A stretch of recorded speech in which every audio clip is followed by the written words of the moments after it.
Hiss. My head hurts. That was the first sensation as Qiao Shan's consciousness returned. His ears buzzed incessantly, as if someone had stuffed an old-fashioned radio into his skull and tuned it to a channel filled with static. Qiao Shan forced his eyes open only for the piercing white light to make him snap them shut again. From somewhere nearby came a loud chant in English, "Defense! Defense!" The clamor by his ears grew louder and louder, fraying Qiao Shan's nerves. Damn it, who had so little consideration blasting a game at full volume on the weekend? How was anyone supposed to sleep like this? Joe, wake up, are you okay? A rapid, deep voice sounded right by Qiao Shan's ear, speaking in English. Strangely, although he had graduated years ago and long since returned all his English to his teachers, Qiao Shan understood every word. He tried opening his eyes again, and this time his vision slowly adapted to the light. He realized he was sitting in a gymnasium. Behind him, fans roared like a crashing tidal wave, a sea of white and blue jerseys surging restlessly. All foreigners. That was Qiao Shan's first coherent thought. Hey Joe, you're finally awake. You're really a warrior. Facing Shaq's flying save, you didn't even dodge. That familiar voice rang in his ears again. Qiao Shan recognized it as the same anxious voice that had been calling to him while he was unconscious. Qiao Shan turned his head and froze in shock. Was that Luke Walton? No, this had to be an illusion. Anyone even slightly familiar with the NBA knew Luke Walton as a former Los Angeles Lakers player who later coached or assisted with the Warriors, Lakers, Kings, Cavaliers, and other teams. The Walton before him, however, still looked tender and youthful, clearly a player in his prime. But how could Walton possibly be standing right in front of him? Qiao Shan lowered his gaze to himself. He was dressed in purple and gold sportswear with the word Lakers emblazoned across his chest and a white towel draped over his legs. He looked out toward the court.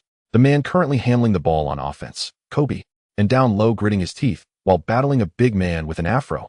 Damn, that was O'Neal and Ben Wallace. At center court, the huge words Detroit Pistons were painted across the hardwood. Qiao Shan's breathing hitched. This was impossible. Kobe had died in a helicopter crash in 2019. Luke Walton had been coaching for years, and Walton certainly shouldn't know him. More importantly, how on earth was he wearing a Lakers uniform? I'm fine. Qiao Shan heard his own voice, hoarse and unfamiliar. He then looked down at his hands. Much larger than he remembered, palms broad and thick. These absolutely were not his hands. Hiss. A fresh wave of searing pain ripped through his skull as a barrage of data flooded into his mind. When the agony finally receded, Qiao Shan at last understood his situation. He had indeed crossed over. The cause O'Neal had hurled himself out of bounds to save the ball, and Qiao Shan, unable to dodge in time, had taken Shaq's 350-pound frame heat. One breath cut short, and the soul of a Qiao Shan who had worked himself to death in 2025 slipped in to occupy the body. Once he calmed down, Qiao Shan began carefully sorting through his circumstances. The original Qiao Shan was 19 years old, from Hua country. His height, 216 centimeters. No wonder he was wearing a Lakers practice uniform. He was clearly a Lakers player. Then he took a good look at where he was sitting, right next to the water cooler at the very end of the bench. Forget it, better not dwell on that. No, this wasn't the key point.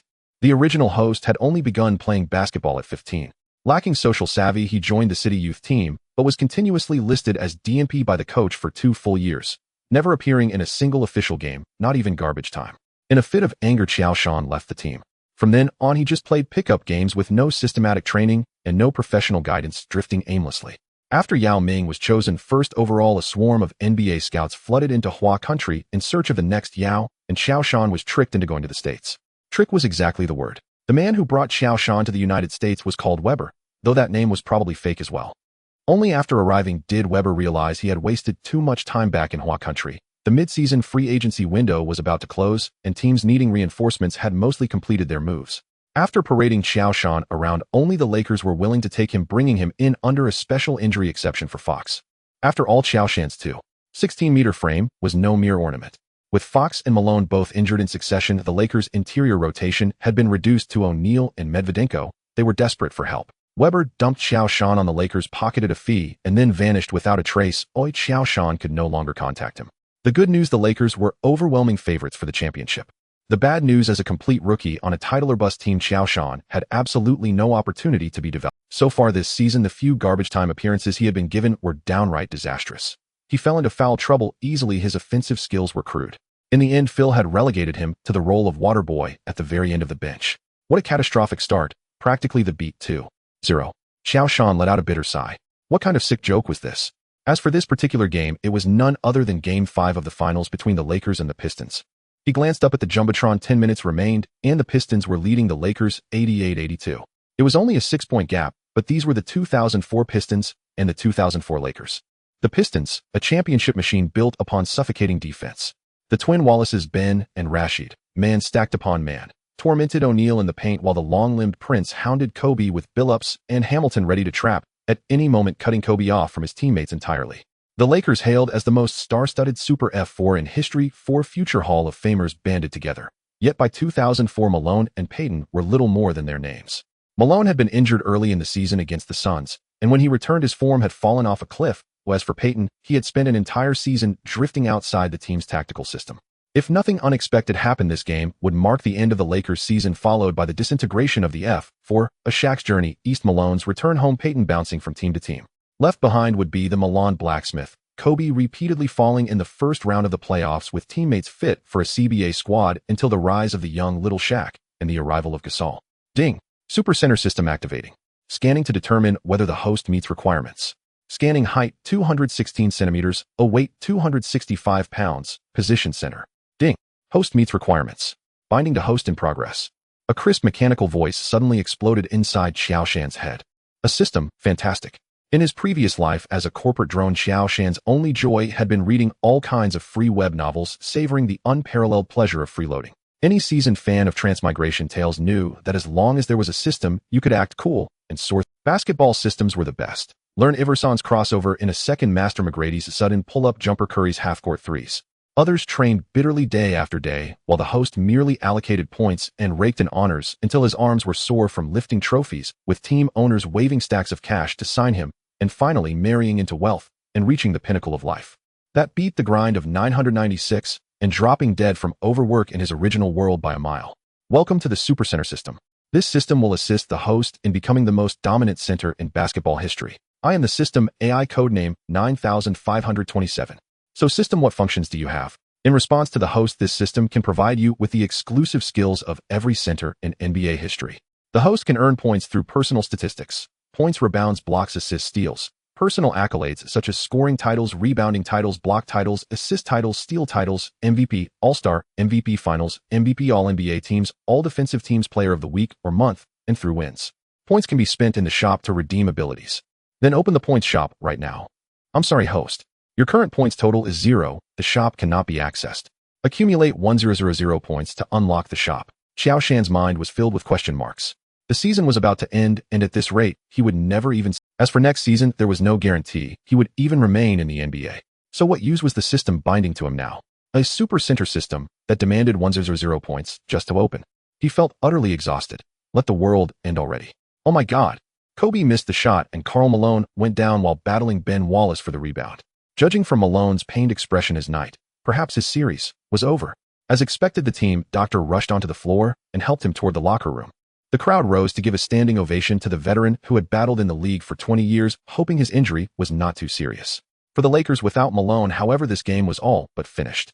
There was no usable big man left on the Lakers bench. Of course, if he were Phil, perhaps he might consider sending Yao's compatriot onto the floor at this moment, though he's not of much use. On the TNT broadcast, Barkley's gaze drifted almost lazily toward the dazed Qiao Shan sitting at the end of the Lakers bench, his tone dripping with ridicule. Ding. Host system has been activated for the first time. Awarding novice gift pack. Initiating fusion of Russell template. Congratulations, host, you have obtained Bill Russell's template. Template fusion in progress. Fusion degree at 1020. 80. Ding. In view of the host's current physical acceptance capacity, you can only obtain 80 of Bill Russell's abilities. The host's current panel data are as follows. Host Qiao Shan. Height 2.16 meters. Age 19 years and 316 days. Weight 120 kilograms, 265 pounds. Wingspan 2.29 meters. Vertical leap 89 centimeters. Scoring ability 66 points, 82,100 with 100 as full score. Russell template can reach a maximum of 82. Rebounding ability 88 points, 110,100. Russell possesses a rebounding prowess that transcends any era with an extraordinary sense for the ball and explosive leaping ability. Shot blocking ability 86 points, 107,100 same as rebounding. Playmaking ability 75. 2 points, 94,100. He excels at high post facilitation and long outlet passes in transition, especially grabbing a rebound and igniting the fast break with a single pass. Stamina 77 points, 96,100. Russell was renowned as a physical monster, averaging over 40 minutes per game. The host may use points in the system shop to exchange for Bill Russell ability shards to upgrade abilities and further fuse the template. Of course, the host may also rely on his own training. In particular, considering that the host has had orthodox basketball training for only a short time and still has vast room for improvement, he can accelerate fusion speed through dedicated practice. This system is fair and impartial, and in principle will never entice the host to spend money. Then system: how are points calculated? Based on the host's performance on the court, the primary data exchange ratios are as follows: points and rebounds at 1-1, blocks and assists at 1-2, steals at 1-3. Player of the week, 50 points. Player of the month, 100 points. MVP or Finals MVP grants 500 points. Each regular season win while leading the team grants 20 points. Each playoff win while leading the team grants 50 points. In addition, the system will refresh random quests. Upon completion, depending on the difficulty, the host will be randomly rewarded with items or abilities. Ding. Detecting that the host's current team stands on the brink of elimination, a quest is now issued. The host is to help the team win 3 straight games in the finals and capture the 2003-2004 season championship trophy. The quest reward will be randomly refreshed once the host completes the mission. Host to your best. With Karl Malone's injury, Phil, who had always seemed detached and unruffled, finally could no longer sit still. Although Malone had not played well in the finals, returning while injured, his field goal percentage was only 33.3. Averaging a mere 5 points and 7 rebounds with abysmal efficiency, it was practically a disaster for an interior player, especially one who had once been an MVP. Yet even a starved camel is bigger than a horse. Malone's iron elbow still carried its deterrent, at the very least drawing some of the hostility in the paint away from Shaq. If they had to rely on Medvedenko and rookie Little Walton, it would be a miracle if Rashid and Big Ben didn't utterly abuse them in the paint. Phil swept his gaze across the bench and finally let his eyes settle on Qiao Shan. After all, the team was already trailing 13 in the final series, and now in Game 5 the Lakers were again behind on the scoreboard. With Karl Malone injured, it all but announced that the countdown on this failed Lakers season had begun. Since failure was all but predestined, someone had to take the blame, didn't they? And Qiao Shan, the waterboy-level benchwarmer, was the perfect candidate. After all the chance to step up in a crisis had been given to you, you failed to seize it and dragged the Lakers into a complete collapse. Bingo, utterly perfect. Phil silently complimented himself. Joe, get ready to go in and feel the atmosphere of the finals. Let this serve as a fitting full stop to your NBA journey. Relax, don't feel any pressure. Just treat it like an ordinary scrimmage. Phil solemnly patted Qiao Shan on the shoulder, his eyes full of encouragement, wearing an expression that said, "I believe in you. Coach, we're only down by 6 with 10 minutes left. Just give me the ball. 3 possessions at most, and I swear I can bring this team back to Los Angeles."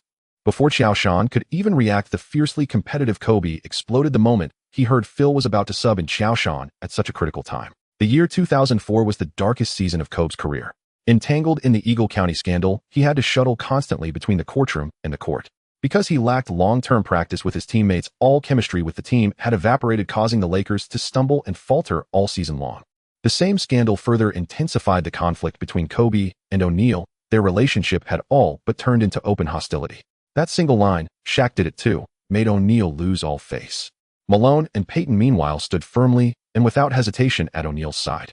After all, the Big Diesel was still the league's premier center, backed by 3 consecutive championships and 3 straight finals MVPs.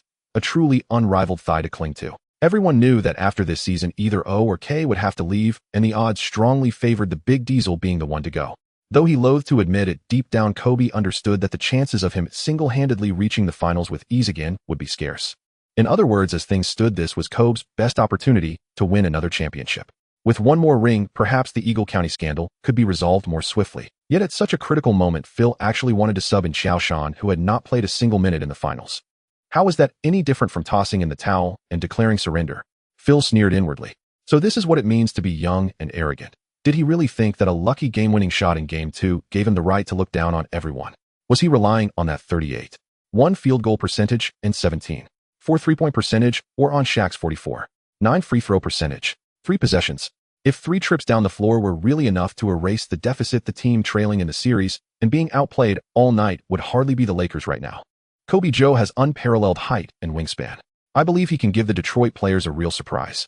Though he harbored plenty of dissatisfaction with Kobe as the Zen master, who had once coached Jordan, Phil had long since mastered the art of keeping his emotions hidden beneath a placid surface. Yeah, Kobe, what now? You don't even have to listen to the coach anymore. Lounging lazily in the rest area, O'Neal naturally would not let slip any chance to verbally smack Kobe. Joe, just go out there and play without worry. With the Big Diesel anchoring the paint, Ben and Rashid won't have the energy to pay you any mind. Some people need to put their pride aside and actually learn how to win games. Of course, Shaq, with you dominating the paint, I have nothing to worry about. Qiao Shan had no idea that Phil merely wanted to use him as a scapegoat. Hearing that he could finally take the floor, he was simply overwhelmed with excitement. With O'Neal drawing attention inside plus his own 80 fusion with Russell's abilities facing Big Ben and Rashid, two ordinary all-stars, shouldn't he have them firmly in the palm of his hand? Hey rookie, let's hope your strength matches your big talk. Don't go wetting your pants from nerves out there. Kobe's eyes were full of contempt. Relax, Kobe. The one who's nervous enough to wet his pants certainly won't be me. This time I'm going to take you all back to Los Angeles. Qiao Shan was brimming with confidence. This was a finals played in the era of close-quarters combat, and with the Pistons' suffocating defense, as long as he stayed cautious, he could at least keep his fouls under control. If by some chance they actually pulled off the win, he would rake in a huge haul of points. At the moment, his points balance was still 0. Even if they ultimately lost, it would not be the end of the world. As an old saying in Huagua goes, those who go barefoot fear, not those wearing shoes. At this point, there was only one word left: fight. Oh my, what on earth am I seeing? After a brief pause, Barkley exclaimed in astonishment upon spotting the Lakers. The Lakers starting 5 center Shaquille O'Neal, center Qiao Shan, forward Devine George, and guards Kobe Bryant. The legendary Phil Jackson has actually inserted Qiao Shan into Game 7's decisive moment. Oh damn. Should I call it audacious or utterly reckless? Barkley gasped repeatedly. Listen, Charles, this is precisely why you've never worn a championship ring, while Phil has 11, 2 as a player, 6 with the Bulls, 3 with the Lakers. You simply cannot fathom the boundless tactical imagination of a true title-winning coach. Kenny Smith, Barkley's broadcast partner, delivered the retort with icy sarcasm and casually flashed the 2 championship rings adorning his middle and ring fingers. Damn it, Kenny. Even my grandmother could win a title alongside Hakeem. Yes. Yet all you ever reached with Hakeem was the second round. Chauncey Rashid. Seeing a rookie enter the game, Pistons head coach Larry Brown called over Chauncey Billups and Rasheed Wallace. Listen, Chauncey. Rashid will be our focal point on offense tonight. Phil must have lost his mind to trust a rookie at this juncture. Let's teach that rookie a lesson he'll never forget. Yes, coach. Billups and Wallace nodded indifferently. Victory loomed within reach. Inserting a rookie now likely signaled nothing more than the Lakers' attempt to assign blame for an impending loss. Hardly a concern worthy of the venerable coach's anxiety. Joe, secure every rebound and protect it fiercely once you've got it. Rashid is yours to contain. Stick to him like shadow. As for Ben, Shaq will show him what true dominance from the greatest center in NBA history looks like. Rashid. Qiao Shan recalled Phil's final instructions before stepping onto the court. Rasheed Wallace ranked among the most versatile frontcourt players in basketball history, proficient in mid to long range shooting, post-ups, face-up, drives, defense, and playmaking. His sole flaw lay in his volcanic temper, a fuse so short that even the moniker king of technical fouls stood unmatched in NBA annals. Lakers offensive possession. Kobe Bryant held the ball beyond the three-point arc. Prince Tayshaun Prince shadowed him step for step, eyes locked on Kobe's feet, his extraordinary wingspan fully enveloping the star in suffocating defense, while Billups guarding Fisher quietly slid toward Kobe, poised to pounce. Inside, Ben Wallace positioned himself directly behind Shaquille O'Neal, driving hard into the big man's lower body to restrict his movement. Rashid roamed near the key, ready to rotate and help defend, yet also prepared to cut off any pass from the perimeter to O'Neal. After all, Rashid stood 2.11 meters tall. Qiao Shan sighed inwardly. No wonder the Lakers have been swept 41 this season. Detroit's defense was devastatingly precise. Yet seeing Kobe remain stubbornly entrenched in isolation play, Qiao Shan couldn't resist a quiet critique. In this era, Kobe truly was the epitome of one-man domination. Hey Kobe, the dirty rapist.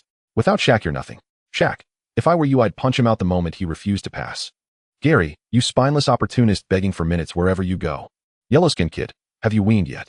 Scuttle home to mama. Indeed, Detroit lived up to its reputation. Call it rugged charm or plain incivility, its fans lacked decorum entirely. With the shot clock winding down past 10 seconds and Kobe still unable to break free from Prince's grip, Qiao Shan surged upward to the high post and set a textbook screen. Kobe blinked. Something was off.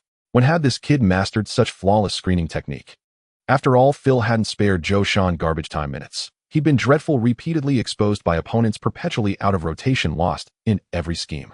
Yet here he stood, initiating a pick and roll with perfect timing and positioning, sealing Prince's left side with surgical precision. Kobe drove right. Prince lunged to follow, only to crash helplessly into Qiao Shan's immovable frame. Rashid rushed over instantly. Billups and Hamilton abandoned their assignments to converge on Kobe in a tight. Kobe smiled faintly, flicked his wrist, and the ball, as if enchanted, slipped beneath Rashid's armpit straight into Shaq's waiting hands. Behind Shaq stood only Ben Wallace, whose explosive afro added just enough height to reach 2.06 meters. When the league's defensive player of the year happens to be a center and faces Shaq. Recall Mutombo's fate. Ben strained to anchor Shaq's lower body, limiting his power, but once the ball rested in Shaq's palms, no single defender could hope to withstand that force. Boom. Shaq spun sharply and exploded into a thunderous dunk, his 156-kilogram, 345-pound frame rattling the rim with seismic force. 8,884. The Lakers trailed by only 4. Snap! A sharp, crisp sound pierced Qiao Shan's ears, the unmistakable crack of Ben's desperate block attempt slamming hard against Shaq's forearm. Only then did Qiao Shan notice the deep scratches and raw abrasions crisscrossing Shaq's arms. Yet the referees looked away, as calmly as both Lakers and Pistons players did unfazed. Damn, this level of physicality was brutal. Qiao Shan marveled inwardly. Still, such intensity suited him perfectly. After all, fouls earned real points. Joe, excellent screen. Shaquille O'Neal, jubilant as a 300-pound child, praised Qiao Shan effusively, then cast a disdainful glance toward Kobe. Some people should have played this way all along. Hand the ball to the big Aristotle and Detroit. Huh. If certain players couldn't even carve out open space, how could they expect to receive the rock? Unfazed by Shaq's provocation, Kobe fired back instantly. And if you keep yapping, the gap will widen again. Shaq frowned, grunted, choosing to withhold judgment until after the finals. Kobe, next time you. Qiao Shan leaned in close as he passed, whispering softly. Huh. Kobe narrowed his eyes, glancing at Qiao Shan, as if sizing up a fool. Seriously, did he think this was practice? Qiao Shan neither knew nor cared about Kobe's inner thoughts, and had no time to ponder whether the star would heed his advice. Rasheed Wallace already stood before him, ball in hand. An unprecedented wave of tension flooded Qiao Shan's limbs, so acute it sparked a faint, urgent pressure in his bladder. Hey rookie, you look nervous. Shall I gift you a diaper? Rasheed taunted, relentlessly, simultaneously executing a triple threat stance. Suddenly seizing Qiao Shan's momentary imbalance, Rasheed exploded left, breezing past him in a single stride, as if Joe had frozen in place. Damn, what exactly had I been hoping for? Kobe watched Qiao Shan get blown past, and Shaq still pinned deep by Ben, frustration boiling over. He wanted to punch Hamilton, who darted tirelessly around him. Damn, it was uncanny how fast this guy ran. Rasheed's heart leapt, just as expected of a rookie.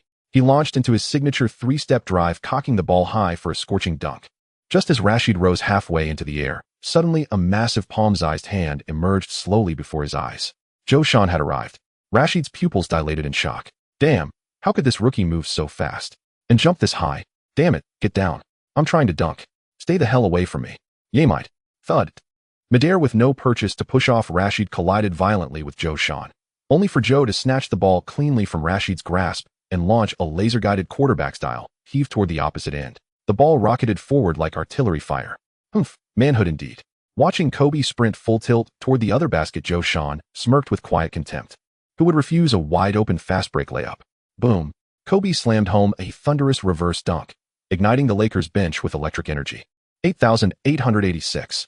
Exhilaration surged through Kobe the instant the ball dropped, releasing 4.5 games worth of pent-up frustration from Detroit's relentless double teams.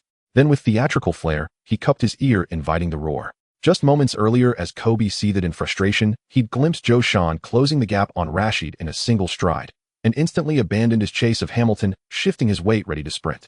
Hamilton sensed nothing amiss. Why would he? He'd once run his own dog into vomiting. That Kobe couldn't match his pace seemed perfectly reasonable. Hamilton's split-second hesitation gave Kobe his opening and ignited the Lakers' counterattack. On the sideline, Phil Jackson fell silent in contemplation. Qiao Shan's seamless blend of defense, offense, and vision bore the unmistakable hallmarks of stardom, utterly unlike his disjointed performances in practice. With Joe on the floor, the Lakers had rediscovered rhythm on both ends. Had he misused Qiao Shan all along? Perhaps pairing him not with role players, but with transcendent stars like Kobe and Shaq was the key to unlocking his true potential. Oh my God, Rasheed Wallace just got schooled by a rookie. If I were Rasheed, I'd bury my head between my legs. Utterly humiliating. Barkley laughed unreservedly from the broadcast booth, already plotting to resurrect this blunder in every future Pistons telecast, transforming Detroit's otherwise dull contests into comedic gold. But honestly, Charles, haven't you noticed a marked shift in the Lakers' performance since Joe entered the game? I can't say for sure if it's Joe's influence, but those last 2 Lakers possessions felt suspiciously easy, as if they faced Dallas, not Detroit. And defensively, though Rasheed underestimated him, Joe's lateral quickness, vertical explosion, and leaping height are genuinely dazzling. Especially that steal and launch sequence it evokes. Walton or Weber? Exactly, Walton or Weber. I'm beginning to suspect Joe is Phil's secret weapon, perhaps even relegated to the end of the bench all season long purely to ambush Detroit today. Kenny Smith joined the hyperbole with practiced gravitas. Chinese-American player Lakers F4 comeback. Such irresistible storylines demanded exploitation. Why not capitalize on them? It was all about earning a living, nothing shameful about that. Meanwhile, Billups recrossed half-court, eyeing the focused little fish Fisher, and hesitated, almost reluctant to attack. He continued reading the floor. Perhaps the euphoria from Kobe's dunk hadn't yet faded. Fisher clung tightly to Hamilton, while Devine George pressed Prince, relentlessly denying him even a sliver of space. As for Ben, well, offensively he might as well vanish. Hey Rashid, looks like your status in Detroit isn't quite what you imagined. See, one stop, and suddenly you're invisible. Truly pitiful. I'll never understand why you abandoned Portland's throne to become Detroit's third, or rather fourth, option. Rashid the fourth. You don't even meet mercenary standards. Let me think. If Mehmet Okur weren't European, you'd probably be backing him up. Rashid, fiery by nature, the undisputed king of technical fouls, had already seethed with humiliation after Qiao Shan's emphatic rejection. Now, having endured another round of Qiao Shan's incessant fly-like, taunting, his composure cracked complete. Damn it, Chauncey, give me that damn ball. I'm going to teach this rookie a lesson he'll never forget. Watching Billups still dribble, searching for an opening, Rashid began to wonder, had Qiao Shan spoken truth? Was he truly being sidelined after just one failed possession? After all, Rasheed Wallace had joined the Pistons barely half a season ago. Though his two-way brilliance and three-point shooting had swiftly integrated him into the system, he remained at heart an outsider in Detroit. After all, Rasheed Wallace had joined the Pistons barely half a season ago.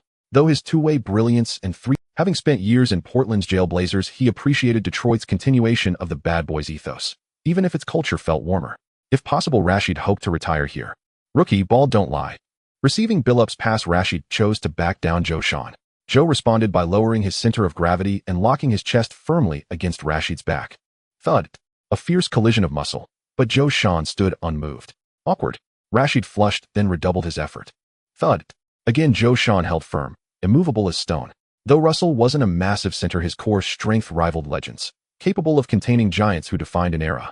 His reputation was no illusion. Of course, Rasheed had never relied on brute strength. Is that all? Qiao Shan scoffed. Perhaps you ought to change your name, Rassie, or better yet, pass the ball. I'll wager that if you miss this shot, Larry will bench you for good. Even Okur could overpower you. Ah, I see why you fled Portland. Was Zach Randolph the one who buried you? Shut up, rookie. Zach's my protege, and Okur. He wouldn't even merit tying my shoes. Really? Qiao Shan kept jabbing verbally, while his hands worked ceaselessly, gripping waists, tugging shorts, kneeing sacrum, subjecting Rasheed to dual torment, physical and psychological. Damn, this rookie plays dirty. Enraged, Rasheed lost all restraint, driving hard backward with renewed fury, only to feel sudden shocking emptiness behind him, sending him crashing flat onto the hardwood. Damn, this rookie has zero honor. Qiao Shan snatched the loose ball and launched another pinpoint quarterback-style heave.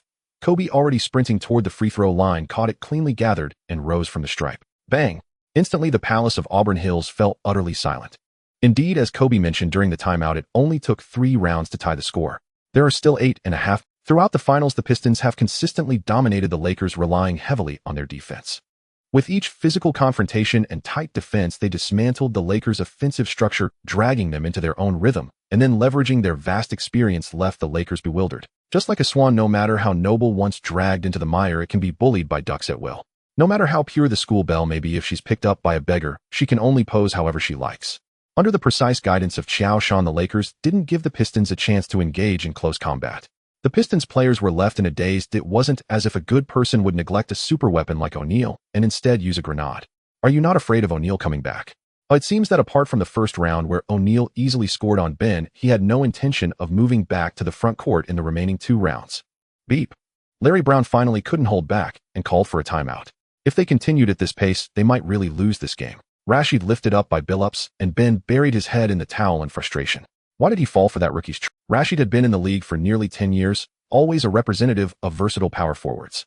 Who would have thought that this long-established all-star would be taught a lesson by a rookie not once, but twice in this game? It's embarrassing to admit. Don't be discouraged, he's just a rookie, merely lucky. Moreover, these 2 offensive and defensive incidents happened because we didn't understand him at all. Besides, you are an established star player, and he's just an unknown rookie. Defeating him won't help your career at all. So don't take what just happened to heart. Next, we still need your offense and defense. Changshi, focus on the pick-and-roll strategy, next with you and Sheed working together.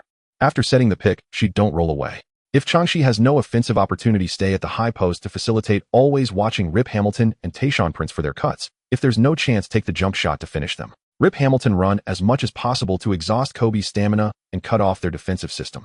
Tayshaun Kobe's three-point shooting percentage in this series is only 17. For you can give him a couple of steps. Always be ready to help Ben and Sheed protect the rim. Ben O'Neal is your responsibility. Don't let him receive the ball easily. Cut around. Cut around. Cut around. If he receives the ball, foul him immediately. and send him to the free throw line. Come on guys, I believe this will be the last game of this series. Look at the audience off the court. They came for the championship to congratulate you at home. You won't let them down, right? Larry Brown briefly laid out the offensive and defensive strategy and subconsciously glanced at the Lakers. This time I will not lose again. The pain of 2001 still lingers in Larry Brown's memory, and not only did he lose the finals, but he also fell out with his beloved disciple Iverson. Now with the meticulously crafted Pistons back in the finals, their opponent remains the Lakers. It can only be said that it's fate. The good news is that the Pistons lead 31 thanks to their ironclad defense, and historically no team has ever come back from a 31 deficit in the finals. Based on experience, the championship is practically in the Pistons' hands. Moreover, this fifth game has mirrored the previous four, with the Pistons firmly controlling the pace of the game for nearly 38 minutes and utterly suppressing the Lakers' performance. All changes began when that rookie came onto the court. Meanwhile, the Lakers bench was full of joy. Hey Joe, I apologize for my earlier rudeness. Wow, your defense and your passing are simply fantastic. Rashid's backside is about to be kicked raw by you. Having taken 2 passes from Qiao Shan, Kobe also changed his previously arrogant attitude. After all, who would want to force a shot while being guarded by 3 people? That would be pure madness. If I could get a few more easy baskets like that, I could devote more energy to defending. I heard Richard has been walking dogs. You'll see what cruelty is in a moment. Haha, Kobe, who was being unruly just now. Joe, buddy, listen to me. Don't pay attention to his false pleasantries. You can continue passing me the ball, just like the first pass that came from Rashid's armpit. The big shark will lead you to victory. Haha, as long as there's a chance, I'll pass. I'll pass. Qiao Shan responded cheerfully to the 2 team leaders, quietly calculating his gains during this 1.5 minutes: 3 passes, 1 block, 1 steal, no fouls, no turnovers. 11 points secured easily, just 989 points away from opening the store. Success is within reach. Compared to Larry Brown's passionate tactics, Phil remained calmly seated. Moreover, the so-called triangle offense is essentially a superstar tactic. During the Bulls era, they handed the ball to Jordan, and during the Shaq-Kobe era, it was the same. Who says handing the ball to the best player isn't a strategy? Besides, having O'Neal and Kobe performed well during these offensive possessions. Didn't the shots go in? Since they did, what else needs adjusting? Whether it was executed strictly according to the triangle offense system or not doesn't matter. Beep. The game resumed with the Pistons inbounding the ball. It was still Billups at the top of the arc dribbling. Despite Billups' speed and size easily allowing him to get past Little Fish Fisher, once he got near the free throw line with Kobe and Devin George's defensive instincts, they would quickly switch defenses. Thus, Rashid moved to the high post to set a screen for Billups. Swish. Using Rashid's body the moment Qiao Shan hadn't caught up, a completely open Billups stopped abruptly for a jump shot, sending the ball smoothly into the hoop. At this moment, Fisher was still stumbling out from behind Rashid. 9-0-8. Unstoppable. They say Hamilton is the mid-range king, but many overlook that Billups is actually the most reliable mid-range shooter on the Pistons, and he gets even more accurate in clutch moments. How frustrating is that? It was precisely this unguardable pick-and-pop jump shot that had taken down the Bucks, Nets, and Pacers in succession. Now it was the Lakers' turn. It's okay, Joe, next time you can step up earlier to disrupt them. O'Neal patted Qiao Shan on the shoulder. It's quite annoying for an inside player to be schooled by a guard. However, if you give up defense out of fear of being schooled, then there's no future. O'Neal noticed that Qiao Shan had wanted to step up to defend Billups. It was just that he was a little slow, nothing significant. Qiao Shan nodded seriously. On offense, Qiao Shan again set a high screen for Kobe. Having learned from the previous experience, this time after Kobe went around the screen, Billups directly gave up Fisher and switched to defending Kobe. Rashid remained just a step away from Qiao Shan, ready to double-team Kobe with Billups, while also blocking the passing lanes between Kobe and O'Neal. Yes, it's the passing lanes between Kobe and O'Neal. For the Pistons, Qiao Shan does have some standout qualities, but in terms of individual offensive threats, he hasn't shown much. O'Neal, on the other hand, is a solid nuclear weapon. Therefore, the Pistons' defensive focus remains on cutting off the connection between Kobe and O'Neal. As Kobe approached the encirclement, he quickly passed the ball to Qiao Shan. Rashid, Coach Larry actually didn't bench you. Looks like you hold a high status in Larry's heart. So tell me, if I hit this shot in front of you, will Larry still let you play? Qiao Shan smiled at Rashid, making an ugly 3-point threat gesture. Not that he was being looked down upon, was he? Such a 3-point threat gesture is full of flaws. Prince, who was originally prepared to switch to defend Fisher, inadvertently caught a glimpse of Qiao Shan's movements, immediately freezing, his eyes sparkling as if he had seen a naked beauty. Who could resist that? Prince quickly approached Qiao Shan, his long arms reaching for the basketball in Qiao Shan's hands. Could it be that the ball was already lost? Swish. A crisp sound snapped Prince back to reality. It was actually Fisher sneaking to the corner, receiving Qiao Shan's pass for a 3-point splash. 9091. Haha, just kidding, I really have no shooting threat. Qiao Shan's annoying voice echoed again. FK. Who invented this thing? How can it be so annoying? Why is it that while both are of Asian descent, Yao is gentle while this guy is just so obnoxious? Rashid clenched his fists, wanting to give Qiao Shan a memorable punch in the face, but was firmly held back by Prince. Dude, this is the finals. The finals. You don't want to be ejected, right? She'd calmed down. The game has just started.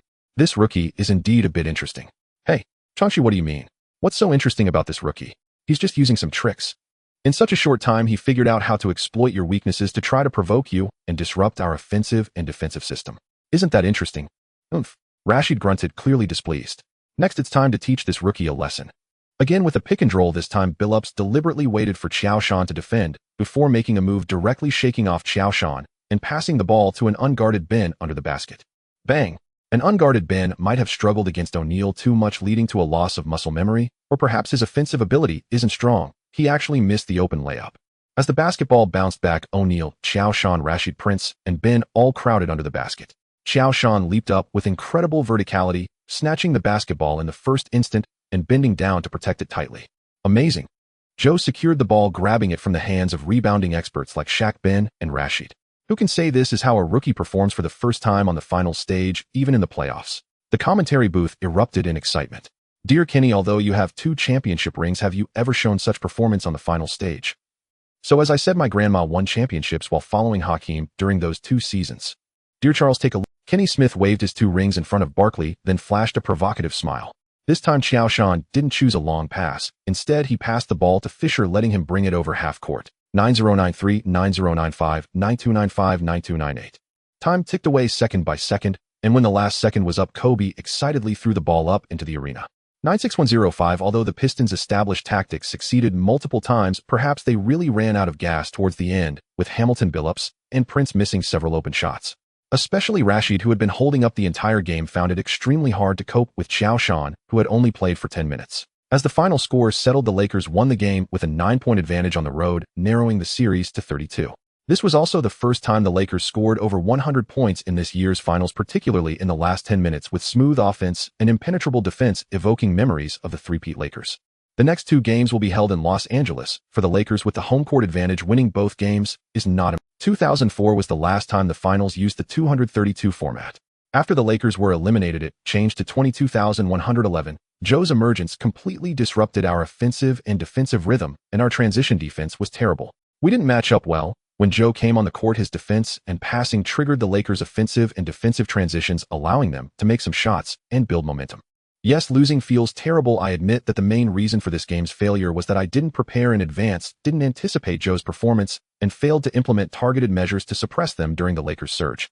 But we no longer have time to lick our wounds because we know there's a great opportunity waiting ahead. We are still leading. In the first game of the series, we conquered Staples Center. Psychologically, we need to be tougher, united as a team, and not fall into disarray.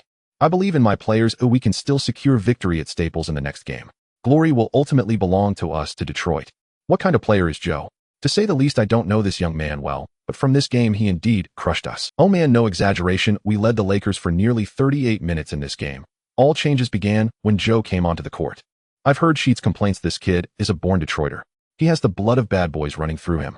If I were Mitch Kupchak, I would be worried right now because Joe's contract ends at the end of this season. Do you understand what? After the game, Larry Brown didn't hesitate to praise Qiao Shan in an interview, while also throwing shade at the Lakers. Everyone in the league knows that the conflict between Shaq and Kobe has become irreconcilable. One of them will definitely leave next season. With Joe's sudden rise, no one can guarantee whether the Lakers will produce the next Shaq-Kobe duo, so Larry Brown doesn't mind giving the Lakers management a little nudge. Who knows, it might cause some internal chaos. Los Angeles UCLA Health Training Center, the Lakers training facility and administrative office. Jerry Buss, Phil Jackson, Kupchak, along with Jeannie Buss and Jim Buss, gathered together as part of the Lakers management team. Compared to the members of the Buss family and Phil Jackson, Kupchak's influence is significantly lower, often merely serving as a puppet. Yet it is this very puppet who, when things go wrong, inevitably becomes the scapegoat. For instance, regarding the future of Shaq and O'Neal. I would like to keep both, but the stingy Buss family, would they be willing to pay the hefty luxury tax? Can the so-called Zen master Phil handle the conflicts in the locker room? Oh my, thank heavens. I've already said players of this caliber are not something a mere general manager like myself can decide. Can you guarantee me that I can resign Shaq and O'Neal and that he can win in crucial games? Is it assumed that the championship is easily within reach? Let's be realistic.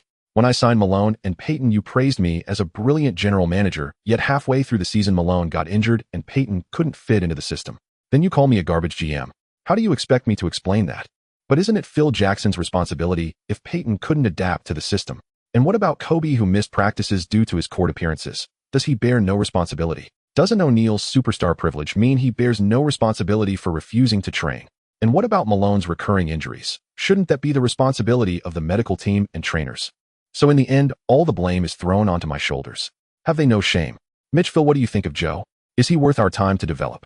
Is there even a need for my input? Is my suggestion truly important? From the fifth game, Joe undoubtedly has the potential to become a player on par with O'Neal.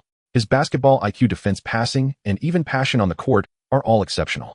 However, his ability to create his own shot is still lacking, which is partly due to his limited time training in basketball. Moreover, this season, with the goal of competing for the championship, we haven't had the chance to develop Joe extensively. However, this is just one game. If Joe performs well in the sixth or even seventh games, he could be nurtured as a future core for the inside, creating a new dynamic duo with Kobe. Before the fifth game concluded, Phil's plan was to resign as the Lakers' head coach after this season. What a joke. The famous F4 has been outmaneuvered by a group of grassroots. Plus, after this season, O'Neal is guaranteed to leave, and who knows what kind of scraps we might get in return, relying solely on Kobe. Just the thought of it makes Phil's head spin. Come on, as a general who has won many battles, and one of the greatest coaches in history who would willingly lower their status and tarnish their reputation without a top-tier team. However, now with O'Neal, Phil thinks the time to resign might be postponed just a bit. This is clearly a potential superstar in the making, and most importantly, he is young. So manageable. A 19-year-old rising superstar combined with a 25-year-old Kobe on the verge of his prime. As long as there are 3 to 5 decent role players within 2 years, we could be strong contenders for the championship. But Boss Joe does not have a team option, meaning after this season, he will become a completely free agent, and we have no priority matching rights. Kupchak reported cautiously. Mitch, we actually have no priority matching rights for such a talent. Do you mean to say that as a general manager you lack even this foresight? Setting aside Joe's individual talent, the market potential in Huagua. What I mean is I do not wish for such a situation to happen again. Phil, I've heard that people from Huagua are very loyal. Take Yao in Houston. After just 2 seasons with the Rockets, he is already discussing his next contract and has made it clear he intends to sign an extension. Perhaps with you as his mentor, if you persuade him, well, we can quickly finalize the contract. Los Angeles is one of the most vibrant cities in the world, and the Lakers can offer him a lot. If we sign him, it reflects my strong leadership. If we fail to sign him, then it's Phil and Mitch's fault. Moreover, with Yao's example in Houston and the large market in Los Angeles, Jerry Buss cannot think of any reason why Joe would not sign with the Lakers. Meanwhile, back in his rented apartment, Joe was calculating the points from the first game. Although the system provided the final statistics, the naturally suspicious Joe did not trust the system. Points 2, rebounds 5, assists 5, blocks 4, steals 2, plus 50 points for winning with the team in the playoffs, totaling 81 points. Indeed, the fastest way to earn points is still to win. Therefore, to quickly open the shop, I need to join a winning team. First, excluding the Lakers, without O'Neal, the Lakers did not even make the playoffs in the 04-05 season. In fact, the teams to choose from are few: the Suns, Spurs, and Mavericks in the West, and the Pistons and the Heat with O'Neal. What about the Cavaliers with the little emperor LeBron? Sorry, first of all, I am a center. Secondly, I currently do not have any space attributes. And thirdly, I am not LeBron's brother. In conclusion, I am still a rookie unworthy of the great little emperor. After taking a day off, a revitalized Joe arrived at the training facility at 4 a.m. As the system indicated, due to his short exposure to systematic basketball training, even without using the shop's ability shards, he still possesses significant growth potential. For instance, Joe indeed has 80 of Russell's offensive capabilities, but currently, he can only score through putbacks and second chance points. Other techniques like hooks and floaters, which Russell excels at, are at a rookie level for him. It's simply because he hasn't received systematic training before. To give a simple example, when Su Zhu first came down from Lingzhou Palace, he had the combined power of Weizi Shuchong and Li Qiao, totaling over 200 years of martial prowess, but he almost fell to Jamozi on Shaosher Mountain right. It's not that he lacks the ability, he just isn't used to it yet. As for his passing and blocking abilities, they rely more on his height, long arms, and jumping ability. Why is it so quiet in the training facility? Joe wondered, could it be that he arrived too early? Isn't it supposed to be 4 a.m. in Los Angeles? Why is Kobe not present in the training facility? Damn, what a lie. To be honest, Fayer's suggestion is indeed very enticing. If we disregard the penalties from the system's negative scoring factor, Los Angeles is indeed a great choice. However, the issue lies with the penalty mechanism. Qiao Shan is currently eager to improve his training and quickly open the marketplace space to acquire more skills. No one truly believes that relying solely on Russell's 80 ability can dominate the NBA, right? Some abilities cannot simply be acquired through training. For example, Dream preferred to refund rather than admit he had taught Howard McGee, and DeAndre Jordan also showed no improvement after training. Some say that Yao Ming also carved out a large reputation in the NBA relying solely on his abilities. Right? Come on, first of all, there's only one Yao Ming among 1 billion people. Secondly, Yao was already very skilled in the CBA and his shooting touch was soft. Have you seen other centers execute tactical free throws besides Yao? Ultimately, Yao indeed has a huge reputation, but his name will never be on the historical list of great centers due to insufficient height and honors. Isn't this obvious? If not relying on the system's attribute points, even if Qiao Shan has decent physical conditions with his Chinese physique, his ceiling would only match Yao's height. He might even not compare as he has had too little time for basketball training and has missed the optimal growth period. Moreover, the NBA is constantly evolving and rules are changing, not to mention that there will always be gifted players. But for the center position, it's quite dangerous. Isn't Hibbert impressive? A Gao Yuanyuan law has been rendered useless. Howard's claim that he could trade straight up for LeBron is quite a statement, but without his own offensive capabilities, his athleticism diminished significantly after being backed up, leading to a journey of wandering. Other players like the rebounding monster Drummond, the acrobatic DeAndre Jordan, and the non-shooting Simons. If you look at centers after 2004, none of those specialized centers ended up well.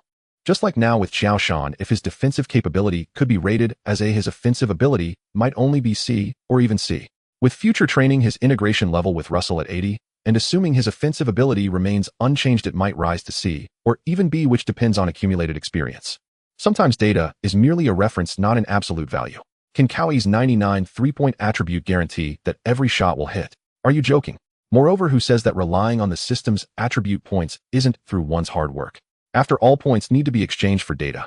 Thinking a bit far, the immediate issue still needs resolution. Thank you for your trust, coach.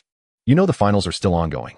Honestly, I haven't considered the issues after the season ends. Perhaps you need to give me some time to think it over. Of course, what's certain is that I really like Los Angeles, love this Lakers team, and respect the coach. Qiao Shan subtly expressed his thoughts. Stay with the Lakers. Impossible, absolutely impossible.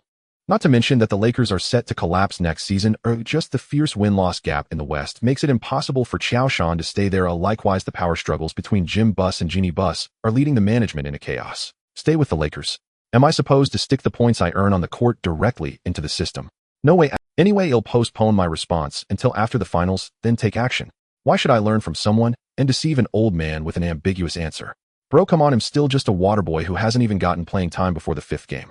Even if the Lakers accidentally win the finals 5th game, because of me, my playing time is still not guaranteed, okay? Who can guarantee that there won't be any surprises in the next 2 games? For example, the OKC hope for the championship and resolve their conflicts. Or Gary Payton suddenly awakens and locks down Billups. And then there's Karl Malone. Oh, Karl Malone is already out for the season, so we can disregard that.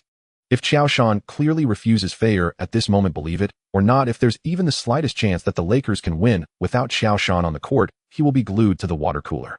Do you really think that performing well in one game will secure a rotation spot? Bro, come on, there are too many underdogs in the NBA who occasionally break out. Therefore, until the dust settles, staying low is fundamental. If by chance I win the championship bolstered by the aura of a championship center, even though it seems that my playing time as a championship center is still up for discussion, joining a contending team like the Pistons, Heat with Shaq, Spurs, or Mavericks with a decent salary, everything would be perfect. As for the agent Fayer mentioned, well, it is indeed time to find an agent. After all, I can't negotiate the next contract by myself, and the key is that I can't even understand it, let alone all the traps in the contract. In my previous life as a workhorse, I did sign contracts, but who pays attention to the specifics of the contract? Just confirming the salary is enough. Perhaps in the next few days I can try to contact Yao Ming for some advice. After all, he is a fellow countryman and has a Fayer was quite satisfied with Qiao Shan's response. Although he didn't clearly agree to stay in Los Angeles, isn't it obvious that he respects himself and loves Los Angeles?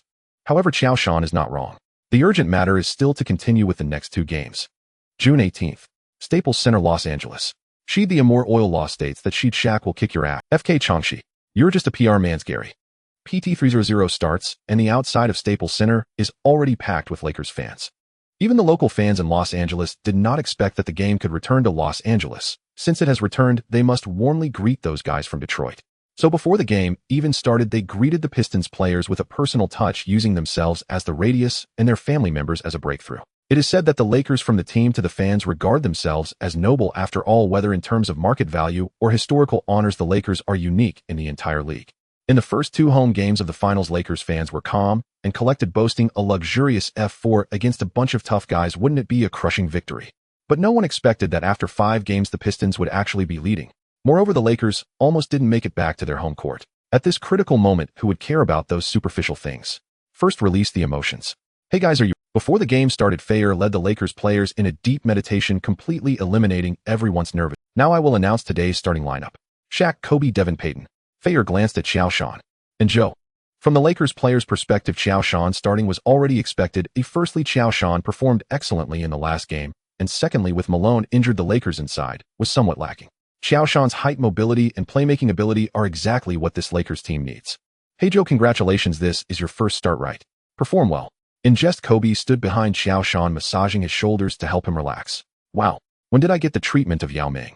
Qiao Shan was somewhat flabbergasted. In fact, aside from the Eagle County incident, Kobe is a decent person. The conflict with Shaq mainly stems from Shaq's aversion to training and his habitual surgeries at the beginning of the season, or perhaps it's just a difference in their worldviews. As for the later rumors about suing his mother, one could say there are valid points from both sides. Firstly, Kobe's relationship with his parents has been very tense since Vanessa. Secondly, his mother took it upon herself to auction off Kobe's personal memorabilia, and when persuasion failed, she resorted to legal action. Of course, these matters don't concern Qiao Shan. At least at this moment, Kobe's gesture still moved him. Hey Shaq, for the championship, I hope we can temporarily put aside our differences. Kobe proactively extended his fist in front of Shaq. Shaq was taken aback. Proud as he was, Kobe had never taken the initiative to back down. Looking at this former little brother, Shaq felt a bit emotional. The sweet period of the three-peat was not long ago. Perhaps the two could set aside their grudges, and if Qiao Shan performs as he did in the last game, the championship would be within reach. Moreover, this championship ring is undoubtedly very important for Kobe, who has just experienced the Eagle County incident and needs to change his image. Indeed, I was still too kind. Shaq sighed deeply and also extended his fist, completing the fist bump with Kobe. For the championship, Fayer smiled slightly. During the last of the three-peat championships, the conflict between Kobe and Shaq had already erupted, but on the eve of the finals, the two reached a temporary reconciliation and ultimately succeeded in winning the championship. This time, the reconciliation between the two was also based on the premise of being able to see the championship trophy. In the previous 4 games, the OKs fought separately. One reason was that the Pistons split the battlefield, and the other was that the Lakers' fighting spirit was completely lost. Additionally, Karl Malone, this troublemaker, openly flirted with Vanessa, which thoroughly angered Kobe. Now that Malone is injured, replaced by Qiao Shan, a rookie who doesn't demand ball rights, defends hard, and has a gentle personality, along with Qiao Shan's impressive performance in the 5th game and his diligent training in recent days, left a deep impression on Kobe, prompting him to put aside his pride and proactively approach Shaq. Come on, my Jet fans. Welcome to Staples Center. Now let me introduce the Lakers' starting players for tonight. First up is the 7'3" magical wizard from China, Qiao Shan. Next is the 6'8" Devin George from San Diego State University. From the University of Oregon, the 6'4" glove Gary Payton. Next is the 6'6" Kobe Bryant from La Lumiere School.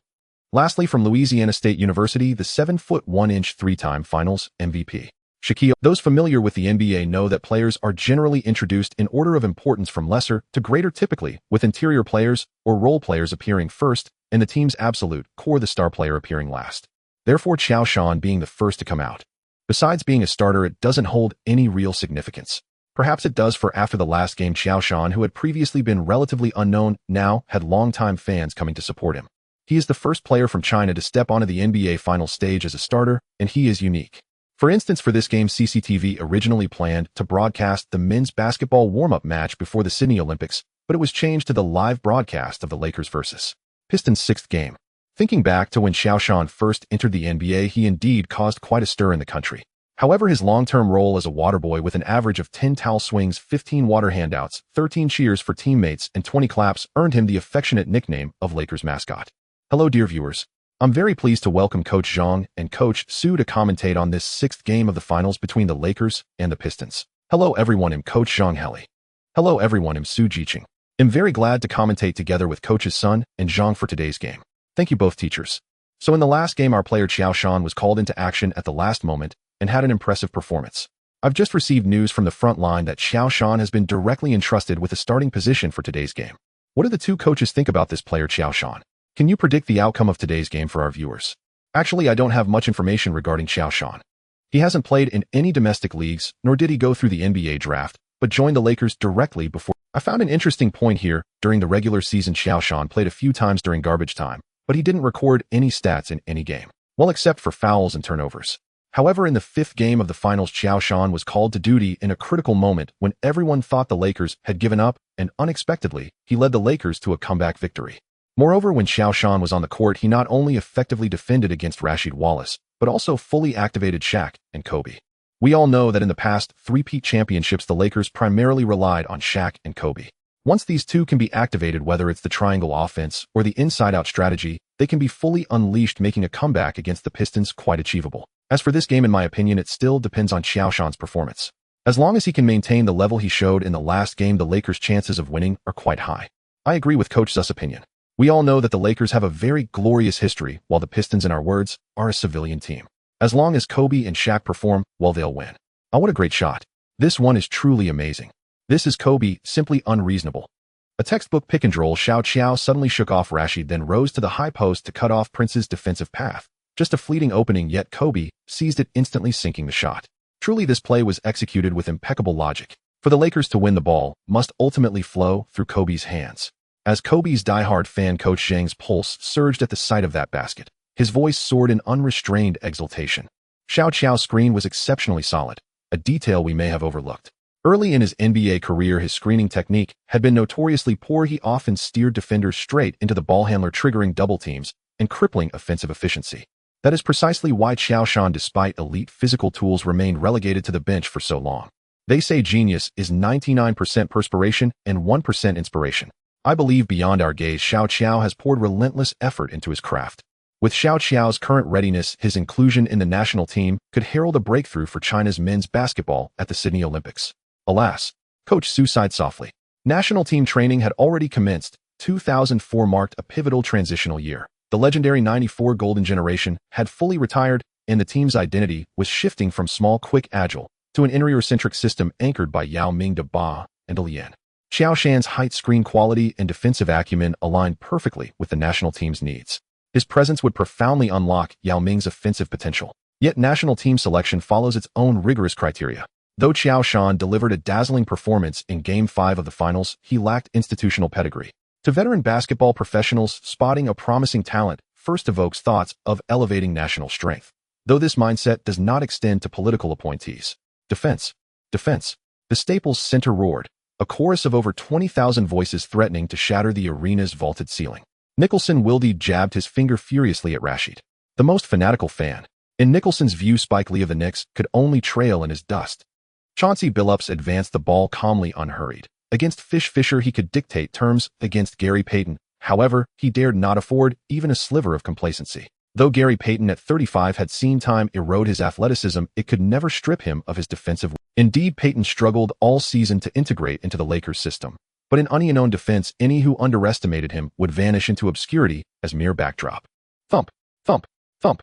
The ball struck the hardwood in steady rhythm as Billups scanned his teammates' movements with razor focus. Ben Wallace and Rasheed Wallace erected twin human ramparts near the elbows. Hamilton feinted toward the corner with Kobe, then abruptly halted and reversed course, slicing toward the top of the arc behind the dual screens of Ben and Rasheed.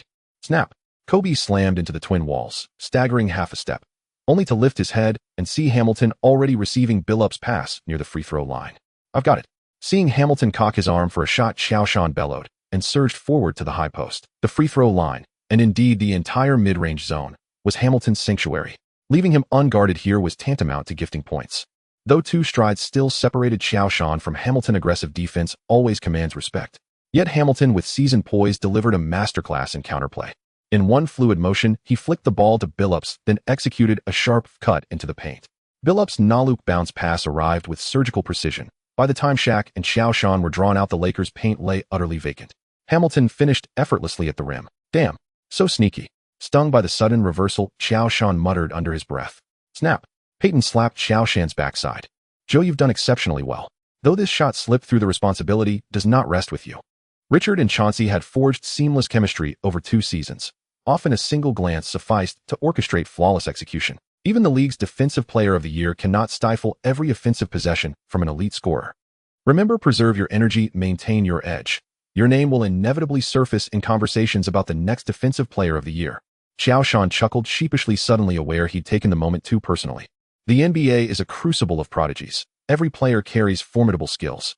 Even Qiao Shan, still finding his footing, could hardly be expected to shut down every drive, let alone someone like Bill Russell at his zenith, transplanted into this era. Moreover, in an era before ubiquitous monikers like God or Brother, earning a nickname itself signaled exceptional prowess. Hamilton earned the epithet the masked man who never tires for good reason. His endless cuts, elusive recuts, and peerless mid-range shooting rendered him nearly indefensible. Hadn't even Kobe, the all-defensive first-team stalwart, been led around like a dog on a leash. Thanks for the reminder, Gary. Regaining composure, Qiao Shan felt as though a mental lock had sprung open, no longer fixated on transient setbacks. If this possession eluded him, the next one, and the one after, would surely yield. You're welcome, Joe. Study Richard's movement patterns more closely, switch defenses faster, and leverage your wingspan to disrupt passing lanes. If he attempts to drive past you, tug subtly at his jersey. Keep it concealed. Avoid the referee's eye at all costs. Peyton nodded, tilting his chin toward the court. Of course, Kobe remains Richard's primary defender. Your job is to rotate and deter. Fulfill that, and you'll have stifled half of Detroit's offense. Yes, Joe, Gary's right. On the next stop, I'll remind Richard exactly what it means to face me. But now, we convert this basket. Kobe inbound to Peyton, who advanced the ball across half-court. Kobe's gaze locked onto Hamilton, burning with fierce, unyielding fire. No one would score freely beneath his watch, not even Chicago's egghead himself. Peyton reached the front court and raised 2 fingers. Lakers players instantly recognized the call for play 2. Again, Qiao Shan rose to the high post, sealing Billups firmly behind him, while Peyton exploded toward the paint. This drive by Peyton feels reckless. Detroit's paint is guarded by 2 defensive titans, Ben and Rashid. Ben, this season's DPOY, awaits inside. Wait, what a... Brilliant. Coach Zhang's commentary pivoted sharply. He braced for a thunderous rejection. Yet Qiao Shan, having set the screen, flowed seamlessly downhill, forcing Rashid to chase him and clearing space for Peyton's drive. By the time Ben rotated, Peyton lofted a perfect high-arc pass to an unguarded Shaq beneath the rim. Tum. Shaq's thunderous dunk detonated across the arena, igniting a wave of deafening euphoria. After the dunk, Shaq stared incredulously at his right hand, eyes wide with mock horror. Undeniably, in the art of celebration, Shaq reigns supreme as the great entertainer. Detroit now faces grave trouble. The Lakers opened with 2 consecutive baskets, one by Kobe, one by Shaq. Though dubbed the F4, this team's true foundation rests upon Kobe and Shaq. Once their rhythm ignites, their combined dominance transcends simple arithmetic. It becomes pure, overwhelming alchemy. Qiao Shan's role on the floor is the vital connective tissue binding Kobe, Shaq, and their teammates. Keen-eyed fans surely noticed both Lakers' possessions hinged critically on Qiao Shan. One screen for Kobe, another for Peyton, each time stretching Detroit's defense thin and evacuating the paint. Defensively, though he failed to contain Hamilton's basket, his intensity and engagement remain commendable. Yet basketball is a 48-minute marathon. Now the test falls to Larry Brown. Where Coach Zhang wears his Kobe fandom openly, Coach Su leans into incisive structural analysis of the unfolding contest. Back to the game, Detroit's offense resumes. Billups advancing, Hamilton weaving. But this time Kobe shadows Hamilton like a phantom, clinging with unwavering tenacity. How many more laps will you run? Kobe whispered, hands darting with subtle harassing gestures. Peyton too dug deep, expending precious energy to grapple with Billups, snatching at the ball, denying him clean passing angles. The paint had become a maelstrom. Shaq, Ben, Qiao Shan, and Rashid entangled in a furious tangle of arms, shoving, grappling, and wrestling. Ben Wallace, this season's DPOY, and famed for possessing the NBA's most fearsome bench press, ranks among the league's elite defenders. But as an offensive threat, that would be tactless. Facing Shaq at his apex, Ben was overpowered in both weight and stature, rendering his already negligible offensive impact entirely irrelevant. Shaq needed no heroics, merely anchoring Ben, preventing him from screening for Billups or Hamilton, thereby dismantling half of Detroit's offensive architecture. What are Detroit's offensive weapons? 1. Hamilton's death marathon. Ben and Rashid erect layered screens, while Hamilton traces figure-8 routes for mid-range jumpers. Or Billups uses a screen to deliver the ball, enabling Hamilton's signature mid-range fadeaway. And 2. The dual Wallace high-low game. Rashid operates at the elbow, posting up, shooting, or cutting hard after Ben's screen for a thunderous dunk. And 3. Billups pick and pop with Ben or Rashid, followed by a pull-up jumper. Here lies a startling truth. Though Billups directs Detroit's offense, every single scheme hinges upon screens set by Ben and Rashid. In prior games, Detroit simply tasked Ben with containing Shaq, while Rashid, or Oker, drifted beyond the three-point line, effortlessly dismantling LA's defense. After Al Malone played injured and aged, utterly incapable of matching Rashid's speed or his straight-arm jump shot elevation. Now, however, the equation has shifted. Ben is overmatched by Shaq, while Qiao Shan holds advantages in height, weight, and agility. Even adopting a conservative no-fault Noglery approach, dogging Rashid relentlessly, he denies easy catches and obstructs screen-setting opportunities. An obscure but telling fact: Hamilton led Detroit in scoring in 2004, averaging just 17.6 points per game. Their finals run rested not on individual brilliance, but on Ben and Rashid's two-way dominance, and near-perfect collective balance, with 6 players averaging double figures, including Ben and reserve forward Corliss Williamson, both at 9.5. Yet such profound collectivism harbors a fatal flaw. When crisis strikes, there exists no singular, unstoppable offensive fulcrum. And that is precisely Detroit's predicament now. Without Ben and Rashid freeing Billups and Hamilton, their offense thump, thump, thump. Since entering the playoffs, Billups had never felt a game so grueling. Not even against Jason Kidd's elite Nets or Ron Artest's defensively ferocious Pacers. Billups was never an offensive first guard, rather like his peers of that era, Kidd, Nash, Fisher. His scoring was competent, yet never transcendent. Compounded by limited first-step explosiveness, breaking past Payton's suffocating defense proved anything. Buzzer. With the shot clock dwindling and no viable options emerging, Billups reluctantly called timeout. Barely 90 seconds elapsed well before the official media break. Detroit's timeout couldn't have been more timely. If they delayed another second, it would have been a 24-second violation. As we witnessed, the Lakers executed a textbook defensive sequence, Kobe and Payton locking down the ball handlers, Qiao Shan rotating with precision and providing stout help, Shaq commanding the rim.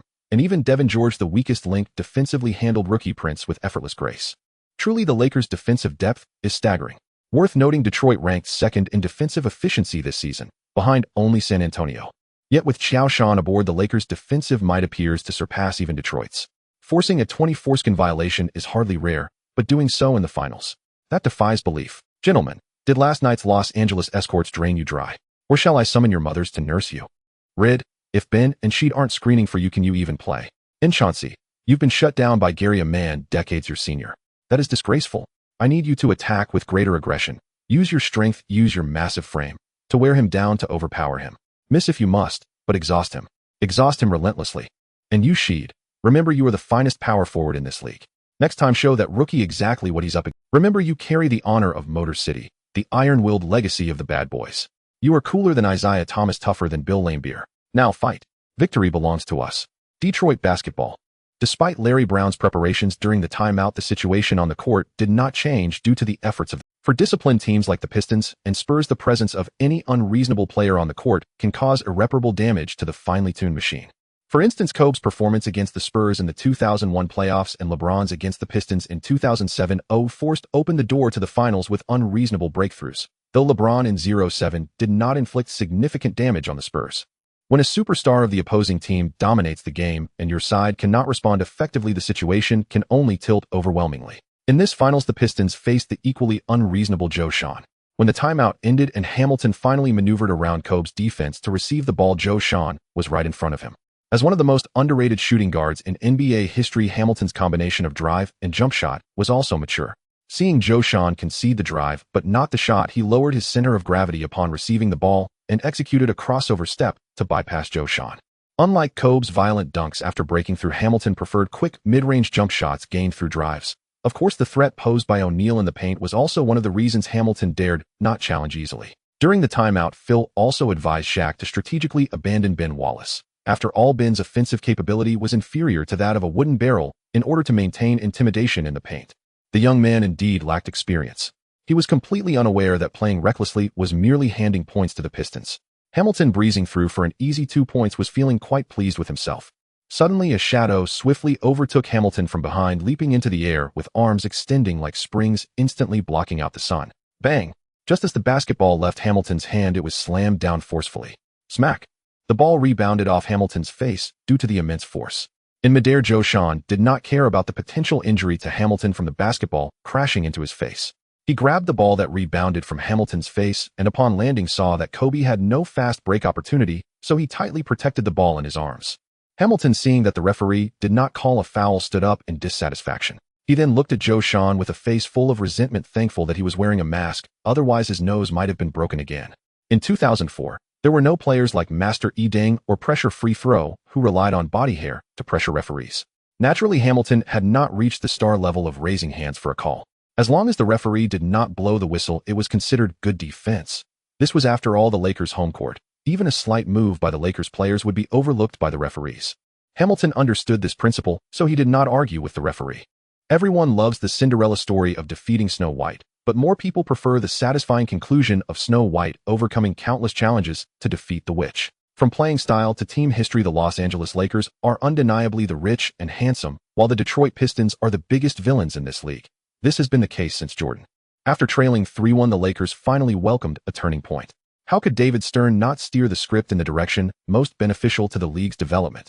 Of course, the key point was that Qiao Shan's actions were indeed very clean. Well done, Joe. As the point guard, Peyton naturally came over to support. Seeing Qiao Shan's bright white teeth, he patted Qiao Shan's backside and then slowly dribbled the ball up court. The situation was currently in the Lakers' hands, and without an absolute opportunity, Qiao Shan would not force a fast break. Qiao Shan's quarterback-style passes and Kobe's fast breaks left a deep impression on Larry Brown. The Pistons had also collapsed under Kobe's consecutive fast break points. Thus, before this game, Larry Brown emphasized that it was better to concede some offensive rebounds than to allow the Lakers' fast breaks to flourish. Especially Qiao Shan's full-court pass, which was a disgrace for Larry Brown, who strictly adhered to a defense for basketball should be about pressing both players into the mud, slowing the pace, and engaging in physical confrontations. That is the essence of basketball. As for ratings, to hell with ratings, what does that have to do with me? Besides, with a traffic magnet like the Lakers, are ratings something I should be concerned about? Is it that I underestimate Los Angeles or overestimate Detroit? Although the first offensive play after the timeout did not score, it did not affect Larry Brown's mood. After all, the strategy had already been set. No one could have predicted that Qiao Shan would catch up with Hamilton at the last moment and block the shot. What Larry Brown did not know was that this was just the beginning of a nightmare. Qiao Shan set a screen for Peyton. Peyton maneuvered around Billup's defense. Rashid helped out. Qiao Shan cut down to receive Peyton's pass. Ben provided help defense. Qiao Shan passed to the weak side to O'Neal, followed by O'Neal's thunderous dunk. A simple pick and roll combined with cuts completely dismantled the defensive system that the Pistons prided themselves. In terms of pure pick and roll ability, Malone far surpassed Qiao Shan. So why did Malone perform so poorly in the first 4 games of the finals? Averaging 0.7, 3 rebounds with a shooting percentage of 33.3. Can you believe these are the stats of the second highest scorer in NBA history and the greatest power forward of all time? Ultimately, it was because he had battled fiercely against the Spurs in the Western Conference, suffered a torn ligament, and significantly declined in mobility and scoring ability. Moreover, Malone's defensive and playmaking abilities were not particularly outstanding. He could single-handedly defend a massive center and had excellent help defense awareness, but his speed and agility limited his defensive ceiling. Additionally, his physical presence was more about intimidation and did not equate to defensive prowess. Did the Lakers lack a finishing point? Not at all. At least in this era, Kobe on the perimeter and O'Neal in the paint are both top-tier players at their positions. A center who can defend and organize has a greater impact than one who is solely focused on finishing. Coincidentally, Qiao Shan's attributes perfectly align with those of Kobe and O'Neal.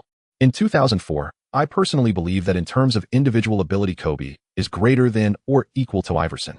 Although Kobe's average points are lower than Iverson's due to ball possession, his scoring efficiency is higher. Furthermore, Kobe's defense is significantly stronger than Iverson's. As for Tracy, who is he? I don't know. In the NBA, sometimes just piling up star players does not guarantee good results. For example, the 3 Musketeers of Ray Allen Castle and Big Dog Robinson in 2001, the 3J of the 97 Suns, or the aging trio of Barkley, Olajuwon, and Drexler in the 96 Rockets. History has repeatedly proven that the right fit is the best. Time quickly reached the official timeout, and the score on the court was already 168, with the Pistons scoring only 8 points in nearly 6 minutes.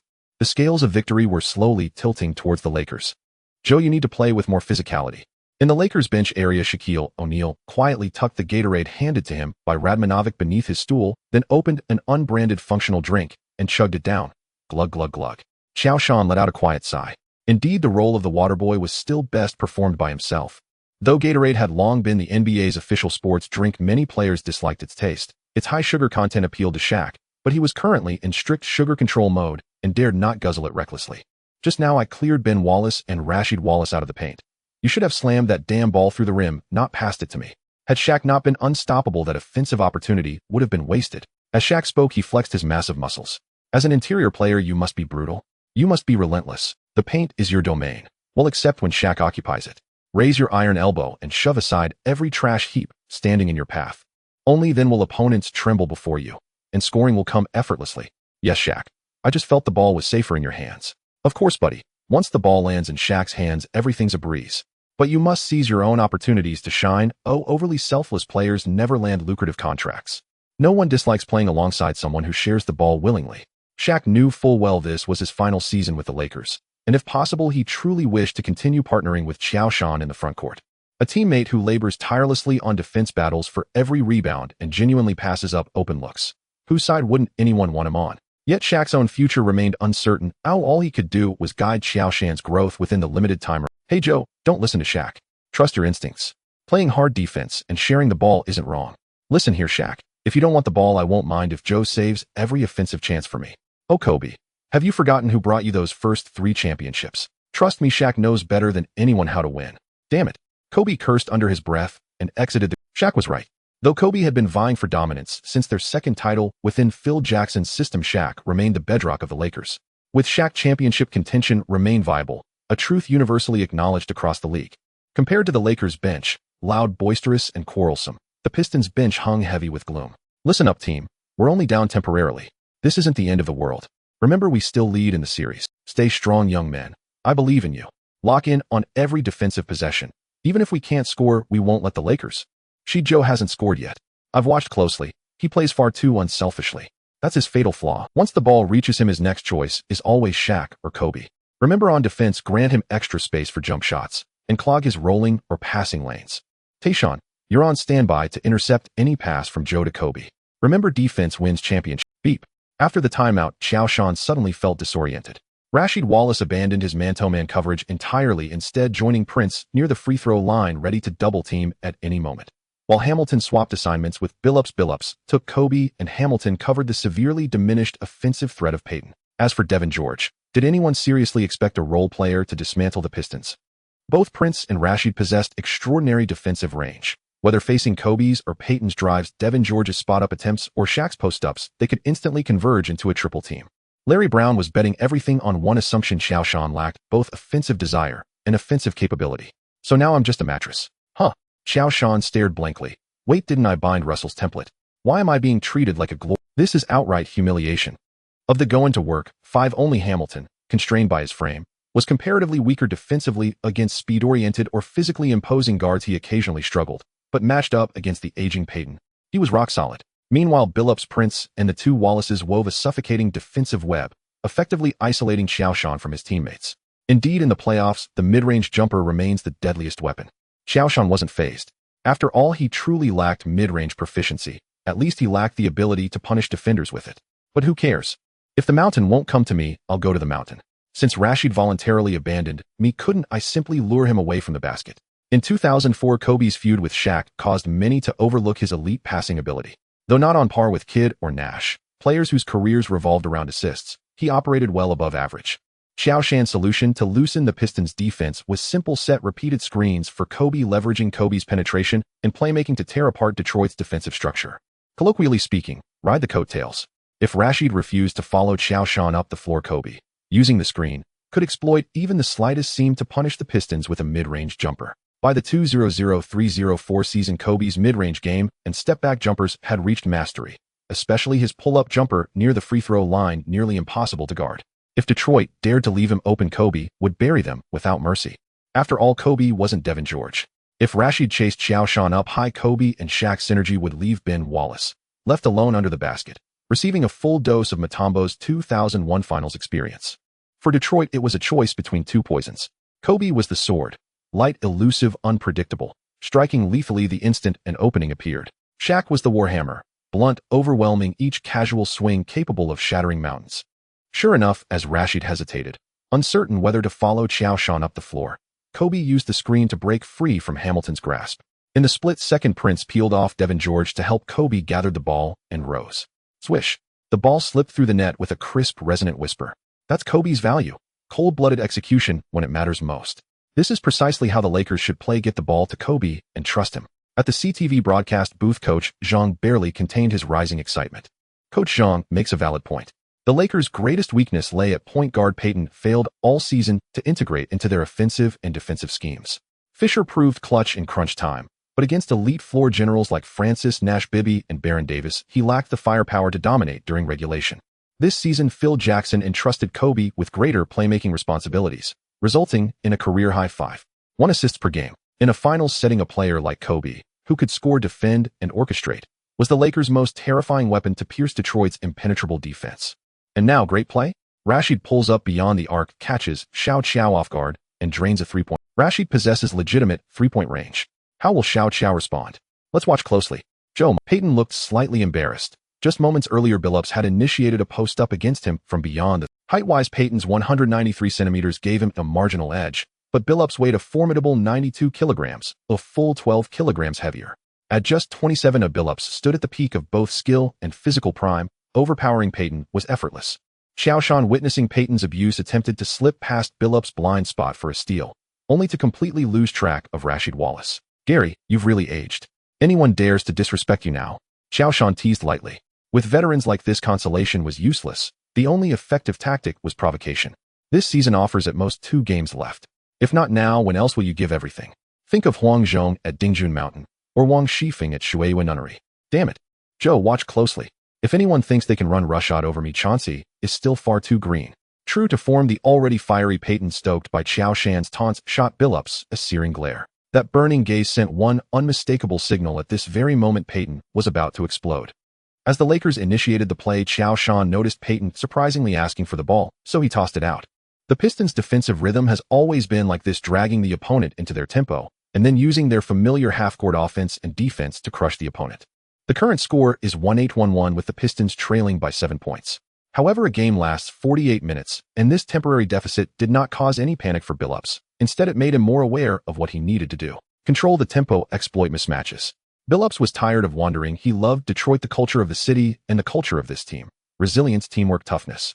When the team's head coach changed to Larry Brown and Rasheed Wallace was traded mid-season, Billups knew this Pistons team would achieve remarkable success. Because everyone here is a loser.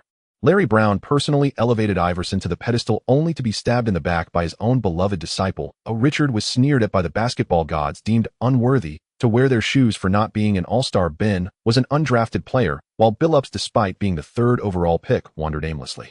Of course, there was also Rasheed, struggling in the quagmire of Rose Prison. No one wants to be a loser. They prefer to call themselves Avengers. For the glory of Detroit, for his teammates, Billups vowed to devour all the guards from Los Angeles in this game. Peyton seemed to sense the fighting spirit rising in Billups' eyes and became intrigued.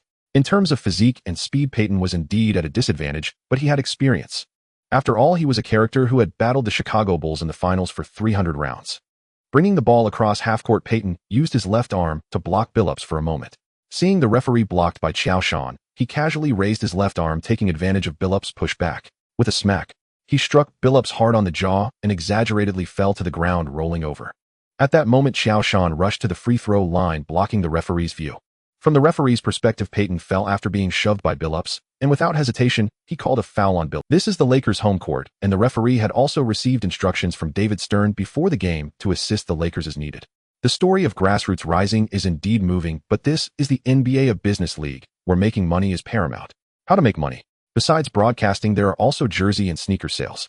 The Lakers boast a superstar F4O shining with star power, with each player's fan base numbering in the hundreds of millions. Even Kobe, whose reputation plummeted this season due to the Eagle County incident, remains the most skilled player of the post-Jordan era, with his elegant style and noble aura still attracting fans in droves. What do the Pistons have? Do they expect a bunch of grassroots players to drive jersey and sneaker sales? Are they? Stern is determined to promote the NBA worldwide. He cannot possibly rely on this group of players with no name recognition. Not to mention that there is also a Chinese player on the Lakers, which is immensely significant for the Chinese market. If the Lakers and Pistons could go to a 7th game, the ratings in China would surely explode. Considering all these factors, plus the Lakers' home court advantage, the overt bias towards the Lakers was already Stern showing face to Larry Brown. Winning championships through defense requires not only good gameplay, but also the ability to bring in ticket sales and influence for the league. Kid, did you send your wife to Joe Dumars? How could you be so foolish as to believe that a drifter like you could lead the Pistons? Oh my God, what was your draft position? 3rd overall. Damn, no wonder the Celtics are still tanking. Choosing a player like you with a valuable 3rd pick is simply a crime. Peyton kept ranting, spewing trash talk at Billups. Old dog, you'd better clean up your mouth. No one can tolerate such trash talk in their ear, especially since Peyton's words hit Billups' heart. The labels of a wandering 3rd pick and a bust had once made Billups lose his love for basketball. If not for meeting Joe Dumars and Larry Brown, he might have already chosen to retire. Yo, the little kid is getting angry. I'm so scared. Come on, come at me. Peyton held his head high, pointing to his own head, continuing to provoke Billups. If you're scared, hurry and go home to drink milk. Peyton surely noticed Billups' anger, and this was exactly the result he wanted, continuously fueling the fire. Come on, unleash your fury. Peyton secretly cheered for Billups. When a person is driven to rage, it does not lead to the explosive outbursts seen in Slam Dunk, but rather to a loss of reason and judgment on the court.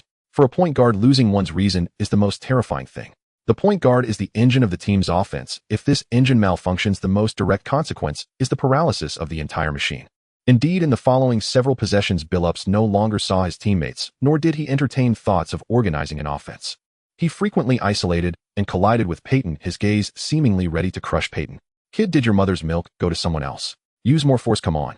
Your dribbling is like a lame donkey, and my son is better than you. Oh, your wife tastes like honey nut cereal. No wonder Joe Dumars likes you so much.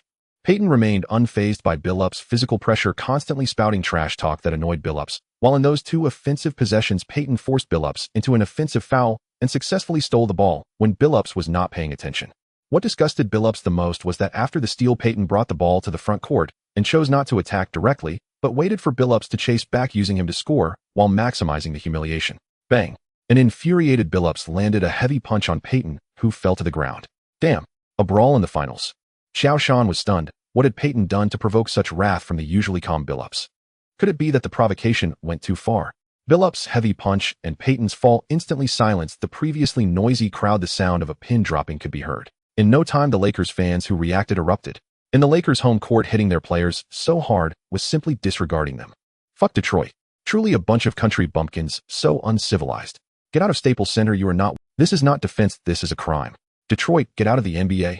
The bad boys of the 90s were the league's enemies. Oh, no one liked a team that disguised violence, crime, and incompetence under the guise of toughness. Just like this game, the Lakers firmly held the initiative. Peyton's 3 consecutive plays were executed right over Billups, and everyone's first reaction was that Billups had broken down, intending to take out the key player who kept the Lakers ahead. After all, the Pistons' history had always been like this. The referee quickly stepped in to block both players before they could clash. Don't mess around. This game is not only broadcast live across America, but also in China. If a brawl breaks out, both the NBA's reputation and integrity would be lost, and the officiating crew's careers would be over. Toot. The referee unhesitatingly called a level 2 flagrant foul on Billups. After Jordan's retirement, Stern has been dedicated to promoting a positive image of the NBA worldwide. How could one dare to fight in the finals? That's like lighting a lantern in the bathroom. Damn.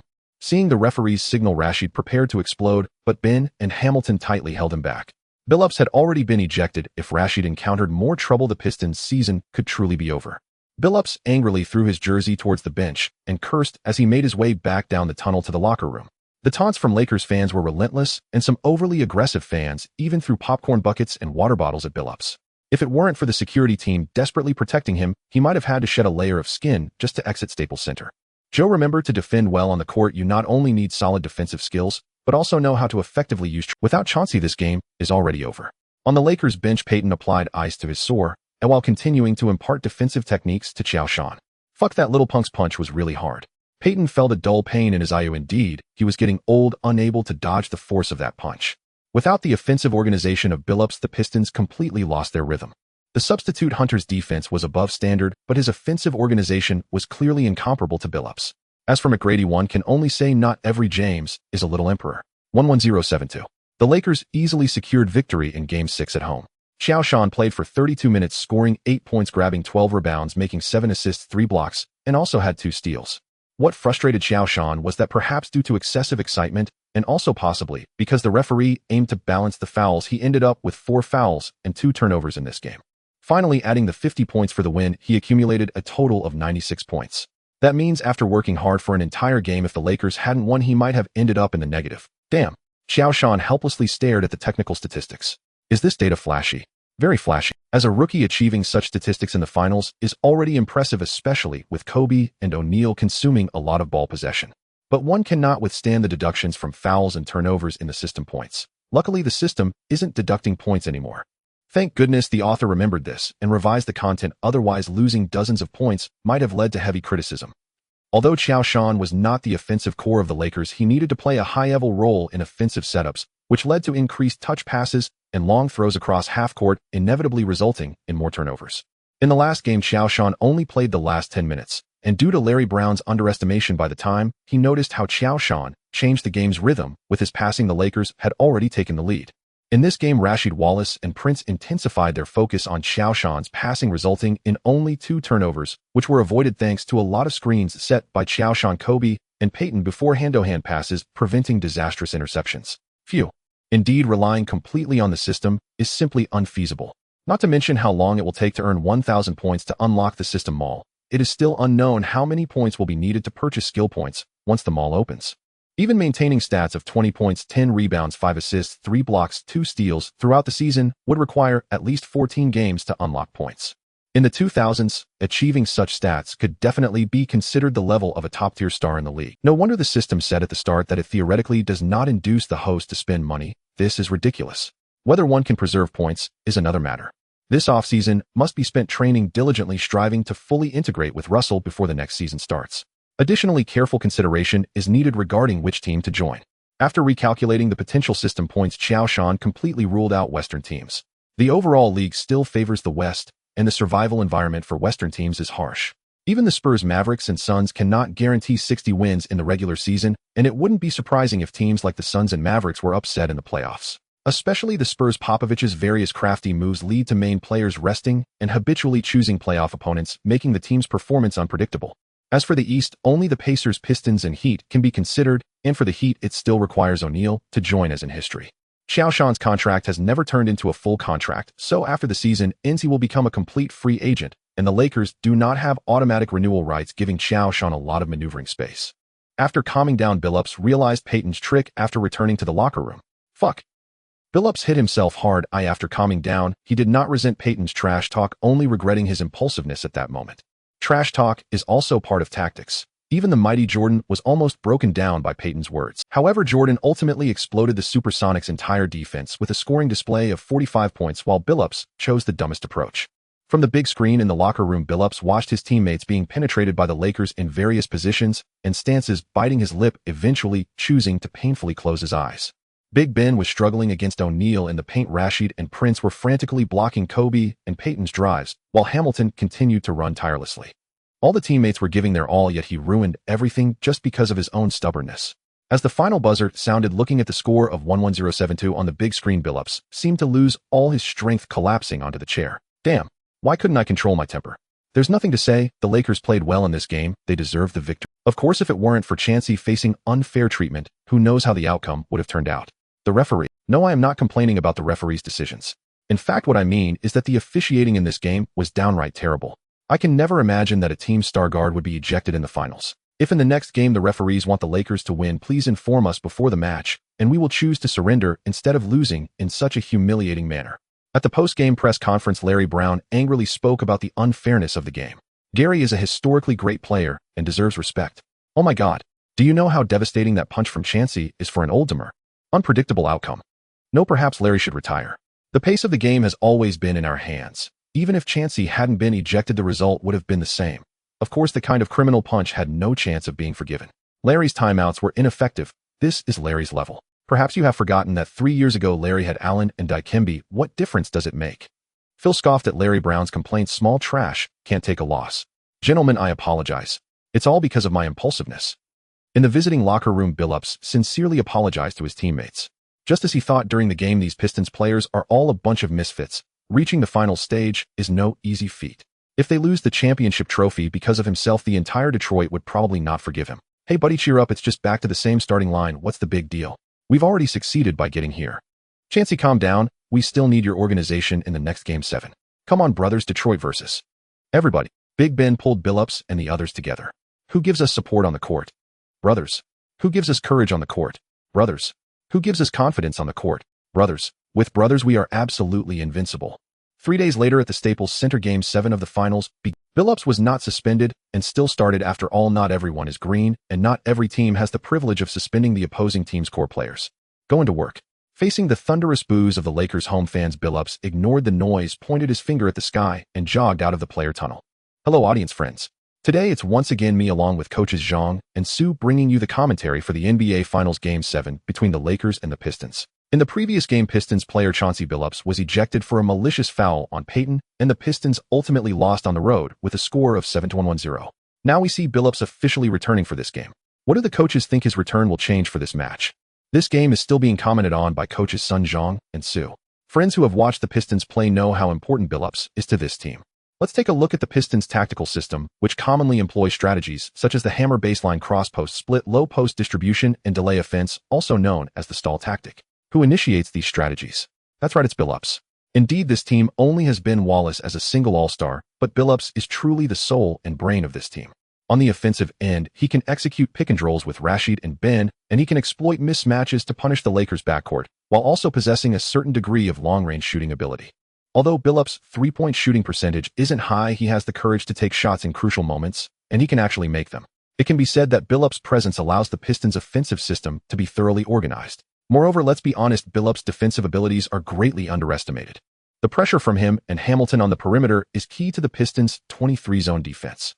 Just look at how difficult the Lakers found it to shoot from the perimeter in the previous 4 or even 5 games to understand how deep the defensive prowess of these two is.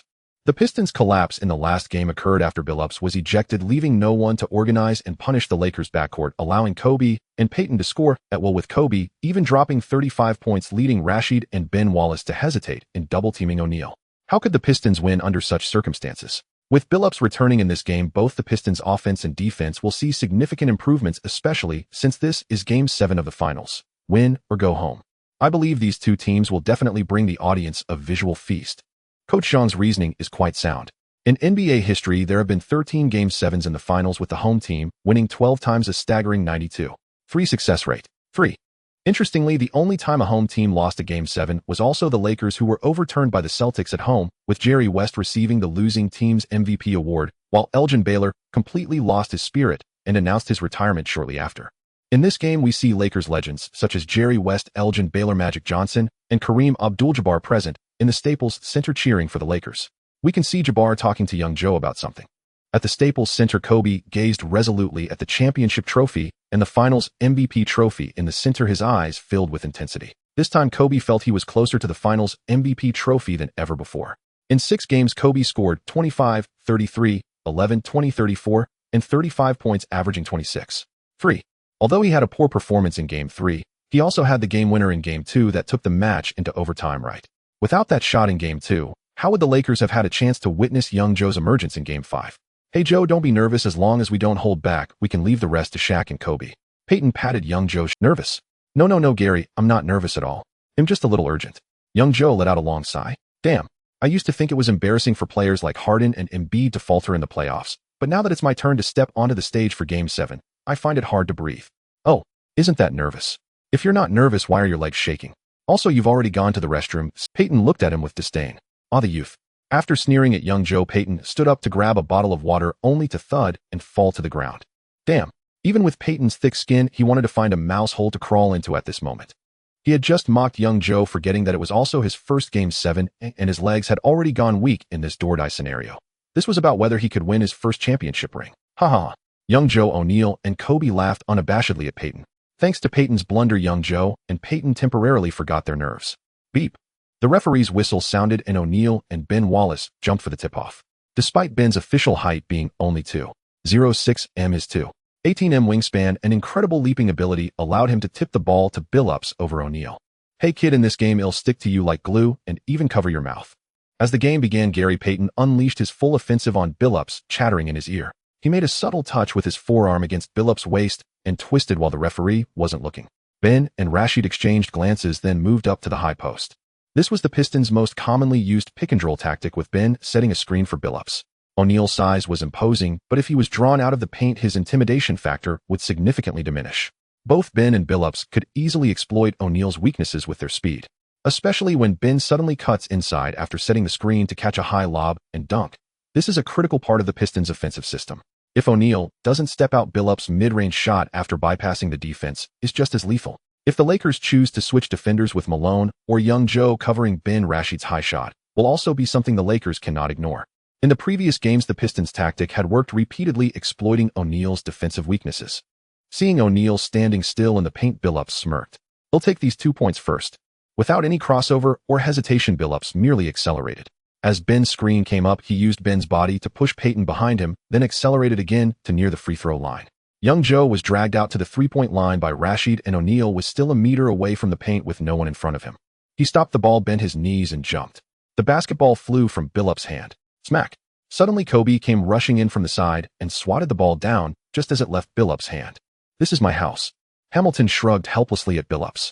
Just moments ago, Hamilton had seen Billups drive to the free throw line and made a backdoor cut, trying to take Kobe to the baseline three-point line. Unexpectedly, Kobe and Payton exchanged glances and quickly completed a switch, with Kobe using his speed to catch up to Billups. Despite their similar heights, Kobe's 211 centimeters wingspan and leaping ability allowed him to complete the block even from a delayed jump. Boom. The Staples Center erupted. Go home, Pistons. Los Angeles doesn't welcome you. Your mom's calling you home for dinner. They've prepared corn dogs for you, buddy. The Pistons out-off-bounds pass. Rashid passed the ball back to Hamilton. Beep, beep, beep. A series of urgent whistles interrupted the Pistons' offense again. Billups had established position in the low post with his left elbow pressing against Kobe's lower back, his right hand raised for the ball. Kobe suddenly used his arm to deny Billups' left arm, and the two arms twisted together like a pretzel. Don't think you can catch the ball here. Kobe growled through gritted teeth. Billups silently exerted force with veins popping from his temples. As he attempted to turn, Kobe subtly pressed his right knee against Billups' inner thigh, causing both to stagger. Let go. This is basketball, not WWE. Referee Joe Crawford shot them a death glare, and only then did Kobe and Billups cease their struggle. Kobe casually shook his arm, feeling that in that moment of entanglement it felt like Billups was about to rip his arm off. Indeed, Detroit was a bunch of brutes. No more shenanigans. Joe Crawford glared disapprovingly at the two. Damn, I've never officiated a game like this before. Just 19 seconds into the game, the star players of both teams were already tangled together. How do I call this? Crawford muttered under his breath. The previous game's ejection of Billups had caused quite a stir. Although the Lakers maintained control during the game, when Billups was ejected, the fact remains that they were missing a starting caliber point guard. In this game, even before it began, Crawford received instructions from Stern to allow players some physical contact within controllable limits. As for what is considered controllable, in Joe Crawford's eyes, as long as no one dies, then it doesn't matter. Beep. The ball was put back in play, and the possession remained with Billups. Kobe pretended to retreat defensively, then suddenly turned back and shoulder-checked Billups in the chest. Billups, caught off guard, took 2 steps back, but managed to hook Kobe's right arm with his own. For a moment, the two spun, like wrestlers sticking close to the sideline. Beep, beep, beep. Joe Crawford was genuinely angry now. Damn, these two simply disregarded the referee. This wasn't basketball, it was clearly a fight. Crawford, unable to tolerate any longer, blew his whistle repeatedly and called fouls on both Kobe and Billups. Chauncey, your mom's calling you home for milk. Welcome to the finals, Pistons. The fans in the stands began to jeer again, with insults and mockery ringing. Kobe smiled slightly, shaking his head in a mocking manner at Billups. Detroit is known for its toughness and resilience. If that's the case, then they must be even tougher, even a bit dirty. Everything for the championship. As for injuries, this is the last game. Who cares? During the offseason, there is plenty of time to lick wounds. The court is a battlefield. Once one side shows weakness, the other will charge with unstoppable momentum. Joe, this is the finals. Play tough, give no quarter. Remember, even if it's a foul, you cannot let your opponent score easily over you. And if you do foul, make it a hard one. Kobe eyed the Pistons like a hungry wolf. Since the game had dragged into the 7th match and Lady Luck had descended upon Los Angeles, there was no chance of letting this championship slip from his hands. During the Lakers' offensive possession, Kobe held the ball as Prince immediately blocked him outside the three-point line. With his right knee slightly bent, left hand protecting the ball, and right hand poised at his waist like a coiling viper. Suddenly, Kobe made a quick step with his right foot to break through the sound of his shoes screeching against the floor. In the instant Prince shifted his defensive weight, Kobe swiftly pulled the ball back and jumped for a shot. Prince was startled and quickly repositioned himself, leaping high to block Kobe's line of sight. Duong. The basketball struck the rim with a heavy thud. Damn, Kobe cursed under his breath. He had overexerted himself while tussling with Billups, causing his shooting form to be slightly off. Rebound. Kobe shouted the moment the ball left his hands. Under the basket, O'Neal and Big Ben were already entangled. O'Neal used his weight and bulk to push Big Ben behind him. At the moment of jumping, Big Ben secretly grabbed O'Neal's jersey while O'Neal instinctively wrapped his arm around Big Ben's. After falling to the ground, O'Neal used his legs to pin Big Ben's knee while Big Ben pressed his elbow against O'Neal's throat. Rashid rushed in to try to separate them, but was knocked down by O'Neal's momentum, and the three rolled around on the floor. Toot, toot, toot. Another sharp whistle. Joe Crawford was genuinely furious this time.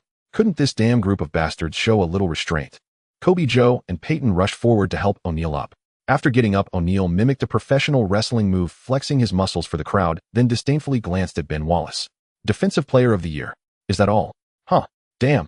Big Ben and Rashid glared at O'Neal. In this game, the Pistons were doing their utmost to restrain their emotions. No one wanted to end up like Billups, ejected and causing their team to lose. Crawford showed no mercy, calling fouls on O'Neal, Big Ben, and Rashid one by one.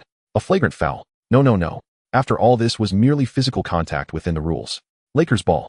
The Pistons continued their defensive strategy from the last game, with Big Ben guarding O'Neal, Prince Onion, with Kobe Rashid giving Joe a half step ready to double-team O'Neal or help defend Kobe's drives, while Hamilton lurked for opportunities.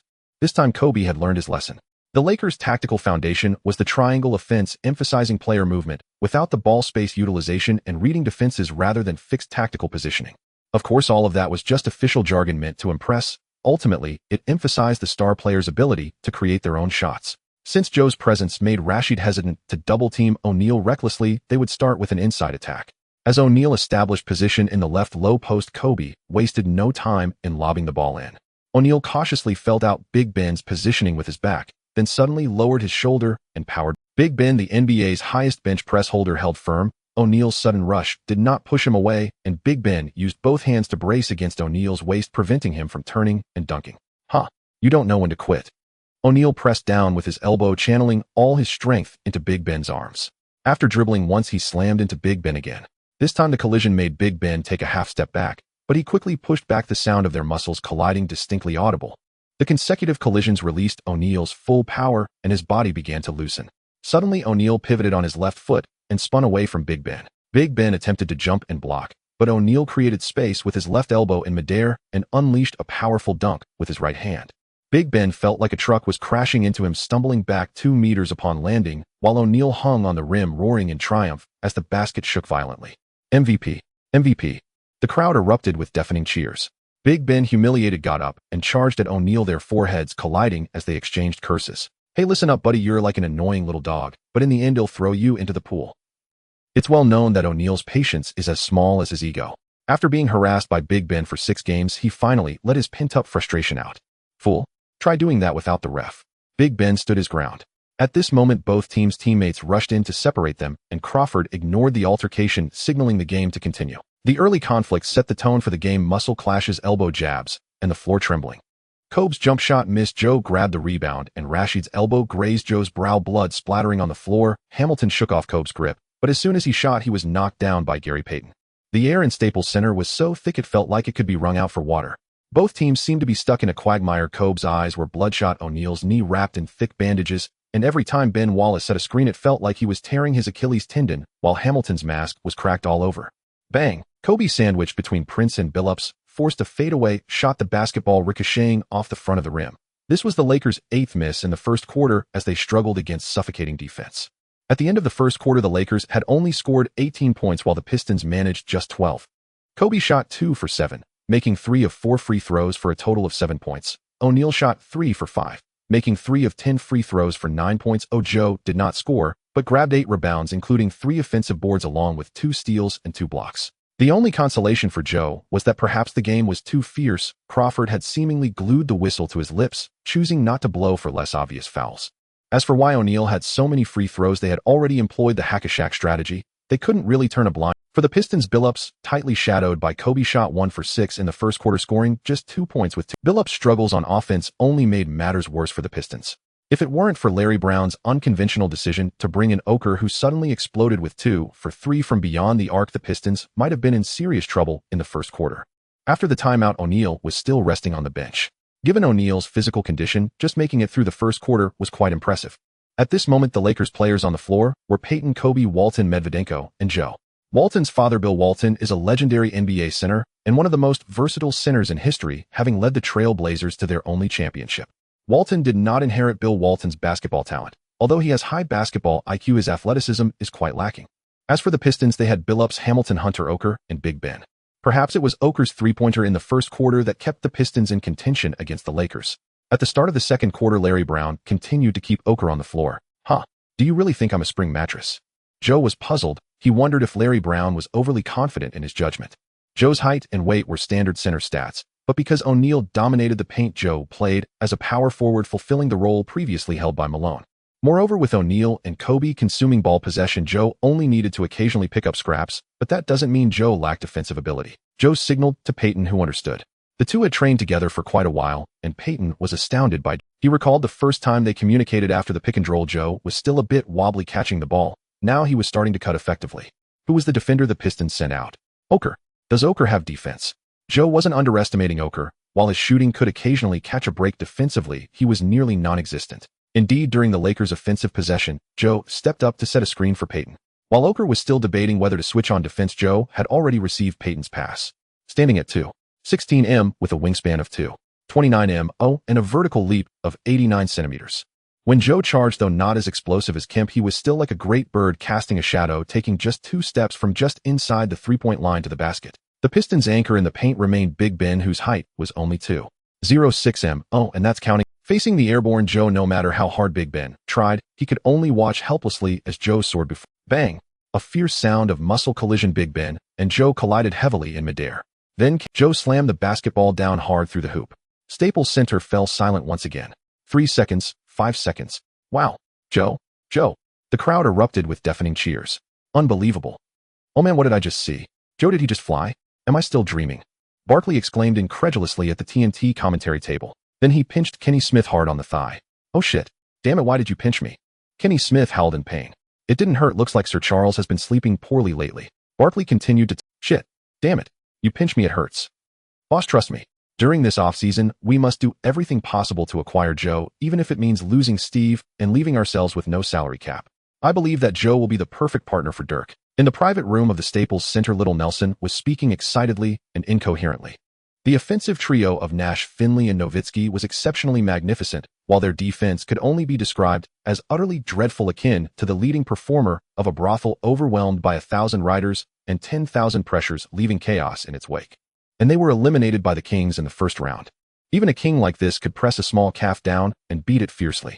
As soon as the first round of the playoffs ended, Cuban issued a strict order to Little Nelson this offseason: no matter what, a championship team must be built. Apart from Nowitzki, who is the unchangeable core, all other players can be disposed of at will. This time Cuban promised that Little Nelson would have absolute decision-making power. Little Nelson felt very pleased. Is Cuban a good boss? In some respects, yes. He is generous, willing to spend money, has a close personal relationship with players, and attends every home game to watch in person, even angrily criticizing opposing coaches and players alongside the fans. He hardly resembles a typical boss. However, for the team's general manager, Cuban is not considered a good boss. He has a strong desire for control and wants to dictate every trade. In addition, his favoritism towards Nowitzki is extreme, as any player that threatens Nowitzki's core position is not favored by Cuban, like Nash and Jamison, who are already on Little Nelson's optimized list. Cuban pondered for a moment on the other end of the phone. Little Nelson heard a rustling sound. Presumably Cuban was reviewing Joe's personal information. Little Nelson was not anxious and patiently awaited Cuban's decision. What? Didn't Cuban say that everything could be decided by Little Nelson?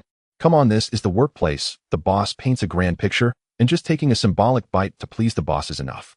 No one really believes that commands from the outside can be ignored will lead to longevity, right? We have a meeting tonight. The regional head asked the girl why the work is not progressing, and she replied honestly that it's fine. Then the girl complained about the repeated back and forth with partners' daily reports and how the recently decided plan was vetoed by the regional head. And then she cried for a long time. How about Joe compared to Eric Dampier? After a long time, a voice finally came through from Cuban. Dampier is claimed to be the second best center in the West. As for who the first center is, whether it's Yao or O'Neal, no one knows. Anyway, he can't compare to the first, he is the second. For example, some players entering the league have their fans and media aligning them with Dampier, and since Dampier is historically the first, that player cannot compare to Dampier, making him the second historically, which shouldn't be a problem, right? This is very reasonable. Dampier is the primary target for the Mavericks this summer, not for any other reason, but because Nowitzki faces all kinds of monsters in the paint: O'Neal, Duncan, Garnett, Weber, Stoudemire, Yao Brand. Every time the Mavericks finish a game, Cuban has to feel sorry for Nowitzki for a long time. Signing Dampier is to help alleviate the pressure on Nowitzki in the paint. A blue-collar player. That's great. No chance of encroaching on Nowitzki's position. Joe is a player with DPOY potential, and if we can sign him back to Dallas, he will become the most reliable helper. Most importantly, his offensive ability has been greatly underestimated. Plus, he is still very young with plenty of room for improvement. Wait, a two-way player. Isn't that a surefire future star? Once he grows up, how could he be content to stay under Nowitzki? The best approach is to sign him to a 11 short-term contract with 1 year guaranteed and a team option for the second year. This way, whether as a trade chip or a direct decision by the team, there will be great maneuverability. Let's try to see if we can sign a 11 short-term contract using a full mid-level exception starting at $4.8 million. Cuban shared his thoughts with Little Nelson, and as for how to negotiate, that's up to Little Nelson. If it can't be negotiated, it can only mean that Little Nelson's personal capabilities are lacking. If any ordinary player needs the boss to step in, then what's the point of having a general manager? At the same time, the Spurs, Pacers, Cavaliers. Several teams in the league vying for the championship had their general managers immediately contacting coaches, general managers, or star players. Wow, little Joe plays like this, let's have fun with him. In the CTV live studio, director Zhang had completely let loose. Being a Lakers or Kobe fan himself, and also having a Chinese player, director Zhang gained double the joy in this game. Friends who have watched Slam Dunk should know that when a team has an uncertain factor, the most uncomfortable person is the opposing coach.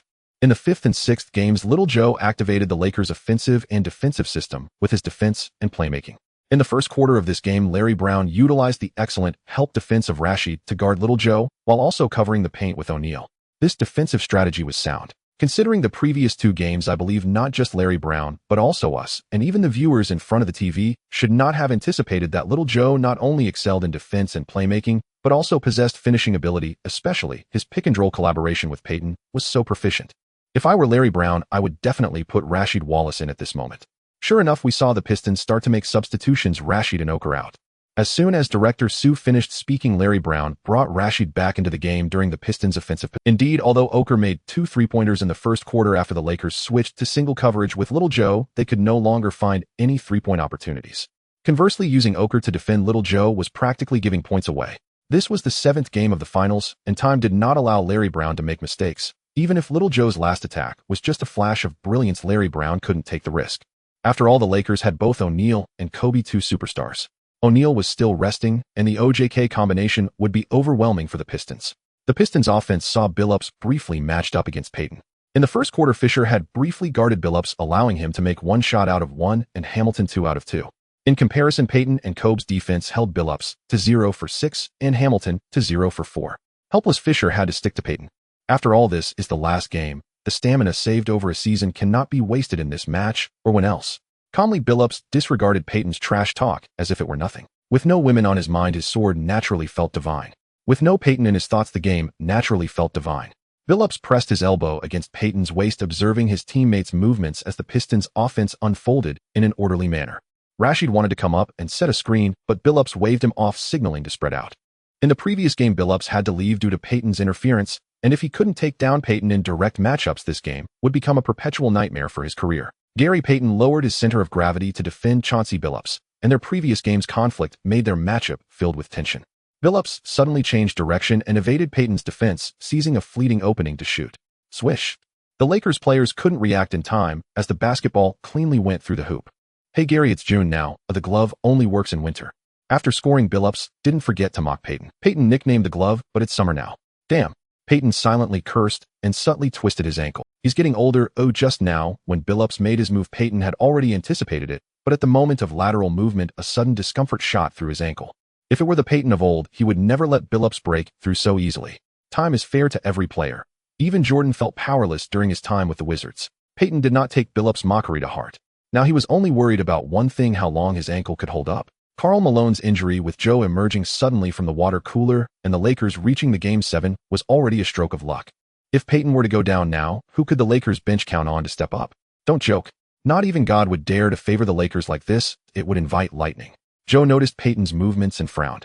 In his memory, Payton did not get injured in that year's finals. Although he performed poorly, it was only because he could not integrate into the Lakers system.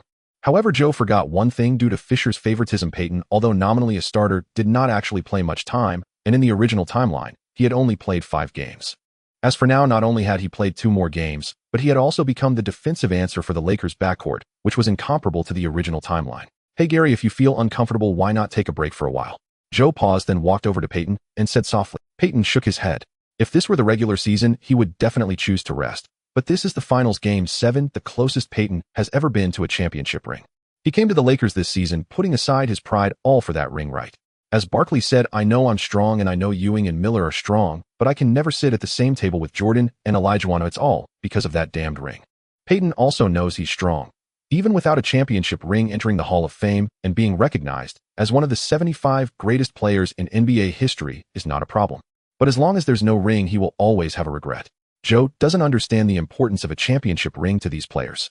Even though he has been following the NBA since junior high, he doesn't understand why LeBron and Durant would go to such lengths for a championship, even at the cost of their reputation. Basketball is just a job, isn't it? Joe, don't worry, for the championship ring, even if it costs me my life, it's worth it. Looking at Payton's resolute eyes, Joe opened his mouth, but ultimately did not say any more persuasive words. O'Neal, who had rested for 3 minutes, returned to the court. Payton advanced to the front court, passed the ball to Kobe, and then moved to the corner with Billups. Facing Prince, Kobe tested with his footwork, but Prince's long arms never left. Joe and O'Neal both stepped up to set screens for Kobe, leaving Larry Brown momentarily stunned. Damn, O'Neal is actually setting screens on his own. Moreover, isn't this the strategy commonly used by the Pistons, with Rasheed and Ben setting screens for Billups? How can the Lakers use it? Have the copyright fees been paid? A simple pick and roll. Joe utilized O'Neal's screen to swiftly cut and With Ben and Rashid distracted by O'Neal, Joe easily received Kobe's pass and scored with a two-handed dunk, instantly igniting the Lakers fans in the arena. Little Joe's explosiveness is incredible. That dunk was so domineering. Of course, Kobe's pass was also very reasonable. In the CTV live broadcast, director Zhang couldn't help but exclaim. The Pistons offense saw Billups once again going unknown against Payton. It was promised to blow up the Lakers' backcourt, so it must be done. Having regained his shooting rhythm, Billups chose to drive past Payton. There's no way I'll let you have it easy. Payton shouted furiously, quickly moving laterally. Snap! A sharp sound made the hearts of the Lakers players skip a beat. Payton fell to the ground, clutching his right ankle, his face contorted in pain. The outside of his shoe was completely twisted and his ankle bent at an unnatural angle. Payton rolled on the ground in agony, his fists pummeling the floor, his voice hoarse. Staples Center fell into silence. Even the Pistons players halted their actions.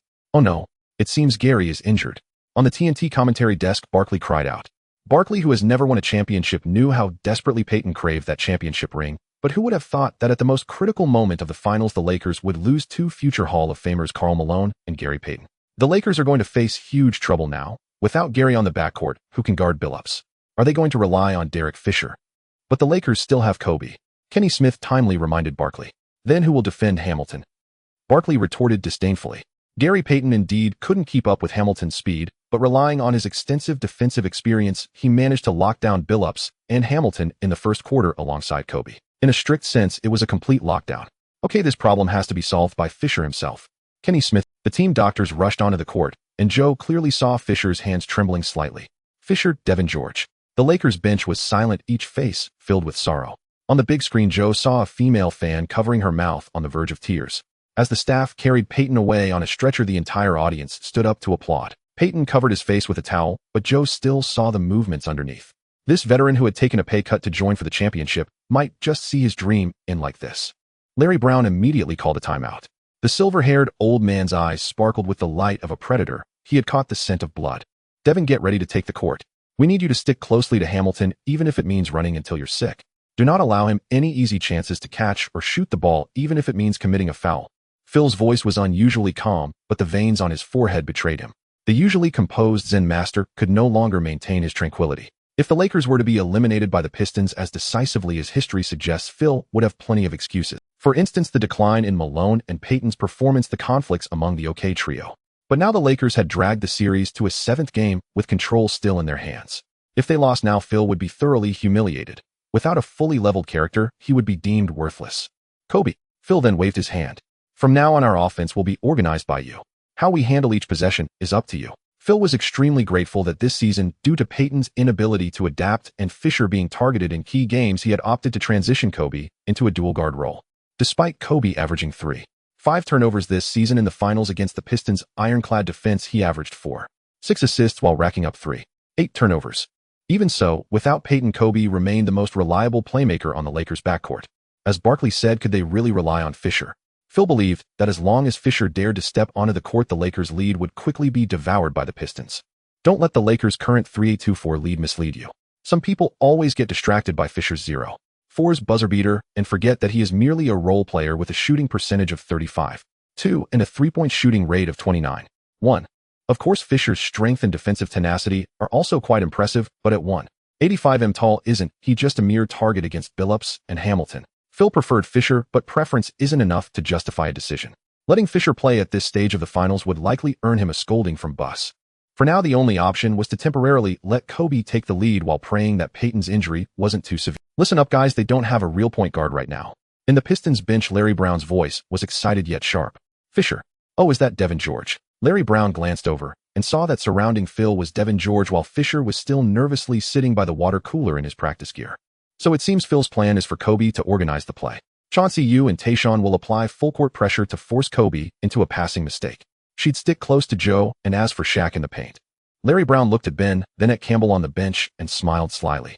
It's time for Shaq to feel the terror of free throws again. I must say Greg is truly a genius for coming up with such a disgusting tactic of hack-a-Shaq. Larry Brown silently praised his disciple. Although it was despicable, it was indeed effective. In the first quarter, O'Neal accumulated 5 fouls and 10 free throw attempts against McDyess, and Oker ultimately making only 3, resulting in a net gain of 7 points for the Pistons. After the timeout, as soon as Devin George stepped onto the court, he glued himself to Hamilton like a piece of gum, completely disregarding the other 8 players on the court. Offense. Help defense. Sorry, no time. All my energy will be focused on Hamilton. After all, there are rumors in the streets that Hamilton walked his dog and ended up making his dog sick.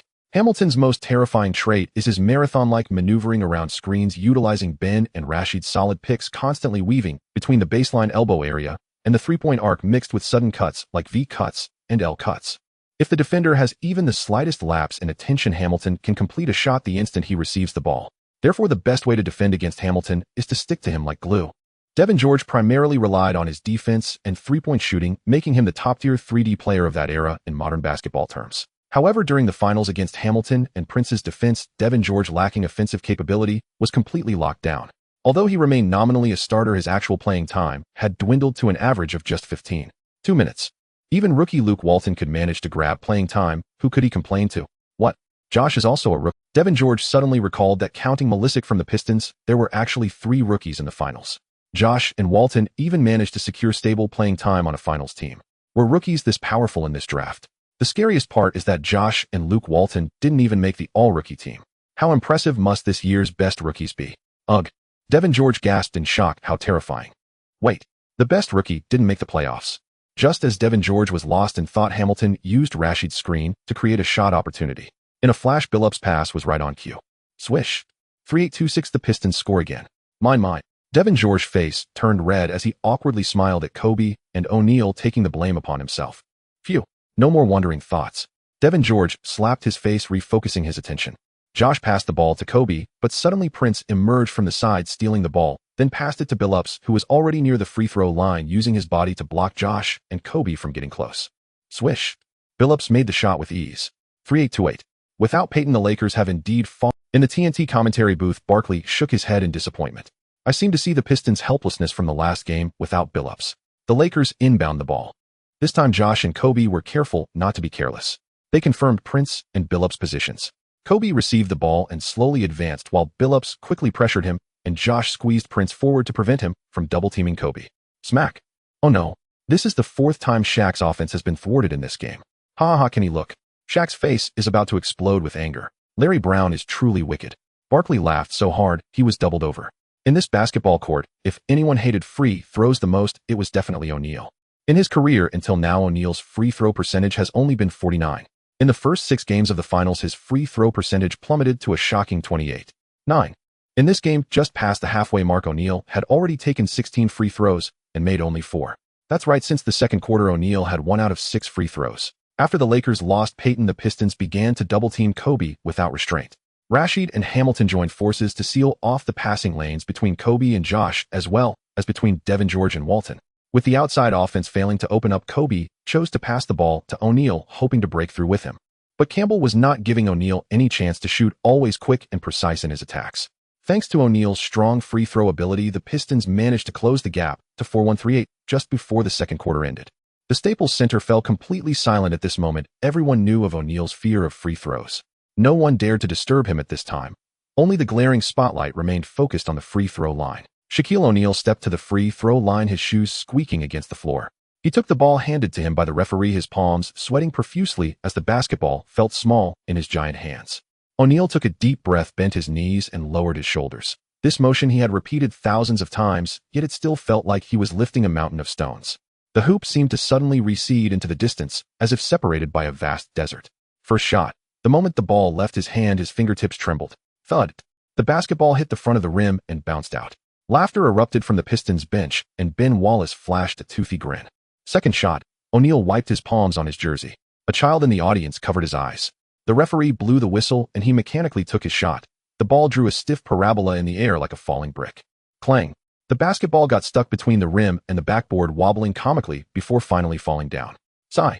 The Staples Center was filled with a chorus of lament. Suddenly, a figure in the crowd grabbed the falling basketball from above Campbell's head and then dunked it powerfully while riding on Campbell. Duong. The basketball was slammed heavily into the hoop, causing Campbell to stumble backwards out of bounds. When he regained his footing and looked back, Josh had just landed from the rim.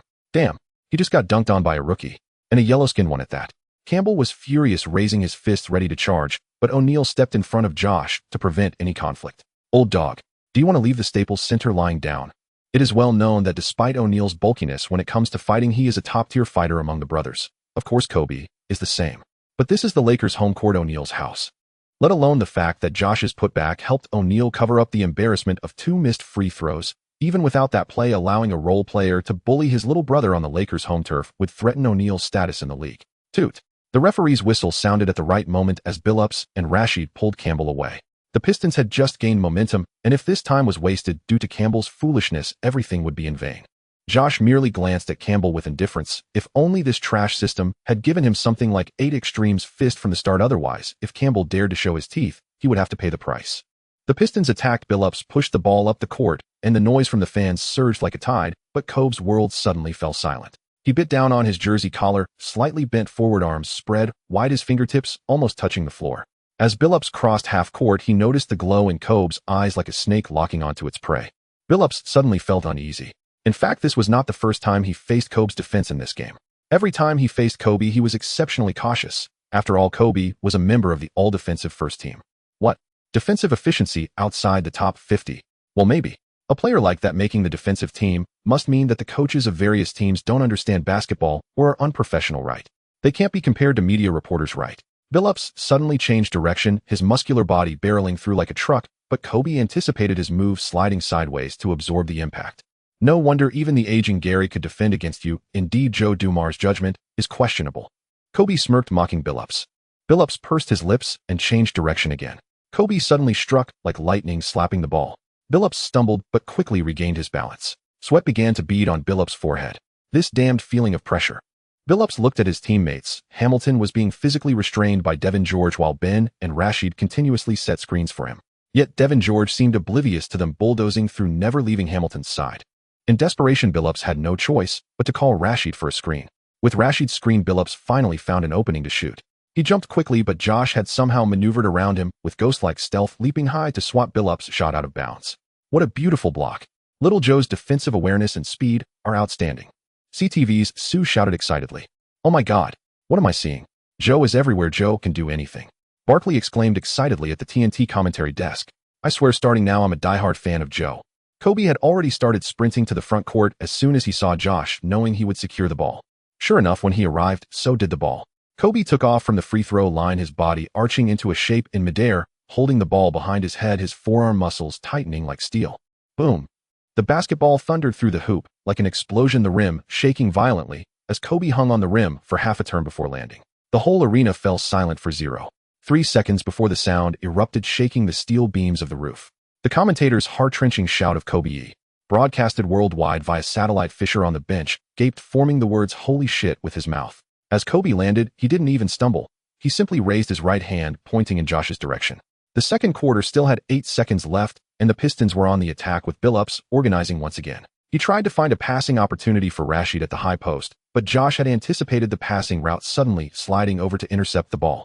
Josh quickly passed the ball to Kobe and then bolted towards the opponent's half like a wild dog unleashed. Rashid desperately chased after him, but with Josh's speed resembling that of Bill Russell's prototype, he easily pulled away from Rashid with a burst of acceleration. Seeing Josh charging towards the Pistons' paint, Kobe flicked his right hand, sending the basketball soaring like an arrow.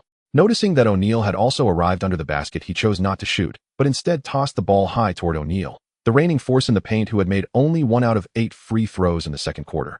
O'Neal effortlessly caught the ball with both hands and slammed it into the basket, venting his frustration freely. The atmosphere in the arena reached a climax. Little Joe's pass was brilliant. His chemistry with O'Neal is improving, Coach Zhang excitedly remarked. Toot. The referee blew the whistle, signaling the end of the second quarter. 4-7-3-8. In the Lakers' locker room, Kobe sat in the corner, his hands submerged in a bucket filled with ice. The moment his fingertips brushed the basketball, he felt a piercing pain as O'Neal panted heavily, his chest heaving. Devin George sat slumped on the bench, his lungs burning like fire. That crazy Hamilton, doesn't he ever feel tired? Walton seemed somewhat at a loss. Throughout the second quarter, Phil kept Walton on the court, but during the game, Walton seemed to have no presence at all. Both the Lakers and the Pistons appeared to forget that he was even on the floor. Perhaps his existence was merely to ensure the game proceeded smoothly. The immense pressure of the finals made Walton feel as if he were suffocating. Walton looked at Joe, wondering why, as a rookie, he could become a key factor in the game, while for him, even stepping onto the court felt like all his strength had been drained away. Phil picked up a marker and sketched a simple strategy on the whiteboard. In the second half, we'll play this. He drew a variant of the triangle offense with Shaq in the low post, Joe at the elbow, and Kobe still orchestrating the offense. As for Devin and Luke, I need you both to space out in the corners. Luke, if the Pistons continue to ignore you like in the first half, unleash your three-point shot and blow them away. Walton nodded mechanically, his throat tightening. This was the 7th game of the finals, and I was just a role player. Blowing the Pistons away. Am I thinking too much? At that moment, Joe stepped forward and patted Walton's shoulder. Hey buddy, we have an ancient saying in Hua Summoner, would you rather be a coward for life or a true man for just 3 seconds? What is a summoner? No, that doesn't matter. What matters is whether you are willing to be a real man, even if it's just for— That's right, Joe. Luke, shoot with confidence. The big shark is down low. Thank you, Shaq and Joe. Luke Walton was so excited he was almost in tears. The sons of legends all share a common worry, whether it's the team or the fans, they tend to unconsciously compare the player to their fathers. Bill Walton's individual ability was outstanding in any era. If it weren't for his connection with the Trailblazers as a center, perhaps his achievements would have been even more formidable. Luke Walton did not inherit the terrifying basketball talent of Bill Walton. If it weren't for his exposure growing up, his basketball IQ being above average, whether he could successfully enter the draft would still be an unknown. A season of disappointments had almost made Luke Walton forget his love for basketball. Until this moment, encouraged by O'Neal and Joe, Luke Walton reignited his confidence. The whistle for the second half sounded. The Pistons back on the court adjusted their defensive strategy. Prince was tasked with guarding Kobe, and as soon as Kobe broke through, Billups and Hamilton would leave Devin George and Walton unguarded to double-team Kobe. The three surrounded Kobe, firmly locking him outside the three-point line. Inside, Ben Wallace was still battling O'Neal, using all his strength to push O'Neal out of the paint. With only 8 seconds left on the shot clock, Kobe was forced to high lob to O'Neal, who was crowded in the low post. Rashid quickly left Joe and teamed up with Ben to double-team O'Neal. The sounds of 3 muscular bodies colliding in the paint echoed like thunder. Shaq forced a turnaround hook shot. The ball hit the front of the rim and bounced out. Fast break for the Pistons. Hamilton shot forward like a bullet, with Billups making a precise long pass. Devin George sprinted back, but he could only watch helplessly as the masked man made an easy layup. In the second half, the Pistons took the initiative. The game resumed, and Kobe brought the ball past half court only to have Prince immediately stick to him. The two similar-sized players faced off beyond the three-point line. Kobe suddenly accelerated and changed direction, but Prince stuck to him like a shadow. With only a few seconds left on the 24-second shot clock, Kobe was forced to take a fading jumper. Clang. The Pistons pushed for another fast break. This time, Billups assisted Rashid, who hit a three-pointer from the corner. 4-7-4-3. Just after the start of the second half, the Pistons had closed the gap to just 3 points. Kobe's gaze turned dangerous. This time, he brought the ball to the front court, ignoring O'Neal calling for it in the low post, and faced Prince with a series of between-the-legs dribbles before suddenly pulling up for a 3. Swish. The Lakers widened the lead once again. The Staples Center erupted the roar, almost lifting the roof. Kobe coldly retreated to half court, his eyes burning with black flames. Billups commanded the offense and suddenly threw a no-look pass to Prince, who easily made a layup. Luke Phil called from the sidelines, waving at Walton. Buddy, I need you to hit that damn 3 to create space for Shaq. Kobe pushed the ball up court. As expected, Prince came up to apply pressure again, and Joe came up to set a solid. Kobe quickly broke through, and in the moment Hamilton came to double team, he passed the ball to the corner where Luke Walton stood. Hamilton quickly returned to defend. Walton faked, adjusted with a dribble, and shot. Swish. The basketball traced a perfect arc, falling through the net. Well done, Luke. O'Neal's big hand slammed down on Walton's back. Walton stumbled, almost falling over, and then showed an expression of wanting to cry without tears. That damn big shark. It's like murder. Walton's 3 temporarily alleviated the Lakers' offensive pressure, and they no longer dared to double-team Kobe recklessly. Time ticked away, and the scoreboard kept changing. The lights in the Staples Center pierced through the smoke like searchlights, and in the last 3 minutes of the third quarter, the scoreboard froze at 7,268. The Pistons' defense was like a meat grinder, with every breath carrying a metallic taste, and the Lakers struggled to expand their lead. Kobe received the ball at the top of the arc, and Prince's long arms were already brushing against his eyelashes. Black Mamba suddenly lowered his center of gravity, pushing off with his left foot to change direction, the floor screeching. Prince stuck to him like a shadow, their jerseys tangled together, the sound of their muscles colliding causing the front row spectators to instinctively lean back. Come on, kid. Rashid Wallace lunged from the weak side, spitting saliva on Kobe's face. Kobe leapt forcefully, folding his body in midair to evade Wallace's block, but Billups' giant hand was already waiting there, and Hamilton stealthily crept close, ready to snatch the ball from Kobe's hands. On the court, Kobe was completely trapped in the Pistons' snake cage, entirely cut off from other players, blocking all passing angles. Smack! A massive block, the ball hit the floor like a bomb exploding. Billups snatched the ball, and Hamilton shot forward like a ghost. Devin George sprinted back desperately, but the nearly exhausted Devin George was staggered by Hamilton's sudden stop as he crossed half court. Smack! Devin George's chase briefly slowed Hamilton's speed, giving Joe a chance to defend. He also delivered a chase-down block to Hamilton.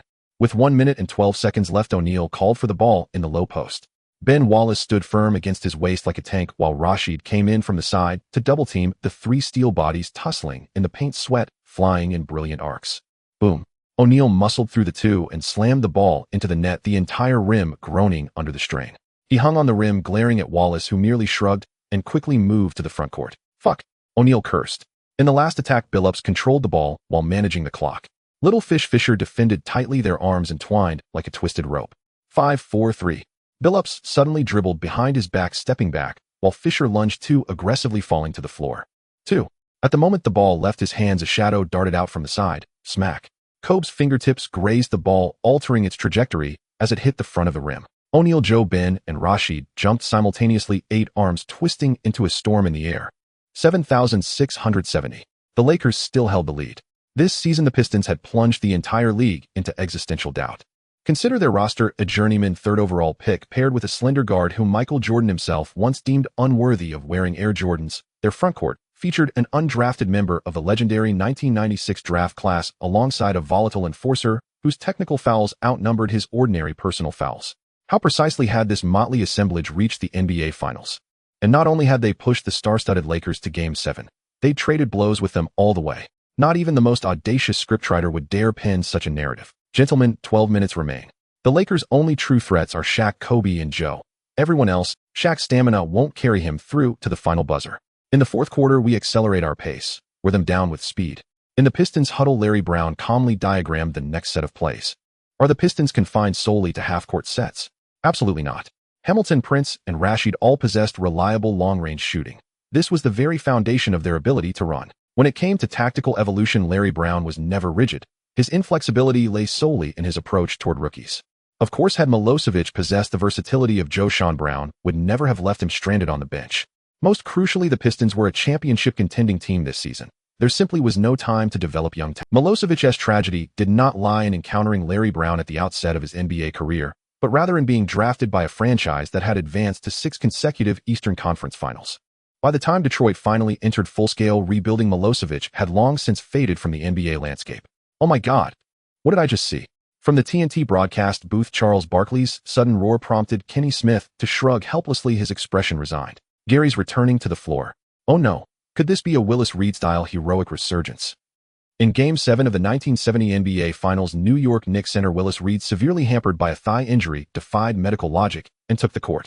He won the opening tip against Wilt Chamberlain, and then sank 2 consecutive mid-range jumpers, galvanizing his team with sheer willpower to claim the franchise's first-ever championship. Indeed, the Lakers once again served as backdrop to legend. Gary, as your coach, I forbid this. Phil's voice cracked, his mustache bristling with agitation. Sending you out there now would be tantamount to murder. Your career would end irrevocably. During halftime, the Lakers medical staff confirmed the grim news: Gary Payton had suffered a complete tear of his quadriceps muscle. He could barely walk, and his season was over. No, coach, please trust me. The team still needs me. Even 2 or 3 minutes would grant Shaq and Kobe vital rest, because in the decisive final stretch, they'll carry us. Right now, I feel no pain whatsoever. Gary Payton refused to let his career conclude in regret. In Games 6 and 7, the 2 most pivotal contests, Payton delivered standout performances. Perhaps he still remained ill-suited to the Lakers' conventional system, but through seamless synergy with Qiao Shan, Payton rediscovered his value, forging an authentic path to integration, not as a passenger, but as a genuine contributor to victory. After 14 seasons in the league, even if his own stubbornness meant vanishing from the NBA after this campaign, Payton would depart with no lingering regrets. At least he had fought wholeheartedly for a title, not like Malone, whose season had been fractured by inconsistency and marred by the vulgar incident involving Vanessa. All right, Gary, I agree. Phil, gazing into Payton's blazing eyes, hesitated, then gave a reluctant nod. But if I detect even the slightest sign of distress, you're coming out immediately. No discussion. No, thank you, coach. Beep. The players on the court for the Lakers were Fisher, Payton, Walton, Medvedenko, and Qiao Shan. The Pistons allowed Ben Wallace and Rashid Wallace a brief rest, relying on McDyess and Oker to bolster their interior defense. Lakers possession. Under the intense defensive pressure from Billups, Fisher stumbled as he brought the ball across half-court, quickly passing it to Payton, who had already moved near the free-throw line. Payton showed no hesitation and took the shot. Hamilton's defense was right in his face, yet the man who should have struggled to walk executed a perfect fadeaway jump shot. Swish. The decibel level in the Staples Center exploded, shattering the glass of the scoreboard. Payton did not celebrate. He silently retreated to defense, each step leaving a mix of sweat and blood on the floor. Pistons possession. Billups pushed forward rapidly as Fisher set up his defensive stance. Billups easily swish. Prince receiving the pass hit a three-pointer over Payton. 7-8-7-3. The Pistons were now only 5 points behind. Payton frowned, pulling Qiao Shan aside for a quiet whisper. With the ball back in play, Payton and Qiao Shan executed a high pick and roll, after which Qiao Shan drove down to complete a powerful dunk from Payton's pass. Pistons possession. Billups attempted the same tactic again, aiming to exploit Payton's weakness. Just as Prince received the ball to shoot, he suddenly saw Payton wearing a mocking expression. Smack! A pair of giant hands suddenly appeared and forcefully swatted the ball out of bounds. Fuck! Prince cursed as he retreated, realizing that Payton, this old geezer, had quickly figured out that the Pistons were targeting him, using himself as bait for Qiao Shan to sneak in. A team aiming for the championship will always bring in 1 or 2 veterans with finals experience, and this is, as the saying goes, an elder in the family is like a treasure. The on-site adaptability and clutch performance of veteran players are significantly superior to that of rookies. Experience may not kill, but at crucial moments it can deliver a precise strike to your vital area, swift, accurate, and ruthless. Fisher seized the ball and dashed forward like a gust of wind. In his youth, Fisher was not at a disadvantage in terms of speed. After waiting for all his teammates to position themselves, he passed the ball to Payton and darted toward the right baseline without looking back. This is Fisher's sweet spot, where his three-point shots have taken down countless teams. Despite his inconsistency, he never hesitates in critical moments. The Pistons could not afford to let Fisher go unchecked. After all, another defense-oriented team, the Spurs, had fallen victim to Fisher's buzzer beater in the Western Conference semifinals. With only a slight lead on the scoreboard, Payton carefully dribbled the ball. The Lakers needed to gradually consume the clock and maximize each offensive opportunity to tilt the victory scale in their favor. Of course, the pain from his torn thigh muscle did not allow Payton to make any extravagant moves. Even with anesthesia, every step still sent stabbing pain through him. Qiao Shan quickly moved to the low post. With O'Neal absent, the Lakers' interior was vulnerable. Did they expect Medvedenko to tussle with McDyess? For Medvedenko, if he wasn't completely dominated, he could consider himself lucky. McDyess in his prime was also a superstar power forward, averaging 2010, known as Little Amare. 3 consecutive surgeries caused a dramatic decline in McDyess' athletic ability. By the mid-2003-2004 season, the Suns completely lost faith in McDyess and traded him to the Pistons. There he fully transformed, becoming a defensively adept player, especially skilled at rebounding. In fact, McDyess should have joined the Pistons in the offseason of 03-04, which was a mistake earlier on. Adding to that, with the crafty veteran's little tricks, Medvedenko was no match for McDyess even after his major injury. Many times the gap in talent cannot simply be bridged by hard work. Some are born in Rome, while others may spend their entire lives searching for the way to Rome. For instance, Kobe entered the league clinging to O'Neal's coattails, though before Kobe matured, this so-called largest and toughest thigh could only lead him to a first-round exit. Conversely, the chosen one could only struggle in Cleveland, surrounded by CBA-level teammates. With only 6 seconds left on the shot clock, seeing Qiao Shan deep in the paint, Payton lobbed the ball to him. Qiao Shan stood at 2.16 meters while McDyess was only 2.06 meters tall. The significant height difference of 10 centimeters prompted Qiao Shan to showcase a hook shot. How many more secrets is Joe hiding from his greatest fan? On the TNT commentary desk, Barkley was left stunned by Qiao Shan's hook shot. Honestly, a hook shot is not something that surprises interior players. Kareem Abdul-Jabbar, known as Skyhook, perfected it due to his fully extended arms and high release point, coupled with his height of 2.18 meters, an extraordinary wingspan, making the arc of the ball look like it fell from the heavens. The hook shot is a signature of Jabbar, but not solely his invention. In truth, players like Mikhail Olajuwon, O'Neal, and Yao Ming are all adept at the hook shot. Their other accolades often overshadow this skill. Why did Qiao Shan's hook shot astonish Barkley so much? Starting from the 5th game, Qiao Shan's impression was that of a facilitator and defender. Even when scoring opportunities arose, he often opted to pass to O'Neal in the paint or to an open Kobe.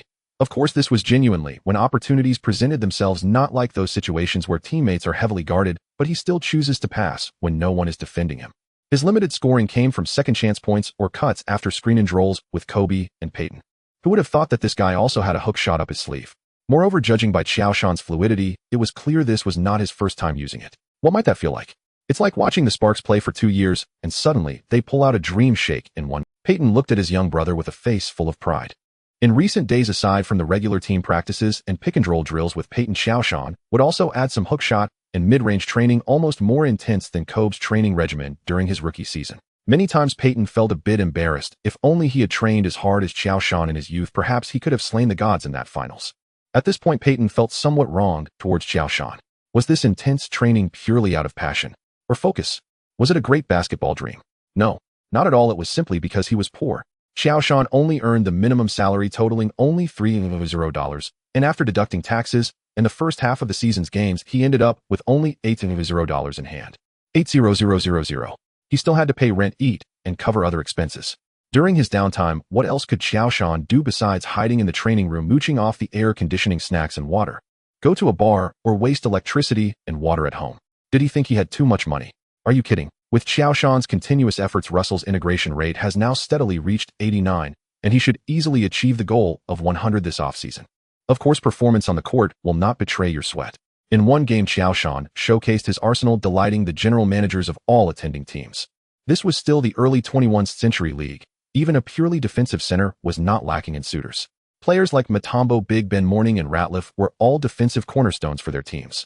Based on Qiao Shan's demonstrated unknown and help defense capabilities, he has sufficient potential to become the Defensive Player of the Year. If he could also develop above-average offensive skills, it would not be an exaggeration to say he could become the core of a playoff team or the second or third option for a championship team. Oh! Peyton screamed in agony as he collapsed to the ground, without any contact, clutching his thigh tightly. The cheers from the Staples Center abruptly ceased. His thigh felt as if it had been torn apart by a chainsaw, the muscle shredded. After struggling for nearly 3 minutes on the court, Peyton finally succumbed, completely exhausted. Sweat mixed with the glistening floor stung his eyes, and his vision faded to a painful white. As the team doctor rushed to him, he heard Phil screaming for a stretcher. "Get out of the way. I can walk myself," Peyton suddenly shouted, shoving away the doctor's helping hand with his bloodied palm. He grabbed the railing of the bench, his forearm muscles bulging as he forced his body off the ground. His left leg's muscle fibers trembled, but his stiff spine felt like steel rebar driven into the earth. Under the gaze of over 2,000 spectators, this 9-time all-defensive team member and the only point guard in NBA history to win DPOY dragged his injured right leg step by step toward the player tunnel. Sir, the doctor shouted after him. Peyton did not look back, leaving crimson footprints on the floor with each step. Women in the stands began to weep while he bit down on his screams until the shadows of the tunnel swallowed his silhouette. In 3 minutes, Peyton scored 4 points and made 2 assists, leading the Lakers bench to extend the score to 8-4-7-5, with his relentless spirit alongside Qiao Shan. "Joey will be a great player. I'll be watching your performance from the locker room. Brother, give it your all. I'll always be." Qiao Shan had followed the NBA for a long time. He had seen Pierce's The Return of the King, witnessed Mourning refuse to be carried off on a stretcher, and watched Nowitzki play through a fever of 40 while turning the Heat's Big Three into a laughingstock. Yet nothing compared to this impactful moment. The past instances were merely on television, involving strangers with whom he had no connection. This time it was Peyton, a teammate who had spent over a week with him, a mentor who trained with him and taught him the ways to survive in the NBA, a living, breathing person. Watching Peyton's gradually fading figure and hearing that shout of "I'll always be with you" before he left the court, Qiao Shan seemed to understand something in that instant.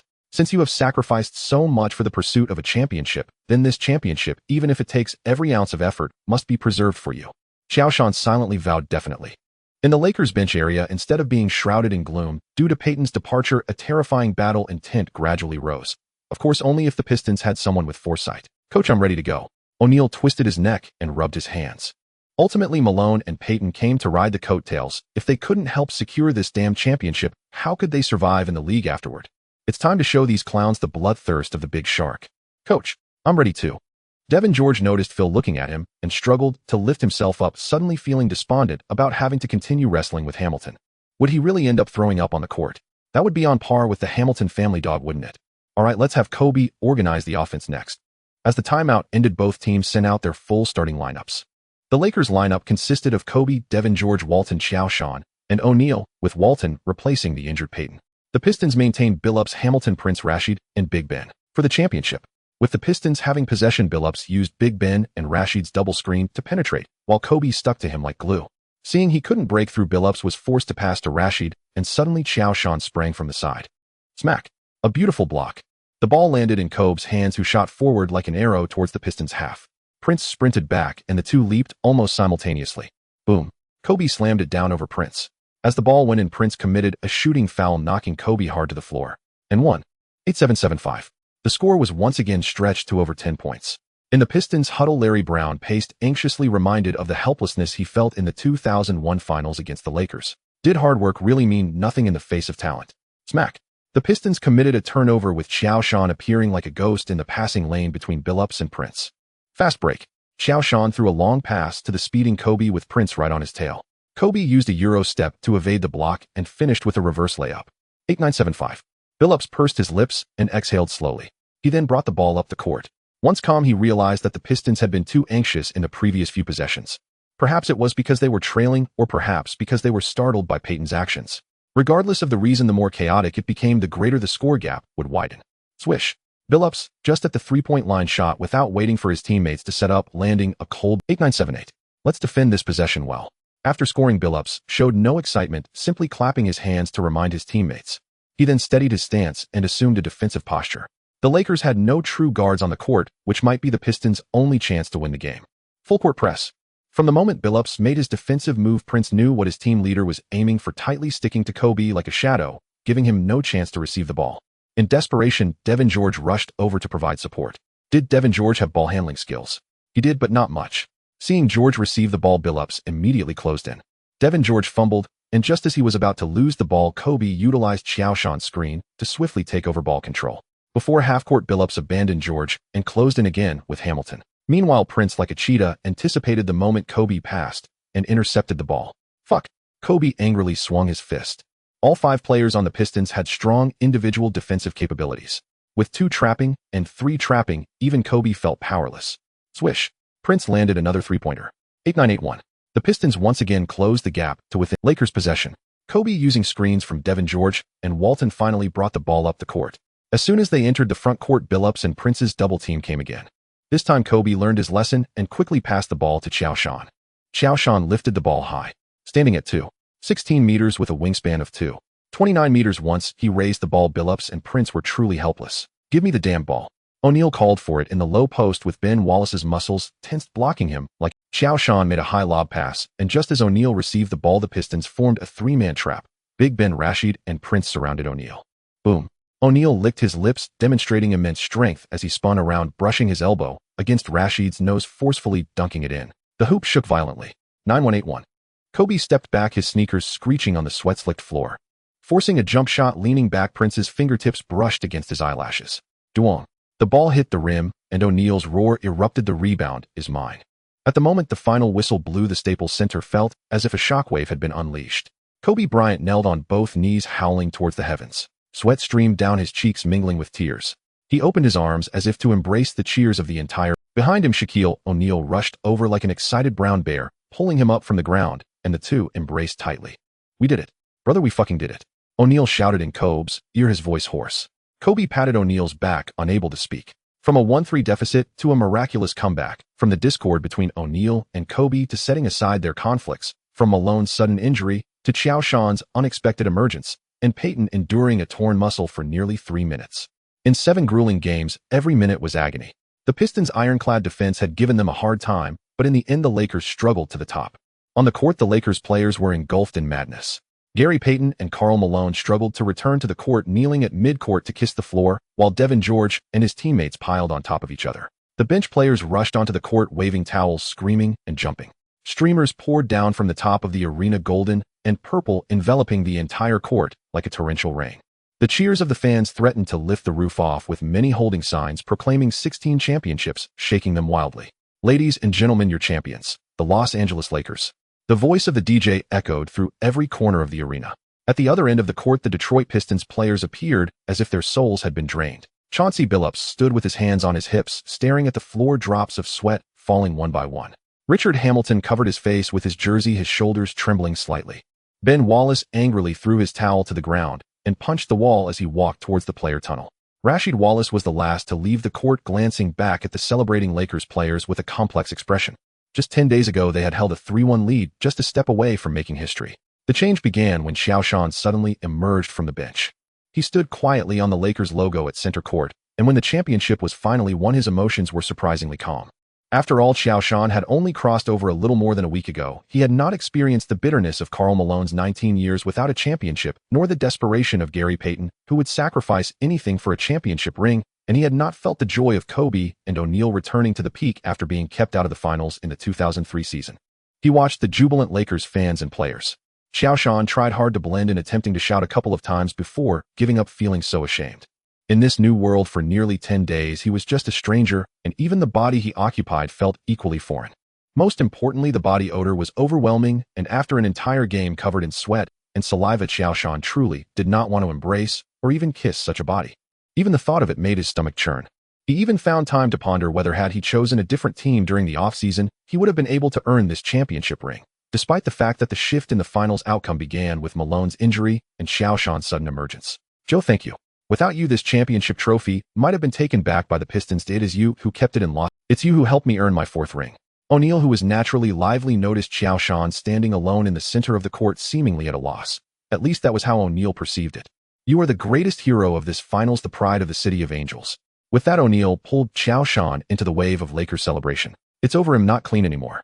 This was Qiao Shan's last thought. In the visiting team's locker room, the atmosphere was so heavy, it was almost suffocating. Coach Larry Brown patted the players on the shoulders. You had a great season. Hold your heads up. But no one responded. Hamilton sat in front of his locker, staring blankly at the floor. Billups covered his head with a towel, motionless. Ben Wallace suddenly stood up, slamming his locker with a loud bang. We could have won, he shouted angrily. Damn, Joe, where did he even come from? A player so outstanding on both ends of the court, and yet he wasn't discovered during the draft. These scouts should go eat shit. Rashid Wallace sighed. We did our best, Big Ben. They simply played better today. Outside the arena, 2 groups of fans formed a stark contrast. Lakers fans were celebrating in the streets, honking their car horns in unison. Some climbed streetlights to wave flags while others embraced strangers. Meanwhile, the few Pistons fans quietly walked towards the parking lot, some with red eyes, others shaking their heads in despair.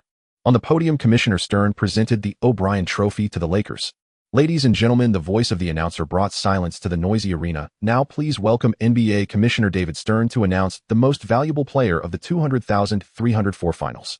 Kobe felt his temples thumping. The sweat had long cooled, but the blood still surged through his veins. He stood among his teammates, unconsciously rubbing his left middle finger with his right hand. Next season, there would be an additional championship ring there. O'Neal hummed an off-key rap to his left, his massive frame swaying to the rhythm, occasionally bumping against Kobe's shoulder. In 7 hard-fought games, Kobe averaged 26, 7 points, 3, 2 rebounds, 5, 2 assists plus 1, 8 steals, shooting 43, 4 from the field, 32 from three-point range, and his crucial shot at the end of the second game took the game into overtime, scoring over 30 points in the last 3 games, while being hounded by Billups, Hamilton, and Prince. O'Neal averaged 26, 6 points, 10, 8 rebounds, 1, 6 assists, 0, 6 blocks, shooting an impressive 63. 1 from the field with a terrifying free throw percentage of 38, building an iron fortress in the paint. Kobe swallowed hard, nervously looking at the envelope in David Stern's hand. Since the 9,900 season, the Lakers' three-peat had established another dynasty after Jordan. Everyone referred to this Lakers dynasty as the OK dynasty, but O'Neal's unstoppable performance in the finals, crowned FMVP for 3 consecutive years, had thoroughly nailed Kobe to the pillar of shame. Some would always say that Kobe was just riding O'Neal's coattails. No one will inquire about the matchup issues in the finals, nor will anyone notice that during the Western Conference playoffs, O'Neal also faced challenges against Duncan, Sabonis, and Divac. O'Neal is indeed formidable, but he is not strong enough to dominate the West solely on his own. Of course, saying that without Kobe the Lakers could not break through the West is somewhat of an exaggeration. It was during the 2001-2002 season that the Lakers lost themselves amidst the siege by Duncan and David Robinson in the Western Conference semifinals, ultimately leading to Kobe's eruption, averaging 26, 2 points, and dismantling the Spurs' defensive system. The OK duo, one inside and one outside, complemented each other. Stern smiled as he opened the envelope, the lenses reflecting the flashes of lights. His deliberately prolonged intonation nearly made Kobe's heart stop. Kobe Bryant. The deafening cheers erupted instantly. Kobe felt a current surge from his spine to the back of his head, and white mist appeared at the edges of his vision. As he mechanically stepped forward, he caught a glimpse of Shaquille O'Neal's applause, which seemed visibly stiff for a moment. Congratulations, brother. Shaquille's voice echoed in his ear low enough to be barely audible. They embraced briefly, and Kobe could feel the tension in his muscles. Kobe let out a long breath, releasing his tension, and steadily took the small golden trophy from Stern's hands. The trophy was heavier than he imagined, yet the cold metallic touch brought a strange warmth. Kobe. Kobe, Kobe. The entire crowd began rhythmically chanting his name. Kobe looked towards the stands where his wife Vanessa was screaming while holding their daughter, and his father Joe Bryant was capturing this moment on his phone. Magic Johnson, Jerry West, and Kareem Abdul-Jabbar stood up, applauding the contemporary heir of the Lakers. On the Lakers bench, Phil Jackson seemed contemplative, then relieved. It appeared that the Buss family had made a definitive. Awarding this FMVP trophy to Kobe marked the farewell to the Shaquille era of the past 7 years and heralded the dawn of the Kobe era. This offseason, a major earthquake is likely to shake the league. Hey man, Kobe spoke into the microphone, his voice a bit hoarse. I want to thank everyone who doubted me. Kobe suddenly raised his volume, the trophy in his hand steady as a rock. It is you who have made this trophy more significant. He paused for a moment, turning to look at the playful Shaquille and Joe, but I must thank my teammates who believed in this stubborn number 8, even in my most obstinate times. Kobe paused for a moment, turning towards Shaquille's direction, especially you, big guy. I know we have had disagreements, but tonight this trophy is half yours. The arena erupted in cheers once more. Shaquille was momentarily stunned. He had expected Kobe to boast and provoke, but he never anticipated Kobe would so solemnly thank him in this setting. Then Shaquille smiled, revealing a row of shining teeth. He walked up to give Kobe a hearty bear hug. Kobe smelled the mix of sweat and champagne on him, feeling the thumping of that strong heart. Don't drop the trophy, Shaquille whispered in his ear, eliciting laughter. Ding. System task completion detected, aiding the team in winning the championship trophy. Now randomly refreshing rewards. Rewards refreshing. Congratulations, host, you have obtained Kareem Abdul-Jabbar's skyhook skill. Kareem's skyhook is one of the most iconic and unguardable offensive techniques in basketball history, performed by the legendary center Kareem Abdul-Jabbar, based on the traditional hook shot. This technique not only became his signature move, but also a key weapon in his career, propelling him to become the all-time leading scorer in NBA history. With the merging of the skyhook skill 10-20-30. Congratulations, host, you have merged 60, and through training you can ultimately master Kareem Abdul-Jabbar's skyhook. Hey Joe. When all the dust settled, Joe stepped into the Staples Training Center one last time. As expected, I could wait for you here. Hey Kobe.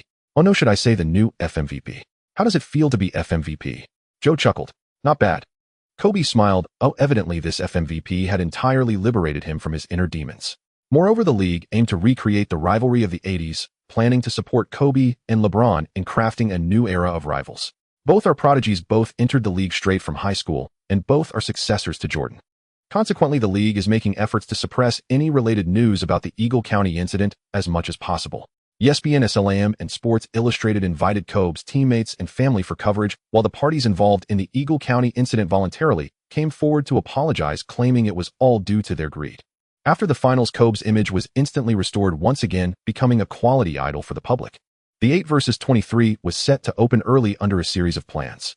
Joe, this finals was greatly thanks to your miraculous intervention. Otherwise the finals would have ended in the 5th game. To be honest, the entire Lakers team had already given up. It was your fearlessness and passion that rekindled our fighting spirit. It was also you who made me understand the joy of sharing the ball, allowing me and Shaquille to temporarily set aside our grudges during the finals. Well, Joe, I'm not someone good at expressing my emotions. But I want to say stay. Los Angeles needs you, the Lakers need you, and I need you. I believe we can replicate the glory of this time without Shaquille. The owners of this team are just you and me. Moreover, Los Angeles has the largest basketball market in the league, where your commercial value can be maximized. Mickey has already negotiated with Gary to offer a 3-year $14 million contract as a goodwill gesture towards you. However, Gary won't be able to return until the playoffs next season. It must be said that Kobe's words were very persuasive. Is Kobe strong? Anyone who has watched the NBA knows that after the OK duo disbanded, Kobe almost single-handedly dragged the Lakers into the playoffs, and in the 05-07 seasons, he fought fiercely against the Suns for 2 consecutive years. What level were the Suns during those 2 seasons? To say without exaggeration, if the Spurs hadn't unleashed Horry and the Leopard in critical moments to cool the Suns down, the ultimate championship might have been hard to determine. Injuries are indeed a part of the game, but deliberately injuring the opposing team's star player is quite disgusting. The Bucks and Warriors have garnered many detractors, and Pachulia, Curry, and Giannis are largely to blame. Just having an all-star teammate like Skyhook could lead Kobe to guide the Lakers to back-to-back championships. If we add Joe, perhaps there is indeed a chance. At this moment, Joe admitted he was tempted. Of course, it was mainly because of Kobe's words. Los Angeles can maximize commercial potential. I'm just afraid of being poor. By the way, Joe, I know you haven't signed with an agent yet. If you don't have anyone you fancy, I can introduce you to Rob. Rob Pelinka, Kobe's agent at that time. Yes, the same person who later became the general manager of the Lakers, a master in the buyout market. During the Eagle County incident, Rob Pelinka worked hard to reshape Kobe's image, ultimately managing to have Kobe wear the label of a scandalous offender, dragging Kobe and the team into endless lawsuits and controversies.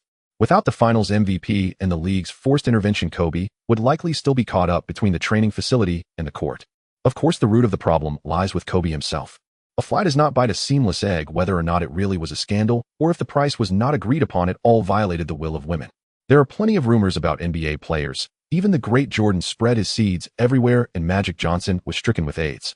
Being a black man, having lived at the bottom of society for a long time, suddenly becoming famous and a public figure, riding horses and eating abalone to experience the lifestyle of the upper class.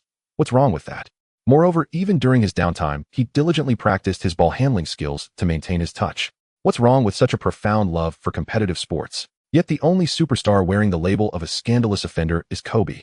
This truly deserves a shout-out for Rob's brilliance. Hi Kobe, Los Angeles is where my basketball dream began. The Lakers fans are the most passionate group in the world. I love the city and hope to finish my career with the Lakers. As for next season, I haven't made a decision yet. Perhaps I need to talk to my agent. By the way, Big Yao has already introduced me to Bill, and Bill will handle all the contract issues. However, I can guarantee that under the same conditions, I would definitely prioritize the Lakers. After all, you are here along with Bill Duffy. Big Yao's agent in the U.S. comes from BDA Sports Management. He represents players like Nash, Bibi, Nocioni, and Pachulia. In the last 3 games of the finals, Qiao Shan caught the attention of the entire league. Coupled with the massive market of Huagua behind him, no agent could resist this temptation. So after receiving Big Yao's recommendation, Bill Duffy hurriedly signed Qiao Shan right after the finals. After deep discussions with Qiao Shan, Bill Duffy advised him to sign a short-term 11 contract, as much as possible, with the second year being a player option. Even if the first year's salary is slightly lower, it wouldn't matter. As long as he puts up impressive stats that year, he can opt out of the contract and sign a lucrative long-term deal. Although Qiao Shan performed brilliantly in the finals and has boundless potential for the future, he is still just... There are plenty of players who peaked upon debut and then rapidly declined. No general manager wants to gamble on an uncertain future. A mid-level contract would be the biggest deal Qiao Shan could sign during this offseason. He certainly agrees, as he doesn't want to be the second Pippen. The second-in-command of a 6-time champion team averaging 2055 had a salary of only $78 million at his peak.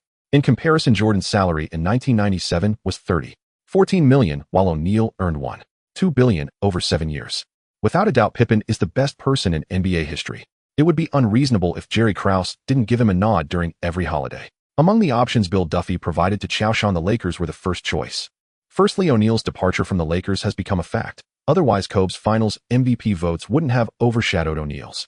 Qiao Shan will become the primary choice for the Lakers' frontcourt next season, at least during the crucial growth period. He won't be benched like Malisic. Secondly, Qiao Shan's playmaking ability suits Phil's triangle offense very well. Moreover, Kobe as the Lakers star holds a high level of recognition for Qiao Shan, which is very important. Given Qiao Shan's age and standing, he clearly won't challenge Kobe's position as the Lakers' leader. Thirdly, just like Kobe said, Los Angeles can maximize Qiao Shan's commercial value. Next are the Warriors, Pacers, Pistons, and Mavericks. The Warriors' home in San Francisco has the highest population of Chinese Americans in the U.S. The Pacers are the top team in the East, with the undersized O'Neal being strong offensively, but weak defensively. Qiao Shan could complement him well. Although the Pistons lost to the Lakers in the finals, their offensive and defensive pace is very compatible with Qiao Shan. Furthermore, the Pistons have promised that Qiao Shan can start next season. As for the Mavericks, it's purely because of Texas lower taxes. After a deep conversation with Bill Duffy, Qiao Shan realized that he had previously oversimplified his considerations. Gaining points in the system not only requires support from the team's record, but also relies on individuals. In NBA history, any team that achieves over 60 wins can be called a super team. Would anyone really think that 60 wins are trivial after witnessing the Warriors' 73 wins or the Bulls' 72 wins? For example, in the 2004-2005 season, in Nash's first season back with the Suns, he led the team to the best record in the league with only 62 wins. Qiao Shan has come to understand that if he wants to rely on win counts to even out the points, the possibility isn't. The Lakers used a Signan trade method to send Shaquille O'Neal to the Heat, acquiring Karen Butler, Lamar Odom, Brian Grant, and a 2006 first-round draft pick from the Heat. Subsequently, they used Brian Grant and the 2006 first-round draft pick from the Heat to negotiate with the Timberwolves for Sam Cassell.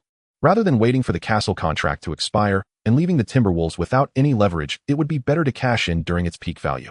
Minnesota is not only a small market, but also extremely cold, making it difficult to attract free agents.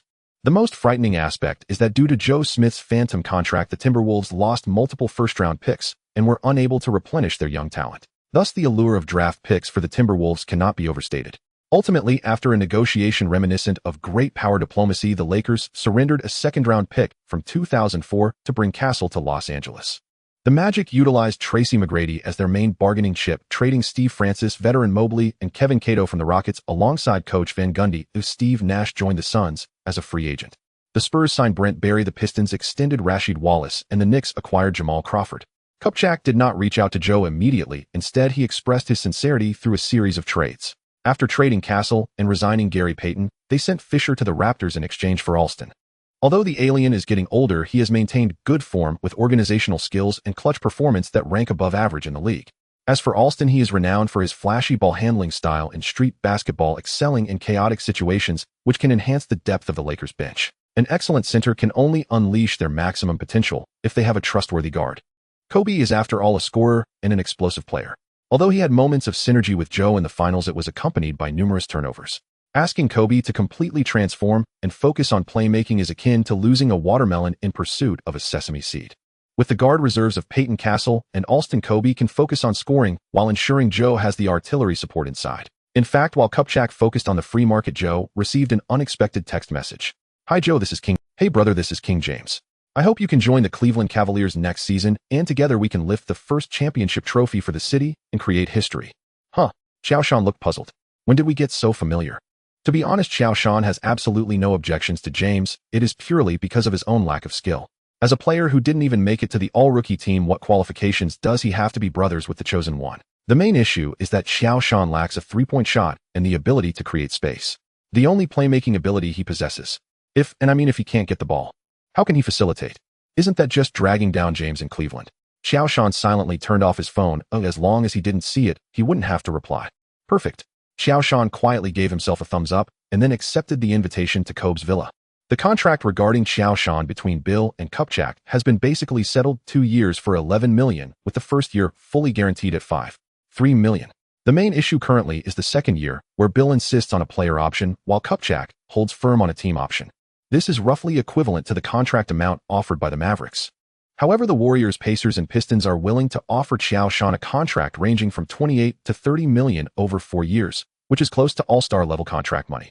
But 4 years is too long, and after discussing with Bill, Qiao Shan ultimately chose to decline. As for the Mavericks, they were once one of Qiao Shan's backup teams. However, after Cuban learned that Qiao Shan insisted on a player option for the second year, he immediately had Little Nelson shift the target to Dampier. The Lakers at least are willing to sit down and negotiate. Regardless, Qiao Shan believes that Bill will help him secure. As for the Athens Olympics, unfortunately the Blue Shoes did not invite Qiao Shan. Even though he performed impressively in the finals, he is not a player within the system. No one knows what Qiao Shan is like, and the Blue Shoes won't allow for any instability.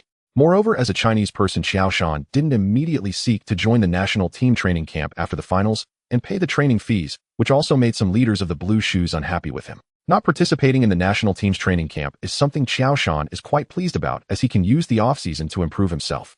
After the finals, Qiao Shan's fusion degree with Russell had reached 95. He believed that with one offseason, he would be able to reach a 100 fusion. Qiao Shan opened the system panel, and sure enough, his various abilities had been updated. Host Qiao Shan, height 2.16 meters, age 19 years, and 350 days, weight 123 kilograms, 271 pounds, wingspan 2.29 meters. Vertical jump 89 centimeters, scoring ability 77. 9 points, 82,100, rebounding ability 104. 5 points, 110,100. Blocking ability 101. 65 points, 107,100. Playmaking ability 89. 3 points, 94,100. Stamina 91. 2 points, 96,100. The numbers in parentheses indicate the highest ability value for Russell, followed by the normal maximum value for NBA players. Some individual players' abilities can exceed the maximum. For example, if the three-point ability is 100, Kai's three-point ability can reach 110,120. This is just a setting for this book, please don't take it too seriously. In the finals' 7th game, Qiao Shan scored 10 points, grabbed 12 rebounds, and provided 5 assists along with 4 blocks, 2 steals, 1 foul, and no turnovers, earning a remarkable 96 points. Over 3 games, Qiao Shan accumulated 273 points. However, it doesn't matter. He still needs over 700 points to unlock the system, all remaining without a wife. Hey Joe, welcome to my home. Arriving at Kobe's villa as promised, Kobe had been waiting outside and greeted Qiao Shan warmly upon his arrival. Come on to the training facility. He'll introduce you to someone. With that, Kobe pulled Qiao Shan quickly towards his training facility. Just before opening the door to the gym, Qiao Shan heard a clear swish.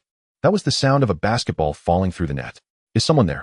Qiao Shan curiously pushed the door open and happened to see someone outside the key, slightly bending his knees, raising the ball high above his head. His movement was as elegant as a classical ballet dancer, yet contained immense power. Once his right arm was fully extended, it resembled the Statue of Liberty holding the torch, and with a gentle flick of his wrist, the ball flew from his fingertips, tracing an incredible arc. The basketball once again brushed against the net, producing a crisp swish sound. Who else but Jabbar could master the skyhook to such perfection? As Faye previously mentioned to Qiao Shan, the Lakers have a rich bloodline for developing excellent centers. Regardless of how these excellent centers came to be, just mention Jabbar and O'Neal, and the first identity that comes to mind is the Lakers' legendary status. The Lakers are the team that can provide the greatest support for Qiao Shan's growth. At Kobe's special request, the Lakers have hired Jabbar as a special mentor for the season to provide technical guidance for Qiao Shan. "Hey Joe, great to see you again." Jabbar showed no signs of being a superstar and greeted Qiao Shan warmly. "That skyhook of yours in the finals," Jabbar said while mimicking Qiao Shan's skyhook shot from the 7th game. "That's a nice move. I heard from Kobe that you secretly practiced during the finals. What a hardworking young man. So do you want to learn the skyhook and offensive techniques under the basket from me?" It would be a lie for Qiao Shan to say he wasn't moved by Jabbar's invitation. Indeed, with the aid of the system, Qiao Shan would eventually be able to collect the unique skills of all the great centers in NBA history, including Jabbar's skyhook, Olajuwon's dream shake, David Robinson's face-up, drive, Yao Ming's fadeaway jumper, and even Oakley's boxing and Chamberlain's iron kidneys. But with the current performance of the system, who knows how long it would take to acquire these supercenter techniques. While the system has temporary tasks and corresponding rewards, the one loaded on him has been utterly useless, offering nothing beyond the initial loading prompts and the slow increase of Russell's integration. If it weren't for seeing the changes in scores after each game, Qiao Shan would have doubted whether his system had already kicked the bucket, as it had zero presence. Therefore, apart from waiting for the useless system to open a shop, Qiao Shan still hoped to improve his skills through his own sweat and efforts. In terms of skill and achievement, Jabbar is undoubtedly among the top echelon of centers in NBA history. With 6 NBA championships, 6 regular season MVPs, and 2 finals MVPs, he was the all-time leading scorer in NBA history. Until 2023, when it was surpassed by LeBron. At least by 2004, no one thought the all-time scoring leader could give Jabbar a chance to compete for the GOAT. Jabbar's game footage and philosophy have always been essential studies for future centers. The legacy of the Lakers centers like O'Neal and Bynum always bears Jabbar's shadow. To receive personal guidance from such a great center, Qiao Shan felt a slight urge. When mentioning Jabbar, the first thing that comes to everyone's mind is his skyhook technique, with one hand holding the ball high and using his height too. 18 meters and wingspan too. 25 meters to achieve a high arc hook shot that is nearly impossible to block, especially during critical moments. This often leads many to overlook that Jabbar's back-to-the-basket moves, turnaround jumpers, and playmaking abilities are also at the pinnacle level, allowing him to score from any position.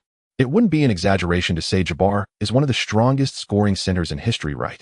Qiao Shan, standing at 2.16 meters with a wingspan of 2.29 meters, is almost a perfect successor to the skyhook technique. The history of the NBA emphasizes legacy, especially for players whose fame transcends time. There are rarely instances of them hoarding their skills. The Dream passed his dream shake to Yao Ming, and Kobe nearly replicated the low-post back-to-the-basket moves and fadeaway jumpers of the Big Dipper. Would a master starve his disciple? No, that's impossible.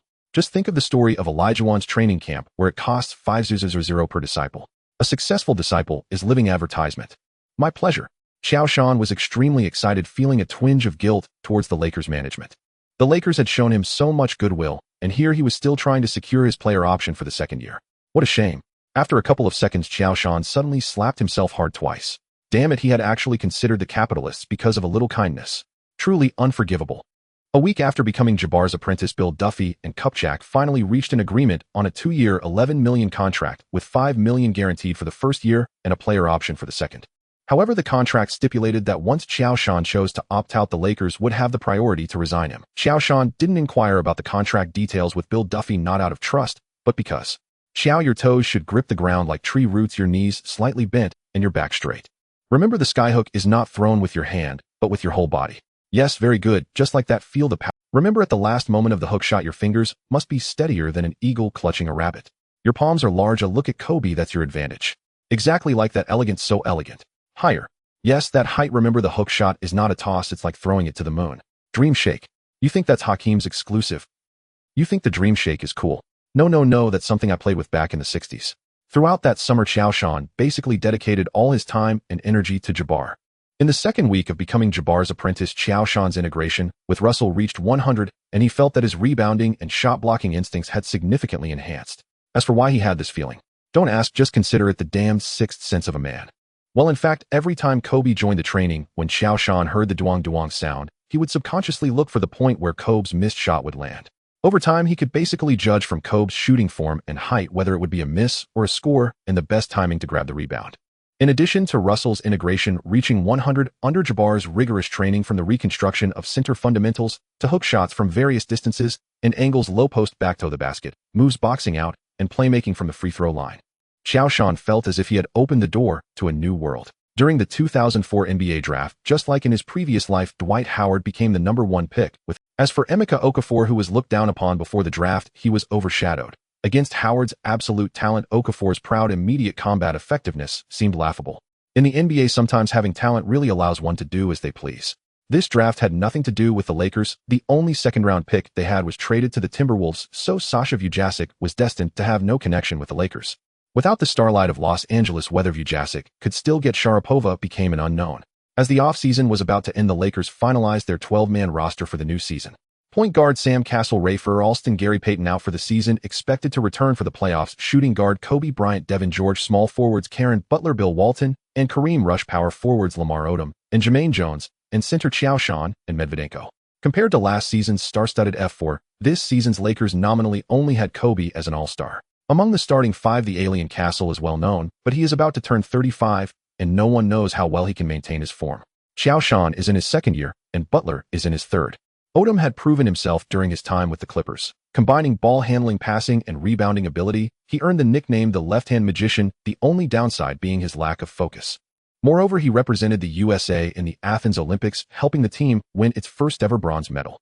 Despite being last season's champions, the Lakers were only ranked 9th in ESPN's power rankings for the new season, while their finals opponent, the Detroit Pistons, ranked 2nd, and the Heat, with O'Neal, jumped to become the new power in the East, soaring to 5th, showing the impact of the Big Shark.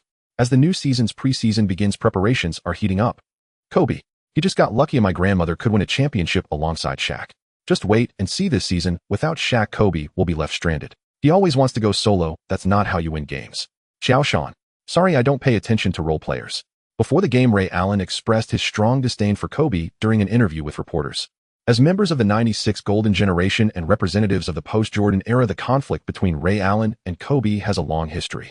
Ray Allen is known for his humility and team-oriented playstyle, while Kobe is famous for his fierce competitiveness and individual heroism.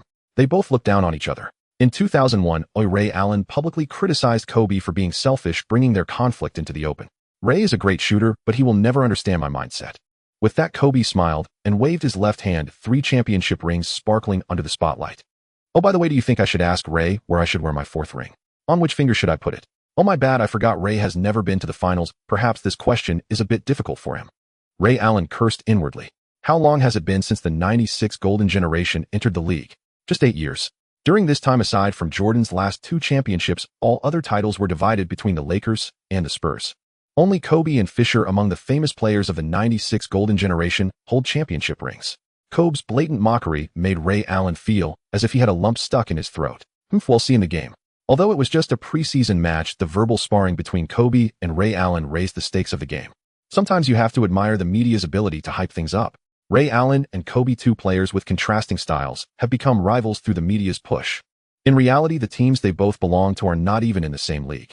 Ray Allen's early team, the Bucks, struggled to break through even in the weak Eastern Conference. Last season with the Supersonics, although he averaged 23.0 points per game with a 39.2 3-point shooting rate to return to the All-Star game, the Supersonics finished only 12th in the Western Conference, firmly in the running for the top draft pick.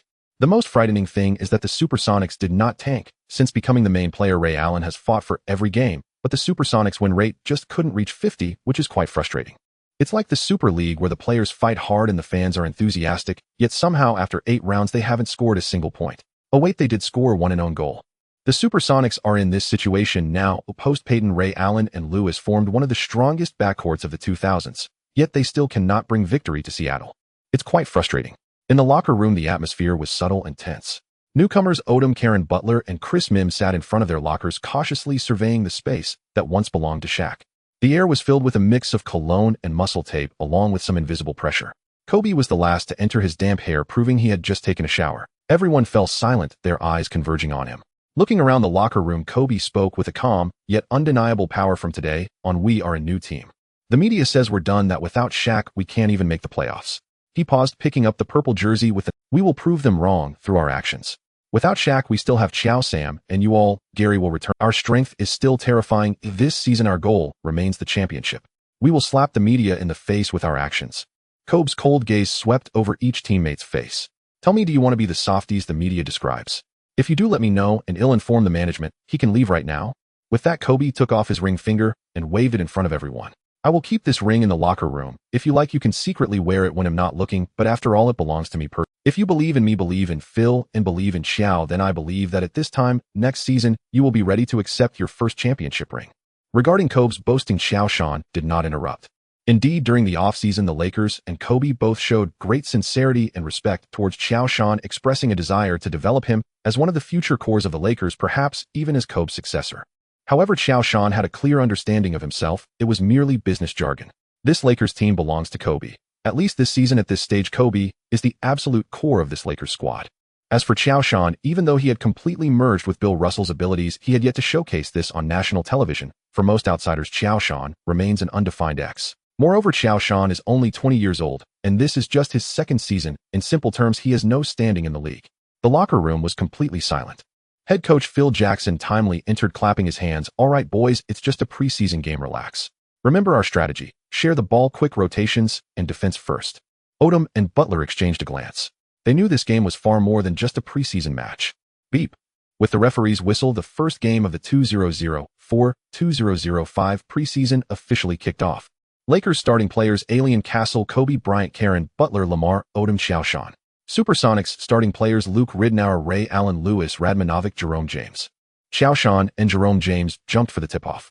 The lights in the Staples Center were so bright that Qiao Shan squinted his eyes. Standing at center court, he unconsciously rubbed the sides of his shorts, his palms already seeping with fine beads of sweat. The cheers, whistles, and the announcer's pre-game introduction reverberated in his ears, but these sounds felt as if they were separated by a thick frosted glass, vague and distant. Kobe and Ray Allen brushed past each other near the center circle. "I heard you're the boss of the Lakers now." Ray Allen smiled, his voice only audible to the two of them. Kobe squinted. "I always have been." Ray Allen chuckled lightly. "Well, see. Qiao, relax." Kobe gently patted Qiao Shan's back. "Just jump like you do in practice." Qiao Shan nodded but felt his throat. Last season, the Lakers tip-offs were always handled by Shaq. To be precise, this was Qiao Shan's first time starting as a center in an official game. He was the second center in the last two finals. "Never mind, just go for it." Qiao Shan took a deep breath and stood in the designated position. Opposite him, Jerome James flexed his muscles towards Qiao Shan, a sneer playing at the corner of his mouth. "Hey, rookie." Beep. The whistle blew. The referee tossed the ball straight into the air. In that moment time, Qiao Shan saw the orange basketball spinning upwards, saw Jerome James already bending his knees in preparation to jump, saw Kobe and Ray Allen's arms tangled together, saw countless eager faces in the audience at Staples Center. "Mine." Qiao Shan roared, leaping off the ground with fury, the force of his feet scraping against the floor with a piercing sound. Jerome James nearly jumped at the same time, but Qiao Shan's speed was quicker, and with his 2.29-meter wingspan, his fingertips touched the ball, first lightly nudging it towards Castle. Beautiful. Castle caught the ball securely. Castle skillfully pushed the ball forward and passed it to Kobe. There is an unwritten rule in the league that the first offense generally goes to the team's star player to handle. Kobe, holding the ball, faced Ray Allen's defense, dribbling with a rhythm that alternated between fast and slow. Ray Allen lowered his center of gravity, his eyes glued to Kobe's shoulder. "You won't get past my defense, Kobe," Ray Allen whispered, his voice eerily calm. Kobe's lips curled into a slight smile without responding. Suddenly, he lowered his center of gravity, the basketball swiftly weaving between his legs, producing crisp sounds. Ray Allen's defense followed closely like a shadow. Out of nowhere, Kobe abruptly halted, stepping back to create space, and it was too late for Ray Allen to react. Kobe leaned back slightly in the air, flicking his wrist. Ray Allen jumped with all his might to block the shot, his fingertips almost grazing the basketball. The ball spun in the air, tracing a high arc. Swish. The ball went in. The Lakers took the lead first. The Staples Center erupted with deafening cheers as Kobe was surrounded by his teammates. He glanced at Ray Allen, who shook his head, a hint of a wry smile finally appearing on his face. That was a beautiful shot. Kobe Bryant outshone Ray Allen. The commentator's voice was nearly drowned out by the audience's cheers. Kobe's fadeaway has truly reached perfection. With that last attack, I almost saw the shadow of Chicago's number 23. The height of the jump, the arc of the fadeaway. It's hard to believe that in his 8th season in the league, Kobe's abilities are still evolving. It's terrifying. Kobe did not celebrate. He quickly returned to defense, his eyes still fixed on Ray Allen. He knew the Supersonics would definitely pass the ball to their most reliable shooter. Sure enough, after Reed passed half-court, he immediately searched for Ray Allen's figure. Ray Allen ghosted along the baseline, using Jerome James' screen to shake off his defender. Kobe fought hard to get through the pick, but he was already a step too late. The ball found its way into Ray Allen's hands, who, without needing to adjust, jumped up and shot, his movements as fluid as poetry. Swish. A three-pointer. Kobe, I really don't understand why the league's coaches favor you so much. With your level of defense, you still make it to the all-defensive team. My grandma could defend better than you. Ray Allen spread his hands and shook his head. Normally, Ray Allen maintained a humble demeanor in public. He rarely talked trash during matchups. Just because he didn't say anything didn't mean He couldn't. After all, Ray Allen's early career partner was Big Dog Robinson, a relatively low-key trash talker. But every time he faced Kobe, Ray Allen couldn't control his emotions, or rather his jealousy would rear its head. Why was Kobe the successor to Jordan, starting his career by riding on Shaq's coattails, winning 4 championships in 8 years, and being a 2-time All-NBA first-team member? In the face of such a series of honors, Ray Allen admitted he was rattled. Of course, Ray Allen had his own little schemes. The Lakers were practically a brand new team this season, needing a long time to gel. As long as he could trap Kobe in an onion-owned style, severing the connection between Kobe and his teammates, the Supersonics would have a chance at victory. Indeed, as Ray Allen anticipated, a fiercer flame ignited in his eyes. Castle pushed the ball up the court, and Kobe circled around to receive the pass. Ray Allen immediately closed in his arms, constantly interfering. Kobe dribbled to the top of the arc, signaling his teammates to spread out. The timer showed 10 seconds, 9 seconds, 8 seconds. Kobe began to dribble, changing rhythm rapidly. Ray Allen lowered his center of gravity, eyes tracking Kobe's shoulder. At 5 seconds, Kobe suddenly broke to the right, and Ray Allen slid to keep up. At 4 seconds, Kobe stopped abruptly, switching the ball to his left hand behind his back. At 3 seconds, he faked a shot, causing Ray Allen to jump slightly. At 2 seconds, Kobe gathered the ball and leaned back for a jump shot. Ray Allen leaped with all his might to block his fingertips, almost brushing the basketball. The ball spun in the air, tracing a high arc. Swish! The ball went in. Kobe clenched his teeth tightly, vigorously pumping his fist. Ray Allen remained non-committal. So what if he let Kobe score freely? Duong. After hitting 2 consecutive shots, Kobe transformed into a Milan blacksmith, missing shot. This was already the 3rd miss in a single offensive possession. Qiao Shan shook his head helplessly. When Kobe got stubborn, it truly became a headache. Just like before, Kobe attracted the defense of both Ray Allen and Lewis, while Karen Butler was completely open, yet Kobe stubbornly chose to shoot and clang. He easily pushed Radmanovic aside and grabbed the rebound over Jerome James. The 2 Supersonics big men, Jerome James and Radmanovic, posed no threat to Qiao Shan. Though Jerome James was of similar height to Qiao Shan, his jumping ability and speed were significantly inferior, and his rebounding instincts were woefully inadequate. Perhaps it was because Qiao Shan had witnessed too many of Kobe's clangs, making him more familiar with the potential landing spots. As for Radmanovic, he might be better suited to showcase his talents on a ski slope. Qiao Shan easily pushed him out of. This time, Qiao Shan did not pass the ball back to Kobe. If Kobe kept playing solo, even if the Lakers won, the newly joined players would likely develop a resistance towards Kobe. How could they build chemistry? After all, no one likes to train for sprints on the court. Players need to maintain their shooting rhythm. You can't expect Kobe to hold the ball alone while the other 4 sit on the sidelines, and still hope those players stay in rhythm, ready to catch and shoot whenever. Isn't that bullying the honest players? Qiao Shan grabbed the rebound and posted up against Jerome James. Bang!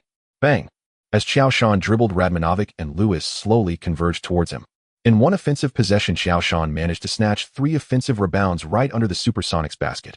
Even if the Supersonics interior was weak, they shouldn't be bullied like this. If Qiao Shan managed to score again with his back to the basket, the Supersonics big men might as well commit seppuku. It was time to show this rookie some color. A rookie who had 2 standout performances in the finals was merely unnoticed beside Shaq. Did he really think of himself as a star? Now is the moment. Lewis saw that Qiao Shan hadn't noticed him, and he felt delighted, his right hand, like Katas, swiftly reaching for the basketball. Slap. Qiao Shan caught the ball, and then passed it to the unguarded Karen Butler. Swish. Butler hit the mid-range shot. Just one possession showcased the vast difference in defense between the Supersonics and the Pistons. The Pistons would never commit such a novice mistake, giving their opponent a completely open opportunity. Hey Kobe, perhaps you should pay more attention to your teammates' positions. Of course, if you're not worried that Shaq will win his 5th ring before you, you can continue playing like you did just now. Shaq is now partnered with Dwayne. If Shaq and Dwayne win the championship before you do, think about how the media will evaluate your relationship.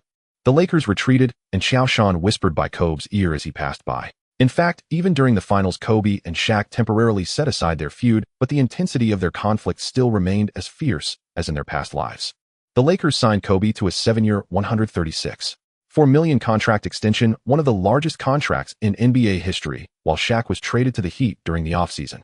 Despite the various indications during the season that the Lakers were choosing Kobe over Shaq, the actual event left Shaq feeling deeply betrayed, as if he were back in '96, when the Magic management thought that 24-year-old Hardaway had more long-term potential than 24-year-old Shaq, even giving Shaq a humiliating offer of just $54 million over 4 years. The Lakers' actions this time were almost identical to the initial insult the Magic dealt Shaq.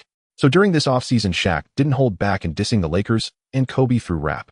He even publicly stated that without Shaq, the Lakers would be at least 5 championship banners short of the Celtics, and Dwayne is the greatest shooting guard since Jordan. I'm here in Miami to support Dwayne. I believe that working with Dwayne will soon bring a championship ring to Miami. As for the Lakers, think of Orlando. They offered Penny $70 million, but wouldn't give me $100 million. What did they end up with? A bunch of injuries. Kobe, you'll be waiting for you in the finals this season. Of course, provided you make it. Then he'll tell the world who led the Lakers to 4 championships in 8 years. Kobe said nothing, neither shaking his head nor nodding. As the team star, even if he was truly at fault, he couldn't take the initiative to apologize. Instead, in the ensuing offensive and defensive transitions, Kobe completely tore apart the already fragile Supersonics defense with a series of drives and passes. After setting a screen with Qiao Shan for an alley-oop dunk, assisting Odom in a fast break, and driving to the basket to attract 3 Supersonics defenders before assisting Caron Butler for a three-pointer. As for the Supersonics, Ray Allen Lewis and Radmanovic, the Supersonics' 3 sharpshooters, all maintained a three-point shooting percentage of over 37%. In this era, only the Supersonics had such a wealth of outside shooting options. Once their three-point shooting heats up, no team can withstand the Supersonics' Mercury-like offense. However, such a team also has a fatal flaw. Their three-point shooting is inconsistent. Once the three-pointers don't fall, the team quickly sinks into a quagmire. Moreover, aside from Ray Allen's defense being above average, Lewis and Radmanovic's defense is akin to a black hole, easily penetrated by opponents in various ways and from various angles. In just half a quarter, the Lakers led 18-6. Hey Lamar, that pass was beautiful. I knew you had good playmaking talent. I hope you can play the role of Pippen in the Lakers, doing a good job at defense and playmaking to alleviate Kobe's playmaking pressure and Joe's interior defense pressure. Caron, you can try shooting more threes. We need you to create space for Kobe to drive. Joe, you can be a bit more selfish. I hope you can become the team's second scoring option this season. Only if you provide enough pressure inside will Sam, Kobe, and Caron have more opportunities. In the Lakers bench area, Phil called the starting 5 over to redefine their roles within the team. This team belongs to Kobe, but it is not solely Kobe's. In Phil's planning, this Lakers team is a lower-tier version of the Bulls' first three-peat. Kobe is to Jordan, Odom is to Pippen, and Qiao Shan is to Grant. This is the Lakers' iron triangle this season. Kobe is the core of perimeter defense and the team's finishing point. Qiao Shan is the core of interior defense, a secondary scorer and a secondary playmaker, while Odom is responsible for help defense, receiving, and playmaking. The three-player partnership can perfectly cover both ends of offense and defense. As for the other players, as long as they perform their roles well, this Lakers team should not be underestimated. Even without Shaq, the Lakers' strength far exceeds that of the Supersonics. The bench players Alston and Devin George are both starting caliber players. Therefore, after half a quarter, the Lakers substituted in an all-bench lineup to engage in a shootout with the Supersonics. After all, it was the preseason, primarily focused on experimenting with lineup combinations and tactical systems, helping the team and players transition smoothly from training camp to the regular season rhythm. Thus, after the first quarter, Kobe, Qiao Shan, and Castle did not return to the court. However, Odom and Caron Butler, after their rest, took turns leading the bench, showcasing their talents without restraint. In the end, the Lakers won their first preseason game at home 98-81. In the Supersonics bench area, Ray Allen looked expressionlessly at Kobe, who was joking around with Qiao Shan, filled with jealousy. Some people are truly destined to be favored by the heavens. With Shaq gone, Qiao Shan has grown again. Though he lacks Shaq's terrifying dominance in the paint, grabbing 3 offensive rebounds in a single possession is simply beastly. Could it be that throughout his entire career, he would be forever overshadowed by Kobe?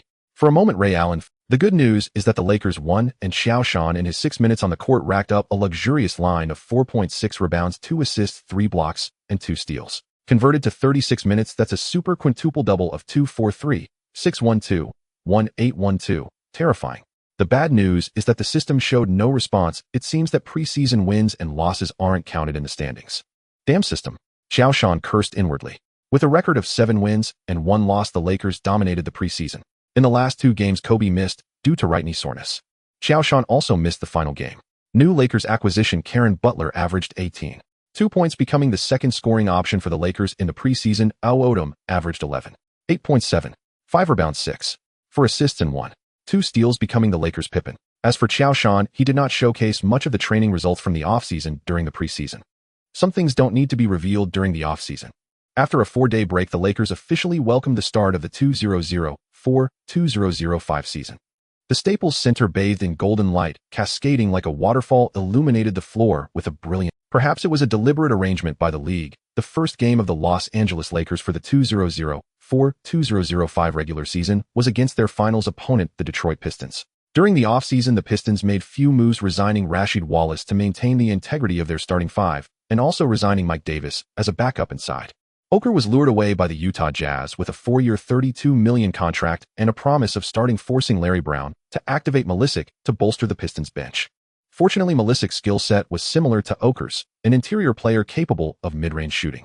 On paper, the overall strength of the Pistons did not diminish significantly. As long as the core of Billups, Hamilton, Big Ben, and Rashid remained intact, the Pistons were still a finals-caliber team. In the ESPN Power Rankings, the Pistons ranked first in the East and second in the league, only behind the Spurs, who had the GDP trio. As for the Lakers, who had lost O'Neal, the media saw them as having lost their chance at the championship. Even though they dominated the preseason with a 7-game winning streak, boasting a record of 7 wins and 1 loss. Everyone knew that the preseason was merely for tactical practice and to get players back in form, holding no real significance.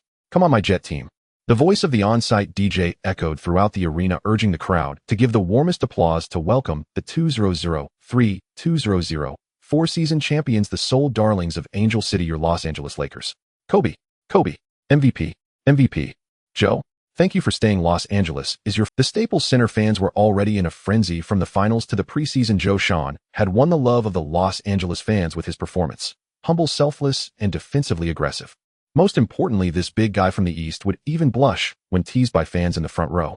Of course he would. Even if he was living a second life, now over 30, having spent 10 years without a girlfriend, how could he withstand the flirtations of exotic charm? Moreover, Los Angeles fans were known for their boldness, making Qiao Shan feel as though he were in a den of seductive spiders. "Remember, kids." Phil Jackson's voice came from behind, enjoying this moment, but urging not to let the champagne bubbles cloud the vision. The blue-collar workers from Detroit were watching us. The spotlight sliced through the darkness, shining on the Lakers player tunnel. Leading the way was Kobe, with Qiao Shan, Odom, and others jogging onto the floor. Even Peyton, whose season was already over, hobbled to the center of the court with the help of a cane. The roar of the Staples Center nearly blew off the roof as the air was filled with the mixed scent of confetti and champagne. In the front row, Jack Nicholson was already standing and applauding, his signature sunglasses reflecting the purple and gold glow. The Pistons players stood across the baseline, expressionless as they observed the celebration. Ben Wallace crossed his arms, the veins bulging on his muscular arms. Rasheed Wallace chewed gum while his gaze was fixated on the championship banner above us. Billups glared resentfully at Peyton in the center of the court. In the 6th and 7th games of the finals, it was Peyton who dragged the Pistons into despair. One game filled with trash talk that took Billups down, and another where the King returned, igniting the Lakers' fighting spirit and granting Kobe and O'Neal precious rest time. Damn it. First, let's welcome NBA Commissioner David Stern. Stern smiled as he walked to the center, holding a velvet tray neatly arranged with several rings. Even in the dim light, those rings shimmered with dazzling brilliance. Each ring featured a Lakers logo made of diamonds in the center, surrounded by 15 smaller diamonds representing the Lakers' 15th championship. Kobe Bryant, Finals MVP. Kobe controlled his emotions and stepped forward slowly. "Go for it." Stern gently patted Kobe's shoulder like a father would. "I hope you can continue the glory of the purple and gold dynasty and bring back the era of black and white supremacy, the Bulls dynasty, to the NBA." "As you wish, sir." Kobe smiled gentlemanly as he took the ring from Stern's hand, feeling the cold touch of metal on his fingertips. The inner side was engraved with Kobe's name and 04 champs, along with a small line for the love of the game. This was a personal custom for Kobe by Jerry Buss. Joe, the miraculous boy from Huawei, our key player. It was his divine presence that changed the course of the game. He brought the championship ring back to Los Angeles. Joe. The Lakers fans went wild once again. Qiao Shan's performance in the last 3 games of the finals was evident, especially in the 5th game, when the Lakers were pushed to the edge of a cliff and Malone's sudden injury nearly drove Lakers fans to the brink of collapse. Though Malone's actual performance in the finals was not great, the NBA was always a world filled with miracles, and who knew if Malone would suddenly shine in the last few minutes. It was Qiao Shan who stepped up from the bench, defending the Lakers' paint with his defense, activating Kobe, and O'Neal with his passing, tearing apart the Pistons' defense. The giant screen suddenly lit up, playing highlights of the finals. Qiao Shan's signature quarterback pass, Kobe's breakaway dunk. Qiao Shan almost tripped over his own feet. The venue erupted with good-natured laughter, but when he raised the ring, the light refracted from the diamond facets and showered the entire arena, turning laughter into applause. When it was Peyton's turn, this Iron Man, who had refused to be carried off the court in the finals due to a leg injury, had tears in his eyes. He trembled as he put on the ring, suddenly turning to Barkley at the sidelines. "Hey Charles, did you see that? Now I can sit at the table." "Fuck." Barkley smiled on the outside, but inside he cursed. He kindly greeted the women in the Peyton family. "I must admit, sometimes holding on to someone's coattails requires skill. This is quite impressive." Yet for the dramatic return in the 7th game of the finals, Peyton truly deserves this. As the Lakers players from last season received their rings from Stern one by one, the newly added members Odom, Karen Butler, and Alston couldn't help but drool with envy. As for Castle, "Sorry, I hold 2 rings in my hands and feel no anxiety." As the championship rings were presented, the resentment of the Pistons players reached its peak. If grievances could materialize, the Staples Center would have been flooded with the fury of the Pistons players. It should have been me standing under the spotlight receiving the championship ring from David Stern. Just one game, only one game away, a fleeting thought brought me crashing down from heaven to hell. They hate us, said Qiao Shan as he tied his shoelaces. They should hate us, Devin George laughed, patting Qiao Shan on the shoulder. After all, we stole the championship that rightfully belonged to them. Kobe did not join the conversation. He simply stretched his Achilles tendon in silence. The image of the second game of last season's finals flashed in his mind. The fading jump shot in the final moments, the ball bouncing twice on the rim before falling, in the expressions on the Pistons players' faces shifting from hope to despair. That was one of the sweetest victories of his career, and it was that crucial three-pointer that allowed the Lakers to wait for Qiao Shan to come charging out from the bench, not from the water cooler attendance position, leading to their ultimate victory. Sam, Kobe, Karen, Lamar, Qiao, you will be the starters for this game.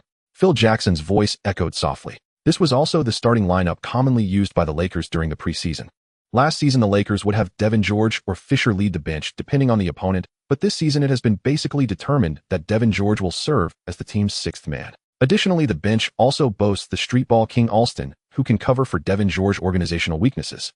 Kobe stood up, taking a deep breath. Tonight is not just the opening game of the new season, it is also the night the Lakers receive their championship rings in front of the Pistons. The NBA specially arranged this matchup, and the tension filled the air from the very beginning. Kobe began his final stretches. He knew tonight would not be easy. The Pistons would pounce on them like hungry wolves, especially now, just after they received the championship rings that rightfully belonged to Detroit. Beep. The referee's whistle blew, and Qiao Shan jumped for the tip-off against Big Ben. Enjoy your rings, Big Ben's deep voice whispered in Qiao Shan's ear. For tonight, we will send you home in tears. Watching the pure rage burning in Big Ben's eyes, Qiao Shan shrugged, displaying an air of indifference. If it were before his reincarnation, he might have thought that this Pistons team was the most underrated in history. Toppling the Lakers F4, or reaching the finals for 2 consecutive years, and the Eastern Conference Finals for 6 straight years. Such achievements are indeed dazzling. But having truly experienced the last 3 games of the finals, Qiao Shan had a newfound understanding of the Pistons. This team is strong, but it is far from historic greatness. Lacking an absolute breakthrough point, and unable to fully restrict the opponent's key players, this is the Pistons' greatest weakness. In fact, if the 2004-2005 season had not been marred by the infamous malice at the Palace incident leaving the Pacers in ruins, whether the Pistons could break through the Eastern Conference, that season would remain an unknown. This was Miller's closest season to winning a championship, yet everything was ruined by a bottle of water thrown from the stands. Why were the Pistons able to topple the Lakers in the 2003-2004 season? Ultimately, it was the internal conflicts within the Lakers that provided the Pistons with an opportunity. The discord between Kobe and Shaquille O'Neal, the friction between Kobe and Karl Malone, and the rift between Kobe, the media, and the fans. Indeed, Kobe was the source of conflict for the 2003-2004 Lakers. Do not deny it, in that season the reason the Lakers suffered heartbreak in the finals is that Kobe bore the brunt of the blame. Of course, we cannot overlook the fact that Kobe's clutch three-pointer in the second game at least salvaged a semblance of dignity for the Lakers.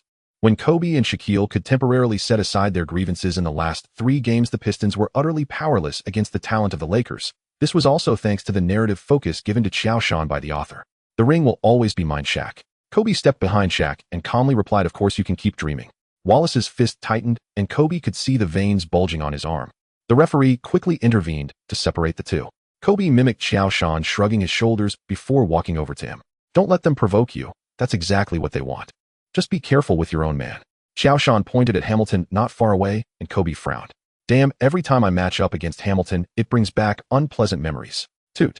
The referee tossed the ball, and at the moment it reached its peak, Qiao Shan leaped swiftly, easily winning the jump ball, and the game officially began.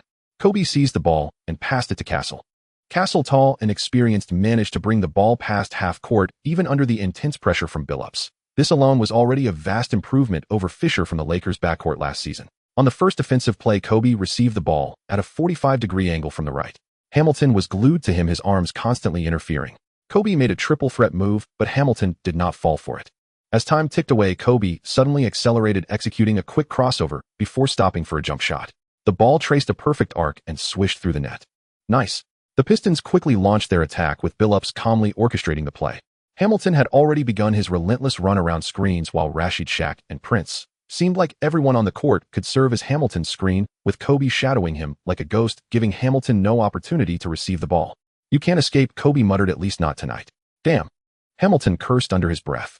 As he used Prince's screen to suddenly cut back, he received Billups' pass, just as Kobe was still getting his footing. With the shot clock winding down to 24 seconds, Hamilton had no choice but to take a desperate shot, which bounced off the rim. Qiao Shan sprang from the crowd like a hawk, snatching the basketball tightly in his embrace.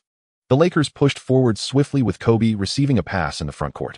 Faced with Hamilton's defense, he suddenly executed a behind-the-back dribble and spun around, completely shaking off the defender.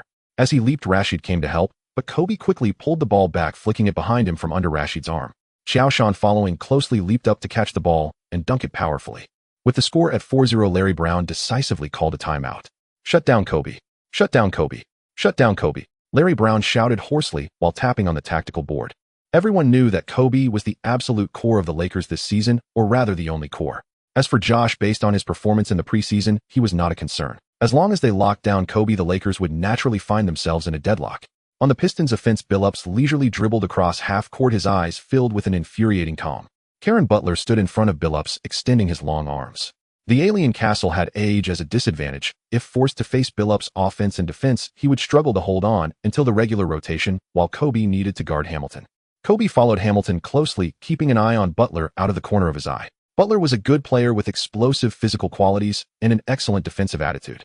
He was the answer for the Lakers' forward line this season, but he was too young. As a third-year player, he faced a former lottery pick who had been grinding in the league for 8 years. Sure enough, Billups easily shook off Butler with a quick change of direction, then suddenly accelerated, penetrating into the paint before Butler could react. Kobe rushed over to help from the side, but it was too late. Billups chose not to lay it up, but instead flicked his wrist, sending the ball precisely to Richard Hamilton in the corner.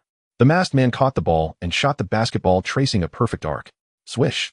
The Pistons closed the gap. Damn! Kobe cursed under his breath, not because of the score, but because that familiar feeling had returned. The Pistons' offense was like a precise machine, with every part working seamlessly together.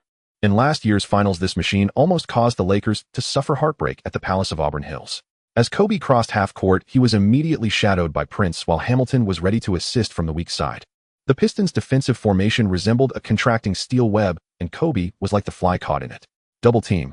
Now double team," Pistons head coach Larry Brown shouted furiously from the sidelines. Kobe caught the ball at a 45-degree angle on the right, with Prince's long arms nearly blocking his line of sight.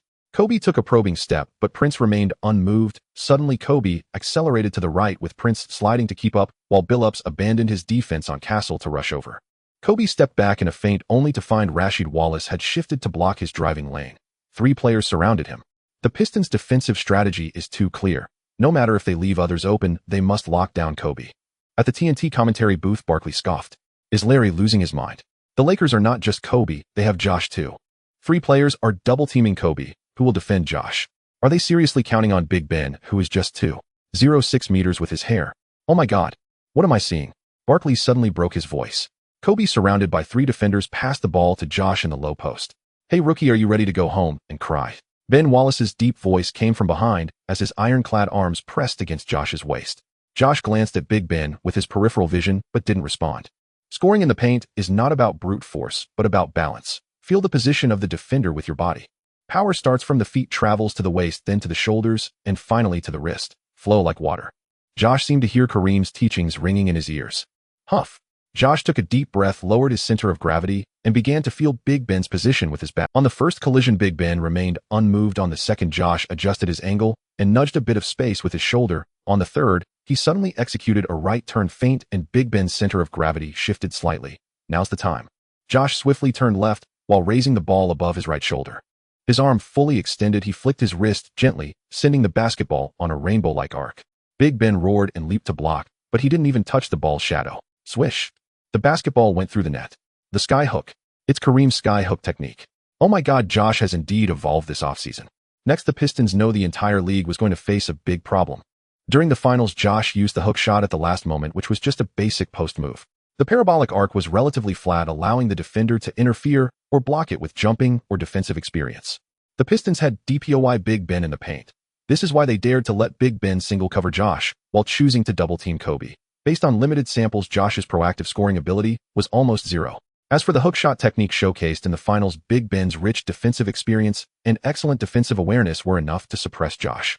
But Kareem's sky hook was different. The release point was extremely high, and combined with Josh's height of 2.16 meters and 2.29 meters wingspan, it was nearly impossible to block. At the moment Josh released, the basketball fans who experienced the Showtime era of the 80s couldn't help but shit. That Lakers team, relying on Kareem's sky-hook technique, brought 5 championship trophies to the Lakers and represented the most glorious time for the Los Angeles fans. Nice. Kobe high-fived Josh and quickly sprinted back on defense.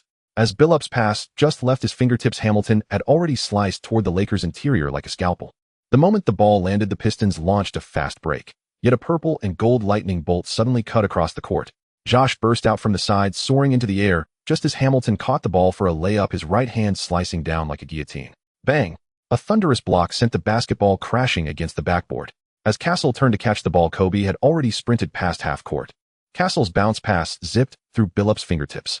After catching the ball, Kobe, facing an empty basket, suddenly passed behind his back. Odom swooped in for a gliding slam dunk. Showtime. The Staples Center erupted. Los Angeles hadn't seen such a fluid and dazzling offense in a long. Last season's Lakers, due to O'Neal's absolute dominance in the paint combined with veterans like Malone, Payton, and Fox in the starting lineup, needed to forcefully slow down the pace of the offense, waiting for O'Neal and Malone to position themselves, executing every play with precision. But this Lakers team, with Kobe at 26, Josh at 20, Odom and Butler at 24, was in their youthful prime. Once they ramped up the speed, the Pistons would be unable to keep up. Rasheed Wallace's three-pointer bounced off the rim, and Big Ben, like a beast, shoved Josh aside to grab the offensive rebound. But before he could jump again, Kobe ghosted in and stole the ball. The Pistons' retreat was astonishingly fast. Prince stretched his long arms to intercept at midcourt. Kobe made a back dribble to change direction just as he got past Prince. Billups and Hamilton had already formed a double team. In a critical moment, Kobe slammed the ball against the backboard. Boom. Josh soared for an alley-oop dunk, while Rasheed barely made it back inside the three-point line. This was not just a fast break, it was outright robbery. Were the Lakers about to showcase Showtime again? Damn. Changshi, what are you doing? Larry Brown shouted at Billups from the sidelines. Billups, who was catching the ball, suddenly jolted. Yo, what am I doing? This is not the Pistons' rhythm. It shouldn't be the Pistons' rhythm. Rotating for positions, physical confrontation, limiting the opponent's shooting space, a slow-paced half-court battle. These should be the Pistons' style. Why did it suddenly turn into a shootout with the Lakers? Fuck. Billups dribbled slowly in the front court, raising a finger with his left hand. This is the Pistons' number 2 pick-and-roll tactic. As Billups signaled the play, the players on the Pistons seemed to undergo an instantaneous transformation, like precise gears starting to mesh, each component operating in its designated position. Hamilton suddenly launched from the baseline, cutting around the screen set by Rasheed Wallace. Kobe was completely blocked, and Karen Butler had to switch defenses. But Hamilton did not receive the ball, instead he continued to move towards the weak side. This was a fake screen. The real killer move unfolded on the strong side as Prince cut to the basket using Big Ben's screen. Joe was trying to interfere with Prince, but was tightly held by Big Ben. Billups' bounce pass slipped through Odom's fingers, and Prince received the ball for a layup. Swish! The basketball grazed the backboard and went in. The Pistons finally broke their scoring drought, and towels waved from the bench. They had practiced this play thousands of times. Odom held the ball at the top of the arc. Kobe used Butler's off-ball screen to get open. The moment he caught the ball, Hamilton and Prince rushed in simultaneously. Kobe flicked his wrist, dishing the ball to the cutting Butler. Butler jumped for the layup, seeing Big Ben coming from the weak side. He threw a high arcing shot, and Joe, unguarded under the basket, caught it for a powerful dunk. Rasheed found space in the corner. Billups' pass navigated through 2 defenders. Rasheed adjusted slightly before shooting a 3. Big Ben sank to the free throw line to initiate the play, while Hamilton and Prince ran crossing routes with Rasheed ready to receive on the weak side. Billups lobbed the ball to Big Ben and then quickly cut to the basket. As the defense's attention was drawn away, Big Ben handed off to Prince, who was cutting along the baseline, and he scored on a layup. Joe set up at the high post, and Kobe cut off Odom's screen. Hamilton was slow to switch defenses. After receiving the ball, Kobe executed a behind-the-back dribble to create space for a mid-range jumper. Swish! He made it again. Joe received the ball in the low post facing Big Ben's defense. He used the sky hook once more, and the basketball traced a perfect arc before falling obediently into the net. Despite Billups' efforts to control the game's pace, both teams maintained a rapid rhythm. Back and forth they went, and with 4 minutes left in the first quarter, the Lakers, leading 22-13, were the first to make substitutions. At this point, Kobe had already scored 6 points and made 4 assists, almost contributing to every score for the Lakers. Joe had 8 points, 3 rebounds, and 2 blocks. Spread the floor. Phil Jackson made tactical gestures from the sidelines. Kobe wiped the sweat from his chin and suddenly made a UCLA cut using Joe's screen to shake off Hamilton. Big Ben immediately switched to defend, creating a second layer of double team with Prince. Kobe smirked as he faced the double team. With 0.5 seconds remaining, he bounced the ball from under Big Ben's arm. Odom received the ball at the free throw line, 3 feet in front of him, unguarded, and easily made the mid-range shot. 10th assist. exclaimed the CTV commentator Coach Zhang. Who dares to say Kobe can't pass? This is Kobe, always choosing the most reasonable way to play. When the team couldn't break through, he tore apart the opponent's defense with his drives and jump shots. When his teammates were on fire, he willingly played the supporting role, supplying ammunition for them. 9-8-2 with 2 minutes left in the game, we saw Larry Brown had substituted all the bench players, signaling that the Pistons had completely given up on this game. Let's congratulate the Lakers in advance for achieving their first victory of the season. The Lakers also substituted all their starting lineup, who in this game Kobe led the team to victory with 22 points and 10 assists. Of course, Little Joe Ho. I just got the stats. Little Joe had a dazzling performance with 24 points, 12 rebounds, 6 assists, and 5 blocks. If I remember correctly, this is Little Joe's first time achieving a 2010 stat line in an NBA game. So let's congratulate Little Joe, and I hope he continues to perform even better in the future. 104-89, the Lakers won by a 15-point margin at home, achieving a strong start. Joe, congratulations. Next time you won't be able to take victory from me again, Big Ben whispered in Joe's ear after the game. Since the finals, the Pistons and Lakers have faced off continuously, and Big Ben has witnessed Joe's rise. Being an undrafted player, Big Ben naturally knows how much effort it takes to go from being the water cooler attendant to a stable starter, of course excluding the wallflower. Wallflowers should die. So when the Lakers once again defeated the Pistons, and as Joe repeatedly dominated the Pistons' paint with hooks, blocks, and rebounds, Big Ben instead felt a sense of camaraderie for Joe. Thanks, Ben. You're a good person, but I remember you said that during the finals, and yet this victory still belongs to me in this game.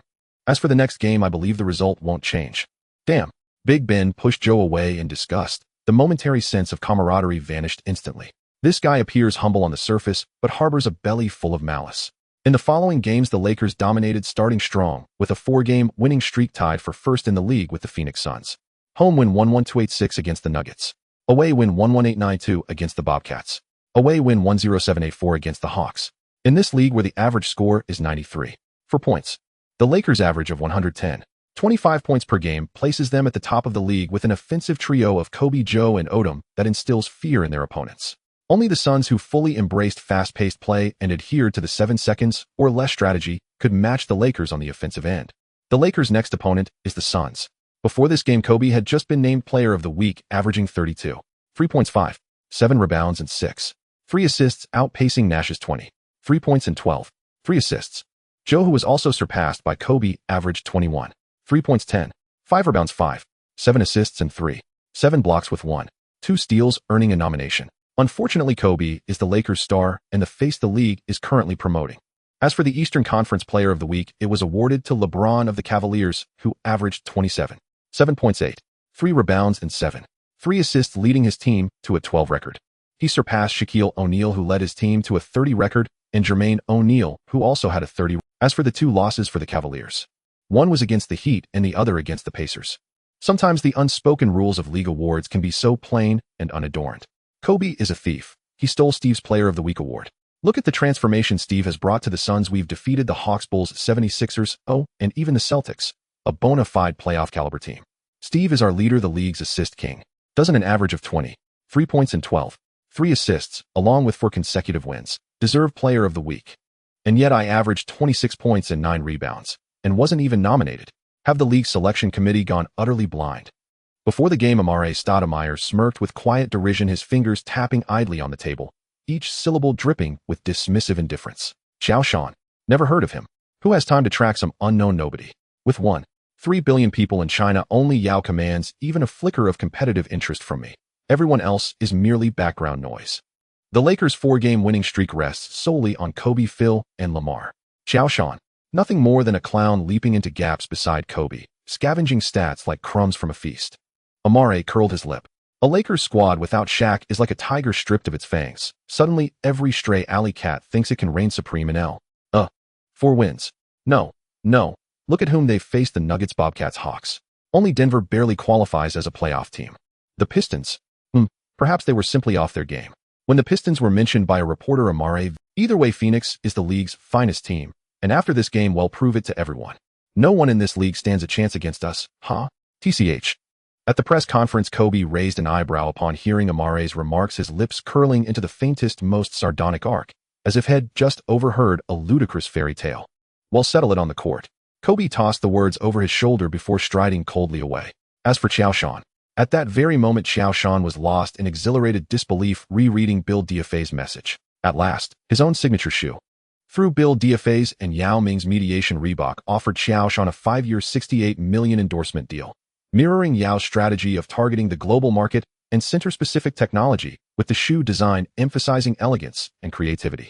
Though less than Yao's $76 million pact, Yao entered the NBA as the No. 1 overall pick and served as the vital bridge between Chinese and American basketball markets.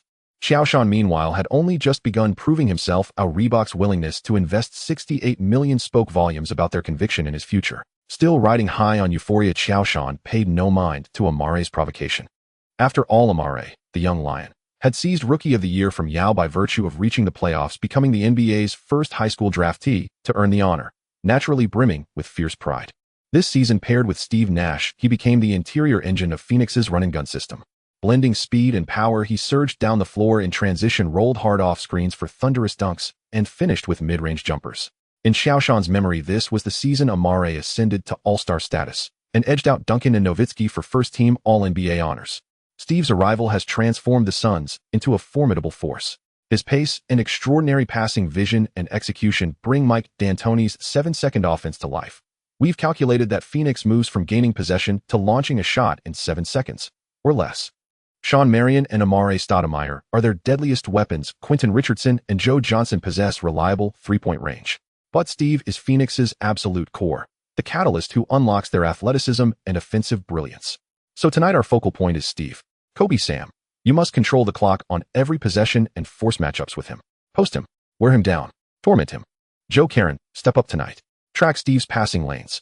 Deny Amare and Joe Johnson their takeoff opportunities. Joe, speak through basketball. Silence Amare. Before tip-off, Phil, rarely so directive, laid out the game plan instead of leading the Lakers through meditation. Phil's championship rings are the real joke. Just look at the teams he's coached: the Bulls with Michael, the Lakers' three-peat dynasty. Recall the 199,395 seasons. Without Michael, Phil looked utterly lost in the playoffs. Oh, and I hear had already drafted his resignation letter last finals, ready to flee the moment the Lakers disbanded. D'Antoni's public barbs ignited an uncharacteristic fury in Phil. For indeed, the 19939-4 season marked the darkest chapter of Phil's coaching career. The Bulls, stripped of Jordan, fell in the Eastern Conference semifinals. Consider this the year before they were champions. The year after, before Jordan's return, they suffered humiliating repeated losses, getting routed by every opponent. Then in Jordan's first full season back, the Bulls reignited their historic three-peat dynasty. D'Antoni's taunt struck Phil's most sensitive nerve, triggering a rare visceral breakdown. The opening: Lakers starters Castle, Kobe, Butler, Odom, Qiao Shan. Suns starters Nash, Q. Single play: Joe, Marion, Amare. Tip-off: Qiao Shan and Amare face off at center court. On Cena Sports NBA text broadcast, host Kuan begins live commentary. In 2004, smartphones were still rare, so for students, Cena's text stand image livestream remained the sole window into the NBA. CCTV's regular season coverage prioritized the Rockets, whose star Yao Ming had made them China's de facto home team since 2002. Especially this season, when owner Leslie Alexander made the bold move to acquire scoring champion Tracy McGrady, forging the league-shaking duo, with Yao aiming squarely at the title. Alright fans, Kuan here to bring you tonight's live coverage. Hope you enjoy. Qiao Shan and Amare jump. Clean win for Qiao Shan. Qiao Shan uses his height and explosive leaping ability to tap the ball cleanly to Castle. Wow, his vertical. Even Newton couldn't explain it. Whoa, Castle isn't handing off to Kobe. He's signaling for spacing. Is he going to isolate on Nash? Yes, he's targeted Nash. Castle with that wide base glides. Holy, can I really watch this for free? The visuals are brutal. He backs Nash all the way from beyond the arc straight into the paint. Castle shoots. No, he passes. Amare, seeing Nash under siege, rises to block, but Castle threads the pass to Qiao Shan wide open beneath the rim. Qiao Shan launches skyward, dunking with raw earth-shattering force. The Lakers strike first. Geez, Qiao Shan's leap. Yao himself wide base glides. Damn, Nash cursed quietly. Castle stood at 191 meters tall. Although not particularly heavy, he was robust, especially in upper body strength. Nash was the same height as Castle, weighing 195 pounds, even exceeding Castle's 185 pounds, yet he found himself utterly powerless against Castle's impeccable back-to-basket play. Nash was lean and notoriously known in the league for his lack of defense. As the saying goes, if the base doesn't attack, Nash won't defend. In order to maximize offensive firepower, the starting lineup for the Suns, apart from Marion, featured players devoid of defensive awareness and habits. Don't be fooled by Stoudemire's spectacular dunks and explosive rebounds in the highlights. In reality, his blocks rely more on jumping than on anticipation or positioning, making his actual rim protection efficiency just average in the league. When faced with screens, he often hesitates, and with average lateral speed, he struggles to effectively switch on perimeter defense and quickly recover to protect the rim. The same applies to rebounding. This season, Stoudemire averages 9 rebounds per game, but his positioning awareness is weak, relying more on jumping to contest rather than boxing out his opponent. Stoudemire's most significant issue is the lack of discipline in team defense. The Suns' fast-paced offense often requires quick transitions back on defense, and sometimes Stoudemire gets too preoccupied with offensive rebounds or fast breaks, neglecting his defensive responsibilities. Fast breaks are crucial. So during the brief moments Nash was being backed down by Castle, not a single player stepped up to relieve the pressure on him, until Stoudemire finally reacted, only to be successfully outmaneuvered by Josh. Of course, no one on the Suns cared about this. Basketball is actually quite simple in essence. It's just about outscoring your opponent within the same time frame. This is the philosophy that D'Antoni continually instilled in the Suns. Let's go Suns. As the Suns prepared to inbound the ball, D'Antoni shouted from the sidelines. Nash nodded, dribbling forward with his left hand while holding up 3 fingers with his right. The Suns players immediately sprang into action like finely tuned gears. Quentin Richardson sank into the corner, Joe Johnson sped down the sideline, and Stoudemire charged towards the Lakers' interior like a battering ram. Butler spread his arms wide in the front court to slow Nash down. Faced with Butler's significantly stronger frame, Nash suddenly slowed, transferring the ball from his left hand to his right behind his back, the sound of Butler's shoes scraping the floor sharp and clear. At the very moment Butler shifted his weight, Nash flicked his right elbow lightly. Bang! The basketball bounced precisely off the floor into Stoudemire's hands on his way down. Before Josh could even settle into a defensive position, the little tyrant had already soared into the air, smashing the ball into the hoop with both hands. The rim at the Staples Center emitted a painful metallic groan. 7 seconds. From the Suns inbound to Stoudemire completing the play, the Suns only took 7 seconds. Don't take it to heart, Karen. You need to follow the coach's instructions. Give Steve a little space. What we need to do is cut off the connection between Steve and the other Suns players. Butler nodded heavily. During his time with the Mavericks, Nash's ghost-like passing created the highlights of the three amigos. Unexpectedly in Phoenix, under D'Antoni's tactical system, Nash's passing ability evolved once again. Moreover, unlike white chocolate Jason Williams, who caused chaos with his ball handling, Nash's ability to control turnovers is exceptionally outstanding, averaging 12.3 assists per game this season. With only 3 turnovers per game, his assist-to-turnover ratio reached an astonishing 3.73. In comparison, Jason Kidd's assist-to-turnover ratio this season stands at 3.1 with an average of 8.3 assists and 2.7 turnovers. Allen Iverson's assist-to-turnover ratio is 1.9, averaging 7.9 assists and 4.6 turnovers. Throughout NBA history, the only player who could consistently surpass Nash's assist-to-turnover ratio this season is the so-called god of point guards, Chris Paul. Of course, this only applies to Nash's recent games. As the Lakers initiated their offense, Castle remained calm and unhurried, slowly advancing the ball before passing it to Kobe in the left elbow area. Using his back to shield Marion, the Suns' defensive formation quickly compacted Marion's arms, extended like iron bars across Kobe's waist, while Nash was being led towards Kobe by Castle's screen. Switch! Switch! Nash's calls were drowned out by the roar of the crowd. Kobe sensed the sudden disappearance of defensive pressure behind him as Marion was pinned in place by Castle's solid screen. And stepping in behind Kobe was Nash. Nash's pupils dilated sharply. Damn this scene. Kobe smiled slightly. Thump, thump, thump. Kobe's 3 powerful dribbles forced Nash to retreat step by step, the soles of his shoes screeching against the floor. Suddenly, with a shoulder drop and a fake, Nash's center of gravity shifted right as if drawn by a magnet. Kobe seized this fleeting moment, pivoting rapidly on his left foot, while Nash's shoes slipped on the wooden floor, producing a piercing squeak. Sound! Help! Stoudemire's shout echoed from the paint, but Kobe had already penetrated the key. As the little tyrant lunged at him, Kobe folded his body in midair, pulling the ball behind his head with his right hand as Stoudemire's block came up empty. As both players' bodies fell, Kobe suddenly unfurled his wrist, giving a gentle flick. Swish! The basketball kissed the backboard before softly falling through the net. A beautiful defensive attempt. As Kobe transitioned back on defense, he brushed past Nash, a hunter-like joy in his voice. However, you should bulk up, Steve. Kobe pointed to his temple with his right hand, mimicking a gun gesture. Next time I'll go right through you. When Kobe again faced Nash in a unknown, the Canadian stepped back 2 paces in advance. But this time Kobe faced Nash's defense head-in, launching a jump shot right at the free throw line, the arc of the basketball soaring to ridiculous heights. Nash leaped with all his might, just 3 inches short of the flying ball. The swish of the net rang like the toll of a judgment bell. You were so close to blocking me. Kobe maintained his shooting form as he slowly retreated, his gaze fixed on Nash, a meaningful smile gracing his lips. Looking at Kobe's mocking smile, Nash pouted in anger and remained silent. In terms of defensive ability among the league's 450 players, Nash, while not quite outside the top 400, could only manage to hover around the 300s. Sometimes having talent truly allows one to do as they please. Is Nash unwilling to defend? No, Nash does not have a defensive obsession like Dunbar. Sometimes he is simply unable to keep up physically. Please note, being unable to keep up does not mean Nash has a deficiency. He is purely hindered by his physical condition. Though perhaps it is also possible. Otherwise, why would Barbosa have been able to give Nash such a flashy hat? Of course, the NBA is not short of examples of those who achieve success through hard work and sweat. Take Joe, for instance. Before the finals, he was just an unnoticed water cooler attendant, yet he managed to earn a starting position on the Lakers championship team through sheer effort and determination. Back to the game. The Suns showed no signs of stopping. Nash turned and sprinted, his golden hair flowing in the wind. Shawn Marion, like a jaguar spotting prey, darted towards the front court from the left baseline. Stoudemire passed the ball to Quentin Richardson, who without hesitation sent a long-range bullet pass straight across the half-court line. As Nash ran, he turned his head, and the basketball seemed to be drawn to his hand like a magnet. Stretch. In motion, Nash saw Joe Butler and Kobe quickly take their positions and suddenly shouted, signaling with his right hand in a concealed gesture.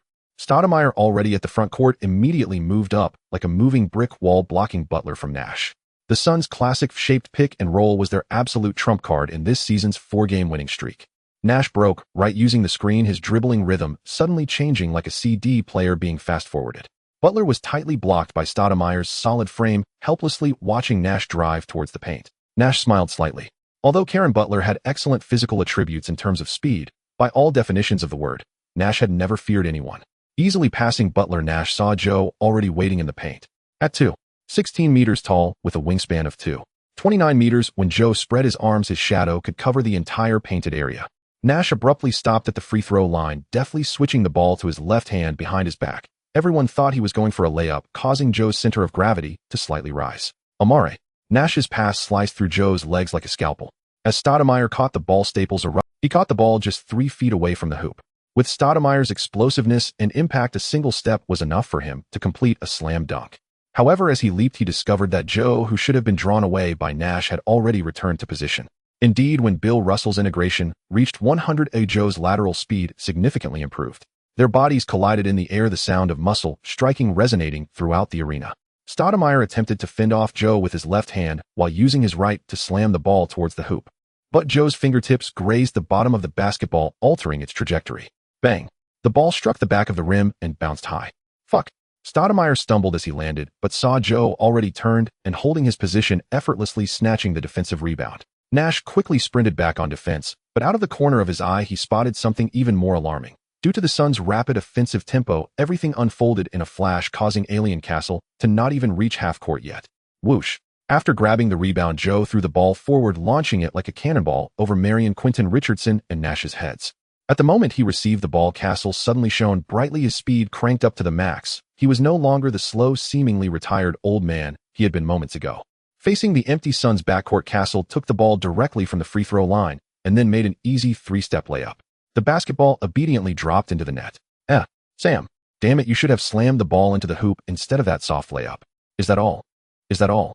Come on, I already took my pants off and you're showing me this. Fans at Staples Center erupted in good-natured laughter. The Lakers' starting players, with Kobe leading the way as the dunk champion, had become the league's top in-game dunker after Carter's multiple disasters. Joe, Butler, and even Odom were all masters of soaring through the air. Those who could dunk never opted for layups, and those who could perform windmills never did mere tomahawk dunks. Only Castle stood out, feeling out of place among the Lakers' starting players like an old car, seeming to fall apart with the slightest movement. However, Lakers fans had never complained about Castle. Everyone knew how terrible the Lakers' guard line was last season. In the Western Conference Finals, although the Lakers eliminated the Timberwolves 42, Castle had utterly dominated all of the Lakers' guards. Even Kobe, the Lakers' best perimeter defender, was helpless against Castle's big backside. Los Angeles fans are different from Knicks fans, gentle and noble. It's a pride ingrained in their bones. Also a quality brought by the 15 championship trophies to this city. The mockery of Castle mostly comes from goodwill and recognition. Unlike Knicks fans, Madison Square Garden is renowned as basketball's mecca and also a den of rascals and rogues. They will heckle every player whether they perform well or poorly, regardless of whether they wear a Knicks jersey. Castle laughed heartily and blew a kiss towards the crowd. This season, Castle's addition has made the Lakers' guard line extraordinarily strong since the Magic Man era and truly brought a starting point guard. It's not that Peyton is bad, but he is only 1 year older than Castle. However, he spent an entire season outside the Lakers' tactical system, not able to showcase his skills. Of course, Peyton's best pick-and-roll tactics could not be employed by the Lakers either. O'Neal has never had the awareness to set screens, let alone Malone spit. What good can come from someone who flirts with teammates' wives while recovering from injuries? Back to the game. Being disrupted by a rookie, Stoudemire's inevitable dunk was thwarted, leaving him blushing with embarrassment, feeling greatly insulted. "Give me the ball." He gritted his teeth and said to Nash, "Next time on the offense, I will definitely score over him." Nash hesitated for a moment. "Amare, the pick-and-roll is our strongest weapon. We can run at you. Give me the ball." Stoudemire almost shouted, prompting Kobe and Joe to look at him with disdain. "Fuck." Seeing Joe's gaze, Stoudemire was consumed with rage. The game continued, and the Suns inbound the ball. Stoudemire sank low, using his body to shield Joe, spreading his arms for the ball. He could feel Joe's breath on the back of his neck. That steady rhythm seemed to mock his impatience. "Come on, rookie." Stoudemire whispered a provocation. "This time you can block me. I'm your son." Nash hesitated, observing Stoudemire's fierce demeanor. He shook his head helplessly. After all, Stoudemire was the true leader of the Suns, drafted and nurtured by them, even leading the team into the playoffs and clinching the Rookie of the Year title over Yao. As for Nash, although he was also the 15th pick by the Suns, he had spent some time away in Dallas. Upon returning, everything was different. Nash hesitated again, but chose to lob the ball to Stoudemire. The moment Stoudemire caught the ball, his muscles tensed. He first leaned back, forcefully testing Joe's defensive position. Joe's chest felt like a concrete wall, unmoving. "Nice strength, rookie." Stoudemire scoffed, "But flexibility is my advantage." Suddenly, Stoudemire made a decisive right turn fake, quickly pivoting left for a jump shot. The entire sequence flowed seamlessly, clearly something he had practiced countless times. This was also Stoudemire's signature offensive skill. Many people might be misled by Stoudemire's highlight reel, thinking his scoring methods only involved driving dunks, fast breaks, or second-chance points off rebounds. Not at all, as Stoudemire's touch is incredibly soft, with a high success rate on right-hand hooks and quick turnaround jump shots. While his technical finesse may slightly lag behind top-tier big men like Duncan Nowitzki and Small, he undeniably belongs to the technical category, a top-notch finisher inside. However, when the ball just left Stoudemire's fingertips, he noticed a giant hand appearing in his line of sight.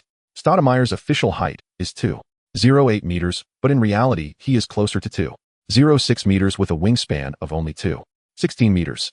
With a vertical leap of 89 centimeters and explosive power, he can hold his own against Duncan. But Joe's height and wingspan surpassed Stoudemire's, and even Stoudemire's best asset, his jumping ability, was not enough to gain an advantage over Joe. Smack!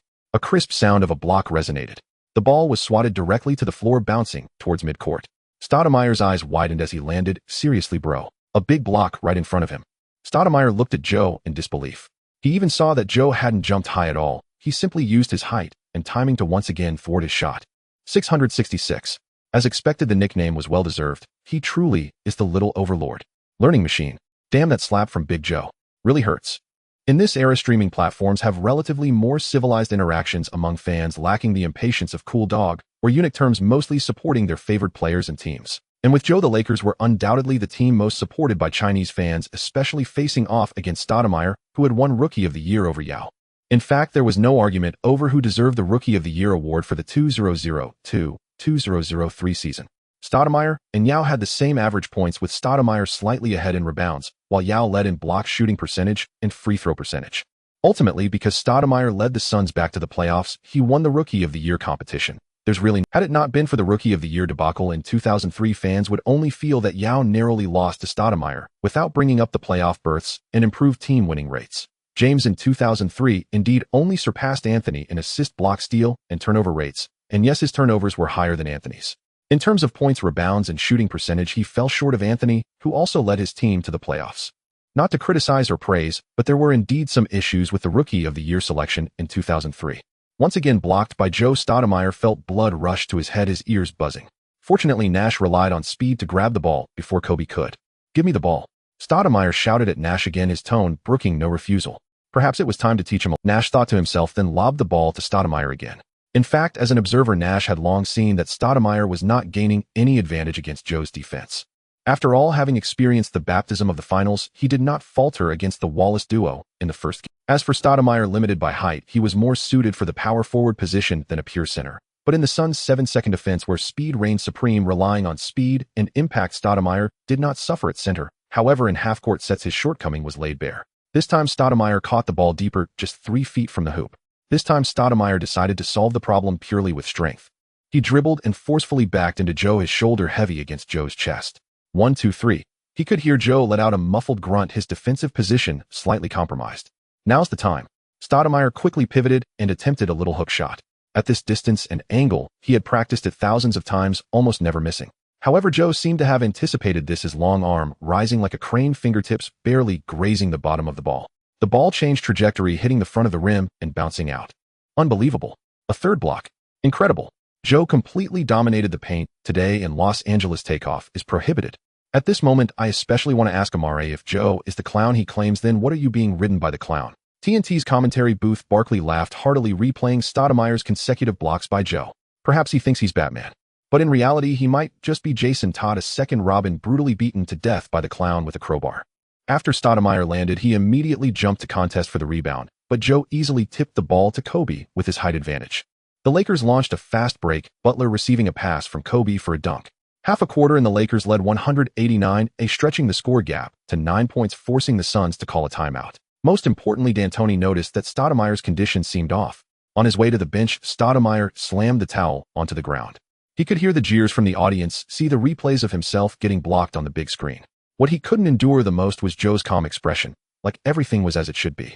Calm down, Amare, D'Antoni frowned. We need you to keep your head clear. Stoudemire gulped down a big mouthful of sports drink and wiped the sweat off his face with a towel. Calm, he gritted through clenched teeth. Next time he'll dunk over him. After the timeout, the game resumed. Stoudemire's eyes were fixed on Joe like a beast locking onto its prey. When the Suns attacked again, Stoudemire once more called for the ball in the low post. Here we go again. Amare seemed determined to take on Joe Onianon. Hey buddy, let me tell you, if the Lakers win this game today and Amare doesn't show up at the celebration, I doubt anyone will dare to touch their utensils first, right? Haha. If I were Mike, I'd bench Amare in this game. Amare is either getting blocked or on the path to being blocked. Oh my god, Joe. The great Joe. Barkley excitedly danced around. Indeed, this time Stoudemire did not rush into action after receiving the ball. He took a deep breath, feeling the weight of Joe pressing against his back. Suddenly, he made a quick half-turn fake, then pivoted to the other side. This time, he decided to use his left hand to lay up, avoiding Joe's blocking range. Stoudemire's movement indeed fooled Joe, but just as the ball was about to leave his palm, Joe's incredible wingspan came into play again. Joe leaped up like a spring, his palms swatting from the side. Smack! The fourth block of the half flew directly into the stands. Stoudemire, after landing, completely lost his reason. He charged at Joe, slamming his chest into him. Fuck, do you only know how to block shots? Stoudemire roared in anger, saliva almost spraying onto Joe's face. Joe took a step back, raising his hands in innocence, but a glint of caution flashed in his eyes. Hey Steve, keep your dog on a leash, or don't let it out to bite people. Kobe stood in front of Joe, separating him from Stoudemire, then pulled Nash over. Well, mainly because Kobe fights like a total scrub. But being able to shield Joe before trouble broke out, that alone was heartwarming. Toot, toot, toot. Amare, technical foul. The referee quickly intervened, signaling the call. Stoudemire wanted to argue, but was firmly held back by Nash and Marion. He could hear the boos from the crowd, see the expressions of glee from the Lakers bench players. As for Joe, who in Stoudemire's mind should have been thoroughly punished, he merely shook his head, casually joking with Kobe. At that moment, Stoudemire's mindset completely crumbled. Substitute. Coach D'Antoni made the call, bringing in die-off for Stoudemire. On his way to the bench, Stoudemire slammed a drink onto the floor.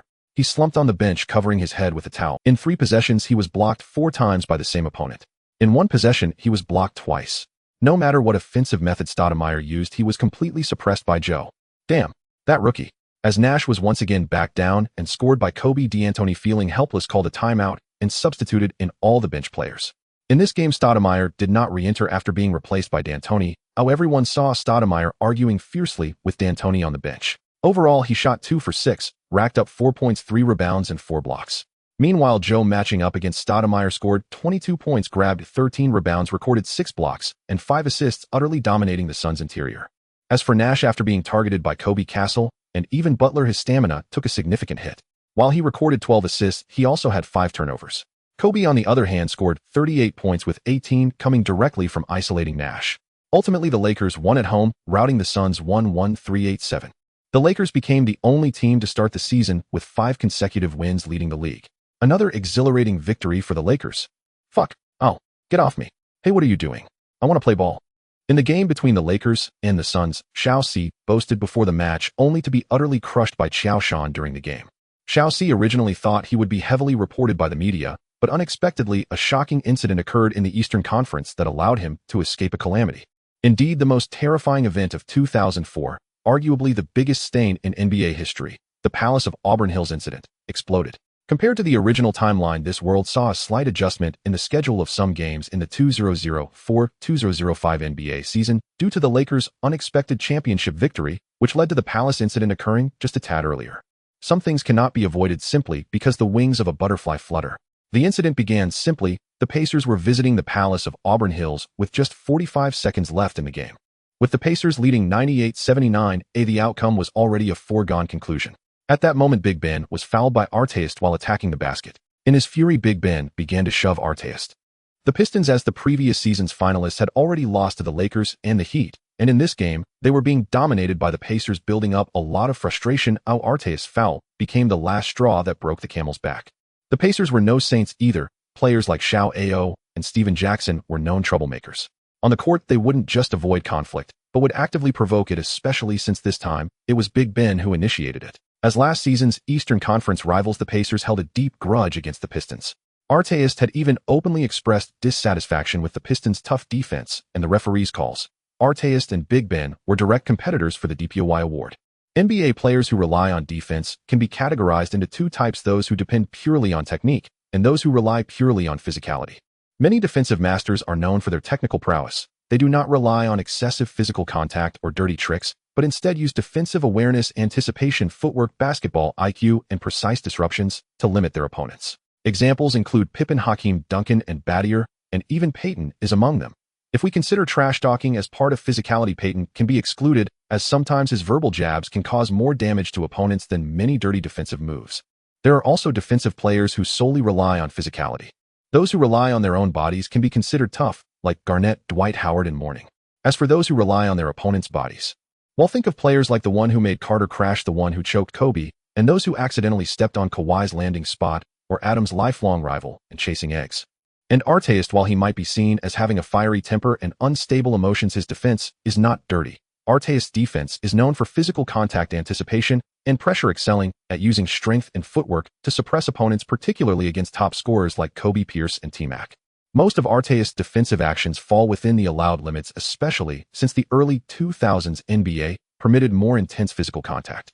He rarely resorted to malicious moves like tripping or choking, relying more on physical and psychological pressure against his opponents. Regarding that elbow to Harden, it was indeed a bit unexpected, and it wasn't during a defensive situation with Artest.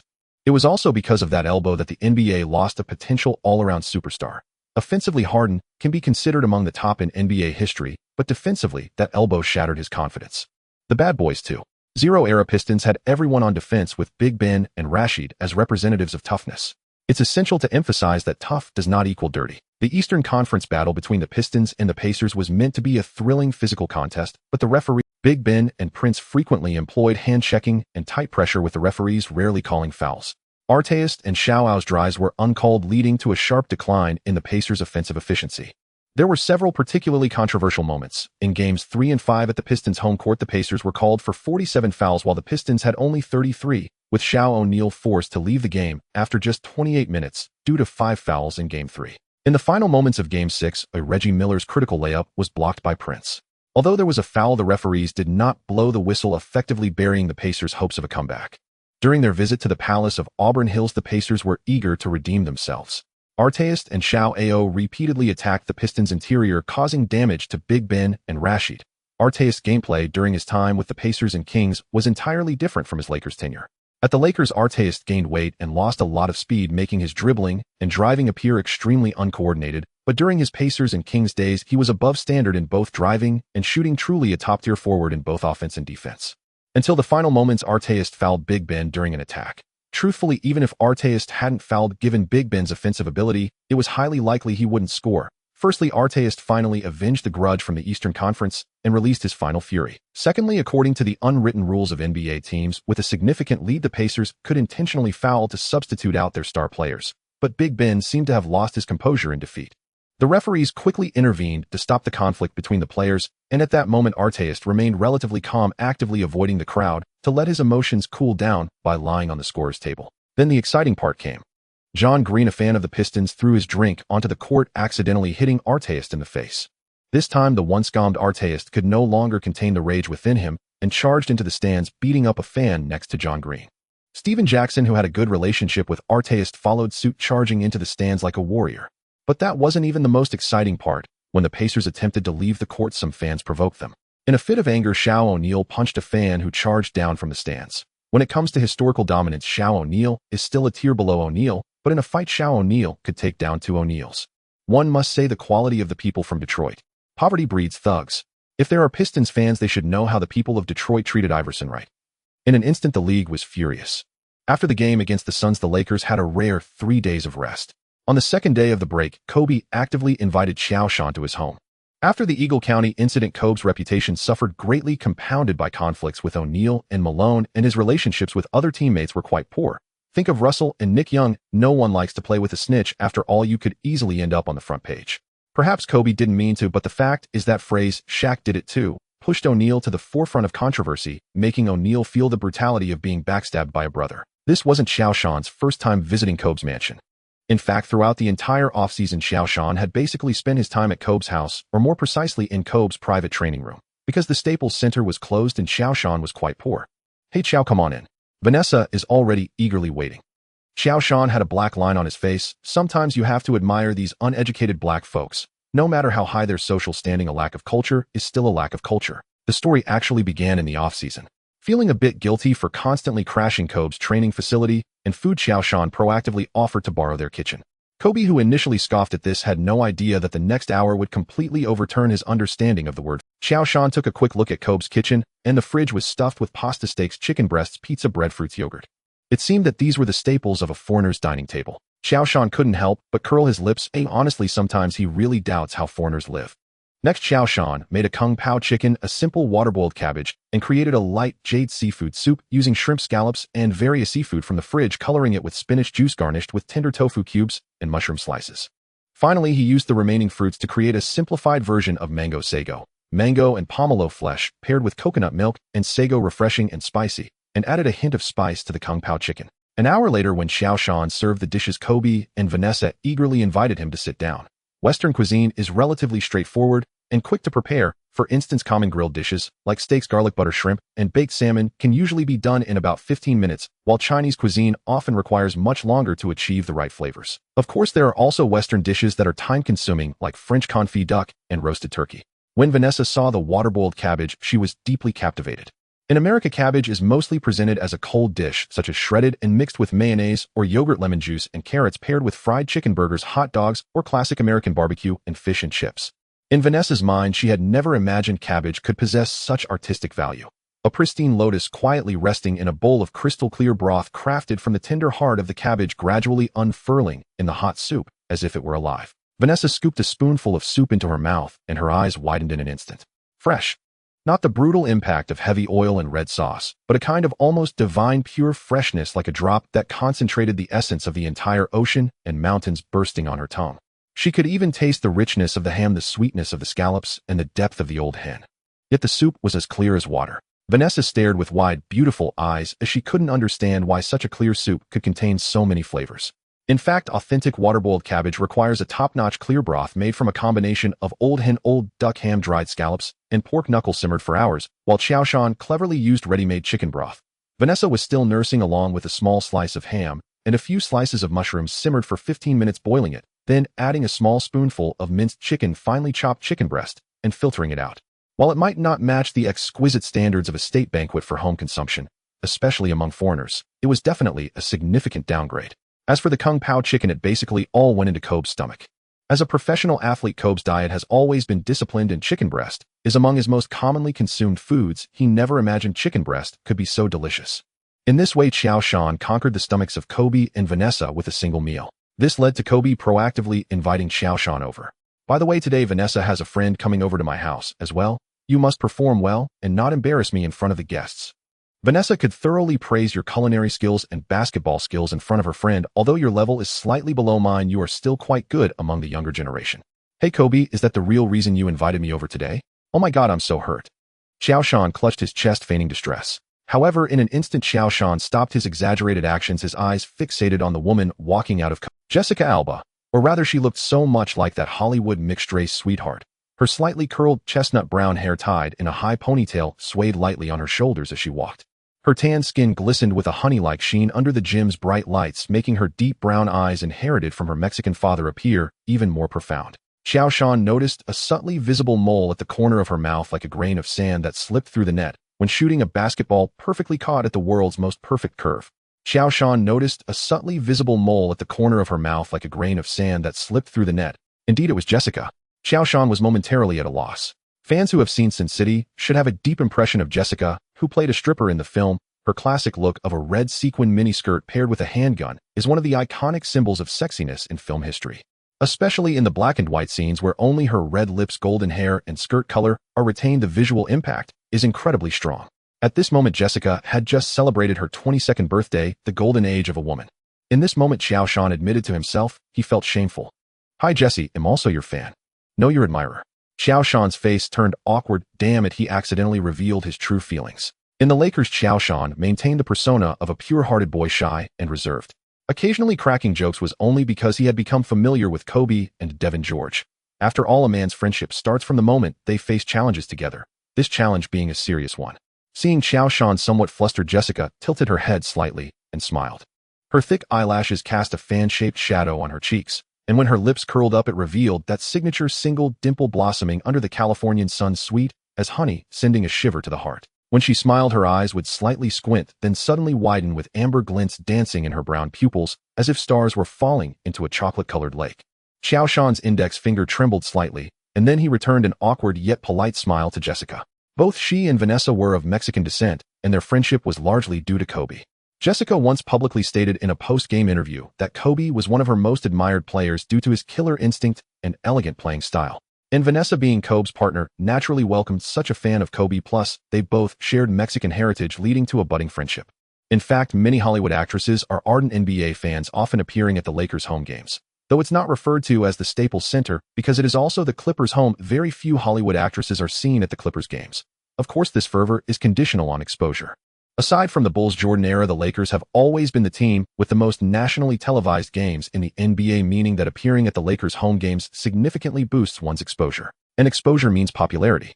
Jessica is one of the highlights in the front row at the Lakers' home games alongside Cameron Diaz and Scarlett Johansson. At this time, she wasn't yet called Black Widow, but they often graced the front row at Lakers games. These women are the aforementioned Teddy sisters who often teased Qiao Shan at the Lakers' home games. Jessica had just finished filming Fantastic Four. Upon hearing that Kobe wanted to invite Qiao Shan over to his house, she initiated her teasing mode. After a meal where guests and hosts were all merry, Qiao Shan's initial nervousness around Jessica faded gradually. When he learned that Jessica already had a boyfriend, Cash Warren, a producer, thinking of the jokes he had seen in his previous life about the goddess, he longed for being out with someone else. Qiao Shan's heart grew colder, not because of a specific plot, but purely to adhere to the principle of not taking the initiative, not rejecting, and not being responsible. Even if Fei Yangyang was enthusiastic and proactive, he could only push his, but to Shi Yangyang. After the meal, Kobe and Qiao Shan exchanged a glance, nodded, and got up to leave. This was the tacit understanding they reached during the off-season. Kobe was a training fanatic and was pleasantly surprised to find Qiao Shan equally passionate about training. Sometimes being underprivileged can help build a persona. Naturally, he was eager to mentor Qiao Shan, dragging him into the training facility whenever he had free time. You might say Kobe's defensive efficiency isn't high, or that his all-defensive team selections are inflated, but you can't deny his defensive attitude and techniques. Except for a certain individual, let me reiterate, the author is not a hater of LeBron, just not fond of the thought processes of certain groups. To be fair, Qiao Shan learned many defensive techniques from Kobe and Peyton, such as trash talk. During the finals, the fledgling Qiao Shan repeatedly threw trash talk at Rashid, and at least in public, he would attribute the credit to Peyton and Kobe.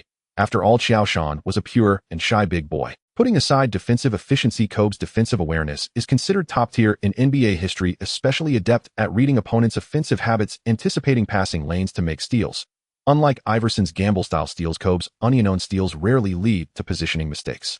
With a systematic approach, Qiao Shan integrated Russell's abilities, and his defensive awareness wasn't weak. After all, Russell's onion-owned and help defense capabilities rank among the best in NBA history. This isn't about favoring the past over the present. What Qiao Shan lacked was applying awareness and skills in real combat, which is what Kobe could teach him. Top-tier defense relies not just on talent, but also on studying opponents, maintaining focus, and possessing an indomitable spirit. Considering the current composition of the Lakers, players' offensive firepower is not lacking, with Odom, Butler, and Qiao Shan all contributing on offense, plus Kobe's ability to create scoring opportunities when things get tough. Comparatively, the Lakers rely more on Qiao Shan's intimidating presence on defense in the paint. This mirrors Shaquille O'Neal's role during the Lakers' 5 championships in 4 years. A saying has long circulated in the NBA: offense brings in the box office while defense wins championships. You can't guarantee offense will always be present, but with effort, defense can be maintained consistently. Think of the rich kid. Even if his shooting form is forgotten due to muscle memory, with solid defensive and playmaking abilities, he won't find himself without a role. Yes, just like that. Pay attention, I'm going to back you down now. Watch my shoulder movement. In the training facility, sweat soaked the wooden floor, leaving dark marks while sneakers squeaked sharply as they rubbed against the floor. Kobe backed into Qiao Shan, his muscles taut like a drawn bowstring. With the ball in his right hand, he suddenly leaned left, causing Qiao Shan's balance to shift. Then Kobe pivoted and shot back. The basketball traced a high arc, and only when it swished through the net did Qiao Shan's fingertips barely brush his line of sight. That's the seventh one. Kobe picked up the ball that had rolled toward the baseline, his tongue licking over his cracked lips. Qiao Shan panted, pulling at his soaked tank top. Standing at 2.16 meters, his height became a burden against Kobe. Every lateral move felt like trudging through a swamp, even if Kobe wasn't driving to the basket, just backing down. But when Qiao Shan saw Kobe's posture, knees bent while dribbling, the lean muscular body pressed low, spine slightly arched like a poised cheetah, he knew the real torment was just beginning. Bring it on. Kobe suddenly launched, executing a crossover and changing direction.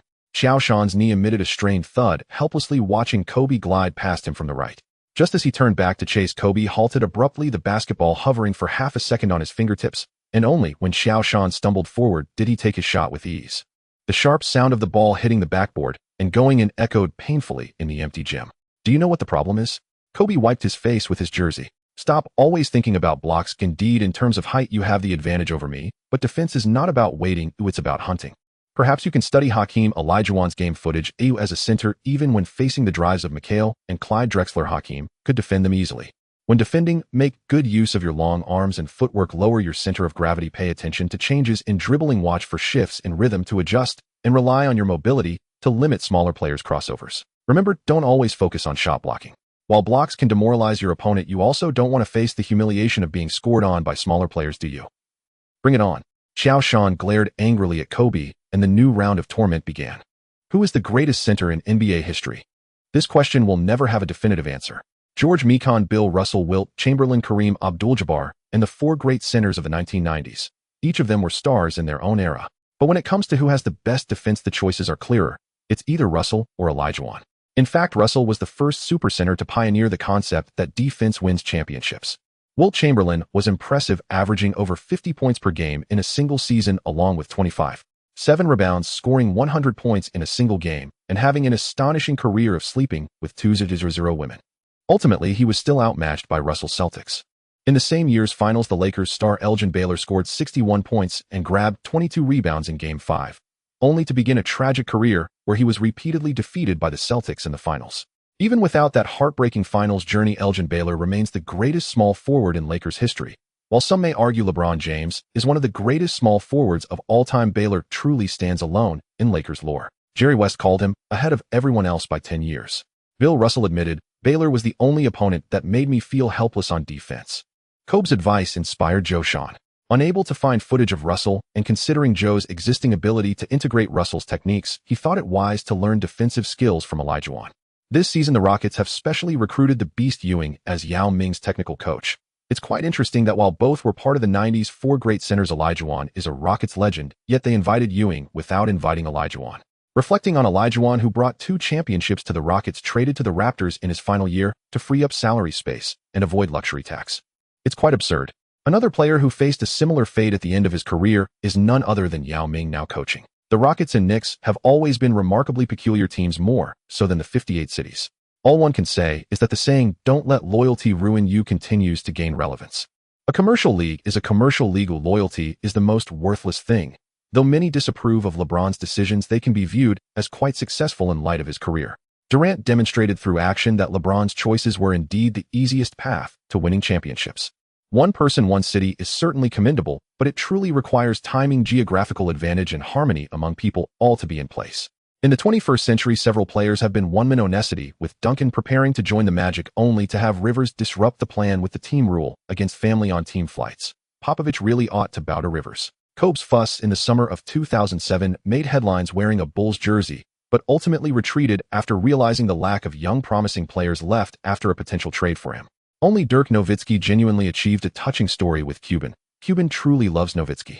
"Hey Bill, can you reach out to Hakeem?" Qiao Shan is not one to procrastinate. The system he activated isn't flashy enough. Even the abilities he possesses require constant training to familiarize and enhance. In simpler terms, it's like going back to middle school after graduating from college. Much knowledge feels familiar until you actually try to apply it. Hakim. Joe, what are your plans? Perhaps I should consult Hakim for defensive techniques, and if possible also learn the dream shake.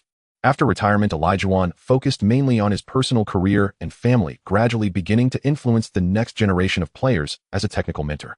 However, in 2004, he had yet to launch training camps on a large scale. If Qiao Shan could invite the dream on a personal basis, he believes the dream could make time for him. Olajuwon's Dream Shake training program had not yet gained prominence at this time. It was Kobe who truly made it famous. After the Lakers won the championship in the 2009 offseason, Kobe, now in his 30s, saw a decline in explosiveness and began to develop more efficient low-post techniques. He trained with Olajuwon during the offseason and extensively used back-to-the-basket plays in the 2009-10 season, leading the Lakers to victory over arch-rivals the Celtics for the championship. If you insist on attributing the championship solely to the Lakers' three tall men guiding Kobe, then you are correct. During its peak, the cost for a single session of Olajuwon's training program ranged from $500 to $100, but now it should be negotiable, an effect of the habits of those who come from poverty. It'll help you get in touch later. With that, Bill Duffy hung up. Many NBA players choose to learn skills from legendary stars. This is not unusual. Furthermore, the faster a player's individual skills improve, the larger contracts they can secure in the future. Not just NBA contracts, but also endorsement deals, meaning agents' fees naturally rise. Before long, Bill Duffy called Qiao Shan back. At this time, Olajuwon was still living in Houston. Upon hearing Joe's request, he did not refuse. Considering the Lakers' schedule and their internal training, Olajuwon would fly to Los Angeles on the day of the Lakers' home game and spend 34 hours training Joe the next day with a single session fee of $200, excluding back-to-backs. If Qiao Shan agrees, they can sign the contract at any time. Although the sessions may not be continuous due to away games or back-to-backs, Joe still chose to sign the contract. The Lakers had already hired Abdul-Jabbar, so it was impossible to hire Olajuwon as well. That would be a disrespect to a legendary center. Qiao Shan wanted to enhance himself further, which meant he had to find ways on his own. Most importantly, Joe's contract with the Lakers was a 11 deal, and the amount of the next contract would ultimately depend on his performance this season. To achieve great results, one must first sharpen their tools. You can't catch wolves without letting go of your children, and many proverbs from Huaxia hold a certain truth. The greatest conflict in NBA history erupts. The Pistons' home court turns into a chaotic melee between players and fans. From the court to the stands, Artist's DPOY value continues to rise. A beverage ignites a bloodbath. Is it a moral decay or a distortion of humanity? That night you hurt me. The lights in Stern's office were off. Outside the glass windows of the Olympic Tower on Fifth Avenue in New York, the snow falls at 3 a.m, while his silhouette is pinned on the wall by ESPN's live broadcast. Artist lunging across the seats at the fans, the arc of the beverage cup resembling a humiliating dunk aimed at the league's reputation. When Adam Silver pushed the door open, he discovered a pin stuck in Stern's white-knuckled fist. This Jewish old man, usually calm and devoted to promoting the NBA worldwide, was truly angry this time. 76 media outlets have requested a press conference. Tell them. Stern removed his glasses, the red mark from the temple of the frame, resembling a fresh wound. This is not crisis management, but is war. The commentator's trembling voice on the television reported the casualty numbers, while Stern fixated on the data. Report 2004 NBA Finals ratings at 19.8, while the current broadcast of the brawl at the Palace of Auburn Hills was at 21.4. The basketball sanctuary had turned into a Roman Colosseum, with the audience cheering for blood. This was the essence of Detroit and its people. High emotional intelligence. The people of Detroit are tough and resilient. Low emotional intelligence. Detroit's pure savagery. When it comes to fan quality, they lag behind even the likes of the bad boys of Detroit. The pen finally broke, ink seeping into the wooden desk's grain. Lifetime bans for those fans. Stern loosened his tie. As for our players. The video froze at the moment Artist ripped off his jersey, the NBA logo tearing through violence. Let them remember what the cost is. Prepare legal documents for lifetime bans for the involved fans, and McIntyre contact the sports editor of the New York Times. I want to see a feature on the front page tomorrow about the NBA restoring order. The next day, after an emergency meeting by the league, Stern issued the harshest penalties in history. Artist was banned for 73 regular season games, plus 13 playoff games, Steven Jackson for 30 games, and Jermaine O'Neal for 25 games. While Ben Wallace quickly exited the scene after provoking Artist, he was also banned for 6 games despite not participating in the fight, as he was involved in instigating it. Other players Reggie Miller, Chauncey Billups, and Chris Webber, although not involved in the brawl, were suspended for 1 game each for failing to restrain their teammates as leaders. As for the involved fan John Green, he was banned for life from entering the Palace of Auburn Hills and sentenced to 30 days in jail, plus 2 years probation. The impact of the palace incident continues to ferment, but Joe's concerns are far away. After inviting Dream, he eagerly began his training, even though there were only 2 days to prepare. Joe, did you know that many people think the Dream Shake is my signature offensive skill? In fact, that's not entirely accurate. I'm glad you discovered that the Dream Shake plays an even greater role on the defensive end. Upon hearing that Joe wanted to learn the Dream Shake primarily to enhance his defensive skills, Elijahwan's excitement was rare, akin to encountering a kindred spirit. Of course, even kindred spirits don't get discounts. The single session fee is $2.00, not a penny less. Elijahwan is the NBA's block king, averaging 3.09 blocks per game in his career, and he is also the second player in league history to unlock the quadruple-double achievement in blocks. Before we start training, I want to ask you, what is the most important thing to excel in defense? Defensive awareness. Defensive habits. Joe pondered possible answers and listed them one by one. No. Elijahwan shook his head. It's the mind. Defense requires reading the opponent's mind. Elijahwan picked up a basketball from the ground. The first rule of my training: always assume your opponent is smarter than you. So, he suddenly slammed the ball to the floor, and it bounced toward Joe's face at high speed. Reflexively, Joe raised his hand to block it, but he heard Elijahwan's merciless taunt. Wrong. A true defender catches the ball with his chest. You must understand that defense is not a passive reaction. It is about controlling your opponent with an offensive. I've watched your games, your blocks, and help defense in the paint are excellent. However, I've noticed that many times you rely only on your bonus instincts, or rather your proactive defensive awareness. In my view, your defensive talent has been completely wasted. Some things cannot be achieved purely through theory. Now we begin practical teaching. By the way, I heard you learned the skyhook from Kareem during the offseason. Now use your skyhook to attack. Having said that, Elijahwan tossed the basketball to Joe. Joe didn't hesitate receiving the ball, while facing away from the basket, sensing Elijahwan's defensive pressure behind. He took a deep breath, suddenly spun halfway, raised his right hand, and prepared to unleash the skyhook. However, at the moment he lifted his hand, Elijahwan's left foot suddenly pushed off, launching himself like a spring, and his right hand accurately slapped the basketball. Smack! The basketball was violently swatted away, hitting the floor with a dull thud. Joe was stunned. The skyhook, known for its low block rate, was actually blocked. Elijahwan landed and patted Joe's shoulder. The skyhook is indeed hard to defend, but it is not unsolvable. The key is anticipation. I believe Kareem exaggerated his technique when teaching you just to save face for the oldtimers. The skyhook is elegant, but against a true defensive player, it is merely a single offensive move. Joe suddenly remembered what Jabbar had said about the Dream Shake being something he had left behind. Indeed, in the world of the greats, us mere novices cannot understand. To defend in the paint, you must understand his center of gravity. Elijahwan positioned himself in the low post, signaling Joe to back him down once more. Joe dribbled and leaned in, but Elijahwan's defense was like a solid wall, each contact precisely blocking his power points. Do you see? Elijahwan pointed to his foot. My left foot is always positioned outside your pivot foot, so no matter which direction you turn, I can follow immediately. The offensive player will focus on your upper body, but the defender's real weapons lie in the feet. Elijahwan slowed down to demonstrate. Defensive footwork should be as quick, accurate, and fierce as a snake striking. Lower your center of gravity here. Elijahwan patted Joe's lower back. The core must be as stable as steel. Joe nodded, trying to adjust his footwork, but Elijahwan suddenly slid to the side, his right hand shooting out to swipe the ball. Smack. Successfully defending again. Defense is not just about footwork, it's a psychological battle. Elijahwan retrieved the ball. You need to make the offensive player feel like you can read their thoughts. In the late hours in the video room, Elijahwan pressed the play button. The black and white footage showed the 1995 finals with a young Elijahwan toying with O'Neal. Joe noticed a detail: before each spin, Elijahwan's left shoulder would exhibit an almost imperceptible tremble. This is my flaw, Elijahwan suddenly said. It's a trap deliberately left for the opponent. All centers have their original sin. David Admiral Robinson loves to drop his right shoulder first. Shaq dislikes giving up ground during switches. In defense, you must carefully observe the habits of offensive opponents, like probing steps in offense, using small movements to lure them into revealing their intentions. A notification chimed. Ding. Detected that the host is secretly learning skills from other supercenters while carrying the system. Feeling the host's betrayal, the system has sadly deducted 1800 from the host's salary card as punishment. A new mission has been released. Please complete the 55 achievement in the next game, which can reward the host with a 100 fusion of Elijahwan's Dream Shake.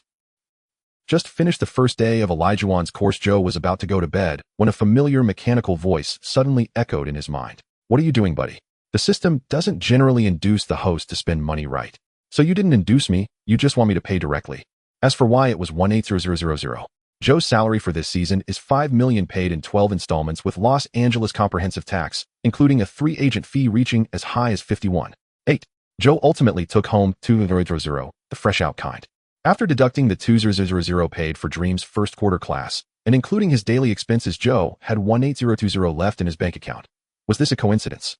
Shouldn't he be grateful that the Reebok contract had already been negotiated but not signed yet? The key point is, why is the system's ability so poor and the host cannot actively enhance it? Thinking about it, 1,820 for a chance to get 100 fusion of the Dream Shake doesn't seem unacceptable. As for the 55 task, it might be one of the hardest achievements to obtain in NBA history. In the era before triple-doubles became easier due to Westbrook, getting a 55 was much harder than a triple-double. Throughout NBA history, only Olajuwon, David Robinson, Weber, and a few others have managed to achieve it. The so-called 55 means that the 5 main statistics, points, rebounds, assists, blocks, and steals, must each exceed 5. For Joe at this moment, scoring, rebounding, and assisting are not difficult if he puts his mind to it. The main challenge lies in the blocks and steals. Joe flipped through the schedule. The next game was the Lakers hosting in the 2004-2005 season. The Jazz, having lost their dynamic duo, entered a complete rebuilding phase with original 25 Carlos Boozer, a.k.a. 47 Kirilenko, and Oker, who hit 2 threes in the 7th game of the finals to bring the Pistons back into contention, forming a bankrupt version of the Big Three. It's worth mentioning that Kirilenko achieved 19 points, 5 rebounds, 7 assists, 8 steals, and 5 blocks against the Rockets in 2003, unlocking the 55 achievement. For 2 consecutive days, Joe trained in defense with Olajuwon. He clearly felt that it wasn't as free-flowing as when he learned the skyhook technique from Jabbar. The skyhook was a reward for winning the finals, and after achieving some fusion learning from Jabbar, felt more like reviewing and integrating the skill. Whereas the defense using the Dream Shake was starting from scratch. Despite the system being useless, the abilities it granted were tangible. As for the second day's lesson fee, it was borrowed from the wealthy Kobe. November 9th, at the Lakers' home court, they faced the visiting Utah Jazz. Before this game, the Lakers had won all 5 games and were still ranked first in the league. The latest power rankings released by ESPN showed that the Lakers had significantly improved from 9th place at the start of the season to 2nd. Still ranked first in the power rankings were the Spurs, who with Duncan remained strong contenders for the championship. Although they were eliminated by the Lakers in the Western Conference semifinals during the 2003-2004 season, this year Parker made his first All-Star appearance, bolstered by Ginobili's stellar performance in the Athens Olympics and the addition of Brent Barry, making the Spurs' overall strength formidable. As of now, the Spurs also achieved a record of 4 wins and 0 losses and defeated the Heat, who had Shaq in a head-to-head match. With 2 consecutive home games and some rest time in between, the Lakers players were eager to take it out on the Jazz, who without their dynamic duo were expected to lose 5 straight matches even with their Big Three. After this game, the Lakers would embark on a challenging 5-game road trip against the Jazz, Nuggets, Timberwolves, Pistons, and Heat. The Jazz and Nuggets are both at high altitudes, being the highest and second highest home courts in the NBA. As for the Timberwolves, how terrifying is the cold in Minnesota? According to Castle, the white breath exhaled under streetlights can instantly form frost, and the chill that settles on the arena feels like a layer of frosted glass covering the court. Most frightening of all, this place can even freeze steel. The Pistons and Heat could be considered the Lakers' rivals. For the Lakers, no game in this 5-game road trip would. So before the 5-game road trip, the Jazz became the pre-game dessert. Before the match, Joe's task list also a task achieved 55 stats in the game against the Jazz, current completion rate 0.5.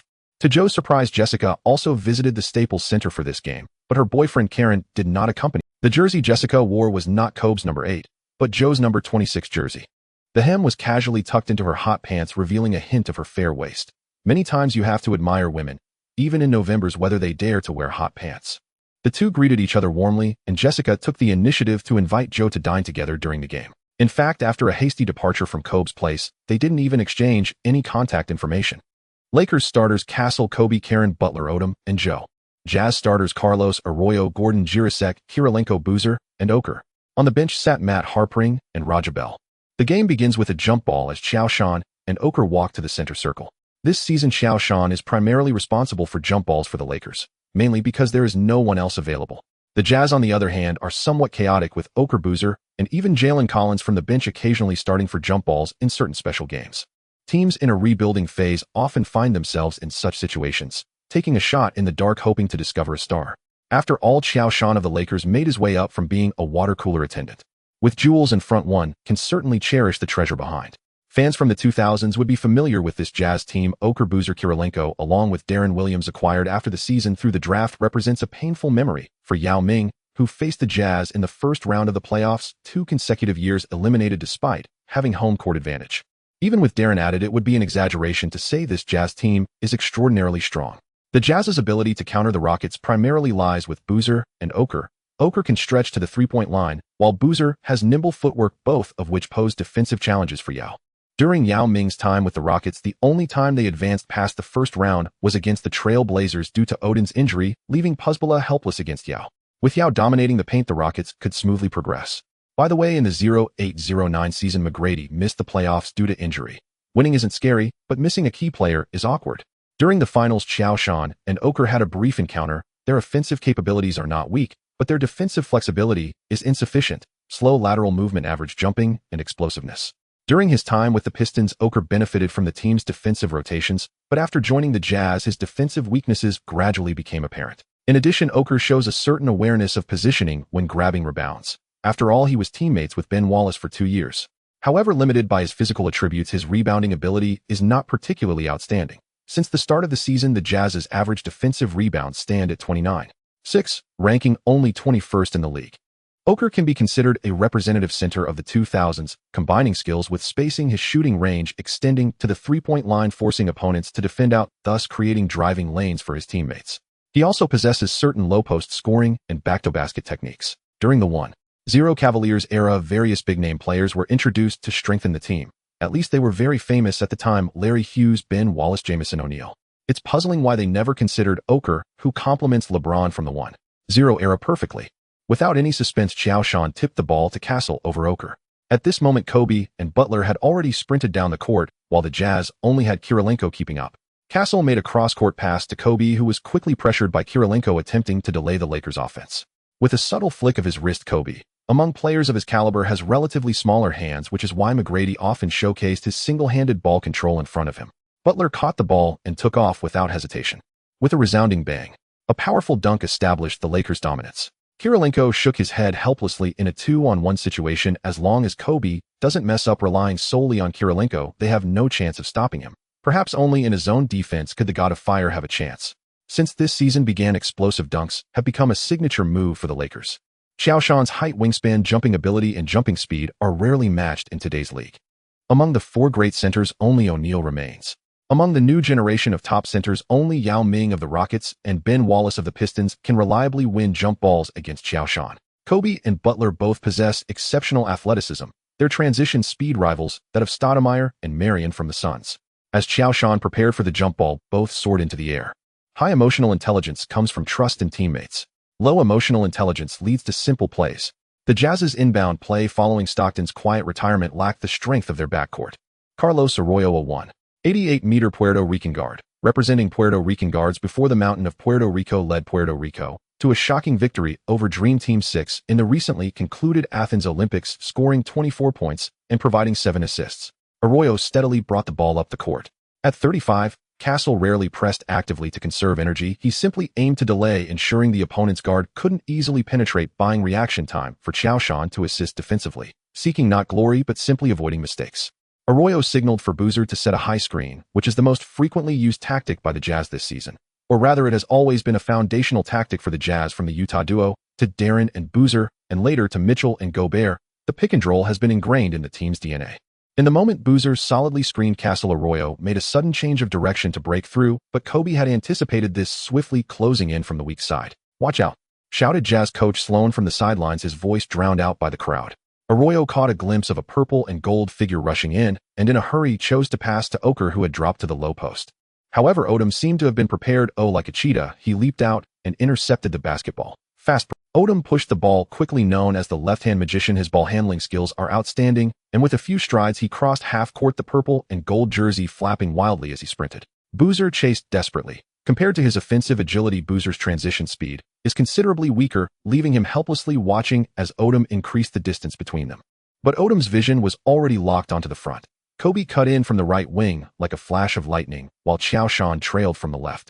Kirilenko, who was nearly back on defense, found himself in a dilemma against the Lakers' fast break: Kobe or Qiao Shan. Since the problem couldn't be solved, he decided to eliminate the one creating the problem. Kirilenko gritted his teeth, extending his arms in an attempt to intercept Odom's path, but Odom executed a behind-the-back change of direction, sending the ball to the wing with his left hand, the basketball tracing a perfect arc. Kobe caught the pass, stepped into the paint, slammed the ball against the backboard, and Qiao Shan soared to catch the rebounding basketball, dunking it with both hands. Bang! The commentators shouted, "Showtime." A spectacular collaboration from Odom, Kobe, and Qiao Shan. Odom grinned, high-fived Kobe and Qiao Shan as they retreated on defense, while the cheers from Staples Center surged like a tidal wave. On the sidelines, Jerry Sloan's face was ashen. The Lakers' consecutive attacks felt like they were in a no man's land, and the Jazz players on the court made no response, which was the hardest thing for the old coach to accept. Can't you guys even commit an early foul? The old coach is a stubborn and somewhat rigid figure emphasizing discipline and ironclad defense. He single-handedly crafted the Stockton and Malone Golden duo, making the Jazz a powerhouse in the West during the 90s, earning him the title of the uncrowned king of coaching. This season, the Jazz is in a transitional phase with only Kirilenko and the bench's Raja Bell providing any defensive strength. But defensive ability and defensive attitude are two completely different things. Raja, get ready to come in. Less than a minute into the game, the Jazz requested a substitution. Raja, I need you on the floor to lock down Kobe. And Raja Bell stared blankly, bewildered. Did he just hear that? Me? Lock down Kobe. And if I could actually lock down Kobe, would I still be sitting on the bench on a minimum salary contract of $1 million? The other 29 teams in the league would already have checks in hand waiting for me to sign. Please don't joke. I'm just a supporting player, barely even a footnote. In the United States, there's no official term, big four shooting guards. Yet over the past 2 seasons, Kobe had unmistakably risen to become the undisputed second-best shooting guard, right behind Shaq. Though Shaq had released a rap during the offseason hailing his own teammate as the top guard and dubbing Dwayne Wade the Flash, the truth remained Wade only in his second year hadn't yet claimed any definitive accolades, and thus posed no real threat to Kobe's supremacy. Not with Allen Iverson. The answer, still standing firmly ahead. Raja Bell himself couldn't believe he was expected to lock down Kobe. And Jerry Sloan watched Bell's expression with mounting exasperation. Remember, Raja, this NBA is a land of miracles. If you don't believe in yourself, this league will never make room for you. Go out there. Even if it means playing hard, even dirty, don't let Kobe score easily. Jerry Sloan thought with words like these, surely Bell understood his intent. Yes, coach. And Raja Bell clapped sharply, once, twice, to steel himself, then stood before the scorer's table with the grim resolve of a man marching toward the gallows. Utah's offensive possession. The roar of Staples Center surged like a tidal wave. Arroyo felt his nerves tighten. On the previous possession, his turnover had ignited a Lakers fast break. And worse, in that split second, he'd forgotten to foul Kobe, immediately failing to disrupt the Lakers' momentum. He'd already glimpsed Jerry Sloan's darkening scowl from the sideline. Jerry Sloan tolerated limited talent, even skipped practices, but never forgave mistakes on the court, especially not this kind of elementary blunder. Arroyo dribbled at the top of the arc, eyes scanning the floor. Kobe crouched low, arms spread wide. A black mamba coiled and ready to strike. His sneakers shrieked against the hardwood, each step precisely cutting off Arroyo's potential driving lanes. In Mehmet's coming. Lamar Odom called from behind. And Kobe didn't need to turn. He knew Oker was already surging toward him like an immovable wall. He could even smell the sharp tang of Oker's sweat mingled with antiperspirant, and hear the deep, ragged rhythm of his breath drawing nearer. Pick and roll, yet again. At the instant Oker lunged forward, Kobe slid sideways with surgical precision, squeezing through the narrowest gap in the screen. His shoulder grazed Oker's chest, muscle met muscle with a dull thud, drowned instantly by the crowd's gasp. In switch. Switch. Kobe shouted, already spotting Josh Shaw, sliding into position. Arroyo hadn't anticipated Kobe's speed around the screen. He hesitated just for a heartbeat, then whipped the ball back to Oker beyond the three-point line. That single flicker of indecision was all Shaw needed. Shaw exploded forward like a panther, his right hand snatching the pass clean. In snap, and the ball vanished from Arroyo's grasp, plucked midair in a dazzling scoop, and sent flying toward Karen Butler. In fast break. Shaw roared, already rocketing toward Utah's half-court. In Butler launched a soaring long pass, its arc flawless, elegant, inevitable. Shaw caught the ball near the free-throw line, peripheral vision, catching Andrei Kirilenko lunging from the wing. The Russian's impossibly long arms unfurled like a spider's web, but Shaw was ready. Calmly he dished to the trailing Kobe, just as Kobe rose for takeoff, when suddenly a vice-like grip closed around his neck. A brutal yank shattered his balance. He crashed to the floor like a felled redwood. Thud. In pain radiated from his spine through every limb. And for one suspended moment, the entire Staples Center, nearly 20,000 souls, stood frozen in stunned silence. Before the eyes of nearly 20,000 spectators, at the very apex of Kobe's leap, a pair of arms locked around his throat from behind. Raja Bell, realizing he couldn't stop the dunk, had resorted to a chokehold, wrenching Kobe violently from the air. In truth, Bell's chokehold would not occur until Game 5 of the 2006 playoffs. And on the sideline, Jerry Sloan gaped, utterly speechless. And wait, this was Staples Center. Was this kid truly that fearless? Damn it. This isn't basketball, it's assault. It's attempted murder. A player like this should be banned for life. NF. Damn those Utahns. Get out of Los Angeles. And Kobe sprang upright, fury blazing in his eyes. He charged toward Bell, fists clenched tight. Shaw, Odom, and Butler surged forward, forming a protective ring around Bell. Kobe. Phil Jackson's voice cut sharply from the sideline. The aftershocks of the Palace brawl still lingered. With Jermaine O'Neal, Ron Artest, and Steven Jackson suspended, Reggie Miller had fallen into despair. In recent interviews, he'd hinted at imminent retirement. This season had been his final fervent bid for a championship ring. All of it shattered by a single drink. With the Pacers' title hopes extinguished, Miller had resolved to retire early. Phil feared Kobe might lose control and throw a punch. At this volatile moment, one swing would end the Lakers' season before it truly began. Beep. The referee's whistle pierced the air. Bell was assessed a flagrant foul penalty too, and ejected immediately. Bell's reckless act incited fury across the Lakers roster. They redirected their rage onto Utah's remaining players. Oh, it's Shaw again, his 7th block of the night. Against Carlos Boozer, the latter's once vaunted offensive repertoire has become pure farce. Carlos tried to recover, but Shaw denied him blocking again. Perhaps Carlos should consult Amare Stoudemire on how, against Shaw's defense, one might ever get the ball through the hoop. Another full-court laser pass. Lakers showtime in full bloom. Kobe soared for the dunk. Jerry might consider bribing the refs to reinstate Bell. Arroyo's pass to Oker after the screen, intercepted again. Shaw, always Shaw. Tonight he's everywhere, like a phantom knight. Beep. The final whistle echoed. Jazz players stood numb.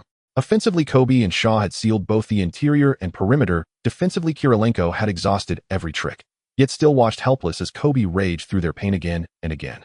Final score: Lakers 118, Jazz 73, dominant home victory. Kobe shattered all restraints tonight. 42 field goal attempts, 24 made, 3 three-pointers, 1 made, 8 free throws, 6 converted, 55 points total. He became the first player this season to eclipse the 50-point mark. Shaw completed his system objective with that crucial late-game steal. 12 points, 13 rebounds, 7 assists, 8 blocks, 5 steals, while Kobe went solo, launching 42 shots.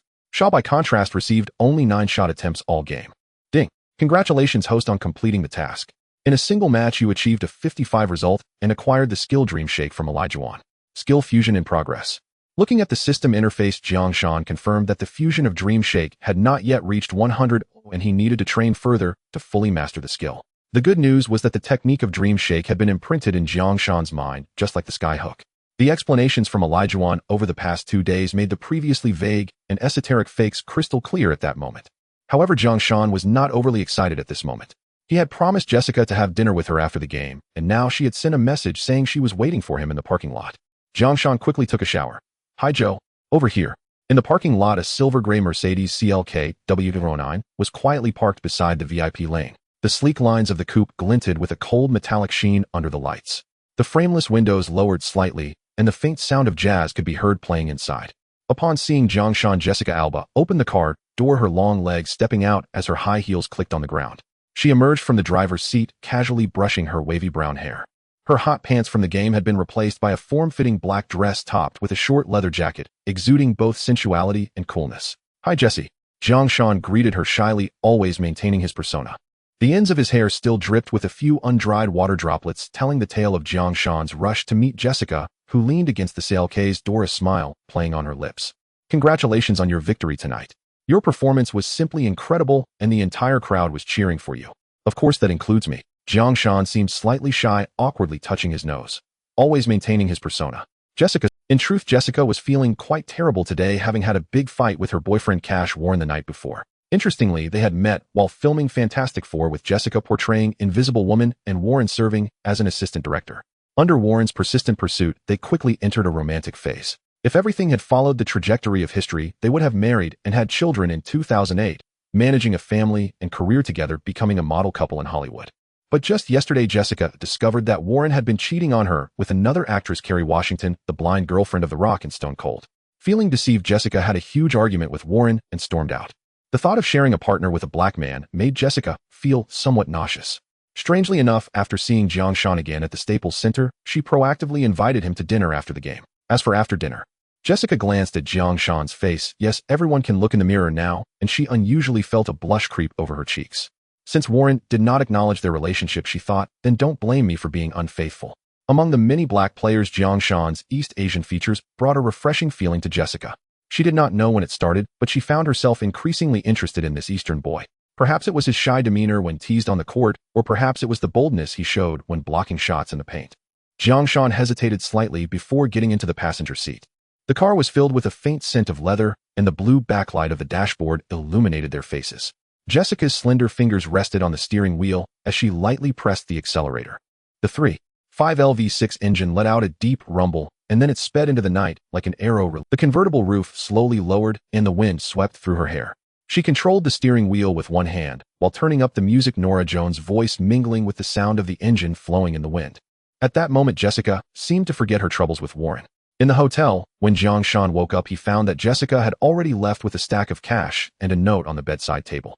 Qiao Shan picked up the note, which bore neat handwriting, though it was just letters some girls write beautifully. Of course, if you never interacted with girls in school, you'd probably argue about that. I was very pleased with your performance last night. You truly are the Phantom Knight. I need to go to the set today, so I'm leaving now. I heard from Kobe that you've been short on cash lately, so keep this for yourself. Qiao Shan counted the money, 10000. So was he being treated as a duck?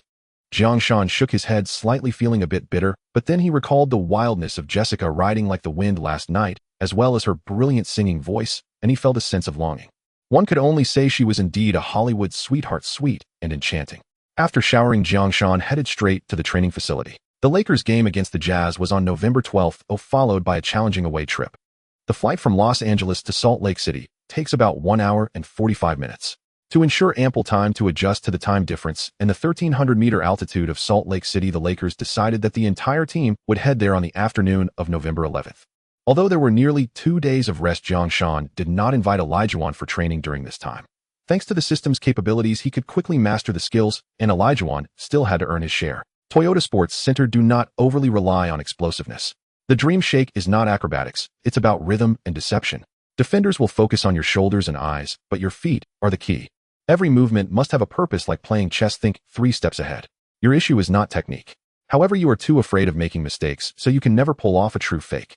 Qiao Shan recalled Elijah's murmurs in his ear following the movements of Dream Shake, engraved in his mind the breathing rhythm during a feint, the direction of his toes when turning, and the deliberately slowed down fake before finishing. He grabbed the basketball, took a deep breath, and suddenly focused as if a defender appeared behind him. He lowered his shoulder, feigning to the left, his right foot anchored to the ground, pivoting on his left foot, and with a flick of his right hand the ball swished through the net. The entire movement was so fast it felt as if a frame of time had been stolen. When Kobe pushed open the training facility door, he happened to witness this scene. Clap, clap, clap. The basketball fell from Kobe's hands onto the floor, startling Qiao Shan, who was immersed in the rhythm of Dream Shake. He turned to look and saw Kobe's eyes shifting from shock to delight, then to fervor. Qiao Shan suddenly felt a chill run down his spine and shuddered. No, what does this old guy's gaze mean? Get away from me. So you only learned from Hakeem for 2 days? Even hearing Qiao Shan admit it, Kobe still felt as if he were in a dream. There have been countless basketball prodigies in NBA history, but only a handful have reached the pinnacle, and Elijah can undoubtedly be considered a star among stars. If Elijah's Dream Shake were truly that simple, how could he so easily dominate the other 3 of the 4 great centers of the 90s? Is it because they disdain learning? Or is it that they simply can't learn it? Give me the ball and done, I'm going home. November 11th. This time period had not yet coined the term Singles Day, nor was there any Double 11 shopping festival.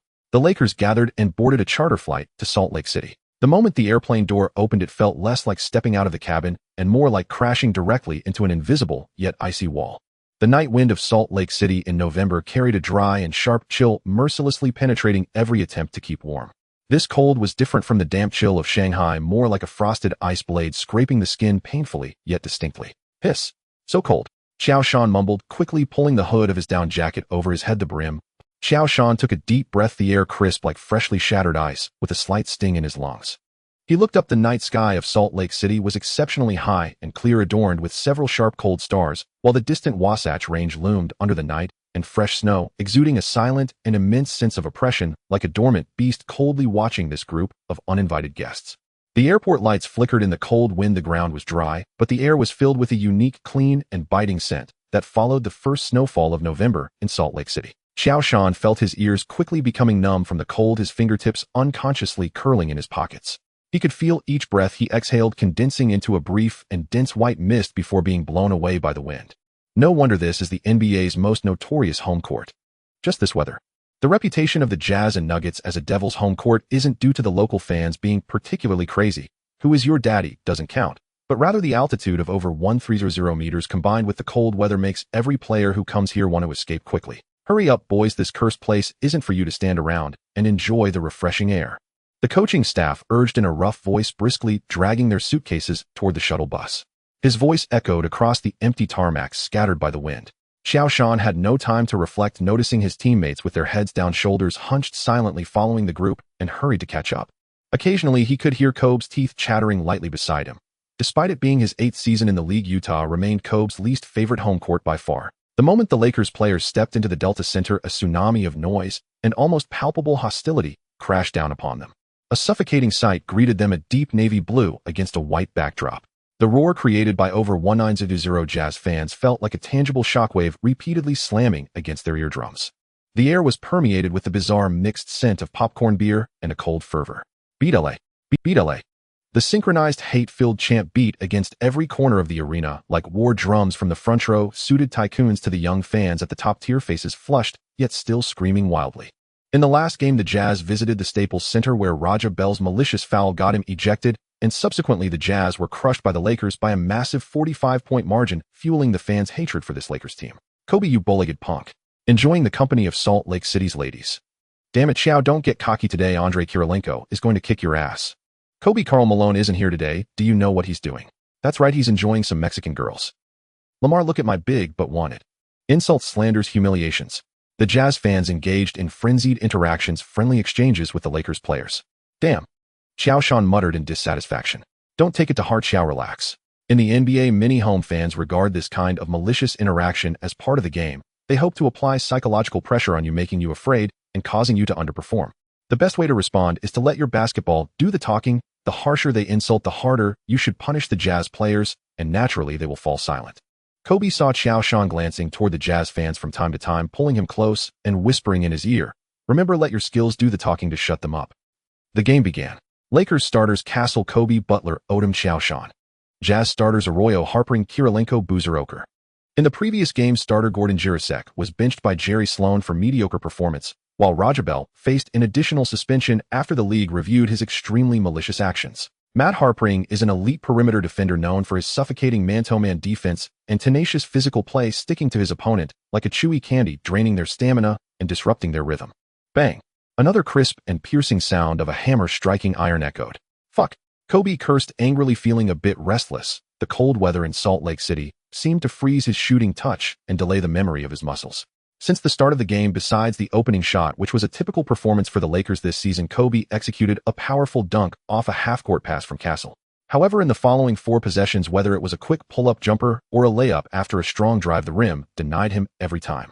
The worst part was that Harpering and Kirilenko combined to present Kobe with a significant challenge. Harpering, strong as an ox, was as stable as a rock in his lower body. He relentlessly pressured Kobe with a near-fighting style of physicality, using his muscles to disrupt Kobe's shooting rhythm with every move he made. And Kirilenko, with his long arms that seemed to cover the entire three-point line, was omnipresent. Every time Kobe received the ball, it felt as if he had fallen into a spider's web woven from fingertips and anticipation. The incessant jarring clang made Kobe's face slightly flush. He had made only 1 out of 5 shots, and Milan's little blacksmith was back for a limited time. Damn, Kobe's onion game is back again. Big Joe has run back and forth 4 or 5 times and hasn't even touched the ball. No wonder Shaquille O'Neal has conflicts with Kobe. Indeed, if it weren't for Big Joe's block, just now the Lakers would be down by 10 points already. Without O'Neal, the previous few games were just lucky flukes. Get lost upstairs. Even Coach Zhang said Kobe's play is reasonable. Yeah. Do you think you understand basketball better than Coach Zhang? Understand basketball. Understand your mother. In the live chat room, various comments flew by. In 2004, Kobe had mixed reviews in the country. Actually, it remains the same, even now. Those who liked Kobe admired his graceful play, beauty, and indomitable spirit. Those who didn't felt he was pretentious, ruined Jordan's last All-Star game journey, drove away O'Neal, and embodied the identity of bowing to women. No matter what the true reasons were, some people only believe what they want to believe. Sometimes the cost of spreading rumors is still too low. For example, Magic Johnson clearly had HIV, yet some authors falsely claimed it was syphilis. Ding. On the next offensive play, Kobe used Joe's screen to force his way in, but Harpering shadowed him closely, blocking his position, while Kirilenko decisively let go of Karen Butler, standing like a moving snow mountain in Kobe's path. Kobe jumped under the double team, twisting his body in midair to throw the ball. Unsurprisingly, the basketball bounced off the rim again. Joe had yet to return to the paint after setting a screen for Kobe, and Harpering seized the rebound. The cheers and jeers of the Jazz fans mixed together as the score stood at 1-2. Kobe had taken all the shots for the Lakers since the start with a mere 1 out of 6. Kobe proved with his performance that his previous explosion was purely coincidental. Sometimes the law of conservation of luck applies, you can't deny it, even if he drives to the basket. The rim at the Delta Center would not yield to Kobe. Whoosh! A sharp, clear, even somewhat abrupt whistle pierced through the noise from the sidelines like a cold silver spike, penetrating all the clamor. It was Phil's signature whistle. Joe had tried many times, wondering how those tiny fingers could produce such a sound. Confused, the Jazz attacked with Arroyo, quickly pushing the ball up the court and passing it to Boozer near. Joe stood ready, just a step outside the key, and Boozer, feeling Joe's intense gaze and recalling the fear of being dominated by Joe at the Staples Center, hesitated for a moment before passing the ball to the following Oker, quickly raising his arms to block Odom. "Coward," Joe muttered under his breath, but Boozer seemed oblivious. Oker, receiving the ball at the free throw line, attempted to fake Joe out with his signature move. Oker first executed a left side shooting fake, his shoulder shrugging realistically, but Joe stood as steady as a rock, not moving an inch, only slightly raising his seemingly sky-covering long arm. Seeing that the first move failed, Oker immediately lowered his shoulder, pivoted on his right foot, and rapidly turned to the right, aiming to use his speed advantage to slip past. This was Oker's biggest weapon, and he had used it multiple times to toy with Malone during the finals. However, just as Oker turned, Joe, pivoting on his left foot, executed a light and swift retreating slide, as if performing a graceful waltz, perfectly positioning himself in Oker's driving lane. His footwork carried a hypnotic rhythm, appearing to slow down by half a beat, yet always managing to cut off Oker's driving route a step early. Oker felt as if he had collided with a precisely moving wall. All his attacking space instantly shrunk. He was forced to gather the ball, losing his rhythm, and awkwardly attempted a fadeaway jumper. Now is the time. Joe instantly adjusted his steps, gliding sideways to confront Oker head-on. He didn't jump, he rose into position, appearing just in time on the ball's trajectory. Slap! A crisp sound silenced the previously noisy Delta Center in an instant. Damn, Big Joe's slap was so loud it silenced the Jazz home crowd. Haha, did you see that? Boozer actually backed off in front of Big Joe. Good job, Big Joe. Teach him a lesson for misleading me about LeBron. Upstairs, a LeBron fan.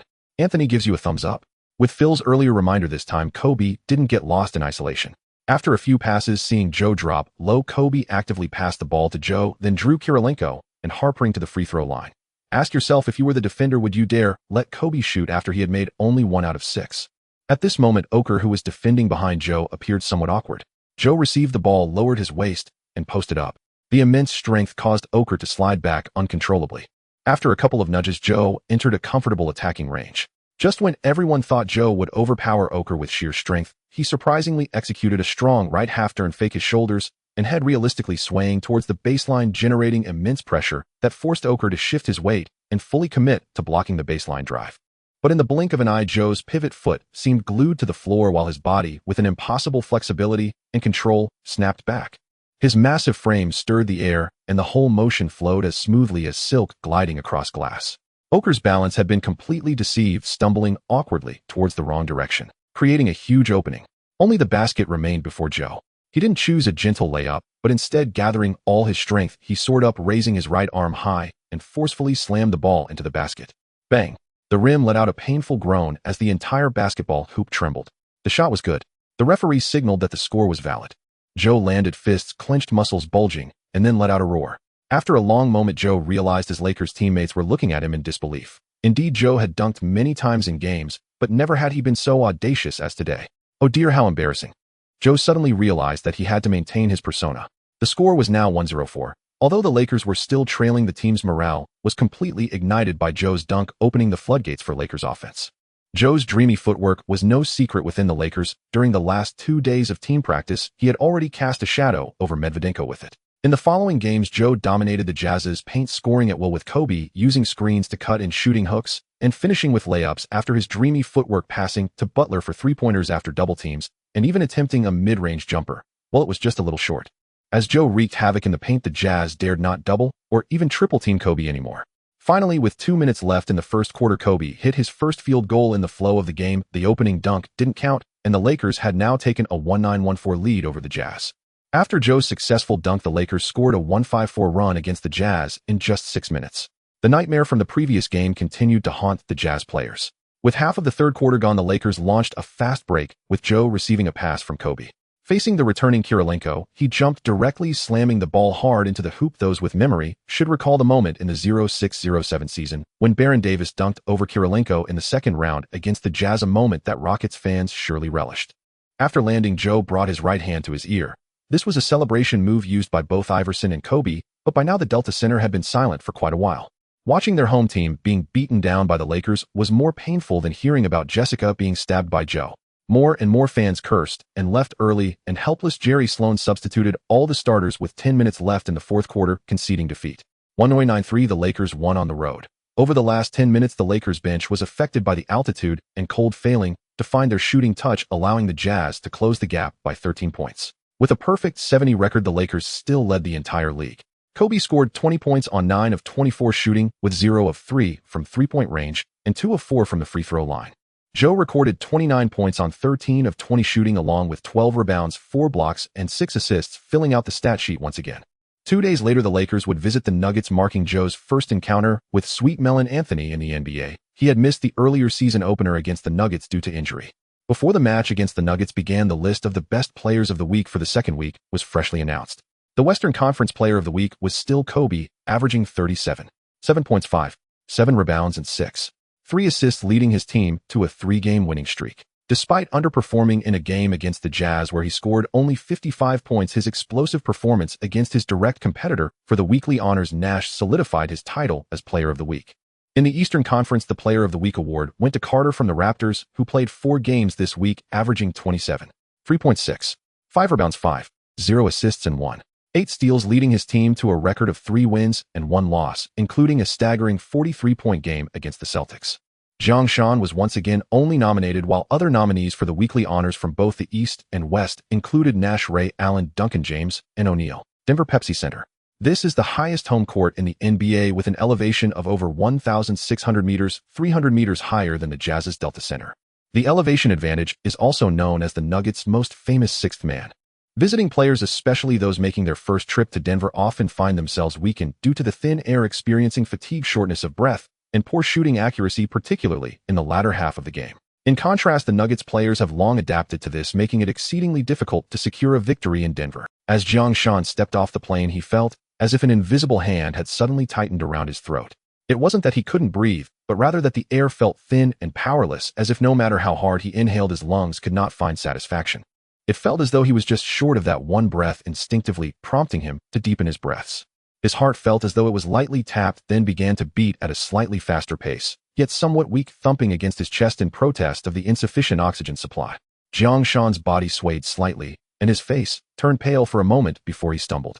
Unlike the bone-chilling cold that pierced through in Salt Lake City, the Denver plateau was not only sharp and desolate, but also posed the terrifying risk of altitude sickness. A faint dizziness washed over him like a tide, then slowly receded, leaving behind a mild sense of nausea that lingered like background noise. This sensation made Qiao Shan feel quite uncomfortable, or rather very insecure. He felt as if 10% of his stamina had been silently siphoned away. Denver's plateau delivered a cold and harsh reality check to Qiao Shan. That night back at the hotel, the symptoms escalated further. A mild headache evolved into a persistent dull pain, with his temples throbbing. Though his body was extremely fatigued, his mind remained unusually alert, tossing and turning with fragmented sleep that felt as though he was floating in shallow waters, unable to submerge into true slumber. Qiao Shan could even distinctly hear his heartbeat, which had quickened, echoing clearly in the silence of the deep night, as if urging him to respond. That night felt exceptionally long. It was not until dawn that the suffocating pressure slowly receded like a tide. Qiao Shan woke up to an unusual sense of relief. He opened his eyes, and instead of feeling the heaviness in his head and the dullness in his chest, he was greeted by the long-lost sensation of smooth breathing. The cool air rushed into his lungs, carrying a unique scent from the hotel's air conditioning system that felt sweet to him. He tried to sit up, and the anxiety and shortness of breath that had overwhelmed him after stepping off the plane had vanished. Although his muscles still bore some fatigue, the deep-rooted weakness and sluggishness had faded. At last his body was once again responding to his commands. This altitude sickness was something he had not experienced while visiting Utah. Even a mere height increase of 300 meters felt like entering a different world for Qiao Shan. Knock, knock. A series of knocks sounded from outside the door. "Jiang, how are you feeling? The team needs to gather," came the voice of Devin George. Qiao Shan quickly got out of bed and opened the door. "Hi Devin, thank you for your concern. I feel much better now. I think I can shatter the rim at the Pepsi Center." Qiao Shan laughed boisterously.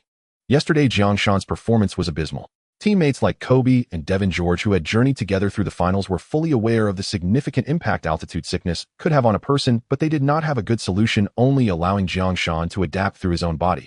Nature is impartial to everyone. It won't give special treatment just because one is good looking. This is directed at you, the viewer. Fortunately, seeing Qiao Shan's current state, Devin George felt relieved. This season, Devin George chose to sacrifice himself for the team due to the arrival of Karen Butler and Odom. Though in terms of experience and defensive abilities, Devin George was stronger than Karen Butler at this point. However, Karen Butler's talent surpassed that of Devin George, and the experience gained over a season during the playoffs brought benefits to the team that Devin George couldn't match. Devin George understood this well and took it in stride, willingly imparting his experience to younger players like Qiao Shan and Karen Butler. This season, the Nuggets got off to a rough start. During the offseason, they acquired Kenyon Martin through a Signan trade deal with the New Jersey Nets. Together with Marcus Camby and Nene Hilario, the egg-slicing expert, they formed the Nuggets' interior lineup, complemented by Carmelo Anthony at the small forward position and Andre Miller at guard, making the Nuggets' talent overflow. However, the NBA has never been about judging a team's strength based on their paper roster. If it were, the Clippers should have won the championship in recent years. Since the start of the season, the Nuggets have managed only one win in 6 games, with their sole victory being a narrow 9,492 overtime win against the Timberwolves at home. No one knows what has happened to the Nuggets, not even the Nuggets themselves. Clearly, last season, they were a playoff team, and after summer's major trades, they were expected to progress further, yet the outcome has been shocking. Having just experienced a 4-game losing streak, Anthony, who had dominated during his college years, was filled with frustration that he couldn't vent, especially upon seeing Qiao Shan, who was surging ahead with the Lakers. His lifelong rival James not only won the Rookie of the Year award, but also claimed the Player of the Week title for the first week. All of this made Anthony green with envy. The game begins. The starting lineup for the Lakers remains Castle, Kobe, Butler, Odom, and Qiao Shan. The Nuggets' starting lineup consists of Miller, Wash, Leonard, Anthony Martin, and Camby. In contrast to Nene's energy and offensive capabilities, Jeff Bzdelik, the head coach of the Nuggets, who switched to George Karl mid-season, chooses to trust Camby. As the second overall pick of the 1996 NBA draft, Camby possesses excellent rebounding skills and terrifying shot-blocking ability. At the jump ball, perhaps influenced by the aftereffects of altitude sickness, Qiao Shan felt the fatigue and sluggishness hidden in his muscles at the moment of the jump, a sensation that hadn't been as intense during the pre-game warm-up. Often your body can deceive you. Qiao Shan fails his first jump ball of the season. Andre Miller advances the ball into the front court and passes it to Anthony. Kobe proactively moves forward, lowering his center of gravity, his eyes always burning with a desire to win, lock onto the prey before him like a hawk. This is only Anthony's second year in the league, but his broad shoulders, solid footwork, and innate scoring instincts have already caused headaches for all his matchups. In his rookie season, he averaged 42.6 shooting accuracy while scoring 21 points per game, enough to rank among the league's top scorers, even though he didn't win the Rookie of the Year. Do not be misled by modern basketball's commonly over 50 shooting accuracy during this period. 42.6 shooting accuracy is indeed not low. Back on the court, Anthony received the ball near the free throw line at a 45-degree angle, and Kobe immediately closed in, not merely reaching out to disrupt, but applying pressure with his entire body. His forearm was wedged against Anthony's waist like an iron hoop, feeling every subtle change in his opponent's breath and center of gravity. The two players' muscles collided violently, producing a dull thud sound. "Mellow, you mischievous child, there's no way you can get past me." Kobe continued his psychological warfare, moving with ghostly speed, each step precisely blocking Anthony's potential paths to breakthrough. Anthony initiated a triple threat position, but Kobe remained unperturbed. Suddenly, Anthony dropped his shoulder, attempting to create a bit of space with brute strength, but Kobe's lower body was as steady as a rock, absorbing the impact and pressing even closer. Forced to turn, Anthony protected the ball with his back, each dribble resembling a struggle in a quagmire. Kobe's hands incessantly disturbed him, darting in front of his eyes and waist like the strikes of a venomous snake, searching for any opportunity to steal the ball. Time ticked away second by second, with little time left on the shot clock. Losing patience, Anthony leaned into Kobe, exerting force as he sat back, and then swiftly spun left, rising to take a jump shot. But Kobe was faster. It was as if he had predicted everything. Almost the instant Anthony began his shot, he too sprang up, his long arms fully extended, not aiming to block, but completely covering Anthony's line of sight and shooting trajectory. Forced to adjust in midair, Anthony increased the arc of his shot. The ball barely soared out, crashing heavily against the front of the rim before bouncing out. "Damn it." Anthony stumbled a step upon landing, cursing under his breath. In the previous season, Anthony had shown brightly, actively engaging with Kobe in their match against the Lakers. Peyton was too old, Devin George and Fox were far from being notable in talent and reputation, and as for O'Neal, he was a brute. Being a small forward, it would be foolish to tangle with O'Neal in the paint. Only Kobe had the enough reputation and skill, defeating him would be sufficient to cement Anthony's own leg. Kobe, naturally combative, could not tolerate Anthony's provocation, so every time they collided, it was like a meteor striking the earth. At this moment, the paint transformed into an arena of gladiators. Camby, already keenly aware of the boards, loomed like a twisted stick insect, his long arms overshadowing the prime landing spot. On the other side, Kenyon Martin violently collided with Odom, delaying Odom's pursuit, then charged into the paint, like a leopard pouncing on its prey. If purely discussing rebounding awareness and physical attributes, Odom undoubtedly ranked above Martin. However, Odom never anticipated that Martin, who couldn't handle physical confrontations, would initiate the contact first. Just a moment's delay and Martin swiftly assisted Camby against Josh. At this moment, Josh felt as if his legs were filled with cold lead from Denver. The directive to jump sent signals from his brain to his nerve endings, yet it felt as if there was a layer of frosted glass in between. "It's mine." Josh roared, more a declaration than an announcement, but rather a forceful drive for his own body. Gritting his teeth, he fought against the heavy and sluggish feeling seeping from his marrow, desperately securing his position, pressing his back against Martin, who was trying to push him out of the key. Meanwhile, Camby's long arm had already reached under the ball. Just as the basketball was about to be flicked away by Camby's fingertips, Josh exerted all his strength, almost lifting himself up by sheer will. Not enough height. Josh could clearly feel this, an experience he had never encountered after fully integrating Russell's abilities. Josh had never thought that one day his body would become his prison, leaving him somewhat disoriented. Since the start of the game, he had effortlessly grabbed around 10 rebounds, relying solely on his physical attributes. I saw someone mention that Josh's average rebounds didn't even reach half of Russell's peak performance. Well, what can I say, times are different, and Odom's rebounding ability isn't bad, he would share some. Just excuses. As his body failed to support him in overpowering situations, Josh gradually began to utilize positioning techniques and his almost instinctive anticipation of landing spots. In the air, 3 massive bodies collided violently. The dull sound of muscle striking even overshadowed the squeaks of sneakers on the floor. Martin's elbow inadvertently but viciously jabbed into Josh's ribs, leaving him momentarily breathless. Camby's fingers touched the ball first, but Josh disrupted Camby's control by occupying the space with his positioning. The basketball became unstable, bouncing back up again. A second jump. For Josh, this was almost a form of torture. The altitude seemed to drain the last bit of explosiveness from his muscles. He relied entirely on positioning technique, forcing Camby and Martin behind him. After landing, then, with unwavering determination, he leaped again, veins bulging at his temples. This time Josh seized that slight advantage. His fingertips finally pressed firmly against the damned basketball. Josh held on tightly, using his last bit of strength to pull it into his embrace, then immediately bent his elbows, curling his body with the ball securely protected against his chest. "Well done, Josh." Kobe and Odom rushed forward to receive the ball. Josh passed it to Kobe, finally letting out a long. The previous rebounding battle seemed to have struck a chord in Josh's mind as he moved forward while deep in thought. Transitioning from defense to offense, it was now Kobe's turn to handle the ball. Anthony held his breath, sinking his center of gravity, extending his long arms like a wall in front of Kobe. His eyes no longer held the captivating smile that enchanted countless fans, replaced instead by sheer focus and ferocity. He was determined to retaliate. Kobe did not call for a screen. He waved for his teammates to spread out. The entire crowd stood up, knowing that the show was about to begin. Why did the NBA viewership in the 2000s significantly exceed that of the 2010s? Simply put, it was the change in basketball style and entertainment value. In the 2000s, star players showcased individual heroism, such as Magic's White Horse Silver Spear, Allen Iverson's lone heroics, and the original Kobe's 81-point massacre.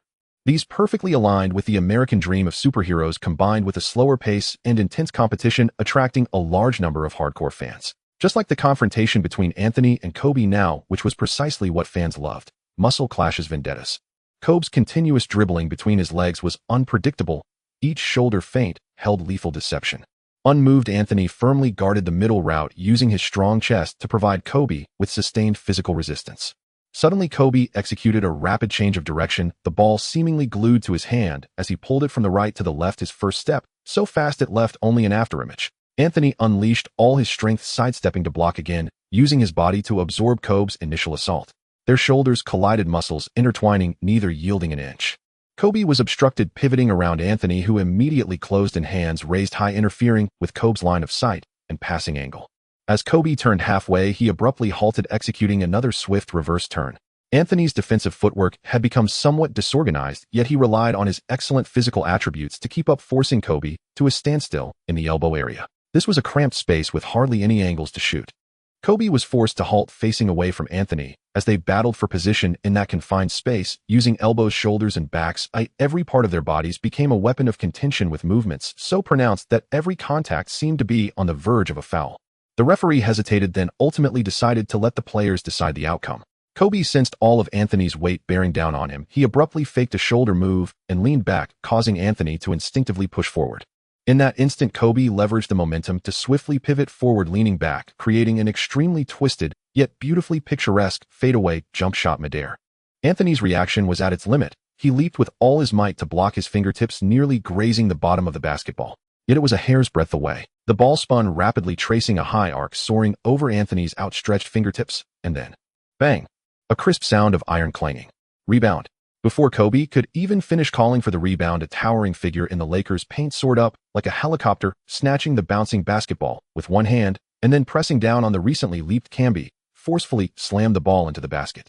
It was none other than Josh. At this moment, Josh seemed to be in a daze, as if he had forgotten about his boa's sluggishness and merely relied on instinct to anticipate the ball's landing. By the time Camby jumped, Josh had already grasped the ball in his hand. This might just be Russell's rebounding awareness. How to describe that feeling? It was like being young and reckless, unaware of the weight, simply knowing to strike hard. Suddenly one day, feeling the body falter, memories of videos from teacher Kue and teacher Qiao surfaced, leading to the use of techniques, postures, and awareness.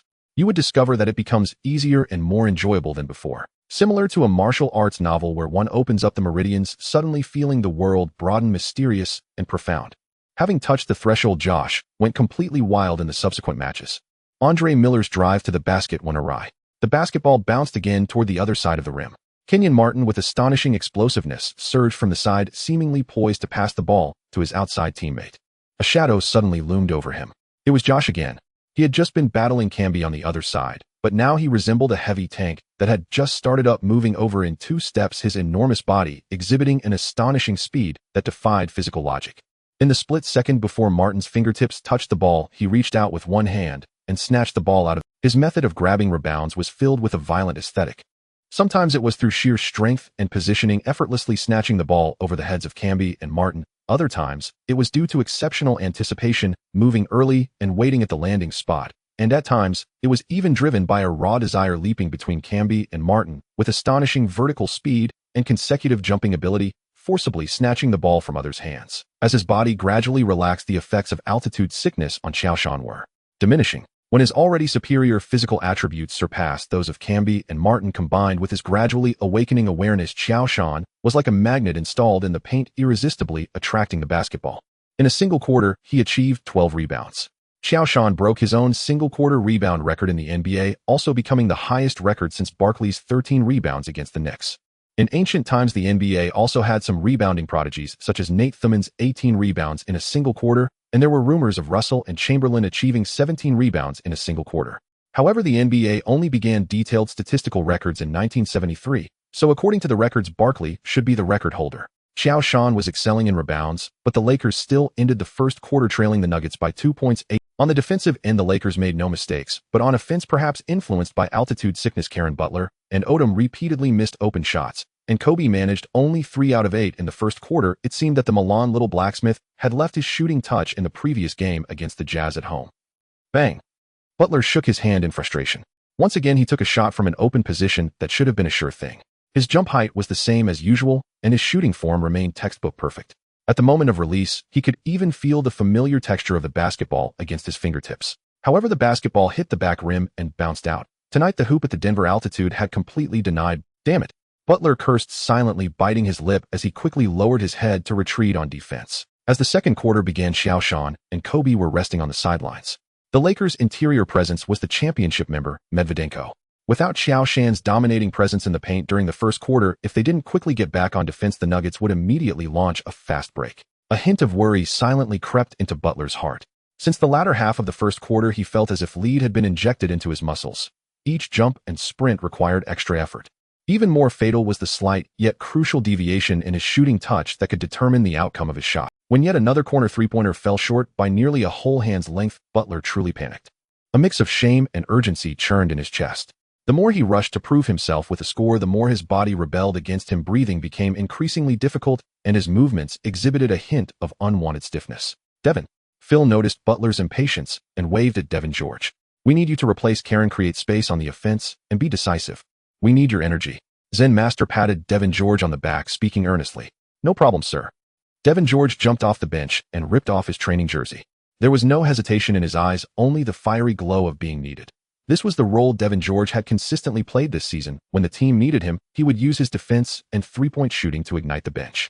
Butler walked to the sidelines, panting, head down, unable to meet his teammates, eyes covering his face heavily with a towel, as if this could isolate him from the suffocating altitude. Butler knew how poorly he was playing. He had lost his offensive threat, and on defense his rapidly depleting stamina made it difficult to keep up with Anthony's pace. After Kobe left the court, Anthony exploited Butler's defense at will. Suddenly Butler felt a slight weight beside him as someone sat down. A familiar presence radiating a strong sense of existence enveloped him. He didn't even need to lift the towel to know who it was.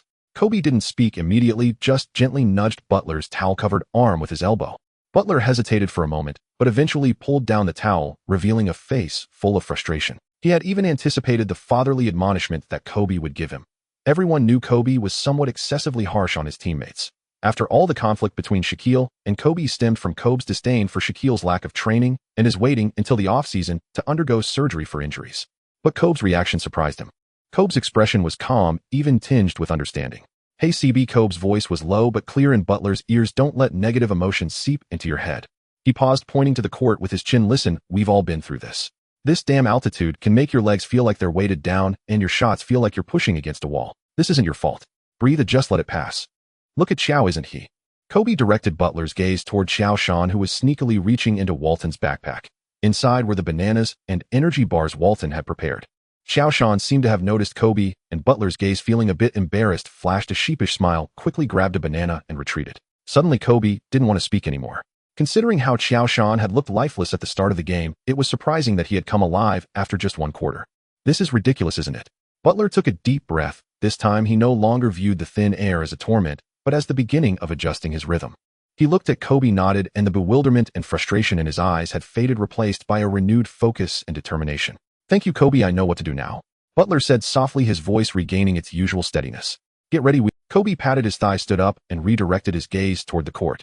Upon stepping onto the court, Devin George held nothing back. The first thing he did was sprint with all his might like an unrelenting hound, tightly marking Anthony, using his body and footwork to repeatedly block Anthony's path to the basket. Seeing he couldn't break through, Anthony pulled up for a shot, his body leaning back slightly, right hand cradling the ball ready to release. The cheers from Pepsi Center had already surged to his throat. But George didn't give up, leaping with all his strength. He didn't jump as high as Anthony, nor did he lean back as much, but he stretched his right arm as far as he could, affecting Anthony's line of sight. Bang! Anthony deliberately raised the angle of his shot, and the basketball crashed heavily against the rim. Alston grabbed the rebound and quickly pushed forward, passing the ball to George. He didn't hesitate. Facing Buckner's defense, he rose up for a jumper from beyond the arc. Beautiful. The sound of the basketball swishing through the net was crisp and pleasant, instantly igniting the Lakers' bench. This three-pointer seemed to flip a switch for Devin George. In the ensuing minutes, he became the focal point on the court. Using his teammates' screens, he deftly cut to the basket, scoring with a slightly twisted layup. On the next possession, he lay in wait at the corner, receiving a pass from Alston after drawing a double team, and hit again. It's Devin George again. Tonight his shooting touch is on fire. Jeff Busdrick clearly hadn't anticipated Devin George's sudden explosion during the bench phase, and the defensive strategy fell into brief disarray. With 4 minutes left in the second quarter, he helped the Lakers complete a comeback at 48-42. Upon returning from the timeout, Devin George's hands remained ablaze with heat, executing both drives and shots. Rarely do you witness Devin George breakthroughs in past games, but on this night it seemed as if he were possessed by a divine spirit, the basketball dancing like a sprite in his hands. As the halftime whistle blew, the score stood at 56-48 with the Lakers holding a temporary lead. Devin George presented a magnificent gift to the Nuggets. The Lakers players walked out of the locker room, and it was clear that after adapting to the first half of the game and the halftime break, everyone's expressions were much more relaxed than in the first half. "Hey CB, how are you feeling?" Kobe walked up to Butler's side. Butler tried to take a deep breath and gave an okay gesture. Kobe nodded, saying no more, just lightly tapping Butler's chest with his fist. "Follow me." The game began, and the Nuggets had no idea that a storm would arrive without warning. In the Lakers' first attack, Kobe chose not to employ a complicated tactic, opting instead for a simple waist-level request for the ball backing into his defender Kennard. With a sudden impact, he felt the opponent's balance and intention, then swiftly turned towards the baseline, leaning back, releasing the ball, with the basketball carving a straight and determined arc. Swish! The sound of the ball going through the net was crisp, instantly piercing through the noise of the Nuggets' home crowd. Kobe's face showed no expression as he quickly retreated on defense, his gaze sweeping across the court like a hawk. Anthony wanted to retaliate, but was disrupted by the helping defense of Josh, resulting in a missed shot by the Nuggets. Odom grabbed the rebound and quickly found Kobe. Kobe advanced one step outside the three-point line. Without any hesitation, not even calling for a screen facing the hurriedly approaching Kennard, he jumped straight up for a shot. The basketball hit its target again like a guided missile. Jeff Bzdelik looked anxious, shouting from the sidelines as the cheers of the home crowd began to mix with a hint of unease. This unease quickly morphed into panic. Kobe had fully turned on the switch, breaking through for a layup, stopping for a mid-range shot, and after attracting a double team, making a clever pass to Josh under the basket, showcasing his offensive skills. Butler too seemed ignited by Kobe's flame as the shackles of altitude sickness were forcefully broken. He first cut into the paint, catching Kobe's pass and completing a strong layup despite the contact. Immediately after, during a defensive play, he intercepted Andre Miller's pass intended for Carmelo Anthony, taking the ball all the way down the court and finishing with a powerful dunk. Boom. The entire Pepsi Center seemed to fall silent for a moment due to this dunk. But it wasn't over. Kobe and Butler appeared to be engaged in a contest, or perhaps a tacit partnership. Steals, fast breaks, three-pointers, assists. The Lakers' offense flowed like mercury with a surge of 15-4 in points, extending the lead to 7-1-5-2 with 6.5 minutes remaining in the third quarter. Swish. Josh received Kobe's pass in the low post, backing down against Camby. On the third dribble, he suddenly pivoted on his left foot, his massive frame displaying astonishing flexibility, a fluid baseline spin. As Camby hurriedly attempted to block, Josh pulled the ball back to his waist, stepping into the paint, forcing Camby behind him. At this moment, Martin's double team finally arrived, leaping up with an intimidating block. In the moment of aerial confrontation, Josh, leveraging his height advantage, steadied himself, fully extending his right arm, lifting the ball high, and with a gentle flick of his wrist, the orange basketball traced an elegant arc like moonlight gliding over the peaks of the Rocky Mountains. 7-3-5-2 shit. What is Josh doing? Is he combining Hakeem's dream shake with Kareem's skyhook? How on earth can we play like this? Hakeem, Kareem, look at the monster you've created. On the TNT commentary table, Barkley exclaimed repeatedly, "Hey Reggie, I think." "No Charles, I don't need your opinion." "Damn, though I'm tempted. I swear if I followed your thoughts I'd be ashamed to face McCollum again, trust me. I don't want my career to end up as poorly as yours. Oh, by the way, Charles, it seems like Carl also got a ring. Don't you want it?" Reggie Miller, who ended his career early, also became a commentator for TNT. This game was co-commentated by Barkley, Kenny Smith, and Miller. Or rather, it was the golden duo of Barkley and Kenny Smith guiding Reggie Miller through his commentary career. Shut up, Reggie. What's so great about Carl's ring? If he hadn't gotten injured during the finals, he would probably retire in disgrace. Maybe he would choose to join Detroit, becoming a backup for Sheed. Kenny Smith casually remarked. So if you can't beat them, join them. Ha ha, Kenny, I believe if Carl heard this, he would use his iron elbow to give you a good... Kenny Smith shrugged nonchalantly, then casually revealed his 2 championship rings in front of Barkley and Miller, even finding a silk cloth to carefully wipe them. Hey. A flurry of chatter. Reggie Miller sighed. This was supposed to be Indiana's closest year to a championship ring. We had Jermaine, Ron, and Steven Jackson. We had suppressed the Pistons, even on the road. It's a pity it all fell apart in that one game. Reggie Miller referred to the malice at the Palace. At the start of this season, the Pacers were dominating the East with Small O and Arteist being both offensive and defensive players, supporting the Pacers' inside and outside game. Everyone, including the Pacers management, was requesting Reggie Miller to stay for another year during the summer. They wanted to bring a championship ring to this Indiana totem. Everything was going according to plan. The Pacers united as one, unstoppable, dominating the East with absolute strength, showing great potential for a championship. All of that was ruined by that cup of drink. Perhaps life is meant to have some regrets to be perfect. For example, me, you, Charles, and John Stockton. But what of it? Yes, we don't have championship rings, but we made winning a championship one of the hardest things in the world. We forced those who eventually won to put in 200 effort just to get past us, and that was our medal. Precisely because we lacked that ring, people talked more seriously about how we played. They would review the tapes, seeing how I scored 8 points in 9 seconds at Madison Square Garden, leading a comeback, watching how you toppled those bigger and stronger guys. A ring represents the ultimate victory for a team, but our legend is purely about the game of basketball itself. About how a scrawny kid could change the game with shooting, about how a 198-meter fat guy could challenge giants. Well, Charles, you really should lose some weight. Damn it, Reggie, you are right. We are their nightmare. Barkley raised the water bottle on the table as if toasting with a wine glass towards Miller. To those bastards who made champions have nightmares. Josh's score helped the Lakers extend their lead to over 20 points. The Nuggets were completely stunned. Their offense became sluggish and frantic, and every mistake resulted in an even fiercer counterattack from the Lakers. When Kobe scored his 15th point of the quarter with 4 minutes left in the third and was replaced, the score on the court had turned into 8-4-5-6.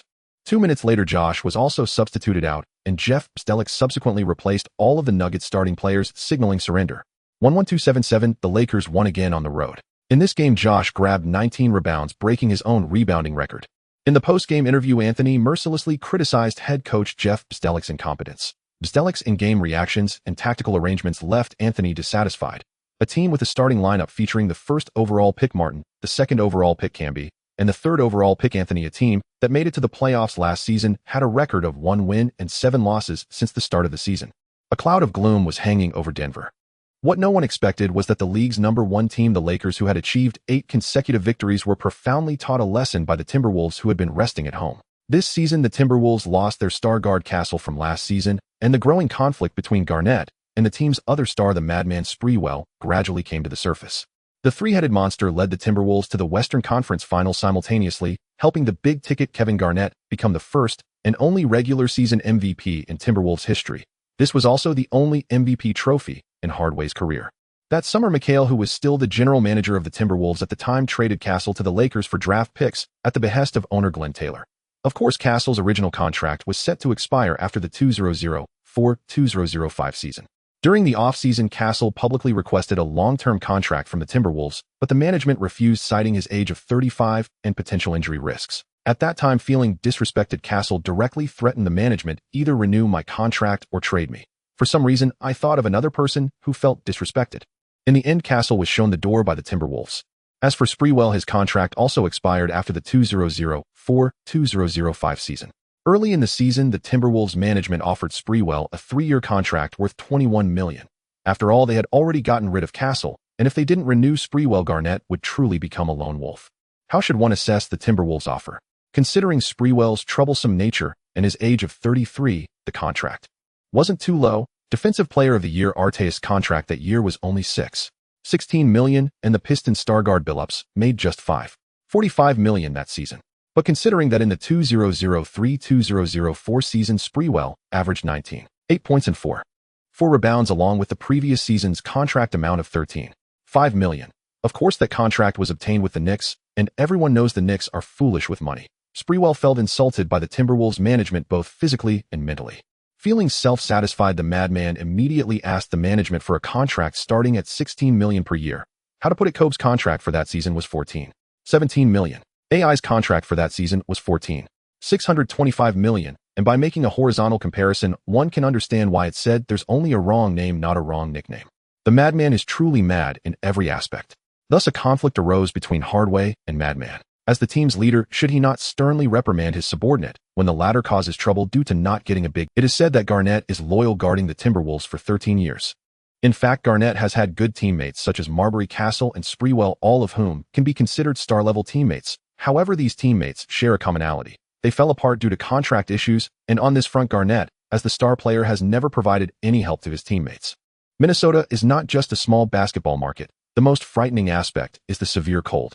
With both market and climate being debuffs, along with an owner who is notoriously stingy, attracting big-name stars would indeed be a rarity. One cannot help but mention LeBron, though he has many detractors. His achievements in helping teammates secure big contracts are unparalleled in the NBA. However, it is said that Rich Paul's agency has shares in LeBron's business, allowing him to earn commissions. This is purely hearsay, and I apologize if it offends LeBron fans. Yet despite being such a Timberwolves team, they still managed to dominate the Lakers in this game. Continuous high-altitude battles, consecutive away trips, and with this game being a back-to-back, the entire Lakers team almost lost their shooting touch. Kobe shot 7 for 24, missed all three-point attempts, 0 for 3, and made 7 out of 10 free throws, scoring a total of 21 points. Under Garnett's defense, O'Neal shot 5 for 12, and as an inside player, his 41.7 shooting percentage was simply abysmal.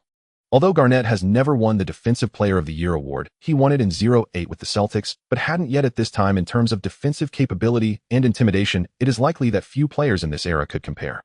At 2.11 meters tall with a 2.26-meter wingspan combined with speed and exceptional defensive awareness, O'Neal was thoroughly tormented.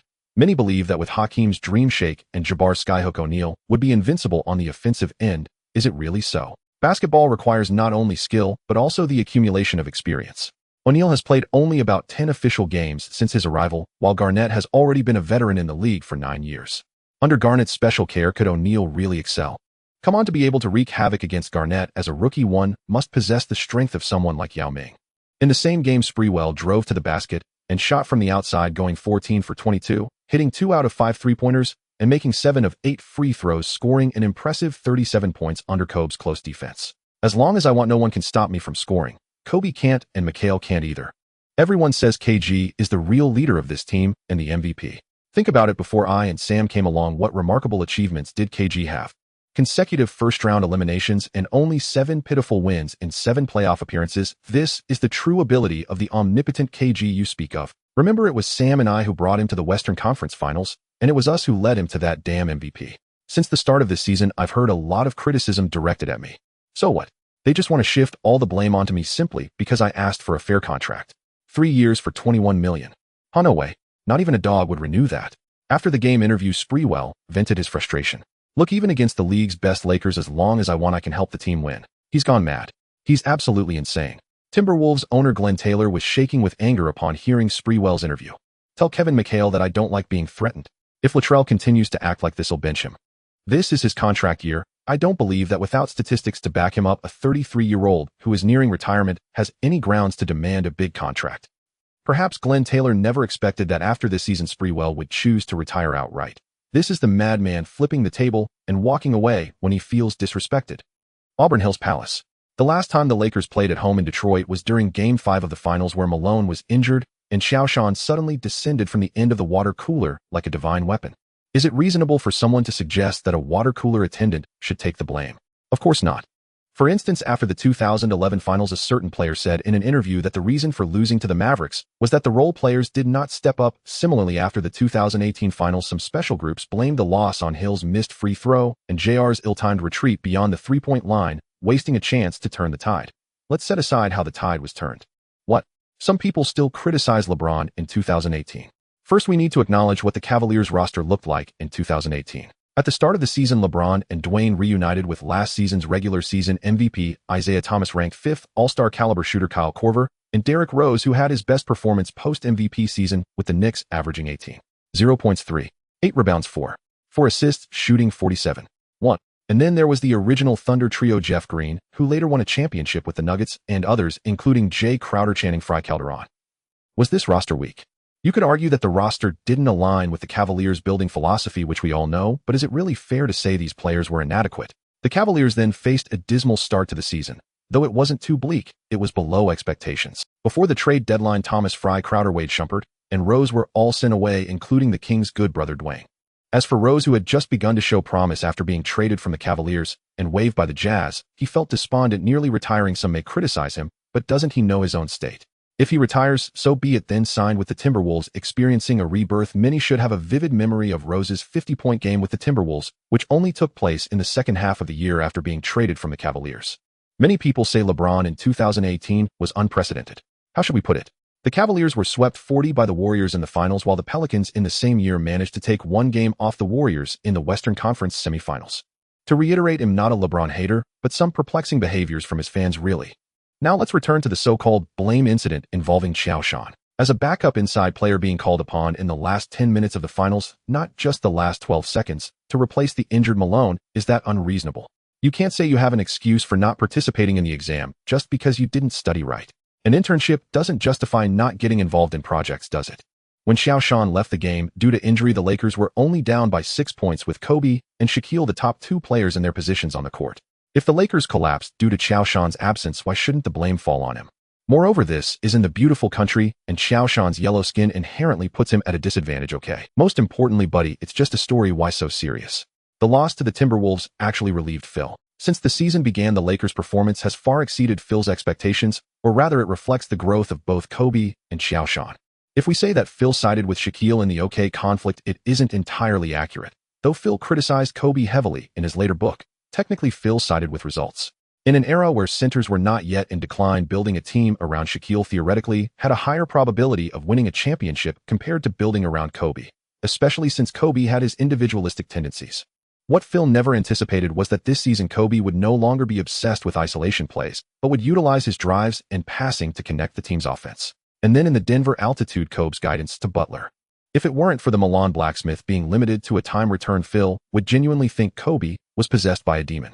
As for Qiao Shan, he surprised Phil in almost every game with Kareem's skyhook, Olajuwon's dream shake, and a defense as omnipresent as the Phantom Knight. His synergy with Kobe even exceeded that of the post-3-peat OK. I have mentioned the Phantom Knight several times. Let me explain. The Phantom Knight, as I recall, was a term used by Cavaliers fans to describe Ben Wallace. In the 2008-2009 season, Ben briefly joined the Cavaliers, causing ecstasy among Cavaliers fans as that 1-0 era restricted various players in the paint finally not being on the opposing side. However, due to Ben's significant decline, limited offensive ability, and injury issues, he couldn't help young LeBron defeat peak Dwayne and later became a chip in the trade for Shaquille during the mid-2009-2010 season. However, this Lakers team was incredibly young, and Phil worried that their remarkable progress would lead to a sense of pride among the players. For example, Amare's boastful remarks before the game against the Lakers claiming there were no rivals in the West only to be slapped in the face by the Lakers' defense, resulting in a recent 4-game losing streak for the Suns. Phil didn't want to see the same thing happen to the Lakers. Fortunately, they lost the game during a road trip and to a non-threatening team like the Timberwolves. Phil could attribute the loss to the schedule or the weather, thus keeping the players' mentality stable. Auburn Hills Palace. When the Lakers players stepped onto this familiar, yet unfamiliar court, the deafening roar nearly threatened to topple the arena's roof. Phil, your triangle offense is nonsense in Motor City. Hey buddy, without McGrady you're just garbage. Karen, you're nothing but trash from Washington. In Motor City you are nothing. Kobe, you son of a b, I heard you went to Denver again. Trust me, if I were that Mexican chick, I'd cut you. Your bus tires have been punctured. Don't think you can leave here tonight. Joe, you fair sheet is going to kick your ass tonight. Truly they are Detroiters. Qiao Shan glanced at the blue ocean of the Auburn Hills Palace where the insults sounded so beautiful and melodious, not out of contempt, but rather in this arena amidst the jeers of the fans he had crossed over. Without these fans, Qiao Shan might still be stuck in a grueling overtime shift. 996. Know the real estate principle is that as long as you don't die, you work yourself to death. Even if the real estate market has nearly hit rock bottom in the past 2 years. Let me tell you a slightly terrifying story. One of our project sales went for a physical checkup, and what they drew was all fat. This season, the Lakers have no rookies. Originally, they should have chosen Vujasic in the 2004 draft, but the draft rights were traded to the Timberwolves, who selected Beno. Udari Vujasic fell to the 30th pick in the first round, selected by the Pacers. When Qiao Shan became indifferent to the jeers of the Motor City fans, others were even more dismissive. The game begins. Lakers starters Alston, Kobe, Butler, Odom, Qiao Shan. Pistons starters Billups, Hamilton, Prince, Rashid, and McDyess. With continuous high-intensity battles, PHYLL considered Castle's age and unilaterally decided that Castle's backside hurt, allowing him to rest. The real PHYLL rarely does this. Popovich is really good at managing player rest. After leaving the Spurs, Castle's attendance rate has been disheartening. As for Popovich's support for Silver's comments in 2019, each to their own, no comments. Ciao, with Ben not here tonight, the paint is all yours. Kobe cheerfully patted Qiao Shan's backside. Sometimes Qiao Shan wondered why NBA players always like to pat their teammates' backsides. A bunch of rough men. Qiao, without Ben, Larry will use Rashid and McDyess to guard you in turns. Rashid isn't fast, McDyess is agile, but too short. My only concern is that they will use their experience to trick you. Be patient, calm, and don't get easily provoked. That's my biggest requirement for you in this game. Qiao, trust me, use your speed and height to crush them. In the timeout area, PHYLL sketched strategies on the whiteboard, reminding Qiao Shan. Understood, coach. Qiao Shan tightened his shoelaces and glanced at Ben, who was sitting on the sidelines. From the finals to the first game of the season, the biggest defensive pressure that the Pistons brought to Qiao Shan was Ben. Though Ben was undersized, his top-tier strength and muscle, like steel, left Qiao Shan sore all over after the game. Kid, don't think that without Ben this is your backyard. Rasheed Wallace stood at the jump ball spot, his eyes fierce. Qiao Shan politely smiled slightly. To be honest, he didn't have much ill will towards this batch of Pistons players. This version of the Pistons is still referred to as the Bad Boys, known for their tough and resilient defense, but compared to the Bad Boys 1-0, even the Spurs of the same era could be considered model students. Their defensive actions are clean and neat, rarely making headlines for injurious plays. The essence of the Auburn Hills incident was not the Pistons players' fault, but that of the Pistons fans. For example, Rashid in front of Qiao Shan, although known as the Raging God and Technical Foul King, most of that was directed at the referees. Even in trash talk, there was none of that "your wife tastes like a donut" kind of line that has no bottom line. Without the effects of the Denver altitude and cold, Qiao Shan's body completely loosened up, easily winning the jump ball for the Lakers' first offense. Kobe brought the ball past half court, signaling for isolation. Hamilton stuck close, but Kobe made a sudden move into the paint, drawing help defense before hitting the ground to pass to Qiao Shan in the low post. Receiving the ball with his back to the basket, Qiao Shan felt McDyess' defense behind him. Lacking the unyielding strength of Ben, Qiao Shan could clearly sense McDyess' power was somewhat insufficient. Injuries had ultimately stripped this former all-star center of his strength. He dribbled twice, suddenly faked left with his shoulder, then turned right for a hook shot. His movements were as smooth as flowing water. Swish. The basketball swished through the net. Nice. On the return defense, Kobe and Qiao Shan high-fived. Just like that, without Ben, no one in the Pistons' interior can pose a threat to you. Billups organized the Pistons' offense, directing Rashid to set a screen. After the switch, Rashid received the ball in the elbow area, facing Qiao Shan's defense. Kid, are you ready? If you need it, I can give you time to get ready, Rashid said while making a triple threat posture. Really? I don't believe you. Qiao Shan still smiled politely. Who the hell asked you to believe it? If you don't believe it, then don't know am I supposed to prove something to you? Rashid suddenly didn't want to talk anymore. A decent-looking young man, why did he have to have such a big mouth? Rashid, now silent, resembled a volcano ready to erupt at any moment. Qiao Shan also put away his smile, spreading his arms and lowering his center of gravity like a vigilant cheetah. The distance between the two was about 1.5 steps. With Qiao Shan's agility, he could defend Rashid's shot while also leaving space to react to potential drives. He remembered the Dream's advice when facing today's top power forwards, Duncan Nowitzki, Weber, Rashid, and the like. You cannot harbor any sense of complacency. Rashid held the ball with both hands, faking an upward move. Qiao Shan's upper body instinctively rose slightly, but his toes dug into the floor like nails. Sure enough, seeing that Qiao Shan wasn't faked out, Rashid's gaze turned cold, his right shoulder dropped sharply, and with a powerful step, he charged towards Qiao Shan's left side, exuding a fierce determination. In a flash, Qiao Shan swiftly retreated with his left foot, leaning his body to use his chest and shoulder to firmly block Rashid's driving route. Bang! The heavy collision of muscles produced a dull thud. But at the moment their bodies made contact, Rashid used the force of the encounter to pivot sharply on his left foot, executing a swift spin. Not a chance. Qiao Shan internally yelled as he forcibly halted his backward slide. With a powerful push from his right foot, almost instinctively and predictably, he took a large lateral step again, inserting his body forcefully into Rashid's path after the spin. Though due to timing Qiao Shan couldn't completely seize the position, it was enough to persistently challenge Rashid, disrupting his balance and rhythm. With no other choice, Rashid had to take an extra dribble, trying to adjust his steps, but the shadow of the help defense was already looming over him, compressing his jumping space to a bare minimum. In the end, he could only awkwardly throw the ball towards the basket in a tight space, adopting a strange horse-riding shooting posture. The basketball softly hit the side of the rim. Odom secured the rebound and quickly pushed up the court. Qiao Shan positioned himself early once again, demanding the ball to back down McDyess. This time the Pistons chose to double-team. Prince collapsed from the corner, forming a trap with McDyess. Qiao Shan seemed unaware, continuing to dribble with his back to the basket. Just as Prince reached in to steal the ball, Qiao Shan suddenly pivoted 270 degrees clockwise on his right foot, lifting the ball between the two defenders, executing an extremely exaggerated dreamlike footwork followed by a fadeaway jumper. Swish. 4-0. Larry Brown on the sidelines looked at Qiao Shan wreaking havoc in the Pistons' paint with incredulity. But what had he experienced in the past half-month? When did the dreamlike footwork also become Qiao Shan's regular offensive weapon?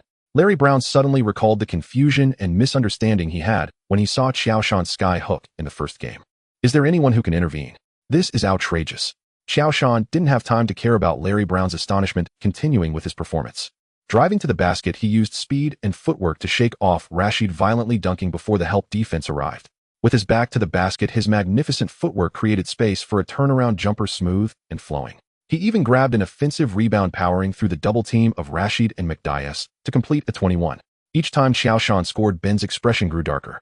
The boos from the Auburn Hills Palace never ceased, but gradually added a layer of helplessness and despair. With Ben out, the Pistons' rebounding ability and interior defensive pressure dropped significantly. A factor of Ben not just being a two-time DPOY, but also the cornerstone of the Pistons' defensive system. Unstoppable. Qiao Shan has completely destroyed the Pistons' interior. TNT commentary booth Miller exclaimed, without Ben Wallace, Detroit's no-flee zone has been rendered ineffective.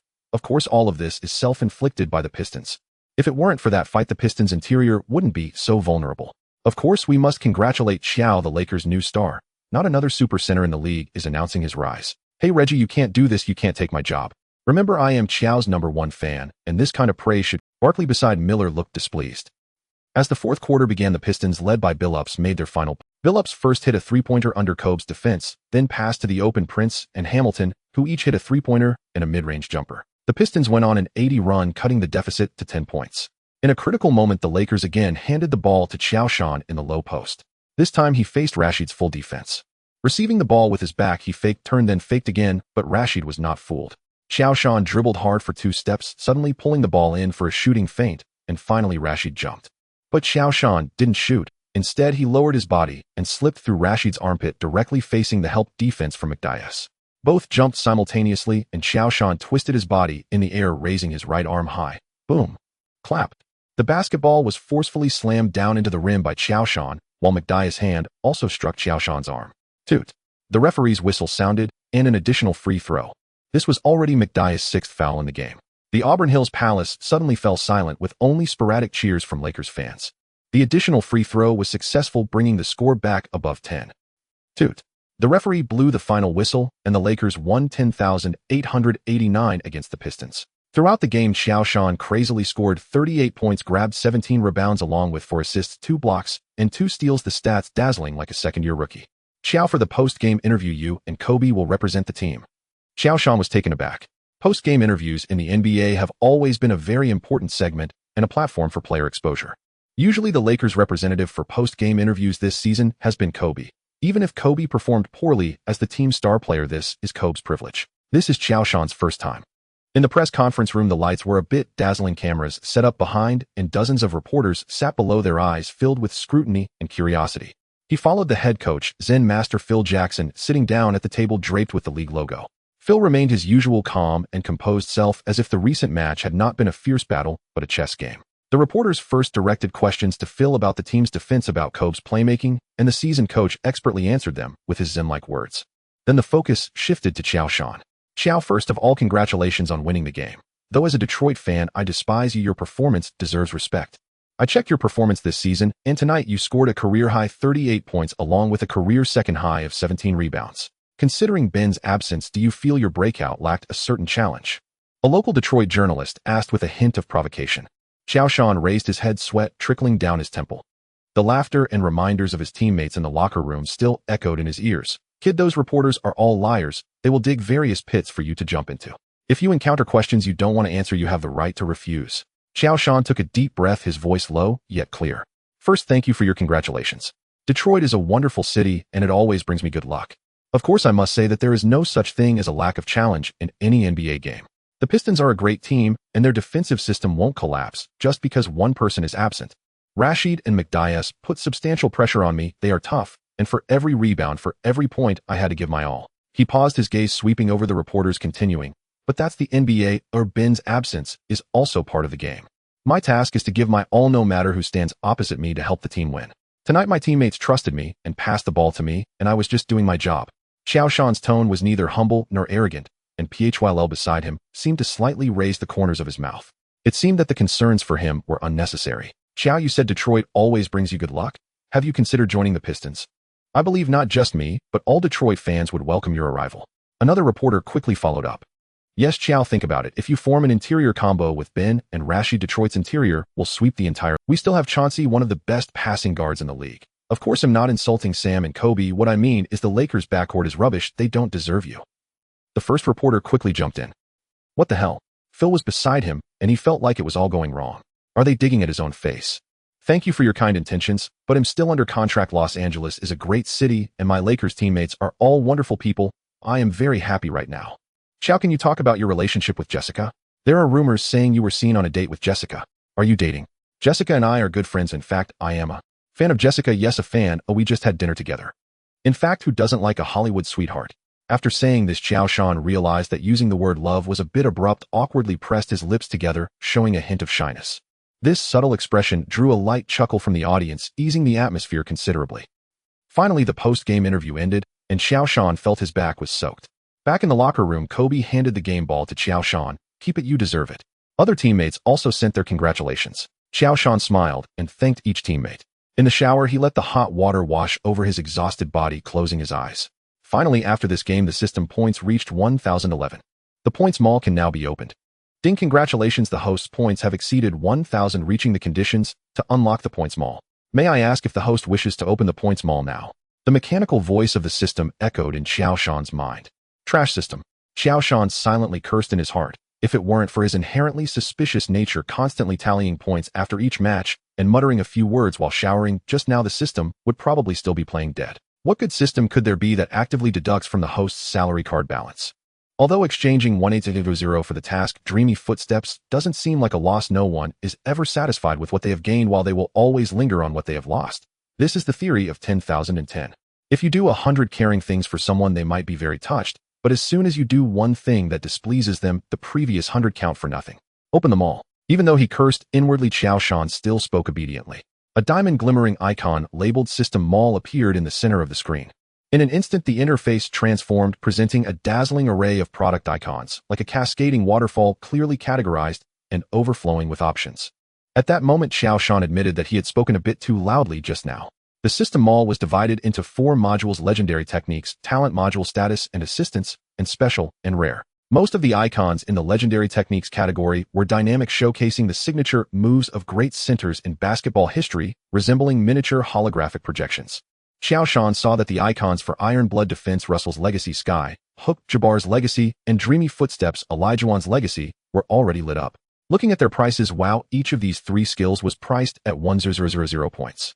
Qiao Shan continued browsing, seeing Shaquille's dominance in the paint, Nowitzki's fadeaway, Oakley's punch. He was breathing heavily. These were the coveted divine skills that countless basketball players dream of. Even though he already possessed skills from Russell Jabbar, hence Russell's Legacy, Sky, Hook, Jabbar's Legacy, and just like how crossing into the 3 kingdoms would lead to a collection of famous generals, how many could resist the allure of legendary skills in the world of basketball? The talent module consisted of items akin to gene serums or energy cores, including enhancements for jumping ability, core strength, stabilization, lateral speed optimization, iron knees, iron ankles, pain awareness, iron waist. Qiao Shan glanced at the prices for the talent module and felt relieved. Compared to the legendary techniques, which were often over 1,000 points, the talent module was much more affordable, mostly ranging from 1,000 to 2,000 points. The status and assistance module included items such as stamina recovery potions, skill proficiency acceleration cards, and injury recovery liquids, with prices varying based on the severity of the injury from sprains to fractures. As for the final special and rare category, the icon borders shimmered with purple light, distinctly different from the Qiao Shan opened it and was instantly dumbfounded. Zone initial experience, one time described in just one sentence, the first step into the realm of the gods. What the realm of the gods entailed, Qiao Shan did not know, but he was very familiar with Zone, a term from the anime Kuroko's basketball, representing an ultimate state that only a select few talented players could enter, transcending their own limits. The ancient giant bloodline incomplete, similarly described in just one sentence, extremely rare, possibly related to certain legendary basketball giants, effect unknown. As for the price, Qiao Shan lost interest in special and rare after just a glance. The Zone initial experience, one time, was priced at 5,000 points, and similar to its effect in Kuroko's basketball, it only allowed for a 5-minute experience. The ancient giant bloodline incomplete was priced at 1,000 points. Qiao Shan looked at his meager 111 points, and the earlier excitement felt like a bucket of cold water had been thrown over him. He couldn't even afford the cheapest basic talent module. It seemed that the chances of obtaining skills again in the short term were slim. Perhaps he could exploit a bug. After all, it was almost time to receive his paycheck. NBA players' salaries are distributed monthly, specifically on the 1st and 15th of each month, starting from November 15th of each season until May 1st of the following year. This means that the entire season's salary is divided into about 12 installments, i.e. 20. Before the season began, Qiao Shan had advanced a payment for one period of salary. Everyone knew that this big boy from Huaguo was quite poor. Base was certainly happy to extend some goodwill to Qiao Shan, but it was just 4,200. Please, host, abandon that dangerous idea. Before Qiao Shan could even begin to entertain the thought, the mechanical voice of the system, devoid of emotions, echoed in his mind, issuing a warning. If the host's sneaker contract and salary for this season are all accounted for, then it would not be impossible to have ideas. Wow. Is this the principle of not recommending the host to spend money? Qiao Shan looked down on the system fiercely. Reebok had signed a sneaker contract with Qiao Shan for 5 years at $68 million, with monthly payments of a basic annual salary during the contract period netting about $4.58 million after various taxes each year, adding approximately $2 million after the salary cap. With the Lakers, it seemed the system wanted to squeeze him dry.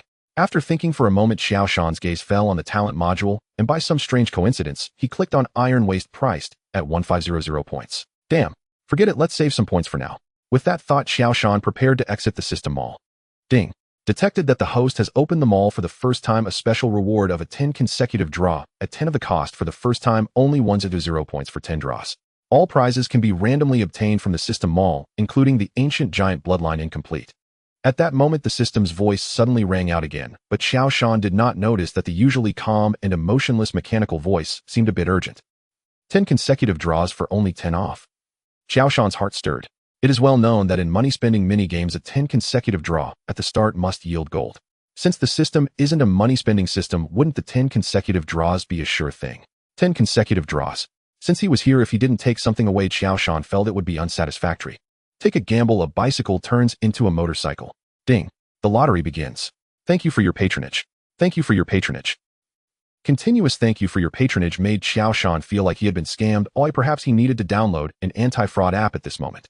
Ding. Congratulations, the host has obtained a bottle of injury recovery liquid, which can reduce the healing time for an Achilles tendon rupture to 1 month and will not affect the host's performance due to injury. During the 6th draw, it finally was no longer just "thank you for your patronage." Qiao Shan secretly breathed a sigh of relief. An Achilles tendon rupture is known as the killer of athletes. Wilt Chamberlain, Hakeem Olajuwon, and later DeMarcus Cousins all fell victim to it. Thank you for your patronage. Thank you for your patronage. Ding, congratulations, the host has obtained the power legacy of Big Ben, elevating the host's core strength, lower body strength, and resistance capabilities to the peak baseline of Big Ben. In the last draw, the system's melodious voice rang out again. Qiao Shan was taken aback, but the next moment, an indescribable, wildly ferocious torrent of power erupted from the deepest part of his body, like a river bursting its banks. Ugh! He couldn't help but let out a low roar. Every muscle in his body trembled, tightened, and swelled. His bones made a painful crunching sound, as if being reforged by an invisible force. Having fused with Bill Russell's abilities, Qiao Shan's absolute strength was impressive, but still not at the top level, especially in defense. Russell's defensive prowess relied more on awareness, mobility, and jumping. In terms of pure wrestling, Russell might never defeat Wilt Chamberlain. Of course, Russell never attempted that either. Yet Big Ben's absolute strength was certainly formidable. Big Ben weighed nearly 100 pounds less than Shaquille and could often defend against him unknown, relying on his formidable absolute strength. For comparison, Russell was only about 30 pounds lighter than Chamberlain. After a long while, the torrent of power gradually subsided, transforming into a calm, yet terrifying undercurrent settling in every fiber of Qiao Shan's muscles. Qiao Shan looked down at his body now. Externally, there seemed to be no significant changes, but internally his body had undergone a tremendous upheaval. He took a deep breath, and the air entering his lungs felt imbued with a rusty sense of power. November in Miami may be one of the most comfortable cities in the world. The hot and humid summer has passed, and the hurricane season is nearing its end. The air is thick and moist, infused with the briny scent of the sea and the unique aroma of decaying tropical plants intermingling with vitality, like a warm sponge pressed against the skin of Qiao Shan as he steps off the plane. No wonder this place can be the realm of the chosen one. It must be the weather that he enjoys here. Hey Qiao, welcome to the home turf of the Big Shark. After the game, let me treat you well and experience the warmth of Miami. Except for Kobe. Qiao Shan checked into the hotel with his teammates and soon received a message from O'Neal. If we talk about it, among last season's Lakers, aside from Peyton, O'Neal had the best relationship with Qiao Shan. On the basketball court, O'Neal is one of the most dominant centers in history, characterized by his confidence, competitiveness, and somewhat overbearing nature. But once off the court, he transforms into a humorous, playful, and quirky big kid. Most importantly, Qiao Shan is willing to pass him the ball during games. During the offseason, when O'Neal was traded, he even persuaded Qiao Shan to leave the Lakers and join him in the Heat, assuring him that with the Big Shark protecting him in the paint, no one would dare bully Qiao Shan. Qiao Shan politely declined. As long as Riley was in Miami, he would never voluntarily play for the Heat. It was said that as soon as O'Neal arrived at the Heat, Riley gave him a thorough pua. What was the biggest conflict between O'Neal and Kobe on the Lakers? Was it about vying for the position of the team's leader? No. It was O'Neal's laziness during the offseason and his uncontrolled weight that truly disgusted Kobe. Of course, given O'Neal's standing in the league, he didn't need Kobe's approval. Kobe felt that O'Neal set a bad example for the Lakers players. After O'Neal joined the Heat, Riley first publicly referred to him as the most powerful force in the world, and then clearly told O'Neal, "Miami is your team," showering him with praise and elevating O'Neal to new heights. What kind of personality does O'Neal have? Since you respect me, I must not let you down. Thus, Riley's subsequent maneuvers rendered O'Neal completely ineffective, or rather buried serious risks within O'Neal's body. Riley included in the contract a clause stating that O'Neal must keep his weight under 325 pounds, about 147 kilograms, or he would face financial penalties. Later, he continually showcased the rigorous training of the kidney warrior Mourning to O'Neal, saying, "If Mourning can train like this, what excuse do you have to slack off?" To be fair, did O'Neal need to train like Mourning? Not at all. What talents does O'Neal have, and what talents does Mourning possess? Let's not even mention Mourning, who is left with only one kidney. Even at his peak, Mourning could only sit at the children's table during the era of the four great centers. The honest O'Neal became absorbed in Riley's praise and pressure.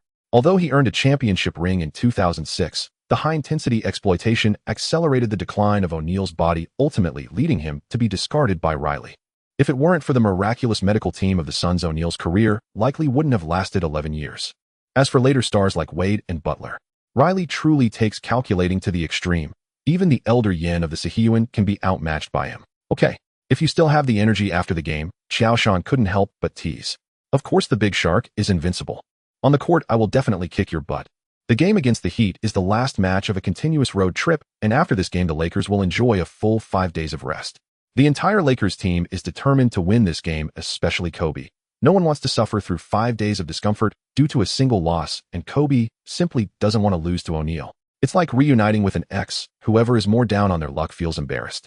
This season, the Lakers without O'Neal started strong, boasting a record of 9 wins and 1 loss, dominating the league, while the Heat with O'Neal and Wade also achieved a record of 6 wins and 2 losses, ranking first in the East. This clash between the top teams in the East and West has also been hyped by the media as a preview of the finals. Wasn't it said that this season was promoting 8v23? This season, the Cavaliers management has been inactive, failing to provide the King with effective support, and the Cavaliers are still struggling at the tail end of the East. A preview of the finals. The Lakers' rising star challenges a historically great center. Shaq Qiao, are you ready to cry? Kobe Qiao is a greater center than O'Neal. Not Kobe, do you think I haven't died enough? Before the game, Qiao Shan saw the news looking bewildered. What the hell do you mean by greater than O'Neal? I'm still just a rookie in my 2nd season in the league. More accurately, excluding the 3 finals games, this is Qiao Shan's first complete season. It's like a child who can only hide in a corner, trembling with fear, clutching a drink during the celebration of the finals because they haven't reached the legal drinking age. The media always loves to catch wind and shadow. Kobe merely glanced at the report, dismissively tossing the newspaper aside. I just believe that in the future your achievements will not be beneath Shaq. Of course, you need to maintain your current passion for learning and attitude towards studying. Kobe personally witnessed how Qiao Shan learned the sky hook under Jabbar's guidance during one off-season and knew that after only 2 days of training with Olajuwon, Qiao Shan was able to employ the dream footwork on the court. Setting aside the fact that it was a blatant cheat, such talent could indeed surpass O'Neal in the future. Kobe wasn't exaggerating. What's wrong? Are you nervous? Kobe looked at Qiao Shan, his gaze filled with mischief. That big guy must be very angry right now, right? No. I just want to know what it feels like to blow up the most dominant center in history. Qiao Shan shook his head, his eyes brimming with excitement. Having just received the absolute power from Ben, Qiao Shan felt an overwhelming energy with no outlet. Jessica had been running announcements for a while now. Kobe's lips curled up slightly. This was precisely why he liked Qiao Shan. Unafraid of challenges, humble yet audacious. Don't be fooled by Shaq's size. A look at his footwork. He's getting old, and his lateral movement has slowed down a lot. Qiao Shan nodded, but I still want to defeat him, Heaton. Kobe glanced at Qiao Shan, seeing his serious expression, also nodded. Then go for it. I believe the sky is your limit. On the other end of the players' tunnel, O'Neal's massive body occupied most of the space. Wade was stretching beside him. Remember our plan, Dwayne? O'Neal's voice was deep. I want to show Pat, that old fool, what he missed out on. Wade nodded, a glint of sharpness in his eyes. That Qiao is all yours. As for Kobe, I want give him the chance to trouble you. O'Neal snorted. Qiao is a bad kid. You need to be careful with his defense. Don't try to challenge him with your... But I'll make sure to give him a proper lesson on what the true NBA is like. As the game began, when O'Neal took the court, the American Airlines Arena erupted with a thunderous cheer. This is the city's love for this big guy.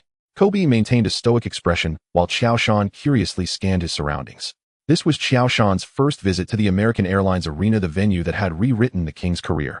The Flash, Wade, Eddie Jones, who had pressured Kobe for 2.5 years, he really did pressure Kobe for 2.5 years. Oh, and the humorously serious O'Neal. Finally, Qiao Shan noticed a familiar figure from Hwagwa, reserved and calm. The red training jersey looked particularly gentle on him, with a faint, seemingly habitual smile on his face.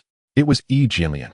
Unlike in the original timeline, after the 2003-2004 season, Yi Jianlian did not join the Clippers, but instead signed with the Heat as a free agent. Qiao Shan hadn't noticed this news. Fact is, he spent most of his time in the training facility, and aside from his Lakers teammates, he had only been in touch with Yao Ming. Seeking help, Qiao Shan really hadn't paid much attention to Yi Jianlian, not out of forgetfulness, but rather the author's negligence. In this moment, Qiao Shan suddenly felt a surge of emotion, as if he had encountered a familiar voice in a foreign land. Perhaps Yi Jianlian's journey in the NBA was not successful, but for fans who had experienced the peaks and valleys of Chinese basketball, no one should disrespect or forget Yi Jianlian. At the 2010 Asian Games, his 11 teammates hung all the gold medals around Yi Jianlian's neck and then collectively bowed to him. That scene moved countless people. Hey brother, Qiao Shan took the initiative to step forward, greeting Yi Jianlian in perfect Mandarin. In this world filled with English trash talk and hip-hop music, this familiar accent was like a stone thrown into a lake so clear that several Heat teammates training nearby turned to look curiously. Yi Jianlian was also moved. These years had been the low point of his life, the unfulfilling NBA, the conflicts with his blue shoes, leaving him disheartened. He once thought he had become a street rat, because all the news was filled with insults directed at him. He never expected this rising star from Hwagwa, a hotshot in the NBA, and Yi's eyes would actively come to greet him. A smile broke more prominently across Yi Jianlian's face as he stepped forward, extending his hand. Qiao Shan, I've always heard of you, but never had the chance to share a drink together. But you're really impressive, even O'Neal speaks highly of you. That championship ring, I'm so envious. You haven't brought shame to our country. His voice was gentle, carrying a hint of the northern accent familiar to Qiao Shan. Brother E, please don't flatter me. You're my idol. I started watching you play a long time ago. It was you who inspired me to come here. In the national team, in the CBA. He suddenly realized the setting was inappropriate and swallowed his words, but the light in his eyes spoke volumes. It was a sense of admiration from a junior to a trailblazer, a warmth felt upon encountering one's own in a foreign land. Yi Jinlian seemed to understand the words left unspoken, giving a bittersweet smile. Then he returned to his gentle smile. That's good. It's not easy out here, just play well. He paused, his gaze sweeping over Qiao Shan's shining Lakers emblem, then added with a tone that carried the weight of a veteran. I won't go easy on you during the game. Qiao Shan nodded vigorously, smiling. The initial awkwardness had transformed into determination. I know. Me too. The game officially began.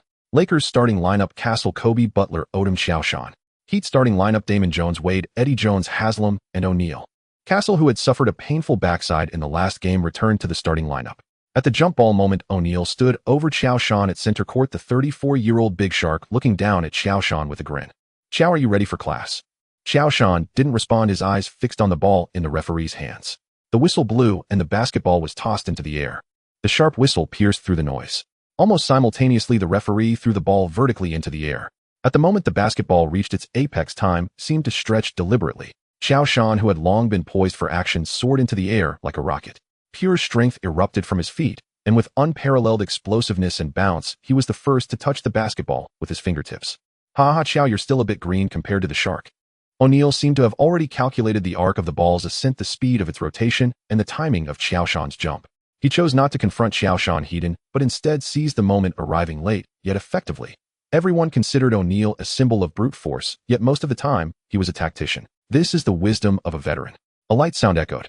The basketball spun through the air into the hands of Wade, who had long been waiting on the side.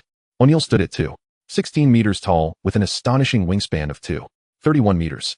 Perhaps due to his weight, his explosive speed was not as great as Qiao Shan's, but with his rich experience, he still won the first confrontation of the game.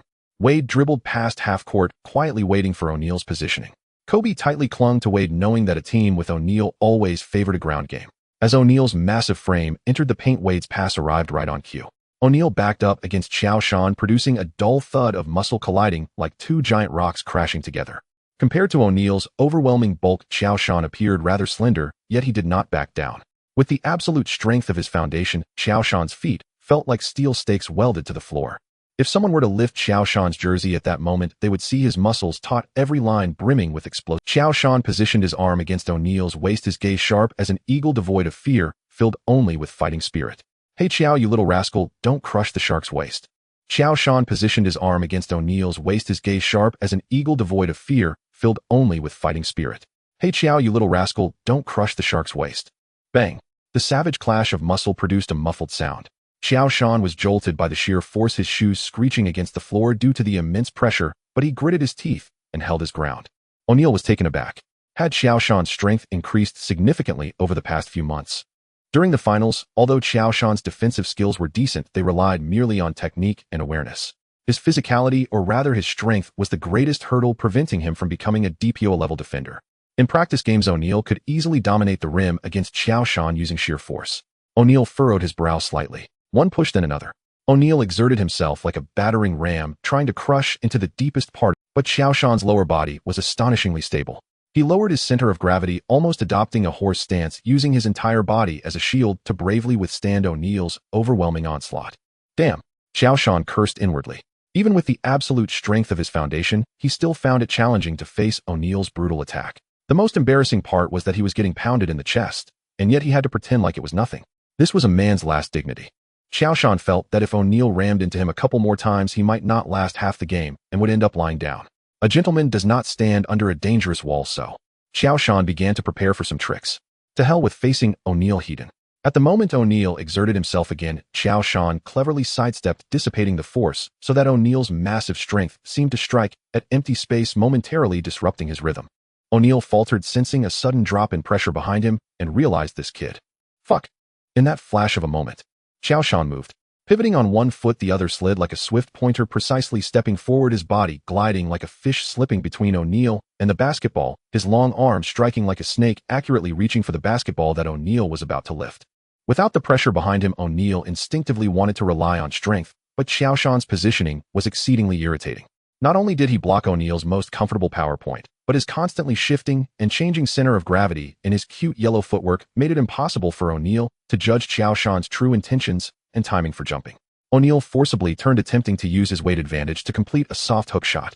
But just as O'Neal was about to shoot, Qiao Shan's other foot also moved elegantly and fatally, like a tango, sliding again, perfectly maintaining his position in front of O'Neal while leaping high. Bang!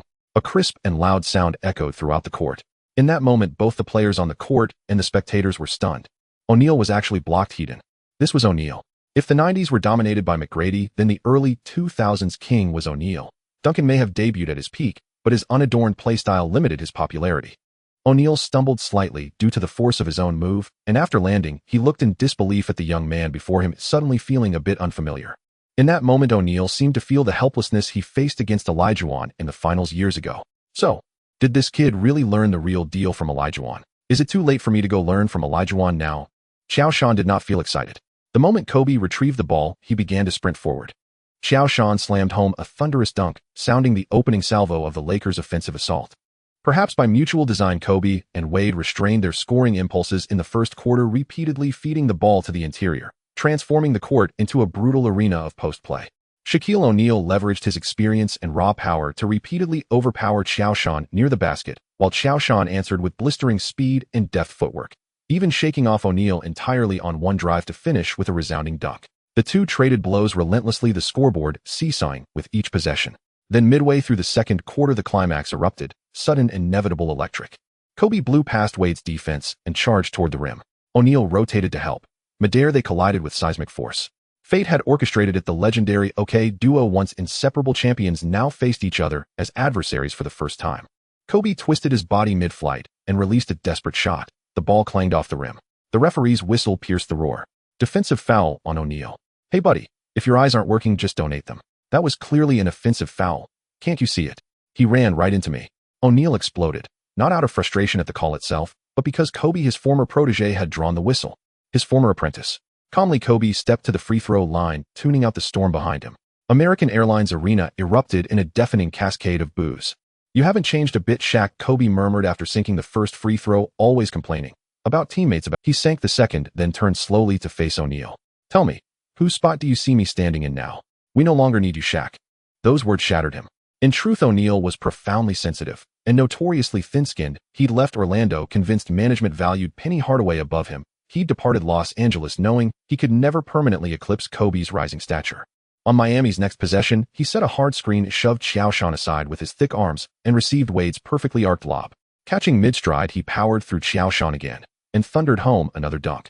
This is dominance. O'Neal roared upon landing. Did you see that, Kobe? This is real basketball. Remember, I asked to be traded from the Lakers. It wasn't that they didn't need me. I'd simply had enough. Dwayne is a far better teammate than you ever were. Qiao is a far better teammate than you ever were. And remember, we're 91. You, my friend, are a mere 62.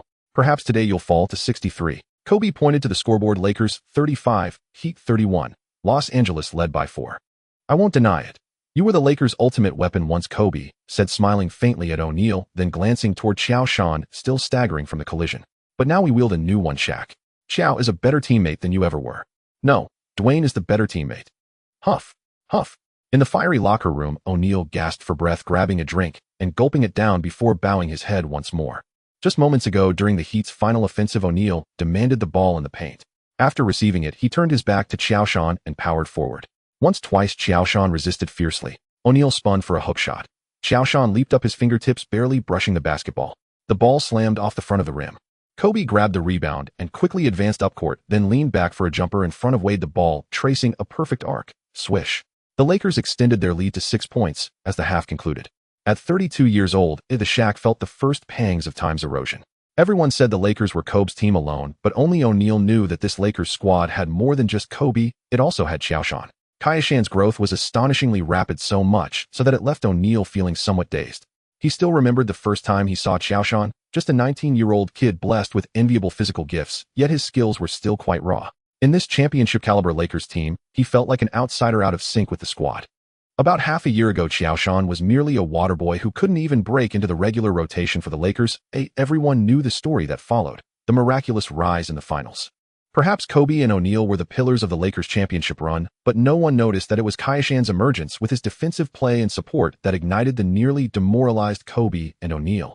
Of course, also Peyton, as their not-so-smooth pick-and-roll became another weapon besides the Lakers' triangle offense. In the class of 2003, everyone's attention was focused on LeBron Anthony and Wade, yet they habitually overlooked that, strictly speaking, Qiao Shan was also part of the 03 class.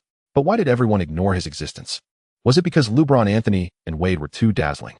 Or was it that the Lakers or Kobe attracted too much attention? Qiao Shan seemed like the forgotten shadow. Forgotten by the class of 03, overlooked by the media.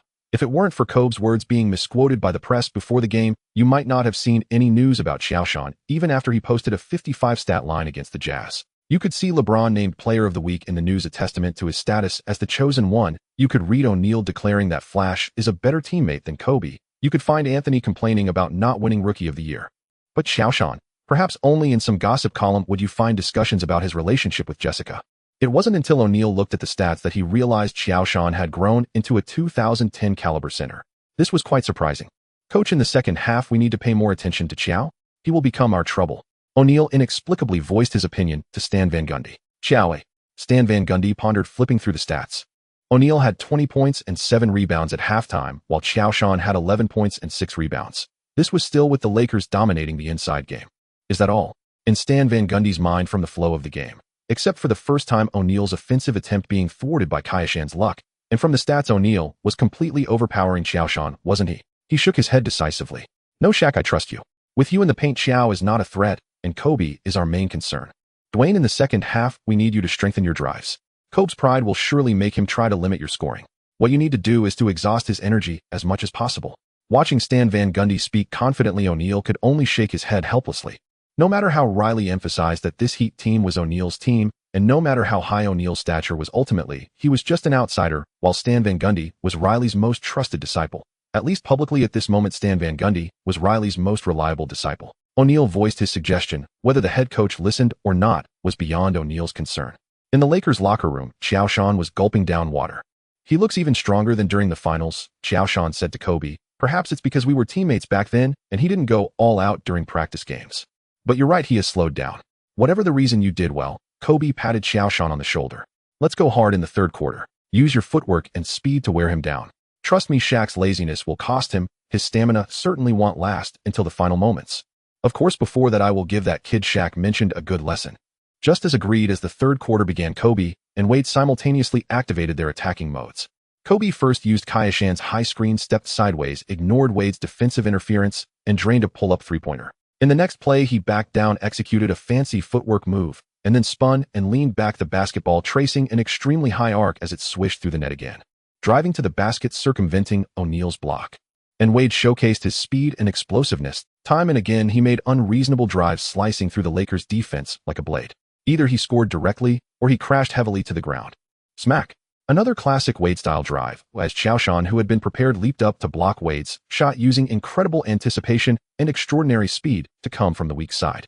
Pure strength, absolute height, and perfect timing caused the basketball to uncontrollably fly towards the sideline.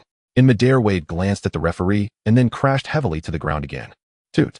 The referee's whistle sounded defensive foul. Qiao Shan smiled and raised his hand in acknowledgement. Even though he knew that the previous play hadn't touched Wade, the latter fell so hard, especially in the Heat's home court. Thinking back to the Mavericks in the 06 finals and the repercussions Wade faced in 07-08, Qiao Shan's mindset balanced out. The first time he disliked Wade was in 2007 during a game against the Rockets, when Wade intentionally collided with Battier, landing directly on his left shoulder, resulting in a dislocated shoulder that kept him out until just before the 2008 Olympics. He was young then, and his first thought was, deserved it. Hey Dwayne, that drive you just made was pretty cool. Perhaps you could try again. I've already got 3 fouls. At the free throw line, Qiao Shan wore a mocking expression. Wade frowned but remained unfazed, even somewhat disdainful, calmly taking both free throws. Swish. 2 for 2, 9-8-9-4. With 2 minutes left in the game, the Lakers trailed by 4 points. Indeed, in the second half, thanks to Wade's free throws, the Heat had taken the lead. Qiao Shan nodded at Kobe, who understood immediately. Kobe brought the ball across half court and called for a pick from Qiao Shan. This time the Heat chose to switch, but not double team, resulting in Kobe facing O'Neal. The entire arena stood up. Finally, the OK duo was facing off. Kobe dribbled against O'Neal rhythmically, then suddenly broke to the right with O'Neal in hot pursuit. He stopped quickly, stepped back, and O'Neal's large frame couldn't halt in time. Kobe gained shooting space, but unexpectedly he didn't shoot. Instead, he tossed the ball toward the rim.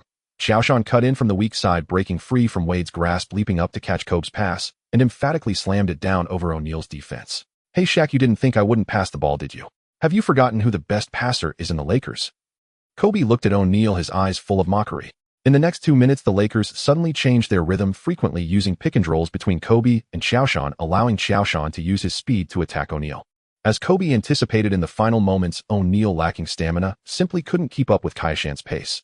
As for Miami's eternal Soul Haslam, let's just say he was trying hard, but the gap in talent was too wide. Thankfully, Miami still had Wade, who continued to use his Euro step, crashing to the floor, relentlessly relying on free throws to tighten the score against the Lakers. In the last 30 seconds, the score was tied at 105. The Heat had their final possession. Wade received the inbounds pass while O'Neal positioned himself inside. The whole world knew who the last shot would go to. Wade let the shot clock run down to 12 seconds, glanced at the paint hesitantly, and ultimately chose to lob the ball to the inside, because the inside was O'Neal. O'Neal caught the ball back to Qiao Shan. Time dwindled down, 10 seconds on 9 seconds. O'Neal began backing down, each collision causing the rim to tremble slightly. Qiao Shan exerted all his strength to guard veins bulging on his forehead. O'Neal continued to back down, each collision shaking the rim slightly. With all his might, Qiao Shan held firm, veins bulging on his forehead. 8 seconds, 7 seconds. Suddenly O'Neal spun quickly. Qiao Shan, who was always watching O'Neal's movements, reacted swiftly, leaping high to block. 6 seconds, 5 seconds. O'Neal unexpectedly did not force a shot, but passed the ball to Wade on the perimeter. Kobe quickly rotated to defend. Wade faked a shot, but drove toward the basket. 4 seconds, 3 seconds. Wade jumped. Kobe followed closely. But Wade didn't shoot. Instead, he passed the ball backward in midair. 2 seconds. O'Neal caught the ball. Time was nearly up. He jumped forcefully, and Qiao Shan leaped simultaneously. The two collided heavily in midair. 1 second.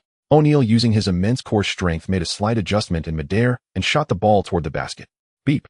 The referee's whistle sounded. The Heat had completely run out of the 24-second shot clock. The arena fell silent, everyone holding their breath, watching the spinning basketball. It hit the backboard, bounced off the front of the rim, leaped up, and then fell back down, spinning on the rim for a full 2 rotations. And finally, it slowly slid out of the basket. Kobe quickly grabbed the ball and decisively called a timeout. Only 6 seconds remained, and the Lakers had one last chance for offense. For the final possession, they will definitely guard Kobe. Phil drew up a play on the board.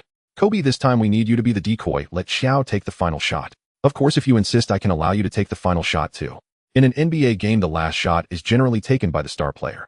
This is an unwritten rule until LeBron's rational basketball emerged. During the '94 Eastern Conference semifinals, Pippen refused to take the floor for not executing the last shot. And during the 08-09 season, Kobe had 5 game winners in a single season. Funny enough, Phil was also the head coach at that time. Kobe remained silent for a moment, then looked up. Qiao, I believe in you. I also trust the coach's choice. This was technically Kobe's first season as the Lakers' boss, and it can't be said to be identical to Pippen's situation in '94. It can only be said that it was no different. However, Kobe wanted to win. After 5 consecutive away games, if the Lakers were dragged into overtime by the Heat, especially on their home court, it would likely spell disaster for them. Was Kobe lacking faith in himself? No, he was overly confident. In the final moments, the Heat would tilt all defensive resources toward him. Qiao Shan took a deep breath and nodded. The timeout ended and Kobe received the inbounds pass through Butler and Odom's screens, turning to face the basket. Indeed, Wade and Jones had already pounced in front of him. The Heat didn't leave Kobe a shred of shooting space. Kobe didn't force a shot. Instead, he passed the ball to the cutting Qiao Shan. At this moment, O'Neal was already positioned firmly in the paint. Qiao Shan dribbled with his back to the basket, feeling the immense force pressing behind him. He suddenly pivoted to the left on his right foot, faking with his shoulder, causing O'Neal to shift slightly. Now's the time.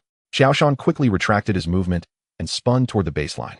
O'Neal, with his incredible defensive range, quickly caught up, his massive frame completely covering the shooting space. Everyone thought Qiao Shan would shoot, but unexpectedly his footwork didn't stop. After his spin, it was as if he had springs under his feet, making another incredibly quick step to circle around to the other side of the basket. O'Neal was faked out by this continuous footwork and lost his optimal position. In the blink of an eye, Qiao Shan had jumped his body, performing a subtle pull-up to evade O'Neal's final block, his right wrist flicking gently. The basketball spun softly, swish. The lights illuminated, the whistle blew. The shot was made. Game winner. 107-105. The entire American Airlines arena fell into dead silence, with only a few figures in purple and gold jerseys rushing onto the court. Qiao Shan landed on the floor facing O'Neal, who looked almost incredulous, his eyes wide. Hey Shaq, remember you promised to take me to the club after the game. Night, you old man. O'Neal roared. Then Then he let out a bitter smile, walking toward Qiao Shan and patting him on the shoulder. Well done, Qiao, his voice rough but filled with pride. You deserve this victory. However, next time we meet it will be on the night of my championship ring ceremony, and I will teach you a harsh lesson. Well, today during my free time I noticed some friends sent gifts in the back end. There's really no need for that. It's tough for everyone to make money. The dog author doesn't rely on this for a living. Writing novels is purely a personal interest, or perhaps a way to vent personal emotions. And besides, even if gifts are sent, they won't lead to more updates. The dog author's daily work is quite busy, so I update more when I have time and less when I don't. Kobe, could you explain why you chose to pass the ball at the last moment? Were you afraid of missing the game winner? After the game, a reporter from Miami jumped in with a question. Kobe glanced at the cunning reporter and then smiled slightly. Having been in the league for 8 years, Kobe knew what these reporters were after. If you wanted to avoid the storm of public opinion, the best way was to not fall into their traps. Everyone thought that the last offense should be executed by me, including myself. Kobe chuckled lightly. But during the timeout, Phil told me that this game was a special experience for Joe, facing off against the best center in the league, the final shot to tie or go into overtime. So Phil decided to let Joe take the last shot. Whether it went in or not, it was a great experience for Joe. Of course, you all saw the final result. Just like I said before, Joe is a special kid. He is always fearless. Of course, if there's a next time with a chance to win the game, I won't agree to Phil's request again, even if Phil chooses to. Beautiful. The reporter from Miami gave Kobe's answer a thumbs up and quietly took notes. Shocking. Kobe was dissatisfied with Phil's decision, and the Lakers were in disarray, passing the buck at a critical moment. Joe is the answer for the Lakers.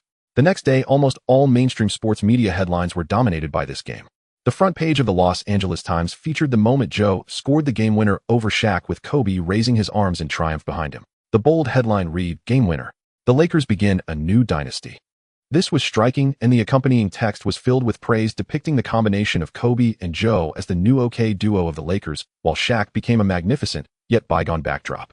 ESPN's headline read, "A declaration of generational change. Joe scores the game winner over." It delved into the tactics of the final play, likening Kobe's drawing of double teams and selfless passing to Joe's calm game winner, calling it a perfect time capsule encapsulating the Lakers' past, present, and future. Overnight, Joe became the focal point of America. He scored 26 points, grabbed 14 rebounds, dished out 3 assists, blocked 3 shots, and made 1 steal. While Joe had achieved similar numbers before this time, he was up against Shaq, the king of this era in the league. All sports channels were looping different angles of that game-winner slow motion, showing how he jumped, how he fought through contact, how he slammed the ball in, and the roar after landing. The next supercenter. Did Kobe find his new Shaq? A beast from the East. Various exaggerated headlines were pinned on Joe. However, Joe was unaware of all this. At that moment, he was still lying in bed at the hotel, not yet awake.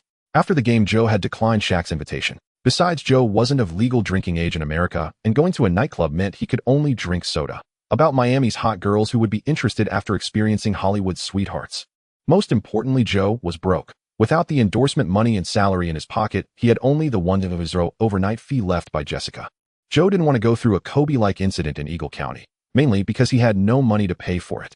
After the game, Deji invited Joe to a local Chinese restaurant for a gathering. Upon arriving at the restaurant, Joe met Yang Yi, who was also from Huagua. Deji had already informed Joe about Yang Yi's arrival. Yang Yi, a basketball reporter for Sports Weekly, had been following Yao and the Rockets for the past 2 seasons in Houston and across the country. Though Joe had performed excellently this season, he was not in the system and could not be compared to Yao's son. "Qiao, I've heard your name for a long time. You've had an amazing season, but I haven't had the chance to arrange an interview, feeling quite ashamed." "Brother Yang, don't joke. We're all just trying to make a living." Joe felt a bit embarrassed. In fact, in his previous life, he and Yang Yi were alumni, both studying in the journalism department at Shanghai University of Sport, but their graduation years were quite far apart, so they had no overlap. As soon as they met, Yang Yi warmly invited Deji and Joe to sit down. After they were seated, they ordered a few home-style dishes: braised pork, steamed fish, mapo tofu, and a pot of hot tea. Far from the noise of the court, the private room of the Chinese restaurant seemed like a lonely island in the ocean, temporarily isolating them from American basketball culture, making one feel as if they had returned home. "Qiao, your NBA career is quite magical.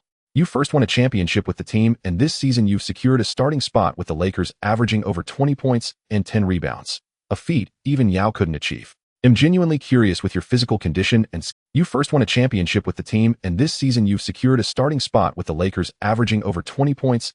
Hey, brother Yang, don't make fun of me. I just got lucky, met a good coach and a great group of teammates, and got their guidance, which allowed me to scrape together some decent stats." Joe's face turned red. He couldn't really talk about being a hanger-in, especially since in 2004, time travel novels weren't even popular. "Get out of here." Deji laughed, nudging Joe. "You call that scraping by? My highest season average in the NBA was only 6 points. And right now, I don't even know if I can secure a spot in the Heat's rotation. At this point, Deji felt a bit melancholic. Joe felt helpless as well. In other time travel novels, the protagonist would have already become a tyrant in the league, the star of a finals-caliber team, and demanding the team to sign Deji would be just standard procedure. But the dog author didn't grant Joe that kind of power.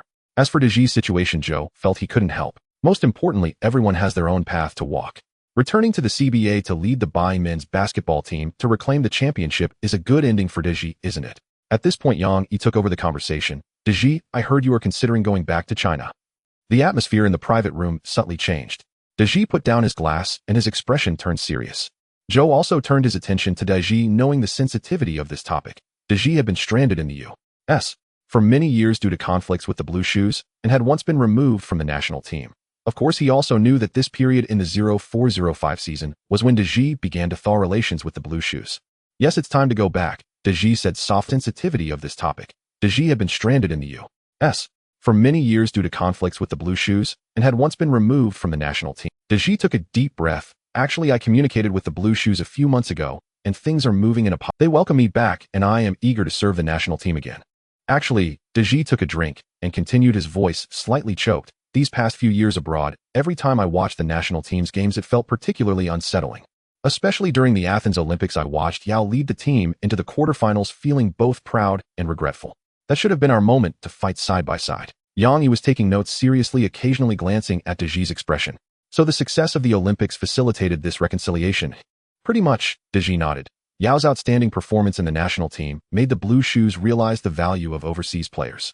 Moreover, they need all the best players for the Olympics in 2008, which will be held right in our backyard. Deji said. Then he and Yang Yi turned their gaze towards Joe. Feeling suddenly washed while stealing some braised pork, Joe pretended nothing was wrong, put down his chopsticks, and continued to act like a good boy. Deji, I understand what you mean. If the national team calls, I am ready at any moment. But you know my situation. In this era, non-system players, no matter how strong you are, if you want to enter the national team. Joe was broke with no money to contribute. Don't worry, if I can return to the national team, so can you. Trust, Yao, he has always been working hard for our reconciliation. To be honest, without Yao mediating, things wouldn't have gone so smoothly. Yao sees far. He said not every Huahua player can stand firm in the NBA, but every experience in the NBA can help Huahua basketball progress. What we need to do is build bridges, not walls. Deji, when do you expect to return to China? What specific plans do you have after you go back? If everything goes smoothly, I will return after the season. First, of course, I will formally apologize to the Blue Shoes and the national team, then accept any arrangements. I am ready to start from the bench, or even to regain my form starting from the CBA. Deji put down his chopsticks, his face serious. Apologize again. Joe suddenly fell silent. Deji, don't you think that's too unfair to yourself? After all, you are a pioneer of Huahua basketball. Deji smiled and shook his head. Joe, you know, during these years in the NBA, I've learned a lot. The most important lesson is to learn to let go of oneself. In China, I am a star player, but here I am just a marginal player. This gap taught me to be humble. Returning home is not about reclaiming past glory, but about contributing what I can to help Huahua basketball. When I was chatting with Yao, he told me that for Huahua basketball to become truly strong, a new culture needs to be established, one that absorbs advanced training and tactical concepts from America while maintaining the discipline and unity of East Asian teams. And we who have experienced both cultures can become the bridge. Joe listened intently. As someone who traveled here from 25 years ago, Joe felt disappointed in Huahua men's basketball. With Polish legends Mrs. Wang and listening to Mom. When such players can become the face of the CBA and win MVP, it's hard to love such a men's basketball team. The new men's basketball team is great, and hardworking Wang Junjie is the strongest summer worker. He hadn't deeply considered the role he might play in the exchange between domestic and international basketball. But Deji and Yao seemed to have pointed him in the right direction. Deji, I understand what you mean. Joe said solemnly, you are right. No matter what it cheat. When Joe returned to the hotel, he collapsed onto the bed in a daze. After all, if needed, I am willing to serve back home. That night, when Joe returned to the hotel, he collapsed onto the bed in a daze. After all, for someone who doesn't love drinking, the strength of Erguotu was formidable. In a haze, Joe seemed to see the men's basketball court of the 2008 Olympics. Yao played center, Joe played power forward, E played small forward, Deji was the sixth man, and Huahua men's basketball claimed a historic medal with an invincible, moving Great Wall. As for the color of the medal, he was a bit too drunk to see clearly. Upon returning to Los Angeles, Joe took the time to complete his contract with Reebok, receiving a signing bonus of $2,000, a cause for celebration. It was rumored that when LeBron entered the league, he signed a contract with Nike and received a $10 million signing bonus. After all, he was the chosen one.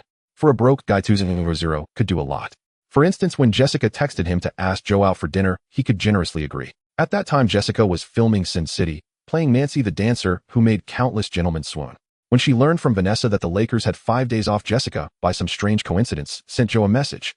On a November evening in Los Angeles, the air still retained the warmth of the day, but the evening breeze brought it. In a corner of an inconspicuous, yet highly rated Italian restaurant near Santa Monica Pier, Joe sat somewhat nervously across from Jessica. Although they had already had close contact, sitting across from him was the Hollywood sweetheart.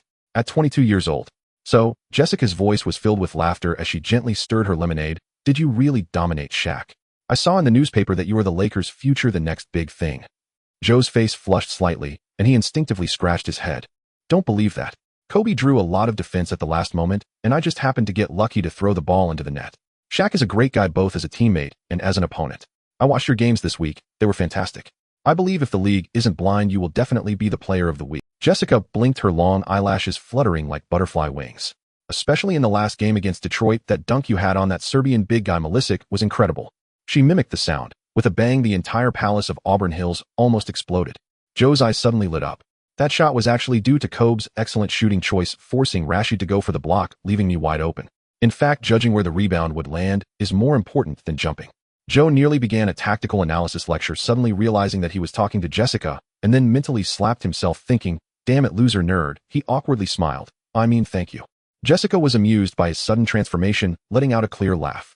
She suddenly focused on Joe's hand resting on the table, which bore fresh scratches and faint bruises. Jessica gently took Joe's hand, asking, is your hand okay? A chill ran up Joe's spine. Oh no, this girl. They began to talk about her work, Hollywood anecdotes, and their busy yet seemingly unrelated daily lives. As night fell, the conversation continued, until they reached the hotel, where the night turned into a vibrant dance. This part omits 10000 words. Damn it, Qiao, where are you? Sleepy-eyed Qiao Shan looked bewildered when he received Kobe's call. What is happening? Fuck, I've been waiting for you at the training facility for 2 hours. Vanessa never made me wait this long. If you don't show up within half an hour, I swear I won't pass the ball to you in the next game. On the other end of the line, Kobe was cursing. Heavens, who knows how much determination Kobe had to muster to leave Vanessa's room reluctantly to check if Kobe had been unfaithful during the continuous away games. Vanessa had specially donned her battle attire. Then, it wasn't until close to noon that Kobe remembered he was supposed to meet Qiao Shan to train at the Staples Center. In the balance between basketball and Vanessa, Kobe hesitated for 2 seconds, then gave himself a hard slap. Damn it, I actually hesitated. But when Kobe arrived at the Staples Center, he did not hear the familiar sound of the basketball kissing the floor. The coaching staff had given the entire team 3 days off after the continuous away games. At first, Kobe thought Qiao Shan was just late until 2 hours later. Qiao Shan was feeling a bit out of sorts. Last night, he had a deep discussion with Jessica about the origins of humanity and had a friendly exchange regarding the language differences between Huagua and the beautiful nation. They only concluded their academic research in the early morning. As for the game with Kobe, looking at the sleepy-eyed Jessica beside him, Qiao Shan couldn't help but feel a tingle in his fingers. Didn't someone just call me? Oh, the screen shows it's Kobe. Who is Kobe? 30 minutes later, Qiao Shan finally made it to the Staples Center. Jessica lent him her Mercedes CLK. So you were with Jessie last night. Are you two dating? Kobe glared at Qiao Shan with gritted teeth, his eyes clearly filled with jealousy. In the beautiful nation, there aren't many men who haven't fantasized about Jessica. Fuck, I'm going to kill you. Kobe shouted angrily, seeing Qiao Shan feign fear, then chuckled. Come on, let me see what you learned from Hakeem. Kobe cast aside all distractions and started a training session that was just for the two of them. 7-0. Kobe kept track of the score himself, his tone disturbingly calm. Do you know where the problem lies? Qiao Shan shook his head, panting, sweat flying. He had already used all his strength, yet Kobe's feints and speed always managed to easily deceive him. Was it because of height and speed? Qiao Shan thought for a moment, but quickly dismissed that idea. Hakeem's height is also 13 meters, yet he has repeatedly defended against top guards like Gary Payton and Tim Hardaway. Shaquille O'Neal is strong, right? Yet he managed to defend against McHale, though it was during an all-star exhibition game. Height is not an excuse. Too slow. Kobe shook his head. Your feet are like they're nailed to the floor. Your footwork in the paint is beautiful. It's just your offense and defense. However, defending the perimeter requires a completely different rhythm. Kobe picked up the ball again and approached Qiao Shan. This time he didn't rush to attack, but dribbled slowly like a cat playing with its prey. Defending the perimeter is all about reading the rhythm, not just the movements, Kobe said as he performed crossovers. If you pay close attention, each of my feints is trying to disrupt your rhythm. Qiao Shan struggled to keep up with Kobe's dribbling rhythm, but Kobe suddenly stopped abruptly, and Qiao Shan rushed forward. Kobe effortlessly retreated and took a jump shot, scoring again. Hey Qiao, you're too focused on my upper body. Kobe shook his head, then patted his thigh. Look here, the legs never lie. The upper body can fake 100 times, but the legs can't. Because they'll travel, the movement of the legs truly determines the direction. Kobe attacked again, and Qiao Shan tried to focus on Kobe's legs. Kobe seemed to notice, smiled slightly, then suddenly accelerated to break right.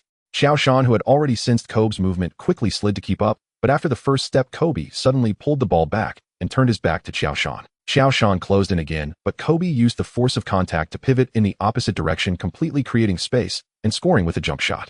Hey Qiao, you're still too deliberate. You don't understand the essence of defense. Your length, he pointed to Qiao Shan's long legs, is both your advantage and disadvantage. Big lateral movements take time, so you can't wait until I've already started before moving. Kobe signaled for Qiao Shan to assume a defensive position, then began dribbling closer. Now don't back off. Compress my space and use your long arms to interfere with me. Yes, just like that. Under Qiao Shan's pressure, Kobe barely managed to shoot, but the ball hit the front of the rim and bounced out. Did you see that? Don't give me space to start. Think about when you're defending Shaq in the paint. You can't let him receive the ball comfortably, and you can't let him make moves comfortably. It's the same on the perimeter. When I receive the ball, you mustn't let me make my moves comfortably. Suddenly, it clicked for Qiao Shan. He realized he needed to proactively control his opponent's choices. The next duel was completely different. Kobe attacked again, and Qiao Shan immediately stepped up to defend closely, his long arms fully extended, almost covering all of Kobe's sight. Kobe attempted to change direction, but Qiao Shan didn't back off, though instead he adjusted his position with quick steps, always staying in front of Kobe. Kobe was forced to turn his back to the basket, leaning against Qiao Shan, feeling the force from Qiao Shan's elbow. Suddenly, Kobe executed a quick spin fake, and Qiao Shan hesitated slightly, but didn't jump. Kobe then turned and made a fading jump shot. Qiao Shan's long arms extended fully, his fingertips nearly touching the basketball. The ball bounced off the rim.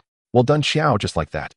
Kobe nodded. Oh, Qiao Shan's defensive talent was indeed strong, and importantly, he was willing to lower his stance to defend, even if his sky-hook drive and even dream footwork brought him plenty of points every game.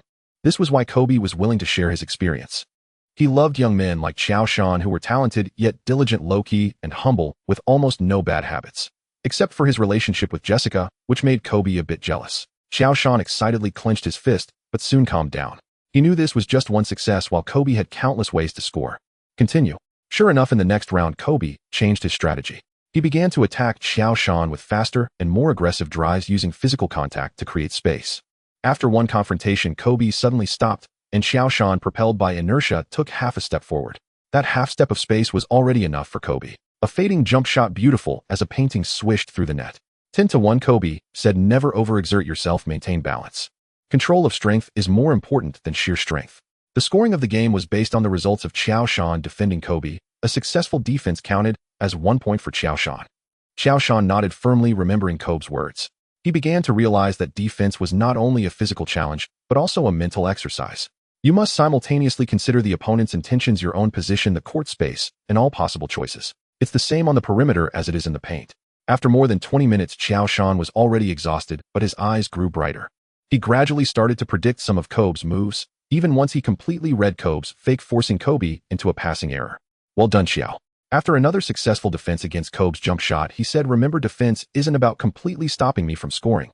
That's impossible. Defense is about lowering my efficiency, making me score in the most difficult ways, exhausting my stamina and affecting my rhythm. Qiao Shan nodded, panting with his hands on his knees. His jersey was completely soaked, clinging tightly to his body. Last shot, be careful, Kobe said, his expression suddenly serious.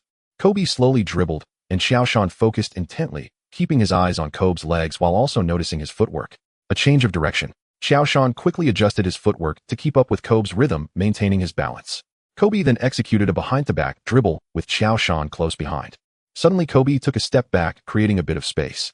Qiao Shan immediately rushed forward, his long arms lifted high. But instead of shooting, Kobe faked again, then broke through from the side. Qiao Shan hurriedly turned to chase back, his long legs taking big strides, managing to catch up with Kobe again. As Kobe jumped, Qiao Shan leaped to block. In the air, it seemed Kobe had no angle to shoot, yet he used core strength to pause slightly in midair, switching hands to lay the ball up just over Qiao Shan's fingertips. Bang! Swoosh! The basketball hit the backboard and went in. Not bad, Qiao, you were just a little bit away from blocking me. Kobe patted Qiao Shan's backside and laughed. Qiao Shan shook his head with a wry smile, but you still won. Hey Qiao, what nonsense are you thinking? Of course I would win. Kobe laughed, you're still far from beating me. And remember, no matter how good a defender is, it's impossible to completely shut down a player's offense. What you can do is limit the opponent's scoring efficiency as much as possible. Don't think about making sure your opponent scores nothing. That's unrealistic. Not even Bill or Hakeem could do it. Suddenly Kobe paused. Do you know why I scored on that last shot? Qiao Shan thought for a moment. Because of your hang time and core strength. No, because you were too eager to block me. Kobe shot straight. Sometimes the best defense isn't a block, but making the opponent uncomfortable when shooting. At that last moment you jumped too high and lost the ability to jump again. If I make a fake, you should keep both feet on the ground until I truly jump. Qiao, you are a genius in every sense of the word. Keep your desire, your passion, and your attitude. One day you will be in the discussion of the greatest players in history. The future of the Lakers is yours, but for now it still belongs to me. Kobe struggled to maintain his inner peace. This season the Lakers were dominant also because they hadn't faced opponents like the Spurs or Mavericks. But as long as Qiao Shan continues to improve, the Lakers are still the strongest contenders for the championship this season. As for the future, whether Qiao Shan would take the Lakers' top spot from him, Kobe was not worried. For someone as proud as Kobe, this was pressure, but also motivation. The continuous 5 days of rest have brought the entire Lakers team to their peak condition. The list of the player of the week has just been announced. Qiao Shan has averaged 21, 5 points 15, 3 rebounds 3, 5 assists 2, 5 blocks and 1, 3 steals, helping the team achieve a record of 3 wins and 1 loss. His performance led the team to victory, culminating in a clutch shot over O'Neal, earning him the title of Western Conference Player of the Week. The Eastern Conference Player of the Week is Arenas with averages of 25, 7 points 5, 0 rebounds 6, 3 assists and 2, 3 steals, leading the Wizards to a perfect record of 3 wins and 0 losses. Riding the momentum of being named Player of the Week, Qiao Shan helped the Lakers defeat the Bobcats and the 76ers consecutively at home. This season marks the first year of the Charlotte Bobcats as a new NBA team. Apart from Gerald Wallace acquired from the Kings and Okafor selected in the draft, the other players are merely, let's say, not the best, and indeed they are just leftovers. Among the Bobcats, Qiao Shan spotted a familiar face, Jason Capono, one of the top three-point shooters in. Friends who watched basketball in the 2000s might recall this player, a pure shooter, a two-time All-Star three-point contest champion, renowned for his textbook shooting form, extremely high shooting percentage, and exceptional off-ball movement, who won a championship with the Heat in 2006. Watching Capono's precise three-pointers during warm-ups, Qiao Shan's mind began to stir. Perhaps it was time to develop his three-point shot. In the league of the 2000s, a center shooting three-pointers was seen as an anomaly, a regression, and they would often be labeled as soft. Real men should battle it out in the paint. However, being able or unable to shoot three-pointers during a game is not the same. For instance, when is a stone man more threatening, when he has the ball or when he is expanded? Moreover, in at most 10 years, the NBA will enter the small ball era. The survival environment for centers will be extremely harsh, so unlocking the three-point skill early on would not be detrimental to Qiao Shan's present and future. Often when we prepare to do something, our first thought is whether it benefits us, followed by hesitation and entanglement. After missing the chance, we see others profiting and regret it. In fact, when something does not have a negative impact on us, we can proceed boldly. That's a lesson learned from years of work experience. In both games, the Lakers achieved victory without breaking a sweat. As for the Bobcats, Qiao Shan completely dominated Okafor in the paint. Meanwhile, the 76ers, led by Iverson, also faced struggles this season. With Kobe and Qiao Shan's teamwork, they completely shut down Iverson. Though he scored 24 points, he shot only 9 for 32. In 2 games, Qiao Shan recorded 32 points, 15 rebounds, 4 assists, 5 blocks, 1 steal, along with 21 points, 12 rebounds, 6 assists, 3 blocks, and 2 steals. On November 28th, the Lakers faced the Clippers on the road. Indeed, they were about to face the Clippers owner Donald Sterling, the one who was forced to sell the team due to racist remarks. One could say that Chris Paul is quite a player. After being selected by the Hornets, New Orleans was struck by Hurricane Katrina, damaging the arena. Soon after, owner Shin was embroiled in a sexual assault scandal and sold the team. Later, he was denied a trade to the Lakers for basketball reasons. Soon after Paul joined the Clippers, Donald Sterling's racist comments were exposed, leading to his forced sale. In June 2017, Paul joined the Rockets, and in October the Rockets owner changed from Alexander to Fertitta. In November 2020, Paul joined the Suns, and in 2021, the Suns owner was ousted for severe racism, misogyny, and a hostile work environment. In 2024, Paul joined the Spurs, and then Popovich. Truly, some eerie coincidences are hard to believe. Not many NBA owners have been forced to trade their teams due to scandals, and Chris Paul alone has caused 3 owners to sell. Donald Sterling can be labeled as the stingiest and most unsuccessful owner in NBA history. Even more so than Alexander during Yao Ming's era, Sterling not only refused to invest in quality players and facilities, but was also notorious for interfering with basketball operations, often making absurd decisions. Since Donald took over the Clippers, the team has never made the playoffs. In the eyes of Los Angeles residents, the true home team in Angel City is always the Lakers. Thus, when the game began, the Staples Center was almost filled with Lakers fans. This is also the sorrow of the Clippers players who, despite being in Los Angeles, have long lived in the shadow of the Lakers. Just 2 days before this city derby, a small corner of the sports section of the Los Angeles Daily News quoted an anonymous comment from a key player of the Clippers. Times have changed. The Lakers are still living in the old dream of 3 consecutive championships, but it is time to wake up. Without Shaq, they are left with an empty shell, and, well, a player who can score. Perhaps there is also a fortunate rookie. Although they are currently ranked first in the West in Angel City, we are the better team. Younger, hungrier. This statement was like a carefully thrown stone, creating ripples on the surface of Los Angeles basketball. Everyone knew who the empty shell and scoring player referred to. As for that fortunate rookie, he had just been named Player of the Week, but often became a tool used to attack Qiao Shan when facing Garnett. Regarding that clutch shot over O'Neal, many believed it was merely a stroke of luck. These words were repeatedly broadcasted and analyzed on sports radio programs. Although anonymous, everyone instinctively connected it to the Clippers' core, the tough, interior beast Captain Brand. Coincidentally, as both teams' players walked down the tunnel to the court for final warm-ups, the two sides crossed paths. Carmelo, another member of the 0-3 Golden Generation, like Qiao Shan, he did not make the all-rookie team, seemed to deliberately speak to his teammate, his voice loud enough for the passing Lakers players to hear. So tonight we need to let them know who is the harder team in Los Angeles now. Don't be intimidated by those outdated champions. Hearing this, Maggette, walking ahead, smirked provocatively, his gaze unabashedly sweeping over the Lakers players, finally landing on Kobe's back, his eyes filled with a challenge ready to ignite. True basketball fans should be quite familiar with the player Corey Maggette. When mentioning Maggette, many people's first impression is an unstoppable running back in basketball shoes, relentlessly charging toward the hoop, strong and fierce. Indeed, Brand is the captain of the Clippers, but Maggette is the team's primary scorer.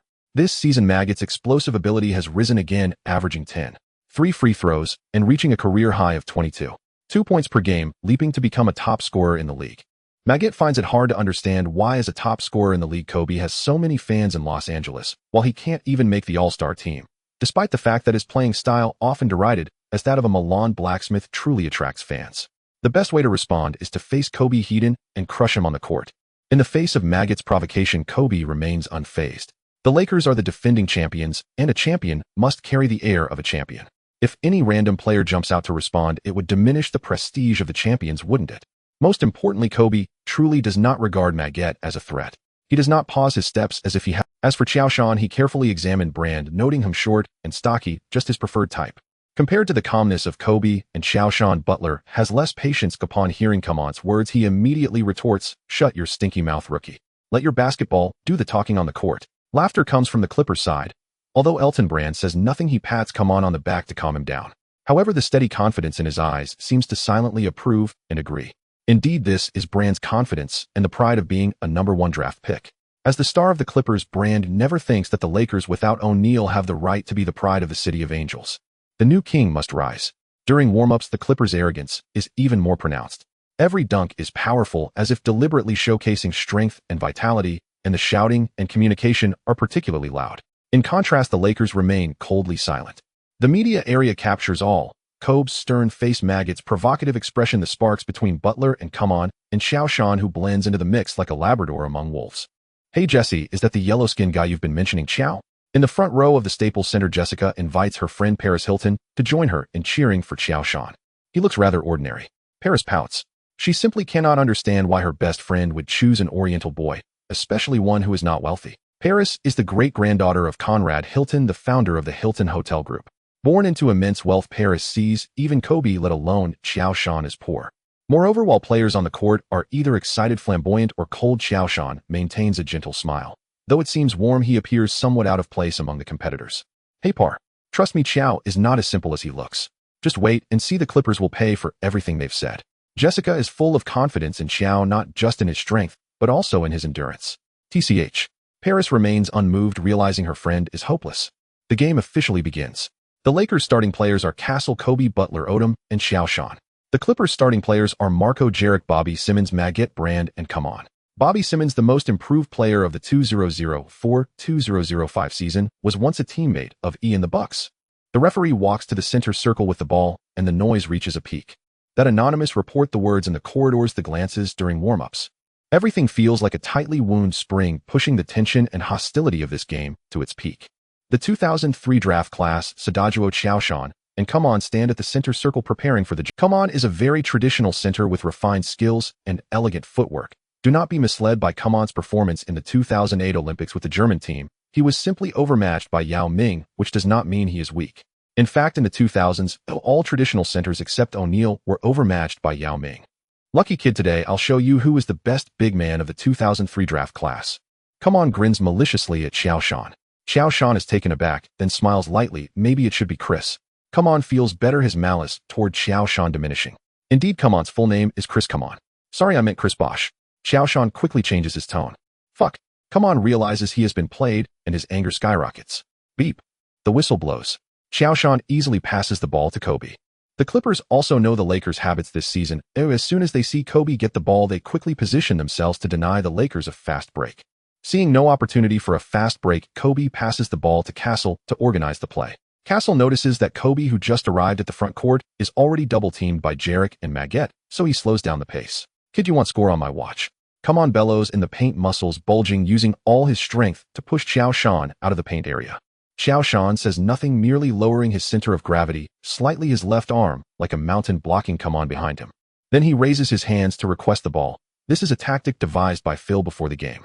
The Clippers are a team rich in perimeter defense resources. Starting with Qiao Shan in the paint will prevent them from carelessly double-teaming Kobe. Castle makes a bounce pass, and the basketball lands precisely in Qiao Shan's hands.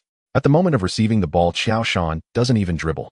He simply leans against Come on, pivots on his right foot, and makes a clean half-turn. Compared to centers like O'Neal and Yao Ming, Qiao Shan's physique isn't broad, but he possesses the absolute strength of Ben Wallace, which Come on cannot contend with. Feeling Qiao Shan's strength, Come on involuntarily takes a half-step back. Just that half-step. Qiao Shan seizes the fleeting space and jumps straight up. His right arm rises high, releasing a hook shot, or rather a skyhook reminiscent of Jabbar. The release point of the skyhook is so high that Come on, even with all his might, can only helplessly swipe his fingertips past Qiao Shan's elbow. The basketball traces a graceful arc. Swish. A crisp, melodious sound of the ball swooshing through the net. And one. The referee's whistle sounds simultaneously as Come on commits a foul while descending. Qiao Shan lands steadily, lightly shaking his fist. Come on, however, stands with hands on hips, panting heavily, his eyes flashing with disbelief for the first time. How can this be defended? Strength insufficient, height unreachable, and even conceding a defensive foul. That's 2 points for you. Qiao Shan smiles at Come on, pointing at his fingers. That's on your head. Come on feels a burning pain on his face. He remembers just a moment ago boasting that Qiao Shan could never score over him, and now he has been slapped in the face so quickly. Swish. The free throw is good. And this is just the beginning. On the next Lakers possession, Qiao Shan requests the ball in a deeper position in the low post. This time he chooses to face the basket. A convincing shot fake causes Come on to jump like a puppet on strings. Qiao Shan merely bends slightly, takes a dribble into the paint, and dunks with both hands. Boom. The rim groans under Qiao Shan's pull, and the crowd erupts in cheers. Though it is the Clippers' home court, most of the audience are Lakers supporters. As the offense and defense switch, Come on, filled with rage, is determined to find his footing on the offensive end. He also positions himself in the low post, reaching out for the ball. Jarek glances at Maggette and Brand, and upon seeing them nod, he throws the ball to Come on. Although Come on is only a second-year player and hasn't made the all-rookie team, his talent is certainly not lacking. One can only say that the 2003 draft class has produced too many exceptional talents. If the Clippers want to go further, they absolutely need Come on's development. This season, the 2003 draft class is beginning to shine with outstanding performances from Anthony, Wade, James, and Bosch. There's no reason for Come on as the sixth pick to be a bust. Receiving the ball, Come on leans against Qiao Shan, trying to find his rhythm with his customary left-right fakes. But Qiao Shan remains unaffected, his lower body as steady as a rock, raising his right hand high, completely obscuring Come on's line of sight. Each of Come on's attempts to back down feels like crashing into a steel wall. What frustrates Come on the most is that Qiao Shan's left hand occasionally presses or twists at his waist, precisely disrupting his rhythm with every effort.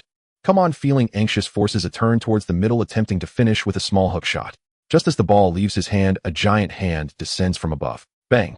A solid block sends the basketball flying out of bounds. Jarek, outside the three-point line, retrieves the rebound and hands the ball back to Come on. This time Come on has learned his lesson. He opts for a quicker release, a turnaround jumper. But Qiao Shan's interference follows him closely, casting a massive shadow that completely obscures his view. Duong. The basketball crashes heavily into the front of the rim, bouncing off. Oh, Qiao. Jessie sprang up from her VIP seat. Her cry was lost in the roar of the crowd, yet the pure exhilaration and thrill were plainly written across her face. Polly's, did you see that? That's Qiao. Qiao, who can do anything. Just as I told you, he is far more than he appears. Jessica spun and seized Polly's arm, shaking him with childlike glee, hopping and shouting, the trappings of celebrity entirely forgotten. The camera caught that candid moment with surgical precision, projecting her flushed, excited face onto the arena's giant screen and eliciting warm applause from the surrounding spectators. Yes, your Qiao is the best. Polys shook his head helplessly and disentangled Jiexika's hand. To be honest, Qiao Shan's thunderous dunk and that wingspread block like a great bird had even quickened Polys' pulse. He almost felt like bursting into song. Perhaps it was the delightful contrast. One had expected a cute little pup who beneath the mask it turned out to be a fierce great wolf. Even the ever-discerning Polys stirred with a thrill. As for the relationship between Qiao Shan and Jiexika, who cares? Friends share good things with each other, don't they? A brief aside, some might scoff that someone like Polys Hilton could never take an interest in our protagonist. While for those curious minds, Polys once had a scandalous tape that leaked in 03 and peaked in notoriety in 04. She is indeed a socialite of wild tastes and friends with Qiao Shan. Qiao Shan noticed Jiexika's cheer and, as Kasayar, pushed the ball up court, deliberately passed by the VIP section and gave Jiexika a high five. Jiexika's face blossomed into an incandescent smile, every corner of her eyes and brows lit with rapture, a faint blush rising on her cheeks from sheer excitement. As for Polys, Qiao Shan merely offered a polite nod. He did not know who Polys was, and of course he had no inkling he had become Polys' prey. KB received Kasayar's pass 2 steps behind the three-point line. Being the Lakers' point guard was perhaps the league's most relaxed job. Ferry the ball to KB or Adumu up front, then crouch in the corner and smoke. At key moments, even Qiao Shan could shoulder some of the playmaking, so despite being 35 Kasayar's condition, this season remained commendable. Qiao Shan rose quickly, ready to set a screen for KB. KB glanced at Yaki and Magaidi's defensive positions and gave a slight shake of the head. Qiao Shan understood. Proud, KB, witnessing Qiao Shan shine at both ends, was about to shift into a more reasonable mode. Time ticked away. 08 seconds remained on the shot clock. KB began a steady rhythmic between the legs dribble. His shoulders wavered with each bounce, his body coiling like a bow drawn to its full. Yaki dared not slacken, glued to KB, denying him any space to split the defense.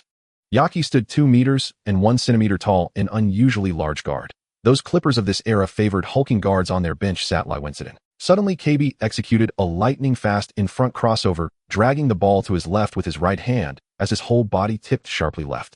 Yaki's balance was immediately compromised. He scrambled to slide right. At the instant Yaki moved, KB pivoted on his left foot and with astonishing speed dribbled the ball behind his back, snapping it back to the right. Yaki's center of gravity had been deceived. By the time he tried to recover, his footing faltered. With a crisp thwack, KB darted past Yaki into the three-point arc. Facing the rotating help defense of Bjorn, KB did not slow. He drove hard at Bjorn, and at the moment their bodies were about to collide, KB folded the ball in with a minimal motion and performed a live leftward spin. The spin completely opened Bjorn's blocking angle. KB turned squarely to the rim deep inside the paint with only the basket before him. Kaman had no choice but to abandon Qiao Shan and leap with arms outstretched to contest KB.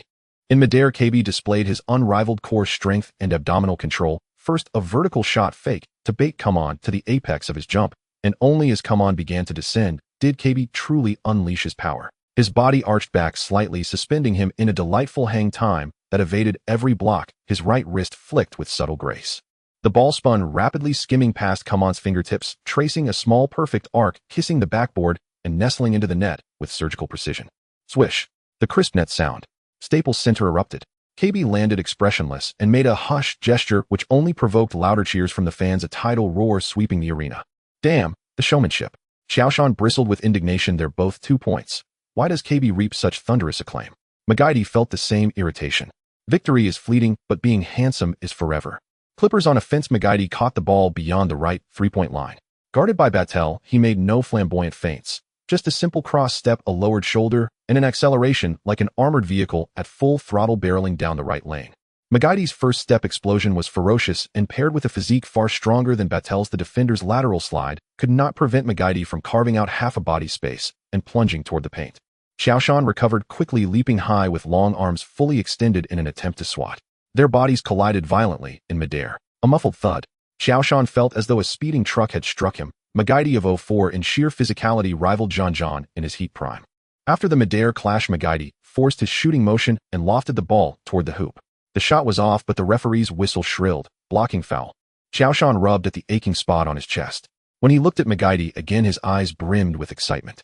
This was Qiao Shan's first encounter in the NBA with a powerful penetrator who possessed both technique and experience. By comparison, Andongni and Wide fell into the same broad category. Andongni was a walking offensive arsenal whose shot threat often eclipsed his drives. Wide, on the other hand, lacked experience. When Magaidi collided with Qiao Shan and steadied himself in midair, he could land composedly. Wide might have just crashed to the floor. To fans watching after 2010, I do not quarrel between 04 and 07 wide so-called glide step was truly unique, though his habitual tumble to the floor earned him fouls as well. Only one possession later, Magaidi, tasting blood, tried the same tactic again. This time he used a screen from Elton Bulin to switch and secure a matchup on Qiao Shan. Magaidi smiled, cruelly burst forward again, a projectile intent on the restricted area. Qiao Shan had learned from the last exchange. He did not jump early. Instead, he fought and retreated, staying in front of Magaidi, meeting contact with his chest, while his long arms stayed aloft to cloak Magaidi's release. Magaidi drove to the baseline, with little angle left to work with. He leaned into Qiao Shan, forcing a jump and attempting a high-arched bank shot to evade the block. Magaidi was a pure scorer. When the ball was in his hands, there were only two outcomes: made or missed. Passing was not an option. This explained why, despite explosive physical gifts and blazing drives, Magaidi never reached Zhan's heights. But this time Magaidi had truly underestimated Qiao Shan's defense. Qiao Shan was not budged. He timed Magaidi's release, perfectly waiting until the opponent had reached the apex and the ball was about to leave the hand, then he exploded upward. His vast palm arrived, first pressing accurately against the ball. Smack! A heavy, authoritative block rang beneath the rim. The ball was slapped forcefully out of bounds. The impact unbalanced Magaidi in midair. He staggered upon Adomu, hustled to snatch the loose ball, and at the same moment Kobe launched like a black streak into the front court. Qiao Shan landed, received Adomu's pass, and heaved a full-court throw toward the sprinting Kobe. The pass had just the right weight, guiding Kobe's stride. He caught it inside the three, with Clippers desperately chasing from behind. He did not force an immediate layup. Instead, he glanced back and saw Qiao Shan already in follow. Kobe leapt, feinting a classic pull-up layup to concentrate every defender's attention on him. Then with a languid flourish, he rolled the ball from his waist backwards, a written-in-air no-loop pass. Qiao Shan on the receiving end made no hesitation. Inside the free throw line, he rose in a single bound like an eagle unfurling its wings. Bulin scrambling back to help was too late. Qiao Shan hung for a sliver of a moment, indifferent to Bulin's contest. Of course Bulin's too. 0.3 meters did little to deter him, and with a mountain-splitting force he hammered the ball into the hoop with a one-handed slam. Boom! The rim seemed to cry out in pain. Staples Center ignited, the Lakers' cheers drowned out every. Qiao Shan landed and uttered a low roar, pounding his chest with fierce satisfaction. Brandon turned his back and executed a solo play against Odom, pushing firmly into the paint. Then he swiftly spun around, performing his signature hook shot. A single palm descended from above as if it had anticipated every script. It was Qiao Shan again who darted out from his defensive position and snatched the basketball from the air with a swift slap. Fast break. Landing without a moment's pause, Qiao Shan seemed to have a premonition of his teammates' positions, delivering a long pass that crossed the entire court. Kobe and Butler had already sprinted into action as soon as Qiao Shan began his defense. Receiving the ball just a step inside the three-point line, Kobe let it slip from his hands and tossed it back into the air. Boom! Butler soared up, throwing down a ferocious axe dunk, crashing the basketball forcefully into the rim. An alley-oop dunk. The Clippers were clearly caught off guard. Come on, Brand Magette. The present and future of the Clippers had become mere ghosts under Qiao Shan's control. No one could have anticipated that Qiao Shan's defensive coverage would be so extensive, his repeated blocks thoroughly dismantling Magette and Brand's resolve to attack the paint. As for come on, he had already begun to withdraw, avoiding Qiao Shan on both ends of the court. Even when facing Yao Ming, come on had never felt such pressure. As for come on, he had already begun to withdraw, avoiding Qiao Shan on both ends of the court. Even when facing Yao Ming, come on had never. 11483. The Lakers claimed another victory. Qiao Shan racked up 28 points, 13 rebounds, 7 assists, 6 blocks, and 2 steals, clocking out after just 3 quarters. Meanwhile, the previously boastful come on managed only 4 points and 2 rebounds. Kobe, in a flurry at the end of the third quarter and the beginning of the fourth, raised his score to 32 points before finally sitting down satisfied. Before the final whistle even sounded, a furious come on had an argument with head coach Dunleavy, leaving the court early. He simply couldn't face shaking hands with the Lakers players. "Oh, I'm so sorry. We had prepared to cry and go home to find our mothers, but we didn't expect you to be so generous as to give us such a huge victory. You guys are the best." Butler flashed a thumbs up to Brand while shaking his hand. "Thank you. If it weren't for your incompetence, I wouldn't even know I was playing for a broken dynasty." CB. Kobe's stern voice interrupted Butler's self-satisfied moment. "Remember, you are part of a defending champion team. Don't lower your own standards." CB. Kobe's stern voice interrupted Butler's self-satisfied moment. "Remember, you are part of a defending champion team. Don't fuck." Brand roared in anger, ready to retaliate, but upon seeing the Lakers closing in, he stormed off. "Just wait and see next time we meet. Well, make sure to blow you away." In the post-game interview area, reporters were already eager, their cameras pointed at Kobe and Qiao Shan, who had come to respond to questions. Kobe Clippers players claimed before the game that they were a better team. "What do you think about tonight's team performance?" A reporter. "Perhaps, but unfortunately, I didn't see their teamwork during the game." Kobe picked up the microphone, his expression calm. To be honest, we only care about performances on the court. The stats board speaks for itself. The scoreboard tells the story.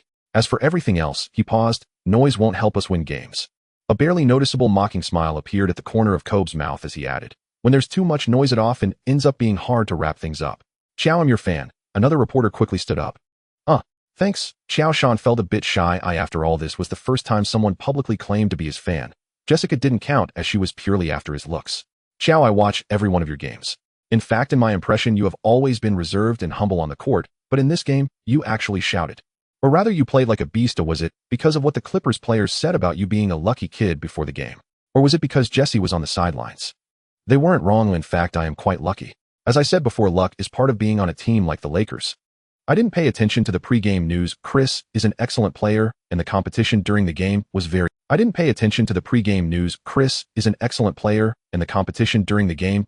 Another reporter turned to Kobe. Kobe, your chemistry with Qiao seems to be getting better. How do you evaluate his performance tonight? Kobe glanced at his young teammate beside him, a barely perceptible curve appearing at the corner of his mouth. As you said, Qiao played like a beast tonight. He was fearless, protected our rim, and seized every opportunity. In fact, he has always been learning and picking things up quickly. Know what you see in Qiao now is not his peak. We often train together, and I know how much time and sweat he has invested for today's performance. I've said it before, Qiao is the best teammate, and this is not a jab at Shaq. Qiao's attitude towards basketball is something I've never seen before, pure and dedicated. Of course, if he didn't drag me to train every day, at least Vanessa wouldn't be so upset. I mean, Qiao is going to become the best player in this league. Hey Kobe, if you keep this up, he'll become a target for everyone. Qiao Shan, overhearing Kobe's boast, felt his face flush with embarrassment. Some may say you're blushing like a bubbling teapot. Whatever, just remember one thing, Qiao Shan has only been here for about half a year. His daily life consists of training and games, and he hasn't had much media exposure. Additionally, I've seen comments saying I deliberately suppress Qiao Shan's abilities. That's not true. In my perception, even if he has acquired impressive skills and awareness through the system, experience cannot be rushed. It needs to be honed through training. In my view, basketball requires not just skills, but also experience. If you don't believe it, go play a couple of games with the old timers. A great player has to go through these things. Kobe chuckled and joked around with Qiao Shan. This scene made many reporters feel as if they were transported back to the 1999-2000 season, when Kobe and Shaq were the same, trusting and praising each other. Kobe and Qiao Shan dominated the LA Derby. How will the Lakers establish a new dynasty? After the game, the media extensively covered this match and the post-game interviews. Truthfully, the importance of this game wasn't as exaggerated as it seemed, only because the Clippers had stirred the hype before the game. And a segment from Barkley's personal blog further nailed the Clippers to the pillar of shame. Being the laughingstock is no longer sufficient. Dear Clippers players, next time you want to convey a message to Kobe Bryant and his seemingly nice rookie big man through the media, perhaps consider a different approach, like sending a peace-offering letter. In the suite of the Ritz-Carlton Hotel, when Qiao Shan woke up, Jessica had already left. Sin City had been completed, and next it needed to premiere in Paris and attend various film festivals, meaning Jessica would be busy for a long time. This also meant the two would be apart for a considerable period, so last night Qiao Shan truly felt what it meant. Rubbing his slightly sore lower back, Qiao Shan thought of the iron back option in the system shop. 1,500 points worth the investment. Next, the Lakers would host their final game at home, facing the Cavaliers, led by LeBron James. This was also the Lakers' last game in November. With an impressive record of 13 wins and 1 loss, Kobe was highly likely to be crowned the Western Conference Player of the Month for the first month of the 2004-2005 season. Therefore, before this game began, the entire Lakers team was pumped up, determined to honor Kobe with a victory. Meanwhile, a piece titled "Who is the True Number One of 03, James or Qiao Shan?" on the NBA section of Zhalong stirred up quite a buzz on domestic forums. I've seen a lot of praise for James as the chosen one, while Qiao Shan, who didn't even make the all-rookie team, is deemed unworthy of even carrying James' shoes. The claims of 0 championships, surpassing Kobe, 1 surpassing Jordan, are ridiculous. It's laughable, isn't it? While the game hasn't started, let me douse some cold water on those new fans who have been bewildered by the media and simply analyze what level this chosen one really is. First, let's not even discuss the technical aspects. Those who understand know. Don't be fooled by his impressive stats of over 20 points, 5 rebounds, and 5 assists per game. A closer look at the games reveals his scoring methods are extremely limited. His shooting touch is stiff, his mid-range and long-range shots rely entirely on chance, and his shooting form is far from standard. Back to the basket plays. Almost non-existent. Little tricks. Not visible. Changes in rhythm. Non-existent. Now let's talk about his drives. To put it bluntly, his driving relies on his physicality, charging in like a battering ram, and his first step is hardly top tier. When faced with top defensive teams, his drives become ineffective. Coincidentally, Qiao Shan and Kobe are both elite defenders. Next, let's discuss his so-called passing that rivals Magic's. His passing vision is decent, but many of his assists come from forced passes rather than genuine breakdowns of the defense. To put it simply, he's an enhanced version of a drive-and-kick player packaged as a superstar. Many James fans love to speak with stats, but the essence of basketball games lies in victories, not numbers. While James' stats may seem all around, his true impact on the game is not significant. To put it plainly, if James' abilities were truly that strong, why couldn't he even make the playoffs in the East? Given the Cavaliers' current situation, they likely won't make it this season either. In summary, James is merely a stat patter propped up by Stern and Nike. His physical attributes are of historical caliber, but his basketball skills and IQ are severely overrated. His template should be a younger version of Penny Hardaway, who is even less skilled at shooting rather than the media's hype of being the next Jordan or Magic. As for Big Qiao, we won't even mention his direct matchups with O'Neal or the Sky Hook and Dream Shake. Let's just consider a fact who helped the Lakers maintain the best record in the league after losing O'Neal. So saying Big Qiao is the number one of the 0-3 generation is not even up for debate, right? Tonight against the Lakers, I expect James to be schooled. Qiao Shan will show him what true skills are. If the Cavaliers lose by no more than 15 points, it's a win. This is a firm statement. Is the original poster blind? What a low-level critique. James' performance is legendary for a rookie's second year. If you can do better, go ahead. King of the court. Sour grapes. Our king is only 20. Kobe was still shadowing O'Neal at 20. Son of Akron. What else can you do besides typing? Just wait to be slapped in the face by our king. Son of Akron. Don't mind the original poster, he's just a Qiao Shan fanboy. In their eyes, even Qiao Shan's droppings are fragrant. Our LeBron's solid stats and achievements are right here. The blind will never see. See you at Staples Center tonight. The little emperor will surely win. Hell, wipe the smirks off all the haters. Inside the media room of Staples Center, reporters were packed in, and the flashes went off continuously. The 19-year-old little emperor LeBron James spoke confidently before the cameras, already exuding the composure of a superstar. LeBron, this is your first NBA matchup against Qiao Shan. Do you have any special feelings? James smiled slightly. It's a very special feeling. As you all know, Qiao is my brother. We have a great relationship, and in fact, during the offseason, we exchanged messages. He is an incredible player who can cause trouble for any team. Moreover, he has Kobe, Lamar, and Karen around him, and Kobe is still the best player in the league. Oh, that just drives me insane with jealousy. Of course, I am always focused on winning, not personal matchups. If given the chance, I'd love to play alongside him. We are both part of the 0-3 class. We should have plenty to discuss. Will you be guarding him directly? If needed, I will guard any opponent. James said with a smile, but my main task is to organize the offense and make my teammates better. On the other side, the Lakers' media interview area was equally crowded. Qiao Shan sat beside Kobe, appearing somewhat reserved in front of the flashing lights. An office worker's inherent mentality is not something that can be changed overnight. Qiao, LeBron says you both respect each other, but will you go easy on him during the game?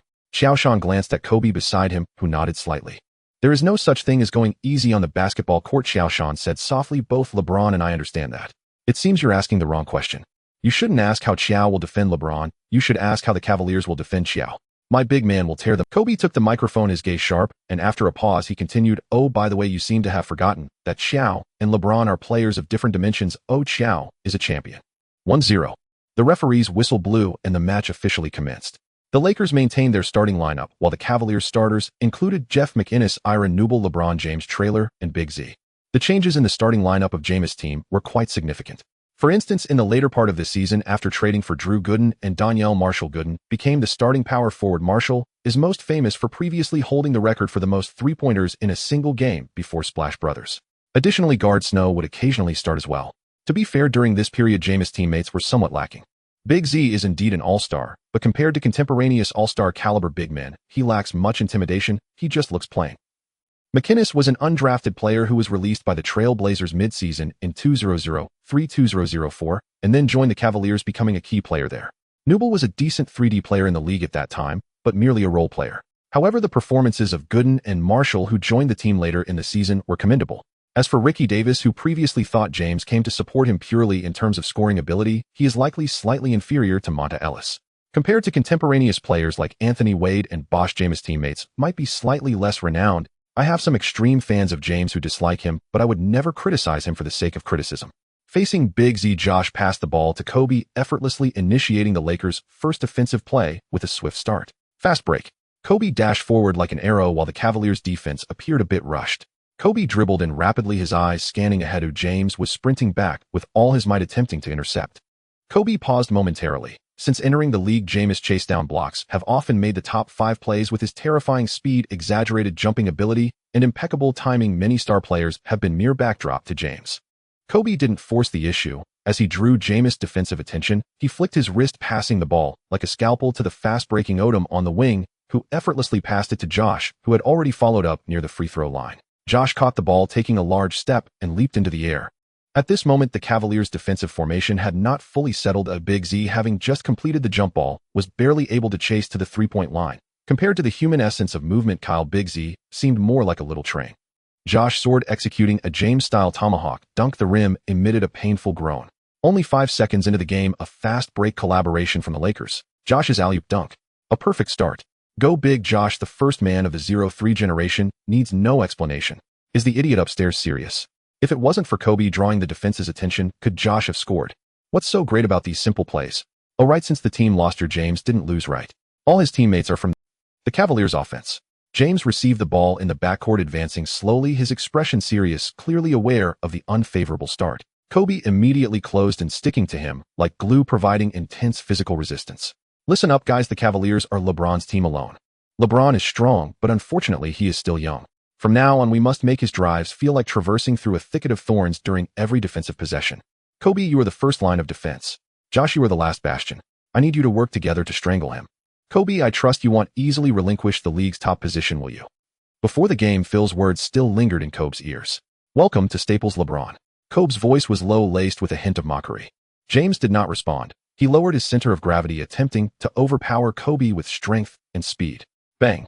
In 2004, young LeBron had yet to gain weight, but weighing around 240 pounds, approximately 109 kilograms, he was undeniably a heavy tank on the wing. At that time, Nowitzki weighed about 111 kilograms, Garnett about 100 kilograms. The muscular collision, without any foreplay, caused Kobe's center of gravity to shift back slightly. However, Kobe was a first-team all-defense player with vast defensive experience. He did not completely lose his position, but instead sidestepped, always using his long arms to disrupt Jameis' dribbling rhythm while cleverly guiding Jameis' driving path. Bang! Another dull sound of muscle collision echoed. This time Kobe stumbled. Seizing the opportunity, James accelerated and charged inside the three-point line. LeBron is awesome. What defense? In front of our king, isn't he easily crushed? Trash, Kobe. Is this still considered first-team defense? It's laughable. In the Zhaoling live broadcast room, the crazy fans of James were in a frenzy. In 2004, I was in middle school, and there were a couple of classmates, too, who were huge fans of James, truly worshiping him.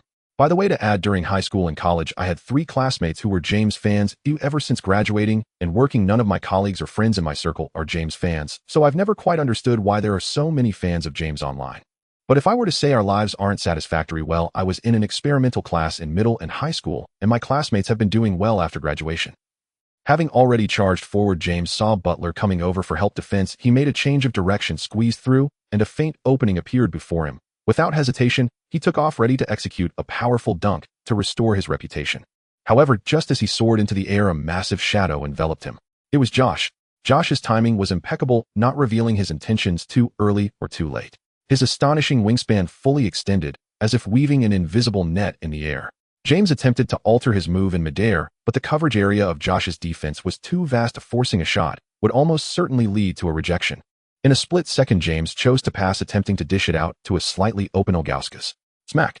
Just as the ball left his hand, Kobe's quick hand, as if anticipating, suddenly emerged, directly intercepting Jameis' pass. Beautiful. The Kobe-Josh duo gifted the Cavaliers a turnover right from the start. They had deciphered LeBron's every move, weaving a massive trap for him. The live commentator marveled. Did the fans upstairs get a swollen face from that slap? 20 years of skill, can you withstand it? Isn't the upstairs just pure hating? Clearly, it was Big Z's fault for not receiving the ball properly. What does that have to do with our king? He wasted a top 5 level assist from our king. The Lakers launched another attack, falling into a positional battle. Kobe held the ball at a 45-degree angle on the left, going unknown against LeBron. With consecutive crossovers and a probing step, Kobe's gaze was sharp as a knife. LeBron focused intently on Kobe. Facing a player renowned for his offensive skills, second only to Jordan, LeBron dared not show any sign of weakness. Suddenly, Kobe moved. With a lightning-fast change of direction, he broke to the right. LeBron quickly slid over to block. But it was just a feint. Kobe abruptly stopped, dribbled behind his back, pulled back to the left, instantly creating half a step of space. Just when everyone, including LeBron, thought Kobe was going for a jump shot, he flicked his wrist and delivered a bounce past the ball, flying like a precision-guided missile straight to Qiao Shan, who had silently cut into the paint. Boom.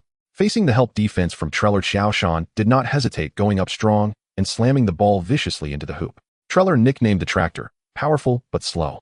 He had always been a role player in the NBA and was traded to the Raptors in the 04-05 season as part of the deal for Gooden and Varejao, shortly thereafter leaving the league. Staples erupted once again. Well done, Qiao. Just like that. Be tough, be even tougher. Let everyone see who the best player of the 03 generation truly is. Kobe stepped forward and gave Qiao Shan a heavy high five. LeBron breaks through again. Kobe closely shadows him. Spin. Pass. Oh. Interfered by Qiao Shan's long arms. The ball went out of bounds. Another turnover. Qiao holds the ball high. LeBron is forced to switch defense in front of Qiao. Oh, what is Qiao doing? Oh shit. Kobe used a screen to run back. Just as he leaped, Qiao had already thrown the ball high towards the basket.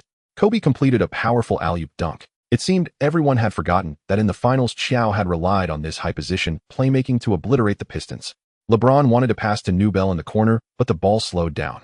Kobe anticipated it. Steal. The Lakers counter. This time it's Qiao. Kobe attracted a double team on the wing. Instead of forcing a shot, he used a convincing shooting fake to draw LeBron, then sent a bounce pass into the paint. Qiao received Kobe's pass. Beautiful, another alley-oop. Tonight in Los Angeles, they are unbeatable. OMG. Kobe and Qiao Shan completely severed the connection between LeBron and his teammates, leaving LeBron trapped in isolation. Who can step up to help LeBron? Big Z or Newbell? Throughout the first half, it seemed that every time LeBron broke into the paint, he could not escape Qiao Shan's five-finger defense. Qiao Shan's presence turned the Lakers' paint into a no-flee zone.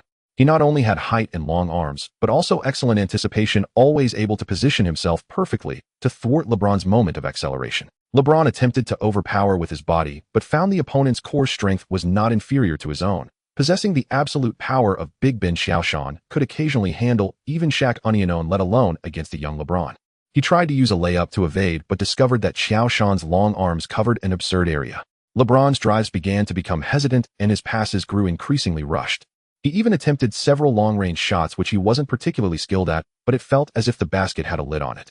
LeBron stood on the baseline, hands on his knees, breathing heavily. Sweat dripped from the edges of his headband onto the shining floor.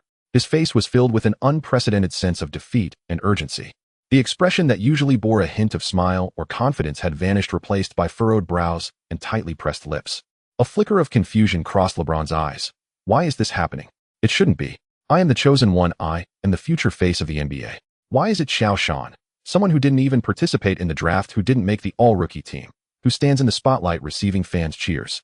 When LeBron raised his head again, he happened to see Kobe and Qiao Shan executing a simple alley-oop. Kobe attracting the double team and casually tossing the ball into the air. Qiao Shan leaped effortlessly to slam it home. As Qiao Shan landed, Big Z and Treller barely reached him, causing no defensive pressure at all. After completing the play, Kobe and Qiao Shan didn't even celebrate. They quickly returned on defense with expressionless faces, as if it were a trivial matter. This indifference stung LeBron more than any trash talk. There was no expression on LeBron's face, no anger, no anxiety, not even the usual calm. It was an absolute terrifying void. And in his eyes, no light could reflect from them, only a pure, all-consuming darkness at the center of which burned a chilling white, the eye of death. In that moment, LeBron saw neither teammates nor opponents, neither spectators, nor even the... LeBron was completely immersed in his own sea of consciousness. Big Z was an all-star. Although slow, he couldn't guard Qiao Shan, but on offense he could provide LeBron with help through mid-range shots. But what of Treller? Offensively, he couldn't even handle Qiao Shan, let alone Odom, and was stuck in the paint. Stuck in the paint. Damn. In that moment, LeBron suddenly realized. No wonder every time he drove into the paint, he met Qiao Shan's help defense. The problem lay here. It was Treller who locked Qiao Shan in the paint, or rather, because of Treller's presence in the low post, Qiao Shan could freely linger in the paint. If the Cavaliers' interior could create space, who could stop his drive? Having realized everything, LeBron seemed to have opened his meridians in the subsequent game as the Cavaliers attacked. The ball returned to LeBron's hands.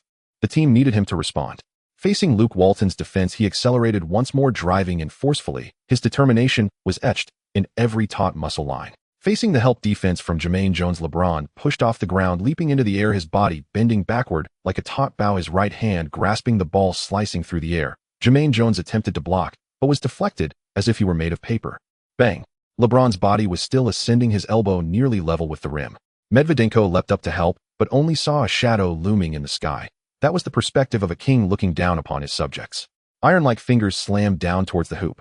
The sound of the basketball tearing through the net coincided with the final buzzer of the third quarter. LeBron, hanging on the rim, his biceps bulging like mountains, the roar echoing throughout the arena. At that moment, the scoreboard displayed that the Lakers led 9-6-3. LeBron had used his signature dunk to cut the deficit to within 30 points. Who else is there? This is the Little Emperor. He turns the tide when it is about to collapse, supporting the great structure on the verge of falling. At the moment when the knights need to score the most, our emperor stands up.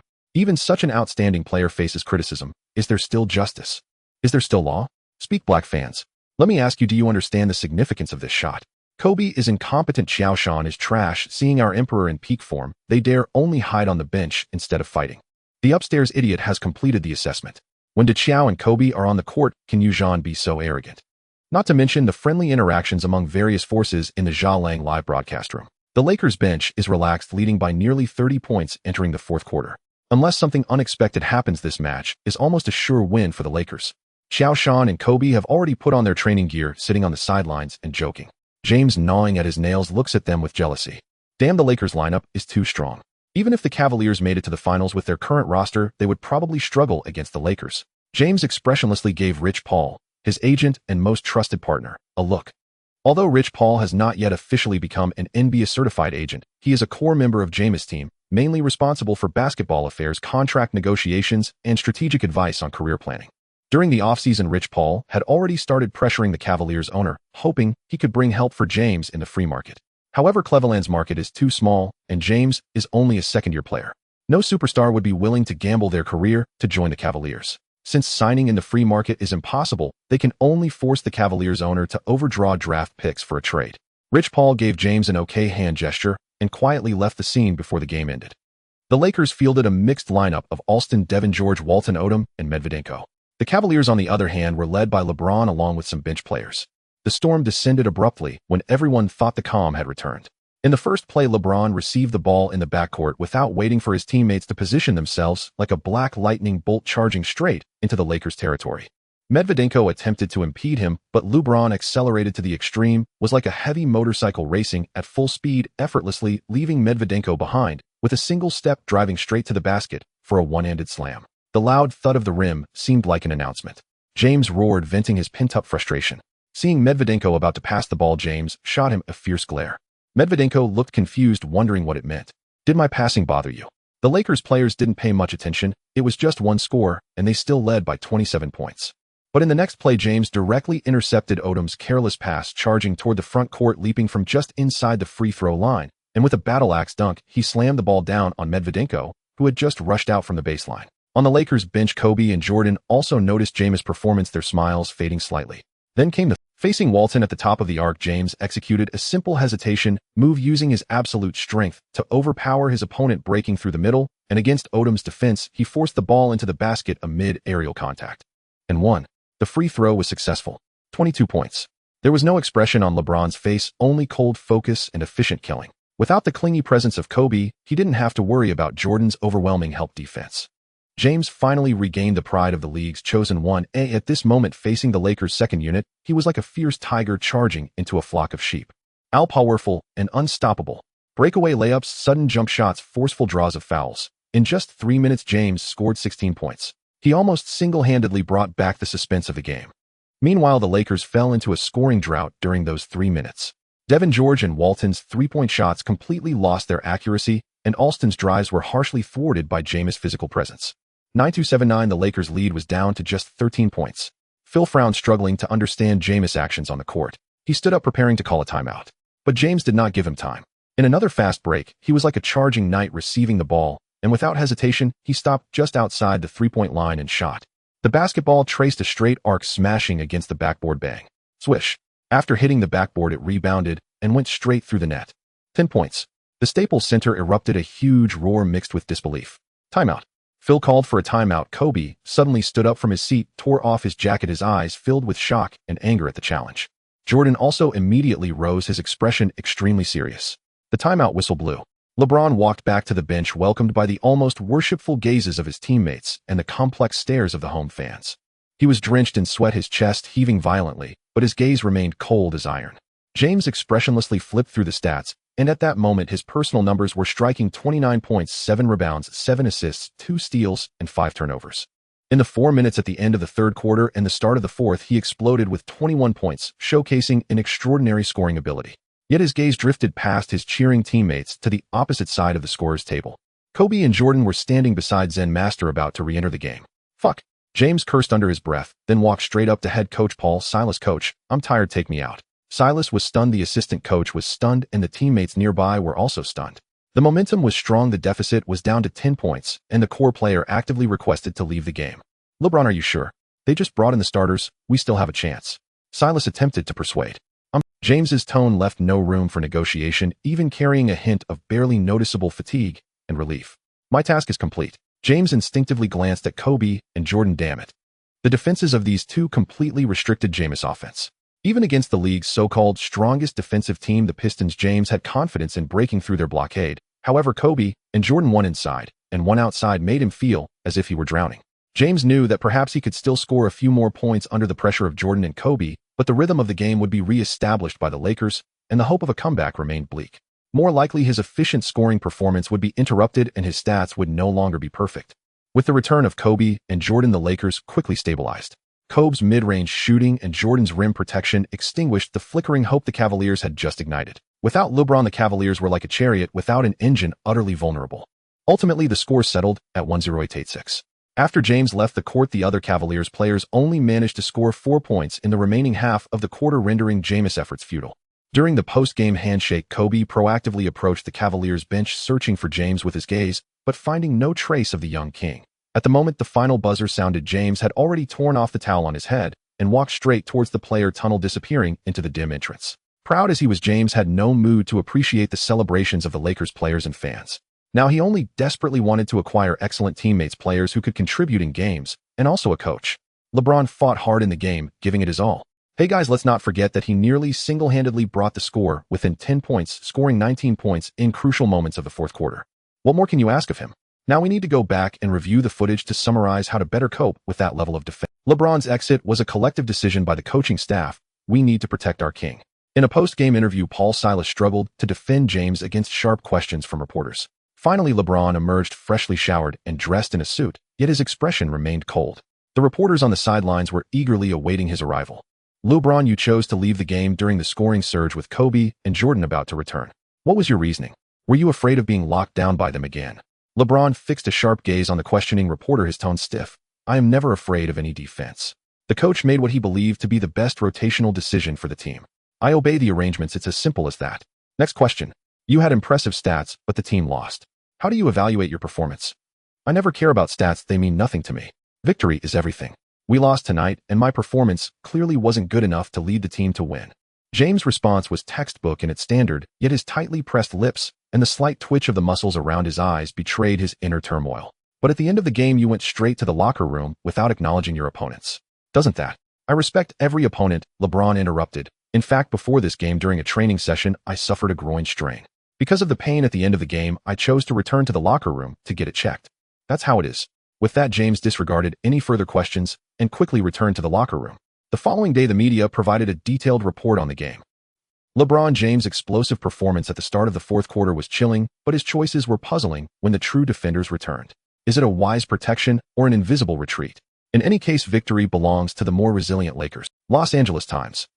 The young king put up phenomenal stats, 29-77, but the disparity in overall team strength, the lack of support from teammates in crucial moments, and the incompetence of the head coach turned his efforts into ashes. He needs better support. Cleveland Plain Dealer. On the Yahoo forum, angry James fans bombarded Gadon. James 29-77, Jordan only 22,134. Look at the stats. Who is the best of the 0-3 generation? For those who say our king lacks offensive skills, 21 points in 4 minutes. Does that sound like a lack of offensive? The original poster is just a troll. The Cavaliers lost, but James didn't lose. His stats dominated Jordan and Kobe. This is the strength of 0 championships surpassing Kobe, 1 championship surpassing Jordan. Those who criticize James do so only because our king continuously breaks various records as the youngest player. Oh dear, he's about to become the youngest to reach 2,000 points. Some of the haters are really going to be furious. The domestic disputes are unknown to Jordan, and even if he knew, he would only smile slightly. Let alone that Jordan and the Lakers are not the first choice among domestic fans. Even Yao Ming, the core of the Rockets and the first player of the Chinese national team, has been ruthlessly criticized by James fans. After finishing the game against the Cavaliers, all matches in November came to an end. The Lakers stood tall with a record of 14 wins and 1 loss, while Kobe had played 15 games averaging 28, 9.6, 3 rebounds and 6, 1 assists. The Eastern Conference Player of the Month was awarded to the Cavaliers' James, who also played 15 games with averages of 26, 3.7, 8 rebounds and 6, 1 assist, helping the Cavaliers achieve a record of 8 wins and 7 losses, placing them third in the East. In addition to the Lakers' remarkable 14 wins and 1 loss, the Spurs followed closely with a record of 12 wins and 2 losses, while both the Suns and the Supersonics held 11 wins and 3 losses, with the Suns In addition to the Lakers' remarkable 14 wins and 1 loss, the Spurs followed closely with a record of 12 wins and 2 losses, while both the Suns and the Supersonics held 11 wins and 3 losses, with the Suns claiming the 3rd spot in the West due to a direct win against the Supersonics. After the game against the Lakers, Stoudemire struggled due to pressure, resulting in 3 consecutive losses for the Suns. However, they soon regained their form, and alongside Nash, led the Suns back on a winning streak. As for the East, the Beast Howard, who debuted at his peak, led the Magic to a record of 10 wins and 4 losses, overtaking the Heat for first place, while Ashley Hill was quite healthy this season along with Turkoglu, Francis, and Mobley, as well as Gortat. The Magic had a solid lineup. The Heat followed closely with a record of 10 wins and 5 losses. The Pistons, who were participants in last season's finals, only managed a record of 7 wins and 6 losses due to the impact of the Palace of Auburn Hills incident. In Cleveland, Gordon Guns, the Cavaliers owner, at the time office. Listen, Jim, if you had been paying attention to the last game against the Lakers, you wouldn't be saying you are unwilling to use draft picks to bring in help for LeBron. Jeff, Ira, Robert. Oh my God, are you seriously expecting these players to help the team win? 4 points and 8. This is how they perform without LeBron on the court. Rich Paul brought the team's general manager Jim Paxson in. As the agent for the chosen one, the young king of Cleveland, Rich Paul, did not believe there was anything wrong with his action. LeBron is the son of Akron, you all believe in him, and brought him back to his hometown. LeBron is also elevating the team's performance with his skills. I swear he will bring the first championship trophy to Cleveland and glory to this city. What we need to do now is to build a more competitive roster around LeBron, aiming for the playoffs, and even the finals. Rich Paul's passionate speech moved Gordon Gund. Gund didn't care much about the glory of the city, but he cared about the value LeBron could bring to the team. When the team's valuation peaks, they could sell it off. Jim, you are fully responsible for this matter. We need to quickly build a championship-caliber team. Aside from LeBron, all players and tradable draft picks are up for grabs. No, Zydrunas needs to stay. He is a veteran of the team, and LeBron respects his seniors. Rich Paul reminded him just in time. Come on, Big Z is the only all-star the Cavaliers have. Although he was suppressed by Jordan's agility in the game against the Lakers, he is still needed to contain players like Shaquille O'Neal, Howard, and Ben Wallace. How could such an important player be traded? The turbulent winds of Cleveland had little to do with Qiao Shan. Throughout LeBron's career, it has been filled with. In the eyes of his fans, LeBron is omnipotent, reaching his peak since debuting, dominating for 20 years. Perhaps even 21 or 22 years, becoming the all-time scoring leader in NBA history, executing the legendary 4-11 project, reaching the finals 10 times, and securing 4 championships, along with being a 4-time unanimous MVP. In the eyes of non-fans, LeBron is a shrewd businessman rather than a pure player. Leaving 3 times, each departure has caused significant harm to his former teams. The 2011 8 points power shift stripped him of the SOFTA label, reaching the finals 10 times, winning some, and losing others, and as a Lakers player, the shocking kneel at the Celtics home. We won't comment on LeBron's choices, as there was the influence of Garnett's "Don't let loyalty ruin you." The author dislikes 2 things about LeBron. One is imitating a cough like a driver in the 2011 finals, a major character flaw. The other is the shocking kneel, which was a bit exaggerated. Currently, for Qiao Shan, the biggest problem is how to handle Paris Hilton, who is still lying beside him. Glancing at the catastrophic battlefield, Qiao Shan's heart trembled. The room was filled with the cloying sweetness of champagne, the special scent of expensive perfume mixed with cigars, and a hint of sweat. On the floor, clothes were thrown about as if they had encountered Hurricane Katrina. His expensive suit, which he had only worn for the first time last night, was pitifully draped over the single sofa, while the shirt beside it was wrinkled like a dried pickle, half hanging over the armrest. At the hem of the shirt, a sequin miniskirt and a high heel tossed aside lay quietly, while the other one was sprawled at the bathroom door. His jeans were entangled with a silky weapon belonging to a woman discarded beside the bed's end bench. Qiao Shan rubbed his face hard, attempting to dispel the fog in his mind and the persistent dull pain from his hangover. Memories were fragmented and blurry. Deafening music, flashing colorful lights, the warm breath of Paris Hilton as she spoke in his ear. Bizarre cocktails passed to him one after another, and more lights, laughter, and the disorientation upon returning to the Hilton Hotel. Damn it, what a sin. Good morning, Qiao. As she felt the movements of the man beside her, Paris' thick, well-groomed eyelashes fluttered a few times before slowly opening. In those famous blue eyes there was initially a layer of sleepy mist, and her voice was somewhat languid. Paris turned over the silk sheets, sliding off her smooth shoulder. Last night. Oh, it seems the battle was quite fierce. Paris' gaze swept the messy room. A faint, almost imperceptible smile flitted across her lips. Good morning. Last night. Qiao Shan awkwardly dug his toes into the ground, searching his mind for the right words. It was great. Paris picked up on Qiao Shan's words, her tone casual, as if she were commenting on a newly released cocktail. She extended her slender finger casually, twirling a strand of her golden hair. No wonder Jesse is so obsessed with you. Your stamina truly lives up to its reputation. Paris' words carried unabashed teasing and mockery. Damn, I was teased. Qiao Shan's ears turned slightly red, clearing his throat. You too. Very impressive. Oh, come on, Qiao. Paris chuckled lightly, her voice like a feather brushing against the heart. You look much shyer now than last night. Paris said lightly, nudging Qiao Shan's calf with her toes. How, woman, you are playing with fire. Qiao Shan grasped Paris' mischievous ankle. The temptation presented to him was irresistible even for the most serious of men. Of course, if you can't handle it, just pretend I didn't say anything. Then a glint of mischief flashed in Qiao Shan's eyes. Shy. Are you sure you want to test how well I've recovered right now, Miss Hilton? Par, call me Par. Paris raised an eyebrow, a challenge glimmering in her eyes. Then, let's see, shall we? Paris deliberately elongated her words, her lazy tone filled with allure. But the next moment, she let out a small yawn, elegantly covering her mouth with the back of her hand, genuine fatigue flickering in her gaze. However, my assistant will probably start calling frantically in about 10 minutes. She glanced at the scattered clothes on the floor, and I can't handle another round. Qiao Shan chuckled, his chest vibrating, releasing her ankle. What a pity. His tone relaxed, carrying a hint of... The sunlight shifted a few degrees, illuminating the tiny dust particles floating in the air. The two exchanged a knowing glance, tacitly avoiding any mention of Jessica. For Qiao Shan, it was about not taking the initiative, not refusing, and not being responsible. There was no public acknowledgement of a relationship with Jessica. For Paris, Qiao Shan was merely a carefully chosen and quite enjoyable trophy. No commitments, no inquiries, only a brief warmth after a night of revelry and the inevitable parting ahead. The Hilton Hotel is only about 1.6 kilometers from the Staples Center, and after leaving the hotel, Qiao Shan prepared to run to the Staples Center for training. Maybe I should buy a vehicle for transportation, Qiao Shan murmured. I can't keep relying on Jessica's car forever, can I? Qiao Shan roughly calculated the disposable savings in his hand. The first month's after-tax income from his sneaker endorsement contract was 6,180, a signing fee of 2,000, and the first period salary of 2,000 plus Jessica's post-sleep salary of 1,000. After deducting these expenses, he probably had over 9,000 left. With rent, daily transportation, and dining expenses, Qiao Shan dared not spend too extravagantly. Damn it, in the end, it's still about being broke. As Qiao Shan headed to the Staples Center, his mind raced. To avoid being broke, he had to make money. At this point, besides endorsements and salary, what other opportunities were there? Suddenly, a name flashed through his mind. Facebook. It had just been born a few months ago. Zuckerberg Harvard dorm, the beginning of a social network revolution.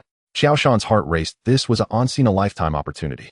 As a time traveler, he clearly understood the future value of this company and its influence within the social circle of the beautiful country. Qiao Shan wasn't very clear about the specific financing process of Facebook, but he knew that 2004-2005 was a crucial period for Facebook's expansion and transformation. Of course, it was also the most cash-intensive period. From dormitory product to trillion-dollar group, Facebook took only 20 years. If heaven gives you a chance and you don't take it, you'll regret it.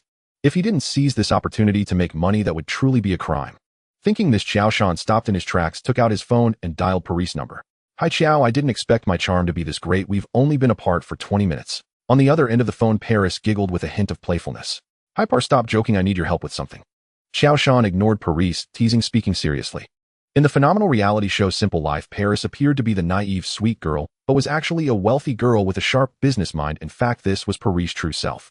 Compared to Jessica, Paris had a very keen eye for business investments. Having been raised in a wealthy family, her exposure was incomparable to achieving fame in a day. The first investment in Facebook was from Peter Thiel, co-founder of PayPal.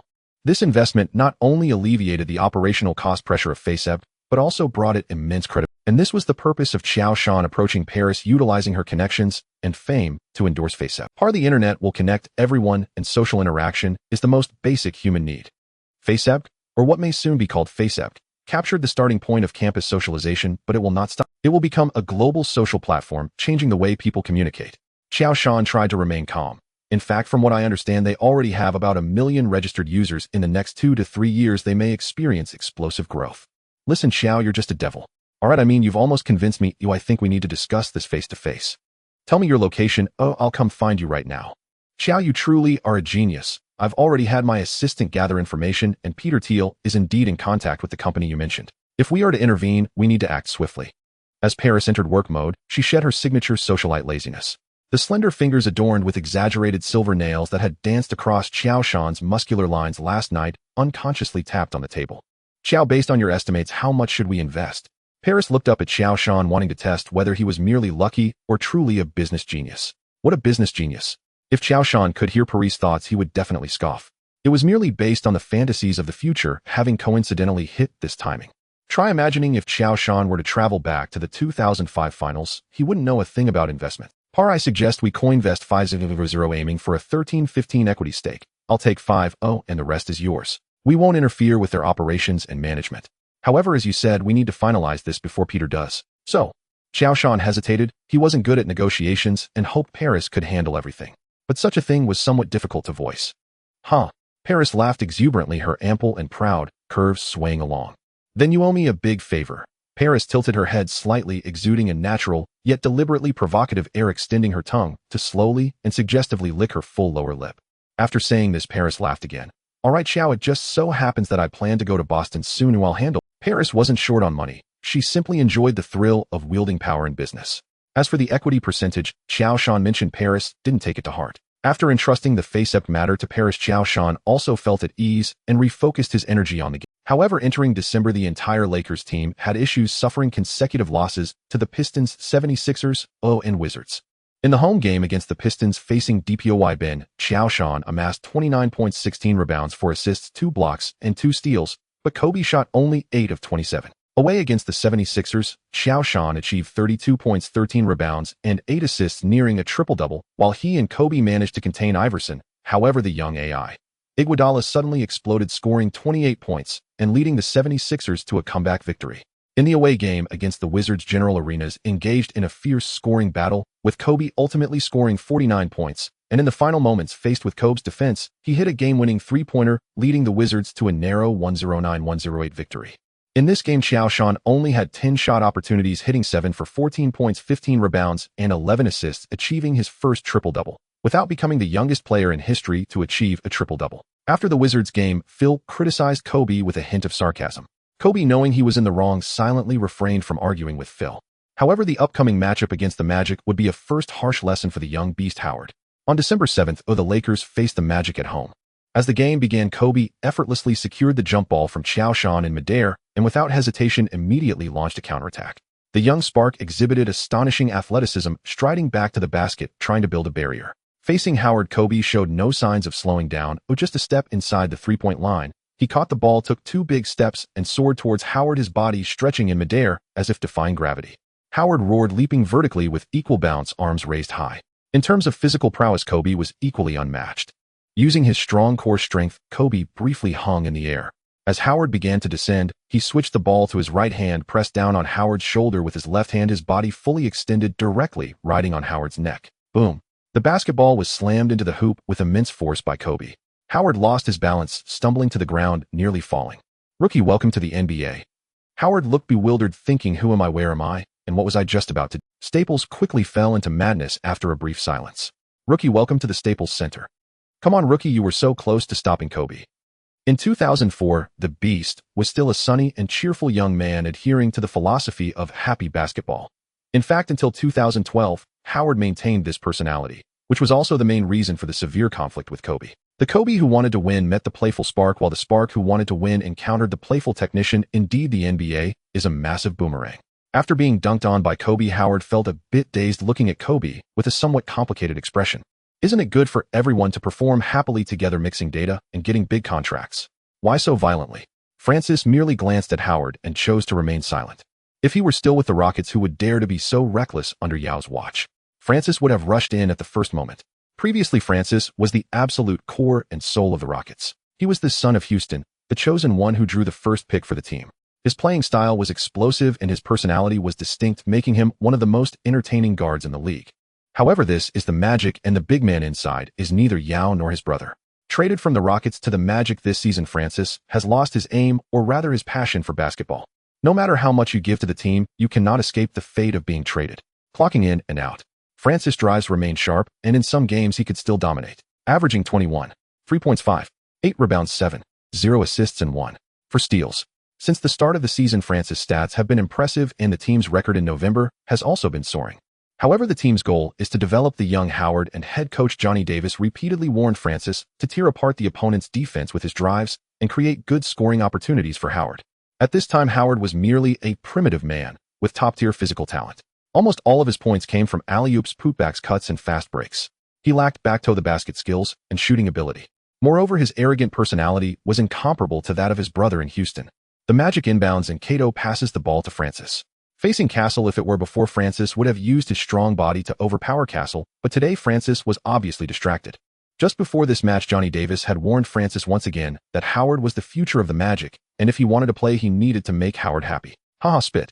Francis disdainfully cursed Howard, calling him an oversized infant. The court is a battlefield. When did it become a place for him to show off? Having fun. Then play well. After half-court, Francis directly threw the ball to the low post Howard, even though Joe had already established position behind him. After being dunked on by Kobe, Howard was eager to regain his dignity. He glanced at the yellow-skinned Joe behind him, stunned for a moment. He had never noticed that the Lakers actually had an Asian player. Japanese or Korean? Damn, he cursed so dirty. Joe's anger surged, his gaze instantly turning cold and sharp, as if a tangible flame burned deep within his pupils. It was an anger touched at the deepest level of dignity. Joe, coming from a later generation, already had a poor impression of Howard TD's remarks many people should remember, right? And now being disrespected even further, how could he endure it? CNMD. Joe directly let out a national essence, and then used all his strength to fiercely retaliate against Howard's challenge. Bang! Muscles collided violently, nearly pushing the unsuspecting Howard back half a step. Howard stumbled backward. How did this guy suddenly gain so much strength? You can say that Joe didn't actively kneel to the blue shoes at the 2004 Olympics and was unpatriotic, but when you insult him as a little Japanese or Korean, that's a bit insulting. After colliding twice and finding that he couldn't budge Joe behind him, he gradually got pushed out of the paint. Howard's face flushed, and he quickly turned towards the middle, using his explosive power to leap, ready to deliver a powerful two-handed dunk to redeem himself. In his youth, Howard had yet to experience back injuries, and his physical quality was indeed monstrous, jumping high with powerful movements. However, just as Howard was about to reach his peak height, a massive, overshadowing shadow completely enveloped him. A dull, thunderous boom erupted under the basket. Joe brutally pinned Howard's tightly gripped basketball. Under absolute power suppression, all of Howard's momentum was instantly shattered. He was forcefully pushed down from the air by this immense strength, staggering as his feet hit the floor, his face filled with shock and a hint of fear. Wait, do the Lakers players have issues? I greeted you so warmly, yet not only did I not gain any goodwill, but I was also harshly brought down. The ever-cheerful Howard felt for the first time that basketball wasn't as joyful as he had imagined. The Lakers' offensive possession began. Kobe held the ball on the perimeter, spotting Joe positioning deep in the paint. Joe leaned against Howard, arms raised high, his gaze exceptionally determined, a strong signal for the ball. When did our young guy develop such strong offensive desire? Although Joe averaged nearly 22 points this season, his offensive desire was really low, often merely out of tactical necessity, forced to pad stats. Kobe had never seen such a Joe, his gaze filled with a savage hunger for dominance.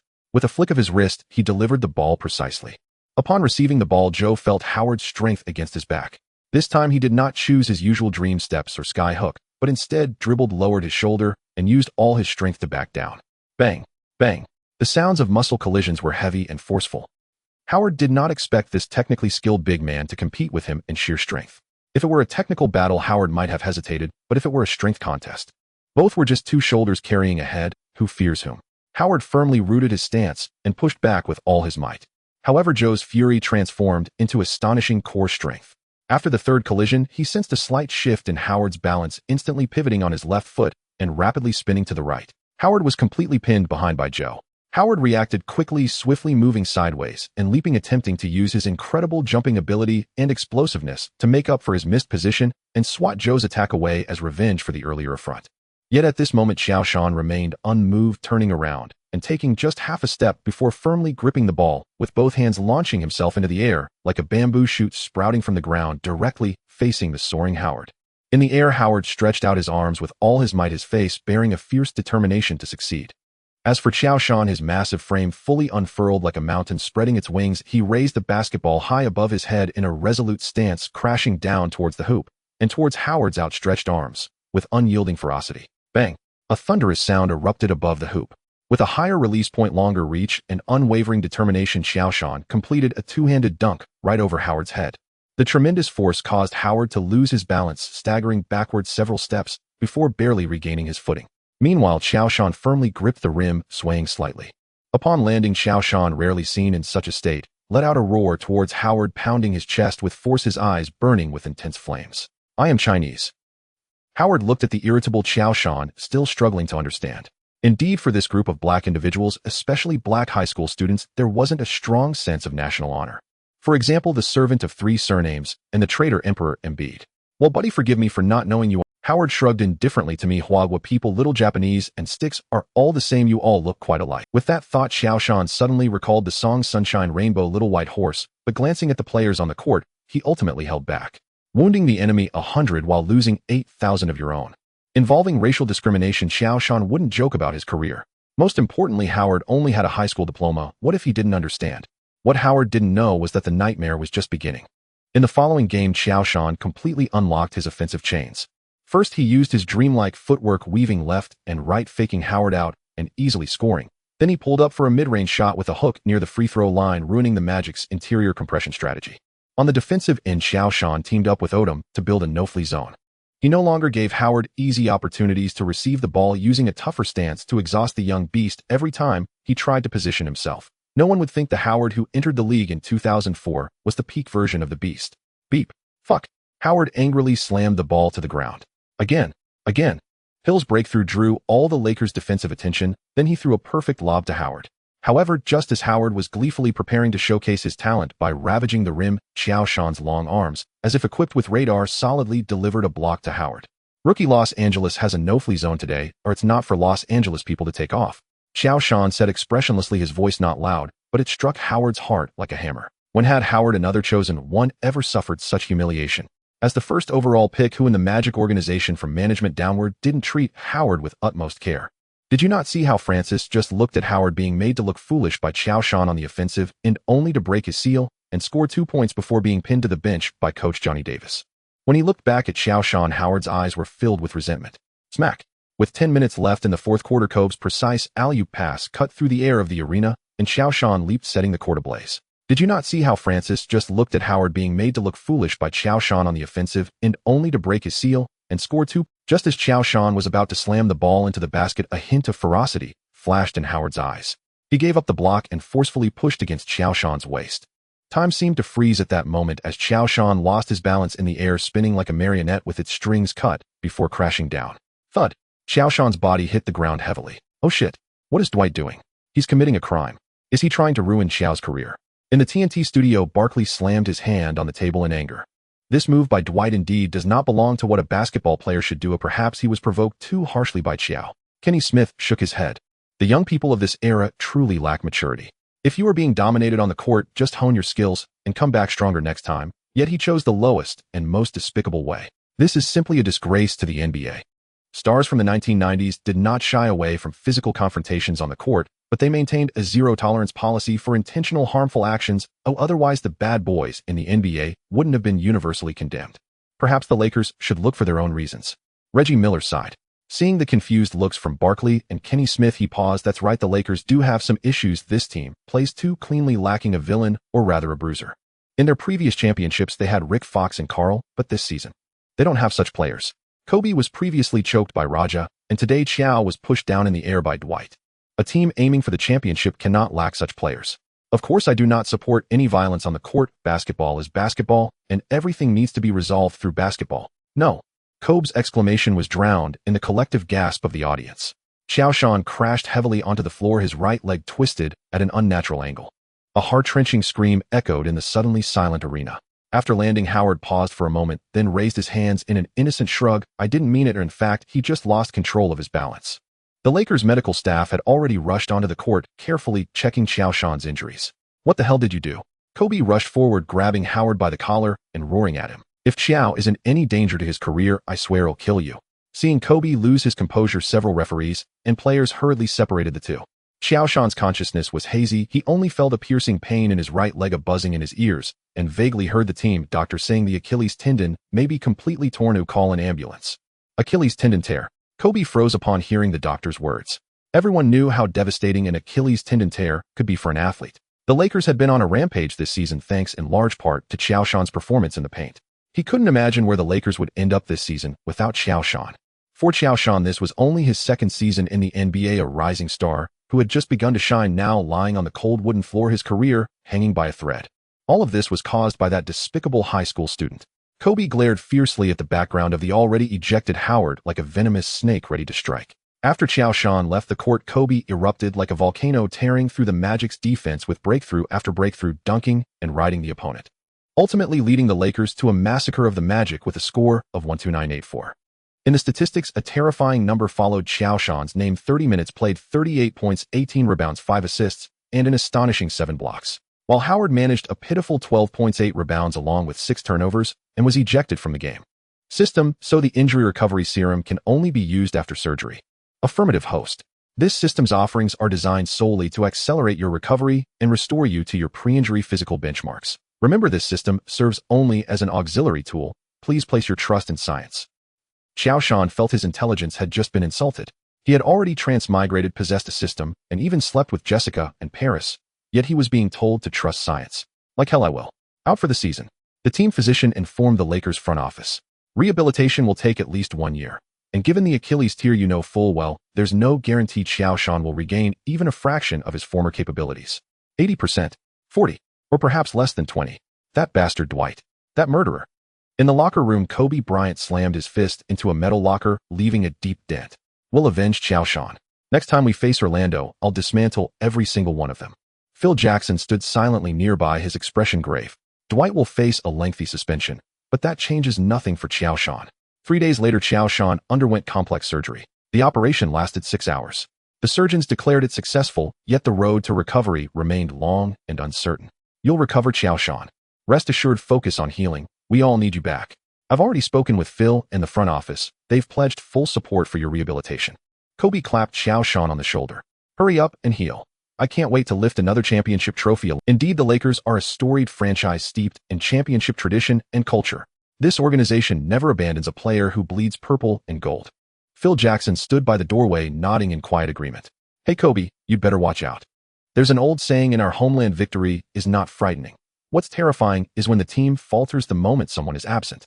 The same holds true in defeat. If the team stumbles, without me, the media will pin every failure squarely upon your shoulders. Qiao Shan chuckled, teasing Kobe lightly.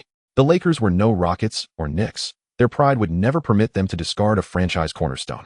Recall the 2015-2016 season. Kobe's efficiency had plummeted beyond measure, yet the Lakers still sacrificed win-loss records to honor his farewell tour. Though truth be told, even had they pursued wins, they likely couldn't have secured any. Meanwhile, the Lakers front office convened an emergency meeting. Owner Jerry Buss, general manager Mitch Kupchak, and basketball operations vice president Jim Buss sat around the conference table, flanked by salary cap sheets and season projections. Insurance will cover part of his salary, but our championship window is now. Jim Buss continued, Kobe is at his zenith. Lamar and Karen are delivering strong performances, and we still boast exceptional role players like Sam Lavoie and Devin. We cannot squander this year waiting for a player who may never return, even if that player is Qiao Shan. We've already wasted a year's contract on Gary to accommodate him. And don't forget, Qiao Shan's second-year option is a player option. No, Jim, countered Mitch. Qiao Shan has just turned 20. He's young, brimming with extraordinary talent and boundless potential. If we grant him time to heal, even if it means missing the entire season, and demonstrate sincerity and patience, we'll hold leverage in negotiating his next deal, a long-term cost-effective extension. Mitch shook his head. Moreover, Qiao Shan delivered a championship to this franchise. Trading him now would brand us heartless and risk deterring future stars from choosing Los Angeles. We haven't forgotten, replied Jerry Buss calmly. But the NBA is business. Sentimentality costs us more. Business is business, Mitch, not personal vendetta. That same evening, Phil Jackson and Kobe Bryant sat side by side on the sofa in the general manager's office facing Kupchak and owner Jerry Buss. This is a foolish decision. Kobe raised his voice, an uncommon occurrence. Qiao Shan is only 20. He will undergo full rehabilitation. Are you seriously trading away our future 10-year cornerstone interior presence and the Lakers' future? It isn't my first choice, but doctors warn he may never regain his former level. We need immediate impact. Jerry Buss sighed. Kobe, when Shaq left, I promised you I'd build a championship-caliber roster and ensure you earned your 5th ring before Shaq did. You've performed brilliantly this season, positioning yourselves as serious title contenders. But Gary remains sidelined, and if Qiao Shan misses the entire season, our path grows perilously narrow. Suppose, just suppose, we acquire another promising interior player in exchange for Qiao Shan. With you, Lamar, and Karen, we remain formidable enough to contend. No, Mr. Buss. It's because of Qiao Shan that we're a championship-caliber team this season. He's indispensable to our tactical architecture. His rim protection, rebounding, playmaking, and rapidly maturing offensive repertoire. Can't you see these contributions? Phil's tone remained calm measured. During the finals, he'd briefly considered scapegoating Qiao Shan for their loss. A benchwarmer made an absurd target, yet in this racially charged nation, East Asian heritage rendered him a natural lightning rod. Logic be damned. But Qiao Shan seized his opportunity, proving himself through sheer ability, earning Phil's genuine respect. This season his growth accelerated dramatically. Dream shakes, skyhooks, backdoor cuts. He wielded them with increasing mastery. Barring unforeseen setbacks, Qiao Shan would almost certainly claim this season's Most Improved Player award, and likely earn an all-star selection. We all recognize Qiao Shan's value to this team, began Kupchak, but we must weigh the franchise's long-term. Indeed, I see it clearly. Yet what I see is a player whose prime may be irretrievably lost, occupying precious salary cap space while injured. Our championship window is now. Kobe's peak won't last forever. Jerry Buss folded his hands on the table. Kobe, this is for you. Kobe shot to his feet. Long-term interests. No. This is the same man who dropped 26 points and 14 rebounds against Shaq and hit the game-winning shot. Without him, we wouldn't have won the title. Now that he's injured, you want to discard him. What happens when I get hurt? Will you treat me the same way? No, Kobe, Jerry Buss replied, unfazed by the accusation. You're different. You're the Lakers' own son. Nothing, not injury, not age, not controversy, will ever prompt a trade. Trust me, so long as you wish it, you'll spend your entire career here forging greatness in Los Angeles, becoming its eternal icon. Mr. Buss, believe me, trading Qiao Shan will rank among the Lakers' most catastrophic decisions in franchise history. We can wait for him, even if it costs us this season's title. Even if a trade becomes inevitable, let's wait until he returns. Assess his condition before deciding. Phil gently massaged his temples. If Qiao Shan were traded mid-rehabilitation, morale within the organization would shatter, rendering competitive success impossible. The debate raged for 2 hours. Finally, Jerry Buss rose, signaling the end of discussion. The decision: Qiao Shan will be traded. Phil, focus on coaching the current roster. Kobe, your job is to win games, not. After the news broke, the Lakers' front office phones rang incessantly. Teams across the league, sensing vulnerability, flooded them with offers. A week later, ESPN senior reporter Mark Stein broke stunning news: the Lakers were engaged in advanced negotiations with the Charlotte Bobcats centered on a trade involving Qiao Shan. They did it. They actually went through with it. Upon hearing the news, Bill Duff immediately sought out Qiao Shan. During the offseason, they exhausted every possible means to keep you in Los Angeles. Yet at the first sign of injury, they cast you aside. The NBA is a commercial league, yet no team in its history would resort to such conduct. I am ashamed on their behalf. No wonder Mitch has evaded my calls all this time. Qiao Shan felt a quiet desolation. Truth be told, having watched over 2 decades of NBA basketball in his past life, and having read countless reports about players abandoned by their home teams, from Hakeem to Charles, from LeBron to Derek, Qiao Shan had always imagined he might one day leave the Lakers. But never had he envisioned departure in such a humiliating manner. It had been less than a week since his surgery. Qiao Shan's gaze settled upon the photograph hanging on the wall, himself and Kobe after the season's opening game. In the photo, both men proudly displayed their championship rings, smiles radiant.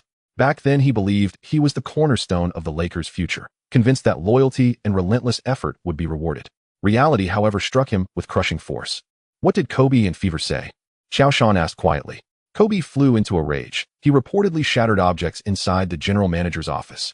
Fever threatened to resign, but as you know, he won't follow through. Bill Duff handed him a bottle of water. I'm sorry, Qiao. I truly did everything I could. What about the Bobcats? Qiao Shan asked at last, his voice eerily calm. Truthfully, he had no desire whatsoever to join the Bobcats. Among the NBA's 30 franchises, the Bobcats and the Kings stood as twin paragons of mismanagement, their organizational philosophies bordering on the absurd. The Kings' dysfunction stemmed from sheer executive incompetence. Ever since their dazzling early 2000s iteration, they had plunged into 2 decades of chaos. They prioritized De'Aaron Fox over Tyrese Halliburton, then traded Halliburton for Domantas Sabonis, a mutually beneficial deal admittedly, only to later exile Fox to San Antonio amid irreconcilable clashes between coach and star. With no legitimate point guard on the roster, they assembled the ill-fated Chicago duo of futility, DeMar DeRozan and Zach LaVine. As for the Bobcats, their trajectory reflected a cruel inverse correlation between Dan DiPietro's scouting acumen and on-court talent. Felton, Adam Morrison, Bismack Biyombo, Michael Kidd-Gilchrist, Cody Zeller, Noah Vonleh, Frank Kaminsky. When such names converged, disaster was inevitable.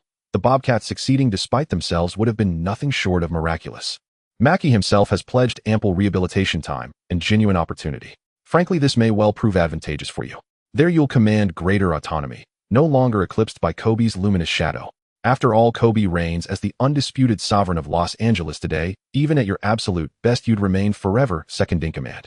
Qiao Shan did not respond to Bear Defy, merely gazing quietly out of the window where raindrops began to fall softly. In December, rain in Los Angeles is rare and precious. Qiao Shan recalled the moment he just crossed over. Without friends, without money, spending countless lonely nights, it was Peyton, it was Kobe training with him, teaching him defensive skills. He remembered the moment of winning the championship when O'Neal and Kobe splattered him with spit, shouting amidst the cheers, "You did it. You did it for us." Now all of this has become a thing of the past. On December 20th, just before Christmas, the Los Angeles Lakers made a shocking trade with the Charlotte Bobcats. The Lakers sent Qiao Shan to the Charlotte Bobcats in exchange for Melvin Ely Primoz Brezek and a protected first-round pick within the top 5 for 2005, along with a second-round pick in 2005. The news spread, shocking the basketball world. Almost all commentators believe the Lakers made an extremely poor trade, not only for sending away a potential new star, but also for the way it chilled the hearts of all players. If they treat those who bleed for the team like this, then who will give their all for this team? A columnist wrote, "Qiao gave everything to win the championship for us, and then we just tossed him aside like garbage." Jessica said tearfully in an interview with KTLA, "This is no longer the team I want to support." The sports section of the Los Angeles Times blasted the headlines, "Shameful trade, how the Lakers betrayed their hero." Although the NBA is a business league, some bottom lines should not be crossed. O'Neal furiously criticized the Lakers management in an interview. "In fact, their management is absolute garbage. Without me, without Qiao, how could they have snatched the championship trophy from the Detroit Pistons last season? Now we have both been kicked out of the team. Without me, without Qiao, how could they have snatched the championship trophy from the Detroit Pistons last season? Now have you decided who will defend me?" On the day the trade was officially completed, Kobe rarely criticized the management. In an interview, "Today is the most disappointing day since I joined the Lakers. We have let down a young man who gave everything for the team." Jackson also hinted that this might be his last season. On the day Qiao Shan left Los Angeles, only Kobe and a few teammates came to see him off. "Stay in touch, brother. After your recovery, you will make them regret it," Kobe said, embracing Qiao Shan tightly. Qiao Shan forced a smile. "Thank you for everything you've done, Kobe. I will come back better than before." Of course it will be better than before. With the system's abilities, the basketball skills Qiao Shan can master will only increase. Most importantly, it has been 10 days since he used the post-surgery recovery liquid. According to the system, in at most 20 days, Qiao Shan can return to his pre-injury level. Qiao Shan never expected that the Lakers management would be so eager to trade him right after his surgery. In fact, if Jerry Buss and Kupchak had even a shred of patience to arrange for team doctors to check, they would find that Qiao Shan's Achilles tendon was healing rapidly. But they didn't. All they did was rush to trade Qiao Shan. As the plane took off, Qiao Shan looked at the gradually receding city of Los Angeles, clenching his fists. The anger of being betrayed and the determination to prove himself burned within his chest. He knew that from this moment on he was no longer fighting for the Lakers, but battling to prove all those who doubted and abandoned him wrong. Meanwhile, the Lakers faced the challenge of the Miami Heat at home on December 25th, with O'Neal wreaking havoc inside the Lakers' defense, playing 34 minutes, scoring 38 points, and grabbing 15 rebounds, leading the Heat to a successful revenge with a score of 104-93. Welcome to Charlotte, Qiao. Into Qiao Shan's astonishment, waiting for him at the airport were not only the Charlotte Bobcats head coach and his future teammates, but also Michael Jordan himself. This left Qiao Shan deeply flustered. And that was GOAT, the basketball deity whom an entire generation of players revered. Though if you insist LeBron is the GOAT, well, that's your prerogative. Even seasoned in high-stakes moments, Qiao Shan faltered, now awkwardly extending his right hand to shake Jordan's. "Thank you, Mr. Jordan. I never imagined you'd come in person." "And just call me Michael," Jordan replied with an easy wave, then smiled warmly as he clasped Qiao Shan's hand. "It took considerable effort to pry you away from Mitch's grip. I believe you can begin anew here. Charlotte may lack Los Angeles' glittering glamour, but it offers precisely what you need most: opportunity and patience. And I hope you'll come to regard this city as your home." And Jordan clapped Qiao Shan firmly on the shoulder. "I trust you won't disappoint me." Rumors painted Jordan as a tyrant, a domineering autocrat, a monarch brimming with unshakable self-belief. Whether as a player or as an owner, he consistently demanded excellence, driven by an insatiable competitive fire and uncompromising standards. Scottie Pippen, Kwame Brown, and Richard Hamilton had all been reduced to silence under Jordan's scorching critiques, and especially Kwame Brown, whose career unraveled into infamy as the worst one draft pick in NBA history until Anthony Bennett emerged. Yet truth be told, Jordan's era thrived on trash talk and hard-nosed masculinity. His verbal barges were less cruelty than a crucible, intended to ignite young players' growth through the very path he himself had forged, having once been forged in Coach Dean Smith's relentless mind-sharpening rhetoric. For mentally resilient players like Pippen or Hamilton, Jordan's barbs were tempering flames, like the phoenix rising from ash, wings unfurled in triumph. But for sensitive youths like Kwame, they felt like descent into hell. And, of course, I'll do my utmost not to betray your trust, and return to the court as swiftly as possible.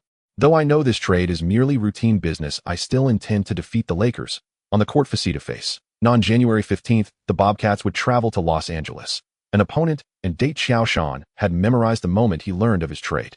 If the Bobcats failed to reach the finals this season, there would be no further chance to face the Lakers. Of course, should the current Bobcats roster somehow reach the finals, please for heaven's sake, don't wake Jordan up, and even if you must do so gently, like one would rouse a diabetic from slumber. And assuming the system doesn't betray him, Qiao Shan would undoubtedly be ready for that game. Jordan nodded approvingly. This was the old-school ethos, all grudges settled on hardwood. Many advised me that an Achilles injury spells the end of elite performance. But Jordan turned eyes sharp and unwavering, footwork, touch, basketball IQ. None of these vanish with a single injury. I recall breaking my foot years ago. Everyone declared my career over. But do you know what resurrects a man? A burning hunger, a searing fury, the refusal to be underestimated by anyone. Jordan paused, a fierce light flashing in his gaze. Qiao, I want you to hold on to that fury. Let them see you return to the floor. Let them witness your ascent back to greatness. And let them realize in full how monumentally foolish their decision truly was. I rarely misjudge a man. As those words left Jordan's lips, Qiao Shan felt an icy shiver run down his spine. Was he about to fall from grace? En route to the team's practice facility, Jordan outlined the Bobcats' founding philosophy. We are a new franchise. We must forge our own culture. Not a culture built around superstars, but one rooted in resilience, grit, and unyielding perseverance. I've watched your games, from the finals onward, and I believe you embody that spirit. A faint smile touched Qiao Shan's lips as he nodded firmly. Even if these were just polished platitudes, well, who wouldn't welcome such words? The next day, Dr. Drake Mitchell, the Bobcats team physician, conducted Qiao Shan's initial examination and was astonished to find his Achilles tendon healing far more rapidly than the Lakers' medical report had indicated. Hold on, does this even make sense? Dr. Mitchell adjusted his glasses and ran another ultrasound. According to the Lakers' report, you should exhibit severe inflammation and substantial tissue tearing, but it's been less than 2 weeks, and already the scans show remarkable near-complete healing. He double-checked the equipment. No malfunction detected. Scratching his head, he realized this defied everything he'd ever studied. An Achilles rupture remains every athlete's nightmare. Qiao, your recovery speed. I've never witnessed anything like it. Dr. Mitchell compared the two sets of imaging side by side. This simply shouldn't be possible. At this rate, you're not just avoiding season-ending surgery. You might not need 6 months, perhaps not even 3. And Qiao Shan merely shrugged. Dr. Mitchell, perhaps it's simply youth and decent natural recovery capacity. Brother, you've got a cheat code. But I can't say that out loud, can I? Dr. Mitchell shook his head gravely. No, it's not merely decent. It's nothing short of miraculous. Still, I must caution, you don't grow overconfident. The Achilles is an athlete's executioner. Even after healing, many never regain their former explosiveness or agility. Regardless, your injury is progressing remarkably well. Perhaps this time Michael truly gambled and won. Dr. Mitchell carefully filed away the scans, issued final instructions to Qiao Shan, and departed to brief Michael Jordan and the Bobcats front office on the findings. Though many expressed sympathy for Qiao Shan's plight, the Bobcats had paid dearly for him, 2 rotation players and 2 draft picks. Most believed Charlotte had overpaid. But what if Qiao Shan were fully healthy? Would that price still seem excessive? At that moment, Dr. Mitchell couldn't help but admire Michael Jordan. Some men succeed not through luck, but through vision, so piercing it inspires awe, not envy. Another week passed, and Qiao Shan could distinctly feel his body accelerating toward recovery, aided by the regenerative elixir. Though still wearing a protective boot, he immersed himself in the weight room. Bench presses, pull-ups rose. Sweat drenched his jersey, yet fatigue seemed foreign to him. 10 days later, 28 days post-surgery, when Qiao Shan underwent comprehensive reevaluation, Dr. Mitchell seized the results and marched straight to Michael Jordan. Michael, I need to speak with you about Qiao's condition. Dr. Mitchell's expression was grave, and Michael frowned. Bad news. No, it's beyond belief. Dr. Mitchell laid the scan reports across the desk. You were right. Qiao is different, just like you. His Achilles tendon has healed completely. Moreover, the ultrasound reveals its tensile strength now exceeds pre-injury levels. It defies logic, yet the evidence lies before us. I mean to say, he may already be cleared for training. In fact, though his boot remains on, I've caught him repeatedly slipping into solo sessions behind closed doors. He's likely recovering faster than any of us realize. Damn. This utterly overturns everything I thought I knew about sports medicine. And Michael studied the reports closely. Then a slow, knowing smile spread across his face. I told you. I told Bernie. But none of you believed me. You always claimed my eye was flawed. Kwame Richard Ron. Yet more often than not, my judgment cuts deeper than most dare imagine. Some athletes are simply born unlike the rest. And Michael, I urge caution. We mustn't rush his return. No. Though I abhor recklessness, I know he won't miss the Lakers game. Michael gazed toward Los Angeles. Begin integrating him into ball handling drills and team practices. His teammates need to know him, and master chemistry with him. However, Michael paused. Drake, I need you to monitor Qiao's physiology constantly. At the first sign of risk, halt everything. Immediately. And of course, Michael. That's my duty. Without mentioning Jordan's expectations for Qiao Shan, the voting data for the first phase of the 2004-2005 All-Star Game was released in early January. Los Angeles Staples Center, even on an afternoon without a game, there was a unique atmosphere filled with a mix of sweat and polish. In the home team's locker room, the LCD TV mounted on the wall silently rolled out NBA TV news with scrolling subtitles and the exaggerated expressions of the hosts emphasizing the same theme, the results of the first phase of the All-Star voting. Look over there, Kobe, the undisputed winner of the Western votes. Rush elbowed his teammate Karen Butler, his tone filled with excited pride. Kobe was sitting in front of his locker, slowly wiping the protective gear on his calves with a white towel, his face revealing little expression. For him, this seemed to be routine. The Lakers had long dominated the top of the league this season. Even though they lost 5 games in December, they still ranked second in the West with a record of 23 wins and 6 losses, just behind the Spurs at 24 wins and 6 losses. Being the vote leader was the treatment that Kobe, the leader of the purple and gold team, deserved. Especially in this timeline under the league's support, the impact of the Eagle County incident on Kobe had faded. Kobe merely lifted his eyelids, slightly glanced at the screen displaying his name and the long string of numbers behind it, and let out an almost inaudible humph, as if to acknowledge it. Even having secured the Western vote leader title, Kobe still couldn't feel happy. Losing Qiao Shan's intimidating presence in the paint, the Lakers had consecutively lost to the Heat, and the Spurs teams, with a dominant interior presence, had become the Lakers' nemesis. Devin George leaned in closer, reading the next name, Wo Yao.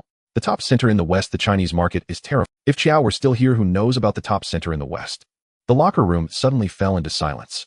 Qiao Shan seemed to have become a taboo topic in the Lakers' locker room. Everyone knew that Kobe and Phil were extremely dissatisfied with the Lakers' trade of Qiao Shan. They all understood that while it was merely a routine business decision, the Lakers' management's actions had hurt the players' feelings and damaged the team's culture. Everyone was worried that if they were injured one day, they might be directly abandoned by the team. After all, Qiao Shan had helped the Lakers reclaim the championship trophy for the 2003-2004 season. Wait. The Eastern Conference. Luke Walton's voice suddenly broke the silence in the locker room. His smile stiffened for a moment as his gaze quickly swept over the spot beside Kobe's locker. The name that had been taped on that locker had been quietly torn away, leaving a slightly lighter-colored mark. Now that locker was unused. Everyone's eyes, including Kobe's, unconsciously focused on the Eastern Conference list on the screen. On the screen was the first phase of the Eastern Conference All-Star voting leaderboard. At the center position, Qiao Shan's name stood out prominently.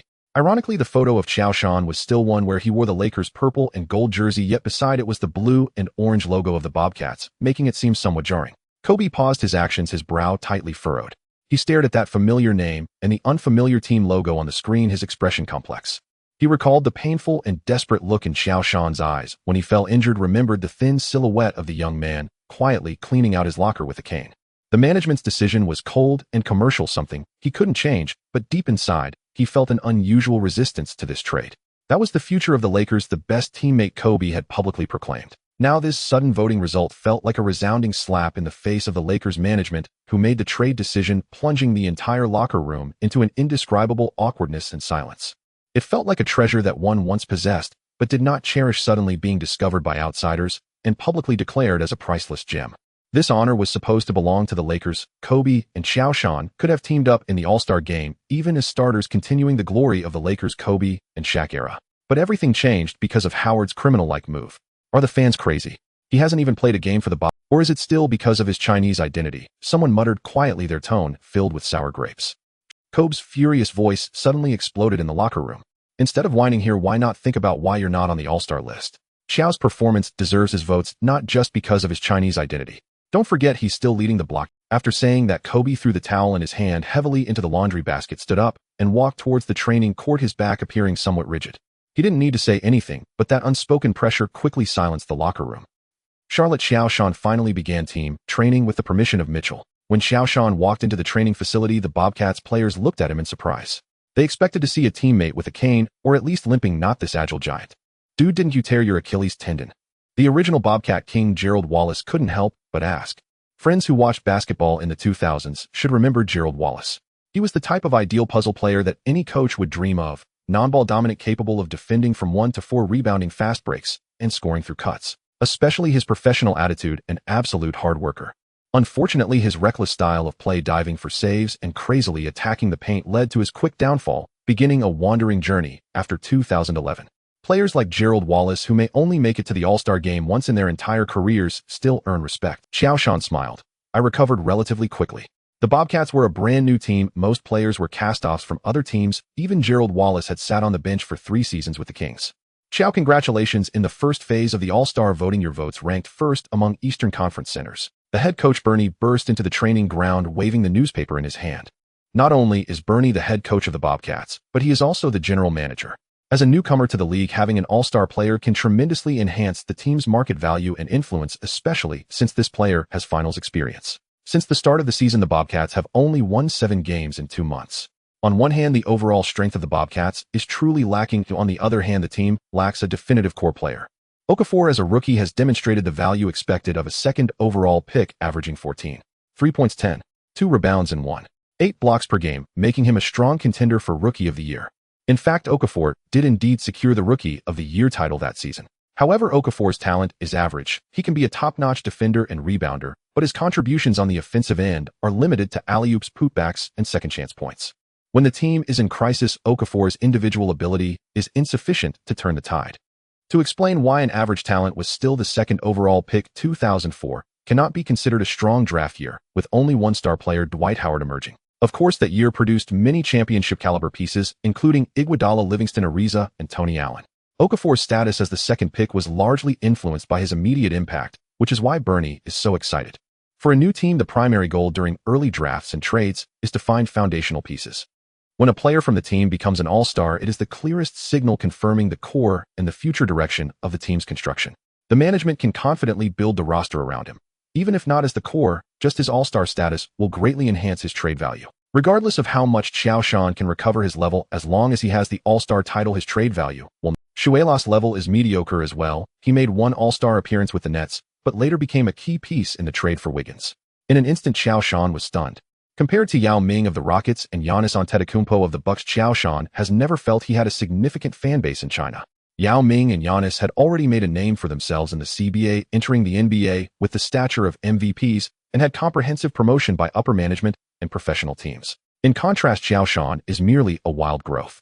Even this season, he averaged 23.6 points, 13.5 rebounds, and 3.89 blocks with the Lakers, yet domestic media didn't even grant him an interview, let alone have a dedicated media team following him.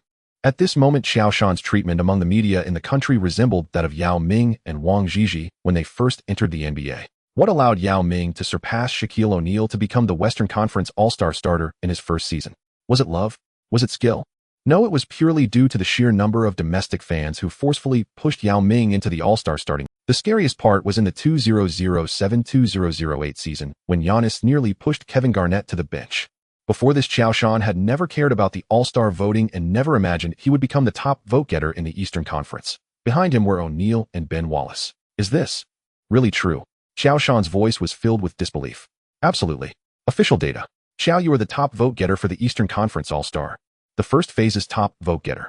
Bernie excitedly waved his arms, almost jumping up. Los Angeles fans haven't forgotten you. They love you. And in Charlotte, you also have tremendous support. Of course, not to mention your fans in China. My God. Just from the fans of these 2 cities, you'll be far ahead. Oh, Qiao, tell me this isn't real. Okafor made an exaggerated, sad gesture. You just arrived in Charlotte and have already won the fans' love. Hey, Qiao, you have to treat us tonight. Captain and point guard Blevins Knight laughed as he approached, giving Qiao Shan a pat. Other players also paused their actions and congratulated Qiao Shan with smiles. After the huge shock, a complex and indescribable emotion surged in Qiao Shan's heart like a tidal wave. After being traded and tormented by injuries at the lowest point, at least from the outside perspective, this unconditional support from countless unfamiliar fans was like a blazing sun, instantly dispelling the gloom in his heart. As for what the media would say, Qiao Shan had already thought a lowest point, at least from the outside perspective, this unconditional support from countless unfamiliar. Is it a pity for the genius or a desecration of the superstar? He didn't care because he could clearly feel the changes in his body. With the help of the injury recovery potion, his abilities not only recovered but even improved. You can criticize Qiao Shan's system, but you cannot question the quality of the products sold in the system's shop. As long as he can maintain his pre-injury stats, averaging 2,310 as a center is worthy of the All-Star title. Of course, but for now, perhaps we should train first. Qiao Shan certainly wouldn't refuse his teammates' goodwill. In fact, being new in the workplace, occasionally treating colleagues to a meal is the quickest way to build friendships. All right, boys. Head coach Bernie Bickerstaff blew the whistle. Today, let's have some real competitive training. Qiao joined the white team. The white team is the usual rotation for the Bobcats. As this was Qiao Shan's first practice with the teammates, Bernie did not want to disrupt the team's existing chemistry. Though truth be told, the Bobcats did not have much chemistry to begin with. The important thing is that Bernie wanted to see how much Qiao Shan's condition has recovered. Placing him directly in the starting lineup for practice with the second unit might mask many issues. Moreover, although Okafor is listed as a power forward or center based on his skills, the center position might suit him. White team: Jason Hart, Eddie House, Kapono, Jamal Sampson, Qiao Shan. Red team: Blevins, Knight, Keith Bogans, Gerald Wallace, Emeka, Okafor, Jahidi White.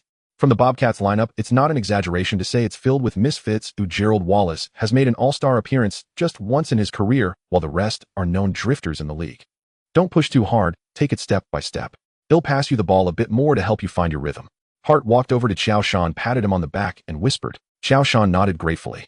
All right, boys, now let's start discussing the tactics we will use later. Johnny Davis clapped his hands vigorously, calling the white team players over. Qiao, you are responsible for defending Emeka. As for the offensive end, Johnny Davis glanced at Qiao Shan. We're going with the elbow area tactic. The elbow area tactic simply requires a basketball player with high IQ, comprehensive skills, and adept passing as the pivot, while others create the simplest and most efficient scoring opportunities through constant off-ball movement, screens, and cuts. Players like Divac and Weber from the Kings in the aughts, the Lakers family during their back-to-back championships from 2008 to 2010, and now Jokic are all executors of the elbow area tactic. The reason Johnny Davis proposed the elbow area tactic is based on his trust in Qiao Shan's personal abilities. Although his Achilles tendon is injured, his basketball IQ remains intact. OJBK. Qiao Shan made an okay gesture. The training match officially began with Qiao Shan and Okafor jumping for the ball at the center circle. As the assistant coach tossed the ball into the air, Qiao Shan and Okafor jumped almost simultaneously. However, the evident gap in physical talent allowed Qiao Shan to easily tip the ball to Jason Hart. As he landed, Qiao Shan quickly sprinted towards the front court. But until he settled in the low post, he still hadn't received the ball. This is unreasonable. Qiao Shan couldn't help but look back, only to see Hart advancing leisurely without a care. Damn, I forgot this isn't the Lakers. How high did he just jump, boy? That kind of height. After landing his speed towards the front court, is he recovering from an Achilles tear? Johnny Davis exchanged a glance with Bernie, both filled with disbelief. At the same time, they felt sorry for the Bobcats players. Wasting a fast break opportunity like this. Qiao Shan was not discouraged by the missed fast break opportunity. A brand new team needs constant adjustment, discovering and solving problems along the way. What he needed to do now was to quickly establish trust and chemistry with his teammates. Jason Hart brought the ball to the front court and passed it to Qiao Shan in the elbow area. Okafor immediately pressed up, applying pressure. All eyes focused here, eager to see how this big man back from injury would choose. Qiao Shan received the ball, feeling Okafor's defensive pressure, yet he remained unhurried, quickly scanning the entire court. On the white team's court, Eddie House, who won a championship with the Celtics in 2008, has a career three-point shooting percentage of 43. Kapono, a two-time three-point king, boasts a career three-point shooting percentage of 43.4.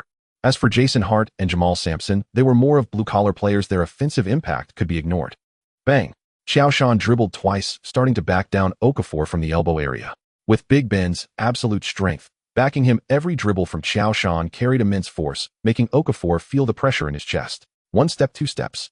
Seeing Qiao Shan's position deepen, Jahidi White and Gerald Wallace rushed in. Qiao Shan exerted force again, pushing against Okafor, who staggered back half a step, then suddenly raised his hand.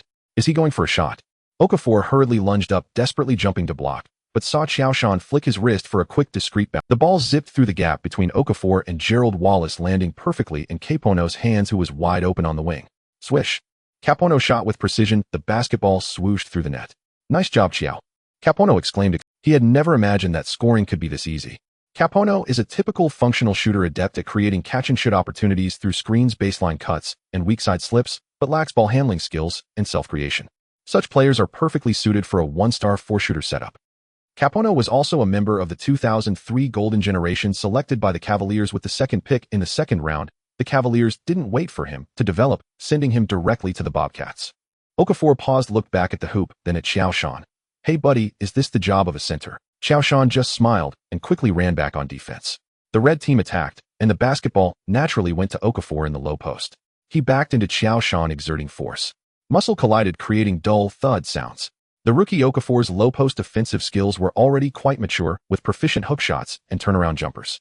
Okafor indeed possessed tremendous strength, but against Qiao Shan, who had the absolute strength of Big Ben, after several attempts, he couldn't push deep enough into the paint. Seeing the shot clock winding down, Okafor opted for a right-handed turnaround hook. But Qiao Shan's defense was relentless, his long arms fully extended, nearly blocking all angles. The basketball ricocheted off the rim. Transitioning between offense and defense, the ball was handed back to Qiao Shan in the elbow area. This time, Okafor signaled to Gerald Wallace, and after over 2 months of chemistry, Gerald understood, tightly pursuing Capono. Capono is a historical-level shooter. Why is he always just a role player? The problem lies here. Once targeted by the opponent's specific wraparound screens and chase defense, his offensive value significantly diminishes. Just like now, under Gerald's relentless pursuit, Capono finds it hard to create space. Qiao Shan remained calm, backing into Okafor, dribbling once to gauge the defensive focus, then suddenly pivoted sharply to the left on his right foot, his entire body rotating wide. Okafor hurriedly moved to block, but Qiao Shan was merely faking. Mid-turn, he abruptly halted, regained his balance, and executed a right-side turnaround jumper. Okafor's center of gravity was already unsettled. He could only watch as the basketball traced an elegant arc, swish, through the net. Wow. A few gasps echoed from the sidelines. That footwork. Hakeem's dream shake. Johnny Davis looked at Bernie in disbelief, and then suddenly went wild. Haha, we really hit the jackpot this time. Okafor, hands on hips, looked at Qiao Shan. Dream shake. Where did you learn that? Hakeem is about to open a dream shake training camp. Oh, I just learned a bit in advance. I have to call Mickey to thank him after the training match. Okafor, hands on hips, looked at Qiao Shan. Dream shake. Where did you learn that? Hakeem is about to open a dream shake training camp. Oh, I just learned a bit in advance. Qiao Shan replied, then quickly ran back to defense. Training camp. Okafor looked at Qiao Shan, lost. The game continued, and the white team, led by Qiao Shan, gradually found their rhythm, with Qiao Shan as the towering playmaker. Once again, he received the ball in the left elbow area. This time the red team dared not slacken. Gerald on the wing instinctively collapsed inward, preparing. Qiao Shan seemed to have eyes in the back of his head. Almost at the moment before the double team formed, he flicked his wrist, sending the ball like a guided missile across the court to Capono, who was completely open in the right corner. 3-point shot. Bang. The basketball bounced high. Huff. Gerald broke out in a cold sweat. Fortunately, that shot didn't go in. If Capono had snuck in another one, he would have truly become a scapegoat. However, while the shot didn't go in, the opportunity was fully realized. The rebound was tipped out of bounds by the actively hustling white team players. GD Reed. Johnny Davis shouted from the sideline. Keep moving. Pay attention to open shots. Qiao Shan clapped towards his teammates. The shot was right. It will go in next time. Keep playing like this. Although this was just Qiao Shan's first practice with his teammates, his leadership and calmness inspired those substitute players who usually had fewer chances. Everyone began to move more actively, knowing that whenever an opportunity arose, the ball would likely be delivered in time. Once again on offense, Qiao Shan held the ball in the elbow area. For a moment, Okafor found himself in a dilemma. If he defended too tightly, Qiao Shan's footwork was unpredictable. If he called for help defense, his passing would be unstoppable. Helplessly, Okafor gave Qiao Shan a step of safety distance. Without hesitation, Qiao Shan raised his hand for a mid-range shot. Compared to the sky hook and the low-post dream shake, Qiao Shan's mid-range game had always been a weak link, relying on luck. However, Qiao Shan was unwilling to become the second Simons. Even if it was a weak link, as long as the opponent dared to give him an opportunity, he would dare to shoot. On the basketball court, a low shooting percentage isn't scary. What's scary is being afraid to take the shot. Fortunately, this time the basketball fell into the hoop. During his time with the Lakers, there was no need for Qiao Shan to work on mid-range shots with Kobe and Castle around. But now Qiao Shan knows where his training focus lies. The game continued, but Bernie and Johnny could no longer contain their inner joy. On the offensive end, Qiao Shan's threat in the elbow area was substantial. On the defensive end, his coverage area was astonishing. Not only could he single defend Okafor, but he could also quickly extend to interfere with shots after screens, even quickly retreat to protect the basket. His awareness for help defense was exceptional, disrupting the red team's passes several times. My God, he's simply everywhere. Bernie, I'm sure we really hit the jackpot. Not just healthy again. Bernie observed Qiao Shan confidently orchestrating on the court, his gaze deepening. He has completely evolved. Not just his skills, but his leadership. Perhaps he hasn't even realized this himself. The tactical core, perhaps we have found it. Beep. Bernie signaled the assistant coach to blow the whistle, and Qiao Shan's high position, playmaking ability, and vast defensive range made Bernie think of the possibility of having both Okafor and himself on the court. In the history of the NBA, the term Twin Towers has never been a novelty. Hakeem Olajuwon and Ralph Sampson of the Rockets, David Robinson and Tim Duncan of the Spurs. The essence of the Twin Towers strategy lies in employing two interior players who possess absolute height, technical skill, or strength advantages to implement a dominating strategy of using height to counter speed and using strength to bully the weak on both offense and defense. However, successful Twin Towers are rare. Space and division of labor are key to whether the Twin Towers can coexist and operate efficiently. If their functions completely overlap, the offensive space will become incredibly congested. Consider the Pistons Monroe and Drummond, or the Cavaliers Zydrunas Ilgauskas and Shaquille O'Neal. Shall you replace Jahidi and join the red team? Bernie said after a moment's thought, looking at Gerald Wallace. Gerald, you switch with Jason Capono. Bernie gathered everyone together, disregarding Johnny Davis' resentful gaze. Under Qiao Shan's leadership, the white team had begun to crush the starting players, and with victory in sight, Bernie transferred the two most crucial players from the white team to the red team, which was simply outrageous. Okay, coach. Qiao Shan had no objections. This wasn't Los Angeles, and he had no authority here. Honestly, he had no authority, even in Los Angeles. In the previous matchup against Okafor, Qiao Shan had already discovered that he preferred the low post on the left side, which was similar to O'Neal's habits. With the experience of partnering with O'Neal in the finals, Qiao Shan knew where he should position himself on the court. On the first offensive play, Knight passed the ball to Qiao Shan, who was in the left elbow area according to the tactical design. Qiao Shan caught the ball and turned, surveying the situation. Okafor immediately positioned himself in the low post, while Jamal Sampson circled around, able to affect Okafor's catch and also prevent Qiao Shan's drive and mid-range shot. Jahidi White also maintained a safe distance from Qiao Shan.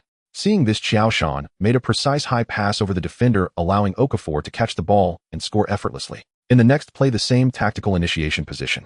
This time, when Qiao Shan received the ball at the elbow, Jamal Sampson dared not circle around, but instead adopted a frontside defense. Okafor immediately executed a back cut, and Qiao understood, making a bounce pass leading to an explosive dunk by Okafor. After two consecutive successful plays, the white team had to adjust their defense and apply greater pressure on Qiao Shan's catch at the elbow. Faced with Jahidi White, Qiao Shan raised his hand in a shooting motion. After drawing Jahidi White in, he smoothly pulled the ball back, bent down, and drove to the basket. As Sampson came up to help, Qiao Shan easily passed the ball to Okafor under the basket. Boom. Okafor slammed down a powerful dunk. Nice. Okafor excitedly twisted around and high-fived Qiao Shan. At that moment, he truly felt the joy of Capono in house. As long as he created space, Qiao Shan could indeed deliver the ball. When the white team focused their defensive attention on the interior, the outside shooters Capono and Bogans started to fire frequently. On defense, the Twin Towers combination began to show its power. Okafor guarded the basket while Qiao Shan utilized his mobility to assist their defensive range, covering the entire paint area. Gerald Wallace's drive was met with consecutive blocks from Qiao Shan, and Okafor firmly pinned down. This coordination is simply like that of teammates who have collaborated for many years. Bernie couldn't hide his excitement. Don't you think so, Johnny? As the game progressed, the synergy between Qiao Shan and his teammates, especially with Okafor, grew increasingly harmonious. Final offensive play. Bernie suddenly shouted from the sidelines, now both teams are tied, and the red team has possession. Everyone straightened up. Knight controlled the ball slowly, observing the situation on the court, while Okafor set a screen. After switching defenses, Knight made a bounce pass to Okafor, who was rolling down, while Qiao Shan simultaneously moved to the weak side to create space. As Okafor rolled down, he encountered a double team from Jamal Sampson and Jahidi White. Knowing his own capabilities, Okafor chose not to force the play, but instead passed the ball to Qiao Shan on the weak side. Only 5 seconds remained. Qiao Shan caught the ball, with Gerald Wallace rushing towards him. Everyone thought he would shoot. After all, the significant height difference was apparent. But Qiao Shan tossed the ball up, and Okafor soared from the crowd, catching the ball midair for a powerful dunk. Game winner. The training facility erupted, and everyone rushed over to hug Qiao Shan and Okafor. Who would have thought the Twin Towers would work so well? I thought it would clog up the interior space. Qiao's shooting and playmaking ability perfectly solved this problem. This combination might give many opponents headaches. Although Emeka isn't as dominant in the paint as Shaq, Qiao has indeed evolved compared to last year's championship run. After the training, Bernie called Qiao Shan into his office. Qiao, I originally planned to let you adapt gradually, but Bernie shrugged and smiled. It seems there's no need for that. In next week's game against the Pacers, you will start. I believe your performance will shock the whole world. Of course, coach. Ding. Detected host's comeback, issuing a temporary task. Please lead the team to defeat the Pacers and achieve a triple-double. Reward Jack Sikma's shooting touch. The system, which had been silent for a month, popped up to make its presence felt. Until now, Qiao Shan still hadn't figured out the system's rules. Since binding, only 3 tasks had been issued. The first was obtaining Kareem Abdul-Jabbar's sky hook, and the second was acquiring Hakeem Olajuwon's dream shake. As for Jack Sikma, the pioneer of the shooting center and creator of the space-oriented 5 position, he led the Supersonics to their only championship in team history. With his stable mid-range shooting during the era of Giants, the Thunder doesn't count as the Supersonics, right? However, it cannot be denied that each task brought immense improvement to Qiao Shan. Clenching his fists, he resolved not only to win, but to win handsomely. I'm sorry, Pacers. On January 13th, the Bobcats welcomed the challenge from the Indiana Pacers at home. The NBA officially announced the game rosters, and when the Bobcats roster appeared in the league's communications, the entire basketball community was stunned. Qiao Shan. No way, are you kidding me? Qiao. Didn't he get ruled out for the season? In the TNT studio, Kenny Smith looked incredulous. Perhaps Bernie had too much fake alcohol and submitted the wrong roster to the league. Come on, according to the medical report released by the Lakers, Qiao Shan suffered a complete Achilles tendon tear, which usually requires 912 months for recovery. And now it's only been a little over a month since his injury. ESPN was also discussing this miracle. Either the Lakers misdiagnosed him or it's a medical miracle. Of course, I believe it's the former. But in either case, Mikhail might have struck it rich this time. The most shocked were the Lakers' office. Kupchak looked at the Bobcats player list, and he knew his time was up. I don't understand. Before the match began, a disgruntled Shaquille O'Neal faced reporters. I hold no contempt for Joe. In fact, without the vast population of Huagua behind him, he would have no chance of making it to the All-Star game. Just like the great Yao Ming back in the day, the guys Yao squeezed Shaq onto the bench during his rookie season. Are we really going to see such a farce unfold again this year? But Jermaine Joe is averaging nearly 2,414 this season, and he's also leading in blocks. No, I said I hold no contempt for Joe. Perhaps in the future, he will become an all-star and be among the league's top centers. But right now in the East, there are still Shaq, Big Ben, and of course me. I mean, the league should limit the voting from Huagua. Joe's votes are unfair to us. Shaquille slightly shook his head, saying Joe's stats are indeed impressive, but they are based on having Kobe by his side. Even my grandma could achieve decent stats playing alongside Kobe. And let's not forget one crucial thing right now, he doesn't have Kobe beside him. I will teach him how to be a leader and how to lead the team to victory. Jermaine. He might be a great player, but I don't want to learn from him. Qiao Shan responded to reporters, always wearing a gentlemanly smile. I love the city of Charlotte, the fans and teammates here. I don't want to disappoint the fans who bought tickets to see me play because of a suspension. When Qiao Shan appeared at the press conference, everyone confirmed that the blue man who built the interior defense for the Lakers had truly returned. And now he would be the guardian of Charlotte's paint. All the reporters expressed their blessings to Qiao Shan, especially the local Charlotte reporters who were overwhelmed with joy. Mickey, you're a good man. Rick Bonnell from the Charlotte Observer was the first to express gratitude to the Lakers on social media. In the late 80s to 90s, the Charlotte Hornets were a successful model in the NBA. They had a passionate fan base, a booming basketball market with multiple seasons of sold-out tickets, and star players like Larry Johnson, Alonzo Mourning, and Glenn Rice. Charlotte was regarded as a typical basketball city. However, with the departure of the Hornets, it turned into a basketball city deeply wounded, constantly yearning to return to the NBA's spotlight after losing their beloved team. Yet the Bobcats, as a new team in the league, cannot be said to have an eye-catching performance this season. One could only describe them as a money-making kid. Everyone knows that the Bobcats' initial few seasons would struggle tremendously, but the passionate fans still refuse to accept it. After all, no one wants to see their home team being trampled in various ways.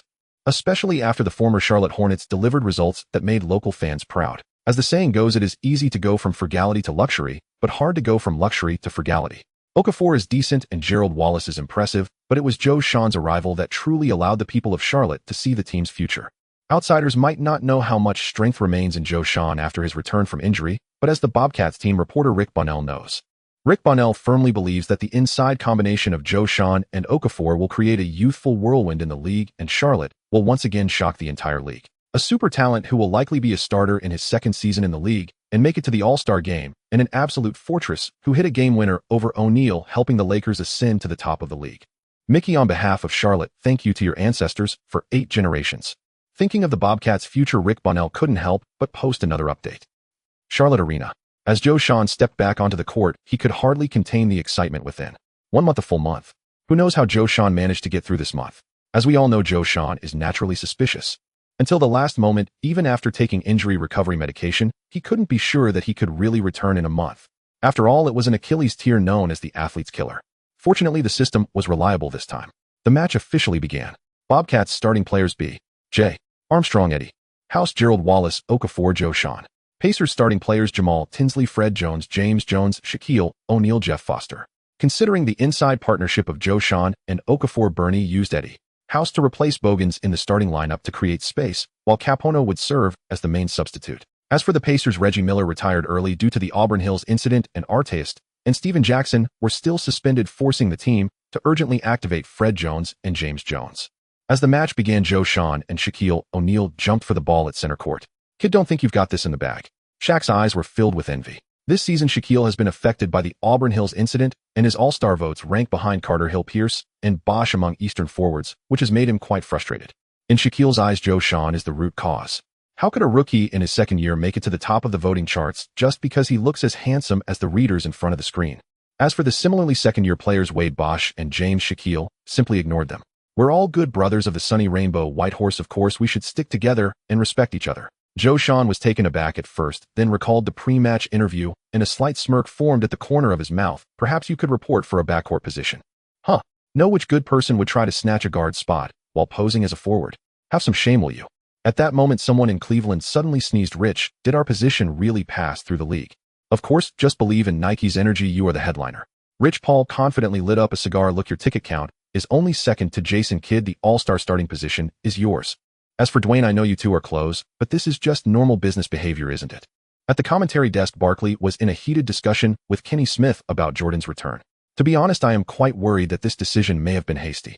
Barkley stated frankly, historically there have been very few players who truly recover to their peak after an Achilles tear.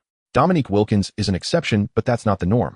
Kenny Smith nodded in agreement. More importantly, there is the psychological aspect. Jordan is still young, and if he suffers another injury due to returning too soon, or if his confidence is shattered by poor performance, it could completely ruin the bright future that lies ahead of him. The referee's whistle blew, tossing the ball into the air. Jordan and Shaquille O'Neal leapt simultaneously, but shockingly Jordan was clearly half an arm's length higher, easily tipping the ball tonight. No way, man, are you sure he's really a player who has torn his Achilles? Barkley's mouth was nearly wide enough to fit 2 donkey legs. Can someone tell me why Jordan's jump is even more exaggerated than before his injury? There's an old saying in Hawaii, if you spend all day hunting geese, you'll end up with your eyes pecked out by them. Perhaps the Lakers have indeed suffered a loss without stealing a chicken. Really, Mickey is a good person. Michael could give him a nod. Kenny Smith chimed in. At least from the opening jump ball, Jordan clearly was not affected by the Achilles tear. As the game progressed, Knight dribbled past half court and immediately passed the ball to Jordan in the elbow area according to the tactical deployment. Jordan, I know this is your first game back, but we need you to get into the rhythm immediately. Your decision-making in the elbow area will determine our offensive efficiency. Jordan thought of Bernie's instructions before the game, protecting the ball as he turned to shield himself from Shaquille. Shaquille O'Neal didn't stick too close, as the scouting report indicated that Jordan did not possess mid-range shooting ability. More importantly, based on empirical evidence, Jordan's mobility after the injury would be significantly reduced, so Shaquille prepared to let him shoot, while focusing on protecting the rebound. Big guts. Jordan was furious.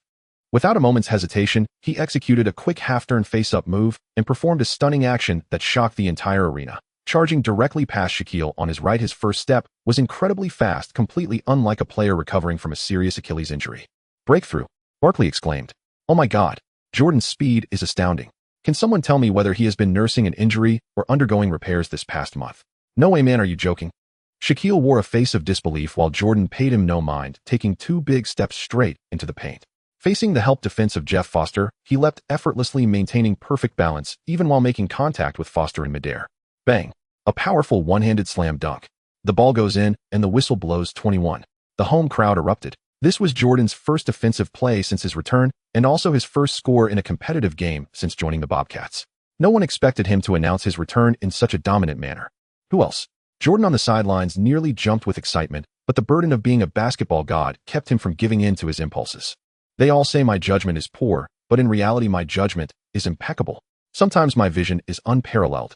Shaquille and Foster exchanged glances, both seeing disbelief reflected in each other's eyes. Is this the Jordan that the media described as possibly never able to regain his athletic ability? Wait, 911. We need to report this. There's someone committing fraud. Jordan calmly walked to the free throw line, took a deep breath, and made the additional brother, that shot you made just now was insane. During the transition back on defense, Okafor excitedly bumped into Qiao Shan, as if he were the one who had just scored. Hey brother, this is just the beginning. Today we are going to make Charlotte come alive. In the next play, Qiao Shan again received the ball in the elbow area. This time Little O'Neal dared not underestimate him any longer, directly leaning his body against Qiao Shan, giving him no space to break through. The other Pacers players instinctively shrank inward, ready to provide help defense. Hey, I'm asking you, Jermaine, is your proud defensive system so loose when Ron is not on the court? Sure enough, Ron is the soul of Indianapolis. While speaking, Qiao Shan shook his head, his tone filled with disappointment. Little O'Neal was taken aback. What does that mean? Ron is the soul of Indiana. What a load of crap. That muscle-bound fool, if it weren't for him, how could the Pacers have turned into such a terrible team this season? Fuck. Before Little O'Neal could finish his words, Qiao Shan suddenly made a shooting motion. The already tense Little O jumped up, but unexpectedly Qiao Shan quickly withdrew and made a behind-the-back pass, delivering the ball precisely to Okafor at the baseline. Bang! Okafor received the ball and slammed it down for a score. Roar.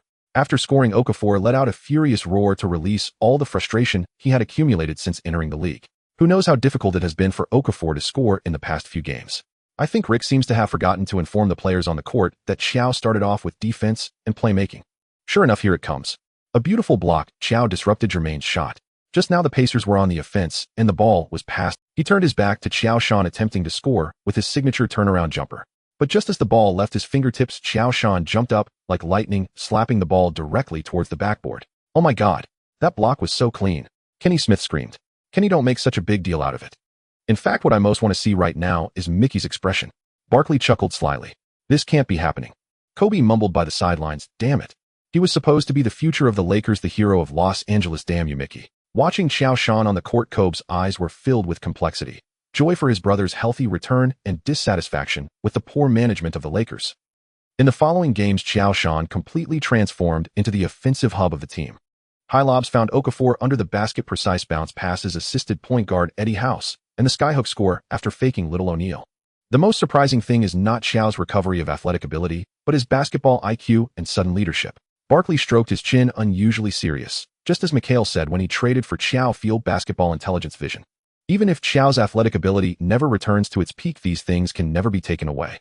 Indeed, most young players rush to prove their physical condition after returning from serious injuries, but Qiao plays exceptionally smart. He leads the team the right way.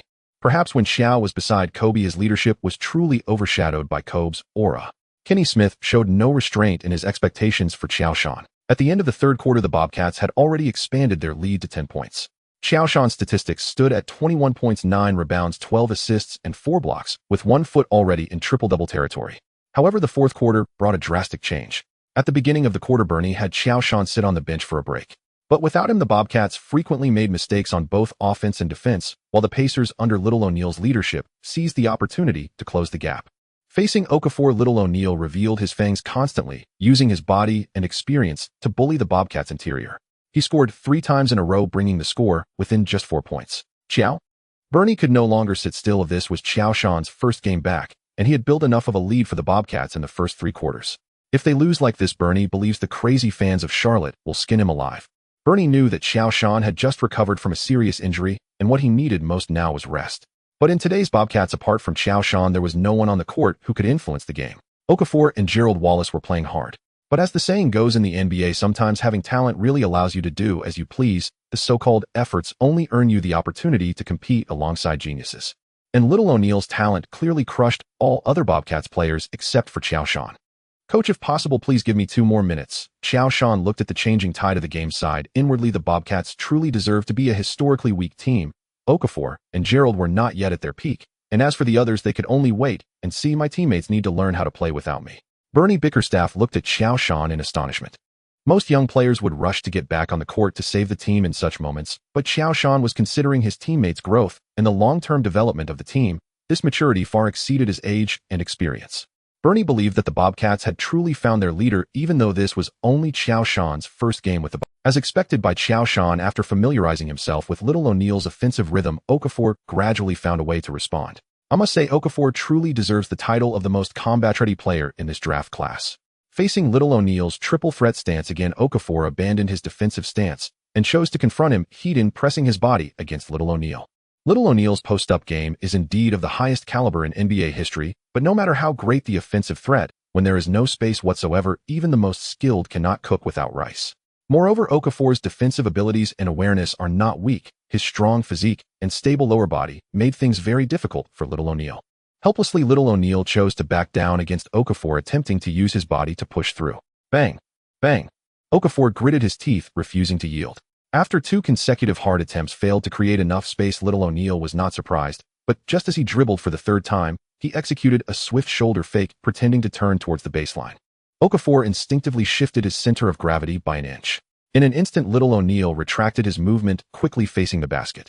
With a powerful step from his right foot, he launched into a breakthrough like a cheetah, driving down the middle.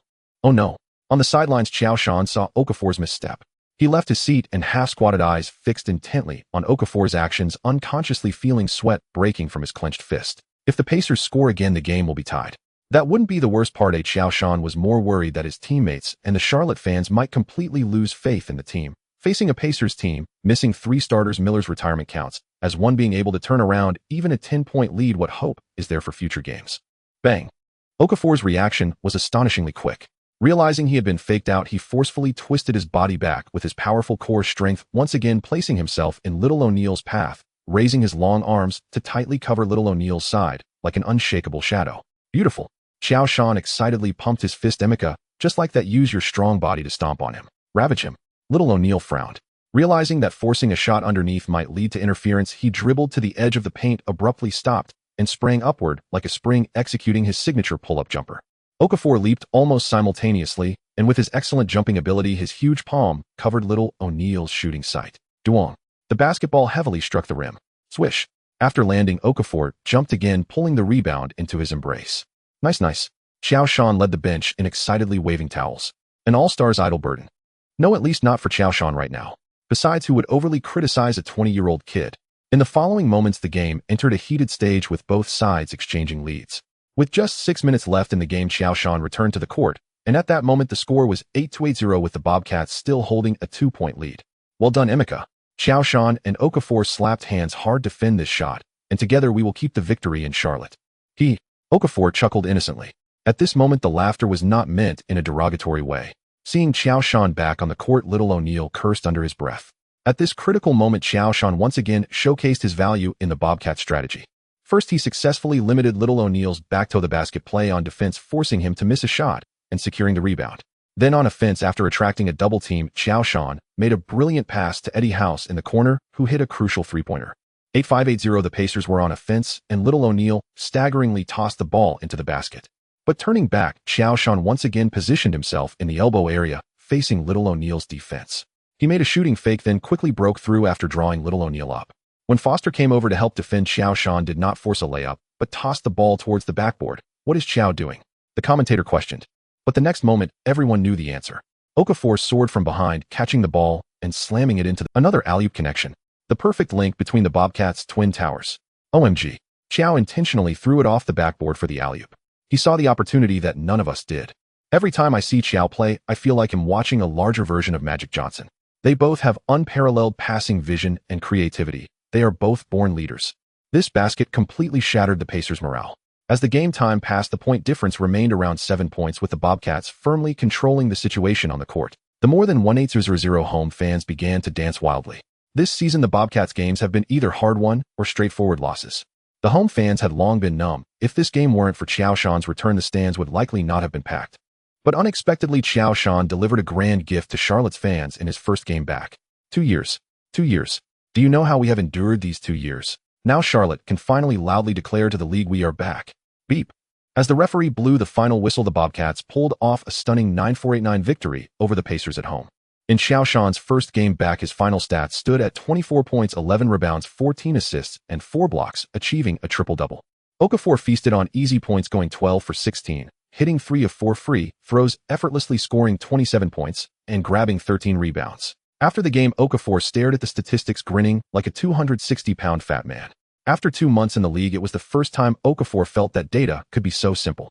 During the post-game interview, Bernie naturally knew what the reporters were concerned about, and given Qiao Shan's brilliant performance, it was only natural to bring him to the press conference. Reporters swarmed around Qiao Shan. Qiao, first, welcome back to the court.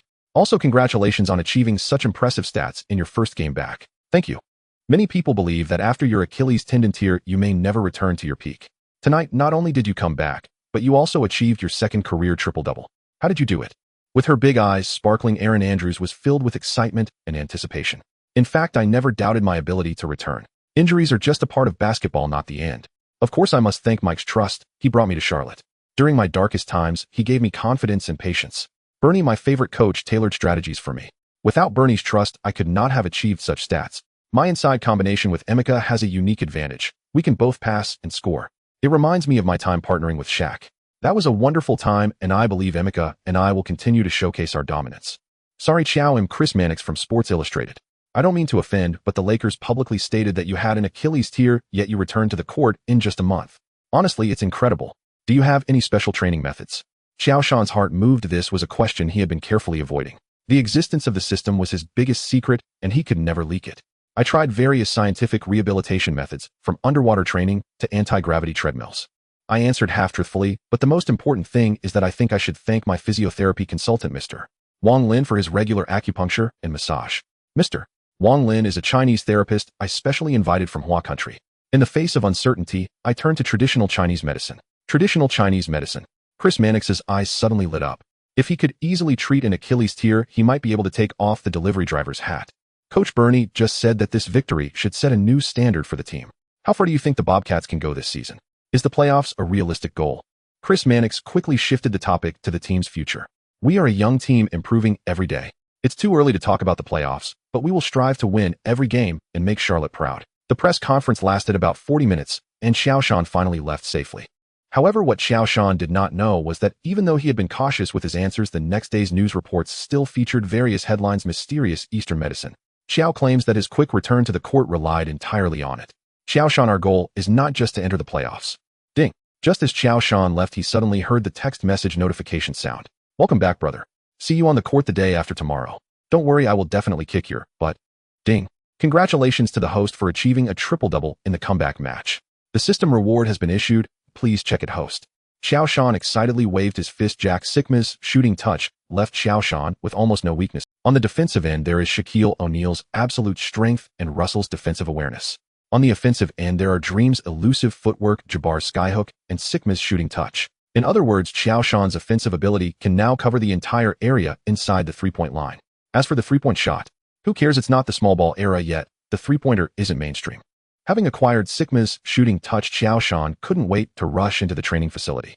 Rest, not an option.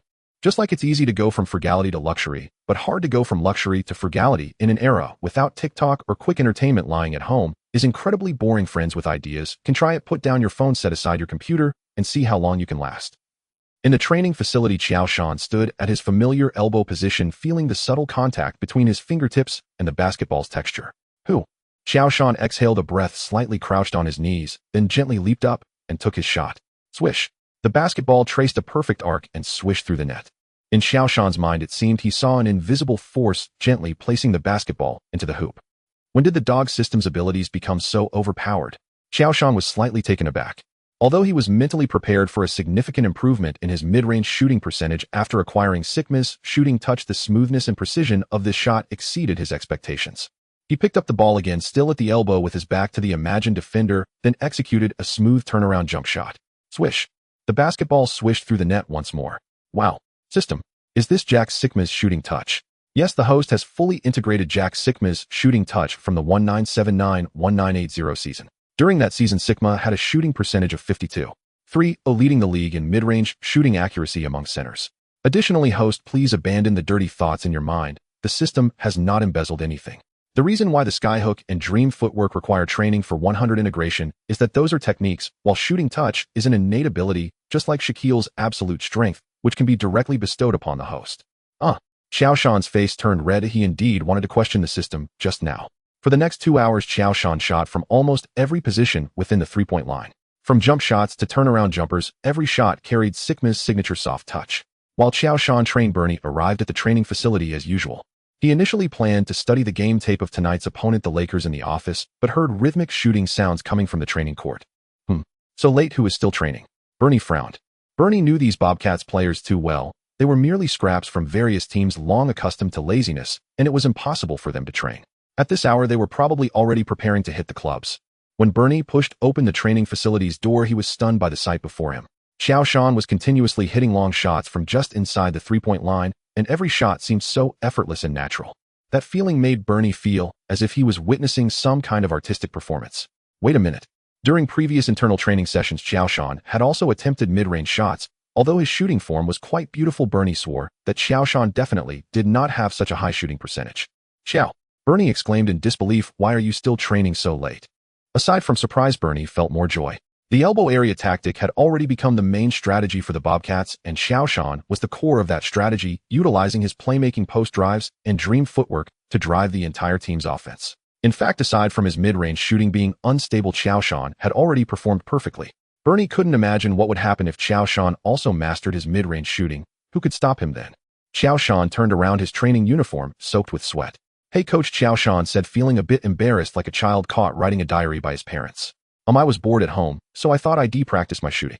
Bernie nodded with satisfaction. See, this is what you do. That's why they make people who are better than you in the end work even harder than you do. That's why they make it to the All-Star game. You're You're shooting. Bernie approached Qiao Shan, examining him closely. When did your shooting become so smooth? I just suddenly figured it out while practicing shooting just now. Qiao Shan scratched his head. Even before his time travel, he was just an ordinary street player with a shooting percentage of around 30. Even if he tried hard to disguise himself off the court, Qiao Shan was still a shy big boy, unless he was in front of Jessica and Paris. The bravery of a true LSB, you know what I mean. Perhaps this is what talent looks like. Bernie's eyes lit up. Onji Qiao, I admit Kobe was right, you are the best teammate. Of course now you belong to Charlotte. Rick Bunnell was right, we should indeed thank Mickey's ancestors. Your shooting formed the ball's arc, even your follow throw made me feel like I was watching Larry Bird's seemingly effortless, yet terrifyingly precise shooting. Oh no, perhaps Sigma, the nickname for Sigma, is more fitting. Qiao Shan looked at Bernie with newfound respect, surprised that he could tell at a glance that his shooting form was derived from Jack Sigma. Compared to players, NBA coaches are much less known. For instance, before joining the Bobcats, Bernie had no idea who Qiao Shan was. Indeed, anyone who can become an NBA coach has some skills. Just like Oldley, even if he's known as the king of comebacks, he sure knows how to inspire. Qiao, you will completely change our tactical system. Just imagine if you can consistently hit shots from the elbow and mid-range, it will create even more space for Emeka in the paint. Of course, you can rest assured that your tactical position in the low post will not be diminished because of this. In NBA games, a so-called tactical system is not set in stone. You does Phil Jackson not use screens? Can't D'Antoni play half-court? Come on. Bernie certainly knows Qiao Shan's destructive power in the low post, but basketball is a five-man game. For the Bobcats to go further, they must activate Okafor's talent. I was worried the Lakers would leave you open and focus on defending our interior. After all, they know your abilities too well, Bernie said excitedly, but now this could become our breakthrough point. Qiao, if you can maintain this shooting level tomorrow. No, even if you have a shooting percentage of over 40 in mid-range, we can definitely scare the Lakers. On January 15th, the second matchup of the season between the Lakers and the Bobcats kicked off at the Staples Center in Los Angeles. Joe, welcome home. Joe, thank you for your contributions to Angel City. Joe. Stepping back onto the Staples Center floor, Qiao Shan saw many fans still wearing his number 16 jersey from his time with the Lakers, along with the raised banners, stirring a mix of emotions within him. Qiao Shan understood that injuries and trades were a common commercial practice in the league. If it were someone else, he would offer his sincere blessings, like when Old Fish was traded after winning a championship. But as it happened to him, Qiao Shan felt a deep sense of betrayal. People are like this, strict with others, lenient with themselves. But for the fans in Los Angeles, Qiao Shan held no grievances, at least during his time with the Lakers. The fans truly cherished him, especially Jessica. Hey Joe, welcome home, my brother. Kobe approached and gave Qiao Shan a gentle hug. I'm sorry I did my best, but it was the management's decision. Kobe's tone was somewhat choked, which was quite uncharacteristic of him. Thank you for taking care of me in Los Angeles. To repay you, I'm going to kick your butt today. Qiao Shan also returned the hug lightly. The two exchanged smiles, and in each other's eyes they saw the determination to win. Butler and Devin George also came forward to greet Qiao Shan. As for grudges and gratitude, they can all be resolved with a smile. The game began. Lakers starting lineup: Alston, Kobe, Karen, Butler, Odom, Melvin Ely. Bobcats starting lineup: Knight, Eddie House, Gerald Wallace, Qiao Shan, Okafor. The inclusion of Butler, Gerald, and House's names isn't for padding, it's purely to distinguish the numerous Butlers and Wallaces. Castle was resting due to back discomfort, and Melvin Ely, the key player traded for Qiao Shan, took his place as the starting center for the Lakers. Jump ball at center court. Facing Melvin Ely, who is only 2.08 meters tall, Qiao Shan easily tapped the ball to Knight. However, what unfolded on the court was a jaw-dropping scene. At the moment Qiao Shan jumped for the ball, Kobe and Butler had already shot forward like arrows, racing towards the Lakers' front court. Is Kobe and Butler still asleep? How could Ely win the jump against Big Joe? Is it possible they mistakenly thought Big Joe was still with the Lakers? Hey, no way. Which good team would trade their star player immediately after an injury? Honestly, this move by the Lakers is really disappointing. Disappointing 1. Disappointing 10086. Are those people upstairs joking? Your boss should keep you around even if you can't do your job. The boss should just be a complete fool. The Joe fans are really pushing it. If you can't perform, don't blame gravity. Isn't Hill always injured? Did the Magic trade him? In the end, it still came down to strength. Just as the game began, the chat in the live stream was filled with noise. By the time Kobe and Butler realized their blunder, they could only smile awkwardly. Meanwhile, Knight had already passed the ball to Qiao Shan, who had charged into the paint. Bang! In just 5 seconds into the game, Qiao Shan, powered by Odom, slammed the ball into the hoop. The fans were momentarily stunned. This was supposed to be the rhythm of the Lakers' showtime. Just a month ago, this was still the opening act of the Lakers' games. Qiao Shan jumping for the ball, with Kobe and Butler soaring in unison, igniting the passion of the Staples Center with their dunks. But now this performance had become that of the opponents. Come back, Joe. Many fans in the arena shouted, filled with grievances. The game did not pause due to the fans' emotions. The Lakers attacked. Alston passed the ball to Kobe after crossing half-court, then quietly slipped to the corner. This was originally Fisher's job.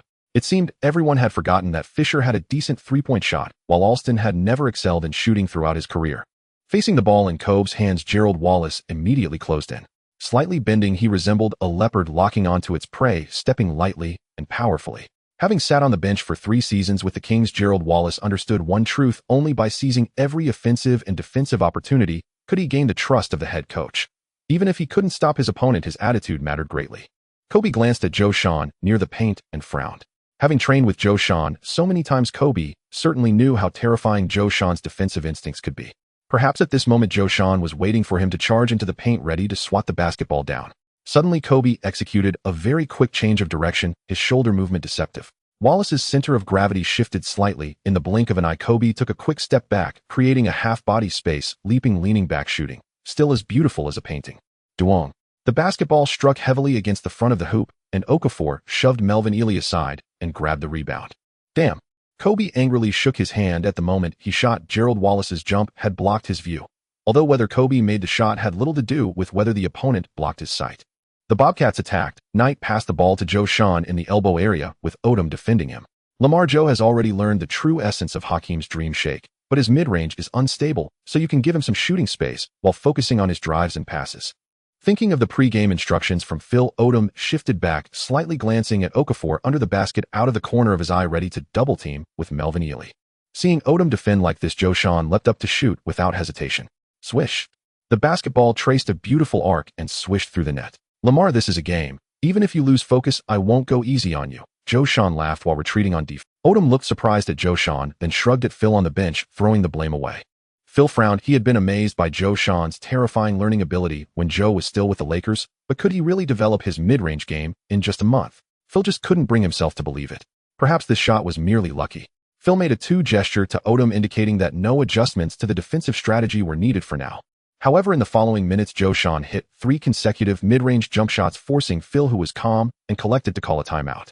By the way, just to explain, work has been quite busy lately, so the update pace has been a bit chaotic. The exhibition hall opens on 10:10, and after that the update frequency should resume. Go around. Go around. Don't let Qiao receive the ball comfortably. If Qiao catches the ball in the elbow area, KB let go of Gerard and double-team with Lamar. Force him to pass the ball. Let the other players of the Bobcats defeat us. In the Lakers bench, Faye Air rarely took out the tactical board. All right, coach. Odom and Butler nodded. Kobe, on the offensive end, we need you to actively seek out Qiao and create opportunities.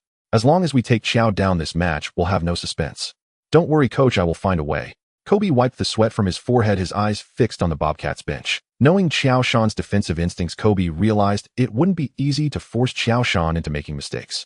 If that's the case, then let's start with your teammates. As long as we make your teammates lose face, let's see if you want to take the initiative to defend. Sure enough, after the timeout, the Lakers began to adjust their defensive strategy against Qiao Shan. Whenever Qiao Shan receives the ball in a threatening area, whether it's Butler or Melvin Ely, they will immediately double-team with Odom. Qiao Shan's consecutive passes resulted in his teammates missing their shots, while the Lakers took advantage of the situation to unleash an 80-run, overtaking the score. This is the Lakers, this is Kobe. Qiao's fans better take a good look. This is the true strength of the Lakers. Brothers, it's time to shout those 5 words. In the Zhalong live broadcast room, a group of haters instantly reached a climax, their rhythm soaring. Don't think that Qiao Shan is Chinese. Oh, not everyone in the country is a fan. Bang. And 1. Kobe. Once again, it's Kobe. After the timeout, Kobe continued to penetrate the Bobcats' interior, causing a stir. Oh, poor Emeka, this is the 2nd time in 2 minutes that Kobe has dunked on him. I think he will have nightmares all night after tonight. In the TNT studio, Barkley's booming voice overshadowed the cheers from the live audience. Qiao, watching your teammates' dignity being trampled by me, can you still hold back? Standing at the free throw line, Kobe provocatively glanced at Qiao Shan. Damn, can't you just stop pretending? Qiao Shan cursed inwardly, then walked over to Okafor's side, whispering something in his ear. Okafor, who had looked gloomy, suddenly brightened up. Watching Kobe regain his spirits, he felt a tremor in his heart, sensing that something bad was about to happen. Swish. Kobe made the free throw. The Bobcats attacked, but this time the player standing in the elbow area was Okafor, while Qiao Shan sank into the paint. Okafor's mid-range shot might not be effective, but compared to Nate's height and reach, allow him to easily toss the ball to Qiao Shan. Odom is 2.08 meters tall, and Melvin Ely is also 2.08 meters. Even with double-teaming in the elbow area, Odom might be able to disrupt Qiao Shan's passes and shots due to his speed advantage, but once under the basket, the obvious height difference makes it feel like Odom is struggling. And Qiao Shan, without any mercy, catches the ball and directly starts to dominate. Bang! Bang! After 2 consecutive collisions, Qiao Shan suddenly pivoted on his left foot. Odom, already staggered from the impact, was directly knocked off balance and stumbled towards the basket.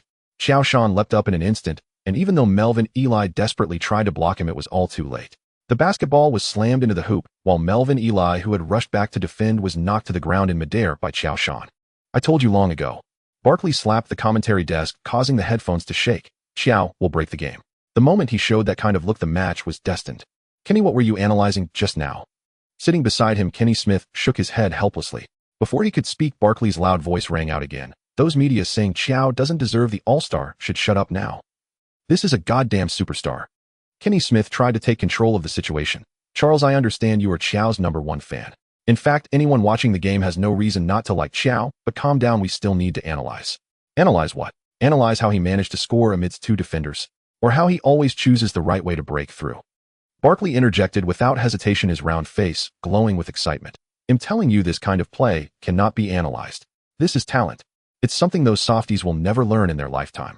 Saying this, Barkley leaned closer to the camera, as if addressing the world's skeptics. You all say Qiao only put up great numbers because he is next to Kobe. Bullshit. Look at the Lakers' record after leaving Qiao. Since January, they have only won 2 and lost 4, consecutively losing to the Spurs, Timberwolves, and Rockets. Without Qiao, the Lakers' interior is simply a mess. But Charles, you can't deny that Qiao's shot selection just now had some issues. Kenny Smith finally found an opportunity to interject. That was a double team, and Karen was also moving towards the paint. In fact, you also saw that Jason Capono was completely open up. Perhaps that would have been a better choice. And if that last shot hadn't gone in. If Barkley exaggeratedly waved his hands. Listen, Kenny, there aren't so many ifs in this world. A shot that goes in is a shot that goes in. If my grandmother had wheels, she would be a hand truck. Ha ha ha. The TNT staff couldn't hold it in. Listen, Kenny. Barkley suddenly lowered his voice, his expression unusually serious. I played the game, and I know how much courage it takes to carry the team on your shoulders in those moments. Everyone knows the ball is going to be passed to you, and everyone is waiting to see you fail. But you still have to shoot because it's your responsibility. Of course, someone who has never taken on the core role of a team cannot understand this kind of pressure. Barkley leaned back against the chair with a tone filled with respect that only those who have been through it can understand. How many people in this league possess the spirit of old-school players? I can tell you clearly, really. Oh my God. Barkley suddenly straightened up again. How about it, Kenny? Qiao is a true warrior. This time he chose to directly defend Kobe. Kid, are you finally unable to hold back? Kobe replied while dribbling the ball. You know, even before your injury, you couldn't stop me, let alone this is just your second game back. Star versus star. The commotion at the Staples Center instantly reached a boiling point. Facing Kobe's provocation, Qiao Shan remained silent, carefully observing every subtle movement of Kobe's shoulders and every tentative step. Qiao Shan knew that this time it was not training anymore, but a real battle on the court. Kobe lowered his center of gravity, dribbling with a series of fakes, searching for a gap. Suddenly, Kobe sprang into action, accelerating to cut in from the right side. Qiao Shan's expression changed slightly, and he immediately shifted sideways, arms spread wide like a net, blocking not only Kobe's path, but also covering the space where Kobe was accustomed to shooting. In NBA games, it is usually the case that smaller players easily bypass slower defenders by utilizing speed and drive straight to the basket. But Qiao Shan was too familiar with Kobe. He could predict Kobe's next move from a single action. Especially at this moment, Qiao Shan knew that Kobe would have only one choice: defeating him head-on. Sure enough, facing Qiao Shan's defense, Kobe chose not to pass, but to pull back sharply, executing a crossover step and breaking through from the left. Qiao Shan's sliding step followed closely. Regardless of how Kobe changed his rhythm, he always maintained a half step ahead of Kobe. That half step was the distance between heaven and hell. Sweat began to seep from Kobe's forehead. Damn. Kobe felt a pang of regret. He never imagined that the defensive techniques he had taught Qiao Shan would one day come back to haunt him. Damn. Seeing no space to break through, Kobe abruptly stopped, backing up against Qiao Shan, feeling the overwhelming force behind him. Backing down. While dribbling, Kobe forcefully collided with Qiao Shan. Even if Kobe had not gained weight this season, even with added weight, he could not push against Qiao Shan's massive body. Moreover, Qiao Shan had the advantage of absolute strength. The sound of their muscles colliding, dull yet powerful, echoed through the silent Staples Center, while Qiao Shan remained unmoved. It felt as if the air in the entire arena had been sucked out. 20,000 spectators held their breath, covering their mouths, afraid to make a sound lest they break the purity of the confrontation. Suddenly, Kobe pivoted swiftly on his left foot, his body springing up like a coil, stretching out in the air, leaning back at almost a 45-degree angle to the ground. This season, the fadeaway jumper had become one of Kobe's signature scoring methods, defying defense and beautifully executed. Just minutes earlier, Kobe had indiscriminately taken down Gerald Wallace and Eddie House with his fadeaway jumper. Could he replicate that success against Qiao Shan? As Kobe reached the peak of his jump and was about to release the ball, Qiao Shan moved.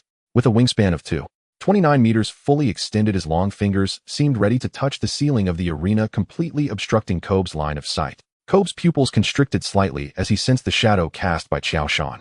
In a split second, he had to adjust the height of his shot, trying to arc the ball over Qiao Shan's enormous hand. He did not want to become a victim under Qiao Shan's palm in front of 20,000 fans.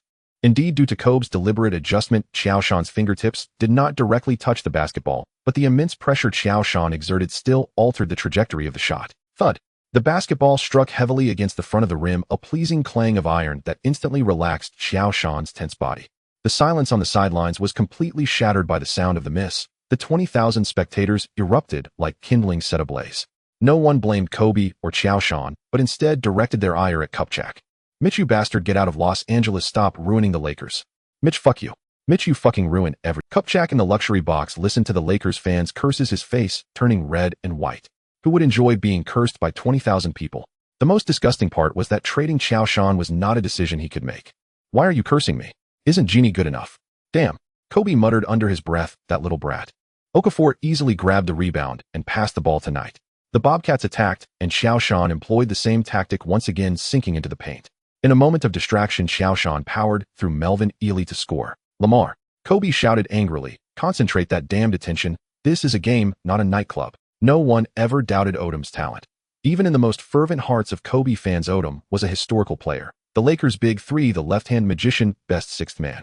But Odom's greatest weakness was his habitual lapses in concentration during games, which limited his potential. Odom helplessly raised his hand, acknowledging it was his responsibility. The Lakers attacked again. This time the ball was handed back to Kobe, facing off against Qiao Shan once more. Kobe executed a series of fakes, creating space, and with a fadeaway jumper accurately sent the ball through the hoop. Qiao Shan shrugged his shoulders, feeling helpless. "Kid, that was just luck. You can't guard me." Kobe yelled at Qiao Shan. "No one can completely limit another scorer, Kobe. That's what you told me." Qiao Shan was not angered by Kobe's trash talk. "Every year the league features the best defensive lineup. Can you say they can stop every single play? Not a chance." As long as Qiao Shan could make it difficult for Kobe on the offensive end, preventing him from bothering others, he had already achieved his goal. Friends who have played games know that being repeatedly beaten by an opponent through speed, skill, or body can quickly foster a sense of helplessness. Especially under the watch of teammates and spectators, each time being beaten feels like a public execution, severely damaging one's self-esteem, leading to a mental breakdown. This is undoubtedly the most torturous experience on the basketball court. In other words, Qiao Shan was voluntarily stepping into the fray, pulling his teammates out. The flow of the game unfolded as Qiao Shan had anticipated. In the following plays, he frequently targeted Kobe defensively, while offensively, he alternated with Okafor in the elbow area, while the Lakers relied on Kobe's various high-difficulty shots. For a time, both sides were locked in a fierce struggle, with the score alternating. With only 1 minute left in the game, the Lakers were tied 9-4 with the Bobcats. Qiao Shan received the ball in the elbow area. When everyone thought Qiao Shan was about to shoot, he spotted Gerald Wallace cutting to the basket. At that moment, Odom and Melvin Ellis' focus was entirely on Qiao Shan. With a precise bounce pass, Gerald Wallace easily scored. 9-4. In the final moments of the game, the Bobcats took the lead. On the Lakers' next possession, Kobe attracted the double team and passed to Odom on the perimeter. Odom shot a three-pointer. It's good. 9-7. The Lakers took a 1-point lead. Only 27 seconds remain. After a timeout, Bernie once again pinned his hopes on Qiao Shan. "Give the ball to Qiao." Everyone spread out. Bernie drew on the tactical board. "Qiao, it's all up to you whether to shoot." Back on the court, the entire audience stood up. Qiao Shan received the ball in the elbow area, facing Odom's deep. He glanced up at the timer. 10 seconds, 9 seconds, 8 seconds. Qiao Shan suddenly made a fake shot, and the highly focused Odom was momentarily distracted. Seizing the opportunity, Qiao Shan took a step, driving directly to the basket. Boom. With 4.1 seconds left in the game, the Bobcats led 9-8-9-7. Some may say it's absurd for Qiao Shan, a post player, to defend against an outside shooter like Kobe. To explain, it's not impossible for post players to defend outside players. Hakeem often guarded Jordan, and Peyton did too. Qiao Shan could single cover Kobe partly due to Russell's defense, which was taught in Hakeem's class. Secondly, it was previously mentioned that Qiao Shan and Kobe had faced off in training. If those explanations are still not sufficient, then the final interpretation rights belong to the author. Buzz. The Lakers called a timeout trailing by 1 point with 4.1 seconds left. The ball is in the hands of the Lakers. On the Lakers bench, Phil remained calm as ever. Throughout his career, he had encountered this situation countless times. He adjusted his glasses with his index finger and the tactics board in his hand, had only a few simple notes without any complex movements. This is not a team of LeBron James, who everyone knows who will take the last shot for the Lakers. The players of the Lakers know the players of the Bobcats know, and the 2-0 fans present along with those watching the live broadcast also know. Give the ball to Kobe. Phil's tone was unusually calm, but carried an undeniable decisiveness. Clear out the left side. Lamar, you will set the screen. Melvin, you go for the rebound. KB, Luke, stay on the three-point line and create space for Kobe. Listen, lock onto Kobe. Don't give him any space. Bernie's voice sounded hoarse amidst the noise. Joe. Bernie focused his gaze on Qiao Shan, who was the best defensive player on the Bobcats. I will do everything I can to defend this shot. Joe wiped the sweat from his brow, his gaze resolute. Emeka, the paint is yours.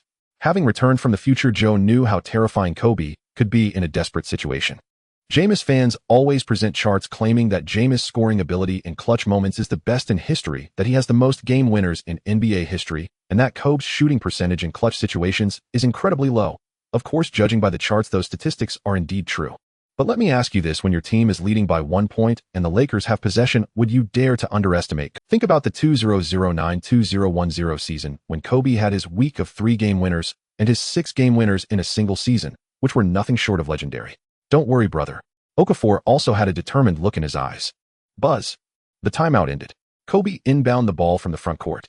The Lakers players began to move like a finely tuned instrument. Lamar Odom went to receive, while Walton and Butler continuously interwove, trying to create as much space as possible. Kobe moved. He didn't rush toward the three-point line. Instead, he made a quick dash towards the baseline, instantly shifting Gerald Wallace's center of gravity. Then he suddenly spun around like a purple lightning bolt, using Melvin Ellis' solid frame as a wall, barely shaking off Gerald's entanglement. At the left side of the three-point arc, he received a bounce pass from Odom, risking a steal. At the moment of catching the ball, Joe and Eddie House's double team arrived, as expected, blocking Kobe like 2 walls. Kobe pressed his back firmly against Joe, dribbling, feeling the direction of Joe's muscular strength. He didn't force a drive nor panic pass. He simply changed the rhythm of his dribble, observing and waiting. 4, 3. Time was running out. The entire audience had already stood up. He moved. In a flash, Kobe feigned with his left shoulder. At the moment Joe shifted his weight, Kobe made a quick half turn to the right, squeezing out a bit of space for a shot. Joe quickly regained his balance, and Eddie House's long arm was already closing in on Kobe's face. However, Kobe resolutely rose for the shot, leaning back heavily. He knew that with Joe's athleticism, Joe was likely prepared to intercept him in midair.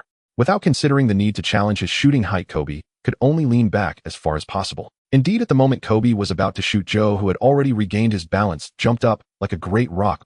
Kobe looked at Joe with a slight smile, then in the instant he was nearly off balance, flicked his wrist gently. Thud.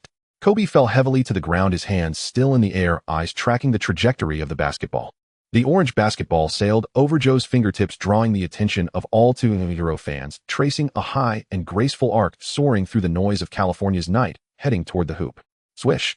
The final buzzer sounded deafeningly in the silent Staples Center, but no one cared. Time seemed to freeze at that moment. The basketball continued to spin in the air, flying. Swish. A crisp sound of the net echoed, and the Staples Center erupted into madness. 9998. The ball went in. A buzzer beater. In the next moment, Kobe sharply retracted his arm, clenched his fists, letting out a deep roar. The entire Lakers bench exploded. Everyone frantically rushed onto the court surrounding Kobe. Kobe Bryant. A buzzer beater. Incredible. The King of Los Angeles has returned. On the commentary desk, the Lakers DJ's exhausted shout rang out, while the Bobcats players stood, as if drained of all energy, rooted to the spot, their eyes filled with disbelief and profound loss. After a fierce battle from game winner to counter game winner, the victory that seemed within reach was lost just like that. This feeling is worse than swallowing a fly. Joe shook his head bitterly. Indeed, he still couldn't do it. Hey, I said, brothers, aren't you being a bit too much? Looking at the dejected Bobcats players, Joe replaced his bitter expression with a smile. They are the 3rd seed in the West, the defending champions. To have battled them until the last moment and nearly overturned them, shouldn't we leave with our heads held high? Joe patted Okafor, Gerald Wallace, and others on the shoulders, suddenly turning serious. Remember this feeling of defeat. Next time it will be us being celebrated on the court. Let's go join me in paying our respects to them. Don't lose face and dignity. Hearing Joe's words, Okafor and the others reluctantly put away their dejected expressions. Perhaps neither of them realized that unknowingly Joe's influence within the Bobcats was growing stronger, and everyone subconsciously followed his words. Kobe approached, took off his jersey, and said, Good game, Joe, but the victory still belongs to me. Kobe embraced Joe. You really surprised all of us today. Trust me, they made a mistake giving up on you. The future is yours. I consider you a brother, and you think I'm a... Joe vented his anger by hitting Kobe's back twice before releasing him. Thank you, Kobe. I hope one day we meet in the finals, and then I will personally shatter your championship dreams. Let's first get into the playoffs, kid. Kobe grinned, pushing Joe away, and they shared a smile. 32 points, 13 rebounds, 14 assists, 2 blocks. Joe recorded back-to-back triple-doubles and led the Bobcats to battle the reigning champion Lakers until the final moments, making many realize that the league was about to change. Kobe, the future is yours, but for now it is still mine.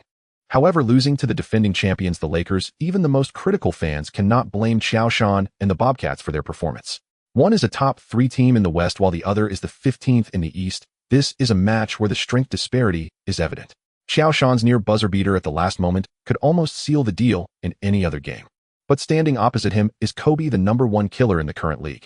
Qiao executed the right strategy and made the crucial shot. Yet Kobe made an even more difficult basket. You must tip your hat to him.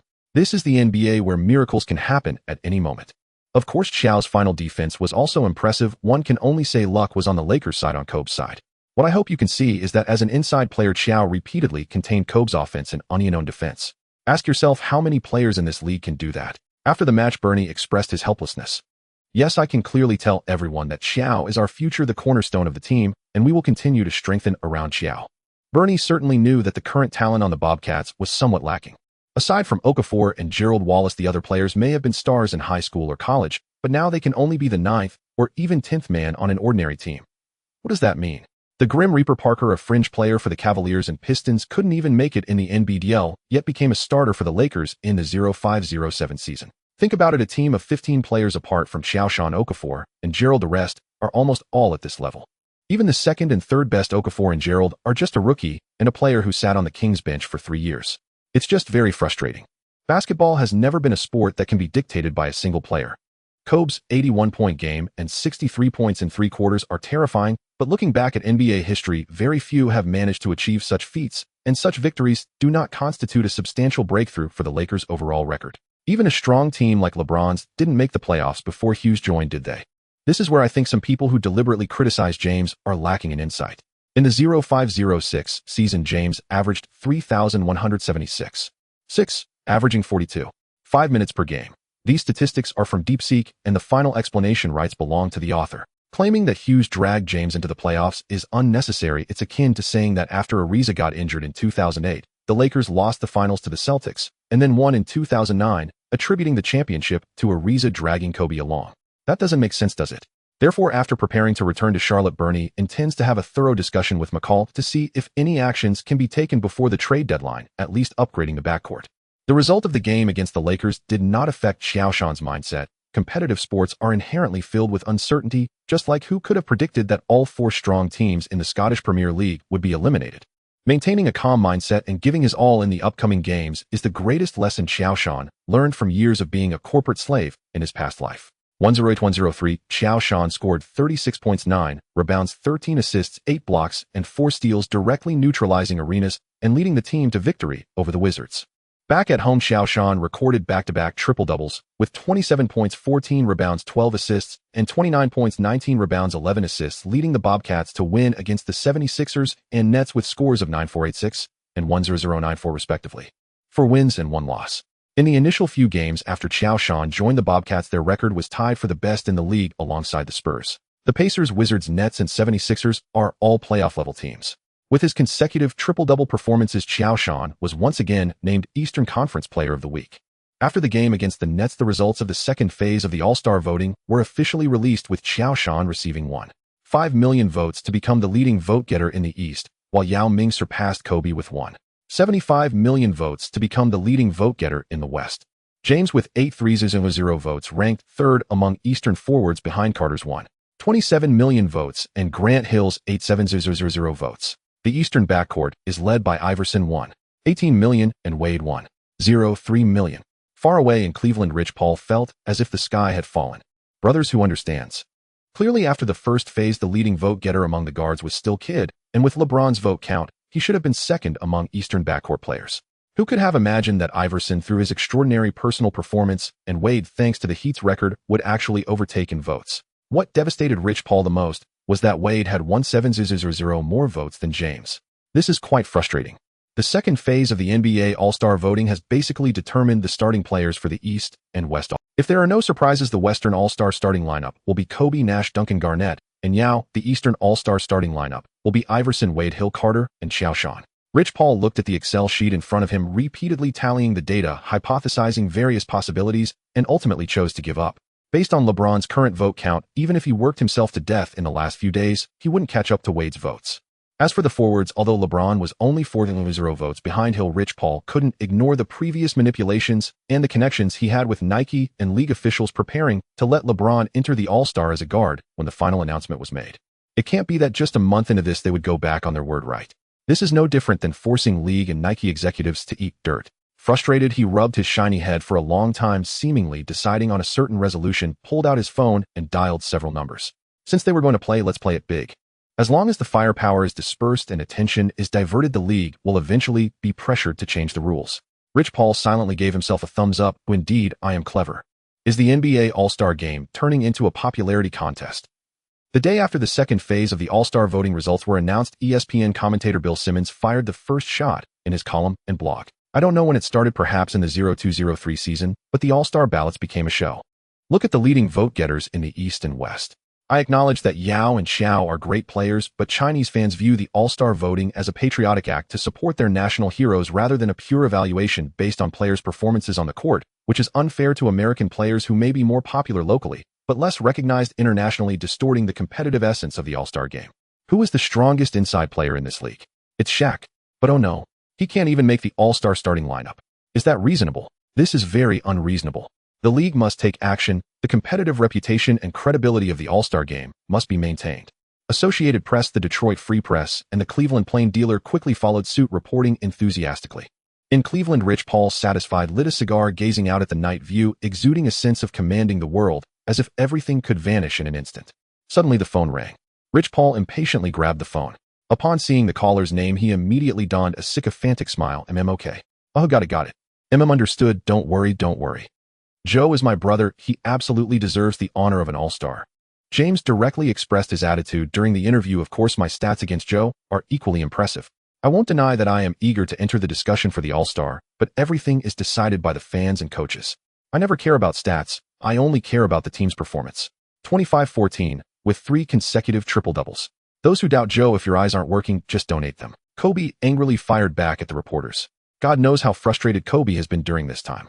After the game against the Bobcats, the Lakers lost consecutively to the Rockets, Spurs, and Warriors, suffering their first 3-game losing streak of the season. The unknown Warriors center O'Donnell Foyle wreaked havoc in the Lakers' paint, scoring 18 points and grabbing 22 rebounds, completely destroying the Lakers' interior defense.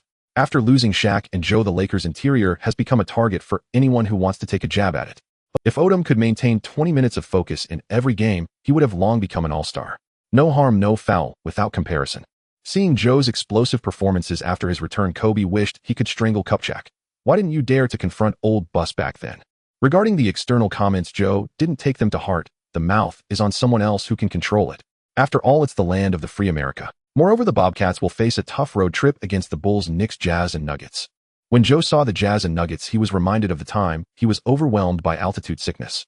Since Jordan's retirement, the Bulls have rapidly declined.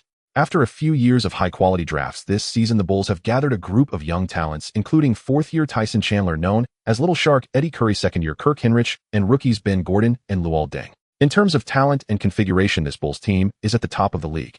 Chandler and Curry excel at offense and defense, while Gordon can claim the 6th Man of the Year in his rookie season. Hinrich is arguably the most underrated guard in history, and with Deng's explosive scoring ability, the Bulls have undergone a transformation this season, directly securing 3rd place in the East. Facing such a configuration, Joe and his Bobcats dare not be careless.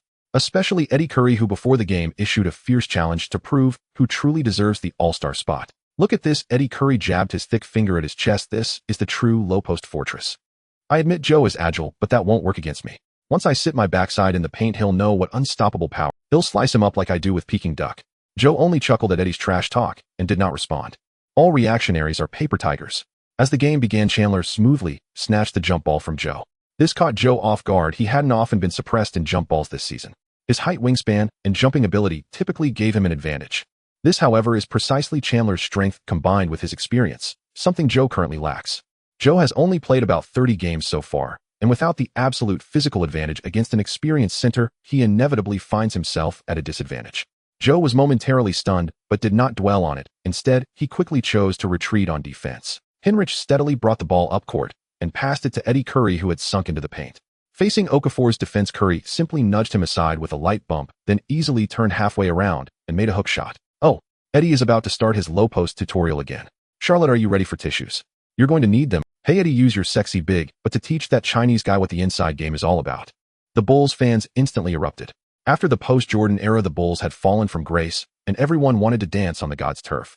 This season, the Bulls fans finally saw hope for revival. The United Center once again became a place of celebration for Bulls fans.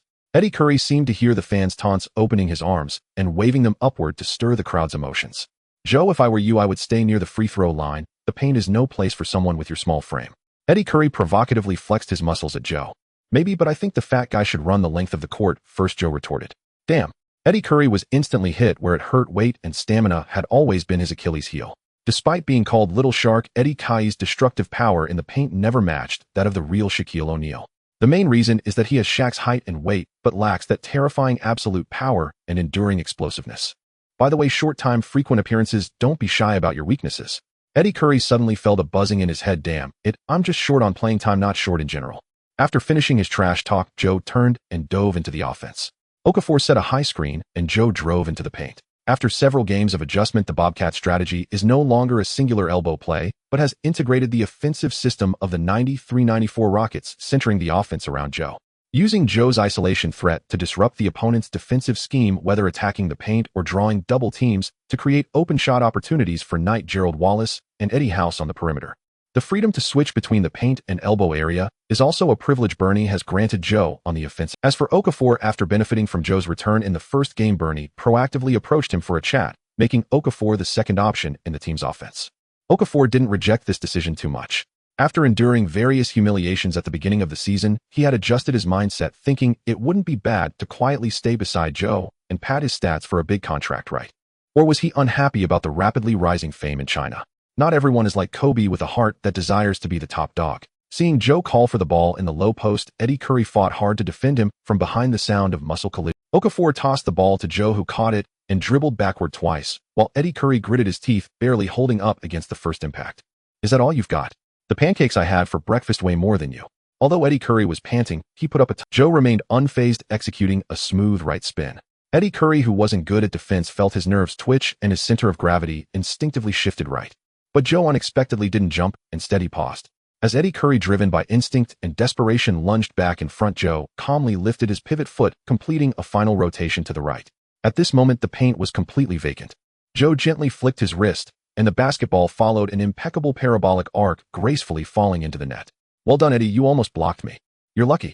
You could throw 100 of these balls and only make one. Next time I'll shove the ball down your throat. Eddie Curry angrily shook his hand, his face full of defiance. In the next round, when the Bulls attacked again, Eddie Curry continued to demand the ball from Hinrich. Hinrich glanced at the coach, saw him nod, and then lobbed the ball to the low post where Eddie Curry was positioned. Joakim Noah waved to Okafor, and the two completed a switch. On the way home, he suddenly remembered something. Of friends who had watched games in those years should be quite familiar with Hinrich. Although he was white, he was the optimal solution for defending Kobe. In terms of defending Kobe, he might even surpass Bell and Battier. Eddie Curry forcefully backed into Joakim Noah with his hefty backside, saying, "Do you feel that, rookie? This is real power. I could easily push you into the third row of the audience. Come on, Eddie." I was so close to moving. Joakim Noah pushed against Eddie Curry with his arm. Eddie Curry's physique was somewhat similar to Shaquille O'Neal's, but there was a clear difference in strength. Even with Joakim Noah exerting only 70% of his strength, Eddie Curry's bulldozer-style backing down was rendered ineffective. Eddie Curry was somewhat incredulous. Joakim Noah didn't look particularly strong, even a bit lean. But despite Eddie Curry exerting all his strength, he found the person behind him unyielding. What the fuck? Eddie Curry thumped backward 3 times, realizing he couldn't budge Joakim Noah. He leaned back with all his might, then used the rebound to turn, and with the slightest space, jumped up to attempt a dunk. However, Joakim Noah's long arm had been waiting like a giant wall, rising his fingertips precisely touching the bottom of the basketball. Smack! A clean and crisp block. The ball was swatted away. Nice, Joe. Okafor shouted loudly as if he himself had made the block. And in the moment Okafor lost focus, Tyson Chandler circled around Okafor's defense, picked up the basketball that Joakim Noah had swatted away, and handed it to Hinrich to reorganize the attack. Don't ask why. The answer lies in Tyson Chandler's offensive capability, which is nearly zero. Apart from finishing easy baskets and second-chance opportunities, Chandler is not permitted by Scott Skiles, the Bulls head coach, to have any other offensive options. This time Hinrich ignored Eddie Curry's request for the ball. "We are both prodigies, oh why should I avoid your..." Facing Knight's defense, Hinrich dribbled between his legs repeatedly, making a quick change of direction that left Knight behind, and then charged directly into the paint. At the moment when Gerald Wallace came to help defend, Hinrich directly threw the ball to the open Nocioni. Boom. Although the opportunity had arisen, Nocioni's three-pointer didn't go in. Mine. Joakim Noah pushed Eddie Curry aside and easily grabbed the rebound. As Joakim Noah shouted, Gerald Wallace and Eddie House quickly rushed to the front court, both flying in unison. Swish. The basketball flew like a cannonball, a quarterback's long pass across the entire court. Gerald Wallace near the free throw line caught Joakim Noah's pass without needing to dribble, directly jumping up after 3 steps. Swish. The basketball smoothly fell into the net. The quarterback pass. Joe's quarterback pass is back. Now I understand why we haven't seen the Showtime performances since Joe left the Lakers. He was the core of the Lakers' Showtime in the early part of this season. On the sidelines, analyst Barkley, as a special guest, was almost going crazy, grabbing Reggie Miller's hand and shouting. This game was not broadcast live by TNT. After all, the Charlotte Bobcats, being rookies, really had nothing worth broadcasting nationwide. Is it that the Hollywood actresses sitting courtside for the Lakers aren't pretty enough? Or the big shark in Miami isn't entertaining enough? This is the partner I need. He is my Pippin. Richie, no matter what it takes, you must bring him to the team. Kleber today, with no game, saw the chemistry between Joakim and Gerald and was nearly driven mad with jealousy, even if it means trading Z for him. Able to operate in the low post, extend to mid-range, and possessing such excellent passing ability, this is simply the dream teammate. In this moment, Kleber finally understood why Kobe had repeatedly emphasized in the media that Joe is the best. As the game continued, Eddie Curry finally managed to use brute force to shove Joakim Noah aside during a rebounding battle, grabbing an offensive rebound and clumsily putting the ball back in. Eddie Curry was exceptionally excited after scoring, roaring at Joakim Noah, "Did you see that? That's what basketball is. The game of tough guys. Your soft jump shot is like a woman doing embroidery. Come on, let's see if you can stop me again." Eddie Curry shouted while pounding his chest, saliva flying from his mouth. Joakim Noah frowned in disdain, quietly increasing the distance between himself and Eddie Curry. When Joakim Noah called for the ball again in the low post, not only did Eddie Curry firmly hold Noah's lower body, but the young champion also strategically distanced himself from Okafor, ready to help defend at any moment, while Nocioni on the outside also kept a close eye, prepared to intercept. This season, under Coach Skiles' guidance, the Bulls have become a tough, resilient defensive team. On the surface, starters like Hinrich, Lowell Deng, Nocioni, and Tyson Chandler are all players willing to play defense and humble themselves. Joakim Noah tentatively dribbled the ball twice, and sure enough, he attracted Nocioni and Chandler over. 3 defenders, oh, what's the difference from being open? Of course, Joakim Noah is not Kobe. Without a strong drive, he saw Gerald Wallace cutting in from the corner and made a covert bounce pass that penetrated the double team. Gerald Wallace scored easily with a layup. "Welcome to continue the double team," Joakim Noah unceremoniously retorted to Chandler. But the Bulls were not intimidated by Joakim Noah's performance on both ends. In the subsequent plays, Hinrich stabilized the tempo, scoring with a mid-range jump shot off a pick and roll with Chandler. Chandler's screen was of excellent quality. Then Ben Gordon, who came off the bench, hit 2 difficult mid-range shots in quick succession, helping the Bulls tightly keep up with the score. At halftime, Joakim Noah helped the Bobcats maintain a narrow lead of 4-5-4-1, with 15 points, 8 rebounds, 3 assists, and 2 blocks. In the second half, the situation changed dramatically. The Bulls noticeably intensified their defense against Joakim Noah off the ball, especially after Eddie Curry, exhausted, left the game. Led by Anthony Davis and Tyson Chandler, they pushed, pulled, squeezed, and circled around him, using all means possible. The referees were somewhat lenient, which escalated the physical confrontations. During a rebounding battle, Joakim Noah was subtly elbowed by Chandler in the ribs. The move was small, but incredibly uncomfortable. He bent down, taking a few deep breaths. "Are you okay, Joe?" Knight ran over, helping Joakim Noah up. Joakim Noah waved his hand beneath the icy gaze of flame, finally ignited. "I'm fine. Give me the ball." The NBA has never been a sanctuary for the meek. In fact, little dirty plays are part of the game. Just like Moscow doesn't believe in tears in the inner war of the NBA, weakness is never tolerated. To earn respect, one must carve a bloody path through mud and clashes. The Bobcats attacked again, and Joakim Noah received the ball at the waist. This time he chose neither to pass nor face up. He backed against Chandler, dribbling with force. Bang! Bang! The sound of muscle collisions was clearly heard in the noisy arena. Chandler strained with all his might to defend, but Joakim Noah, reinforced by his absolute strength, was too powerful. With each step backing down, he pushed Chandler back. Most importantly, the champion had never been known for his defensive strength throughout his career. Until he squeezed into the deep position near the basket, Joachim Noah suddenly pivoted around his right foot, turning his whole body to completely pin Chandler behind him, using his left hand to fend off any potential blocks and gently flicking with his right hand. Toot. The referee's whistle sounded simultaneously, the basket counted, and he would shoot a free throw. Chandler was left utterly speechless. Standing at the free throw line, the entire Bulls crowd erupted in boos. Joachim Noah exhaled deeply and steadily made the free throw. Returning to the defensive end, Ben Gordon burst into the paint with speed, thinking he found an opportunity and attempted a signature floater. In a flash, Joachim Noah surged in from the side, a giant hand directly smacking the ball against the backboard. A ferocious block. After securing the basketball, Joachim Noah rarely dribbled it himself to advance. At this moment, he resembled an out-of-control locomotive, using his body and speed to barrel past half-court. Hinrich attempted to step up to block him, but Joachim Noah executed a behind-the-back dribble, which, although somewhat clumsy, allowed him to get past Hinrich. In just 4 dribbles, Joachim Noah had already charged past the Bulls' three-point line. Anthony Davis intended to force an offensive foul, but after simulating the scene in his mind, he ultimately chose to strategically retreat. As he stepped into the free throw line, Joachim Noah jumped again, and everyone saw him briefly hang in the air. Bang! The basketball was heavily slammed into the hoop. Roar!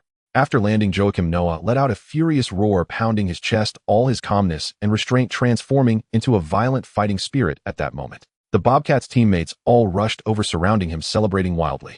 This shot completely shattered the Bulls' momentum to counter. Skiles reluctantly called a timeout, but it was too late. The Bobcats, fueled by Joachim Noah's momentum, charged through the subsequent plays. Ultimately, when the final buzzer sounded, the scoreboard froze at 98-89. With 38 points, 21 rebounds, 8 assists, and 7 blocks, Joachim Noah's Excel sheet remained spectacular. Madison Square Garden, renowned as the Mecca of basketball. No player wishes to miss the chance to prove themselves. Willis Reed's return of the King, Michael Jordan's 55-point comeback declaration, Reggie Miller's Miller Time, and Allen Houston's leadership in the Black Eight. Here, miracles are always unfolding. Madison Square Garden. This is the first time Qiao Shan has set foot in this arena since his journey began. He had never visited before his crossing.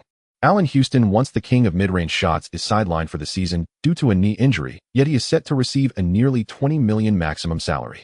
Given that the salary cap for the season is only $84 million, Houston alone takes up nearly half of that, which is quite awkward. Penny Hardaway, once seen as Jordan's successor, has fallen from grace due to injuries, but has repeatedly voiced his dissatisfaction with his role on the team. As for the son of New York, the team's star guard Stephon Marbury. Well, don't be fooled by the image of the comrade Marbury from his CBA days. At this point, Marbury is simply a rogue, a troublemaker, a lone wolf. The most frightening part is that Jamal Crawford, who partners with Marbury in the backcourt, is also a pure scorer who needs the ball in his hands. Even the well-known veteran coach Lenny Wilkins, with his 1,000 wins, couldn't reign in this group of misfits and reluctantly chose to resign. Qiao Shan knew that the Knicks were merely a leaking ocean liner at this point. It wasn't until the arrival of the Smile Assassin that the Knicks would truly understand the meaning of the devil. Before the game began, Madison Square Garden was packed to capacity, with fans cheering in waves. As Qiao Shan walked into the arena alongside the Bobcats players, the crowd erupted into even more enthusiastic cheers. "Welcome to Madison Square Garden, Joe. Joe, a place like Charlotte doesn't deserve you. Come to New York." 3 years.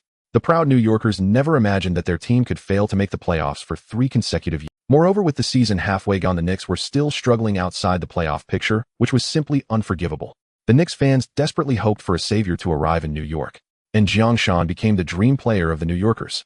With his glaring talent, just 20 years of age, and a face as handsome as any reader watching on screen, plus the rumors with Jessica, he was undoubtedly the player tailor-made for New York. "Hey Joe." Spike Lee proactively stepped forward to greet Qiao Shan. "I'm your fan, a super fan. Are you interested in playing in New York? Trust me, only in New York can you maximize your commercial value. Even Los Angeles is but a little brother compared to New York. I know Los Angeles hurt you, but I can assure you that New Yorkers will be very warm to you.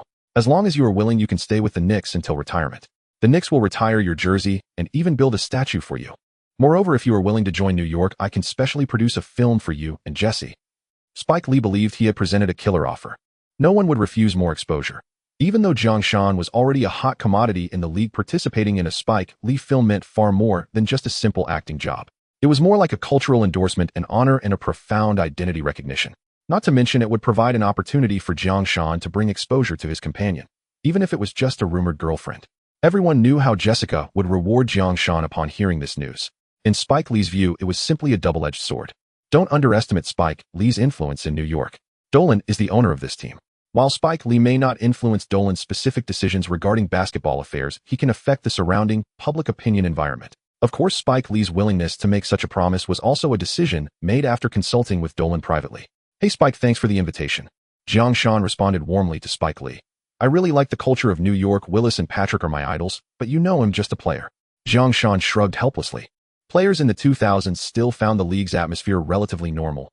Even superstars had a certain voice within the team, but the habit of designating a new home midway through the season had yet to emerge. That would be a complete lack of professional ethics, wouldn't it? Qiao Shan's rejection did not make Spike Lee uncomfortable. Spike Lee knew that Qiao Shan was not wrong, and such matters typically required the general manager to push forward. Moreover, the Knicks were currently paying a hefty luxury tax. If the issue of Allen Houston's terrible contract couldn't be resolved soon, even if Qiao Shan wanted to come to the Knicks, they wouldn't be able to offer a matching contract. As long as Spike Lee knew that Qiao Shan wasn't opposed to joining New York, that was enough. The rest depended on how Scott Layden, the Knicks general manager at the time while Thomas had yet to fully establish himself, would operate. "I hope you have a great performance at Madison Square Garden today." Spike Lee chatted happily with Qiao Shan for a few more moments before letting him go for practice. As for the cost of a spectacular game, Spike Lee couldn't care less about the Knicks' humiliation. That was the generosity of New York fans. They never refused a rival's thrilling performance at Madison Square Garden, especially when it comes to players they admire. The game began. Knicks starters Marbury Crawford, Tim Thomas, Mike Sweetney, Kurt Thomas. Bobcats starters Knight, Eddie House, Gerald Wallace, Qiao Shan, Okafor. Qiao Shan easily passed the ball to Knight over Kurt Thomas. Knight received the ball and advanced, which was also the biggest difference Qiao Shan felt between the Bobcats and the Lakers. The Lakers had both Karen Butler and Kobe, two athletes with exceptional talent, while the backcourt's Castle was among the league's best in passing. Fast breaks had already become the Lakers' staple at the start of the season, whereas in the Bobcats, even if Qiao Shan won the tip-off, no player could complete a fast break. That was simply a limitation of talent. Marbury symbolically limited Knight's advance before starting a leisurely stroll. Defense. Isn't that what the team's star should do? In Marbury's basketball philosophy, the team's star only needs to enjoy unlimited shooting privileges. As for the dirty work, there will always be someone to do it. Seeing Qiao Shan already in position, Knight passed the ball. Facing Kurt, though mass defense, Qiao Shan did not choose to attack directly, but instead observed the situation on the court. At this moment, Gerald Wallace easily broke away from Tim Thomas with the help of Okafor's screen and charged toward the basket from the wing. Qiao Shan understood, immediately executing a discreet pass, and Gerald Wallace leaped up to dunk the ball fiercely into the basket. Bang! The sound of the ball going through the net echoed throughout Madison Square Garden, and the fans instantly fell silent, followed by an eruption of gasps. "Joe has completely overturned the inside game. This passing vision. Stefan, you really should learn from it. Incredible Joe, he is always full of imagination." In the eyes of sycophants, even if a goddess merely farts, it can be exalted as ethereal. Qiao Shan's simple pass instantly sparked a flurry of compliments from Knicks fans. The Knicks attacked. Facing Gerald Wallace's tight defense, Marbury executed a quick crossover, the basketball flashing like a bright orange bolt of lightning from his right hand to his left, followed by a signature crossover, pulling the ball back to his right hand. With the continuous rhythm changes, Gerald Wallace remained unfazed, his feet firmly planted on the floor. "Hey babe, watch closely." Marbury smirked, opting for a more flashy style. A behind-the-back dribble into a jump stop, hovering near the free throw line and shaking Gerald Wallace half a position. "Kid, is that it? Getting past you is simpler than a morning stroll." Marbury scoffed, suddenly noticing Eddie House, who was defending Tim Thomas, coming over to help and had already completed the positioning. In a moment of inspiration, Marbury recalled his nickname as the Lone Wolf and disdainfully curled his lip. "Those guys who criticize me should really take a good look at their own eyes." With that thought, Marbury executed a gorgeous no-look pass, throwing the basketball towards Tim Thomas. Tim Thomas clearly did not expect Marbury to have already charged near the free throw line and even shook off Gerald Wallace, yet still chose to pass. What baffled Tim Thomas the most was that Marbury's fancy drive had already consumed 22 seconds of the shot clock. No matter how hard Tim Thomas racked his brain, he couldn't understand why the basketball arrived in his hands in such a manner at this moment. He fumbled, the ball slipped through his fingers like soap bubbles, directly rolling out of bounds. Beep. The referee blew the whistle, pointing towards the Knicks frontcourt for a violation. "Damn it." Marbury yelled at Tim Thomas. "Is this what you call me hogging the ball? This is you guys wasting my great passing opportunity." "Fuck." Tim Thomas did not back down and confronted Marbury. Qiao Shan looked in astonishment at the two Knicks players bickering on the court, while the other players had already returned to the backcourt. As for the head coach, Herb Williams, he merely watched silently, showing no intention of calling a timeout. The fans seemed to have seen it all before it. Jeers and boos echoed throughout the arena. Beep. Beep. In the end, it was the referee who stepped in, and the game continued. The Bobcats then launched an offense, and this time Qiao Shan received the ball in the low post. Suddenly, he unleashed the dream shake, the continuous fakes leaving Kurt Thomas dizzy and out of position. Qiao Shan seized the opportunity to turn, holding the ball with both hands, leaped high and slammed it into the basket. Bang! So spectacular. Zhang's dunk was so domineering. The announcer exclaimed excitedly. Kurt looked like a child who didn't know how to play basketball in front of Zhang's dream shake. In the following game, Qiao Shan completely erupted. He just wanted to end this game quickly to conclude this tedious battle. In no time, Qiao Shan was soaring on the offensive end, as if he were in an unguarded arena, showcasing an extremely high shooting percentage, whether it was his low post, dream shake, mid-range shots, or occasional skyhook. On defense, he was equally ruthless. Whenever Knicks players Crawford or Marbury drove to the basket, Qiao Shan did not hesitate to deliver a block, leading the Knicks by 10 points. Coach, I've told you countless times Steven is too selfish. As long as he's on the court, the team can't function. Penny Hardaway frowned at the chaos among the Knicks players. Once humble, quiet, and team-oriented, Hardaway's position in the team had gradually become marginalized due to continuous injuries. Hardaway was tired of sitting on the bench. Please coach him, not like Steven. I'm a basketball player, I want to play. I know how to lead the team to victory. At that moment, Hardaway forgot his past elegance. He knew this was a rare opportunity to prove to New Yorkers that Hardaway was still the successor to Jordan. Trust me, please. I will make that group of rookies understand that Madison Square Garden is not a place for anyone. Herb Williams saw the almost pleading look in Hardaway's eyes and shrugged. Penny, do you think this Knicks team is something I can control? If possible, I hope the one taking over this mess is not me. I don't understand. If I'm not needed here, then let me go somewhere I can make an impact. Sitting on the bench watching the game is meaningless to me. I just feel that if you don't plan to use someone, why not let them go to a place where they can make a difference? Hardaway roared out his dissatisfaction, truly unwilling to accept this fate. Especially when he saw Grant Hill, another genius who once stood alongside him as a successor to Jordan, a talent similarly plagued by injuries, reborn this season, becoming a respected, efficient player in the league with a new style. The scariest part was that halfway through the season, Hill had only missed 5 games. Based on the second phase of All-Star voting, Hill was likely to return as a starter. People fear being compared to one another. Penny, I know your dissatisfaction, but the times have changed. There is no longer a place for you in this league. Herb Williams didn't want to be so explicit. In fact, Herb was once a fan of Hardaway, but what good did that do? Among so many successors to Jordan after Jordan, only Penny Hardaway completely fell from grace, which is quite unfortunate. What's more, the current New York Knicks are even worse than the old Portland Trailblazers. Hardaway felt a slight tremor in his body at Herb's words, and the light in his eyes dimmed instantly. In that moment, it was as if all his strength had been drained away. Indeed, the once all-powerful Penny on the court, the successor to Jordan alongside Hill, the genius who led the Magic to the finals, had now completely lost his place in this league. No, it can't be. I still have the ability. Oh, I can still play. Hardaway murmured to himself with a hint of tremor in his voice. Coach, give me a chance, even if just for a few minutes. I can show you my strength. Suddenly, Hardaway stubbornly lifted his head, his eyes sparkling with determination. Herb looked at Hardaway's resolute gaze and shook his head helplessly. In the end, he was swayed. The Knicks were already in the mud. Perhaps Hardaway could inject a different energy into the team. All right, Penny, I can give you a chance. But you must understand this might be your last opportunity. Herb Williams hesitated for a moment, but ultimately made his decision. Thank you, coach. I won't let you down. Hardaway finally revealed a hint of a surprised smile on his face, then quickly returned to the bench, preparing for his moment on the court. Perhaps he really was no longer suited for this league, but Hardaway was determined not to let himself rot like a piece of spoiled beef. With a minute and a half left in the first quarter, Herb called a timeout. The score had turned into 3-5-1-9, and in nearly a minute and a half, the Knicks had only scored 1 point from a foul drawn by Marbury. Herb frowned as he saw Marbury sitting in the resting area. Steven. No, coach, I'm already very tired. Marbury covered his head with a towel, not looking up directly, refusing Herb. It's best this way. Herb sneered inwardly and then beckoned to Hardaway. Penny, you will lead the offense from now on. No problem, coach. Hardaway immediately stood up, stretched a bit, and strode onto the court. When the timeout ended, the moment Hardaway stepped onto the court, the audience at Madison Square Garden erupted into enthusiastic cheers. Although they hadn't seen Hardaway play for a long time, they still remembered the once omnipotent Penny. Qiao Shan stared in a daze at Hardaway, who was in the center of the court receiving the cheers of the fans. In fact, Hardaway existed only in legends for Qiao Shan. By the time he started watching basketball, Hardaway had already gradually faded from the league. But as the original successor to Jordan, Hardaway was undoubtedly the biggest regret in the discussion of successors. Suddenly, an immature thought popped into Qiao Shan's mind. Host, please give up that dangerous thought. Injuries are part of the game.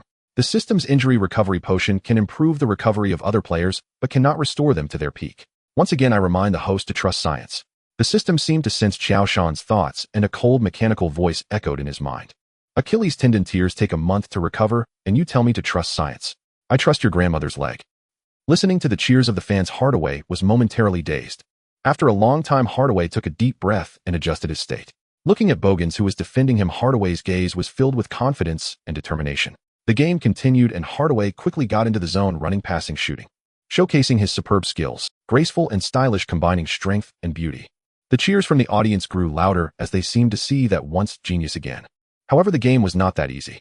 Soon Bernie replaced Capono with Gerald Wallace, whose relentless defending made Hardaway start to struggle, and the scariest part was that his stamina was also gradually declining. Yet he still did not give up, fighting on the court with all his might. Until 4 minutes into the second quarter, Hardaway felt his left knee starting to ache, his movements becoming slower, and every action turning exceptionally difficult. Gerald Wallace seized this opportunity, first directly stealing from Hardaway, then exploiting Hardaway's defensive shortcomings, repeatedly attacking from that point, putting the Knicks in an increasingly precarious situation. Herb watched the sweat beads streaming down Hardaway's face with growing concern. He knew Hardaway had tried his best, but his injuries still affected his performance. Ultimately, Herb reluctantly made the decision to substitute Hardaway out. Hardaway trudged back to the bench, his face filled with disappointment and unwillingness. He knew he might have truly lost the era that belonged to him. "Penny, you have done very well." Herb patted Hardaway's shoulder, offering comfort, though this consolation held no real value.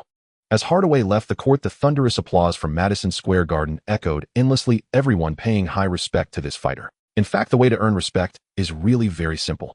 Hardaway's fighting spirit did not bring any change to the Knicks players, and even Mike Sweetney secretly mocked. What a coincidence this scene was captured by the camera. When Qiao Shan returned to the court, he first made a stable mid-range shot, and then faced the defense of Kurt Thomas with a sky hook.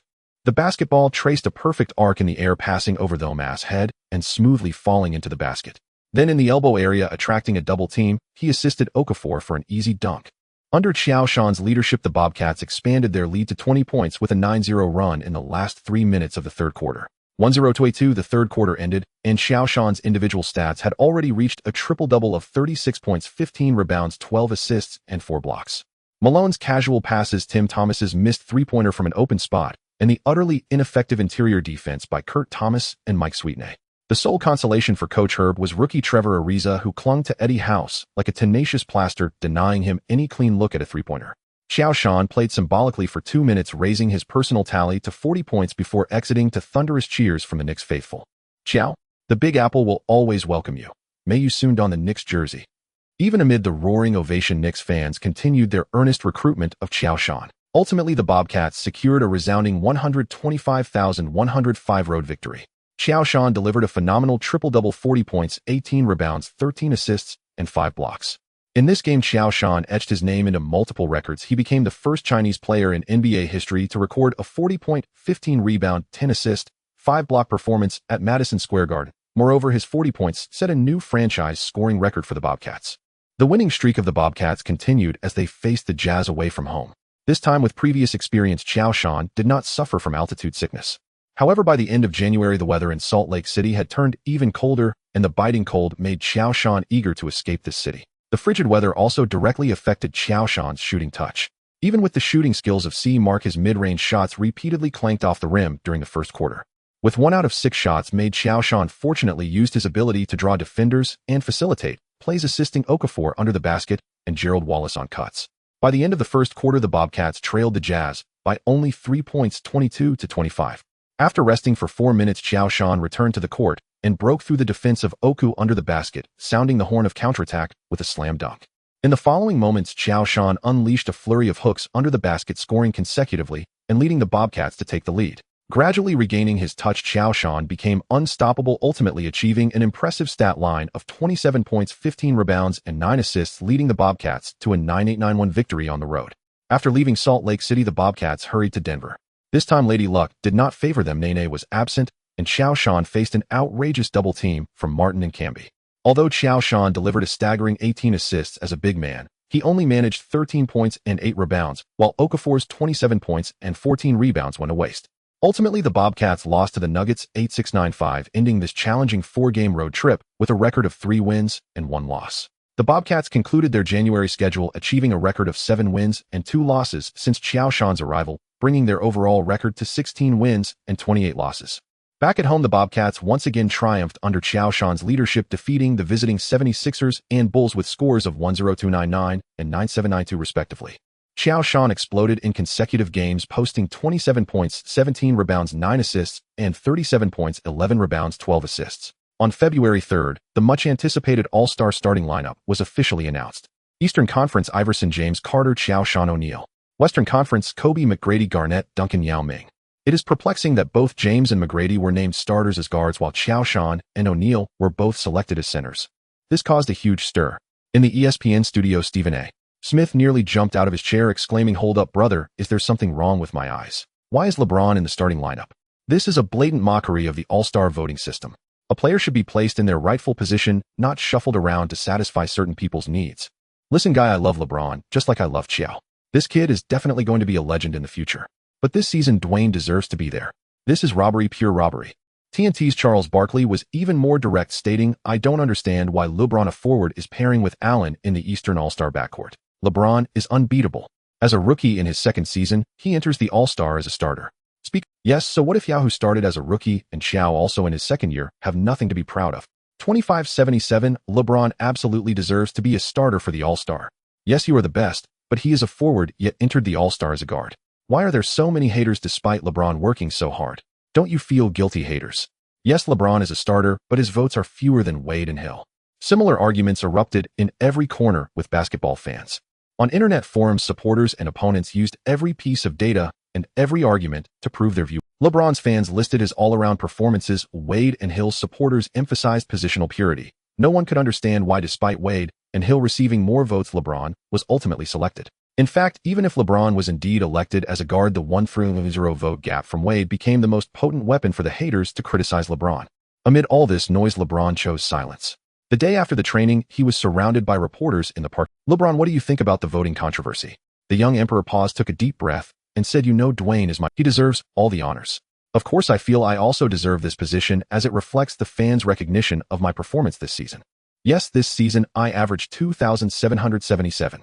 I've received more Player of the Week and Player of the Month awards. Don't forget, Dwayne has Shaq and Alonzo while I have nothing." After speaking, LeBron declined further questions from other reporters and turned to get into his vehicle. Just one day later, ESPN announced that to cut costs, Stephen A. Smith's show was canceled and he would not be resigned, marking the first time Stephen A. Smith left ESPN. That evening, the league explained that although LeBron entered the league as a small forward, his playing style and versatility led the officials to label him as guard forward upon registration, while McGrady was also given the guard forward tag and Qiao Shan received a dual label of forward and center. Considering the competitive level of the All-Star game, the starters were ultimately determined by a combination of media voting and fan ballots. Although LeBron slightly lagged behind Wade in fan votes, he received more media votes. Thus, everything was fair and just.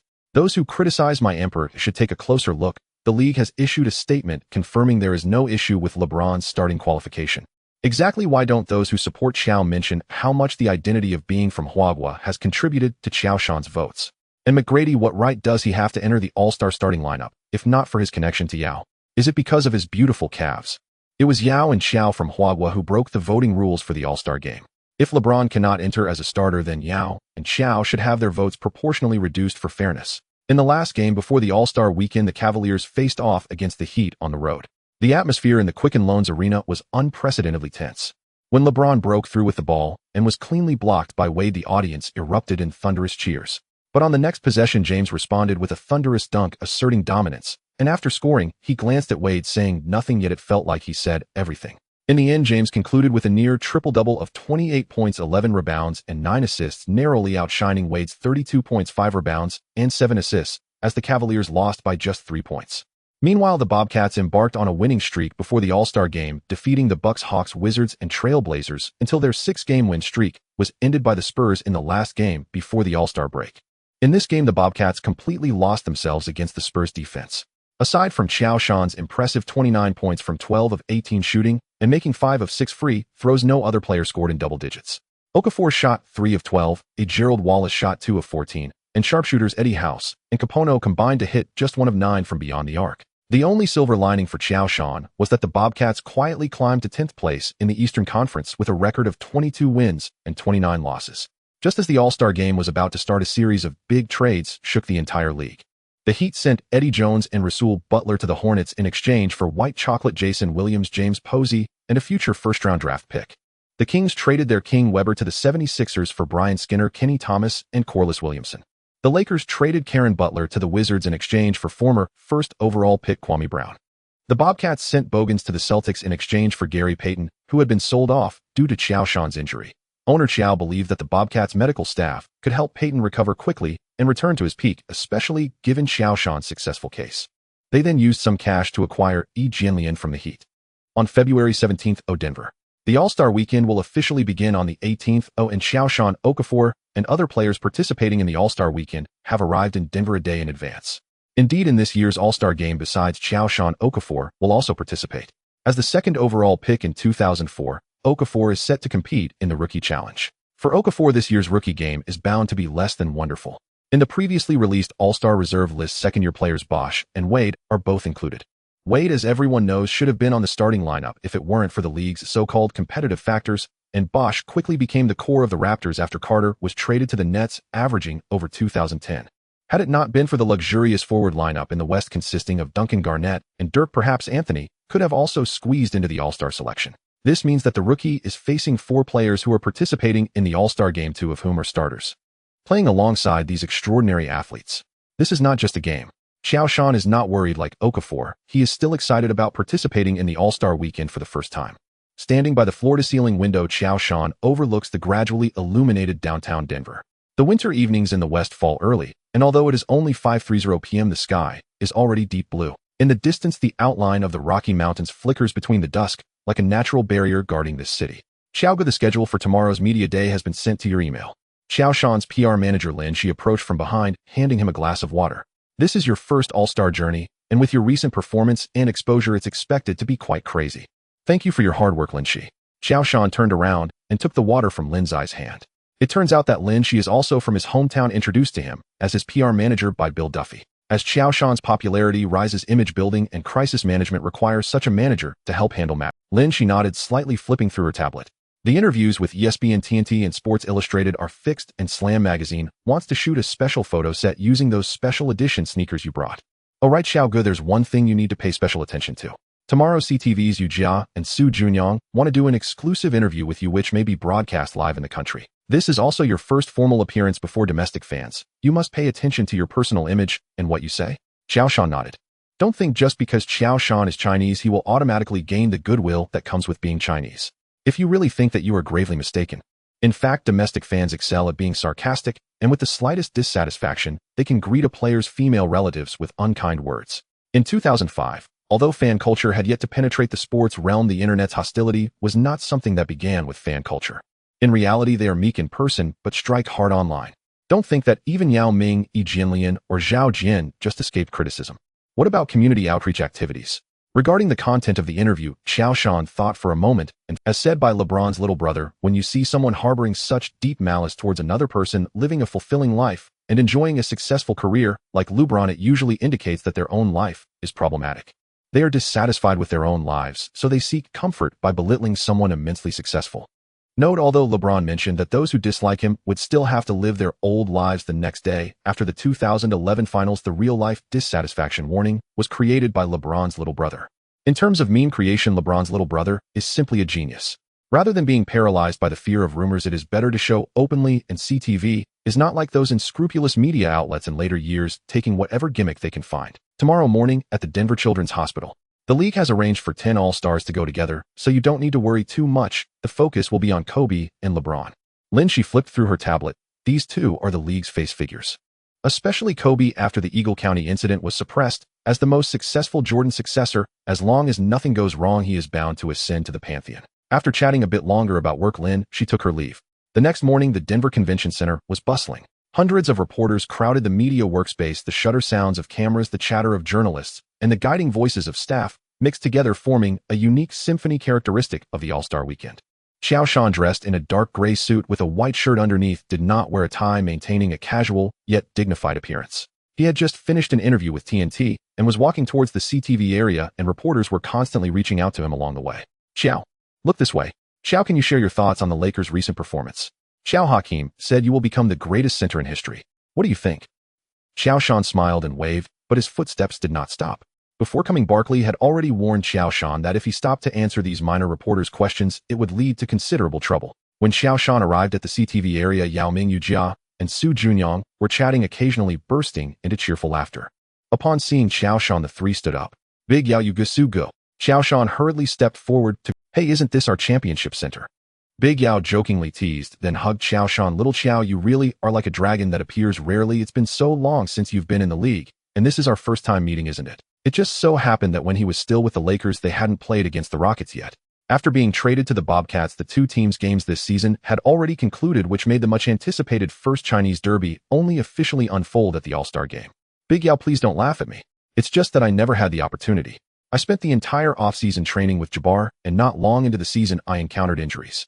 Qiao Shan rubbed his nose, feeling a bit embarrassed. Big Yao had indeed helped him a lot, especially introducing him to agent Bill Duffy, which helped him sign several endorsement contracts. "All right, no more jokes. Big G told me about your conversation that time. Well done. I look forward to the day you join the national team, at least for the 2008 Olympics at our doorstep, no matter what you think you have to hold back. Even as your older brother, I owe you a favor. Don't worry, Big Yao." Having experienced the 2008 Olympics, no one was not moved by Big Yao's efforts in the games. That year became the pinnacle of Chinese men's basketball. "All right, no more small talk. Yu Jia and Su Junyong have been waiting for you for a long time. I'll hand you over to them now. They'll wait outside for you to join the following activities." Saying this, Big Yao waved his hand, preparing to leave, and suddenly thought of something else, turning back to Yu Jia and Su Junyong. "You two, this is little Qiao's first formal appearance before domestic fans. I hope there won't be anything that could negatively affect little Qiao's career or his joining the national team." Yu Jia and Su Junyong nodded earnestly. "Don't worry, Big Yao, we know the priorities." "Big Qiao, first of all, congratulations on entering the All-Star in your second year of professional career, and as the top vote-getter, how does that feel?" "I'm very excited, and it's quite fresh." Qiao Shan adjusted the microphone position. "Of course, the most important thing is to thank the fans for their recognition, especially the fans from Huagua. When I became the top vote-getter in the East, there were many voices in the league saying it was because of my identity as a Huagua person." Qiao Shan suddenly smiled mischievously in this regard. "I want to say yes, you are right. It's because I am a Huagua person. If you have the ability, you can be Huagua too." Yu Jia and Su Junyong stifled their laughter, afraid they would burst out laughing. The two did not expect that Qiao Shan genuinely had no hint of an all-star's arrogance. "You just turned 20 and are already one of the best technical centers in the league. Big Yao just mentioned that if we talk about skills, you might even surpass him. How did you achieve that?" "I think I might be quite lucky." Qiao Shan leaned slightly forward. "Shaquille, Kobe, Peyton, Jabbar, Olajuwon. They all provided me with a lot of advice and help. Of course, I can't talk about the wall-hanging experiences, can I? I heard Kobe say that your training intensity with the Lakers made even him a bit apprehensive. Can you share that with us? Relying on teammates' help." "Nonsense." As a professional journalist, Yu Jia quickly steered the topic back to Qiao Shan, striving to establish his image as a hardworking player. Kobe actually spoke ill of me behind my back." Qiao Shan feigned a heartbroken expression. "All right, that time was indeed a very wonderful experience. Both Kobe and I are players who love basketball very much. We have endless technical moves to practice and tactics to discuss, so." Qiao Shan shrugged helplessly. "I remember Kobe asked in an interview, before, has anyone seen Los Angeles at 4 in the morning? I always thought he loved training." The interview lasted 20 minutes with questions ranging from basketball skills to personal life, admiration for predecessors, and expectations for the future, of course, including discussions about the future of Huagua basketball. Qiao Shan handled it gracefully, showcasing maturity beyond his years while not losing the vitality of youth. "Big Qiao, can you talk about the conflict between you and Howard?" At the end of the interview, Yu Jia suddenly pointed at Qiao Shan's Achilles tendon. That game directly changed Qiao Shan's career. "Conflict?" Qiao Shan visibly got a bit heated. "Damn. Next time I see him, I will kick his ass hard again. It's not about him causing my injury, it's purely because his insults are just too filthy." Qiao Shan was almost in tears. "Can you understand that feeling? He called me a little brat. Damn, it turns out Qiao has suffered such a great grievance. That bastard Howard, him switching to dislike him. Qiao, I support you. Let's smash that son of a bitch." "Wait, don't you think Qiao Shan is being a bit too sensitive? Howard might have just spoken without thinking." Because this interview was live, many fans in the country instantly erupted in outrage. During a break in the interview, Qiao Shan suddenly noticed a small, thin figure in the corner of the venue. It was a boy about 10 years old wearing a slightly oversized number 16 jersey from when Qiao Shan played for the Lakers, looking at him timidly. Next to the boy stood a staff member, seemingly explaining something. Qiao Shan apologized to Jia and walked toward the boy. "Hey little buddy, do you need help?" The boy's eyes widened, and he was so nervous he couldn't speak. The staff member, seeing Qiao Shan approach, hurriedly explained, "Qiao, this is Brew, a leukemia survivor. The league invited him to experience the All-Star weekend, and his biggest wish is to meet you." Qiao Shan waved his hand to the staff, then squatted down to meet the boy's gaze. "Thank you, Brew. I like your jersey, buddy." The Lakers' number 16 jersey is where Qiao Shan's journey began. Brew nodded excitedly, somewhat shy-eyed. "I wore it all the time during my chemotherapy. Mom said I have to be brave, just like you. Even after experiencing an Achilles tear, you returned to the court." Qiao, can you... As he spoke, the little boy timidly handed over a marker. Qiao Shan felt his throat tighten. In fact, during his previous life as a corporate slave, he had never met such a patient in reality. His wealth level wasn't enough. At that moment, he seemed to understand the meaning of an idol is motivation. Qiao Shan carefully took the marker, signed his name seriously on the jersey, then asked Lin Shi for another number 16 jersey from the Bobcat, signed it as well, and handed both to Bru. Suddenly, Qiao Shan thought of something and took out a bracelet from his pocket, handing it to the boy. This is specially made for the community project, I promise, which means I promise. I promise you will fully recover and grow up healthy, okay? Bru finally smiled, hugging the Bobcats number 16 jersey tightly, then gripping the bracelet firmly. Will you come to the hospital later? I heard from the staff that you would come in. Of course, Qiao Shan said seriously. We can make a pinky promise, Qiao Shan said, extending his pinky finger. In our Huahua, pinky promise is the most sincere commitment. Bru tentatively extended his finger until it truly touched Qiao Shan's. His mouth dropped in surprise, filled. Then we'll see each other later, okay? Qiao Shan pointed to Yu Jia and Su Juanyang, indicating that he was still in an interview. Bru nodded understandingly and then happily left. Watching Bru's back, Qiao Shan stood still for a long time. Yuga Su Gu, can you help me with something? It's time to take photos, Qiao Gu. Lin Shi gently reminded. Qiao Shan nodded and bid farewell to Yu Jia and Su Juanyang. As for the matters he had just entrusted to them, Qiao Shan knew they would help him contact. Xiao, you did very well.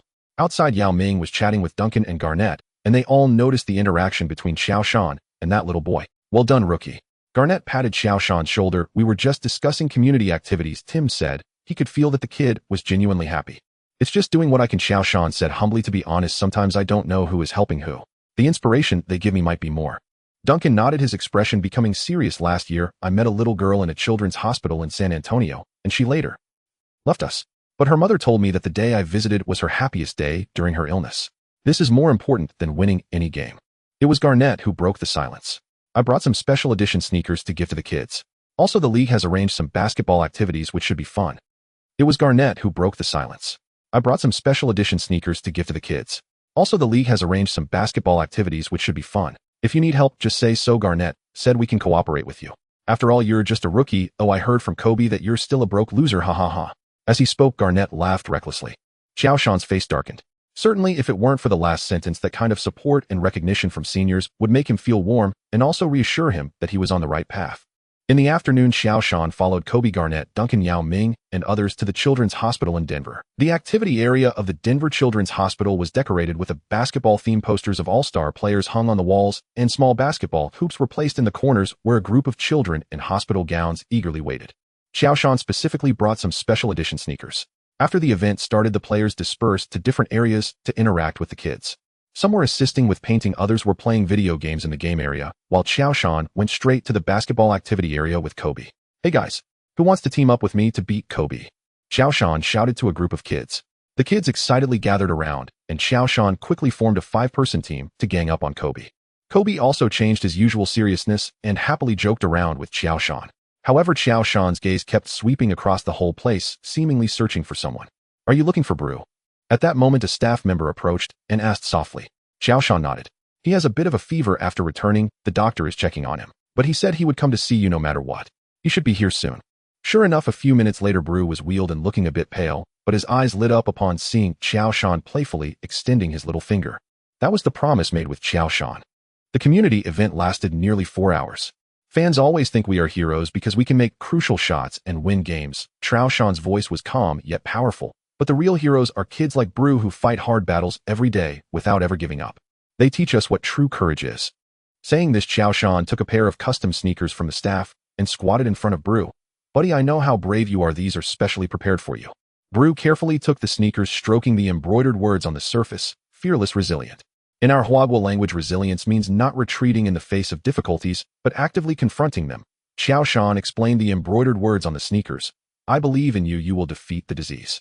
Let's make a promise you cooperate well with the treatment, and if we make it to the playoffs this season, we will invite you to Charlotte to watch the games.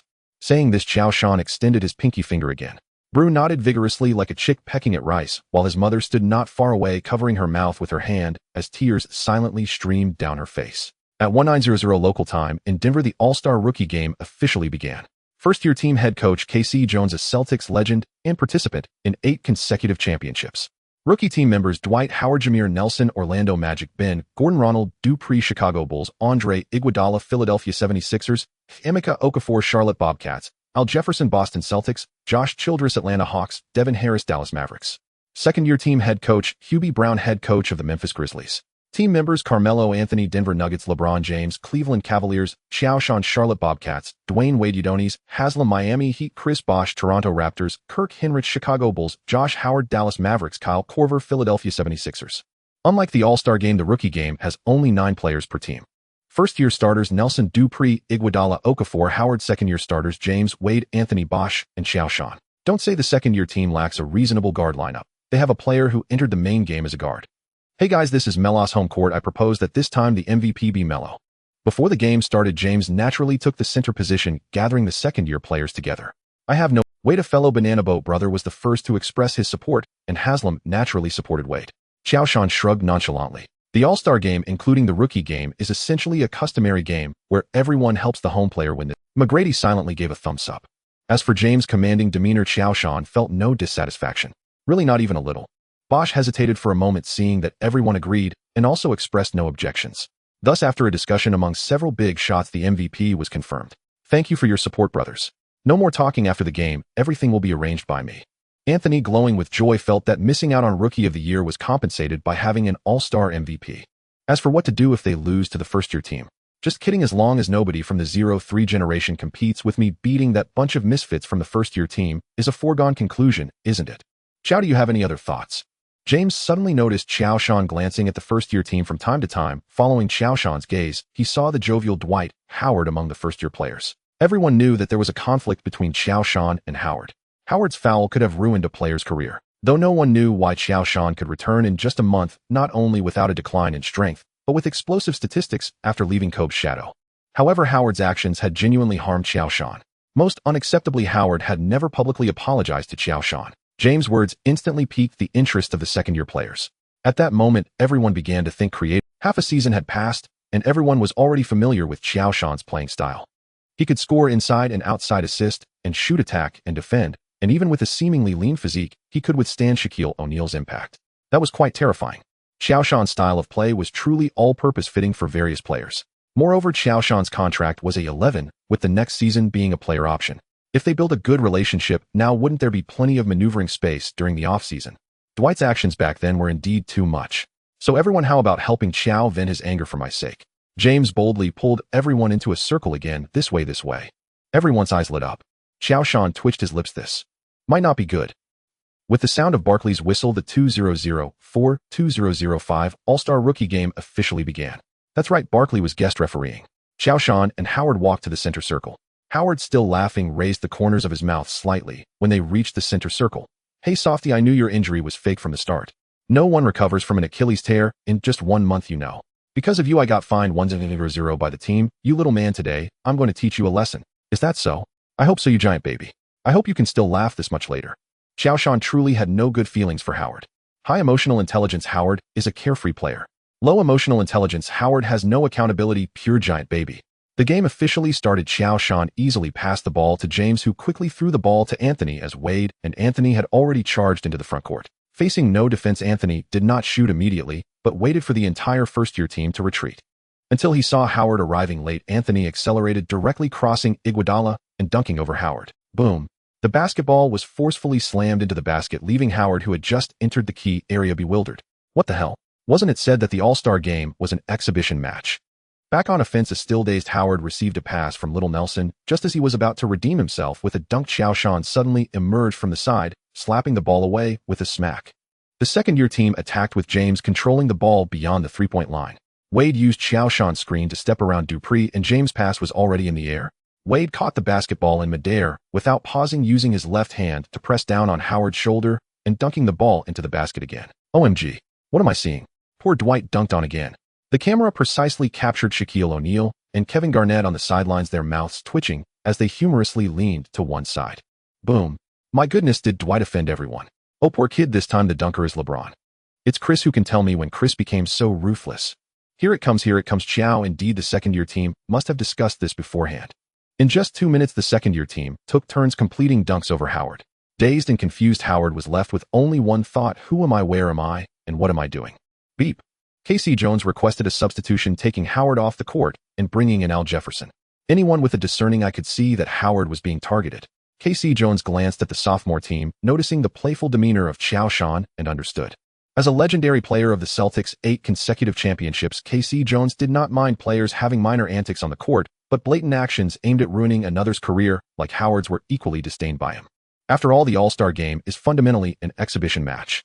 The sophomore team's performance was indeed spectacular, but we can't just pick on one person, can we? Sure enough, once K.C. Jones substituted in Al Jefferson, the dynamics of the game suddenly became much more. Although there were still various dunks happening on the court, and all players were showcasing their talents as much as possible, there were no more scenes of brutal dunks. Until the game entered the second quarter, the atmosphere on the court shifted dramatically as Howard re-entered the game with the sophomore team substituting 5 players at once. Ha ha ha, I'm dying of laughter. Look at Dwight's face. O'Neal laughed unrestrainedly. These sophomores have indeed gone a bit too far. Duncan casually patted Garnett's head, feeling it wasn't as comfortable as Ginobilis. However, Dwight is indeed somewhat unlikable. Hey, a guy who can only catch alley-oops and dunk. The Magic actually claim he is the best center in franchise history. It's simply a joke. O'Neal scoffed, clearly still harboring resentment towards the Magic's management. And it's true. Everyone in Orlando thought O'Neal was inferior to Hardaway, but what was the result? O'Neal left Orlando and won 4 championships with the Lakers and Kobe, while Hardaway can't even make the rotation, now not even on a lousy Knicks team. As for Howard being the greatest center in Magic history, let's first see if he can lead the Magic to the playoffs. Qiao is a very nice person. If it weren't for Dwight's provocations, Qiao wouldn't target him like this. Kobe, sitting nearby, had even more resentment towards Howard than O'Neal. Damn, Dwight, it's all his fault that he After Howard's foul, when the Lakers faced the Magic again, Kobe went berserk, scoring 54 points and leading the Lakers to a bloody massacre on the road. According to Kobe, at the end of the game, he saw Howard still chatting and laughing with his teammates, occasionally bursting into cheerful laughter. At that moment, Kobe knew that such a player, as long as he wasn't directly targeted, had no sense of shame. When Howard finally calmed down and saw the starting 5 of the sophomores come onto the court, he looked as if he had swallowed something bitter, his face turning green. Isn't there anyone to manage this? They promised it would be an all-star exhibition game. Is it really okay to target someone like this? He just wants to play ball. If I can't avoid it, can I not fight back? Howard was furious, thinking that if he had to defend actively again, he wouldn't go by the name of Howard. However, contrary to his wishes, Wade and Anthony specifically targeted Howard. Wade was avenging his older brother O'Neal, while Anthony was simply retaliating against Qiao Shan for not competing with him for the MVP. Another 2 minutes passed. Wade drove, and then after Wade, Anthony drove. Then, Howard actively requested to leave the game, unwilling to step back on the court. Throughout the game, as the number 1 pick, Howard played for 5 minutes, shooting 0 for 1, finishing with a horrifying stat line of 0 points, 0 rebounds, 0 assists, 0 blocks, 0 steals, 2 turnovers, and 4 fouls, leading the rookie team to a significant loss at 1-0 to 1-3-1. And Anthony was rightfully awarded the MVP of the rookie game with 33 points and 4 rebounds. After the game, during a press interview, the normally composed Howard was rarely furious. I don't understand. Why is everyone targeting me? Qiao, I know it's definitely your idea. You're such a petty person. We are all representatives of the new generation of centers. He must be worried that my career will overshadow his, which is why he planned such actions. Oh my God, I swear in the next game I will make sure to kick his butt hard. Qiao, we'll meet in Orlando. You better start confessing to God now. No, we are not particularly targeting Dwight, Qiao Shan replied to the reporters, not avoiding the topic. In fact, we all know that Dwight is a good person. We just discussed before the game about giving Dwight a special gift. It's obvious. Qiao Shan helplessly spread his hands. He doesn't seem to like this gift very much. No.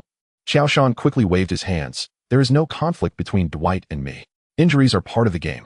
In fact, I should thank him. If it weren't for him, I wouldn't have met McCall, and I wouldn't be in Charlotte. That's right, McCall is a very good boss. Exactly as Qiao said, I believe the All-Star Game is meant to provide the audience with a visual feast. Don't you think those few minutes of the game were exciting? Anthony held the MVP trophy, overwhelmed with joy. Speaking of this, I have to criticize Dwight a bit. Is it too much to ask for him to at least cooperate with the exhibition? Can our fans in Denver come to see an exciting game? You know, Qiao is my brother, and I won't allow anyone to harm my brother. James pondered for a moment and stepped forward. Here, the All-Star Rookie Game should be a stage prepared for the most outstanding performers of the entire season, representing the future of basketball. And some people clearly are just not ready yet. The Rookie Game was merely an appetizer for the All-Star Game, and Howard's unhappiness was of little concern to anyone other than the people of Orlando. Even the number 1 pick is just a rookie after all. On February 19th, the All-Star Weekend continued, and Qiao Shan sat in the front row for the first time, enjoying an excellent view. The skill challenge, 3-point contest, and dunk contest of 2005 were not as tedious as they would later become. Not only were there all-star caliber players participating, but the judges also held sufficient prestige. There would be no intentional scores of 9. The skill challenge began first featuring participants like Nash from the Suns, Boykins from the Nuggets, Lou Creed from the Supersonics, and Arenas from the Wizards. In the first round, Nash showcased his exceptional ball sense and skills, making the basketball appear as a leaping sprite dancing gracefully in his hands. At the end of last season, he had hoped to continue leading the Mavericks to compete for the championship with Nowitzki, but Cuban, considering Nash's age of 30 and the potential risk of back injuries, was only willing to offer him a short-term contract with an average salary of $9 million. Ultimately, Nash chose the Suns' 6-year $66 million deal. It proved to be a decision Cuban would regret for a long time. This season under D'Antoni, Nash shone brightly, perfectly fitting the run-and-gun strategy.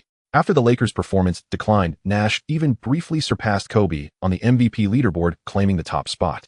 Qiao Shan watched from the sidelines, secretly admiring Nash and comparing him to traditional guards like Paul and Kidd. Nash's dribbling was more spirited and aesthetically pleasing. Indeed, it was as graceful as the wind. The basketball in Nash's hands seemed to have a natural affinity, with the floor flowing through obstacles like a stream.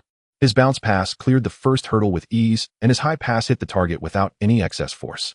However, he wasted 2 opportunities on the final three-point shot, yet still completed all actions in 31 seconds. The pressure immediately shifted to Creed, who was the second to perform. As expected, Creed made consecutive mistakes on bounce passes and took 3 attempts to sink a three-pointer, finishing in 37 seconds. When Arenas took the stage, Qiao Shan quickly sat up straight. If memory served him right, this all-star guard was about to put on a show. Getting in on the action was already ingrained in the DNA of the people of Huagua. It would be even more wonderful if there was a watermelon to go with it.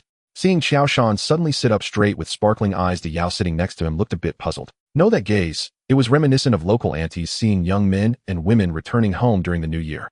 Sure enough, Arenas had a disastrous performance. This all-star caliber guard struggled with his rhythm while dribbling past obstacles, requiring 3 attempts to succeed on bounce passes. More critically, he missed multiple three-point shots, only managing to hit one after exhausting all the balls on the rack, finishing in 51 seconds, securing his elimination early. Ha ha ha. Upon seeing Arenas' repeated blunders, Kobe laughed so hard he nearly fell into O'Neal's embrace. O'Neal shot Kobe a disdainful glance and pushed him away, yet he too was unable to contain his laughter. No, there's definitely something wrong with this basketball. Arenas, after exiting the stage, looked at the crowd's laughter and felt his face flush. You all know I'm not just good at scoring, organizing is one of my strengths. Ah, yes, you're right. Perhaps you can learn a thing or two about passing from Qiao. Kobe and Arenas were 2 of the most potent guards of this era, and their private relationship was strong. Seeing Arenas helplessly shrug, Kobe continued to tease. Arenas' performance was merely a small interlude. The last to perform, Boykins, entered the finals amidst the cheers of the home crowd with a time of 33 seconds, even worse than his initial performance. In the final round, Boykins, playing at home, was the first to perform. Hoping to leverage his home court advantage to surpass himself, he accelerated his rhythm while dribbling. However, the more anxious he became, the more mistakes he made. In the passing phase, he made 2 consecutive errors and took 2 attempts to hit a three-pointer, ultimately finishing in 37 seconds, even worse than his initial performance. Nash, the final performer, completely unleashed his talent as the son of the wind. As the whistle blew, he smoothly dribbled upright through obstacles, making precise bounce passes and sinking three-pointers effortlessly. The entire set of actions flowed like water, almost outpacing the camera on the sidelines. 25 seconds. Nash shattered the skill challenge record with his incredible speed. Without wild celebrations, he simply smiled and raised the trophy, high-fiving the opponents who came to congratulate him. In the three-point contest, Ray Allen Radmanovic from the Seattle Supersonics, Dirk Nowitzki from the Dallas Mavericks, Joe Johnson from the Phoenix Suns, A.Q. Richardson, and Korver from the 76ers participated. As one of the greatest three-point shooters in history, Ray Allen had a rough start, scoring only 13 points in the first round, the lowest of all. I believe what Gilbert said at Today's Basketball does have some issues. As a gentleman, Ray Allen felt no embarrassment at being eliminated in the first round. The awkwardness came from being a renowned shooter and scoring the lowest. In the finals, Korver and Joe Johnson each scored 18 points. The last to perform, A.Q. Richardson, did not have a hot hand in the early rounds. Steady, Quentin, Nash and Stoudemire shouted from the sidelines. Finally, at the last shooting point, A.Q. took a deep breath, suddenly speeding up his rhythm, receiving the ball, jumping, shooting, all in one fluid motion. Swish, swish, swish. The basketball swished through the net like a rapid-fire cannon, producing crisp sounds. 15, 16, 17. The last money ball. A.Q. seemed to pause for a moment, exhaling deeply, bending his knees and jumping. Swish. The last money ball landed firmly in the net. 19 points. A.Q. clenched his fists, letting out a roar, releasing all the pressure. Nash, Stoudemire, and Marion rushed onto the court, constantly ruffling A.Q.'s hair. This was also the third award Phoenix won at this All-Star game. As the lights dimmed and the music grew intense, finally the highlight of the next day arrived. The dunk contest. Josh Smith Hawks, Stoudemire Suns, J.R. Hornets, Birdman Anderson Hornets. J.R. Smith's spinning windmill was full of flair, and the football-style header collaboration between Stoudemire and Nash was truly spectacular. Many might remember this dunk, where Nash directed the ball towards the backboard with a soccer header, and Stoudemire followed up with a dunk, but it took several attempts to succeed, ultimately scoring only 45 points. I felt the creativity was much better than Josh Smith's. When Josh Smith took the stage, he didn't go for a dunk immediately, but walked to the sidelines. What is this kid going to do? The judges and the audience were somewhat confused. Moments later, Josh Smith slowly donned a vintage 21 jersey of the Hawks, human highlight film Wilkins jersey, who was also one of the judges for this dunk contest. Wow, this kid has some talent. The big shots on the sidelines quietly gave Josh Smith a thumbs up. This kid is going places. Similarly, the judges stood up, applauding and paying tribute to Wilkins. At that moment, there was a sparkle of excitement and appreciation in Wilkins' eyes. Is it flattery? A bit. But the NBA's history places great emphasis on heritage and tribute. Wilkins was one of the top players in Hawks history, while Josh Smith was this year's draft pick for the Hawks, one of their future. In the dunk contest, paying tribute to the greatest player in franchise history is a story that the league loves to see. Stoudemire was left dumbfounded. Who knew it could be played like this? With a run-up, he took off. Josh Smith fully extended in the air, pulling the ball behind his head with both hands, and then with a massive force slammed the ball into the hoop. At that moment, time seemed to rewind, and people felt as if they were witnessing the souls of two eras soaring in the night sky of Denver. In the end, Josh Smith unsurprisingly won the dunk contest championship.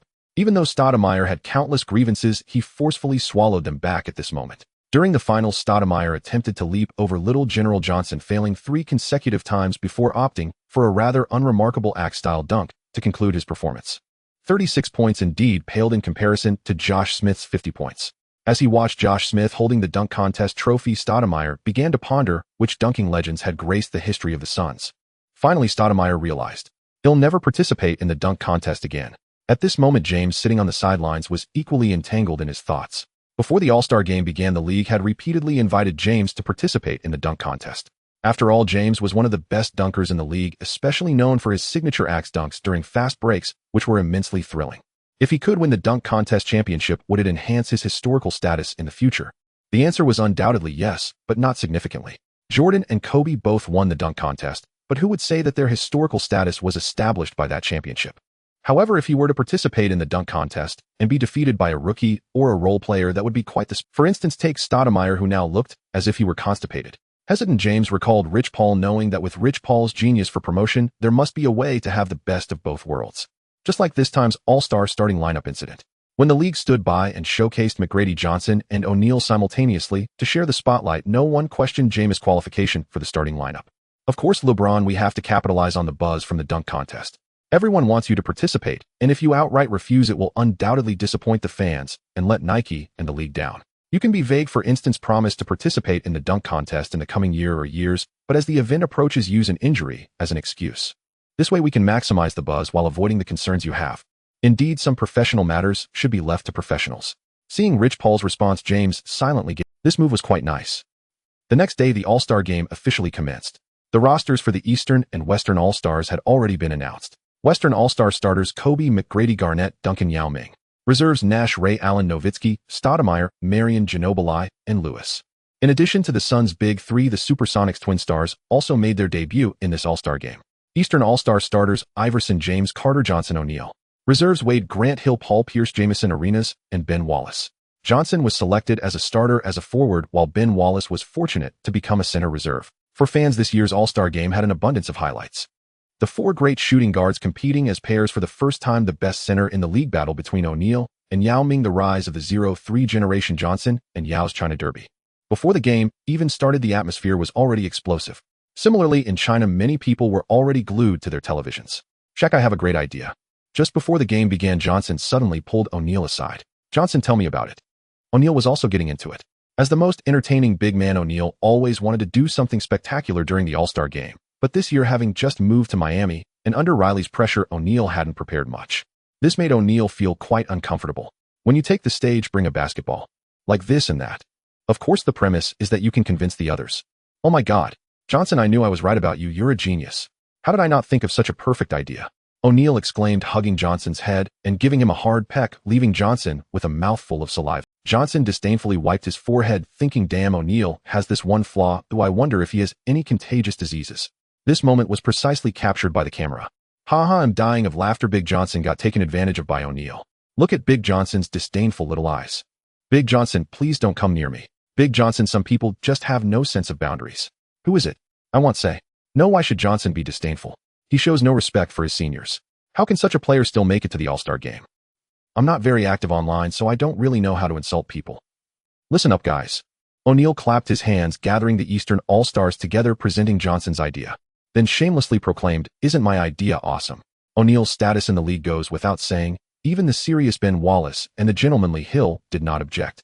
As for the All-Star game, of course, it's all about how to please the audience. At least during this period, these superstars genuinely valued the fans' feelings. Alright, since there are no objections, we will proceed according to plan. Of course, in return, I will withdraw from the MVP contention for today's game. Seeing that everyone supported him, O'Neal felt particularly proud, exchanging courtesy by directly withdrawing from the MVP race. The All-Star MVP often became a matter of personal connections. Before the game began, everyone would confirm their roles, and of course, if there were home team stars, they would deliberately create scoring opportunities for them, provided they could secure a victory. As for some like McGrady, his habitual half-court champagne pop was another story. In the Eastern All-Star lineup, Johnson and James were participating for their first year, and in terms of experience and status, they were insufficient, leaving only Iverson and Carter. Vince, this time you take it. Iverson had already won the MVP trophy in 2001, while Carter, despite multiple votes, had never won the MVP. This could also be seen as compensation for Carter giving up his starting spot to Jordan in the 2003 All-Star game. Then I won't be polite. This season, Carter left the Raptors to join the Nets, but the Nets' performance remained lackluster and New Jersey fans directed their ire at Carter. Now perhaps this was the lowest point in Carter's career. This MVP could perhaps be Carter's only chance, and in contrast to the East, the MVP distribution in the West encountered issues. Kobe wanted to help his good buddy McGrady win an MVP, and Yao Ming certainly had no objections. Meanwhile, Stoudemire, who had performed exceptionally well this season, was eager to seize the opportunity and received support from Nash and Marion, while Duncan and Garnett chose neutrality, believing that whoever had the chance should take it. Come on, my Jetters. Here at the Pepsi Center in Denver, welcome to the 2004-2005 NBA All-Star Game. Now let's warmly welcome. The player and coach introductions were lengthy and can be skipped. As all the players took the stage, suddenly the Eastern players lined up, and O'Neal, holding a basketball, stepped out of the lineup and performed a standard bowling throw. Boom. As the Eastern All-Stars exaggeratedly leaned back, scattered, and fell to the ground, all the fans in the arena burst into laughter. Damn. Duncan glanced at the Eastern All-Stars' antics, his eyes gleaming with excitement. So Qiao, isn't this a bit cruel for Allen? O'Neal looked at Iverson, who charged forward like a bomb, feeling somewhat reluctant, but when he thought of the show's entertainment value, that slight guilt vanished in an instant. Hey Shaq, it's just a show. All we need to do is make the audience happy, right? As the instigator, Qiao Shan wore an expression of a bystander excitedly staring at the center circle. Yao Ming 2, 26 meters. Iverson officially listed at 183 meters. The tallest and the shortest jumping for the ball together. Just thinking about it is thrilling. When Yao Ming saw that he was jumping against Iverson, he was completely bewildered. No way is this really happening. Hey Yao, your fellow countryman, what a mischievous kid. Iverson had a look of despair. However, he felt somewhat helpless when Qiao Shan proposed this idea, as the Eastern All-Star members almost unanimously approved it. Almost. The only dissenting vote came from Wade, because he was the second shortest and feared he would end up being treated the same way. Wade was actually slightly taller than Arenas according to official height. Yao Ming showed a helpless smile and shrugged. Compared to his first All-Star journey, Qiao Shan was evidently more carefree and was also more favored by his teammates. Allen, I won't go easy on you. Yao Ming made a gesture of encouragement, preparing for the jump ball. It was evident that even if Yao Ming's jumping ability was as limited as a matchbox, he easily tipped the ball to Kobe when facing Iverson. Come on, Kobe. Qiao Shan clearly knew what the audience loved to see. Watching Kobe advance with the ball, he instructed everyone to spread out while he directly clapped his hands on the ground, mimicking a defensive stance. In an All-Star game, generally not many players play defense, except for Kobe in the 2012 All-Star game, where Wade accidentally knocked him out with a heavy hit resulting in a concussion and fractured nose. Hey Qiao, are you trying to reverse the heavens here? Kobe joked as he dribbled closer to Qiao Shan. Compared to the conflict between Kobe and Shaq, which in fact wasn't as bitter this time due to their 2004 championship, Kobe and Qiao Shan's love-hate relationship was evidently more entertaining for the audience. After all, Kobe had publicly stated multiple times Qiao Shan is the best teammate. The two had led the Lakers to the top of the league just 2 months prior, and if all went well, they could have been all-stars together, but that damn Howard turned them into rivals. In Qiao Shan's second game back, that game-winning shot and counter shot also became a talking point for the audience. The 8 players on the court cleverly spread out. Hey Shaq, do you think Qiao can let go of Kobe? You've been teammates with both of them. Duncan wrapped his arm around O'Neal. To be honest, I can't make that judgment either. Qiao's skills have improved too quickly. It's even a bit frightening for me. You have to understand, before the finals, Qiao was just a water boy. Otherwise, we wouldn't have struggled so much against you last season in the semifinals. But now he is already an all-star player, one who truly deserves it. Oh my, O'Neal suddenly shouted. On the court, Kobe executed an Iverson-style crossover, making a large feint. Hey Kobe, that move won't work. Qiao Shan made a series of quick steps, shifting his center of gravity with Kobe's moves continually blocking Kobe's path. Is that so? Kobe suddenly smiled, then flicked his right hand, sending the basketball flying under the basket. Duncan, who moments ago had been joking with O'Neal, had somehow already leaped to the basket. Receiving Kobe's pass, Duncan executed a perfect alley-oop dunk. Damn, Qiao Shan shouted. Come on Kobe, that isn't like you at all. Where's your fighting spirit? Basketball is a team sport. Kobe lightly patted Qiao Shan on the back, happily retreating on defense, completely ignoring Qiao Shan's disgruntled expression. Damn it. O'Neal also looked at Duncan with a resentful expression. They had agreed to just relax and have fun together, but someone ended up being a dog. I didn't want to either, but that pass from Kobe was too beautiful. You know, I never had such an opportunity with the Spurs, so I just couldn't help it. Duncan said, feeling shy. On the Eastern attack, LeBron advanced with the ball, facing Tracy McGrady, accelerating past him. After attracting Garnett's defense, he tossed the ball behind his head to the cutting Qiao Shan. Qiao Shan took off without dribbling or adjusting, taking 2 huge steps, as if a heavy tank was crossing the field. On the 3rd step, he pushed off with all his strength, soaring into the air, raising the ball high with one hand, delivering a powerful axe-style dunk. Boom! The rim echoed with a loud noise. The rim let out a painful screech. Rim, is there anyone out there to feed me peanuts? A 350-pound heavyweight is hanging on me. You all perform, but can you consider my feelings too? James looked at Qiao Shan with a hint of resentment. Dude, you just wasted an assist from me. Qiao Shan, don't mind it, it's all for the audience. After landing, O'Neal opened his mouth wide, looking at his right hand. 2 seconds later, he grabbed the nearest person and bit down hard on their head. This time the victim became McGrady. After 2 rounds, the East made a comeback. O'Neal held the ball at the high post, and Qiao Shan cut from the baseline, anticipating O'Neal's pass perfectly. This time, everyone cleared out under the basket. During an all-star game, at least at the start, the defense was indeed non-existent. Qiao Shan caught the ball, and without dribbling or adjusting, he took 2 massive steps, as if a heavy tank was crossing the field. On the 3rd step, he pushed off with all his might, soaring into the air, and performed a powerful axe-style dunk. Boom! The rim again made a loud noise. Qiao Shan's dunk made the audience, who had just sat down, stand. In basketball, a dunk is definitely one of the most adrenaline-pumping ways to score. And in the opening moments, both the East and West ended their skirmishes with dunks, creating a sensation that felt like riding on clouds, akin to a halibut in the deep sea, with waves of excitement crashing one after another. The 2 dunks by the Eastern team at the start were like stones thrown into a tranquil lake, creating ripples. Garnett's competitive spirit was ignited. This is a global broadcast. Everyone is watching us. It's time to showcase our skills and teach those guys from the East a lesson. Yao, I've heard your country has a population of 1.3 billion. You wouldn't want your little brother to overshadow you, would? Big Yao shrugged. The all-star stage was indeed not very friendly for a player of his size and build. Dribbling across the entire court. Don't joke around. Under Van Gundy's coaching, Big Yao had already started to gain weight. Dribbling was out of the question. As for Qiao Shan overshadowing him, Big Yao didn't take it to heart. In fact, the better Qiao Shan played, the happier Big Yao felt, as it meant Qiao Shan would be able to take on more responsibility in the national team in the future. Garnett's encouragement ignited the fighting spirit of Kobe and McGrady. On the court, the intensity of the 2 teams' defense gradually increased, and real confrontations began to multiply. Kobe started to respond with his signature fadeaway jumper, the murderous intent in his eyes no longer concealed. McGrady also began his pull-up performance. What disgusted Qiao Shan the most was that the historically great power forwards Garnett and Duncan had started to focus their defensive efforts on him. Half a season had passed, and everyone knew about Qiao Shan's ability to shoot and pass.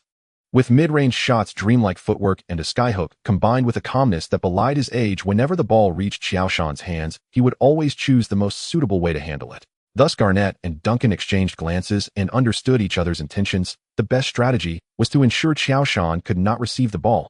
This was the unspoken understanding between top defenders. Can a basketball court really prevent a player from receiving the ball? Perhaps it's difficult, but the cooperation of Duncan and Garnett would undoubtedly make this imagination inch closer to reality.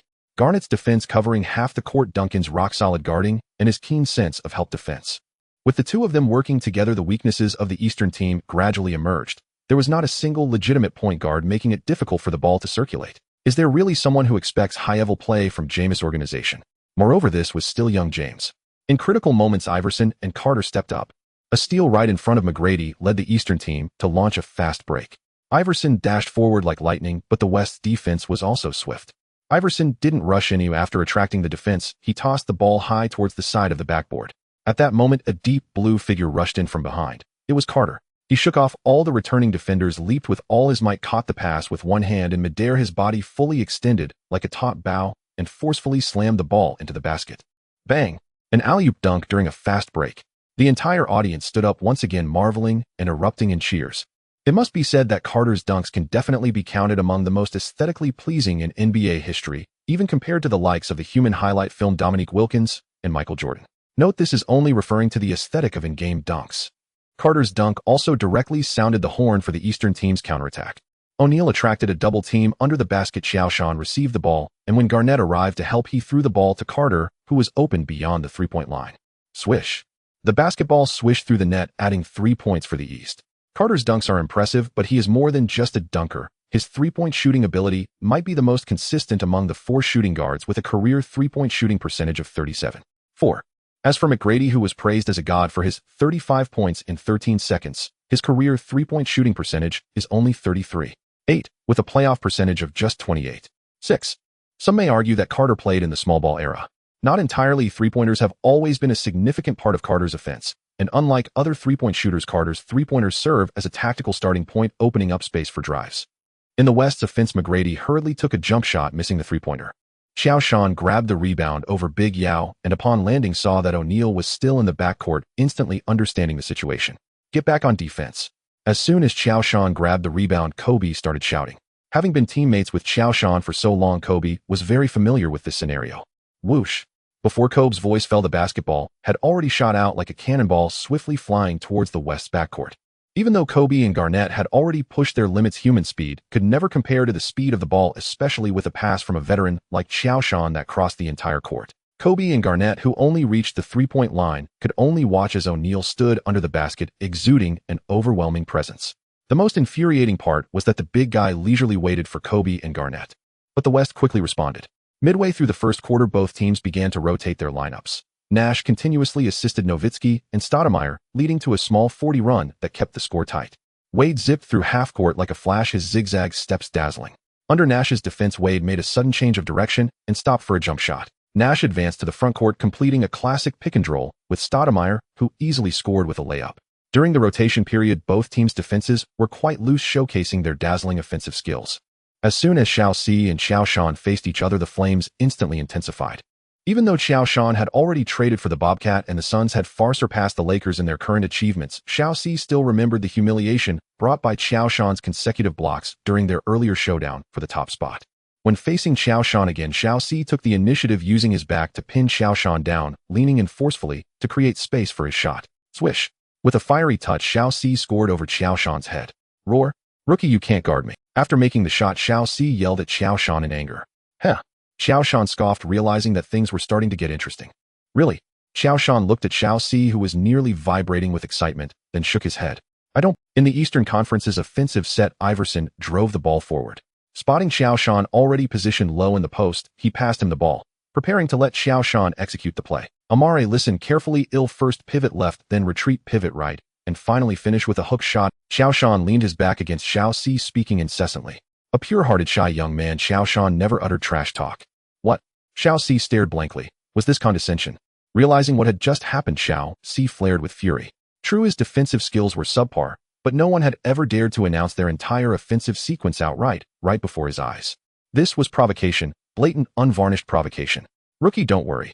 They'll sweat your shot so hard it'll vanish into oblivion. His voice now thick with menace. Had this not been a global live broadcast, he would have sworn to cram Qiao Shan's head straight into his own backside, brutally, mercilessly. Thump, thump, thump. Qiao Shan dribbled 3 times, using his back to gauge Xiao Si's center of gravity. Suddenly, he pivoted sharply left. Exactly as expected. Xiao Si snorted coldly, feet planted firmly. Had Qiao Shan not revealed his plan, that initial pivot might well have shifted Xiao Si's balance. But now all he needed was to wait for the next move, then surge forward and reject the shot. This was the price of arrogance. Just as Qiao Shan had foretold, and as Xiao Si had heard, the sequence unfolded precisely after the half-pivot left. Qiao Shan instantly retreated, then pivoted right. Now, Xiao Si's eyes blazed with predatory hunger, like a cheetah spotting prey on the savannah, as he lunged forward. Yet, Just as Xiao launched himself, Qiao Shan retreated once more and pivoted left again. And in that instant, the wide-eyed Xiao body, already committed, instinctively yielded, leaving the entire paint wide open for Qiao Shan. Hook shot. Qiao Shan dropped the ball effortlessly through the hoop. My apologies. I seem to have forgotten one crucial motion. He offered Xiao an apologetic shrug. My fault entirely. Next time I'll be far more careful. You did that on purpose. On the next possession, the Western Conference attacked. After several crisp passes, the ball found Xiao deep in the post once more. He backed down hard against Qiao Shan, driving backward twice to test the resistance behind him. Amare, push harder. Qiao Shan didn't budge, not even a millimeter. He almost chuckled. My grandmother exerts more force than you do. Xiao's face flushed crimson. He braced himself fiercely, then exploded toward the baseline, shoulder charging a sliver of space open before launching skyward like a coiled spring, ready to finish with his signature face-up dunk. In raw leaping speed and explosive power, Xiao ranked among the very elite of interior players. Yet, just as he rose to the apex, ball cradled high, poised to slam it home, the palm of Qiao Shan arrived first. Snap! A piercing crystalline crack reverberated across the arena, striking every eardrum like a whip. The ball slipped from his grasp and fell. James, quick as lightning, snatched it midair. The arena erupted in stunned gasps. Oh my God! Amare seems to have forgotten the terror of being dominated by Qiao early this season. His shot motion was utterly transparent to Qiao. This time Amare may well descend into despair once more. Well, Amare is undoubtedly exceptional, but clearly he underestimated Qiao's strength and defensive match. James didn't hold the ball. Spotting Carter sprinting ahead on the fast break, he fired a perfect long pass, ball arriving exactly as Carter did. Without hesitation, Carter caught it and unleashed a thunderous windmill dunk. Just 60 seconds later, the same scenario repeated itself. Xiao, refusing to yield, demanded the ball again in nearly identical position, and this time opted for a quicker, tighter hook shot. But Qiao Shan anticipated every intention. He soared again, his outstretched arm rising like an impenetrable, sky-obscuring barrier. Snap! Another emphatic block. This time the ball flew straight out of bounds. 2 consecutive rejections sent the Pepsi Center into absolute delirium, the roar now drowning out everything else. Even neutral fans felt their pulses surge at this razor-sharp, unrelenting duel. My God, it's Qiao again. The commentator's voice cracked with exhilaration. He has blocked Amare twice, and declared to the world the paint he guards is no playground for recklessness. Not even in the All-Star game. Xiao's expression darkened. He turned to the referee's, arms spread wide in protest, implying a foul, but they ignored him completely. Firstly, Qiao Shan's movements remained impeccably clean, and even if there had been the faintest hint of contact, who truly enforces strict fouls on the All-Star stage? Though Xiao bore the sting, the fans reveled in the spectacle. At the timeout, Coach Van Gundy sketched simple plays on the clipboard, but everyone knew in the All-Star game execution mattered less than giving each star his moment. Midway through the second quarter, both teams executed large-scale rotations. Qiao Shan sat briefly, replaced by Ben Wallace and Anton Jamison in the front court. The pace intensified. James and Wade repeatedly attacked the rim, unleashing a barrage of spectacular dunks. The East ignited a blistering fast break. James caught a pass and finished with a ferocious tomahawk slam, extending their lead further. George Karl called a timeout. Though victory held little weight in this exhibition, competitive instinct began stirring beneath the surface. When play resumed, the tempo surged markedly. McGrady and Carter engaged in a dazzling scoring duel, jumpers answered by drives, neither yielding an inch. At halftime, the East led 6,963. In the locker room, the Eastern All-Stars laughed and joked. James mimicked Nash's shooting form, sending the group into peals of laughter. Brothers, shall we spice up the second half? Iverson proposed. More alley-oops, more behind-the-back passes. Give the fans exactly what they came to see. No one objected. The essence of the All-Star game was fan appreciation, showcasing basketball's artistry and joy. And indeed, the East opened the half with flashier, more intricate combinations. Wade drove, feinted a layup, then flicked the ball off the glass. Carter, trailing hard, caught it midair and slammed it home with crushing authority. Wade drove, feinted a layup, then flicked the ball off the glass. Carter, trailing hard, caught it midair and slammed it home. Having been blocked repeatedly on offense in the first half, Xiao's chances at MVP had effectively vanished, and the game's intensity began to wane. Kobe shook his head with a smile. Looks like the show's starting. In response, Nash and Marion executed a classic cut alley-oop. Marion caught at the apex and hammered home a thunderous dunk, drawing cheers in equal measure. The third quarter became a feast of dunks and alley-oops, back and forth scores rising in tandem. With 3 minutes remaining, all knew the decisive moment had arrived. Time to unveil true mastery. The West fielded Nash, Kobe, McGrady, Garnett, and Duncan. The East countered with Iverson, Carter, James, Qiao Shan, and Wallace. Everyone settled into their natural roles. As for Shaq sitting on the bench, don't ask. Van Gundy, fearing fatigue might jeopardize Miami's upcoming games, had firmly benched him. Isn't the best seat in the house priceless? Kobe sank a graceful fadeaway jumper, pulling the West within 1 point. Iverson aggressively penetrated, drew a foul, and sank both free throws. Duncan backed down. Qiao Shan spun and banked in a shot. Immediately, Qiao Shan answered, catching a James assist for a soaring alley-oop. The score seesawed relentlessly. 47 seconds remained. The West trailed by 1. Kobe isolated against James, dribbling to establish rhythm, then rose suddenly for a pull-up jumper. Dong! The ball clanged off the rim. Knowing Kobe's notorious tendency to miss such shots, Qiao Shan instantly read its rebound trajectory, snatching it cleanly before Garnett or Duncan could react. Upon landing, Qiao Shan immediately called timeout.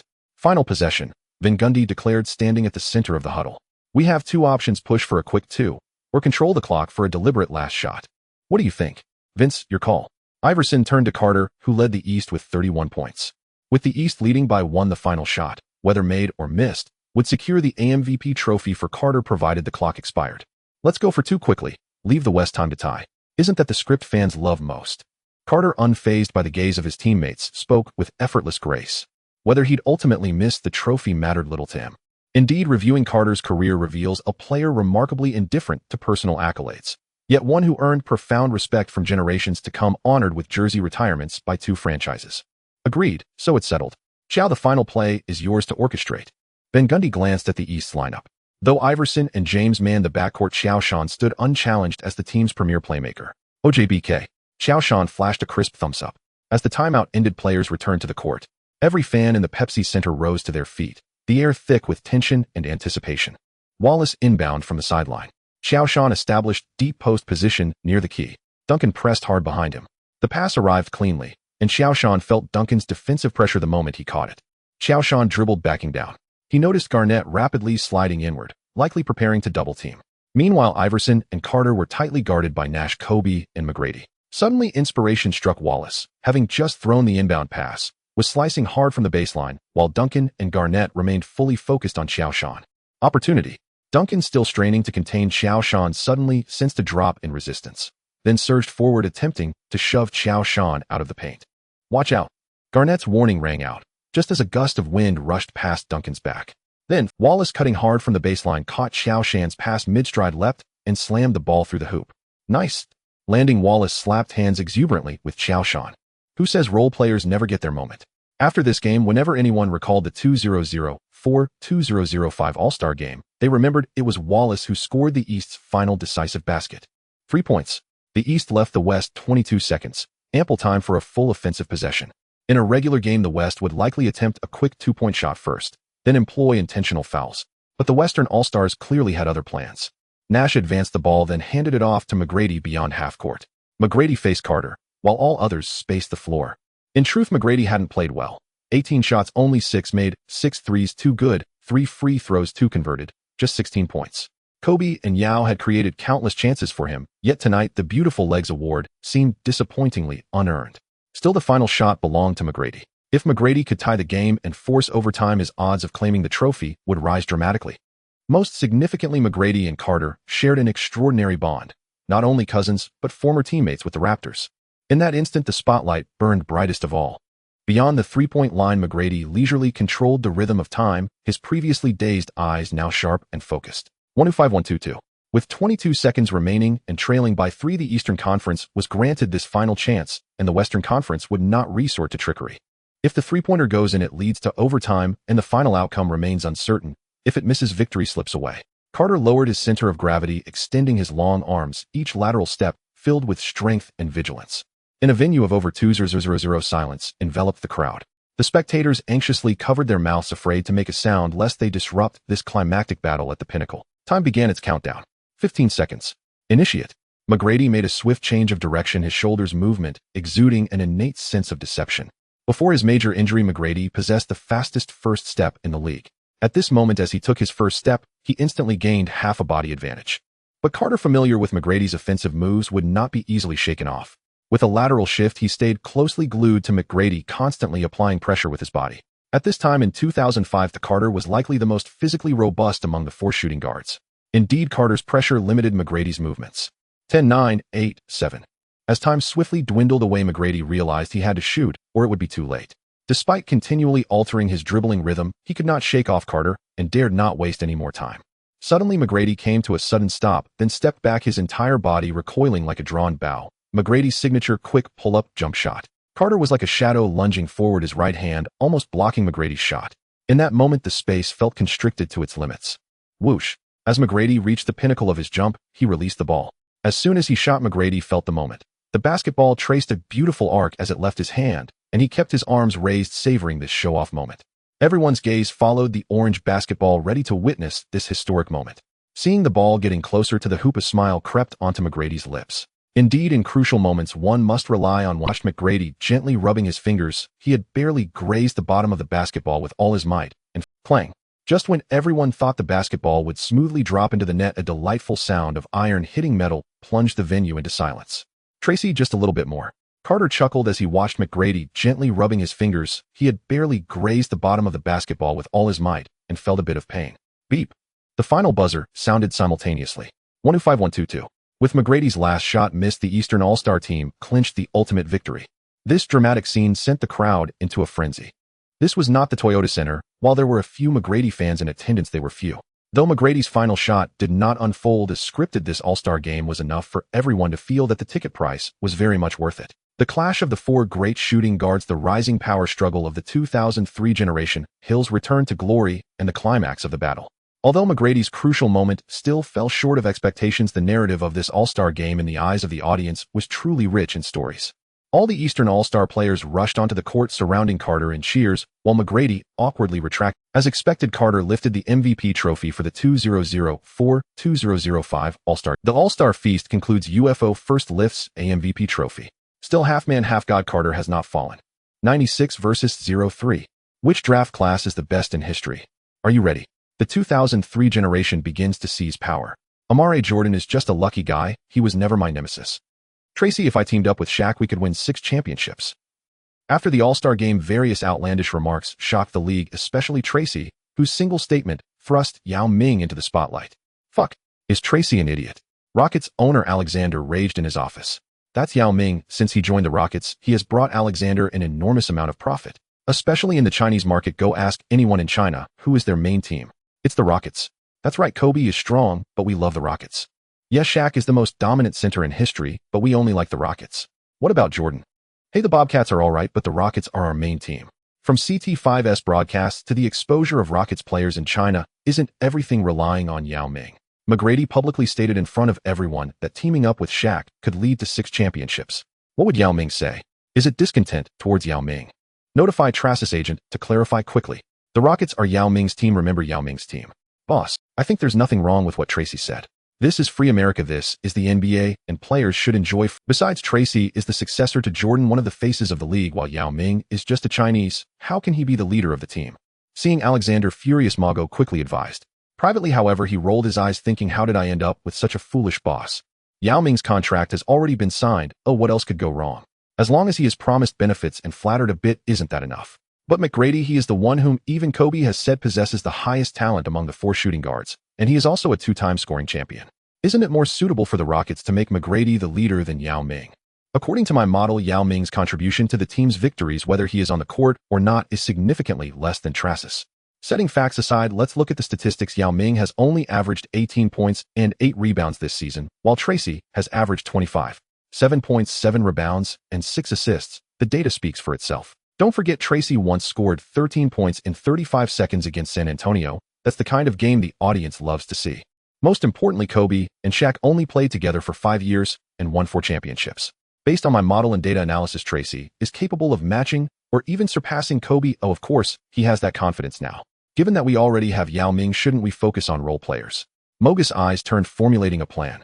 Mago was never satisfied with just being an assistant general manager. He aimed to elevate his status in Alexander's eyes through this incident, ultimately dethroning Dawson to become Houston's true general manager. You make a valid point. Alexander calmed down, carefully analyzing the pros and cons. Yao Ming had almost settled his family and career in Houston over the years, and his renewal contract had already been signed, so there was indeed no need for excessive respect. After all, he was just a poor guy. So being a bit frugal isn't a problem, right? Since McGrady believes he is stronger than Kobe, it seems reasonable for the Rockets to be a bit more restrained in their investment in role players, right? I have brought 2 championship trophies to the Rockets, so now every penny saved counts. Daryl, you're doing well. But remember, the Rockets are a team full of human warmth. So I'll leave this matter to you to handle. Remember, maintain McGrady's status as the star player, but don't disappoint Yao Ming. Yes, boss. Not disappointing Yao Ming. Mago rolled his eyes, suppressing his inner agitation. He really couldn't understand why the top pick was used on such a Chinese player. Wasn't Amare a better choice? Setting aside the Chinese market and basketball skills, what is Yao Ming even worth? What is he at all? If that's the case, then it can only be approached slowly. Damn, the third exam failed. Yao is a legendary player, and I am very happy to collaborate with him. 2 days after McGrady's heavenly remarks, when facing the media again, his tone suddenly changed. It was unavoidable. Not only the team's upper management hinted at it, but Adidas higher-ups were also dissatisfied with McGrady's statements. As Adidas star player, McGrady's shoe sales skyrocketed in the Chinese market after joining the Rockets this season. However, in the past 2 days, sales had noticeably declined, and everyone knew the reason behind it. The Rockets are the team shared by Yao and me. Perhaps some misunderstood my intention, or what I meant to say is that we are the new generation of the OK duo, and Yao and I will lead Houston to continuous victories, enter the playoffs, and win the championship. Not 1, not 2, not 3, not 6. McGrady's gaze remained captivating, but the fighting spirit emanating from him made the journalists shiver. What a good person. McGrady is truly a good person. Now the buzz is back. McGrady, I will bring more than 6 championships to Houston. McGrady Olajuwon. No, I will be the greatest in Rockets history. The traffic is bound to come now. Since 2005, the number of Facebook users began to surge wildly. The cake is only so big, whoever snatches the first piece will surely get the sweetest bite. Journalists gradually began to pay attention to the traffic strategy. As for playing clickbait for traffic, is that shameless? Don't be ridiculous. Traffic is money. Is it profitable? Not shameful at all. Besides, the one who said these words is McGrady. I merely used some literary embellishments. What's wrong with that? Nothing wrong at all. In the end, I got the money, and I also want the fame. Killing 2 birds with 1 stone. As for who gets hurt, what does it matter to me as long as it's not me? The next day, McGrady was once again at the forefront of the media. When he saw the news, he was completely stunned. Wait, I am the league's hottest star, a 2-time scoring champion, and am being treated like this. Is this reasonable? This is utterly unreasonable. There was no choice. McGrady had to seek help from the Rockets PR, who eventually managed to suppress the situation for the time being. After the All-Star game, all teams began to enter the playoff sprint phase, and the Bobcats were no exception. Before the All-Star game, the Bobcats traded for Peyton and Yao Ming. In his heart, Joe knew this was McGrady extending a gesture of goodwill. The pressure on both ends of the Bobcats' offense and defense now rested almost entirely on Joe. If the opponents could shut down Joe, the Bobcats would be in absolute passivity. For instance, the game against the Nuggets before the All-Star match. Martin and Camby used their mobility to tightly suppress Joe's receiving and passing. Once Joe attempted to attack, they would go all out to stop him. After the game, seeing the red and purple scratches on Joe's arm, the Egg felt so heartbroken. However, on the trading market, the Bobcats truly had the will, but lacked the power. Firstly, the Bobcats were a new team in the league and didn't have many draft picks to trade. Secondly, with that bunch of mediocre players, they couldn't attract any big-name stars. Most importantly, the third point was that the Egg felt quite poor. At least compared to owners like Cuban and Dolan, the Egg's funds were negligible. In the end, the Egg finally gritted his teeth and brought Peyton and Yao Ming to Charlotte. This was the biggest catch Joe could reel in from the trading market. Peyton and Joe have a good relationship. According to the physical examination data, Peyton could return to the court by late March or early April, right at the critical moment for playoff contention. That's right, old Joe has already begun to consider the Bobcats' record, entering the playoffs in their first season in the league. The Bobcats currently have a record of 22 wins and 29 losses, ranking 10th in the league, just 2 wins behind the 9th-place Cavaliers and only 3 wins behind the 8th-place Nets. It's not impossible to push for it, right? As for Yao Ming, he continues to add depth to the inside game. Yao's 3-point shooting can make Bernie's tactical system richer. Moreover, Yao is also Joe's fellow townsman. Of course, the most important thing is that Yao is cheap. When Joe saw Yao and Peyton join the Bobcats, his eyes lit up. Old Joe knew that his vision was still sharp. Sometimes one has to admit Joe's side being young and fit really is wonderful. Why do some mature women prefer guys around 20? They have real stamina and recover quickly. Just like Joe, who didn't rest for 3 days during the All-Star break. When he returned to Charlotte and had a good sleep, he felt revitalized the next day. On February 23rd, the first game after the All-Star game, the Bobcats faced the Magic on the road. Coincidentally, the Bobcats had just pushed the Magic down to 11th in the East before the All-Star game. The two teams belong to the same Southeast Division, plus the rivalry between the star players, while there are no bonds or affection, and the rookie showdown between Okafor and Howard the Buff is fully loaded. The Magic had an impressive record in the early part of the season, with Grant Hill mostly healthy and Francis hadn't begun to tank yet. With rookie Howard, they even topped the Eastern Conference for a time. However, once Francis started to tank, Hill had occasional injuries, and Howard's immaturity, the Magic's record plummeted. I told Joe during the rookie game, see you in Orlando. Facing the media, Howard rarely cut the jokes. This time Joe has no LeBron, no Dwayne, no Chris. Let's see how he can still feel proud. I will defend Orlando's honor and show him who the second-best center in the East is. Undoubtedly, the title of the best center in the East still belongs to O'Neal. Joe's stats are impressive, but sorry, O'Neal is still the top center. Joe led the Bobcats to a decent record, but sorry, O'Neal is still the top center. Sometimes the status is something that cannot be matched by statistics. Even if by 2024 James Durant and Curry are already past their prime, but when it comes to crucial moments in the Olympics, would you trust those three or Tatum and Young? Howard was very loud and Orlando fans strongly supported their star player. However, the game wasn't over and Howard angrily left the court early. In this game, the Bobcats matched up Okafor against Howard for the entire duration. Then Howard was completely overwhelmed. 26 points, 14 rebounds, 2 assists versus 6 points, 11 rebounds, 7 turnovers. Okafor delivered an all-star level performance, making Howard's pre-game statements appear like a clown's, especially since Hill was resting for this game. Without him orchestrating from the center, Howard was running around like a headless fly in the paint. As for Joe, he scored 21 points, 7 rebounds, and 16 assists, with 9 of those assists going to Okafor for dunks or cuts, almost making Okafor throw up. Yao Ming made his debut for the Bobcats, playing 15 minutes and hitting 2 of 3 from three-point range, scoring 6 points. While Dwight is a good kid, perhaps he just wants to help Emeka secure the Rookie of the Year award smoothly. Some people, even when thrown into the cremation furnace, cannot be burned away. Qiao Shan's mouth was as sweet as honey. Damn. After the game, Howard, who saw Qiao Shan being interviewed, was filled with rage. But on the court, he was once again crushed, and that was a fact. Howard didn't even wait for Qiao Shan to unleash his power. Did Qiao Shan's actions somewhat damage his persona? No, we are all 20-year-olds. Who spoils whom? The main point is that in the early 2000s, the NBA was filled with grudges and rivalries. There was no concept of brotherhood basketball, hometown basketball, or school district basketball. The fierce confrontations and mutual insults between players before and after games were politically correct. Hello, I'm fine, everyone is fine. Not at all. As the star player of a team, if you are bullied by others, but maintain a shy and humble persona, can you earn the praise of being a gentleman from others? Stop it, people will only call you a softie. Ray Allen was quite a gentleman, but every time he clashed with Kobe, they would engage in a fierce battle. Putting aside the golden chicken independent remark, was Nowitzki not a gentleman? His reputation as a sophist stuck until 2011. Was Nash not a gentleman? 2 white players ended up with a black child. The NBA has always been a survival of the fittest environment. You can pretend to be a pig to eat a tiger, but you can't actually be a pig. On game days, time always flies. Under Qiao Shan's leadership, the Bobcats' performance steadily improved, and after the Jordan era, a clear divide between the strong West and the weak East had formed. Coincidentally, the Bobcats had already faced nearly all the playoff-level teams in the West in the first half of the season. Throughout March, the Bobcats' strongest opponents were merely the Heat and the Spurs. In both of these games, the Bobcats were decisively defeated. Wade and O'Neal's duet left Qiao Shan overwhelmed. Qiao Shan fought fiercely against O'Neal in the paint, but no outside player on the Bobcats could keep up with Wade's speed. Note that this was still Wade before suffering major injuries. The meniscus doesn't count. In the end, the Bobcats' defense was shattered by Wade. As for the Spurs, they used Duncan to limit Qiao Shan, and then Parker and Ginobili further tore apart the Bobcats' defense. It was truly a mess.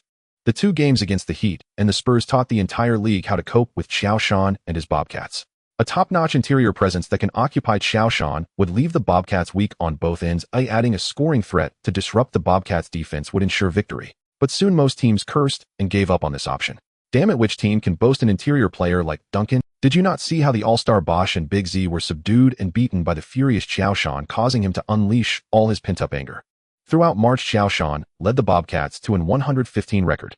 By the end of March, the Bobcats stood at 36 wins and 35 losses, raising their win percentage to over 50, successfully squeezing into the 8th spot in the East. At this point, the Bobcats also received good news. Veteran Peyton, who was a crucial mid-season reinforcement, had finally returned early after nearly a full season of recovery. April 1st, the Bobcats faced the Celtics at home, and Peyton came off the bench for 20 minutes, hitting 2 of 6 shots, scoring 4 points, and dishing out 7 assists. Although the stats were not eye-catching during the rotation phase, Peyton's pick-and-roll with Qiao Shan impressed Bernie and made Rivers, who had just taken over as the Celtics head coach, feel uneasy. This is blatant sabotage. Is there anyone who can rein in Danny Ainge? Rivers exclaimed, feeling lost. This season, the Celtics relied on the twin stars of Pierce and Ricky Davis, complemented by Walker, who returned mid-season, and Al Jefferson to reclaim the Atlantic Division title, securing a solid spot in the upper half of the standings. In terms of record, the Celtics were clearly not as good as the Heat and the Pistons. This meant that the Celtics would likely enter the playoffs as the 3rd seed in the East. If the Bobcats accidentally surged to 6th, damn, I dare not even think about it. Rivers shuddered. However, when Rivers turned and saw that his star player was Pierce and not McGrady, he suddenly felt a bit of security. McGrady scored 13 points in 35 seconds, while Pierce scored 11 in the same time. Clearly, Pierce was the stronger one. Just after enjoying a victory over the Celtics, the Bobcats were brutally beaten by the Pistons the next day. The Spurs' defensive strategy against the Bobcats left Larry Brown impressed. On the court, Ben Wallace, Rashid Wallace, and Prince completely ignored the others surrounding Qiao Shan and blocking him. Wallace would press him, Rashid would help defend, and Prince would be ready to steal the ball. This treatment was on par with O'Neal. Larry Brown directly warned Bernie, "If you have the guts, let the other players beat me. If they really do, I'll accept it." It was proven that when Qiao Shan was restricted on the offensive end, including personal scoring and playmaking, while others could still manage against weaker teams like the Magic and Knicks, they had absolutely no answer against super teams like the Pistons, suffering another decisive defeat. Payton, give me a break. Don't even mention a post-injury Payton. Even without major injuries, how could the aging Payton compete with the peak Billups? Use his head. Come on, the old man has had it rough. On April 20th, the Bobcats welcomed their final opponent of the season, and it was once again the Pistons. By this time, the Pistons had already locked in the second seed in the East with a record of 54 wins and 27 losses, while the Bobcats, after a streak of victories following their loss to the Pistons, stood at 44 wins and 37 losses, claiming the sixth spot in the East ahead of the seventh-place Pacers by one win. So no matter the outcome of this game, it would not affect the playoff matchups for either team. In the end, in a friendly exchange, the Bobcats won at home with a score of 119-116, with a record of 45 wins and 37 losses. In their first season in the league, the Bobcats successfully made it to the playoffs, breaking the NBA record. The most frightening thing is that before Qiao Shan joined the Bobcats, they were known as the league's soft touch with a record of only 9 wins and 26 losses, but after Qiao Shan joined, their record was 36 wins and 11 losses, achieving a terrifying win percentage of 76.6. Although part of this can be attributed to an easier schedule in the second half. After all, before Qiao Shan's return, the Bobcats had nearly faced all the strong teams in the West. Setting aside the facts, isn't their consistent ability to dominate weaker teams also a reflection of strength? After April 20th, the playoff teams and matchups in both the East and West were finalized. West: Suns 62 wins 20 losses, Nuggets 49 wins 33 losses, Spurs 59 wins 23 losses, Kings 50 wins 32 losses, Supersonics 52 wins 30 losses, Lakers 50 wins 30 losses, Mavericks 58 wins 24 losses, Rockets 51 wins 31 losses. The Lakers had a terrifying start after Qiao Shan was traded. Their record plummeted, and even after acquiring Kwame Brown, they couldn't change their fate of being crushed inside. Kwame Brown as a substitute for Qiao Shan. He doesn't have that capability. East: Heat 59 wins 23 losses, 76ers 43 wins 39 losses, Pistons 54 wins 28 losses, Pacers 44 wins 38 losses, Celtics 45 wins 37 losses, Bobcats 45 wins 37 losses, Bulls 47 wins 35 losses, Wizards 45 wins 37 losses. The Celtics secured their top spot in the Atlantic Division, and even though their record was the same as the Bobcats, they were still in the upper half, enjoying home court advantage. The Wizards, having a better head-to-head record, became the 5th seed in the East. The playoffs are about to begin. Whether as a player or an owner, I am a born winner. During the interview, Maiko lit a cigar with abandon, stating, "Joe is an extraordinary player. I see my own reflection in him. Bloodthirsty, diligent, with an almost harsh self-demand for training and games, and an insatiable thirst for victory. Although our positions are different, I must say he is my true successor." Tracy, Vince, Kobe. No. First, they need to learn how to properly lead a team to victory. Oh, by the way, I almost forgot to mention, old Joe tapped the camera during the interview. "Mickey, are you watching?" "Yes, that's right, Mickey, you're a good guy. I would recommend the league give you an award, really, trust me." "Damn." Kupchak angrily threw his iPad away. "Seriously, this is just insulting." Since Joe was traded to the Bobcats, Kupchak had heard too many "you're a good guy" remarks, but those were just from the media. This time was different. This time, it was Maiko, the god of basketball, the league's GOAT. At this point, no one should question whether Joe is old Joe until a certain year, month, and person. This time, Kupchak was completely nailed to the pillar of shame. "Hello, Scotty. Hey, how did you know my team made the playoffs in its first year?" "Oh, you didn't know? Well, I have to tell you, even after retirement, you still need to keep an eye on the league." "Okay, talk later." "Yo, MG, how did you know my team made the playoffs in its first year?" "Playing cards." "No, I have no time for cards right now." "Hey, Larry, how did you know my team made the playoffs in its first year?" "Oh, the ranking is right in front of you." "Oh, this situation is really quite embarrassing." In the days leading up to the playoffs, old Joe was full of energy, boasting about his prized possession everywhere. Before becoming a small owner of the Bobcats, everyone was skeptical of old Joe's investment. After all, there were past lessons to learn from. Outside of the basketball court, old Joe could really do whatever he wanted. In other fields, he was, well, a rookie, as incompetent as coaching alongside Magic Johnson. When the Bobcats confirmed their playoff entry, old Joe just wanted to gather those who once looked down on him and loudly asked. April 23rd. The first round of the playoffs officially begins. Boston. When Joe stepped into this city, he immediately felt a wave of hostility. Among all the cities in the land of the free, Boston's racial discrimination might be the most severe. Even Russell, who brought 11 championship trophies to this city, did not escape the fate of racial discrimination, including his family. If Russell faced such issues, one can only imagine how Joe and Asian would fare. Shit, Boston doesn't welcome you. Hurry up and roll back home to drink milk. Joe, fuck the squid, love the oil law. Various ear-piercing curses left Joe feeling quite annoyed. Similarly, the other players of the Bobcats were somewhat at a loss, except for Peyton, who really had not experienced such a... The main rotation players of the Bobcats were all cast-offs from various teams like Knight and Eddie House, who had previously been to the playoffs, but who would bother to hurl insults at these water-cooler players. But now they were the main rotation of the team, enduring the first wave of insults. Listen up, guys, endure it. This is the playoffs. This is Boston's culture. Don't let their voices affect you. They are just scared. Keep your spirits up, lads.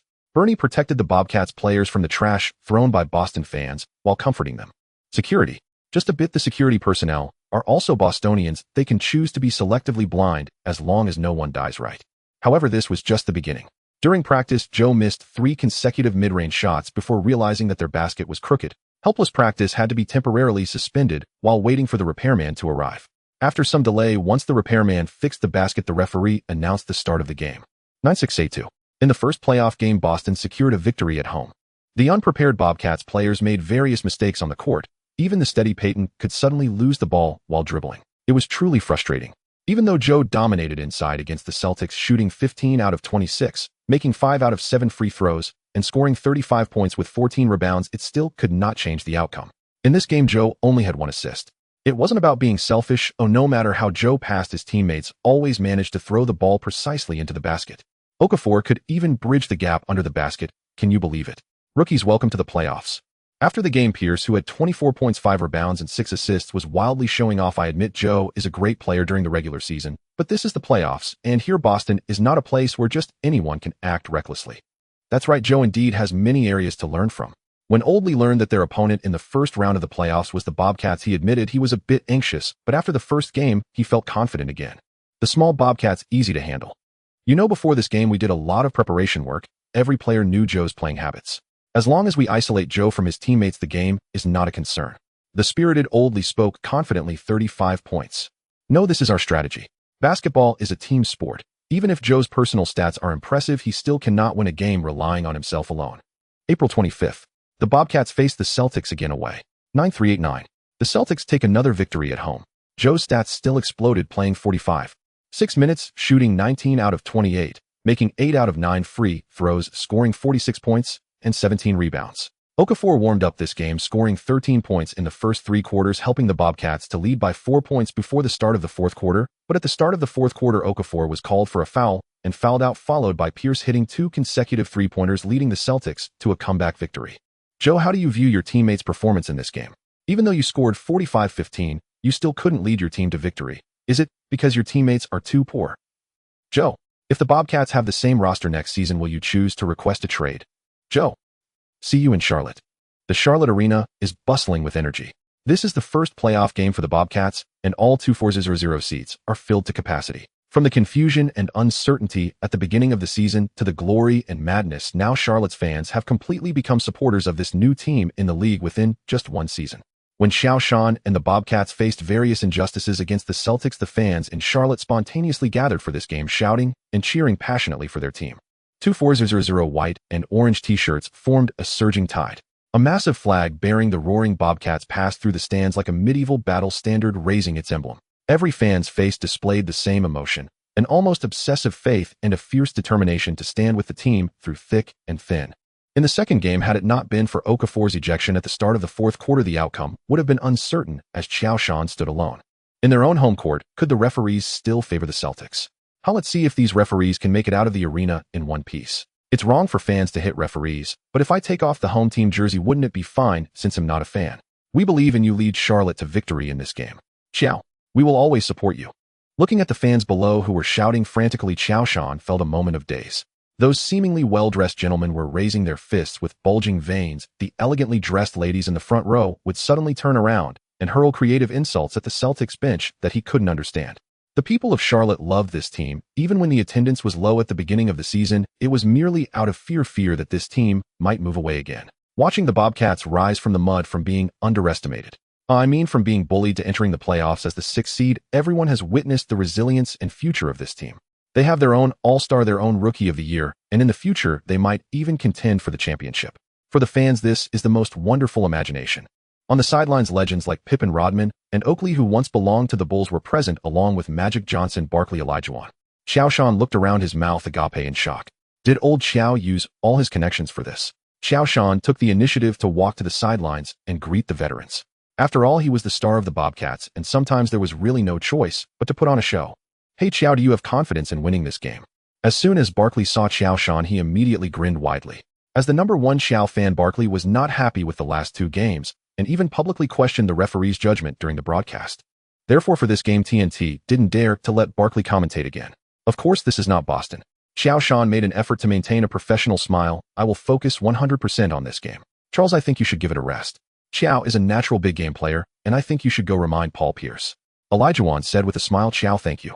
You've made the dream shake shine in the league again. If it weren't for the people beside him, Olajuwon would really want to bow to Qiao Shan right now.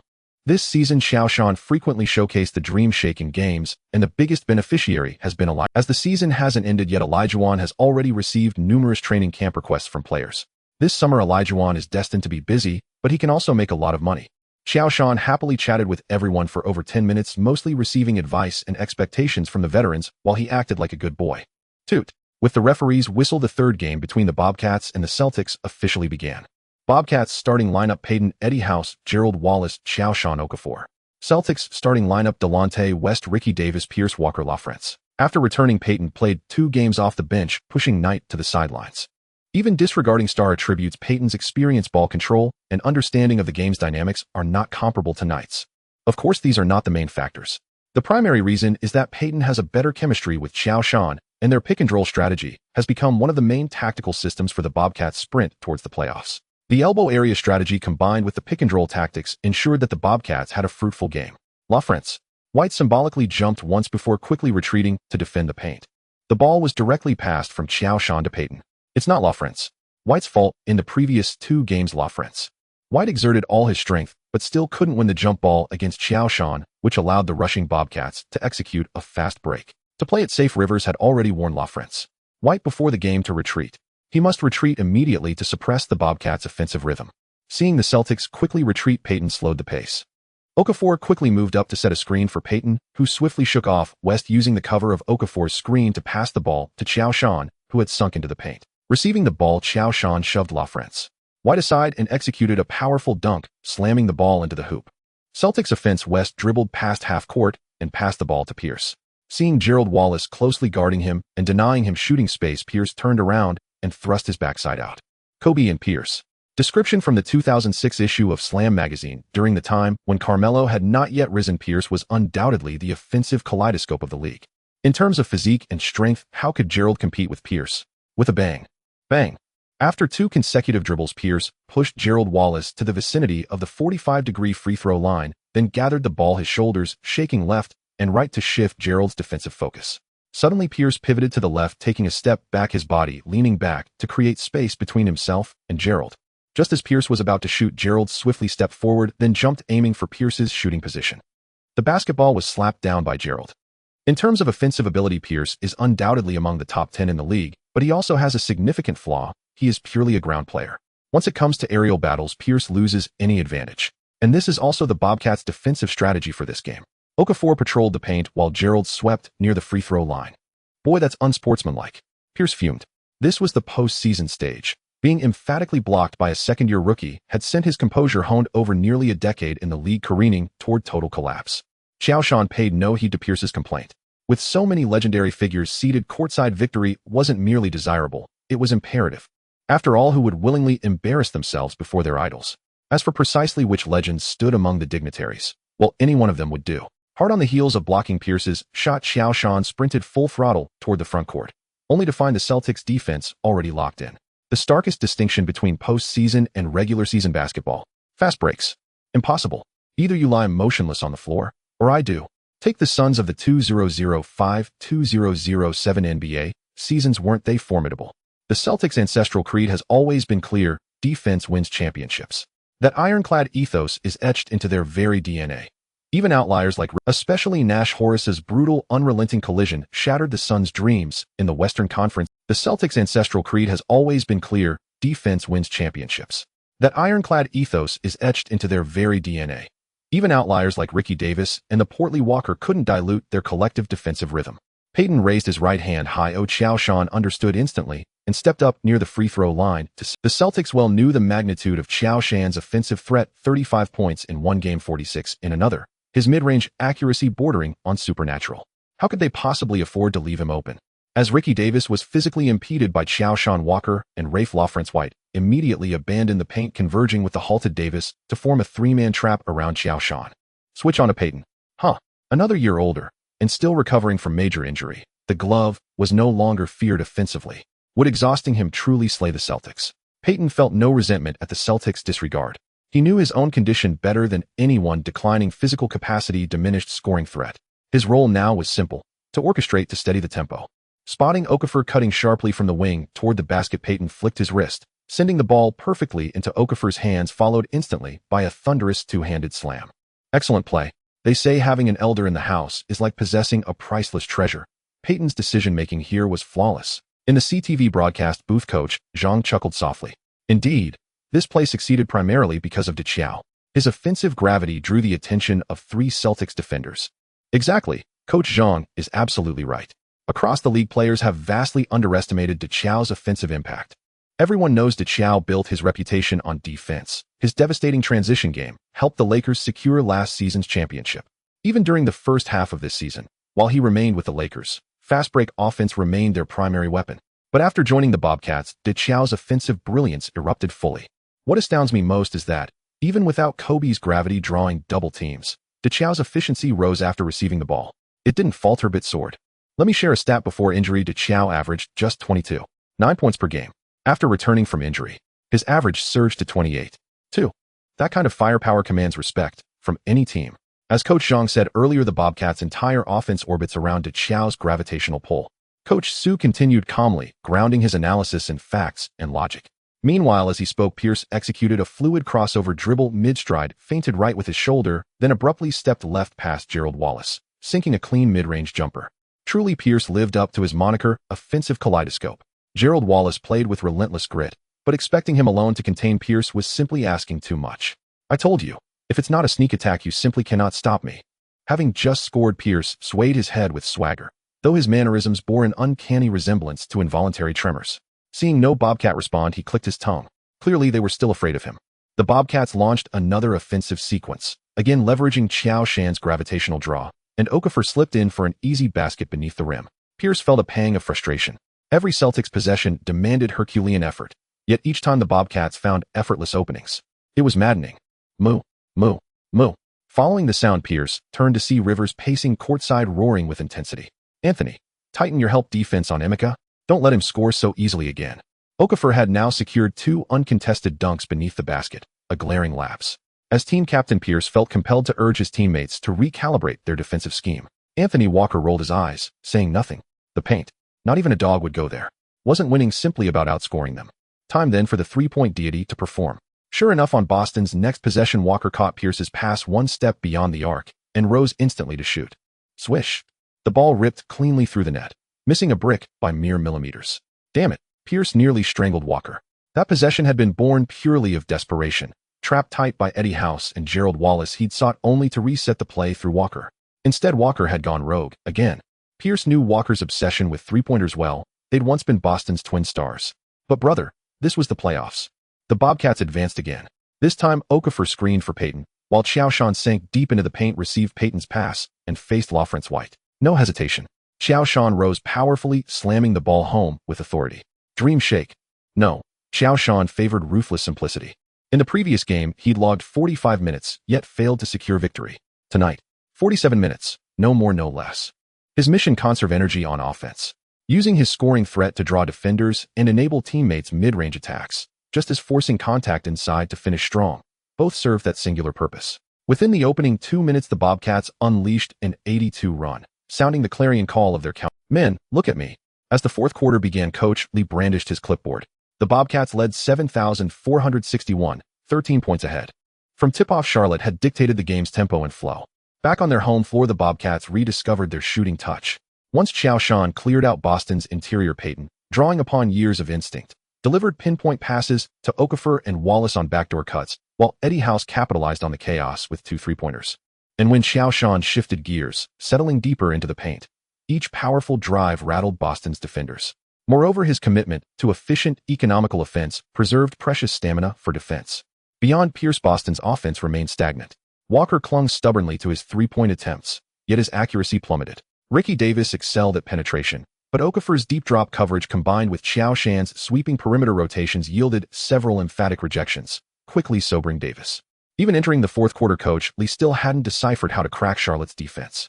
Intentional fouls. Please, this was Charlotte's home court. I know this game is difficult, but we are the Celtics. We are the franchise with the most championships in history. Right now we stand at a historic crossroads. 20 years from now, how will you remember this night? As just another loss? Or as the defining turning point? The choice is yours. Now go out there. Fight for the man beside you. Fight for the emblem on your chest. Show everyone what kind of team we are. Coach Lee's impassioned speech ignited the bench. Heavy breaths rose and fell in unison, heads lifted, eyes reigniting with fierce, unyielding fire.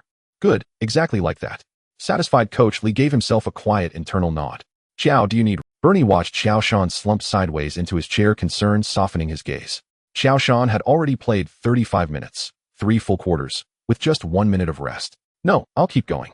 Back home we say strike while the iron is hot. Hesitate, and resolve cools, delay further, and strength wanes. Let's seize this lead and close the game, before doubt creeps in.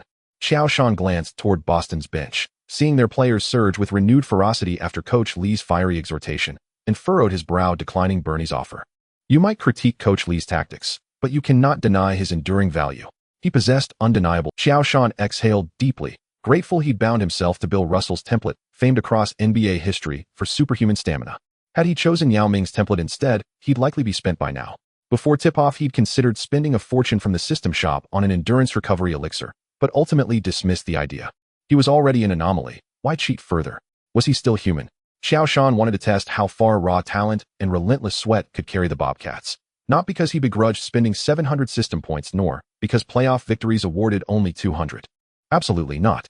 One must admit that Emeka and Qiao Shan have truly developed an increasingly tacit understanding on the defensive. In the TNT studio, Kenny Smith felt somewhat helpless due to Barkley's big mouth. His current partner for this game became Reggie Miller, making the atmosphere a bit too harmonious, which felt unusual. It's not that Reggie Miller's commentary isn't good enough, but rather that Barkley is too much of a clown, always able to initiate topics, while Reggie Miller tends to focus more on tactical analysis. Who would want to hear all this nonsense from a good guy? Exactly, both of them don't need much communication, just a glance, and they understand each other's intentions. Boston suffered greatly from their plays tonight. With Paul Pierce's individual ability, he could have scored steadily from mid-range or through drives, but Qiao's sweeping defense forced Paul to attack the paint where Emeka had long been waiting. Qiao's defense always reminds me of Hakeem in '93, when that year's Rockets played Hakeem's sweeping style, allowed Otis and Karl to guard the paint without restraint. I believe Bernie must have studied numerous games of that Rockets team. I've always had a question with Qiao being so outstanding. Why did he get traded by the Lakers because of one injury? You're not alone, Arrow. I think fans across the beautiful nation are puzzled, and Los Angeles fans have already organized a parade. I imagine Mickey is probably too scared to go out now. If this season's best general manager isn't awarded to Mickey, I can't agree. Ha ha ha. Kenny Smith and Reggie Miller began their relentless mockery. While Kenny Smith and Reggie Miller were reflecting on the court, Pierce, faced with Qiao Shan's help defense, reluctantly passed. Even though he had previously shot 1 for 7 from 3, Walker showed no hesitation and confidently took the shot. Duong. The familiar sound of a missed shot made Pierce's heart sink instantly. So unfortunate, just a little off. Walker lamented, shaking his head. His shot was a bit rushed. A pass-off? Not at all. This was clearly a sign of trust from his teammate. Trust your teammates. Trust your teammates. Pierce recalled Rivers' advice to him. Damn, I trust you. Emeka easily snatched the rebound over Lafrence's head and handed the ball to Peyton. Seeing Eddie House in a position to shoot, Peyton wasted no time and passed the ball directly to Eddie House. Duong.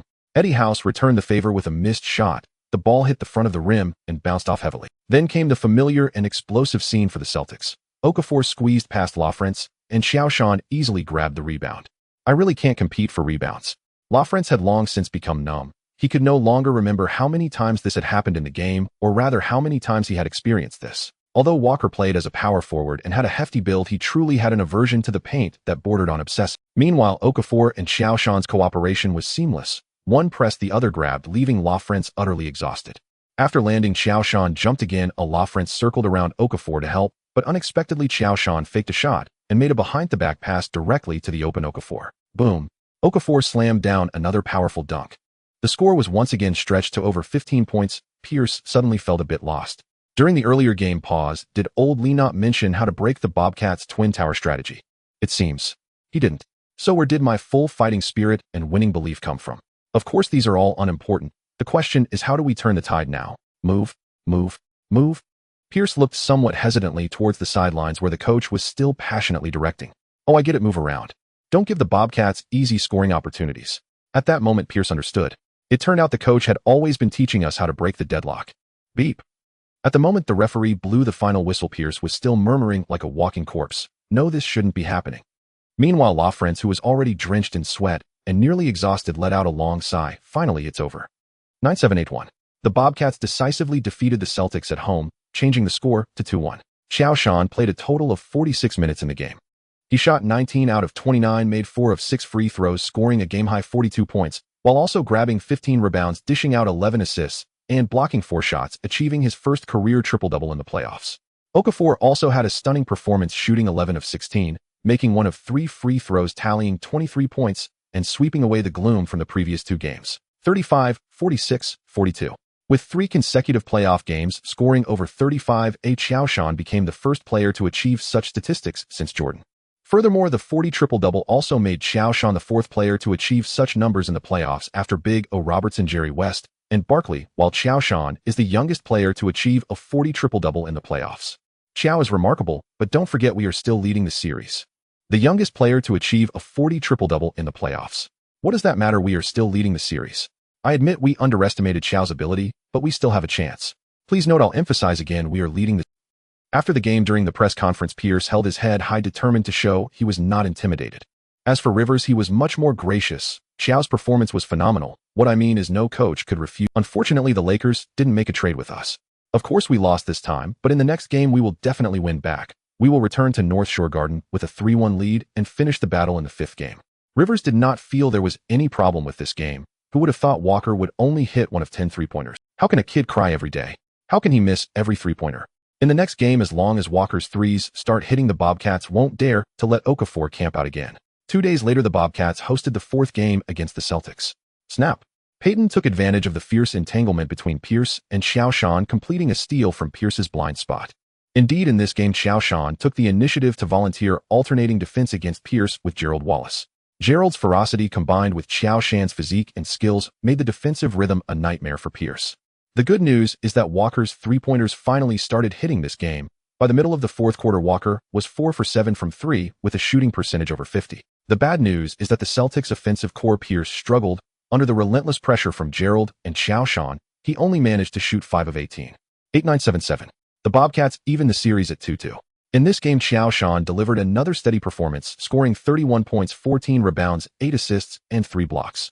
It seems the Celtics still haven't found a way to limit Qiao Shan. I can't believe I've written 100 chapters. Give myself a thumbs up. Fuck Joe Mountain. Fuck Calgary. Fuck Yellowskin. Get back to Charlotte, damn it, this is not a place for you bastard. Boston doesn't welcome you, get lost.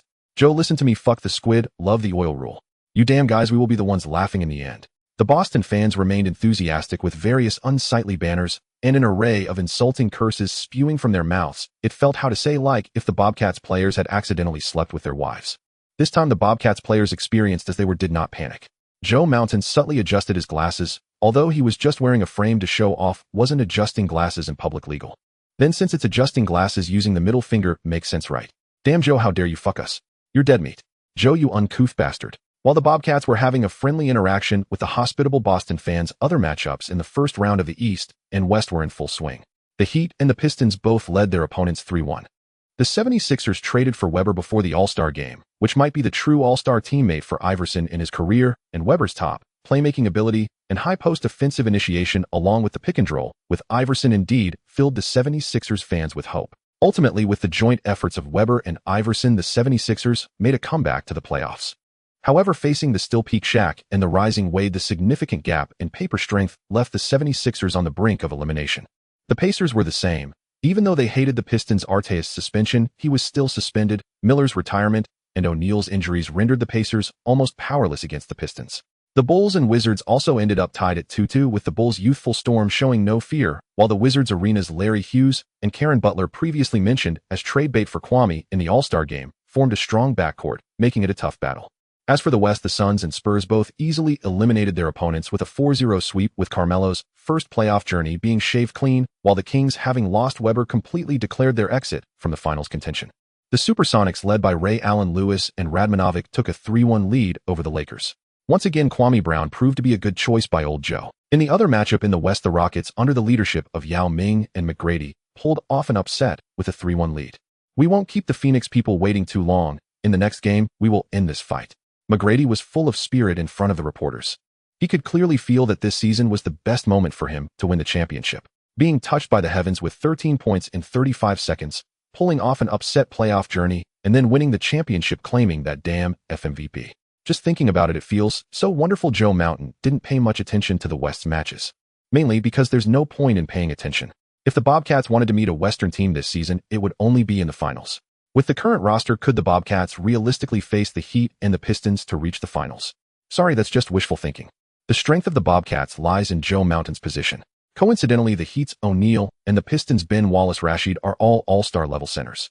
Not to say they could completely suppress Joe Mountain, but they only need to restrain his focus. With Wade Hamilton and Billups on the perimeter, they could easily devour the other Bobcats players. In the final stage of the regular season, the Bobcats had indeed faced the Heat and the Pistons, and the losses were clean and decisive. Back to Boston. The Bobcats players have truly been experiencing some bitterness these past 2 days.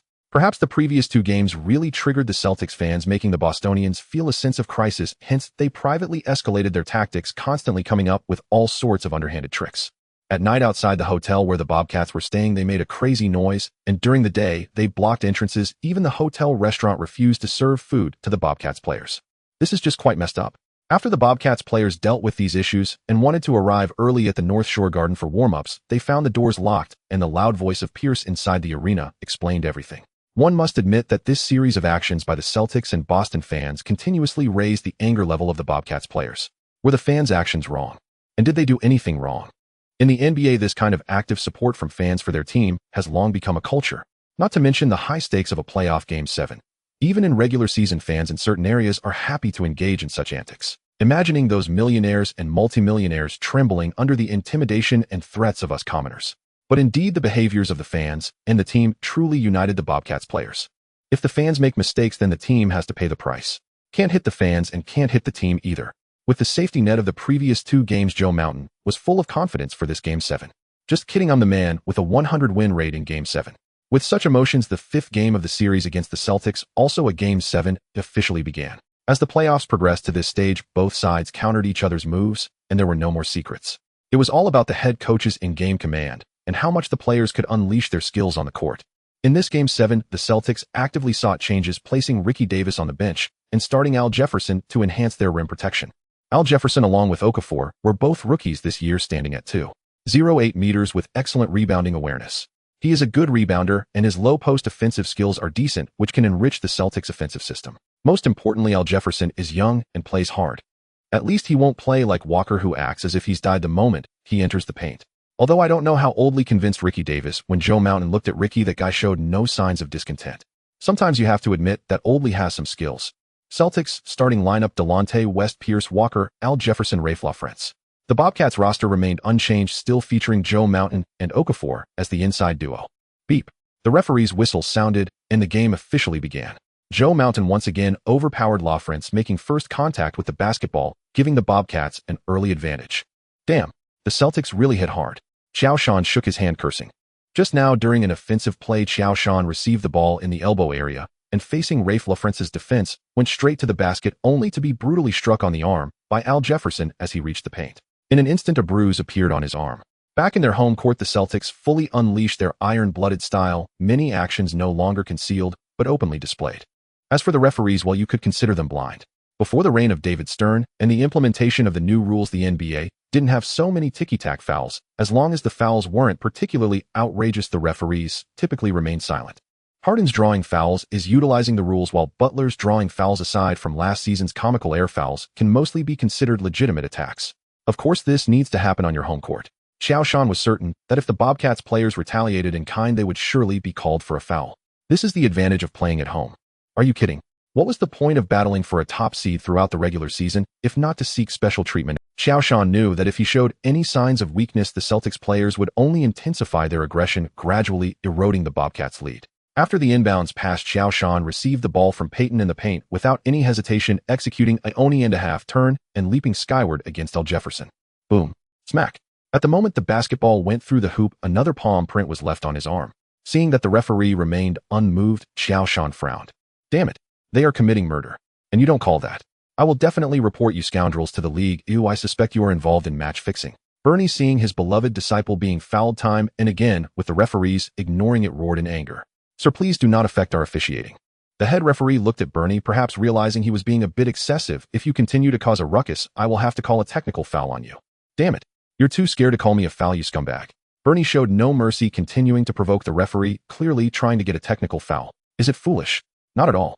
Bernie possessed rich coaching experience. He knew that in such a critical moment, actively provoking the referees for a technical foul could work. Fine, I'd rather pay the price of a technical foul and a free throw than let you know how dissatisfied I am with your officiating. Please pay attention to your calls moving forward. If you won't give it, then you can forget it. I'm done with you. Beep.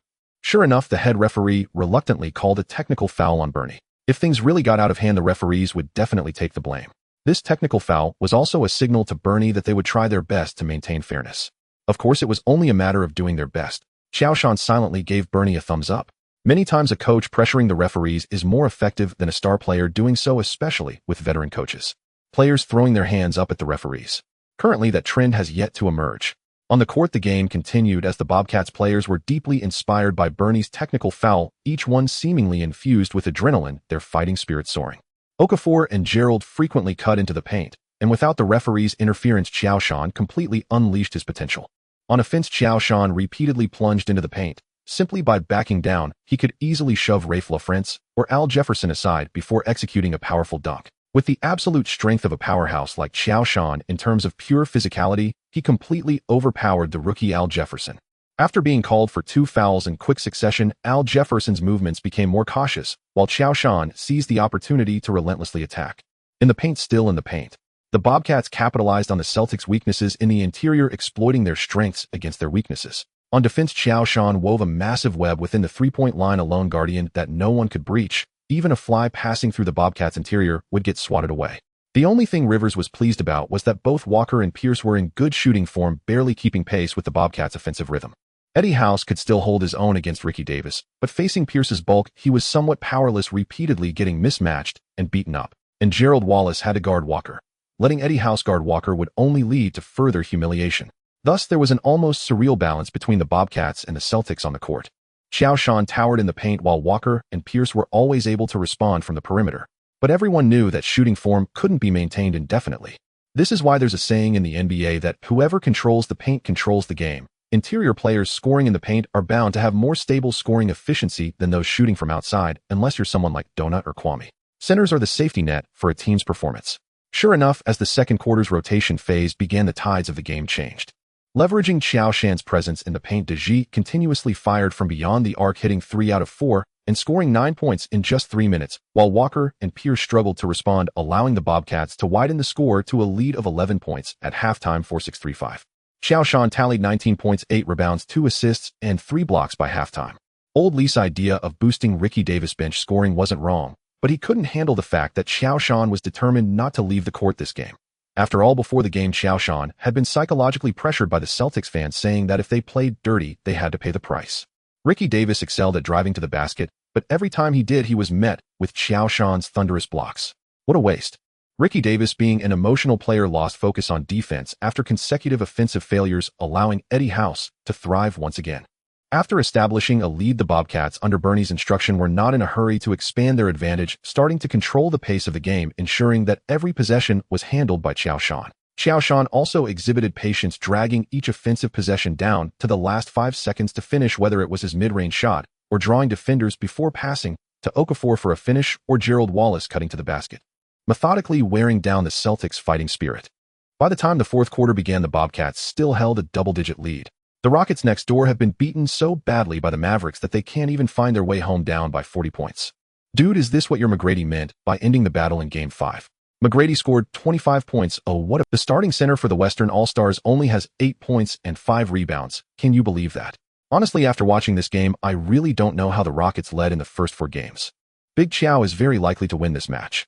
Deji scored 9 points in 3 minutes, completely bewildering the Sun. That's hilarious. Did you see Rivers' expression earlier? If the Bobcats could meet Yao Ming in the finals, that would be a bro, are you dreaming? There might be a slight chance, especially with McGrady and Yao Ming, but Big Qiao. Let's not get ahead of ourselves. The Bobcats making it this far is already a huge success this season. The Celtics fans in attendance gradually began to grow agitated, with various insults and boos rising and falling. However, no matter how much noise they made, it could not change the situation on the court. Old Lee called 2 consecutive timeouts, constantly feeding his players motivational speeches, but without a strong interior presence, they simply couldn't break through. Pierce, increasingly frustrated, kept missing shots. Duong. When that familiar sound of iron ringing echoed once more, Pierce knelt down on the floor in frustration. 8-9-7-8. The Celtics helplessly lost the pivotal game at home. 3-2. The Bobcats have the first match point. The first round of the playoffs was in full swing, with the awards for the best sixth man, most improved player, and rookie of the year announced on the same day during the 2004-2005 season. Ben Gordon of the Bulls won the Best Sixth Man award, making him the first player in NBA history to receive this honor during his rookie season. In the Rookie of the Year voting, Okafor outshone Howard to claim the trophy. This season, Okafor averaged 1 points, 9 rebounds, and 7 blocks, appearing in 78 games throughout the season and recording 47 double-doubles, while Howard averaged only 12 points, 10 rebounds, and 7 blocks with only 32 double-doubles. Statistically, Okafor completely overshadowed Howard. Most importantly, in the game between the Bobcats and the Magic, Okafor directly suppressed Howard. The Most Improved Player award was a no-brainer, going to Qiao Shan. Last season, Qiao Shan spent most of his time as a water boy, averaging only 7 points and 9 rebounds per game, but this season Qiao Shan exploded with averages of 26, 7 points, 4 rebounds, and 3 assists, along with 2 blocks and 2 steals. How impressive is this data? He ranked 4th in the league in scoring, behind only Iverson 7, Kobe 27, 6, and James 27, 2, with super scorers like Nowitzki and Tracy trailing him.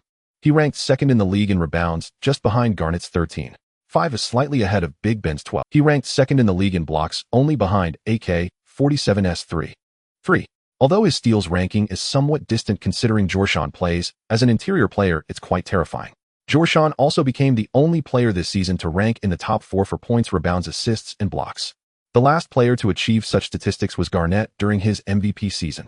Some might think Qiao Shan's stats are exaggerated. Isn't he the number 1 in the league? But it shouldn't be calculated that way. Our stats are a reference point, but should not become an absolute measure of a player's work. Considering the situation and performance of the Bobcats with Qiao Shan as the absolute core on both ends, it's natural for the stats to look good, but they may have some relative inflation.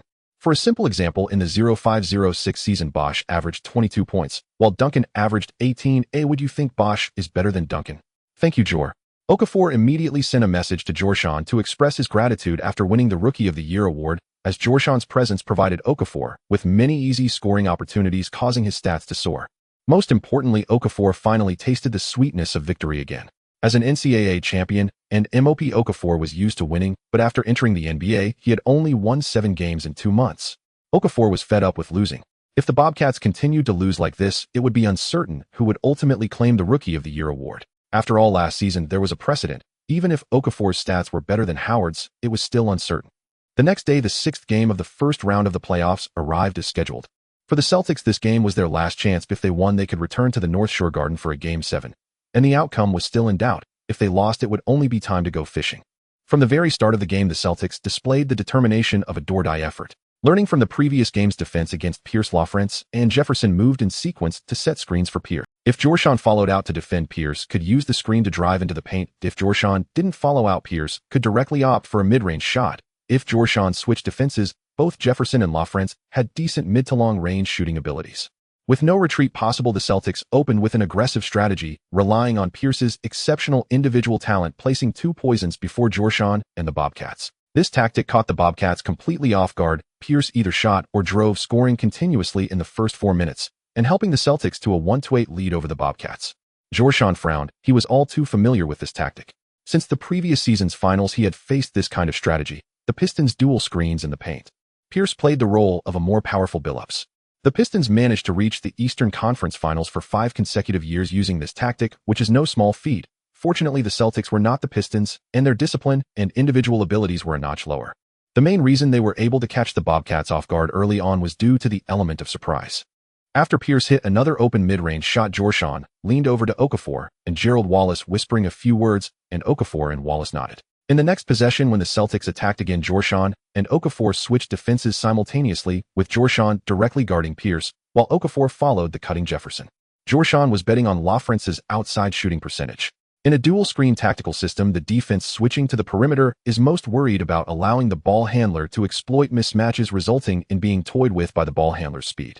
But now that Qiao Shan was guarding Pierce, there were far fewer concerns. Pierce kept dribbling between his legs and changing direction, but Qiao Shan remained unfazed, keeping a close eye on Pierce's footwork, leaving Pierce with neither space to drive nor an opportunity to shoot. Seeing no opportunity to shoot, Pierce had to choose to pass the ball. Fortunately, LaFrence was open. However, just as the basketball left his fingertips, Pierce saw Gerald Wallace suddenly appear in his line of sight, and his expression changed instantly. Damn, when did this guy get there? Bang! The long-anticipated Gerald Wallace stole the ball, and without greed, he held the ball in his arms. Seeing no one approaching to pressure him, he passed the ball to Payton for organizing the play. Swish! The Bobcats attacked, and Qiao Shan sank into the paint, smoothly laying the ball into the basket, narrowing the score to just 2 points. Initially hoping to secure a lead with their tactics, they found themselves only ahead by 2 points after half a quarter of effort. The scariest part was that it was unknown whether that last shot was premeditated or simply luck. If it was merely luck, then Qiao Shan's defensive instincts were truly terrifying. Although it was rather humiliating, Pierce suddenly felt a flicker of doubt. Could we really bring the game back to the North Shore Garden? What? On the sidelines, Old Lee was still cheering for the team. Pierce exhaled a deep breath. This next possession had to count. With momentum, if the same tactic was countered twice by the opponent, the Celtics' morale could collapse. Now none of the current Celtics were worthy of Pierce's trust. Walker was once known as a twin star alongside Pierce, but over these seasons he had become increasingly overweight, and his obsession with three-point shooting grew proportionally to his weight. Ricky Davis was another lone player, and Jefferson was a decent prospect, but just a rookie. In a life-and-death moment, Pierce could only rely on himself, or could he really depend on role players? Is that something a star player would do? Pierce received LaFrence's baseline pass, and before he could turn around, he heard LaFrence's voice filled with despair, "Watch your back." A person's movements require a tiny bit of time to process awareness, but in that brief moment, Pierce realized it was. Even though Pierce tried hard to secure the ball, he instantly felt an emptiness in his hand, as Gerald Wallace, who had just run close to midcourt, suddenly made a swift return for a steal, gaining possession. Without waiting for Pierce to commit a foul, Wallace tossed the basketball into the air. Pierce only felt a shadow rising above him, and it was Qiao Shan soaring in for an alley-oop dunk after catching Wallace's pass. Boom. With 3 minutes remaining in the first quarter, the Bobcats tied the score at 2-2-2-2. In that moment, Pierce felt as if his heart was about to die.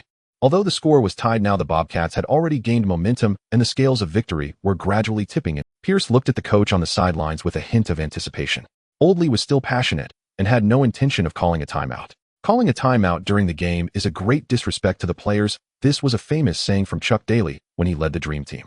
Old Lee is definitely a supporter of Chuck Daly. Pierce shook his head, pulling his thoughts back to the limited time. Since the coach didn't call a timeout, he must be planning something big. He decided to focus on the game.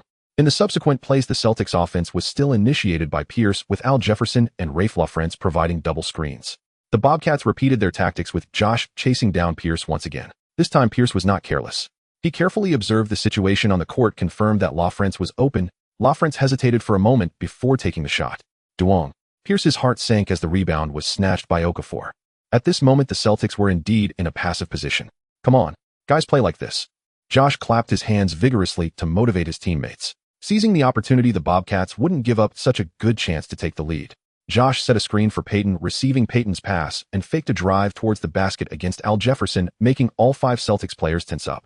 No one wanted to become a backdrop for Josh's dazzling footwork, especially since this game was being broadcast live. The NBA is filled with spectacular shots. No one intentionally remembers them, but being a backdrop is something that can be repeatedly ridiculed. LaFrance gritted his teeth and moved up while Al Jefferson was ready to help defend. The next scene directly crushed the Celtics' hopes. Josh merely made a feint, drawing LaFrance and Al Jefferson off before swiftly passing the basketball to Okafor, who was moving rapidly towards the paint. As the man arrived, the ball did too, and Okafor easily dunked it. OMG, it seems Josh and Emeka have a telepathic connection. Their coordination is just too perfect. Yeah, they only need a glance to know what the other wants to do next. I swear Al and LaFrance must be crying. Josh's offensive threat is too great. He can drive, shoot, and pass. Once he has the ball, you'll never guess what his But Emeka trusts him so much that as soon as Josh received the ball, he started moving towards the paint. Was it exaggerated? Not really. This is the mutual trust among players on the court. Okafor believed in Josh's court vision and team sense. Even in the first playoff game, when Okafor missed an open layup, Josh would still deliver the ball at the first opportunity. Nice one. After scoring, Okafor didn't celebrate excessively, just lightly high-fived Josh. In the next few minutes, Josh and Okafor frequently connected with the Bobcats' offense, crashing like roaring waves and fierce storms. On defense, Josh's pressure and Gerald Wallace's tight defense against Pierce, while Okafor followed Al Jefferson down low, tactically left LaFrance open, rendering the Celtics' double-screen strategy ineffective. In the NBA, many strategies are impressive not because of the strategies themselves, but because of the executors of those strategies. For example, Jordan and Kobe in the triangle offense, Nash in the run-and-gun strategy, LeBron and Howard in the one-star four-shooters setup. What if you let LeBron run the triangle offense or Shaq run the run-and-gun? Can LeBron run the triangle offense? He doesn't have that capability, you know. The Pistons were able to become a top team relying on the double-screen strategy because it was executed by Ben Wallace and Rasheed Wallace. Ben's individual offensive ability is almost zero, but his cutting ability is absolutely top tier, combined with one of the strongest physical presences in the league. Slightly weaker interior players simply cannot stop him. Rasheed, needless to say, is steady from mid-range, and there's at least 1.5 Zydrunas Ilgauskas between him and LaFrance. When the double-screen strategy cannot be executed, the Celtics fall into an endless cycle of isolation plays. Pierce, Walker, and Ricky Davis, whenever they get the ball, it's a flashy dribble, a shot, and a miss. Gradually, the Bobcats began to extend their lead, and the advantage on the court became very evident. By the end of the half, the Bobcats led by 9 points with a score of 52-43. Damn, I didn't expect the Bobcats to push the Celtics around like this. I regret watching the Rockets and Mavericks Game 6. Opening champagne at halftime is a bad idea. Big Joe is still steady and should secure this game smoothly. Don't emulate the Rockets. You can never relax until the last moment. Not bad. Big Joe can definitely be considered a stamina monster, averaging 45.7 minutes per game in the playoffs. If Yao had this stamina, how could the Rockets have collapsed so quickly? Looking forward to Big Joe and Yao teaming up for the national team. And there's Deji, who also performed well in this game, having already made 2 3-pointers. As the second half began, the Bobcats continued to play steadily, and Rivers was already so anxious that he was losing his hair. Oldly is bald anyway, but still couldn't figure out how to contain Josh. LaFrance was too slow, and Al Jefferson was too short. Josh truly had his way on the court. Rivers even considered a foul strategy, but Josh's free throw percentage of 5 out of 6 made this tactic ineffective. Josh is not Shaq possessing the Westmark shooting touch. His free throws are comparable to Yao's among interior players. If Rivers insisted on the foul strategy, the Celtics might be slowly eliminated by Josh's free throws. On the offensive end, the Celtics were also struggling. Pierce is undoubtedly an offensive kaleidoscope, but he couldn't withstand the Bobcats' relentless pursuit, especially with Walker not in good shooting form, leading Gerald and Eddie House to switch defenses. Gerald's defensive ability may not be the strongest, but his relentless sticking like a dogged adhesive made Pierce feel uncomfortable, not to mention Josh's constant help defense, which significantly reduced Pierce's offensive efficiency. In and out, the Celtics unknowingly fell into a chronic state of demise. As the game progressed, the Celtics found it increasingly difficult to score, while Josh in this match had not taken a minute of rest and was holding up remarkably. This was quite frustrating. Pierce originally wanted to wait for Josh to rest to seize the opportunity and lead the Celtics in a counterattack, but couldn't find a chance. What kind of game is this? By the end of the third quarter, the Celtics looked up at the score 78-56. The deficit had grown to 22 points. The Celtics were completely at a loss. In the first half of the fourth quarter, Pierce still wanted to try and struggle, but after Josh's big block and assisting Deji for his third three-pointer, the Celtics' momentum was completely crushed. 98-77, the Bobcats defeated the Celtics at home, advancing to the Eastern Conference semifinals with a series score of 4-2. Josh played 38 minutes in this game, scoring 32 points, grabbing 15 rebounds, dishing out 9 assists, and blocking 5 shots, yet again achieving a near triple-double that would drive any perfectionist insane. I don't care about the stats, a triple-double will always come around. When Bernie wanted Josh to pad his triple-double before leaving the game, Josh did not hesitate to refuse. The Celtics had already pulled their starters. Am I still going to pad my stats? A man must have his pride. As the Bobcats eliminated the Celtics, the first round of the Eastern Conference playoffs concluded with the Wizards ultimately eliminating the Bulls due to their greater experience. Thus, the matchups for the Eastern Conference semifinals were set: Heat versus Wizards, Pistons versus Bob. Qiao, congratulations on making the All-Star lineup. In Qiao Shan's apartment, Jessica Alba spoke lazily, her cheeks still flushed. As she spoke, the blanket slipped, revealing her smooth body. Qiao Shan's fingers twitched, unable to resist diving in once more. Puff puff. Half an hour later, Qiao Shan finally leaned back on the bed, satisfied, lighting a cigarette. Jessica trembled for a moment, only regaining her composure after Qiao Shan finished his cigarette, her body already limp like a puddle of mud. The second round of the series concluded with all NBA awards basically announced. The MVP was ultimately awarded to Nash. At the beginning of the season, Kobe was leading the MVP rankings, but with Qiao Shan traded, the Lakers' performance plummeted, and Kobe's leadership ability was questioned by the media. Meanwhile, Nash led the Suns to the best record in the league, giving him a significant advantage. The Best Coach award was similarly won by D'Antoni. At the beginning of the season, Kobe was leading the MVP rankings, but with Qiao Shan traded, the Lakers' performance plummeted, and Kobe's leadership ability was questioned by the media. Meanwhile, Qiao Shan's defensive stats were also impressive, with rebounds, blocks, and steals, all surpassing Ben Wallace. However, Wallace was the defensive pillar for the Pistons, helping them achieve the second-best defensive efficiency in the league. The first team of the All-Star lineup consisted of Nash from the Suns, Kobe from the Lakers, Nowitzki from the Mavericks, Duncan from the Spurs, and O'Neal from the Heat. Qiao Shan made it to the second team alongside Ray Allen Iverson, Garnett, and James, while Wade Arenas, McGrady, Stoudemire, and Wallace were selected for the third team. In terms of stats, Qiao Shan indeed outperformed O'Neal, even hitting a game-winning shot over O'Neal's head at the start of the season, yet, as mentioned, the Heat's position as the top team in the East was a significant advantage. Qiao Shan also entered the second team for Best Defensive Team, having lost out to Wallace in the voting. Not making it to the first team for DPOY is a joke in any year. Qiao, have you thought about where you want to go next season? Jessica finally recovered, quickly putting on her clothes before asking Qiao Shan. In the Eastern Conference semifinals, the Bobcats had no resistance against the Pistons. Qiao Shan performed excellently, averaging 36, 5.16 rebounds, 3 assists, 5 blocks, and 3 steals over 4 games against the duo of Wallace and Rasheed Wallace. 4-0 Qiao Shan led the Bobcats to a swift defeat. As the primary initiator of the Bobcats' offense, Qiao Shan only had 3 assists, highlighting how poorly the other played. After the semifinals, it officially marked the end of the Bobcats season. Qiao Shan signed an 11 contract, with the second year being a player option, meaning if he wanted, he could enter the free agency market this summer. Spike contacted me hoping I could persuade you to join the Knicks. As Jessica packed her things, she expressed her thoughts, saying he mentioned that he has already charmed Dolan, and as long as you're willing, the Knicks can offer you a 5-year, $61 million max contract. In addition to promising you the status of a team star, they can also give you a say in team building. In 2005, the NBA salary cap was $49.5 million. Roughly speaking, Qiao Shan's previous contract was 11, with 2 years of experience. If he opts out to sign a new contract, his original team can sign him for a maximum of 6 years, while other teams can offer a maximum of 5 years, with an annual salary cap at 25. The Knicks gave Qiao Shan enough respect in terms of both salary and team status. However, there was a clause added to Qiao Shan's contract with the Lakers that granted the original team priority signing rights. So now it depends on how the Bobcats management will handle it. Emotionally speaking, the Bobcats chose to bring Qiao Shan to Charlotte during his lowest point. At least those unaware of Qiao Shan's situation thought this was his low point.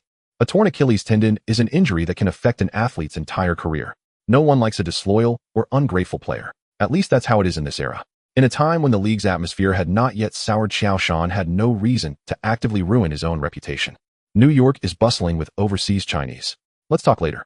Qiao Shan neither agreed nor refused. The primary rule of a scumbag: neither initiate, refuse, nor take responsibility. Jessica threw Qiao Shan a flirtatious glance, saying, "I need to prepare for a new place soon. Come visit me if you have time." Before she finished speaking, she hurriedly left, fearing Qiao Shan would suddenly wake up, having had his fill. After a fast-paced season, everything suddenly came to a halt, and Qiao Shan felt a bit bored. Opening the system, the panel had changed drastically. Having mastered the skills of the Sky Hook, Dream Shake, and Westmark shot, Qiao Shan's offensive ability had surpassed Russell's limit of 82, reaching a level of 94, now an elite offensive player in the league. As for the points, there were currently 6,098 points remaining. Qiao Shan was in a dilemma, as 6,098 points were slightly insufficient to purchase the legendary skill. As for the lottery was impossible. 1,000 points for one draw. Who knows how many times he would be thanked for his patronage. 2 minutes later, Qiao Shan finally made up his mind, adding steel knees and steel ankles to his shopping cart and silently clicking on steel waist. Steel knees and steel ankles would enhance Qiao Shan's injury resistance. As the saying goes, sharpening the knife does not delay the work of chopping wood. To earn more points, the best way is to stay on the court. As for steel waist, it serves a similar purpose as the 200 steel kidney. After spending 5,000 points in one go, Qiao Shan felt invigorated. Unfortunately, Jessica had already slipped away, leaving him with no way to celebrate. "Qiao, many teams have contacted me, including the Knicks, Bulls, Lakers, Cavaliers, and 76ers, all expressing willingness to offer you max contracts. The Knicks and Bulls promise you the position of the star player. Are you interested in any of these teams?" Just as Qiao Shan closed the system store, a call from Bill Duffy came in. What did the Bobcats say? Qiao Shan pondered for a moment and inquired. The Lakers were definitely out of the question. Although Qiao Shan had a good relationship with Kobe, the Lakers' actions had disappointed him. Yes, he was indeed that petty. The Cavaliers had LeBron, the 76ers had Iverson, both of whom were the absolute cores of their teams. The Bulls, however, were appealing with a roster full of young talents. Mac had contacted me earlier indicating that he could match any offer from other teams. Then let's stick with the Bobcats, but I hope you can help me secure a say in team drafts or trades. There's no need to sign a 6-year max contract. A 5-year deal will do, with the last year being a player option. A 5-year contract would allow him to enter the free agency market in the summer of 2010. Moreover, there hadn't been a significant increase in the NBA salary cap during this period, so signing a short contract made no sense. As for the advisory power on team operations, old Qiao's vision is indeed hard to trust. Qiao, how do you plan to spend your off-season? After lying motionless in his apartment for 2 days, Qiao Shan still requested access to the Charlotte Coliseum from his team. Qiao Shan had no intention of returning to China. Primarily, this body, originally belonging to someone else, perfectly matched the archetype of a transmigrator and orphan. As for how he grew so tall, well, that part remained unexplained. Training. Qiao Shan had no intention of returning to China. Primarily, this body, originally belonging to someone else, perfectly matched the archetype of a transmigrator and orphan. As for how he grew so tall, well, that part remained unexplained. Training. Back. Ultimately, it came down to insufficient individual prowess. In 2007, a LeBron James single-handedly shattered Detroit's defense into fragments. There was no reason why Qiao Shan, standing in the same era, should fail to do the same. In truth, Kobe had performed admirably in the 2007 Eastern Conference Finals, though in the pivotal Game 5 of Billups and McDyess were both disqualified after picking up their 6th fouls in the 4th quarter. Just as Qiao Shan was deep in training, Kobe called, "Listen." Thud. Thud. Qiao Shan slammed the basketball hard against the floor twice. "Damn it, you little rascal." Kobe cursed under his breath, then suddenly flushed with quiet embarrassment. Everyone hailed Kobe as a training fanatic, fiercely competitive, but beside Qiao Shan, even that legendary intensity paled slightly by comparison. After all, the Bobcats had advanced to the second round, whereas the Lakers had been eliminated in the first round by the Seattle Supersonics. Yet Qiao Shan resumed training after merely 2 or 3 days of rest, while Kobe remained on vacation. How utterly shameful. A faint blush rose across Kobe's weathered cheeks. "I'm planning to host an off-season training camp during the summer. I've invited Kevin, Tim, and Tracy. Would you like to join us?" In fact, Kobe had also received a discreet request from the Lakers front office to leverage his personal rapport with Qiao Shan and persuade him to sign with Los Angeles next season. He declined. He genuinely admired Qiao Shan, not only for his character, but for his unwavering devotion to the game. And having shared half a season alongside Kwame, Kobe deeply cherished the memory of playing alongside Qiao Shan. But that man was gone, cast aside by the Lakers with cold, unfeeling finality. A true man guards his dignity. OJBK. And just like that, the matter was settled. It was no secret that elite players often gathered during the off-season for joint training. Such collaboration not only sharpened skills, but also facilitated access to elite coaching insights and premium facilities. In June, the NBA Finals commenced. The Spurs and the Pistons, two defensive titans, staged what many deemed the ugliest finals in history, the lowest-rated finals prior to 2007. That series remains etched in memory for Horace Grant's and Chauncey Billups' clutch threes. Each time Detroit surged, those shots crushed their momentum. Ultimately anchored by Ben Wallace's and Rasheed Wallace's suffocating double-team on Tim Duncan, and fueled by Billups' ice-cold three-pointer in the decisive Game 7, the Pistons edged out the Spurs 78-74 on the road. Billups claimed his first Finals MVP trophy. It wasn't about redemption. Never underestimate the burning heart of a champion. The sting of their 2004 loss had forged within Detroit's core an insatiable hunger for gold, surpassing even San Antonio's own desire. The two teams were evenly matched in talent, though victory ultimately hinged upon sheer willpower and collective resolve. The 2005 offseason unfolded quietly, its sole ripple across the league being the arrival of Larry Hughes, last season's Steel's leader and all-defensive first-team selection, who joined Cleveland to support the chosen one. Beyond that, minor moves followed. Prince resigned with Detroit, Bobby Simmons inked a deal with Milwaukee, and the Spurs acquired Argentine big man Fabricio Oberto. During the finals, Duncan had been relentlessly double-teamed inside by Wallace and Wallace, so San Antonio hoped Oberto would become a dependable interior ally for Duncan next season. June 28th. Madison Square Garden. The 2005 NBA draft arrived as scheduled. Qiao, are we really going to select that heavy-set kid? As the draft drew near, Qiao Shan appeared in public for the first time since his team's elimination in the semifinals. Frankly, Michael Jordan held great admiration for his fellow University of North Carolina alumnus Raymond Felton. The Bobcats' most glaring weakness lay at the guard position. Though Gary Payton's comeback had been impressive, his advancing age remained an undeniable factor. However, when the new contract with Qiao Shan was signed, he agreed to grant Qiao Shan the right to suggest drafts and trades. At Qiao Shan's suggestion, the Bobcats traded their 5th overall pick this year, a second-round pick, and a second-round pick from 2006 to obtain the 2nd overall pick from the Hawks. The player the Hawks were interested in was Marvin Williams. The Bobcats already had Gerald Wallace on the front line, so they naturally would not choose Marvin Williams. Being able to exchange 1 second overall pick for 3 draft picks, while also selecting a player they desired, provided the Hawks management with no reason not to make this trade. Mac, trust me, his ability is definitely among the best in this draft class. Although he is slightly overweight, he is a nimble little chubby guy, and he performs well both with and without the ball. What Qiao Shan was referring to was Darren Williams. Paul, not even a dog would pick him. In terms of career achievements, Paul's accomplishments are indeed above those of Darren, but Paul's height and playing style limit his ceiling. Coupled with his arrogance and a desire for control that does not match his abilities, he is essentially a ticking time bomb. Most importantly, Qiao Shan had just signed a 5-year contract with the Bobcats and certainly did not want to risk sending Lao Qiao away due to Paul's arrival. To be fair, besides having a questionable eye for talent, Lao Qiao was not a bad owner. At least from the perspective of a training fanatic like Qiao Shan, Lao Qiao's strict requirements for the team members were not unreasonable. Darren, on the other hand, is different. Although the little chubby guy had conflicts with the old coach Sloan, ultimately, it stemmed from a failure to timely resolve the difference in their philosophies, along with the old coach's strictness and Darren being in a rebellious phase. Among the coaches in this league, only Riley and Larry Brown are likely to match Sloan's level of strictness. All right, I believe you. But if he flops, you have to listen to me at next year's draft. Jordan gritted his teeth, striving to control his emotions. The feeling of not being in control was utterly terrible, but with the gentleman's agreement in place, Jordan endured it. Don't worry, Mac, I won't let you down. Qiao Shan was brimming with confidence. With Darren, the Bobcats' backcourt in the new season would no longer be a sight that even dogs would shake their heads at. At the 2005 NBA draft, the Charlotte Bobcats select Darren Williams from the University of Illinois with the 2nd overall pick. The group leaders came during the day, and I didn't have time to write. In the evening, I went to play games. After the draft conference, Qiao Shan's life entered a period of tranquility. I forgot to mention that my co-matched the contract given to Qiao Shan by the Knicks, without any hesitation, a 5-year $61 million contract, with the last year being a player option. As long as Qiao Shan is present, no one in the future can use Kwame Brown to diss Jordan's vision.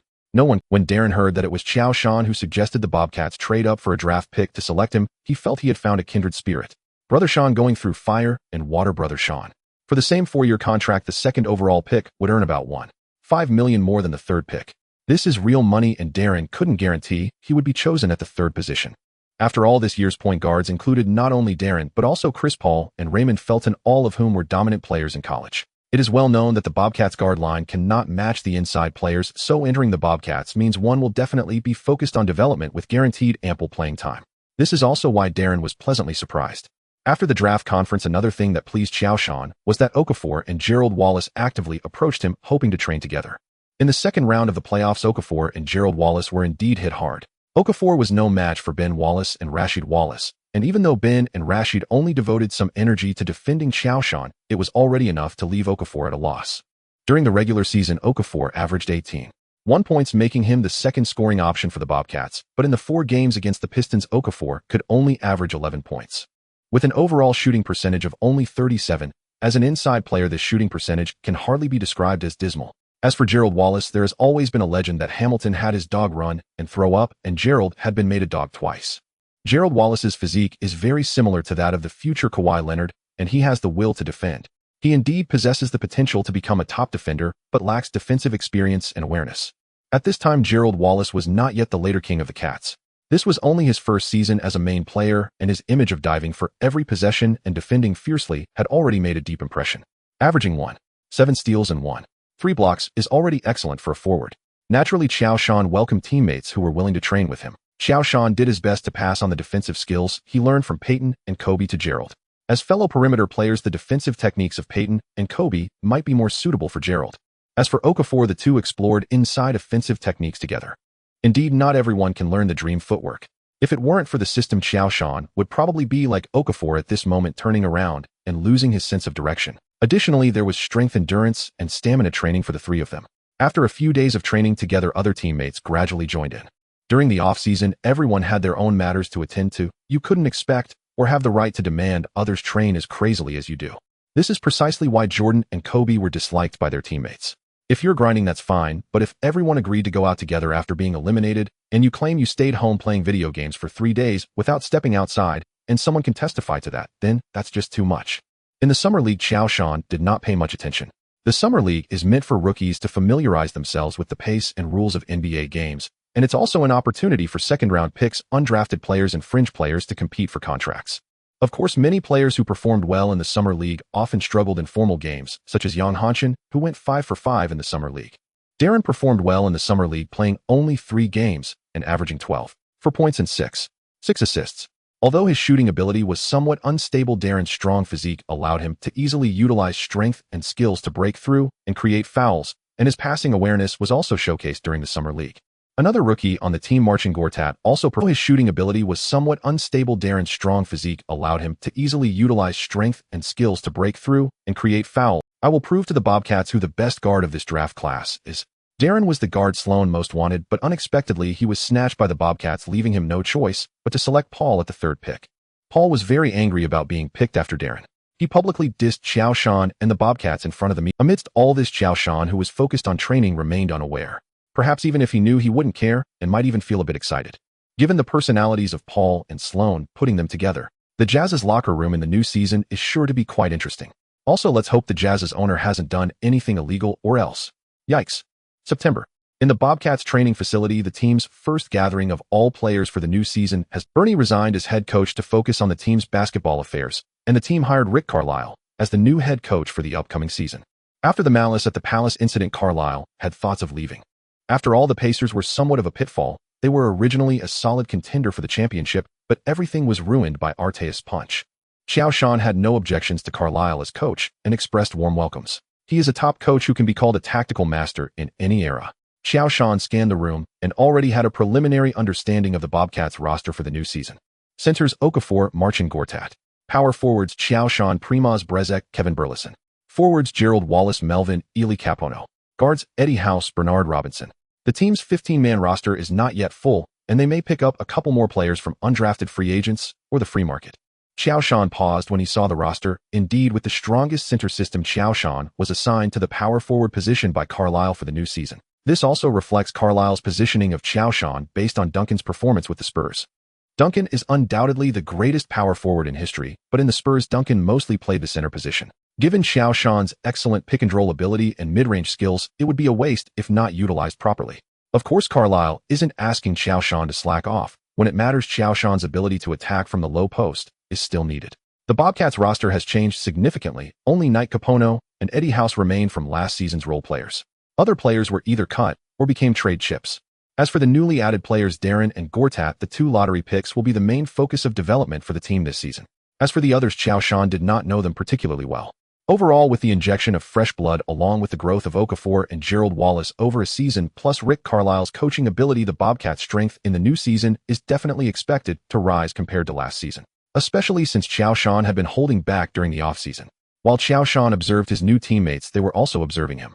Everyone was curious about Qiao Shan's sudden rise last season and hoped to replicate his miracle. Entering the All-Star team and the All-Defensive team in just one season, his popularity was even rivaling that of established superstars like Shaquille O'Neal and Kobe Bryant. Especially Darren. If there weren't so many people around, he was ready to bow to Qiao Shan. Standing in front of the players, Carlisle scanned the players and finally settled his gaze on Qiao Shan. Seeing that Qiao Shan had no intention of trying to assert himself, he felt relieved. Having achieved fame at a young age can easily lead to arrogance. Qiao Shan was only 21 years old, the time of youthful exuberance with money and status, yet he remained so low-key. This was something Carlisle did not expect. For a head coach, the most taboo thing is having disagreements with the team's star player. Generally, in such cases, the coach ends up taking the blame. Since this was the first gathering of the new season, Carlisle did not arrange for training, but simply discussed the tactical arrangements for the new season, followed by some future training schedules and notes. All in all, it only took about half an hour before announcing the dispersal. Qiao, do you have time? I want to talk to you about that. Of course, coach. I happen to have some questions I'd like to consult with you about. All right, let's go to my office. With that, Carlisle gestured for him to follow. Qiao, first I need to confirm something with you. What are your goals for the new season and your outlook for the team? Ding. The system has detected that the host is contemplating the new season's plan. A system task is now issued. Become the MVP this season with a reward of merging with Chamberlain's physical attributes. Just as Qiao Shan was still pondering Carlisle's question, the system, which had been silent for over half a year, suddenly made its presence felt again by issuing a task. To be honest, if it weren't for spending 500 points in the system's mall during the off-season, Qiao Shan would have thought he was a victim of system fraud. Which system can hold back for half a season without making a peep? Hey, don't say it. Qiao Shan encountered this situation. MVP. Starting off with such high stakes. But that's Chamberlain's physical attributes. In the history of the NBA, centers are as numerous as fish in a river, but if we're talking about physical attributes, Chamberlain is undoubtedly the perfect mythical template, or perhaps an alien being. The ultimate height and wingspan of a center, the strength of a heavyweight boxer, the speed of a sprinter, the jumping ability of a high jumper, and the endurance of a long-distance runner. Of course, there's also the 20000. That's 20000. Qiao Shan seriously considered it, and felt he should challenge his own weakness. As for how to achieve MVP, to be honest, perhaps this is one of the easiest times to win the MVP in this era, especially in an era where the value of triple-doubles hasn't been diminished. Explosive stats combined with a decent team record. Hypothetically, if Qiao Shan could average a triple-double this season, and with the Bobcats ranking among the top 3 in the Eastern Conference, it would give him a significant advantage in the MVP race. Coincidentally, both of these tasks are not difficult for Qiao Shan. Although occupying an advantage in the Eastern Conference, being in the East also presents its own challenges. It seems this person always claims that the MVP lacks value, and the media's arbitrary choices are somewhat extreme. Personally, I believe the MVP still holds significance, at least proving that this individual performed at a top level that season. Qiao Shan pondered for a moment, and then articulated his goal. With the current lineup of the Bobcats, only 2 Eastern teams truly pose a threat: the Heat and the Pistons. The combination of O'Neal and Wade from the Heat is formidable, but O'Neal has aged another year. In the original world, Peyton, a crucial part of the Heat's championship, is still with the Bobcats, which narrows the gap in strength between the 2 teams. As for the Pistons, their greatest fear lies in uncertainty. The uncertainty factors for the Bobcats in the new season aren't just Qiao Shan. There's also Okafor, Gerald Wallace, and Darren. Carlisle paused with his coffee suspended in midair. Why do you even hear what you're saying? MVP, and looking at Qiao Shan's fervent gaze, Carlisle suddenly smiled wryly. It seemed Qiao Shan was not joking. Alright, Qiao, I originally thought aiming for the Eastern Conference Finals would put a lot of pressure on you, but I didn't expect to underestimate your determination. In that case, I suggest you take a closer look at Tim's performance during the finals. In fact, an NBA head coach is more like a strategist during a historical power struggle. Once the team establishes a goal, the rest falls to the coach to arrange the lineup and address any weaknesses. This is also the reason the Bobcats brought in Carlisle. Having coached the Nets, Pistons, and Pacers, all of which were contenders for the Eastern Championship over the past 5 years, can you really say Carlisle's coaching prowess isn't reflected in that? Helping Qiao Shan achieve his goal in Carlisle's view means having Qiao Shan play like Duncan in the new season. Indeed, the Spurs also lost to the Pistons in the finals, and Duncan's performance was below par under the double team from Big Ben and Rashid. Even so, the Pistons' victory was quite lucky if it weren't for that damned three-pointer from Billups in the final moments and Ginobilis' blunder. All of this falls under unconventional operations.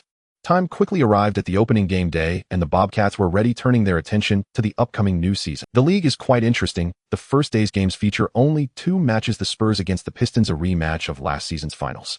The other match pits the Bobcats against the Cavaliers, a showdown between Qiao Shan and LeBron, debating who truly is the best of the 0-3 generation. The game is about to begin. Charlotte Bobcats Arena, now known as Spectrum Center. In the new season, the Bobcats will completely bid farewell to their previous reliance, as this will become the true home ground for the team. This match marks the Bobcats' first home game at Charlotte Bobcats Arena. With the new season kicking off, the longtime fans of the Bobcats have come without invitation. Big Qiao has also made it big, as the first game of the new season is being broadcast live on CTV5. It's mainly because there are no Rockets games today. Don't even mention the Rockets leading 3-1 with 3 match points only to be overturned by the Mavericks. Truly unbelievable. Tricky will eventually be ruined by that broken mouth of his. And they still talk about championship goals, blaming teammates. Exactly. Yao Ming should quickly request to trade the rubbish Rockets. Don't deserve him. I want to see Yao Ming and Big Qiao on the same team. What are you thinking? For the viewership in Huahua, would the league really let Yao Ming and Big Qiao play together? Netizens tend to stray from the topic during this time frame. The Rockets are the main team of Huahua. No matter whose game it is, it will ultimately relate back to Yao Ming and his Rockets. Shush, the game is about to start. Oh, the Chancellor has started to criticize my LeBron again. If my LeBron scores over 20 tonight, he should just stand on his head and eat ass. What a little brat, just mooching off of others, right? To be fair, the Bobcats really do have an advantage over the Cavaliers. With Big Qiao and Okafor dominating the inside, you think LeBron can break through.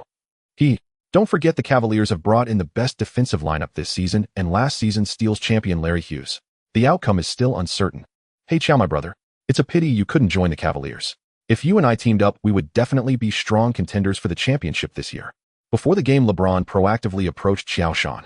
In LeBron's eyes, Qiao Shan is the perfect Pippen for him, with excellent passing skills, able to create space, and when it matters can rely on personal skills to break through.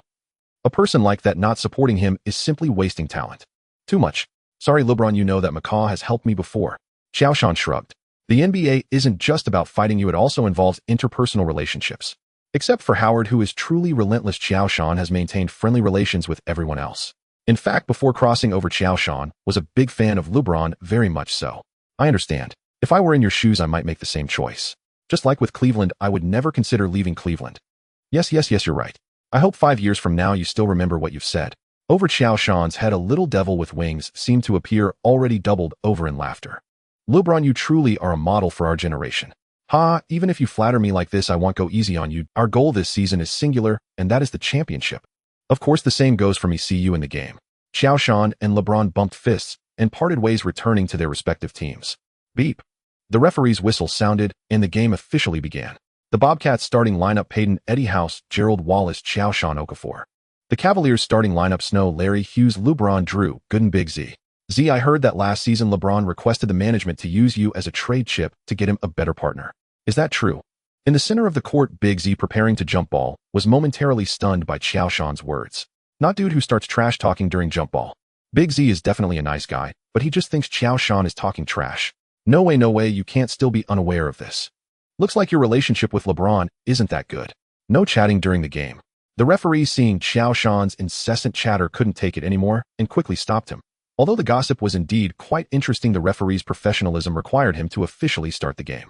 Qiao Shan shrugged, bent his knees, and got ready to spring into action. Smack. Perhaps because of the pregame trash talk, Big Z's reaction was noticeably slower, allowing Qiao Shan to easily tap the basketball to Peyton. The Bobcats initiated their offense. As soon as Peyton received the ball, his gaze quickly surveyed the court, finding Larry Hughes right in front of him, while Snow was defending Gerald Wallace. Shouldn't LeBron be matched up against Gerald? Where's LeBron? For a moment, Peyton felt as if he hadn't woken up, but upon closer inspection, he found LeBron was watching Eddie House in the corner. In that case, Peyton directly passed the ball to Gerald Wallace. Gerald Wallace went straight to the low post without hesitation. Swish. Although Gerald Wallace's footwork wasn't as beautiful as Kobe's, it was clean and decisive, especially facing Snow, where the significant size and strength difference allowed him to easily score first for the Bobcats. Gerald Wallace's offense is clearly much more determined. It seems he worked hard during the offseason. Why did the Cavaliers assign Snow to defend Gerald? Isn't that just giving away points? Perhaps Mike Brown has read the story of Tianjin's horse racing. LeBron was somewhat displeased. The reason Snow was chosen by the Cavaliers was due to his defensive capabilities, yet who would have thought? He couldn't even handle Gerald Wallace, who was merely a benchwarmer during his Kings days. Truly superficial, not living up to the name. The Cavaliers regained possession. Snow brought the ball up the court, passing to LeBron before quietly lurking in the corner. LeBron handled the ball steadily, and Gerald Wallace immediately closed in. Suddenly, Gerald Wallace remembered Qiao Shan's pregame advice, glanced at LeBron's position, and took a step back. Then he thought it wasn't very safe, and took half a step back again. It was clear he was telling LeBron, feel free to shoot, but if you want to drive, no way. LeBron felt a wave of frustration. This was undoubtedly disrespectful. In that case, LeBron simply rose up and took a shot right in Gerald Wallace's face. Duong. The basketball emitted a pleasant sound of hitting the rim and bounced out. At the moment LeBron shot, Qiao Shan had already squeezed into the paint mine. Qiao Shan leaped like a spring, snatching the rebound right over Big Z's head. After landing, Qiao Shan found no fast break opportunity and steadily passed the ball to Peyton. This time Larry Hughes was right up in Peyton's face, not giving him an easy chance to pass the ball. Kid, do you know who was the last perimeter player to win DPOY in the league? It was me. With your level of defense, my 13-year-old son could do better than you. Peyton rambled on, going, watch closely, I'm going to go past you on the left. As Qiao Shan quietly moved up using his pick, Peyton made a misstep and went past Larry Hughes on his left. At that moment, Qiao Shan, having completed the screen, suddenly turned swiftly, cutting toward the basket like a pendulum, making a cut. While in motion, he received Peyton's pass, shook Gooden off, and in just 2 steps crossed from the three-point line to the basket. At this point, Big Z was just arriving late. Boom. Qiao Shan slammed the basketball down into the hoop under the watch of Big Z. The Cavaliers initiated their offense with LeBron pushing the ball quickly, suddenly accelerating just past half court. During the 10 era, LeBron's physique was not as overpowering as during his Heat days, but it was still far beyond most players. Once LeBron picked up speed, he became a massive bulldozer. Qiao Shan directly abandoned Gooden, blocking LeBron's driving path. Damn. LeBron cursed under his breath. The way Qiao Shan blocked him felt too uncomfortable. If he forced it, he would likely get blocked. This was something LeBron could not tolerate. He could already envision tomorrow's headlines: the battle for the title of the best of 0-3, Qiao Shan leads the charge. With no choice, LeBron had to slow down and change direction, trying to find a gap on Qiao Shan's right. But just as he was about to shoot after receiving the ball, Qiao Shan's right hand was already waiting there, accurately blocking the possible flight path of the basketball. Damn it! LeBron cursed, having to adjust the shooting angle in midair. However, this slight adjustment caused the basketball to skim the front edge of the rim and bounce out. Damn it! After landing, LeBron cursed again. Qiao Shan's defensive awareness was exceptional, especially when defending against him. It seemed he could always find his way to break through. Why didn't the Cavaliers sign such a player during the offseason? Qiao Shan was unaware of LeBron's thoughts at that moment. After defending against LeBron, he jumped continuously to grab the rebound. The Bobcats attacked this time. Qiao Shan set a pick and drew the defenses of Big Z and Gooden, making a direct pass to the basket, where Okafor, wide open, easily dunked. Within less than 2 minutes into the game, the Bobcats scored a 6-0 run. Wait, why do I feel like the Cavaliers and the Bobcats are not on the same level? Is it just my illusion? Last season, LeBron ranked ahead of Big Qiao in scoring, yet why is LeBron struggling so much in these first 2 offensive possessions? Larry Hughes, last season's best defensive player, is this really his level? Our Big Qiao is only a second-team defender, you know. Only in the next round did the Cavaliers break the deadlock with a pick-and-roll between LeBron and Big Z, with Big Z hitting a mid-range shot. Be patient, LeBron. Just play like this. On the Cavaliers' sideline, Mike Brown shouted loudly. This successful offense also opened the floodgates for the Cavaliers, as in the subsequent plays, LeBron frequently utilized his drives to attract the Bobcats' defense, assisting Big Z for mid-range shots, while Larry Hughes showcased his scoring ability, averaging 22 points last season hitting from the perimeter. The Bobcats' offense more relied on Qiao Shan's high post threat, constantly setting up plays for Okafor and Jr. The Bobcats' offense was simple yet efficient, flowing like mercury, penetrating seamlessly and maintaining a firm grip on the game's rhythm. With 2 minutes left in the first quarter, the Bobcats led 19-12, still holding an advantage on the court. Both sides began to substitute players. Payton and Okafor took a break, while Darren and Gortat replaced them. The Cavaliers, on the other hand, substituted in Varejao, Damon Jones, and Marshall, while LeBron and Big Z remained on the court. 1 star surrounded by 4. The game continued. Qiao Shan executed a pick with Darren receiving the ball and facing Varejao, initiating a triple threat. However, just as Qiao Shan made contact with Varejao, it was as if Varejao had been struck by a speeding train. He fell back, arching and collapsing to the ground. At the same time, Varejao exaggeratedly let out a few piercing cries, enough to break the heart of anyone who heard it. The referee's whistle pierced the air, calling an offensive foul on Qiao Shan. Come on, is this how you play? Qiao Shan looked at the basketball in his hands and the fallen Varejao and suddenly smiled. He knew very well that he hadn't touched Varejao. This was clearly acting. But since the referee had made the call, he could only accept it helplessly. The crowd of over 190 spectators collectively booed, expressing their discontent towards both Varejao and the referee's decision. Anderson, great job. LeBron James stepped forward to help Varejao back up, patting him on the back and loudly, "This is what a qualified enforcer should do." Fuck. That was such a flop. If your eyes are useless, could you please don't? Can't you see such an obvious act? Carlisle raged from the sidelines, sending friendly yet sarcastic greetings to the female members of the referee crew. This season, the NBA had yet to implement a challenge rule, meaning that even if the referees were wrong, there was nothing that could be done. Things were starting to get interesting. Qiao Shan smiled, having watched players like Harden and Alexander play. You might not know how to avoid getting fouled, but surely you know how to draw fouls. Originally, Qiao Shan disliked this style of play intensely, or rather, normal players wouldn't appreciate the playing styles of players like Harden or Alexander. But as the saying goes, one must counter evil with evil. It was time to show them what a dimensional strike looked like. In the next possession, Darren still passed the ball to Qiao Shan. Facing Varejao's defense, Qiao Shan faked him out, then jumped, hooking his arm over Varejao's. Beep. The referee's whistle sounded, calling a defensive foul on Varejao. Qiao Shan calmly walked to the free throw line, took a deep breath, and smoothly sank both shots. The Bobcats maintained a 7-point lead. The Cavaliers attacked with Damon Jones hitting a 3 from beyond the arc. Back on offense, Qiao Shan continued to isolate Varejao. This time, he did not fake him out. The moment he received the ball, he leaned forward and made a shooting motion. Varejao, wanting to evade, found himself unable to escape as Qiao Shan leapt forward forcefully, inserting his entire arm and upper body into Varejao's space. Bang! The sound of bodies colliding echoed. Beep! The whistle again tore through the air, sharper. Shooting foul. 2 free throws. Coach Mike Brown was livid, shouting a series of intense comments towards the referee, his protests barely intelligible. Meanwhile, Qiao Shan merely paused calmly, not even glancing at the furious Varejao, arguing with the referee as if all this had nothing to do with him. He raised both hands, facing the cheering Bobcats fans, gently applauding, then leisurely walked to the free throw line. "Ha, this is too funny, Qiao, truly clever." In the TNT broadcast room, Barkley grinned widely, enthusiastically slapping his partner Kenny Smith, causing Kenny to grimace. "Kenny, did you see that expression on Anderson? I swear his nightmare is still continuing tonight." "I believe you, Charles." Kenny Smith disdainfully pushed Barkley away. But next time could you film yourself instead? What worries me more is how Qiao's actions might influence others. Perhaps the league will soon implement related rule changes. This sort of drawing fouls is too damaging to the competitive spirit. Come on, Kenny, you can't blame Qiao. If Anderson hadn't provoked him first, I believe he would never resort to such tactics. After all, judging by his skill, this clearly isn't the first time he's done it. You must remember, even against Dwight in the playoffs against the Pistons, he never resorted to such tactics. The one who made the mistake first was Anderson. It all stemmed from his flopping. You and I both understand that on that play, Qiao didn't touch him at all. Yet he still managed to draw a foul from Qiao. His actions are the true culprits damaging the league's integrity. As the number one Qiao supporter, Barkley remained steadfast in his loyalty.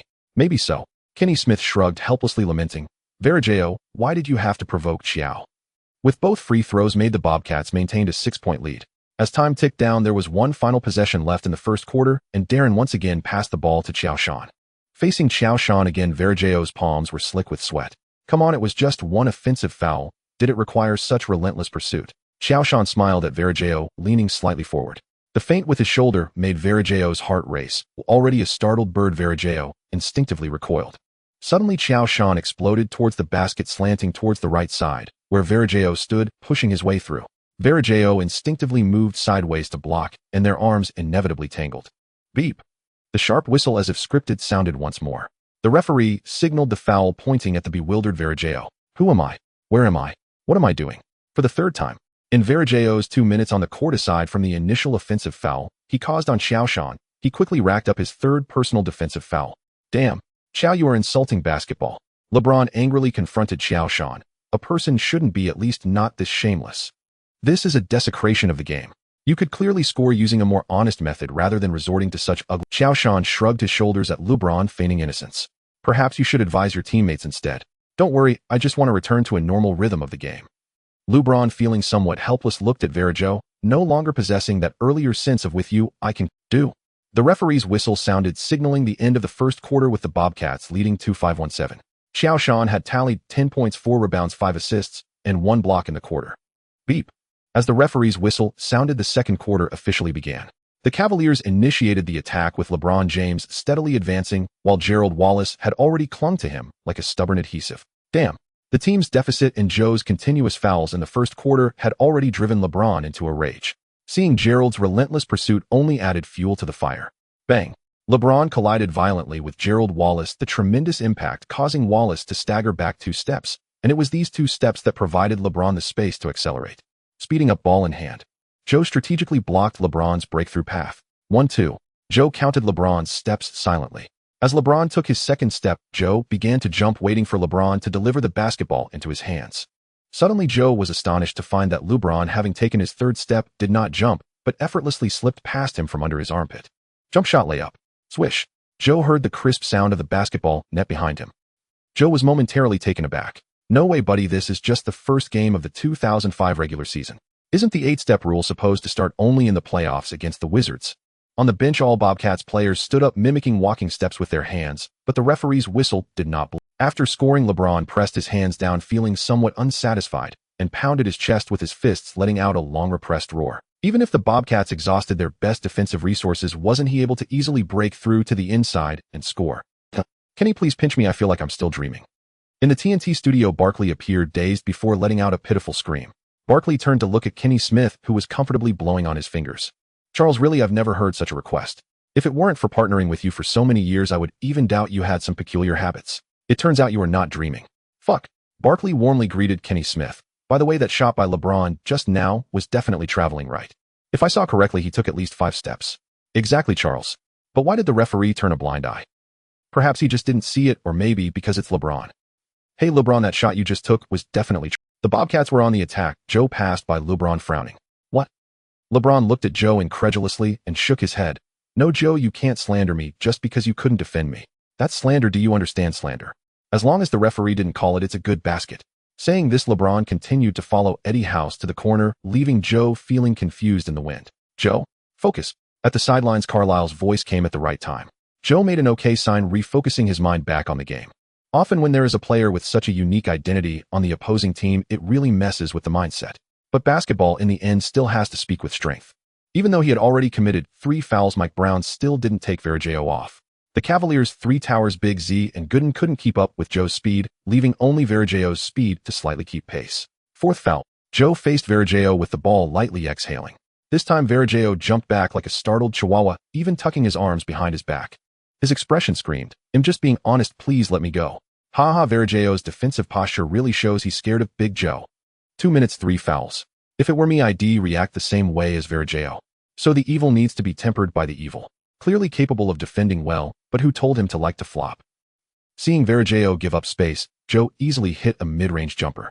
LeBron frowned, clearly unhappy, and whispered, "Anderson, watch your defensive attitude. If you don't want to win, you can sit on the bench and rest instead of giving the opponent easy scoring opportunities."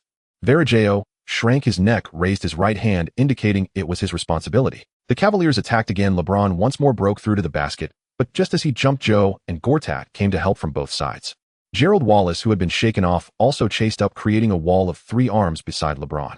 LeBron twisted his body in the air, trying to find a passing angle, but the ball was deflected by Gerald Wallace and went out of bounds. The Cavaliers retained possession, but only had 3 seconds left on the shot clock. LeBron threw the inbounds pass to Damon Jones in the corner, who hurriedly shot, but the basketball bounced off the rim. Damn! LeBron gritted his teeth in anger, and in the next round the Bobcats scored and called a timeout. He needed a break time to calm down. Overrated. Overrated. The audience at the Charlotte Bobcats arena began to chant in unison. LeBron expressionlessly buried his head in the towel, but those words pierced his ears like needles. "These damned fans, how dare they not respect me?" LeBron knew very well that as the chosen one he was certainly not. But tonight in this arena facing Joe and his Bobcats, he indeed felt somewhat powerless. The Bobcats' defense was like a net specifically designed to catch him, intricate, ruthless, and continuously tightening. Gerald Wallace was the first line of defense. Even if LeBron repeatedly used his body for contact, he would still press up in the next round, wild and bloodthirsty. Even if he couldn't stop LeBron's breakthrough, he would force him into the steel jungle. There Joe and his supporting teammates were waiting to trap LeBron. LeBron, perhaps you could try punishing them with jump shots. Finally, when LeBron removed the towel, Mike Brown squatted in front of him. The lines on the tactical board were intricate, but to summarize it in one word, it was to pass the ball to LeBron. "No, I need a break." LeBron understood that the Bobcats dared to give him a step and a half of distance because they weren't afraid of his jump shot, at least not as much as they feared his drive. "I've played for 16 minutes, and my body is already feeling fatigued." What? Mike Brown suddenly malfunctioned. All the tactical strategies he had just thought of were rendered useless. When the timeout ended, the Cavaliers brought in Larry Hughes. On their first possession, Hughes and Varejão executed a pick and roll, with Varejão hitting a mid-range shot. Without LeBron, the Bobcats played steadily. Darren, making his official game debut, showcased maturity and skill beyond his years, continuously executing pick and rolls with Joe and Gortat, either passing to Joe on the outside or Gortat on the inside, or using his body to easily score in the paint. Meanwhile, although the Cavaliers were less efficient without LeBron, their offensive fluidity greatly improved. Damon Jones and Marshall consecutively hit 3-pointers, preventing the Bobcats from pulling too far ahead. At the end of the second quarter, the Bobcats still led the Cavaliers by 17 points, 5-2-3-5. LeBron did not play at all in the latter half of the second quarter, maintaining his pre-substituted stats of 4 out of 14 shots with 9 points, 2 rebounds, and 3 assists. The atmosphere at the Charlotte Bobcats arena was relaxed and joyful. The fans enjoyed what seemed like a secured victory. The cheerleaders' smiles were brighter, the smell of popcorn wafting through the stands was stronger, everything exuded a lazy air of impending victory. But for LeBron, every minute was torture. In the locker room, Mike Brown was drawing up strategies on the whiteboard. "We need better ball movement and more off-ball movement. Coach, I will be on the court in the second half." LeBron glanced at the stats, his expression grave. At halftime, Joe had already accumulated 23 points, 9 rebounds, 7 assists, 3 blocks, and 2 steals. This was definitely not good news for LeBron. Mike Brown's expression brightened up. This was undoubtedly good news. This Cavaliers team was built around LeBron, and as long as he was willing to play, there would still be a chance in this game. "It seems they have studied every one of your habits, LeBron." Mike Brown said softly, "Perhaps you could try using jump shots to punish them. I believe after a training camp, your jump shot is now enough to punish their defense." LeBron's face darkened. "Damn, why did you have to bring that up? If I had confidence in my jump shot, why didn't I respond to your previous request?" As the second half began, the Cavaliers returned all their starters, while the Bobcats replaced Peyton with Darren, who had performed well in the first half. Peyton didn't have much objection to this, as his age and physical condition were evident, and compared to the regular season, the Bobcats needed Peyton's playoff experience more. Moreover, for the Bobcats to go further this season, they needed Darren's rapid growth. The game officially began, and LeBron once again attempted to break through Gerald Wallace. Jump shot. What jump shot? Did I promise the coach just now? LeBron's sudden acceleration caught Gerald Wallace off guard. LeBron successfully gained half a step on him, but when he charged into the paint, he desperately discovered that Joe was already standing there. He'll risk it. LeBron didn't believe his strength would be weaker than Joe's. Bang. LeBron felt his shoulder crash hard against Joe's chest like hitting a brick wall. He barely managed to throw the ball out, and the referee's whistle finally blew. Joe, maintaining his defensive stance, fell down. Offensive foul. LeBron, who was still lying on the ground, wanting to shoot free throws, jumped up and spread his hands to the referee. Damn, it didn't you see him move? No, Joe was steady. This is definitely an offensive foul, LeBron. The referee shook his head, sticking. Joe rubbed his chest, which was sore from the collision. He had to admit, even in his 1-0 phase, LeBron, despite not having the later physical freakishness, was still far superior to the average player. Joe smiled slightly. As long as he didn't jump, whether it was a 3-step layup or an 8-step travel, LeBron wouldn't be able to shake him off. Carlisle nodded in satisfaction from the sidelines. Joe always found the most appropriate way to disrupt the Cavaliers' offense. This basketball intelligence was not something Small O could compare to. Who is Small O? Carlisle was taken aback. Why did I think of that name? Forget it, no more thoughts, focus on watching the game. Halfway through the third quarter, LeBron, who was always known for his stamina, felt utterly exhausted. This feeling of exhaustion wasn't physical, but mental. After 4 attempts at mid-range shots, hitting only 1 out of 4, LeBron realized his shooting touch was slightly off today, ultimately deciding to rely on his most proficient drive. But each breakthrough felt like crashing into a wall that was continuously being rebuilt, and every decision had to quickly assess Joe's position and intentions. This is tough. Until during a fast break, LeBron finally found a gap. He charged towards the basket like a lion moving at full speed.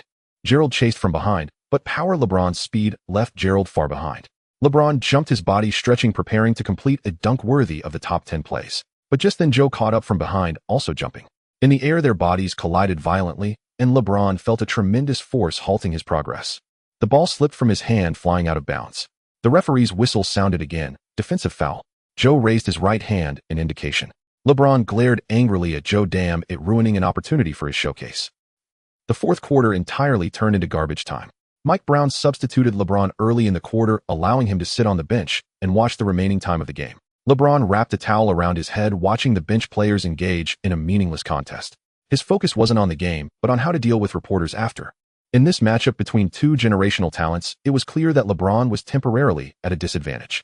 Beep. The final whistle sounded 1-0-2-7-6. The Bobcats narrowly defeated the Cavaliers at home, winning their season opener. After LeBron sat out the fourth quarter, Joe also left the game. Joe played 32 minutes, going 17 for 24 from the field, hitting all 6 free throws, racking up 40 points, 15 rebounds, 12 assists, 5 blocks, and 3 steals. I originally thought the setup for Joe in the novel was already overpowered until I saw this season's Wembanyama. Damn, I was still conservative. LeBron forcibly suppressed his displeasure, stood up, gave a simple high five to his teammates, then walked to the sidelines to embrace and acknowledge the Bobcats players. Joe, you won this time, but next time victory will belong to me. Of course, I'm looking forward to it, LeBron. As he walked towards the player tunnel, LeBron was stopped by a familiar reporter. LeBron, let's talk about tonight's game. It seems the Bobcats' defense caused you a lot of trouble. LeBron paused, wiping the sweat from his face. He pondered for a moment, choosing the right words. You know, Joe is my brother. He possesses unparalleled talent and defensive ability. But in today's game, if it weren't for my injury, we would have definitely secured the victory. Yes, I'm not mistaken. The victory should have belonged to us. Injury? Are you saying you played injured? The reporter clearly caught on to the key point, sifting through the truth. No wonder, with LeBron's scoring ability ranked 3rd in the previous season, how could he show such an inefficient performance? Yes, in fact, I strained my groin before the game. Of course, this is the nationally broadcast season opener, and I didn't want to disappoint the fans who came to see me perform, so I chose to play through the injury. LeBron lamented as he rubbed his forehead. Unfortunately, the injury still affected my rhythm. Thank you, LeBron. Please allow me to extend my highest respect to you. I hope you recover soon. The reporter felt very sorry, recalling just moments ago when he had mocked LeBron's performance, with colleagues unable to resist the urge to slap himself twice. Damn it, I really should die. After the match interview, Qiao Shan brought Darren, who was participating in the competition for the first time, along with him. In his debut, he scored 13 points and 8 assists with only 1 turnover, definitely living up to his status as the 2nd overall pick.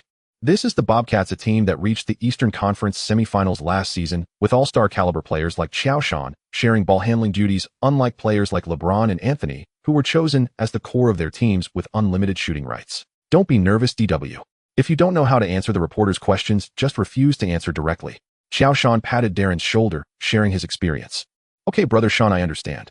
Darren, looking somewhat awkward, obediently followed Qiao Shan to the post-match. Although Darren and Qiao Shan are nearly the same age, both 21, and Qiao Shan is only a little over 100 days older, Qiao Shan has already risen to fame as an all-star, being part of last season's All-NBA first team and All-Defensive team. In contrast, Aaron is merely a rookie and newcomer who has just performed decently in his first game.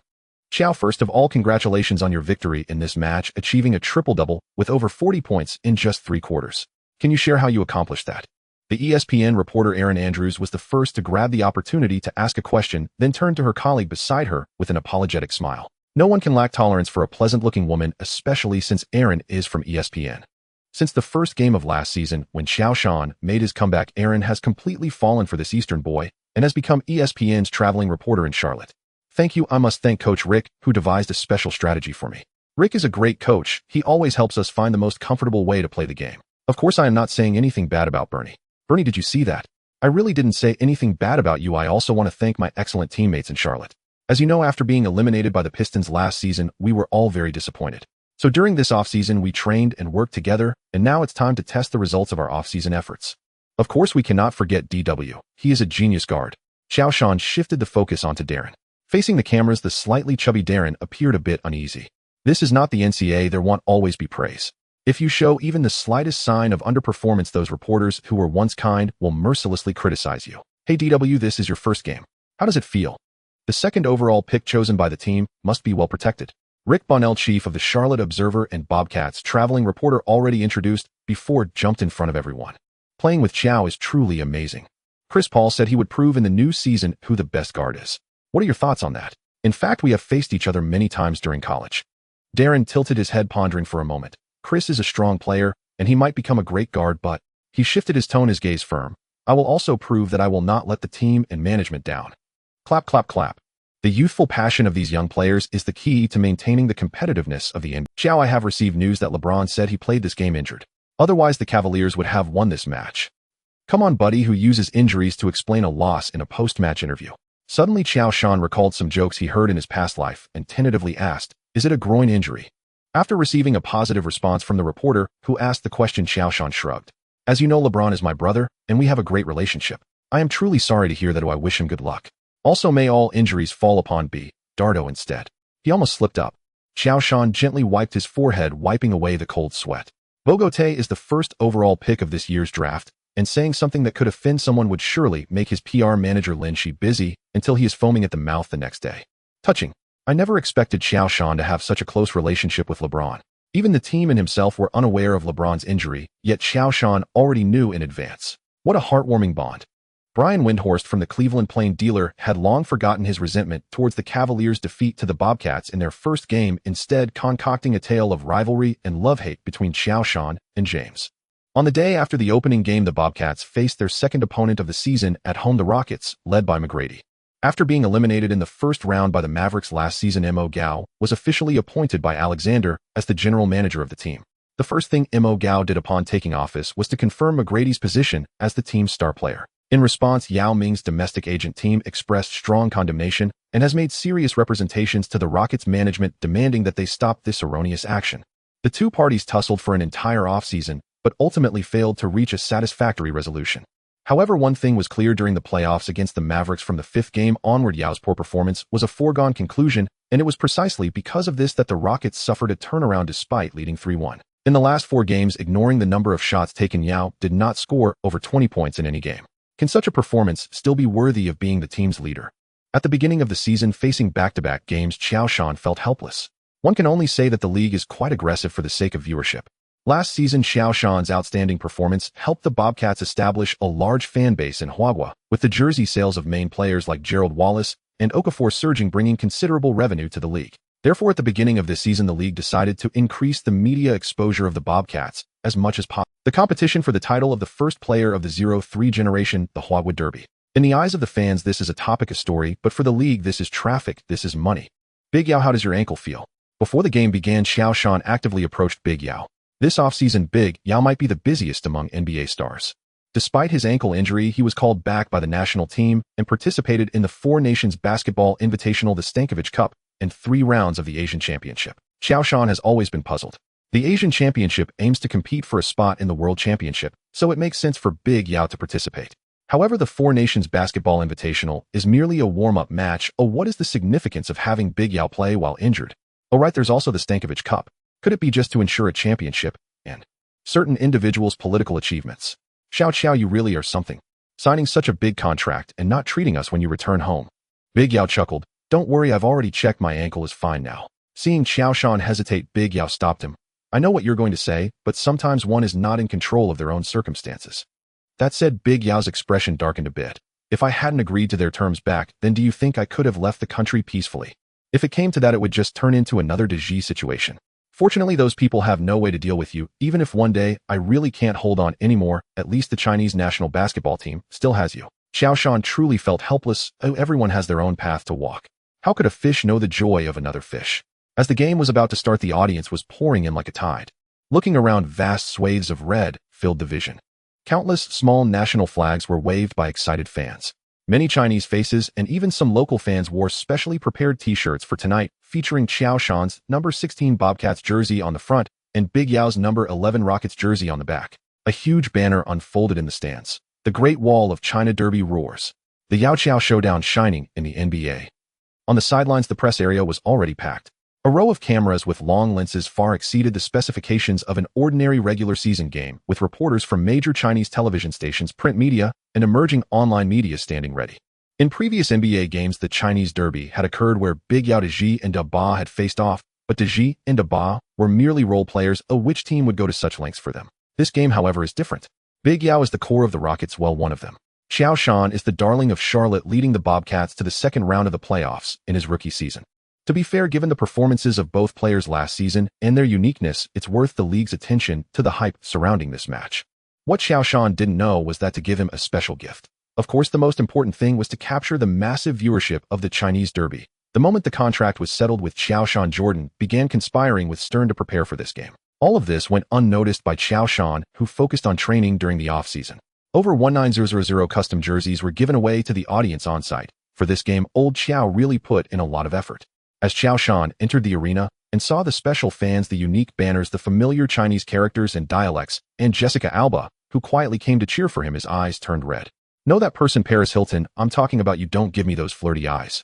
At this moment, on the other side of the outdoor electronic screens on Nanjing Road, in Shanghai, TVs in Guangzhou's tea houses, cafeterias at Nanjing Sports University, in Shenzhen, Chengdu, Shenyang, Xi'an. From cities to villages, countless households had their TVs tuned to CTV5. On the internet, the NBA's special live broadcast rooms of portal sites like Sina and Sohu were experiencing exponential traffic increases. Although the internet speed at this time could not support smooth high-definition video streaming, the speed at which comments refreshed in the text and image live broadcast room was dazzling. Here they come, bros. Big Yao and Big Qiao's first derby. Speaking of which, Big Qiao is already in his third season in the league, yet he has never faced Big Yao. This schedule can only be described as a 9. Big Yao, stay steady. Big Qiao, do your best. Regardless of the outcome, it's a victory for Chinese basketball. CCTV. Hello, dear viewers. You are currently watching our live broadcast of the 2005-2006 NBA regular season, where the Charlotte Bobcats host the Houston Rockets. I'm your commentator, Sun Ping. Joining me today is our old friend, Coach Zhang. Hello, dear viewers, I'm Zhang Heli. Coach Zhang, this game can be said to be highly anticipated because it's the first time in NBA history that two Chinese players start in the same game for their respective teams. Big Yao and Big Qiao, these two players representing the highest level of Chinese basketball, are about to stage a Chinese derby at the Charlotte Bobcats arena. That's right, last season Big Qiao missed the matchup with Big Yao due to injuries and trades, making us wait an entire year. But as the saying goes, good things come to those who wait. It is precisely this year of accumulation that I believe Big Yao and Big Qiao can bring us an extraordinary match. From Big Yao entering the NBA as the first overall pick to Big Qiao bravely making his way and becoming the face of Charlotte, as a longtime basketball fan, I am extremely excited. This is not only a personal honor, but also a mark of the overall improvement of Chinese basketball. In today's game, while the outcome is certainly important, the performances of the two Chinese players and their direct confrontation are undoubtedly the biggest highlights. Coach Zhang looked pleased. To be honest, I'm really looking forward to Big Qiao's performance. In the last game against the Cavaliers, Big Qiao scored a 40-point triple-double, showing that he didn't slack off during the offseason. Yes, indeed. Prior to the game, we also received the starting lineup for both teams. The Bobcats lineup remains Peyton, Eddie House, Gerald Wallace, Big Qiao, and Okafor. The Rockets have Alston, McGrady, Swift, Juwan Howard, and Big Yao. We see that both teams have finished their warm-ups and are making final preparations on the sidelines. The game is about to begin. The TV screen cuts back to a panoramic view of the Charlotte Bobcats arena, and the deafening cheers are clearly transmitted back home via satellite. Beep. The crisp whistle cut through the noise as Qiao Shan and Big Yao prepared for the jump ball. Qiao Shan leaped with all his might, accidentally surpassing Big Yao's height, successfully tapping the ball to Peyton. The game officially begins. The Bobcats launched the first attack, and without a doubt the first shot was entrusted to Qiao Shan. Faced with the aging Howard, Qiao Shan showed no hesitation and made a smooth shot. Swish! The Charlotte Bobcats sports arena fell silent for a moment, then erupted into loud cheers. The basketball drew a beautiful arc in the air and swished through the net. "Oh, little Qiao." A mid-range shot. Coach Sun's voice instantly rose a pitch. He scored right at the start. It seems little Qiao is in great form today. Indeed, little Qiao's touch is very soft. Since joining the Bobcats last season, mid-range shooting has been one of little Qiao's main scoring methods, and his shooting speed is very quick. The aging Howard simply couldn't keep up with little Qiao's speed, Coach Zhang analyzed with a smile. After scoring, Qiao Shan quickly returned to defense. The Rockets launched an attack. The drowsy Tracy brought the ball past half court, and without waiting for Yao to position himself, took a deep three-pointer. Duong. The basketball hit the rim hard, and at this moment, Yao had just crossed half court. Seeing Qiao Shan grab the rebound, he could only turn back helplessly. "Oh no, that shot by McGrady is unreasonable." Coach Zhang slapped his thigh in frustration. Yao hasn't even positioned himself, and Howard trying to grab the rebound over little Qiao and Okafor is simply impossible. Come on, can someone tell me what McGrady is doing? Is he trying to steal the spotlight regardless of the situation? I admit your calves are beautiful, but I really don't want to see you today. I want to see Yao and little Qiao. As the star player of the Rockets, Tracy should have at least tried a shot. Who told Yao to be so slow, dragging down the Rockets' offensive rhythm? Upstairs, I'm your ardent fan. The Bobcats attacked again, and it was still Qiao Shan receiving the ball in the elbow area. Rockets head coach Van Gundy stubbornly assigned Howard to defend Qiao Shan. All right. Qiao Shan easily raised his hand, and the basketball smoothly fell through the net. Beautiful. Little Qiao plays with such determination. If you give me space, I will show you. The Bobcats' play was quite reasonable. It should be like this, passing the ball to the person with the highest certainty. I think the Rockets need to adjust their defensive strategy. Although Zhu Wong Howard was once famous as one of the Michigan Five, he clearly cannot single-handedly defend little Qiao now. As soon as Qiao Shan scored, Coach Zhang's voice followed closely. Of course, the Rockets indeed lacked defensive resources to match little Qiao on the forward position. I have to say, based on these two games, Coach Carlisle is truly a genius. His tactics have completely liberated little Qiao's offensive talent. Yao shook his head helplessly as he prepared to inbound the ball. This time, McGrady did not try to go solo. After bringing the ball past half court, he saw Yao deep in the paint and sent a high lob pass into the post. Yao caught the ball with his back to Okafor. He dribbled a couple of times using his absolute height and weight advantage to easily create space, then turned for a little hook shot. Swish. The Rockets opened the scoring. Good shot. Yao. Yao's inside advantage is very obvious. Indeed, this is Yao's characteristic, and it should be the rhythm the Rockets have. McGrady's previous shot, without waiting for Yao to position himself, is simply nonsense. Yao's threat in the paint is immense. A look at Okafor. Although he's also strong, he is at a disadvantage in terms of height and power against Yao. Just as little Qiao rarely encounters opponents on the wing, Yao has an absolute advantage against everyone else except O'Neal in the paint. After scoring, Yao remained expressionless, exchanging a light high-five with McGrady. Yao understood that if he couldn't suppress Qiao Shan's offense in the paint, it would be extremely difficult for the Rockets to leave Charlotte with a victory. Coincidentally, Qiao Shan thought the same way. Under Van Gundy's coaching, Yao continued to gain weight. By the 05-06 season, Yao had shed the lightness of his rookie period and transformed into a heavy tank. As O'Neal's intimidation gradually diminished, facing traditional big men, Yao indeed bore a resemblance to an ancient fierce beast. Clearly, relying solely on Okafor could not contain Yao. Some say Yao's injuries were caused by gaining weight. Perhaps that's true. But you can't say that all Yao's weight gain is a bad thing. At least it helped him establish a foothold in the NBA, making him a unique presence in the post-O'Neal era, at least before Yao's retirement, dominating the league's top center like a beast. As for those damned injuries, weight gain is just one aspect. More importantly, it's due to years of running between the national team and the Rockets, even fighting through injuries for so-called national glory. Since joining the NBA, Yao hasn't had a single offseason to rest and recover his stamina. They've switched. The Rockets start to actively switch defense, with Yao defending little Qiao. That's right, using Howard to defend little Qiao is simply handing out points. The crowd erupted in excitement as the two top centers of the NBA faced off for the first direct confrontation in this Hogwood Derby. Come on, let's see how little Qiao will handle this ball. He moved. Good shot. Little Qiao executed it brilliantly. Confronted with Yao's active switch, Qiao Shan wasn't too surprised.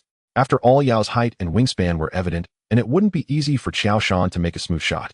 After a few probing steps, seeing that Yao did not bite on the fake, Qiao Shan suddenly dribbled to the right and executed a clean turn. Yao closely followed, his long arms fully extended, not giving Qiao Shan an easy opportunity to penetrate the paint. Qiao Shan pulled back, turning his body to the right. Yao was caught off guard, exposing the gap on his right side.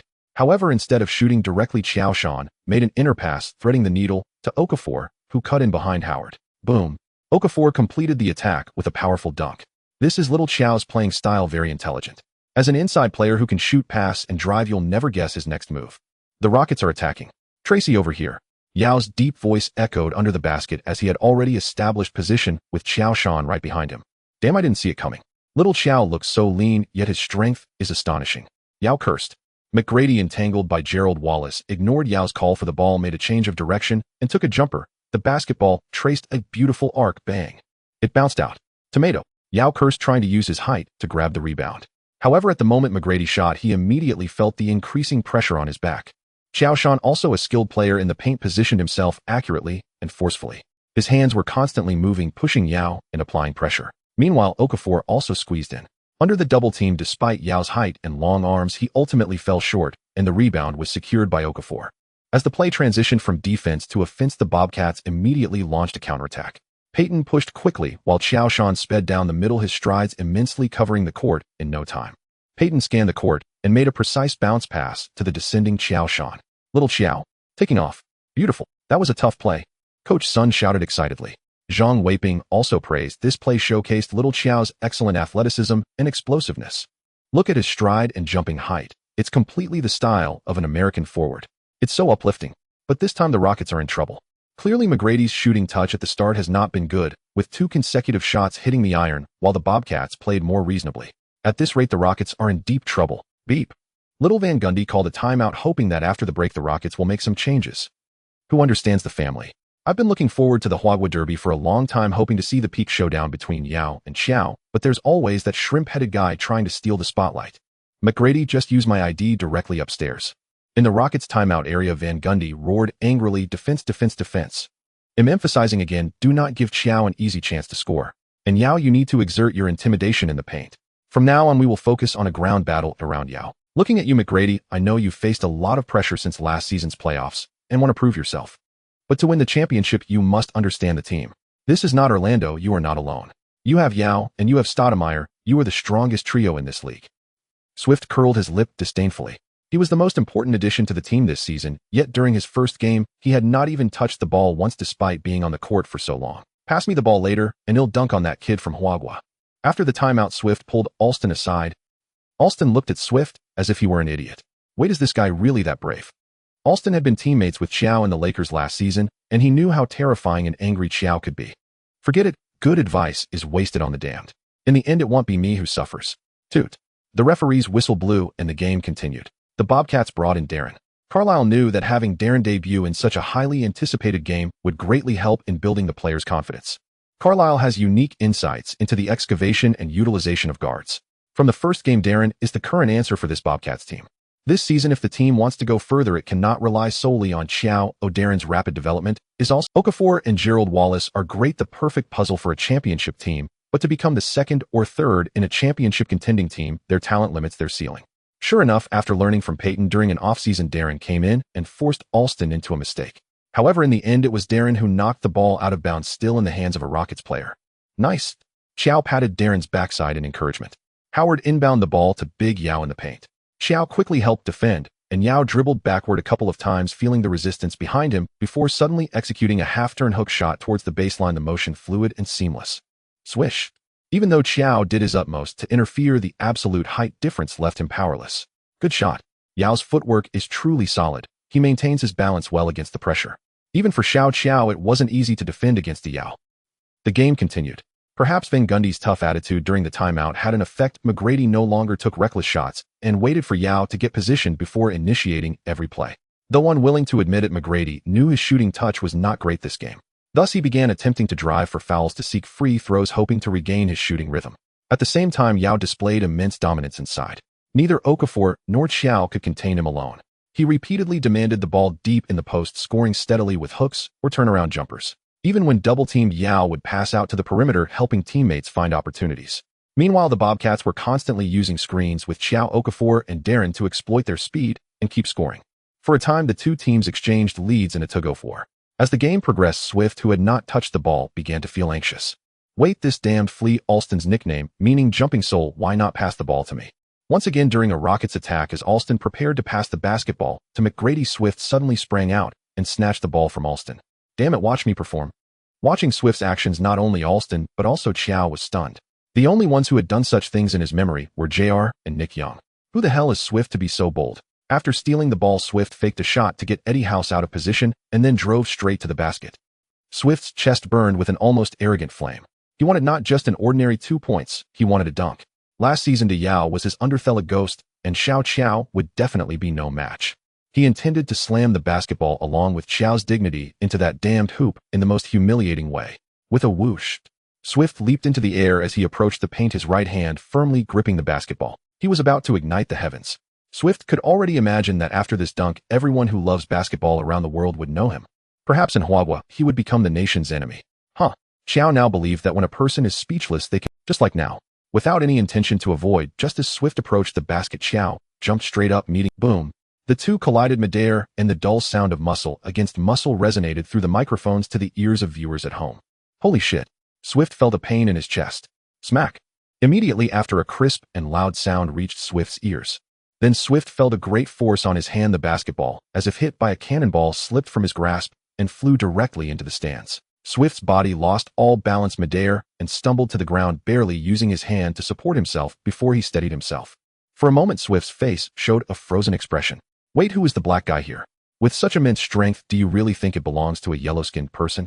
Damn it, Yao is so big, but I've never seen such power from him. Qiao landed steadily, looking down at Swift with a disdainful gaze. This is my horse. Excellent defense. Qiao just electrified the arena.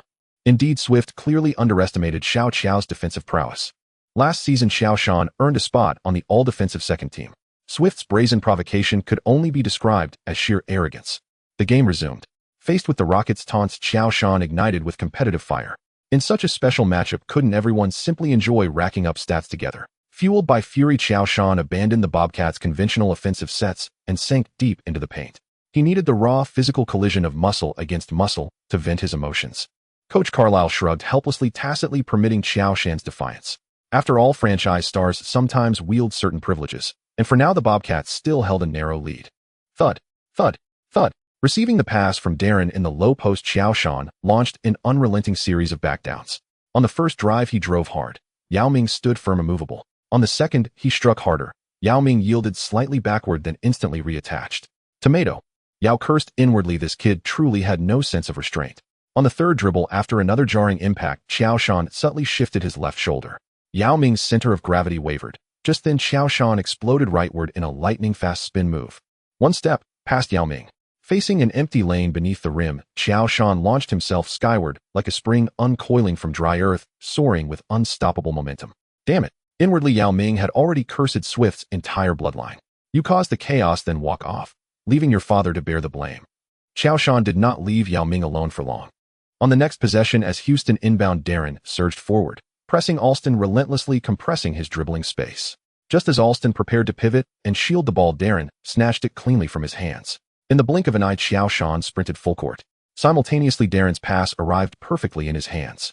Thud. One dribble, and Alston, still stunned, was already behind him. Thud. A second dribble, and Qiao Shan soared past mid-court, hurtling toward the three-point line. Thud.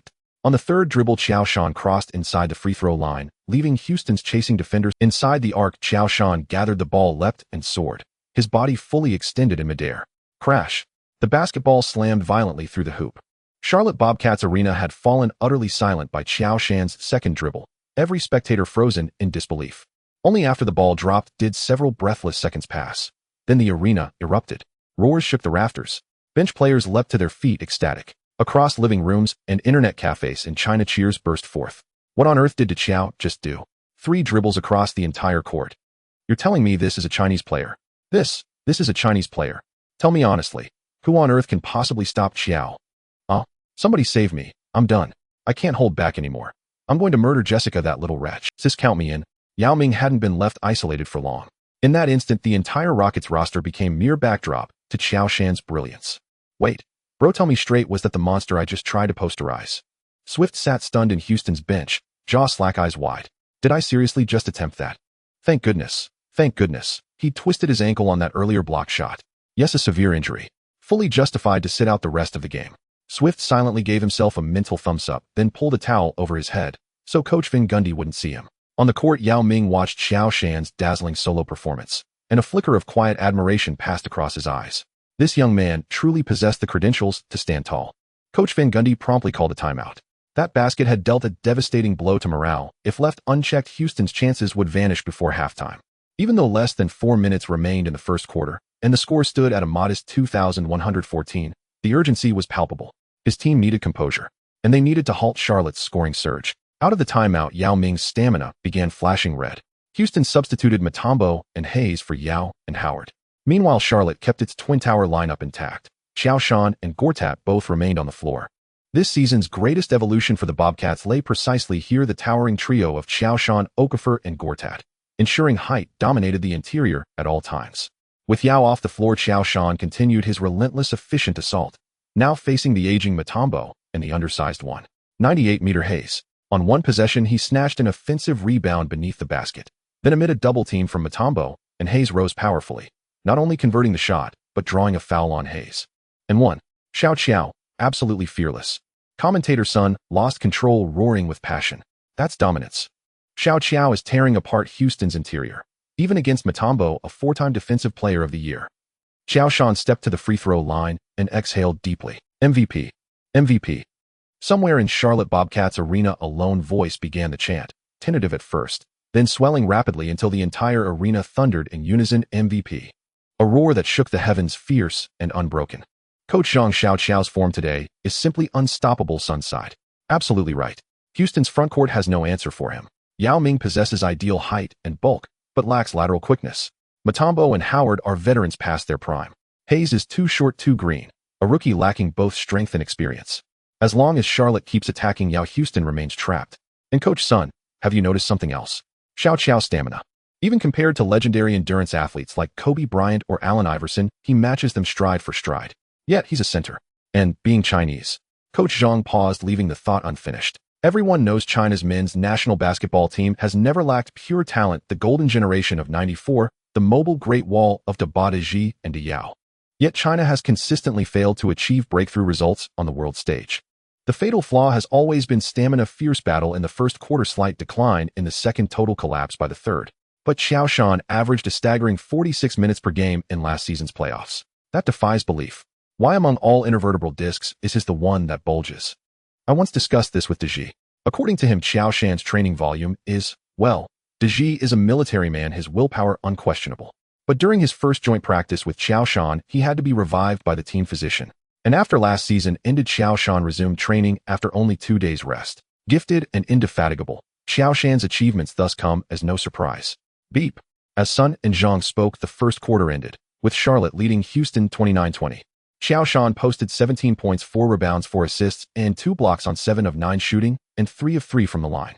Yao Ming contributed 8 points and 4 rebounds, statistically modest beside Qiao Shan's brilliance, yet it was Yao's interior dominance that finally unlocked Houston's offense. During the brief intermission, the arena's big screen replayed Qiao Shan's punishing post moves, his seamless pick and rolls with Darren, and inevitably that earth-shattering 3-dribble full-court dunk.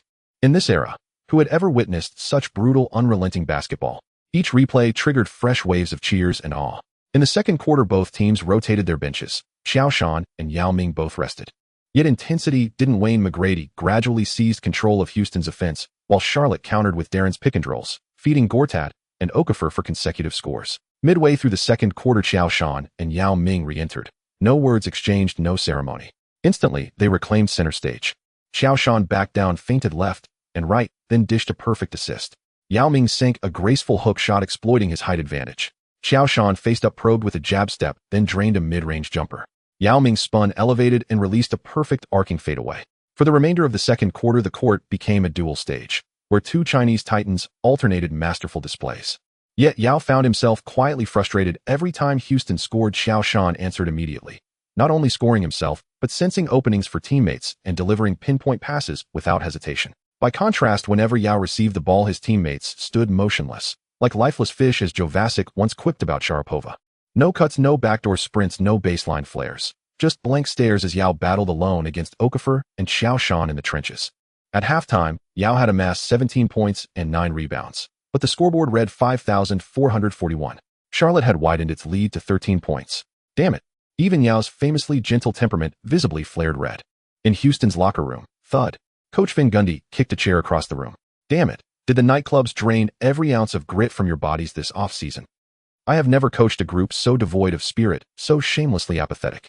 Now, shout it loud who doesn't want to play. Because in the second half I'll bench him, guaranteed. Rockets players buried their heads like ostriches, except McGrady chewing gum, eyes half-flitted and drowsy. He'd shot poorly, 4 of 12 for 10 points. But that meant Van Gundy's wrath wasn't aimed at him. Absolutely not. Minutes passed before Van Gundy's fury finally subsided. Yao, you carry the offensive load again in the second half. He glanced at the dazed McGrady. Tracy, cease those damned pull-up jumpers. We need you driving inside drawing fouls. Just get Qiao. Van Gundy scanned the stat sheet. Damn it. Only one foul in half a game.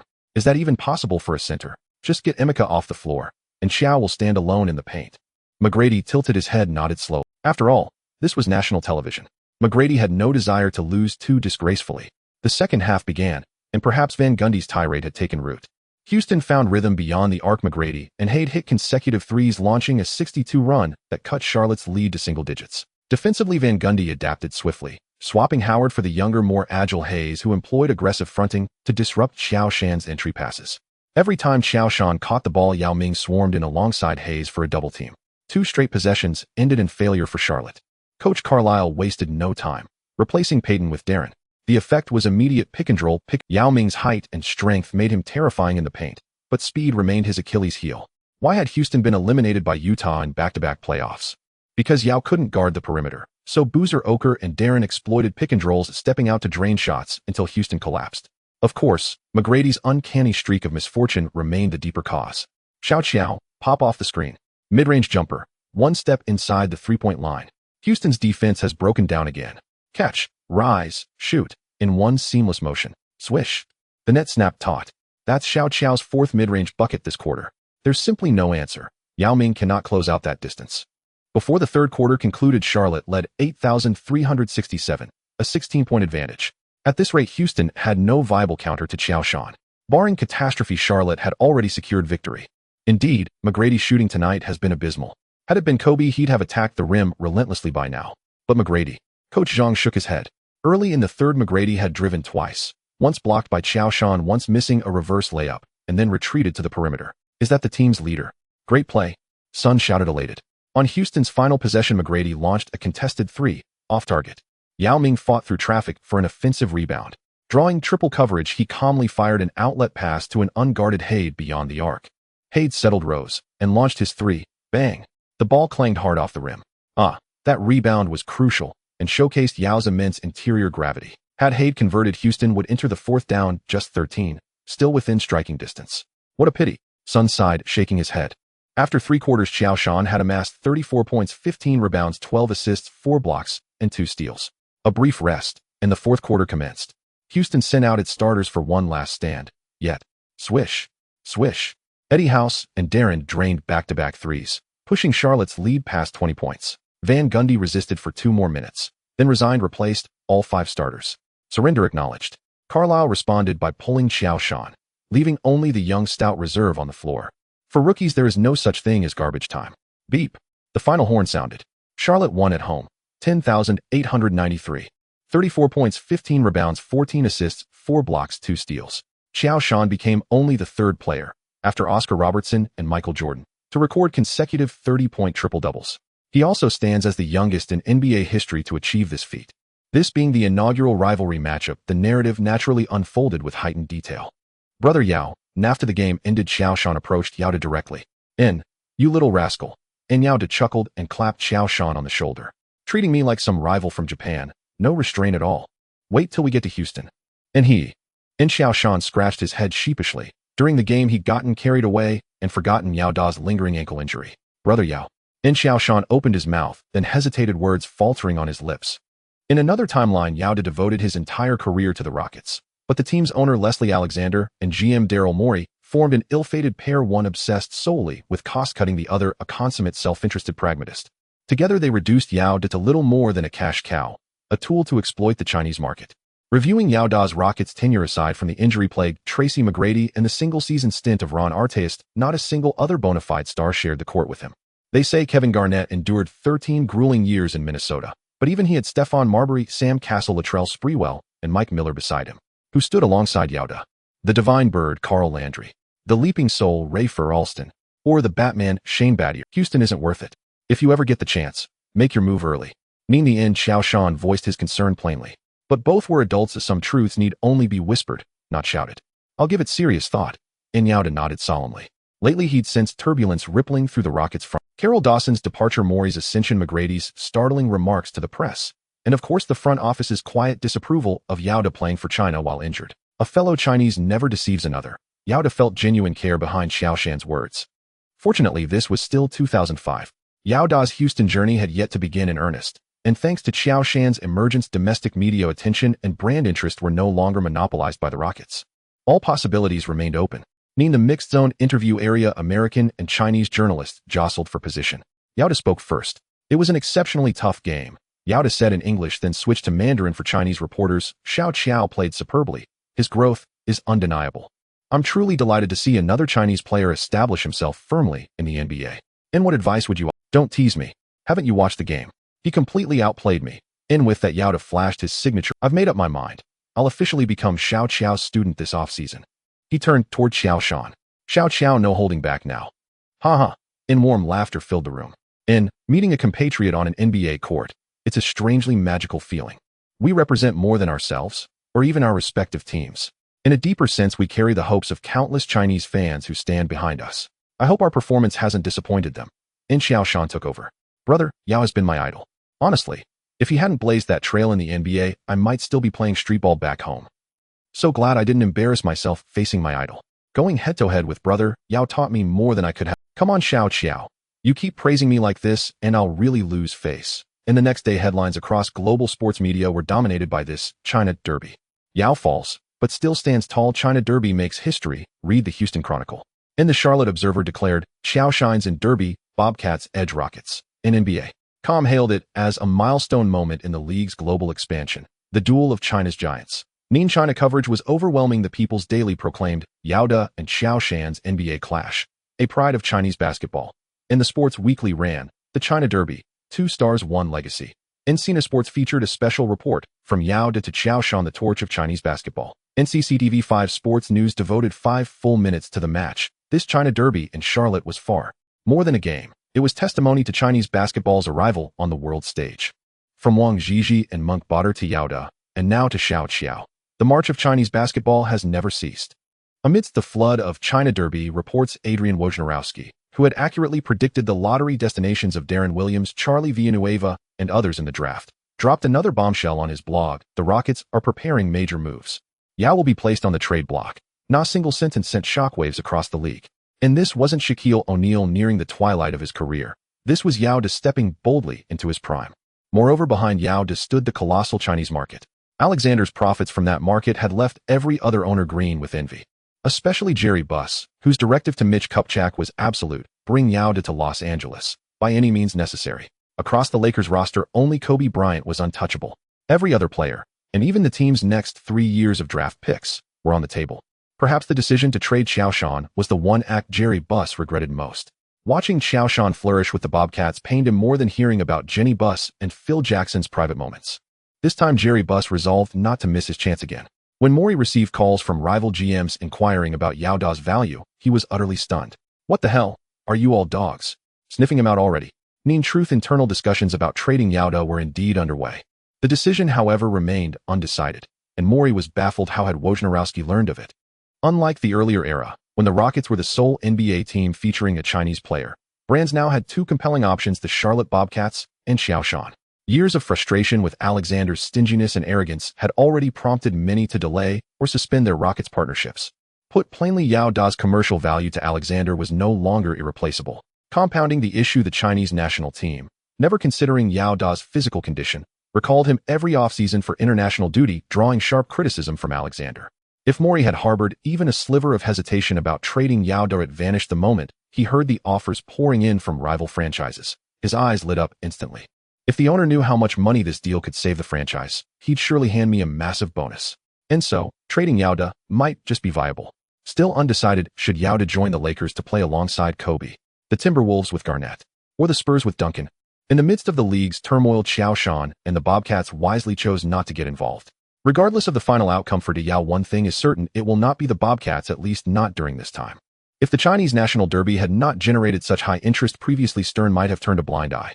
However, upon witnessing the excitement surrounding the game involving Yao and Qiao Shan's team, Stern would have to be oblivious to not recognize the situation. After the Derby against the Rockets, the Bobcats faced challenges from the Bulls and Raptors at home.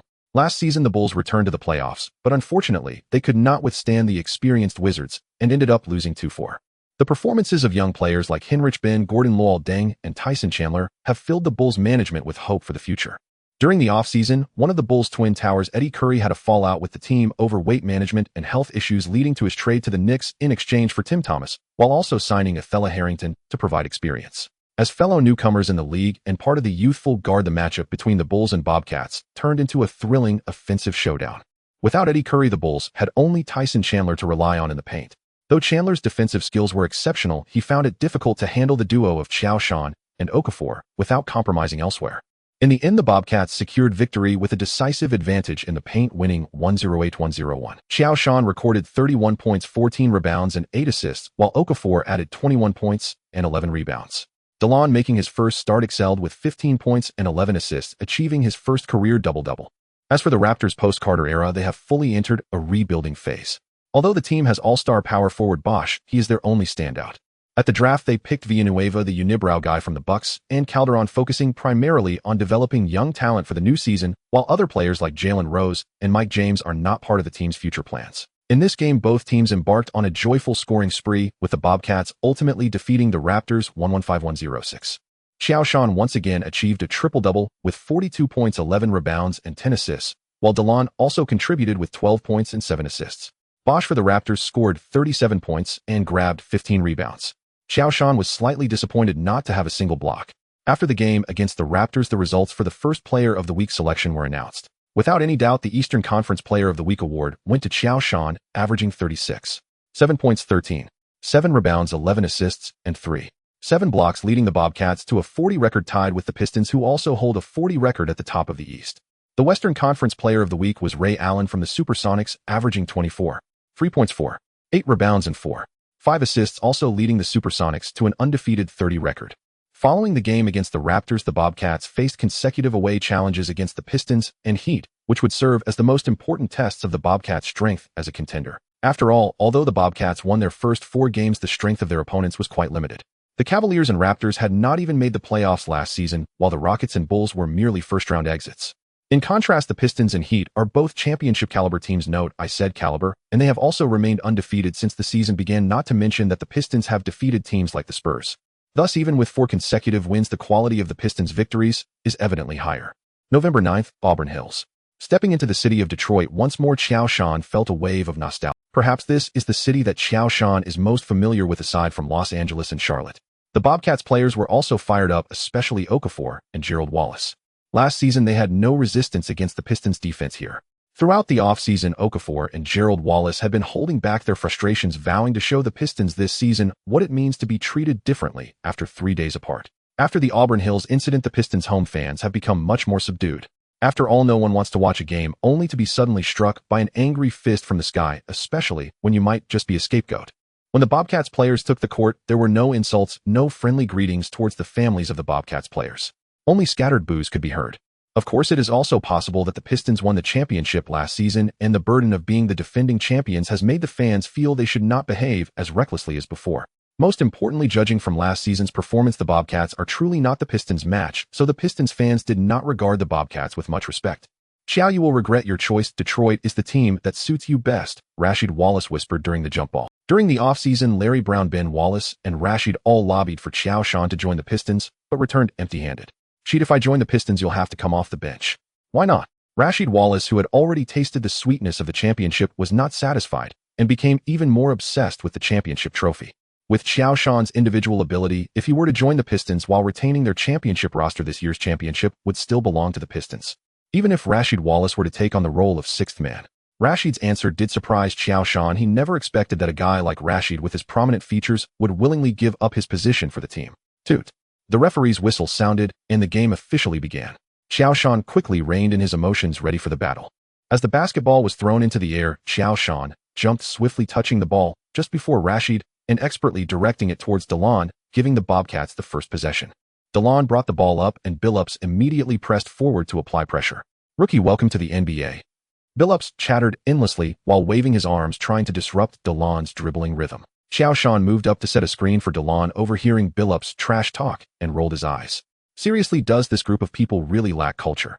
It feels like every time they meet a rookie, they say the same thing. Honestly, my ears are about to develop calluses. Innovation, guys, you need to learn to be innovative.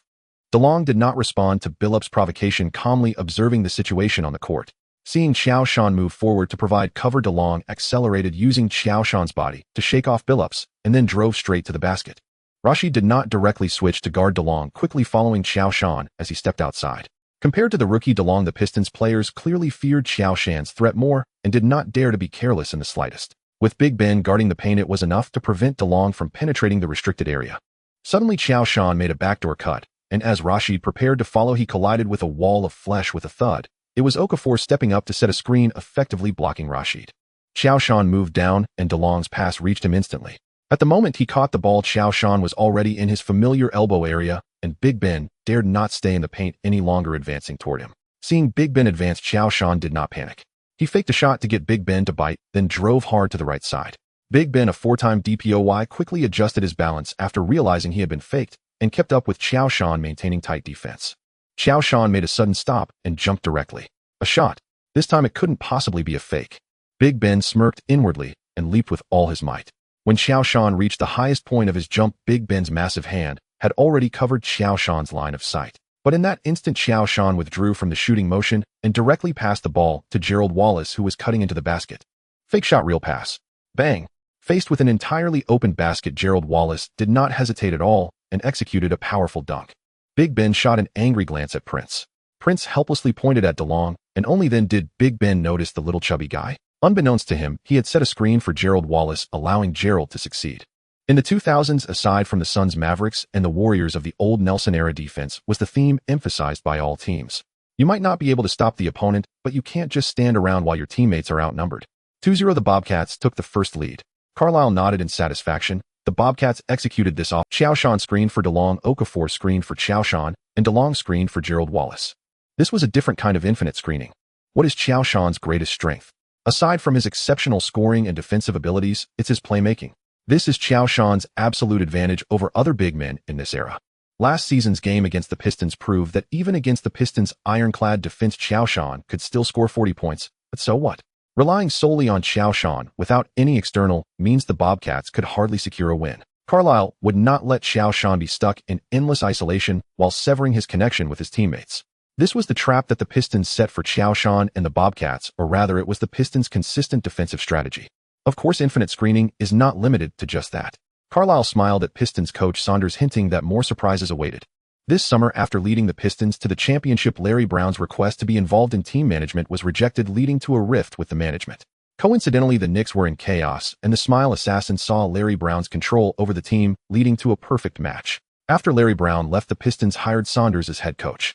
Back to the game, the Pistons' offense appeared much more. Billups brought the ball past half court, and Hamilton began his signature off-ball movement, weaving around Rashid. Gerald Wallace fought hard to keep up, but was a beat slow. Hamilton caught the ball and shot, hitting a mid-range jumper. Gerald Wallace could only helplessly raise his hands. This guy can really run. Qiao Shan patted Gerald Wallace on the back, signaling it wasn't his fault. Not just Gerald Wallace, even Kobe, who often enters the defensive lineup, had little success against Hamilton. You can test the referee's attitude a bit. Qiao Shan whispered to Gerald, who brightened up and nodded. The Bobcats attacked again. Qiao, you can't be this really, Rashid Wallace said while closely following Qiao Shan spouting trash talk. Clearly, the previous offensive round by the Bobcats was seen as a coincidence by the Pistons. That kind of infinite screening cannot always create open shots. And Big Ben and Prince's defensive IQ wouldn't keep making mistakes. Is that so? Qiao Shan smiled slightly, suddenly sinking into the weak side low post. Rashid Wallace promptly followed, engaging in fierce boxing out as their muscles collided. Suddenly, Gerald Wallace in the corner burst into action, seemingly about to come up to the 45-degree angle to catch the ball, but paused briefly as he passed Qiao Shan. Back screen. Qiao Shan took the opportunity to break free from Rashid Wallace's entanglement and took a big step into the paint. DeLong's pass arrived just in time, and Qiao Shan received the ball, backing down against the help defense from Ben Wallace. With a clean and decisive sky hook, the basketball swished through the net. Don't let him receive the ball so deep. Get through. Get through. Sanders shouted loudly from the sidelines. Rashid's face darkened. He had indeed not noticed Gerald Wallace just now allowing Qiao Shan to easily enter the paint. The Pistons' defense isn't that complicated. Ultimately, it's about tightly marking the opponent's core offensive and defensive players surrounding and cutting off their connection with teammates. However, clearly the Bobcats did not fall into the Pistons' trap after the first two baskets. Yet the Pistons remained calm and continued to play steadily. After Qiao Shan scored, Rashid set a screen for Billups and stepped outside, hitting a long two-pointer in response. In the following possessions, both sides engaged in a fierce defensive battle. Every time Qiao Shan touched the ball, he immediately faced Big Ben's top defense and the decisive double team from Rashid Wallace or Prince. Meanwhile, the interior presence of Qiao Shan and Okafor made it difficult for the Pistons to penetrate, and on the perimeter, Gerald Wallace continued to challenge Hamilton, making it harder for Hamilton to find open space. However, what the Bobcats did not notice was that the game was gradually falling into the rhythm the Pistons loved most: slow, intense, and filled with physical confrontation. With half of the first quarter gone, the score was tied at 8-7 with the Bobcats holding a slim lead. No, Carlisle frowned. This shouldn't be the Bobcats' rhythm. Damn. As expected of the defending champions, their control of the rhythm is simply incredible. Gary.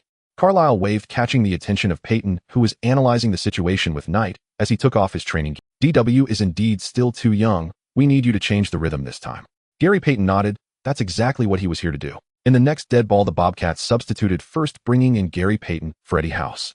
Under the Pistons' tough defense, Eddie House found it hard to get open for a three-pointer, and due to his lack of offensive opportunities and height limitations, his defensive capabilities were also not up to par, thus having little impact on the game. As for DeLong, the little chubby guy could occasionally fill in as a point guard. Payton advanced with the ball, signaling a 4 with his hand.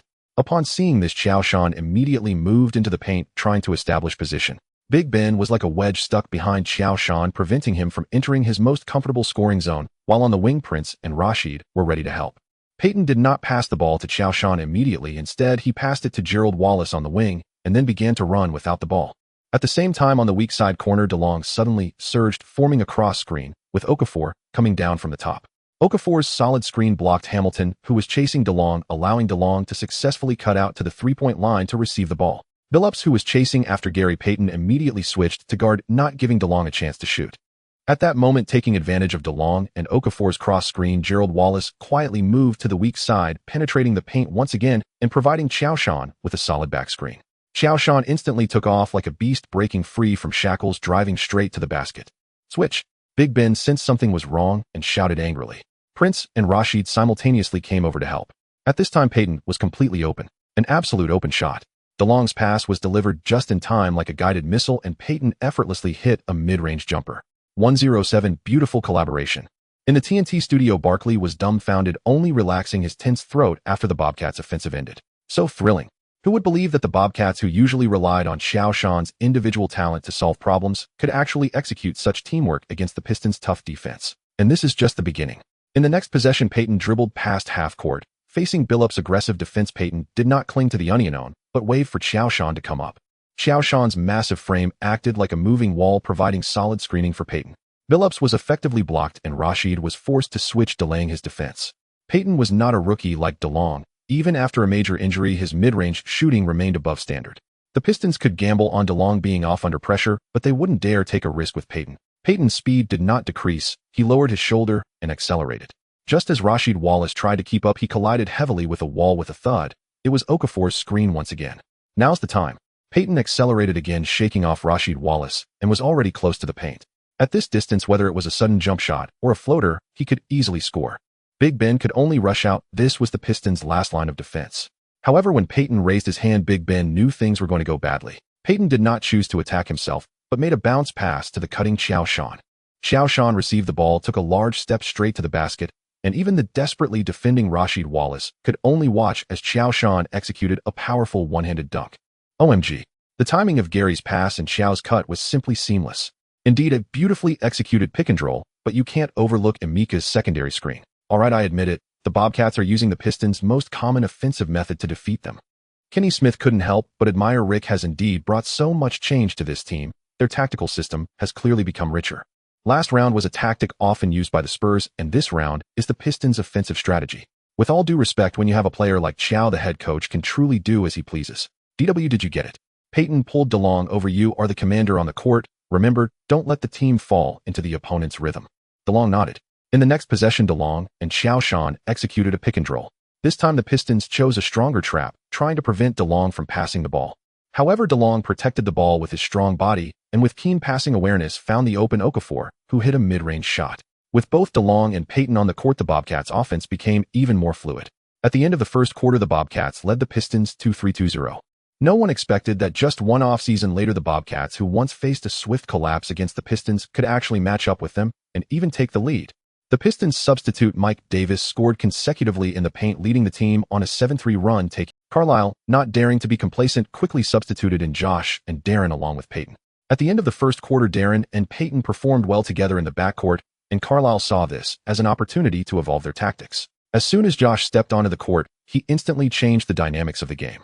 He first completed a strong 21 play in the paint, stabilizing the situation, then assisted Gerald Wallace for a cut to score, followed by 2 consecutive blocks on the defensive end. In just 2 minutes, the Bobcats regained their lead. As the second half began, the Pistons, temporarily trailing, noticeably increased their defensive intensity with bigger movements, fiercer confrontations, and aggressive double teams, while Josh floated like a solitary boat on the vast sea amidst the Pistons' interior. When Josh attempted to post up again, Big Ben's iron elbow covertly pressed against his lower back, while Rashid's large hand mercilessly targeted the ball handler. With a smack, the ball was knocked out of bounds. Josh looked at his suddenly reddened arm and grimaced, "My spirited horse, these bastards are ruthless." The referee's whistle was already at his lips, hesitating for a long time, yet he still did not call a foul on the Pistons. Seeing that the referee did not blow the whistle, Big Ben and Rashid became even more aggressive with more frequent physical contact and greater intensity. Darren's mid-range shot missed, and just as Josh was about to fight for the rebound, Rashid and Big Ben clamped down on him from both sides, almost bringing him down from the air. Beep. The referee's whistle finally sounded, calling a foul for rebounding.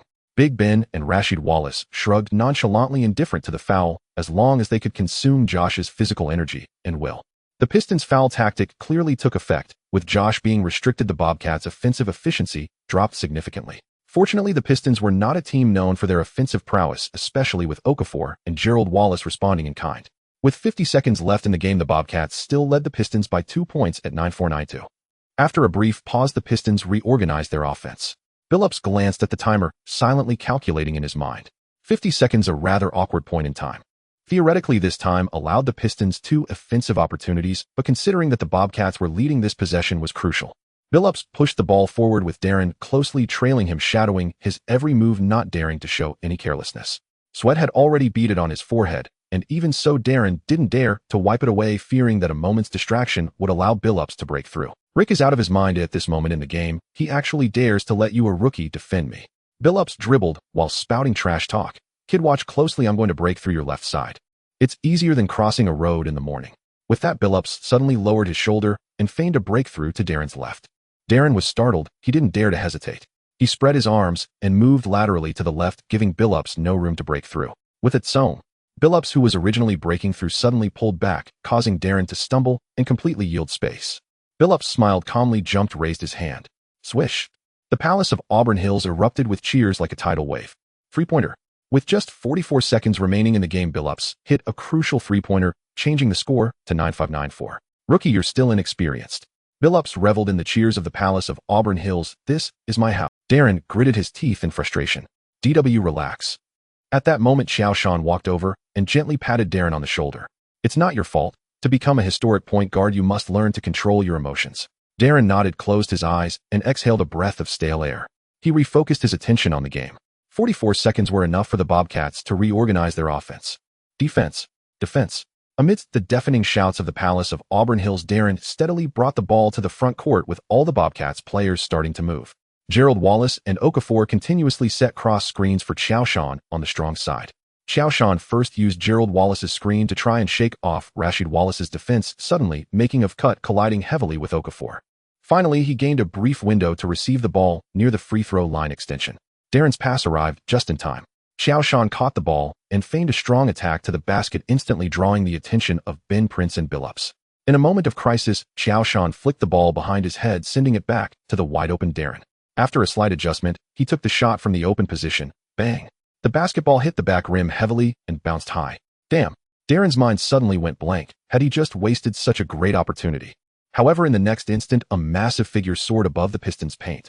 Using his terrifying consecutive jumping ability and precise anticipation of the rebounds landing, Qiao Shan lightly tipped the ball into the basket over Rasheed Wallace and Ben. 9695. The Bobcats once again took the lead. With 33 seconds remaining, the Pistons immediately called a timeout. The Pistons had two choices left: execute a fast break regardless of whether they could defend against the Bobcats' final offensive, or play steadily and pursue a higher success rate, betting that their last defense could stop the Bobcats' attack. Intense arguments erupted in the Pistons' huddle, and ultimately, after Saunders heavily knocked on the tactical board, the discussion ended. When the timeout was over, Billups didn't hesitate at all. Using the double screens from Ben and Rasheed Wallace, he weaved past Qiao Shan's help defense, driving straight into the paint, overpowering Okafor to score. Beep. The referee's whistle sounded. 21. Swish. Billups smoothly sank the free. 9896. In a critical moment, Billups declared to the world the value of his FMVP with a three-pointer and a 21. With 26 seconds remaining, even if the Bobcats consumed the time to score in the last second, the Pistons still had a chance for a game winner or to tie the score. After a brief timeout, Carlisle decided to put both Darren and Payton on the court, employing dual point guards to better handle the situation. On the front court inbounds, Payton controlled the ball, signaling his teammates with predetermined gestures. Qiao Shan moved up first to set the initial screen for Payton, who moved right, drawing defensive attention. After completing the screen, Qiao Shan immediately cut sharply. Meanwhile, Darren loitered at the right corner, three-point line, ready to receive. Pick and roll. Payton or Qiao Shan. Ben glanced around at delayed. Billups was chasing after Payton, while Rasheed Wallace had been left a step behind by Qiao Shan's sudden cut. Clenching his teeth, Ben took a step forward, trying to delay Qiao Shan's speed. Just a moment was needed. Once Rasheed Wallace caught up, they could form a double team. Suddenly, Qiao Shan made an L-shaped cut and changed direction again. Ben's expression changed as he attempted to keep up, only to hear a bang. Damn. Another cross screen from Gerald Wallace and Okafor. Ben was so angry he wanted to hit someone. He had already forgotten how many times he had faced this situation in the game. Every time Qiao Shan changed direction, there was always a teammate blocking the way, waiting for Ben to crash into them. Just as Ben was blocked, Payton's pass had already reached Qiao Shan. At this moment, Qiao Shan was only a step away from the paint, with only Prince standing in front of him. Qiao Shan used all his strength to leap into the air. Prince attempted to foul him, trying to pull him down, but found that even hanging onto Qiao Shan, he was still being lifted higher. Boom. Qiao Shan slammed the basketball into the rim. Beep. The referee's whistle sounded again. Prince committed a defensive foul. Boo. To hell with the idol's image. The Pistons fans no longer cared about decorum, starting to boo loudly during Qiao Shan's free throw. Clap. Clap. Qiao Shan dribbled twice, closed his eyes, and exhaled a breath of stale air. When he opened his eyes again, his gaze was solely on the basket, while the boos from the Pistons fans faded from his mind. Bending his knees, raising his hand. Swish. The basketball smoothly fell into the net. 9998. The Bobcats once again took the lead, leaving the Pistons with less than 5 seconds. The Pistons called a timeout. They had one last offensive opportunity. 5 seconds. Enough time to organize a complete offense. When the timeout ended, the ball was still in Billups' hands. Billups controlled the clock. 5-4. Billups initiated, facing Darren with the same trick again. This time, Darren wasn't fooled again. Seeing the time running out, Billups had no choice but to force a fadeaway shot. Just as Billups released his shot, Qiao Shan, who had been poised to strike, stepped forward and slapped the basketball hard. Thump, thump, thump, thump, thump. A basketball bounced heavily on the hardwood floor before rolling silently toward the Pistons' backcourt. Chauncey Billups stared stunned at Qiao Shan, godlike, descending from the heavens. His face pale with... It wasn't only Billups who stood frozen. The palace of Auburn Hills fell into utter silence. No one had anticipated that Detroit's final offensive possession would end in such a manner, nor had anyone foreseen that in the dying seconds of the game, Qiao Shan would erupt onto the scene and deliver a thunderous block, a skillet, right in Billups' face. Only Qiao Shan understood this Pistons squad was formidable. A team boasting 4 all-stars simultaneously signaled near total balance, no glaring weaknesses. Yet paradoxically, they were also fragile, lacking any truly dominant strength. In clutch moments, Billups alone bore the burden of ball handling and shot creation. Compared to Allen Iverson or Kobe Bryant, his isolation scoring ability clearly belonged to another tier. Such roster construction offered little margin for error. If they failed to seal the game within regulation, their odds of prevailing in a win-or-go-home finish plummeted. Of course, this very flaw afflicted the current Bobcats as well. Yet Qiao Shan believed that as Darren grew steadily into his prime, Charlotte's options in decisive moments would expand by one more. Beep. As the referee's whistle pierced the arena, the outcome was sealed. The Bobcats had eked out a hard-fought road victory in this Eastern Conference Summit clash. Qiao Shan logged 38 minutes, shooting 14 of 21 from the field and a perfect 7 of 7 from the free throw line, finishing with 35 points, 17 rebounds, 11 assists, and 4 blocks. Meanwhile, Darren matched up primarily against Billups, scored 15 points, and dished out 7 assists, committing just 1 turnover. Qiao is simply unstoppable. We played well, but make no mistake, Qiao and his Bobcats deserve this one. Post-game, Billups offered no restraint in praising his adversary. On that final shot, I'd already initiated my release, but that's Qiao. The moment your focus wavers even slightly, he makes you pay. Still, the season has just begun. We believe, in a best-of-7 series, the ultimate victor will be us. The Pistons are a legendary team. Competing against and defeating the reigning champions carries immense significance for us. We eagerly anticipate our next meeting. Qiao Shan's response remained measured. My 4th triple-double. I'm sorry, I haven't tracked my stats. Truthfully, numbers mean nothing to me. All I care about is whether our team wins. 2 days later, the Bobcats traveled to Miami to face the Heat. During the off-season kidney warrior, Alonzo Mourning had returned to Miami, providing Shaquille O'Neal with a reliable backup, and the Heat had also acquired Antoine Walker. With the prior season's additions, James Posey and White Chocolate, this Heat roster closely mirrored their championship-caliber lineup, missing only Gary Payton. Back-to-back games had left the Bobcats fatigued. Though their narrow triumph over Detroit granted invaluable experience, it exacted a heavy toll on their stamina and mental reserves. Against Miami, Charlotte looked disoriented. Qiao Shan managed only 16 points, 11 rebounds, 7 assists, and 3 blocks. Under Dwayne Wade's relentless on-ball pressure, Darren shot a dismal 3 of 11 for 7 points and 9 assists, while committing 4 turnovers. Charlotte ultimately suffered a crushing 81,109 defeat. 5-game streak shatters. Bobcats exposed. Heat delivers a ruthless lesson. False prosperity. Bobcats' humiliating Miami loss raises grave doubts over their 5-game run. The dark horse myth ends abruptly. Charlotte's bubble bursts overnight. Overnight media narratives shifted dramatically. Once lauding Charlotte's magical start, they now launched scathing critiques, focusing especially on star Qiao Shan and his underwhelming performance against Miami. Qiao Shan paid little heed. Having lived through the postmodern information explosion, such noise held little weight. To chase clicks and amplify exposure, what wouldn't the media do? Even old Qiao, historically ranked number 1, had long since been eclipsed by a so-called chosen one. Why? Don't ask. Just know I'm not a LeBron loyalist, but I'll defend LeBron's legacy. When the forest grows vast, strange creatures inevitably emerge. It's hardly surprising. Before Qiao Shan could react, Cleveland fans erupted. First, what does King of Cupcake games even mean? The Cavaliers, home to the chosen one, stood at 41, ranking 4th in the East. Are they the... After falling to Miami on the road, the Bobcats concluded their brief 2-game road trip and returned home, only to welcome the Heat once again. Back-to-back games, Charlotte's second such stretch this season. This time, the young Bobcats did not disappoint the roaring crowd at the Charlotte Bobcats Arena.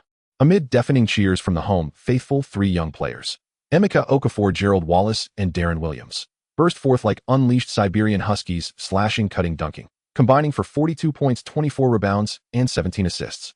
Qiao Shan too rediscovered his rhythm, posting young players, Emeka Okafor, Gerald Wallace, and Darren Williams, burst forth like unleashed Siberian huskies, slashing, cutting, dunking, combining for 42 points. Charlotte edged out Miami 92-87 at home, reclaiming first place in the Eastern Conference.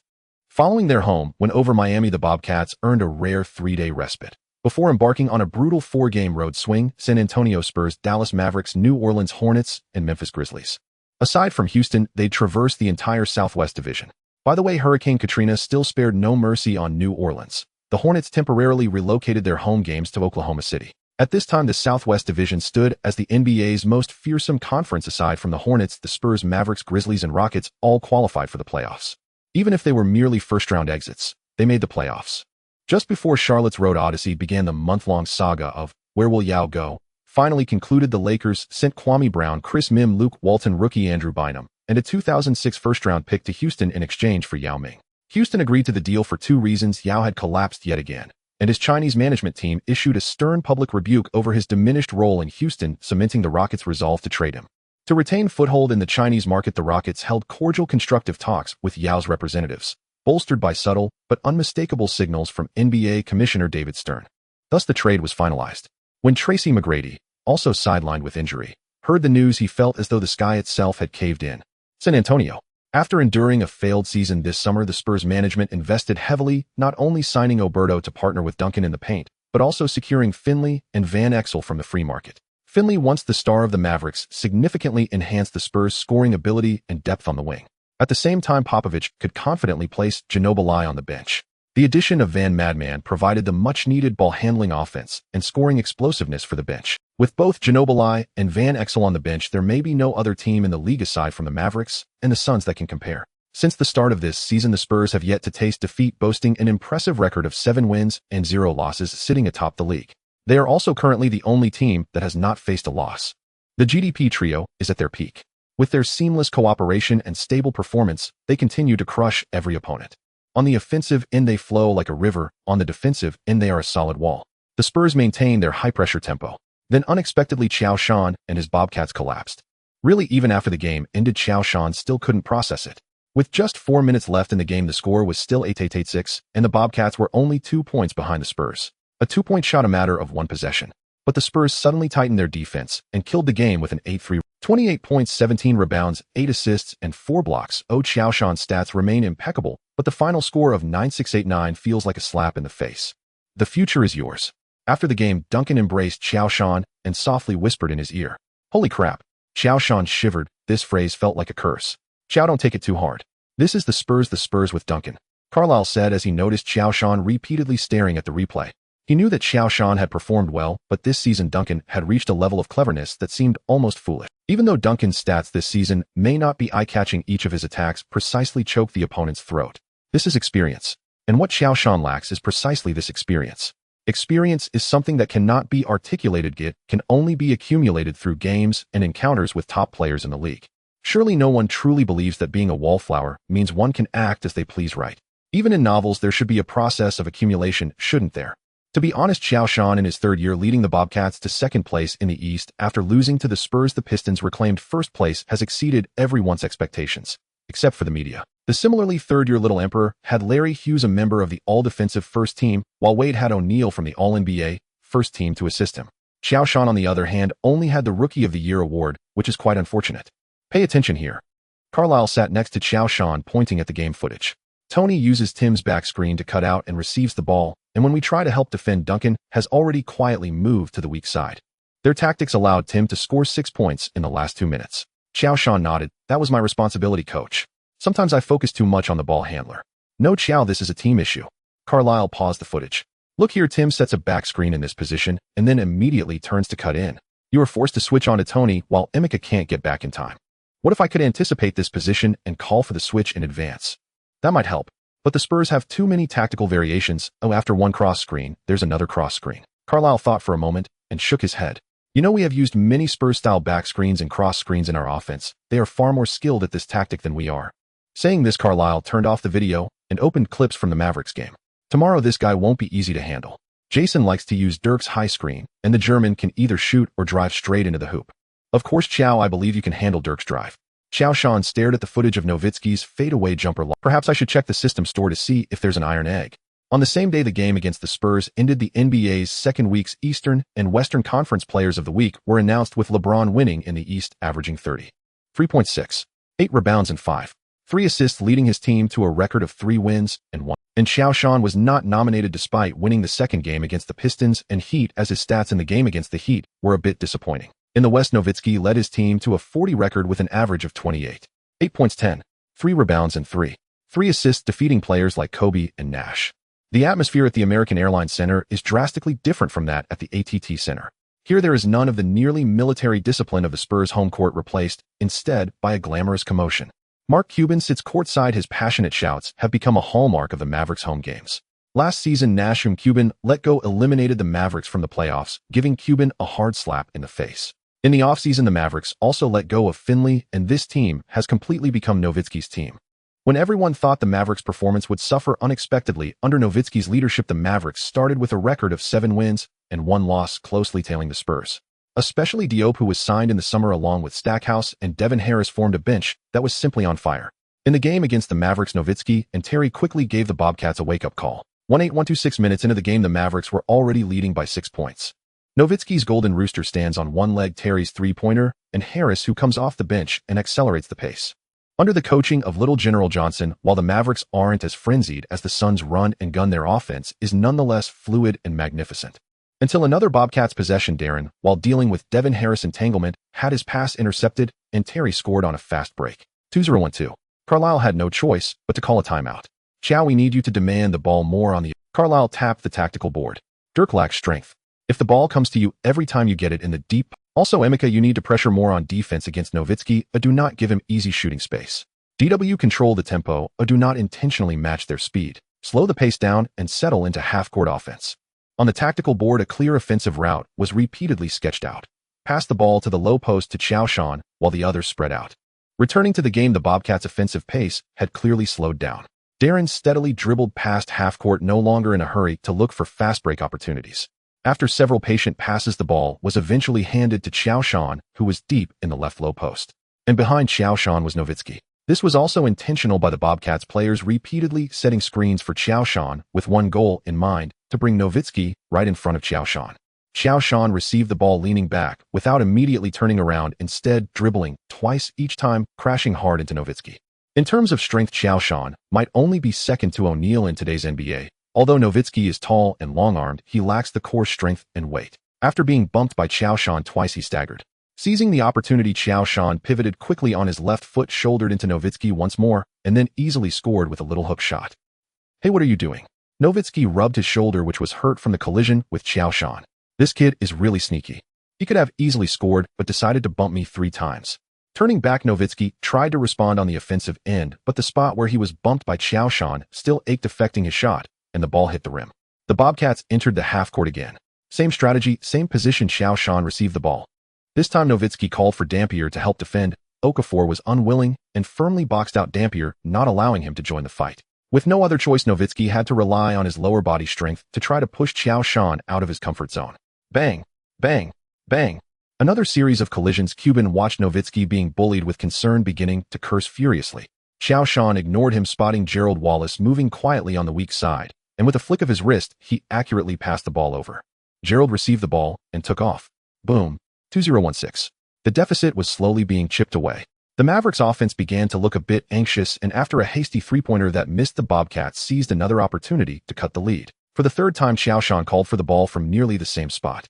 The fans at the American Airlines Center began to boo, trying to disrupt Qiao Shan's concentration. Nowitzki's forehead was beaded with sweat. Having been successfully posted up by Qiao Shan twice, he knew he was not a match for Qiao Shan in pure strength. However, at this moment, the Mavericks really lacked defensive resources to match up with Qiao Shan. Not every team has defenders like Duncan or Garnett. After receiving the ball, Qiao Shan immediately exerted force backward. With the absolute strength of Big Ben, Qiao Shan's power was just slightly ahead of Nowitzki, causing him to take a small step back. That small step of space was enough for Qiao Shan. Dribbling, he established position, pivoting on his right foot, turning towards the baseline, and shooting a hook. The ball obediently swished through the net again. 2018. Carlisle waved his arm vigorously from the sidelines, while Little General Johnson stood up with a furrowed brow. The Mavericks called for a timeout. After returning, they intensified their double team on Qiao Shan. The next time Qiao Shan got the ball in the low post, Josh Howard's help defense arrived immediately. Qiao Shan seemed to have anticipated this. He didn't even look in the direction of the help defense. With a flick of his wrist, the ball was already passed through the gap, accurately reaching the open Eddie House. Eddie House adjusted in the corner and took a three-pointer. Swish. Nothing but net. Eddie House clenched his fist in excitement. 2-0-1. With Eddie House's three-pointer, the Bobcats successfully took the lead. The American Airlines Center fell silent while the Bobcats bench erupted in cheers. From the second half of the first quarter onward, the Bobcats fully implemented the strategy of giving the ball to Qiao Shan, who says handing the ball to the team's star player isn't a tactic.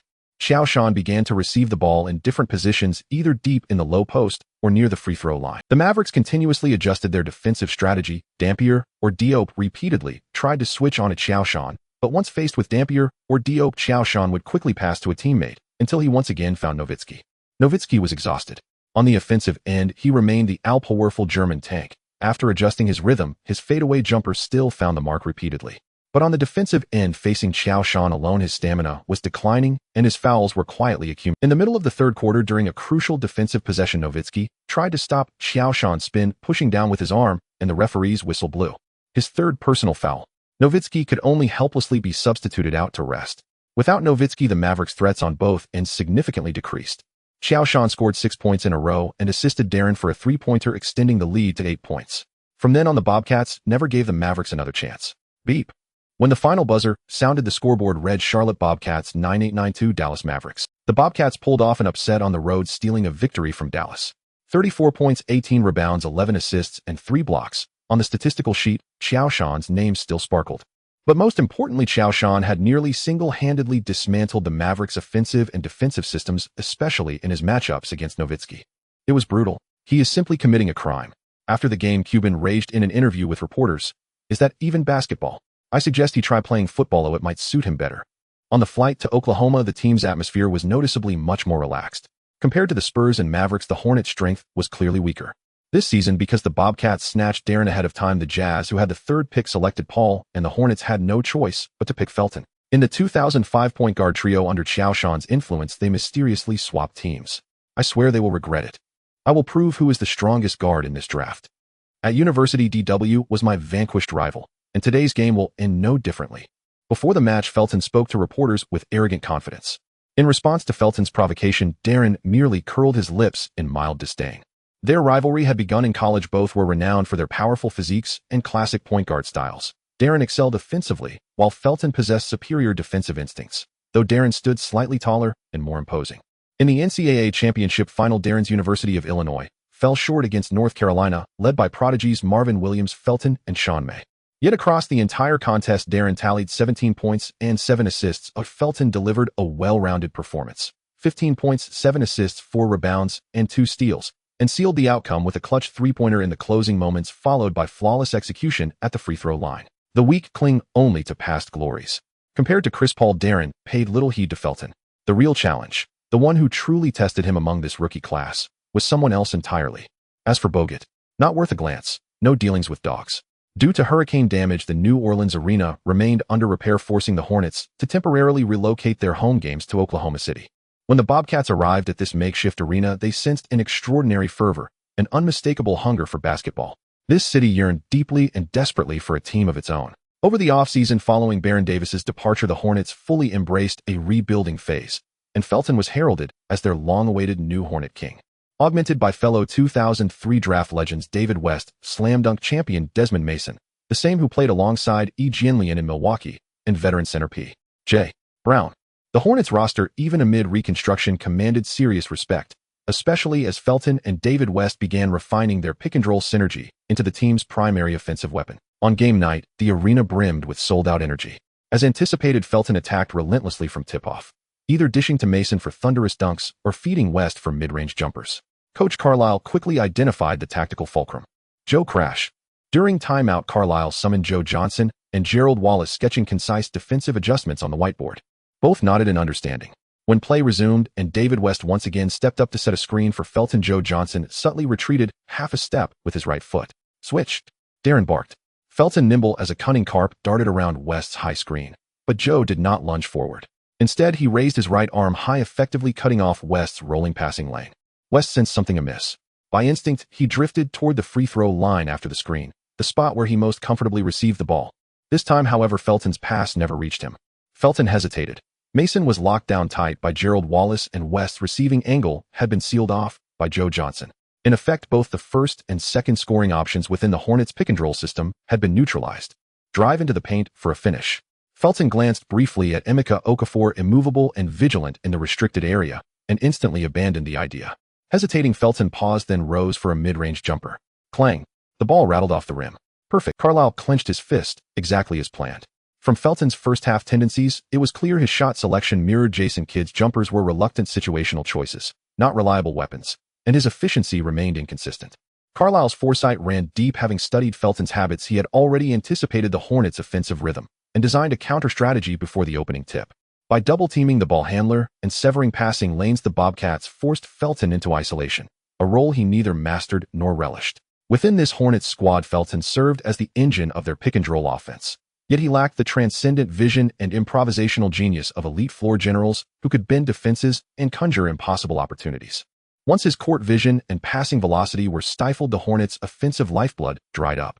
And when Felton opted for a contested mid-range attempt instead of moving the ball, it signaled he'd fallen into the trap, the very moment their defense began to triumph. Sure enough, over the next several possessions, the Hornets' offense fragmented into disjointed fragments, while the Bobcats, led by Joe Johnson and Darren Williams, surged repeatedly toward the rim. Especially Darren, though dismissive of Felton's taunts and words on the court, he exploited every inch of his superior strength, posting up Felton again and again with relentless physicality. With 1 minute remaining in the third quarter, the Bobcats held possession. Facing Speedy Claxton's defense, Darren exploded rightward. Joe Johnson surged forward to screen Darren, used it to slingshot past Claxton, and West scrambled to switch and stay attached. At that instant, Darren fired a crisp bounce pass to Joe Johnson, rolling hard toward the basket. Just as spectators expected Johnson to finish the play, he executed a seamless handoff to Gerald Wallace, who had slipped seamlessly from the corner, curling off a perfectly timed cross screen. Another exquisitely orchestrated misdirection. Darren shot Johnson a look of mock grievance, his assist snatched away just like that. With that sequence, the scoreboard read 8,261. The Bobcats had stretched their lead beyond 20 points. The miraculous moment at 35 seconds and 13 minutes allowed McGrady to be reborn, yet it may not be replicated again.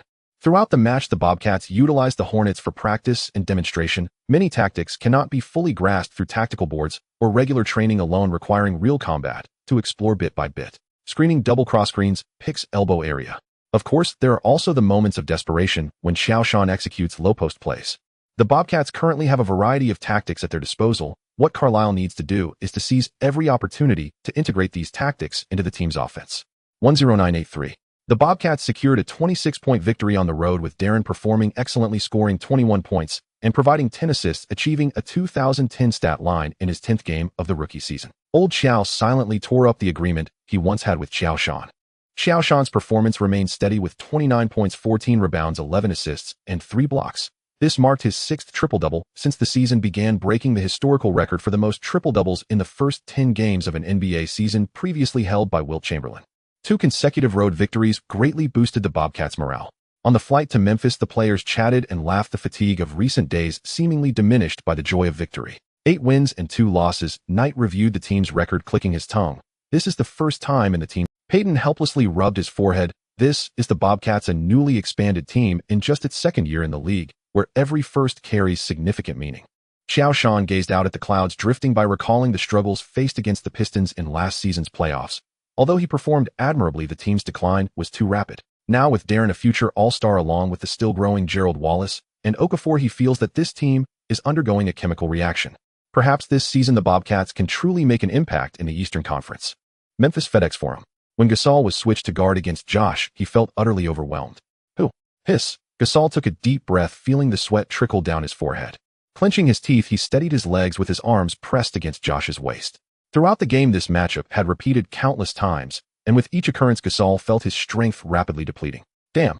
Gasol couldn't help but curse inwardly. The Mavericks had Dampier and Diop to share the pressure on the inside for Nowitzki, but the Grizzlies relied solely on Gasol to hold the fort. The team did have Battier, who was known as a defensive specialist, but you couldn't expect him as a small forward to guard the paint. Isn't this just making it harder for him? Paul, hold your ground. The voice of Coach Flatlow pierced through the clamor from the sidelines. Gasol wanted to curse Flatlow's entire family, but his good upbringing prevented him from voicing that thought. Look at my current state. Do I look like I can hold my ground? Josh received the ball, leaning slightly backward, sensing Gasol's center of gravity. Paul, come to Charlotte after this season. Look in the West, there are Tim, Kevin, Dirk, and Yao. The environment for survival in the paint is terrible. The East is so much better. As Josh spoke, he backed down Gasol. Bang! With one dribble and a shoulder fake, Gasol dared not jump easily. In fact, he had already been deceived by this simple feint 3 times in the first half. Shut up. Gasol was somewhat exasperated. Who chats away while backing down? Oh, that guy from Minnesota. Like seeing Gasol not falling for it again, Josh did not turn around, but instead leaned back step by step, like a bulldozer grinding into the paint. Gasol's face turned red, but Josh's strength surged like a tide. After 2 steps, Josh suddenly turned, facing the basket with a little hook shot. The basketball traced a straight arc, accurately falling into the net. 68-52, midway through the third quarter, the Bobcats had widened the gap to 16 points. Damn it, Paul, you need to be tougher. Mike Miller roared at Gasol. Come on. Why are you scared of him? Why don't you? Damn it, as if you weren't the one inside. Gasol held back his anger and ignored Mike Miller. In the 2000s, the NBA was still the domain of Americans, and European players were not yet as dominant as they would become, having less say within the team. You could say that the Grizzlies were Gasol's team, but they were also not just his team. As the Grizzlies attacked, Gasol orchestrated from the high post, using Battier's screen to cut into the paint, receiving the ball directly in front of the basket. This was Gasol's favorite offensive style. He leaped up ready to dunk, but at the highest point he felt a powerful pressure coming from the side. Josh. It's Josh again. Gasol was forced to switch to a layup. The ball hit the rim and bounced off, missing the shot. Okafor grabbed the rebound, and the Bobcats immediately launched a fast break. Gasol stumbled as he landed, watching helplessly as Darren scored a layup effortlessly. 70-52. Flatlow called for a timeout. Gasol walked towards the bench, heavily draping a towel over his head. He could hear the disappointed sighs from the stands and feel the helplessness of his teammates trying to hide their frustration. Everyone was captivated by the meticulous and comprehensive skills of this tall individual from Europe. The fans in Memphis believed that Gasol could bring glory to the city even if they were swept 40 in the playoffs. 9 points. For a team star player, this is nothing short of a disgrace. In just one season, the fans in Memphis have lost patience with Gasol, who has gone from the darling of the city to being labeled, "Paul, you need to be tougher." Flatello illustrated tactics on the whiteboard. Don't let him get into position so easy. Tougher. To hell with toughness. Can anyone tell me what toughness actually is? A fire raged within Gasol's chest. He had clearly exerted all his effort to block Ja's low post attack, so why did you see him as soft? Don't give up, Paul. Battier patted Gasol's shoulder and said softly, "The game isn't over yet." Gasol managed a weak smile and glanced at Battier with gratitude. In this team, if there was anyone who could understand him, it was perhaps only Battier. As the timeout ended, Gasol returned to the court. This time he actively called for the ball, determined to regain his dignity on the offensive end. Faced with Ja's defense, he unleashed his best skill to face up offense, performing a series of fakes before breaking right, only to have Joe accurately strip the ball as he started. The Bobcats launched another fast break, culminating in a three-pointer by Eddie House. 73-52. The game was losing its suspense. Gasol stood still, hands on his hips, his gaze vacant. Beep. The final buzzer finally sounded. 9-7-8-1. The Bobcats secured the victory on the road. Joe clocked out after 3 quarters with 27 points, 9 rebounds, and 12 assists, nearing a triple-double, while Darren once again achieved a double-double with 18 points and 11 assists. "Paul, believe me, it's not your fault. They just don't know how to utilize you." Joe approached Gasol after the game, whispering softly in his ear as they embraced. Like Yao Ming, Gasol is undoubtedly one of the only 2 top-tier second options in the league during the 2000s, with comprehensive skills neither vying nor competing. Isn't it unreasonable to make him the first option? Personally, I feel that from 2000 to 2010, there should be no one more suitable to be a second option than Yao and Gasol, who some might argue that Kobe, with his 3 consecutive championships, is too ambitious. Gasol opened his mouth, hesitated until the end, and said nothing. With a record of 3 wins and 1 loss, the Bobcats concluded their grueling 4-game road trip. The day after their game against the Grizzlies, the All-Star voting window for the 2005-2006 season officially opened. As soon as the All-Star voting window opened, the votes for Qiao Shan in the East and Yao in the West surged dramatically. Last season, some might have said Qiao Shan's votes were benefiting from the popularity in Hua, but this season such voices have diminished significantly. One team led the newly joined Bobcats to the second round of the playoffs, while the Lakers, after leaving Qiao Shan, almost failed to make it to the playoffs. Everyone knows who is responsible for the drastic changes in these 2 teams. In the end, the NBA is still about strength. When you have the ability, you naturally earn the damn respect of others. Of course, some interesting phenomena appeared on the ballot. Okafor ranked second in voting among centers, just behind O'Neal, while Gerald Wallace was trailing only Qiao Shan among forwards, even surpassing LeBron in votes. Perhaps due to the ongoing controversies surrounding the All-Star starting lineup last season, the league has imposed clear restrictions on positions this season. LeBron's position is that of a forward. Thus, if Gerald Wallace can maintain his current voting momentum, he may ultimately replace LeBron as a starter in the All-Star game. This infuriated LeBron and his fans. "Qiao, are you interested in Paul?" Upon returning to Charlotte, Jordan immediately called Qiao Shan to his office. Absolutely. Qiao Shan did not hide his admiration for Gasol, whose top-tier playmaking abilities, stable mid-range shot, and exquisite footwork in the low post, along with the basketball IQ unique to European players, were all commendable. Aside from being a bit soft, he has almost no other shortcomings. And that so-called softness is merely because Gasol is a technical player. Forcing him to engage in physical confrontation is akin to asking LeBron to play as a power forward. Isn't it just handing over a gift? "If you don't want Paul, let me know and I'll trade for him." Old Qiao confidently lit up after signing Qiao Shan to a max contract this season, as Qiao Shan's previous contract was not executed in its final year, leading to a new signing. The team still had about $2 million left under the salary cap. However, the Bobcats are a new team in the league. Last season, they accumulated several undesirable contracts to reach the poverty line, such as Melvin Ellis $3.9 million salary and Primoz Brezic's $3.75 million salary. These contracts are now in their final year and serve as valuable trade chips. Qiao Shan hesitated. Gasol was appealing with comprehensive skills and an exceptionally high basketball IQ, making him adaptable to any team's tactical system. But if they were to trade for Gasol, Okafor's position in the team would become quite awkward. He'll communicate with Emeka about this. Jordan, seemingly sensing Qiao Shan's worries, exhaled a puff of smoke. Although it's cruel, you and DW are the future of the team. If Emeka can accept a role as a core player off the bench, the team will still provide him with opportunities. If he wants to be a core player, he could also be used as a key asset in a trade for Paul. Last season's Rookie of the Year averaged 1 points, 10, 9 rebounds and 7 blocks, which is worse than Gasol. This season, with Darren's arrival absorbing some of the offensive opportunities, Okafor's scoring has slightly diminished, yet he still averages 2 points, 11, 4 rebounds and 1.9 blocks, with his shooting percentage skyrocketing from 57 last season to 72 now. Jordan has always been a person of decisive action. During the game between the Bobcats and the Grizzlies, upon seeing the interaction between Qiao Shan and Gasol, he got an idea. Later, Jordan called Jerry West to inquire about the possibility of trading for Gasol. Although West firmly rejected Jordan's overtures, that's just how trades work. You ask for the moon, and I'll negotiate down to earth, going back and forth. As long as Okafor can be dealt with appropriately, Qiao Shan has no objections to this trade. After all, the possibility of a trade arises from in the 05-06 season. Gasol was not yet an all-star in the novel's context. The Grizzlies did not make the playoffs in the 04-05 season. If they could acquire a solid potential inside player along with 2 expiring contracts, it would be a favorable deal for the Grizzlies without needing to open their eyes to see it. Jordan was originally just looking to buy a team for fun, and who would have thought it could be this profitable? However, as the team advanced into the playoffs and Qiao Shan's spectacular performances took center stage, the price of season tickets for the Bobcats surged to a minimum of $40 each. In comparison, during the 2005-2006 season, the lowest ticket price for the Lakers was merely $60. Despite the price increasing by over 4 times more than 100 sets were sold, the price remained unchanged for 500 sets from the previous season. Most importantly, after the Derby match, the team's home arena found a sponsor, and next season the Charlotte Bobcats Arena will officially be renamed Time Warner Cable Arena. This also brought a substantial income to Jordan. No one would complain about having too much money, and neither would old Qiao. If the team cannot maintain its competitiveness, the Bobcats fans will quickly dwindle. Qiao Shan did not understand the business games. He would leave the rest to Jordan to handle. After resting for 4 days in Charlotte, the team welcomed the challenge from the Warriors at home. During the offseason, the team acquired Baron Davis, forming a backcourt duo, with Jason Richardson recognized as one of the most explosive backcourt combinations in the league. In the paint was the Latvian handsome Krzysztof Biedrins.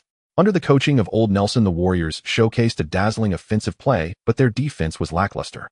The Bobcats engaged in a shootout, with the Warriors ultimately winning the game at home with a score of 119-111. Qiao Shan played for 33 minutes throughout the match, shooting 22 out of 29, making 12 out of 14 free throws, and scoring 56 points alongside 13 rebounds, 6 assists, and 7 blocks. Darren scored 11 points and provided 19 assists, setting a new personal record for assists in a single game. In the first quarter, Qiao Shan scored 25 points alone, and by halftime, he had already accumulated 33 points. His 56 points also made him the first player this season to score over 55 points. Why over 55? Because during the game between the 76ers and the Bucks, Iverson and Michael Redd scored 53 points and 54 points respectively. As long as the data is tailored well, one can always achieve various records.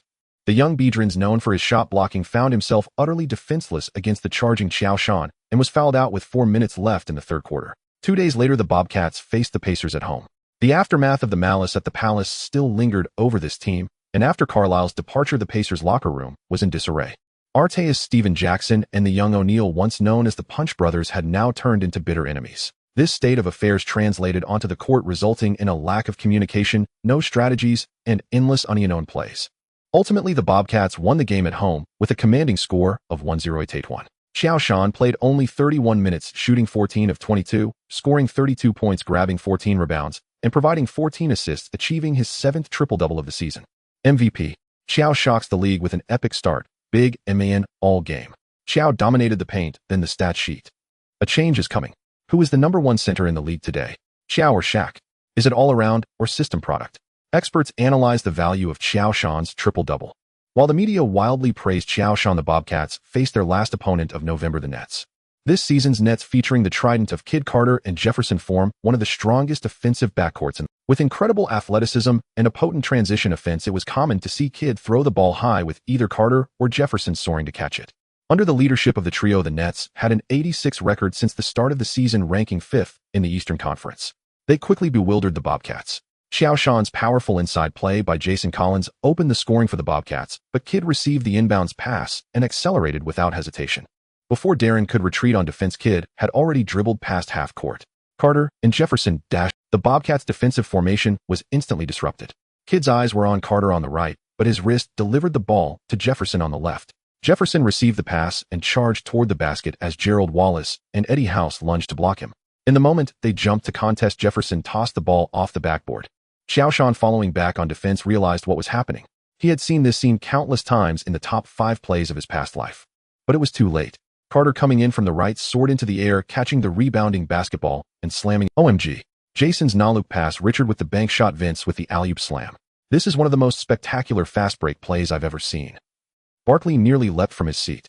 The Suns' 7-second offense and the Warriors' run-and-gun strategy were not even in the same league as the Nets' trident performance. The Bobcats attacked next with Darren failing to score after a pick-and-roll with Qiao Shan. Kidd leaped up snagging the descending basketball, and without waiting for his feet to touch the ground, he spun in midair and hurled the ball forward. Their Jefferson was already sprinting toward the Bobcats' backcourt like an arrow released from a bow. Jefferson caught Kidd's pass, took one step, then another. Gerald Wallace desperately sprinted back on defense, but instead of going for a layup, Jefferson tossed the ball to the left. Carter leaped up, and after receiving the pass, delivered a one-handed dunk. Throughout the game, it seemed to become a showcase for the Nets. Apart from Qiao Shan's consistent stellar performance, with 28 seconds left in the game, Qiao Shan utilized a back-to-the-basket move to change the score to 9-8-9-7. Turning back, Kidd executed a quick crossover dribble against Darren. Darren backed off slightly. Just that half step of space allowed Kidd to pull up for a three-pointer. Swish. The ball arced perfectly, swishing through the net. The score changed again to 1-0-0-9-8.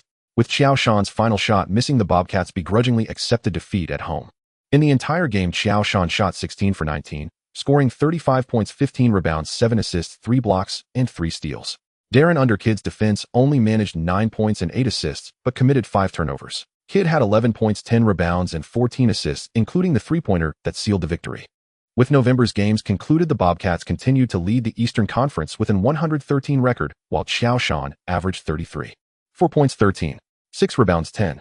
3 assists, and 3.9 blocks, earning him the Eastern Conference Player of the Month over Iverson, James, and others. This was Qiao Shan's first Player of the Month award since entering the league, and also the first in Bobcats history. The Western Conference Player of the Month went to Nowitzki, who averaged 28.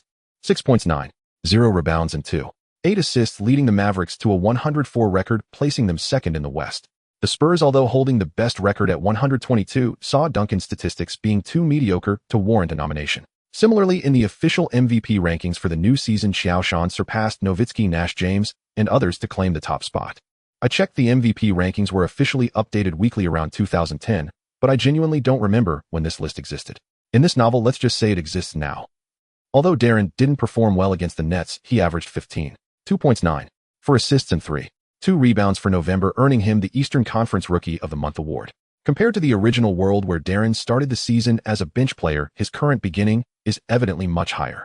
The Western Conference Rookie of the Month was claimed by Chris Paul, who averaged 16. 4.7. 8 assists, 5.9 rebounds, and 2.3 steals. Both players showcased remarkable potential from the first month, leaving the Hawks regretting their decisions. Marvin Williams only averaged 20 minutes per game, scoring 5.9 points, 4.6 rebounds, and 0.4 assists, but most alarmingly, he has a shooting percentage of 43.2 and a three-point percentage of 20, which has made him struggle to find a suitable role on the team. Liars. All liars. Hawks GM Billy Knight angrily shouted during a media interview, DW and CP3 should have belonged to Atlanta. It was Mikal who stole our future. I swear I will never trade with Mikal again. Never. However, no one sympathized with Billy Knight for what had already happened. Everyone only envied how sharp old Qiao's vision was, as always. As for the previous choices of Kwame Brown and Stackhouse, no one would remember. Once you become outstanding, there will always be scholars to debate for you. Immediately, in the first game of December, the Bobcats soundly taught the Hawks a lesson. During the offseason, the Hawks, through a Signan trade deal, sent Boris Diaw and 2 future first-round picks to acquire Joe Johnson from the Suns, restoring the original Hawks king. Coupled with young players like Childress, Harrington, Josh Smith, and Pachulia, the Hawks mainly focused on developing their young talents this season, not particularly concerned about the win-loss record. The Bobcats took the initiative, starting strong with an 82 run. Qiao Shan initially faced Pachulia with a dunk, followed by consecutive assists to Darren and Okafor for scores, easily blocking Josh Smith's dunk on defense, dominating both ends of the court. With 2 minutes left in the second quarter, the tide of the game suddenly changed. Qiao Shan set a pick-and-roll with Darren, and as he prepared to shoot, Pachulia sneakily extended his foot to where Qiao Shan would land. Crack! A scream echoed, and the air in Phillips Arena froze instantly. Qiao Shan and Pachulia lay on the ground, each clutching their feet and rolling in agony. Boom! Carlisle, watching Qiao Shan rolling on the floor, went blank momentarily. What the hell? In just 2 breaths, Carlisle furiously rushed onto the court, heading straight for Pachulia. You bastard, stop pretending. The Bobcats players also charged toward Pachulia like madmen, and the referee hurried in to separate the two teams. Amidst the chaos, Qiao Shan, who was rolling on the ground, fortuitously rolled over to Pachulia's side, pressing down on his foot and quickly rolling away. Qiao, I'm really sorry, but I still want to go to Memphis. After the match against the Eagles, Okafor proactively approached Qiao. Over the past year, Okafor genuinely enjoyed playing alongside Qiao Shan. It was easy and joyful. He believed that if this continued even as the team's third option, he would have a chance at the All-Star. Firstly, the statistics looked good. Secondly, the team's performance was supportive. And thirdly, the level of Eastern Conference players was just that. Okafor's position as the second Eastern Conference center in this year's All-Star voting was due not only to the support from Chinese fans, but also to the three factors mentioned above. From being cultivated as a core player to becoming the third option, Okafor could barely convince himself that the obvious talents of Qiao Shan and Darren were above his own. However, becoming a backup in his second season as a rookie was something Okafor simply couldn't accept. Rookies need 3 years to develop. Those first 3 years are crucial for growth. If this time is wasted, they can only become role players in the league, and a big contract will remain a distant dream. When Jordan approached Okafor to discuss the team's intentions, Okafor did not hesitate and decisively chose. In the 2000s, the trade value of excellent interior players was higher than that of perimeter players. During the peak of players like Duncan Garnett, Yao Ming, and Nowitzki, a pure blue-collar player like Diop could earn $4 million a year, while the second center in the West Dampier could earn $8 million. Okafor, being a versatile interior player, was both strong and tough. When the Mavericks swapped trade chips for Okafor, Jerry West appeared reluctant on the surface, but was already overjoyed inside. Mavericks are good people. Good luck, brother. Qiao Shan was not overly sentimental as soldiers come and go. Even Anthony Davis, who brought a championship to the Lakers, was sent to the Mavericks. Right. I believe you will succeed in Memphis. 2 days later, the league announced a major trade. The Bobcats sent Okafor Melvin Ely Primoz Brezek. I just remembered this guy was used once during the previous trade involving Qiao Shan. Oh, anyway, he's just a tool. Let's use him again. And a second-round pick in 2006. This pick was acquired from the Wizards, trading down from the 13th position to select Gortat in exchange for Gasol. This time, Popovich finally did not bark that the Bobcats are simply robbing. Perhaps no one had any faith in this trade. Has the Bobcats lost their mind? Emeka is only 23 years old. He was last season's Rookie of the Year, and Paul's softy label hasn't been shed yet. They just sent away Qiao's best helper. ESPN commentators criticized wildly during the live broadcast. In the local fan forum of Charlotte, voices of doubt were everywhere, with some even posting banners saying, "We want Emeka, not the Spaniard." Only Billy Knight expressed a personal opinion on Hawks on the road. Gasol was unable to participate in the game due to the need for physical. With the investment from Qiao Shan and Paris, Facebook developed rapidly and had become the most important social media tool by the end of 2005. On the day the trade was completed, the Bobcats faced the Hawks on the road. Gasol was unable to participate in the game due to the need for physical examinations, so Carlisle promoted Gortat to the starting lineup to partner with Qiao Shan inside. Facing Howard again, Qiao Shan unleashed his full firepower, using Gortat's screen to bypass Tony Batty and delivered a thunderous dunk right in front of Howard. He then continued to utilize his dreamlike footwork, playing with the young Howard in the paint. Throughout the game, Qiao Shan went on a shooting spree, taking 32 shots, hitting 24, making 10 of 11 free throws, and racking up an astonishing 58 points, 17 rebounds, 10 assists, and 5 blocks, refreshing his scoring record once again. Gortat, making his first start, also shone brightly with 8 points and 7 rebounds, managing to limit Howard to just 4 out of 11 shooting, while causing Howard to commit 3 offensive fouls. The Happy Beast was once again unhappy, actively committing a foul with 5 minutes left in the game, receiving his 6th foul, and then leaving the court. On the same day, LeBron James scored 52 points against the Bucks while leading the team to victory, declaring to the entire league that your emperor has returned. After the game against the Magic, the Bobcats returned home and Gasol's physical examination had passed. Welcome to. Qiao Shan quickly stepped forward to take Gasol's suitcase, smiling brightly. When the Mavericks told me we had the chance to get you, I was already waiting for this day. Gasol froze for a moment. When informed that he was being traded to the Bobcats, he felt a strong resistance inside. The last time he faced Qiao Shan, it left him with a serious psychological shadow. On the surface, he appeared cultured, humble, and polite, but on the court, he was violent and foul-mouthed. This was the impression Qiao Shan left on Gasol. Trust me, Coach Rick will fully exploit your strengths. Saying this, Qiao Shan set down the suitcase, picked up a basketball, and dragged Gasol into the paint, passing the ball to him, while signaling for position under the basket. Paul, I know what people say about you, but I've watched all your game tapes. Saying this, Qiao Shan set down the suitcase, picked up a basketball, and dragged Gasol into the. Trust me, Coach Rick will fully exploit your strengths. Saying this, Qiao Shan set down the suitcase, picked up a basketball, and dragged Gasol into the paint, passing the ball to him, while signaling for position under the basket. Gasol instinctively lobbed the ball to the basket. Upon receiving the pass, Qiao Shan turned and delivered a thunderous dunk, causing the rim to resonate with a loud clang. Soon, other Bobcats players gathered around, enthusiastically greeting Paul Gasol. Carlisle also seized the opportunity and organized an intra-squad scrimmage. Hey Mavericks, didn't you say Paul would be reporting to the team today? Why hasn't his luggage arrived yet? Haven't the team staff taken him to check in yet? At 8 p.m., Jordan, who was partying with friends, received a call from the team staff and was completely dumbfounded. Wait a minute, didn't Qiao say he would personally welcome Paul? How could it be so late? and he still hasn't been brought in. The Bobcats are Qiao's team. I came here to assist him. Facing the media, Gasol spoke smoothly. No, we have no conflict. In fact, Qiao gave me a lot of advice. Indeed, he is a good person. I'm very happy to be able to play alongside Qiao. Paul might be the most threatening big man. I can't wait to step on the court with him. Qiao Shan also lavished praise on Gasol. In a round of mutual compliments, the Bobcats welcomed the Timberwolves to their home court. This is also Gasol's debut with the Bobcats. During the offseason, Sprewell's negotiations with the Timberwolves management fell through, leading him to choose retirement directly. The once formidable three-headed monster that dominated the West and led the Timberwolves to the Western Conference Finals has officially disbanded. The Lonely Wolf King has lost his most capable assistant. After losing Castle last season, the Timberwolves faced a significant vacuum at the point guard position, resulting in frequent offensive struggles. Fortunately, Sprewell could occasionally step up. Following Sprewell's departure in the offseason, the Timberwolves management spent heavily to acquire Marco Jarek from the Clippers through a Signan trade, but unfortunately Jarek's performance has not met expectations, averaging only 5 points per game since the start of the season. He averaged 9 points and 4.0 assists, failing to provide the necessary support in organization and offensive threat for Garnett. As for the team's second scoring option, Ricky Davis, who was acquired from the Celtics in exchange for Zeller, contributes an average of 19 points. However, his efficiency and defense are truly underwhelming. With such a mismatched group, even though Garnett can still achieve 2-1-1-1-5 stats, the Timberwolves have only a record of 6 wins and 10 losses, placing them 13th in the West. During pre-game warm-ups, Garnett looked at his opponents on the Jazz, feeling a pang of envy. Gasol, Darren, Gerald Wallace, Payton, and so on. Gasol, although he has never made an all-star team, it is not due to his ability, but rather the dazzling array of forwards in the West. Darren has already proven his worth as a top draft pick. Damn, when will I have teammates like that? In this moment, Garnett began to ponder if staying in Minnesota could truly lead him to that elusive championship. As Garnett was deep in thought, the referee blew the whistle to start the game. Right from the beginning, Gasol seemed visibly nervous, fumbling his first catch near the free throw line under Garnett's tight defense and hurriedly missing the shot. Subsequently, the Timberwolves launched an attack, and facing Garnett's defense, Gasol misjudged the situation, allowing Garnett to break through and dunk successfully. The Timberwolves seized the opportunity to start with a 124 run. In that instant, Gasol felt a sense of confusion, as if he had returned to his time with the Grizzlies. It was the same then. Garnett and Duncan always managed to position Gasol in various ways. Hush! The fans erupted with deafening boos.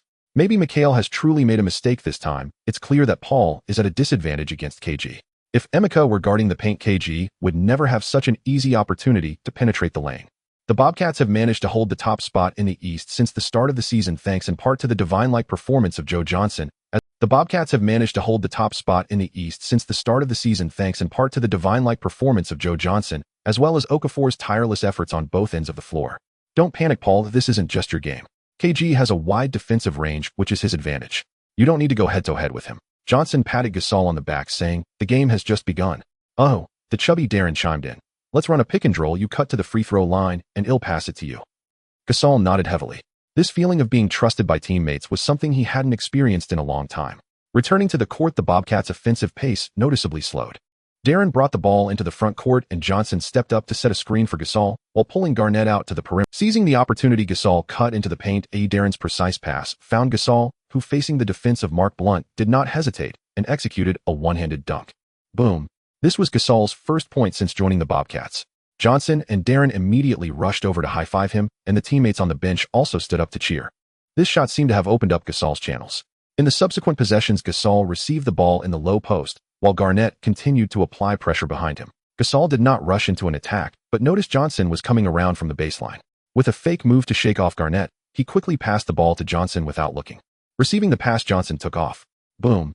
He slammed the ball into the basket once again. Before the end of the first quarter, Gasol received a pass from Darren near the free throw line, and facing Garnett's close defense, he decisively took a mid-range shot which swished through the net. At the end of the first quarter, the Bobcats narrowed the score to 2-4-2-6, with Gasol tallying 6 points, 2 rebounds, and 3 assists in the quarter. Johnson added 8 points, 4 rebounds, and 4 assists, while Darren, though scoreless, also recorded 4 assists. When Gasol, Johnson, and Darren are all on the court, all three can pass, making it impossible for Garnett to cover effectively, no matter how large his defensive range. If it weren't for Garnett's scorching hot shooting in the first quarter, hitting 7 out of 9 attempts, the Timberwolves would have likely been blown out. The Bobcats attacked with Qiao Shan holding the ball at a 45-degree angle on the left side, while Gasol positioned himself under the basket. With just a glance from Qiao Shan, Gasol instantly understood. He made a backdoor cut to the basket, and in the blink of an eye, Qiao Shan lobbed the ball to him, allowing Gasol to catch it and perform a powerful two-handed dunk. Paul. The fans at the Charlotte Bobcats arena went wild chanting Gasol's name. As for the previous doubts and boos, who booed? Certainly not me. The Bobcats fans were in a frenzy while Qiao Shan held the ball at a 45-degree angle, leaving Okafor with the only option of setting screens or allowing Qiao Shan to attract all defensive resources for an open dunk. Gasol's elegance and smoothness were unmatched. The cheers from the fans fueled Gasol's passion, and he displayed incredible tenacity on defense, continuously using his height and wingspan to interfere with Garnett's shots. When Garnett became absorbed in his fierce jump shots, Qiao Shan did not disturb Gasol. It wasn't until the third quarter, when Garnett attempted to post up Gasol again, that Qiao Shan stepped in, actively switching defenses with Gasol. First, he successfully blocked Garnett's dunk, then forced the Timberwolves into a 24-second shot clock violation. 2 consecutive defensive stops extinguished any hopes of a Timberwolves comeback. In the end, the Bobcats triumphed over the Timberwolves at home with a score of 11,293. Throughout the game, Gasol achieved a triple-double with 22 points, 10 rebounds, 10 assists, 1 steal, and 1 block, while Qiao Shan also recorded 28 points, 12 rebounds, 11 assists, 4 blocks, and 2 steals. Qiao Shan and Gasol became the third duo in history to achieve triple-doubles as teammates, following Magic Johnson-Jabbar in 1982 and Jordan Pippen in 1989. Darren also performed excellently with a double-double of 14 points and 11 assists. The three combined for 32 assists, marking the second occurrence of a team having 3 players with 30 assists, following Magic Johnson-Jabbar and Worthy in 1989. Well played, Spanish kid. Charlotte suits you well, Garnett said after the game, walking over to Gasol and patting him on the shoulder, his tone filled with admiration. With Qiao Shan assisting Gasol on defense, it effectively masked Gasol's weaknesses in strength and physicality, while Gasol's playmaking complemented Qiao Shan's athleticism perfectly. Congratulations, Qiao. But next time in Minnesota, I won't let you score easily in the paint. In the following days, the Bobcats seemed unstoppable, winning game after game. On December 10th, facing the Wizards at home, Qiao Shan held Jamison to only 3 out of 12 shooting in the first 3 quarters. With Gasol and Darren leading, the Bobcats fought to a 72-72 tie until the fourth quarter, when Qiao Shan scored 21 points in 8 minutes, leading the Bobcats on a 2-3-8 run to secure victory. In that game, Qiao Shan scored 35 points, grabbed 15 rebounds, provided 11 assists, and blocked 6 shots, while Gasol contributed 20 points and 9 rebounds. On December 12th, the Bobcats faced the Nuggets on the road. Despite the team struggling with altitude sickness, Gasol hit a crucial mid-range jumper in the final 20 seconds for a near game winner, ultimately helping the team win 9,490. Qiao Shan finished the game with only 21 points, 19 rebounds, and 7 assists, while Gasol scored 26 points, 7 rebounds, and 6 assists. On December 15th, the Bobcats visited the Utah Jazz, where Darren dished out 17 assists against Paul, setting a new personal record with only 1 turnover. With Darren's playmaking, Qiao Shan scored 42 points and Gasol added 25 points, leading the Bobcats to a 1-0-1-9-6 victory on the road. On December 16th, the Bobcats faced the Seattle Supersonics back-to-back, where they lost 1-0-2-1-0-3 due to Ray Allen's last-second shot. On December 18th, the Bobcats returned home and achieved a resounding 1-0-7-9-6 victory. On December 20th, the Bobcats hosted the Knicks, where Qiao Shan recorded another triple-double with 36 points, 12 rebounds, and 11 assists, leading the team to a 11,287 victory. It was not until December 22nd, when the Bobcats faced the Pistons at home, that people realized since Gasol joined the Bobcats, they had an impressive record of 6 wins and 1 loss, except for the back-to-back loss to the Supersonics. Everyone finally realized that the league had changed. As of now, in the regular season, the landscape of the Eastern Conference has almost solidified, with the top teams being the Bobcats, Pistons, and Heat. The Bobcats hold the lead with a record of 19 wins and 4 losses, closely followed by the Pistons with 17 wins and 6 losses. The Heat, however, had a record of only 9 wins and 5 losses in November. In a fit of anger, Riley fired Van Gundy and took over as head coach, leading the team to a record of 7 wins and 2 losses in December, placing them third in the East with a total of 16 wins and 7 losses. The second tier of teams consists of the Cavaliers and Nets, maintaining around a 50-win rate. Although the Cavaliers lost their first game against the Bobcats as Larry Hughes gradually integrated into the team, the defensive line he formed with James made life difficult for outside shooters across the league. Previously, when LeBron was with the Heat, his defensive capabilities were not to be underestimated when he decided to focus. Following this, the Bulls, Bucks, and others came next. Before the game against the Pistons, Joe was suffering from a severe cold, feeling weak and unable to perform. Since it wasn't the playoffs, Carlisle naturally wouldn't allow Joe to play while ill. Jordan's flu game is legendary, but during the regular season, there's really no need for such homage. The Bobcats, lacking Joe, faced a stagnation in offense, and their defense lost its usual tenacity when up against the Pistons. The Pistons seized the opportunity, combining inside and outside plays with Billups and Hamilton executing a series of pick-and-rolls in perfect harmony, establishing a double-digit lead by halftime.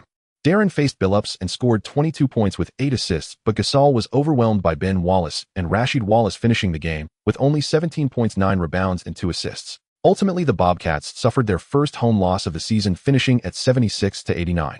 On December 23rd, the Bobcats faced the Lakers in a back-to-back matchup, with Joe still recovering from his cold.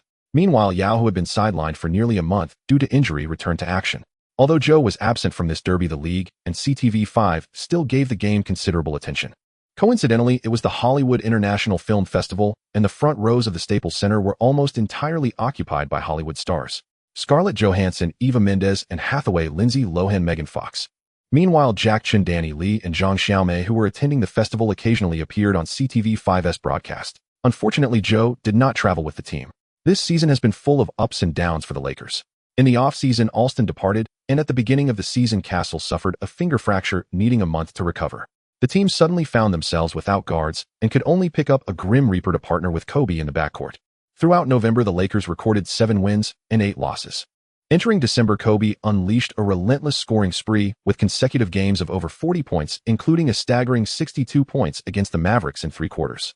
Before the game against the Bobcats, he led the Lakers to a record of 5 wins and 4 losses in December. Even though the Lakers currently held a record of 12 wins and 12 losses, ranking 9th in the West, no one dared to underestimate them. With Yao and Castle back, Kobe no longer had to fight alone.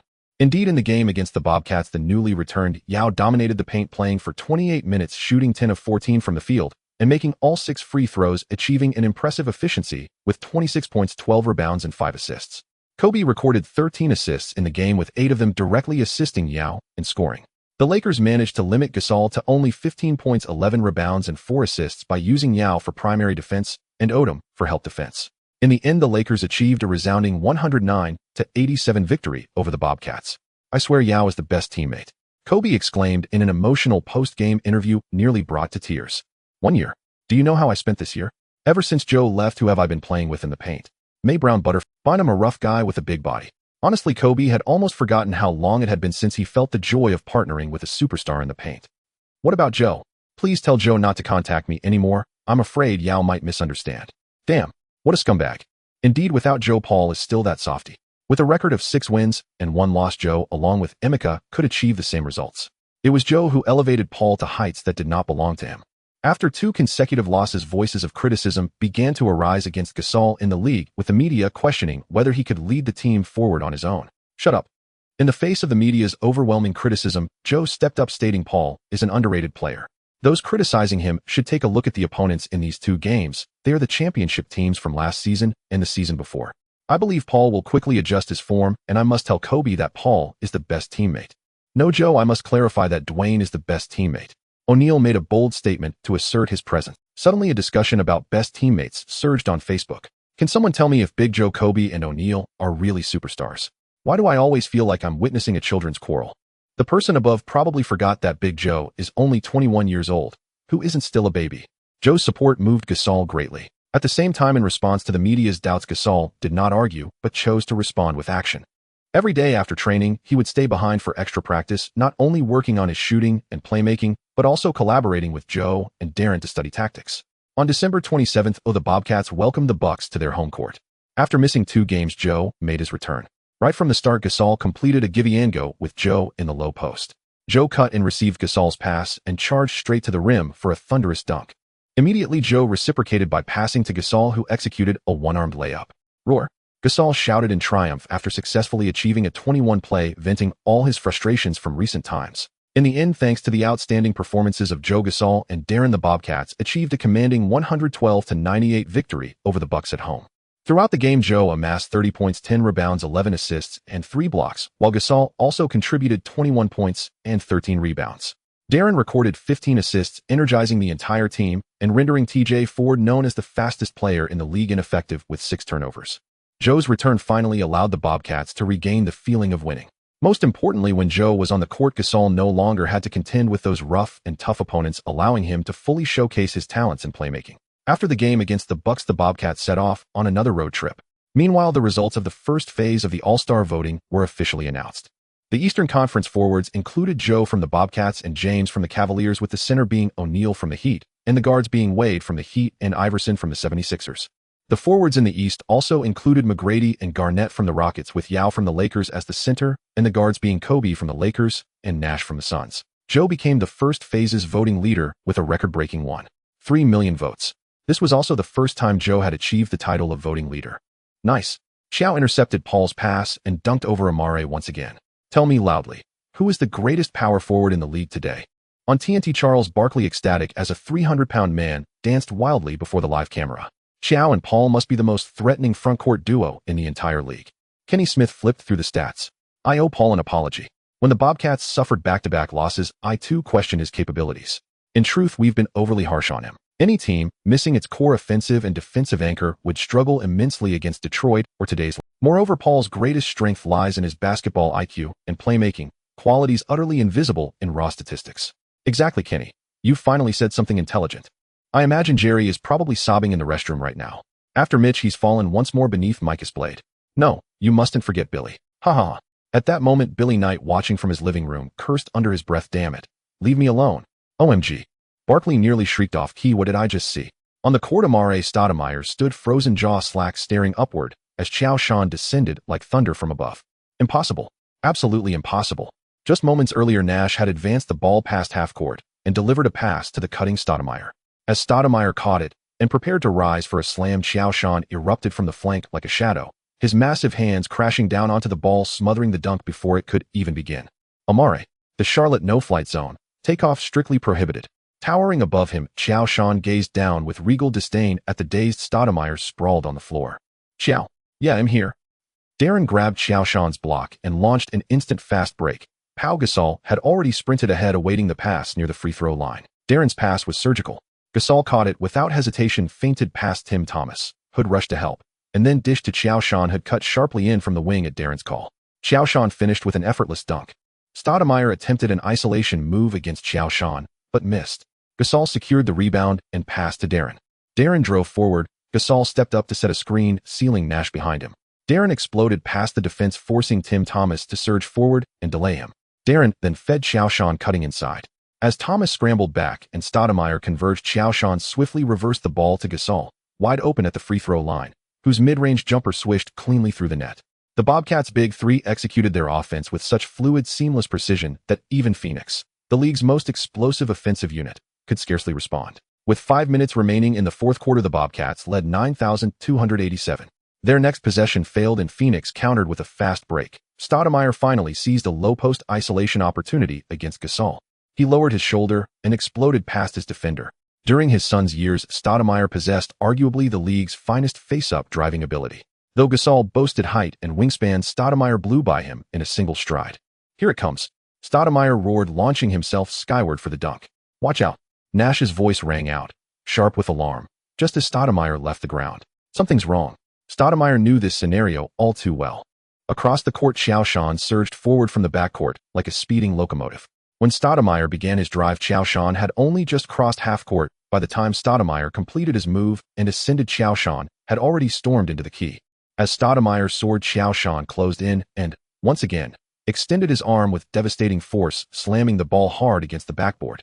The U.S. Airways center fell utterly silent. Kenny, can you explain how Qiao possibly covered that distance from the backcourt? Barkley's eyes widened. From the moment Stoudemire received the ball facing up until his leap, barely 3 seconds elapsed. And yet Qiao Shan had nearly traversed the entire length of the court in that span. Gasol snatched the rebound and fired the ball to Darren, who pushed forward aggressively, while Gasol and Qiao Shan both sprinted up to set screens. Another double screen. Nash was helplessly sealed off. He'd long since lost count of how many times the Bobcats had deployed this tactic tonight. Yet Phoenix still had no answer.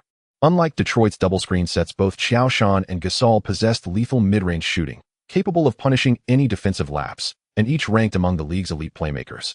Add Darren's extraordinary vision and court awareness, and the Bobcats' double screen threat surpassed even. In truth, there was one way to neutralize it. If the referees simply ejected Qiao Shan, then the entire system would collapse instantly. Sure enough, Darren passed to Gasol, who drew 2 defenders before finding Qiao Shan wide open on the wing. Qiao Shan sank the mid-range jumper. Thereafter, the Bobcats granted Phoenix no further openings, securing a 107,101 road victory. Qiao Shan recorded a dazzling stat line: 28 points, 15 rebounds, 9 assists, 6 blocks, and 2 steals. 4 of those 6 blocks came against Stoudemire, who managed only 16 points on 38 shooting and just 8 rebounds. Gasol tallied 22 points, 12 rebounds, and 6 assists. Darren contributed 18 points and 12 assists, without a single turnover. Together, the trio amassed 68 points, 39 rebounds, and 27 assists, undisputed architects of the team's triumph. "I accept full responsibility for tonight's loss," Stoudemire admitted candidly in the post-game press conference.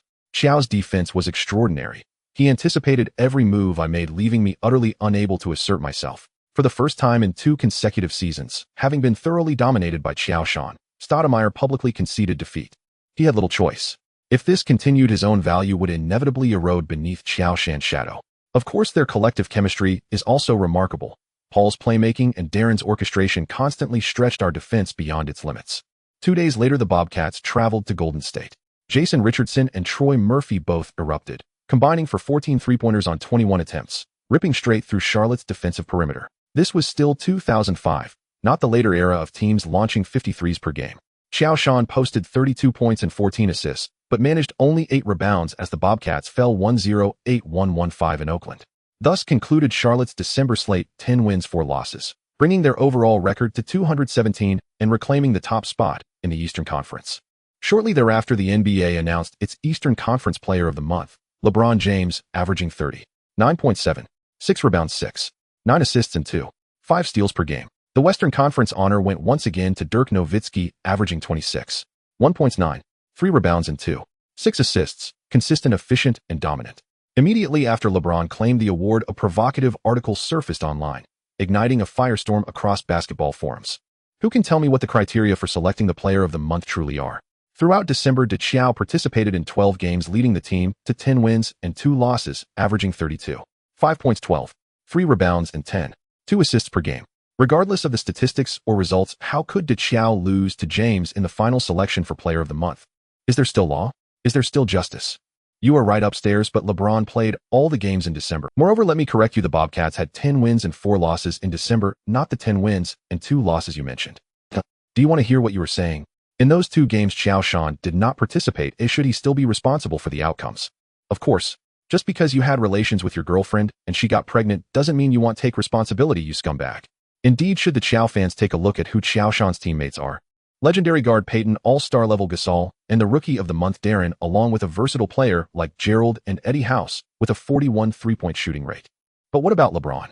All he has around him are a group of CBA players. Isn't it to be expected that Qiao Shan achieves a high winning percentage with such teammates? LeBron, have you noticed the discussions online about your competition with Qiao for Player of the Month? Do you have anything to say? As you all know, Qiao is my best brother. We were drafted in the same year, and we compete against each other while appreciating and respecting one another. Qiao's statistics are absolutely historic. He deserves any honor. However, my statistics are also impressive. As for the Player of the Month, I think the selection committee believes my performance is more deserving of this award. In fact, I don't care about these honors. My only goal is to win that damn championship. Facing the reporters, James always maintained elegance and humility. Of course, those who slander me, those who are dissatisfied with me, will still have to hustle for their lives when they wake up tomorrow, while I will continue to live my life. The nights in Charlotte always carry a hint of languor, and the lights of the Bobcats training facility still shine late into the night. However, at this moment, there is no sound of intense competition in the gym. Only 3 figures gathered on the bench with a platter of slow-cooked beef ribs and ice-cold soda in front of them, while a video of Jameis' interview plays on the television. LeBron's answers during interviews are always so serious. Tearing off a piece of the well-cooked rib, he mumbled, "Qiao, why do I feel like you always seem indifferent? The Player of the Month should obviously be yours. Compared to the Player of the Month, I hope to win this instead." As he spoke, Qiao Shan put down his soda and pulled out his championship ring from his pocket, while Darren and Gasol looked at Qiao Shan with envy as he flaunted it. Speaking of which, Paul, that pass after the pick yesterday was incredible. I almost couldn't catch it. Gasol shook his head with a smile, picking up a napkin to wipe his mouth. "It was your cutting speed that was too fast. DW's timing on the pass was better. I really can't believe this is only DW's first season. If nothing unexpected happens, he will definitely be the Rookie of the Year this year." Darren, sitting aside, scratched his head somewhat shyly, still holding a notebook filled with tactical details from. This is a habit of the 3 of them. After every game, whether they win or lose, they find a place to review tactics and chat about life. Qiao Shan and Darren are helping Gasol quickly integrate into the team, while also nurturing the chemistry among the 3. "I haven't thought about that much," Darren said softly, This is just my first season, and all I hope is to help the team reach the playoffs, or even further. Of course, our current record is first in the league. As long as we work hard together, nothing is impossible. Qiao Shan patted Darren's shoulder. I believe we can make history and bring a championship trophy to Charlotte. Looking at Qiao Shan and Darren Gasol's game, time does not stop for anyone. The regular season always passes so unremarkably, and everything with the Bobcats is progressing in an orderly fashion. Gasol gradually adapted to life in Charlotte. He began to actively work on strength training after practice, aiming to feel more confident when facing the tough interior players in the league. Darren often pulled Gasol to watch game footage to learn how to cooperate better. Qiao Shan truly exhibited the demeanor of a star player, continuously speaking for the two in front of the media, saying, "Paul is the best interior facilitator in the league, and Darren will become a future all-star guard," a statement he has repeated countless times. The day after the Player of the Month results were announced, the Bobcats faced the Cavaliers on the road, with Qiao Shan continuously switching defenses with Gerald Wallace. The crowd witnessed James being blocked 7 times and committing 5 turnovers, leading the Bobcats to defeat the Cavaliers again with a score of 117-92. Qiao Shan recorded a quadruple-double with 47 points, 14 rebounds, 11 assists, and 10 blocks in the entire game, becoming the 5th player after Nate Thurmond, Big O Robertson, Olajuwon, and David Robinson to achieve a quadruple-double. At the same time, Qiao Shan also became the first player in history to achieve a quadruple-double with more than 40 points. The game-changer Qiao Shan's quadruple-double declaration MVP discussions should include his name. An epic quadruple-double by Qiao Shan. Bobcats tear apart Cavaliers. Who is the true king? LeBron's solo efforts are futile. Qiao Shan conquers the Rocket Mortgage Fieldhouse with historic statistics. Regarding LeBron. About dissatisfaction with the Player of the Month selection. I did not, don't spread rumors. Facing the reporters' questions, Qiao Shan directly denied it 3 times, saying, "We have had 3 days of rest. We just happen to be in good form today, that's all. LeBron is a great player, and we have a good relationship off the court, really." Looking at Qiao Shan's sincere eyes, the interviewing reporter appeared puzzled. Could it be that what he said was true? But how could things be so coincidental? James just defeated Qiao Shan to win Player of the Month, only to be slapped in the face shortly thereafter. The game against the Cavaliers was merely a regular season interlude as the Bobcats surged forward as the season progressed.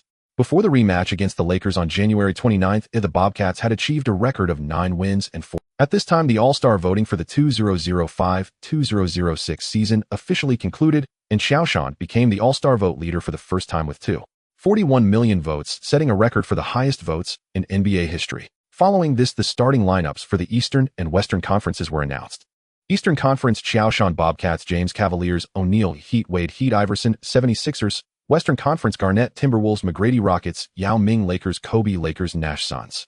January 29th, 2006, a lunar calendar, the first day of the first month.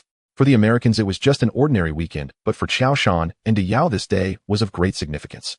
The league perhaps did not anticipate that by a twist of fate the Lakers would face the Bobcats on this day, coincidentally marking another Chinese derby. Since Yao's return, the Lakers' performance has soared, achieving a 6-game winning streak, followed by an 8-game winning streak, bringing their record to 26 wins and 14 losses, suddenly making them the 3rd team in the West. Outside the Charlotte Bobcats arena, the cold wind howled, yet inside the warm atmosphere of the new year. For Qiao Shan, this was his 2nd spring festival since joining the NBA, but it was the first time he would participate in a game on this day. In the locker room before the game, Qiao Shan deliberately changed into a red warm-up suit embroidered with golden dragon patterns with the words "Happy New Year" prominently displayed on his chest. "When I was a child celebrating the new year at home, I would always follow my family and friends to paste spring festival couplets and set off firecrackers," Qiao Shan said with a smile to Gasol and Darren while tying his shoelaces. "I never thought that in Charlotte I could feel such a strong festive atmosphere." Here, Darren said with a grin, handing him a wristband shaped like a red envelope. "I specially had a friend customize this for you, wishing you victories in the new year and a happy new year to all Chinese fans." As the fans entered the Charlotte Bobcats arena, they were instantly surrounded by a rich blend of Chinese elements. At the entrance of the arena, 2 giant inflatable golden lions stood on either side. Staff dressed in red tang suits distributed spring festival couplets and Fu characters to the entering fans. Red lanterns and Chinese knots hung from the hoops in the center of the court, and the scoreboard displayed scrolling messages of Happy New Year and wishing you prosperity. Even the background music had been replaced with "Wishing you prosperity" and "Today is a good day." In that moment, Qiao Shan felt as if he had returned to his homeland. Considering the time since his arrival, a year and a half had passed, and he had not returned to his country. In both lives, he had always been alone without any particular ties back home. However, if he remembered correctly, this year marked the first year of admissions for his high school alma mater in his previous life. That place held his youth along with his regrets. He wondered if those events would still occur in this life. At this moment, Qiao Shan suddenly felt a stir of emotions. For the first time, he thought that perhaps it was time to return to his country during this year's off-season. Before the game began, a special New Year greeting ceremony was held in the center of the court. Qiao Shan stood side by side with Yao Ming at the microphone, with Kobe, Darren, and other players behind them, along with invited guests like Old Xiao, Barkley, and Pippen. "Hello Chinese basketball fans, Happy New Year," Qiao Shan said loudly in Chinese, and the Chinese fans in the audience immediately cheered. "Today is the first day of the new year. I wish everyone good health, family, happiness, and all the best in the new year." Yao Ming then took the microphone. Subsequently, the stars took turns to offer their blessings in Chinese. Kobe attempted to say Happy New Year, and although his pronunciation was not perfect, it drew laughter from the entire audience. Gasol greeted the fans with "wishing you prosperity," which he had just learned. The chubby Darren playfully shouted, "Red envelope, please." The extravagant Old Qiao tossed the prepared red envelopes into the audience. "Qiao, thank you for coming to Charlotte. This will be your forever home. I swear as long as I have Charlotte for one more day, you will never be unemployed." Old Qiao passionately held the microphone. At this moment, not boosting his popularity would be a waste of all those red envelopes. Finally, all the stars raised a banner that read, "Wishing Chinese basketball fans a Happy New Year," and bowed to the camera. This scene was broadcast to thousands of households in China, allowing countless fans to feel the warmth of the new year from the NBA. "This might be the best New Year gift I received this year." Regardless of the game's outcome, being able to see Qiao and Yao play on the first day of the new year, and to see so many stars wishing us well, makes it all worthwhile. Haha, Old Qiao really favors Qiao. With the festive atmosphere here, if I didn't know this was an NBA game, I'd believe it was in Guangzhou.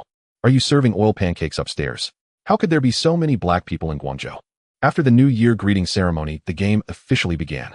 Everyone knew the significance of this game for Qiao Shan and Yao. Kobe immediately drove to the basket, drawing Qiao Shan's defense, then passed to a wide-open Yao, who scored first for the Lakers with a soaring jump. Qiao Shan did not back down. In the next round, he received a pass from Darren, and after moving down, faced Yao's defense, scoring with a one-handed dunk. During the game, every matchup between the two was the focus of attention. Yao leveraged his height advantage to continually draw fouls under the basket.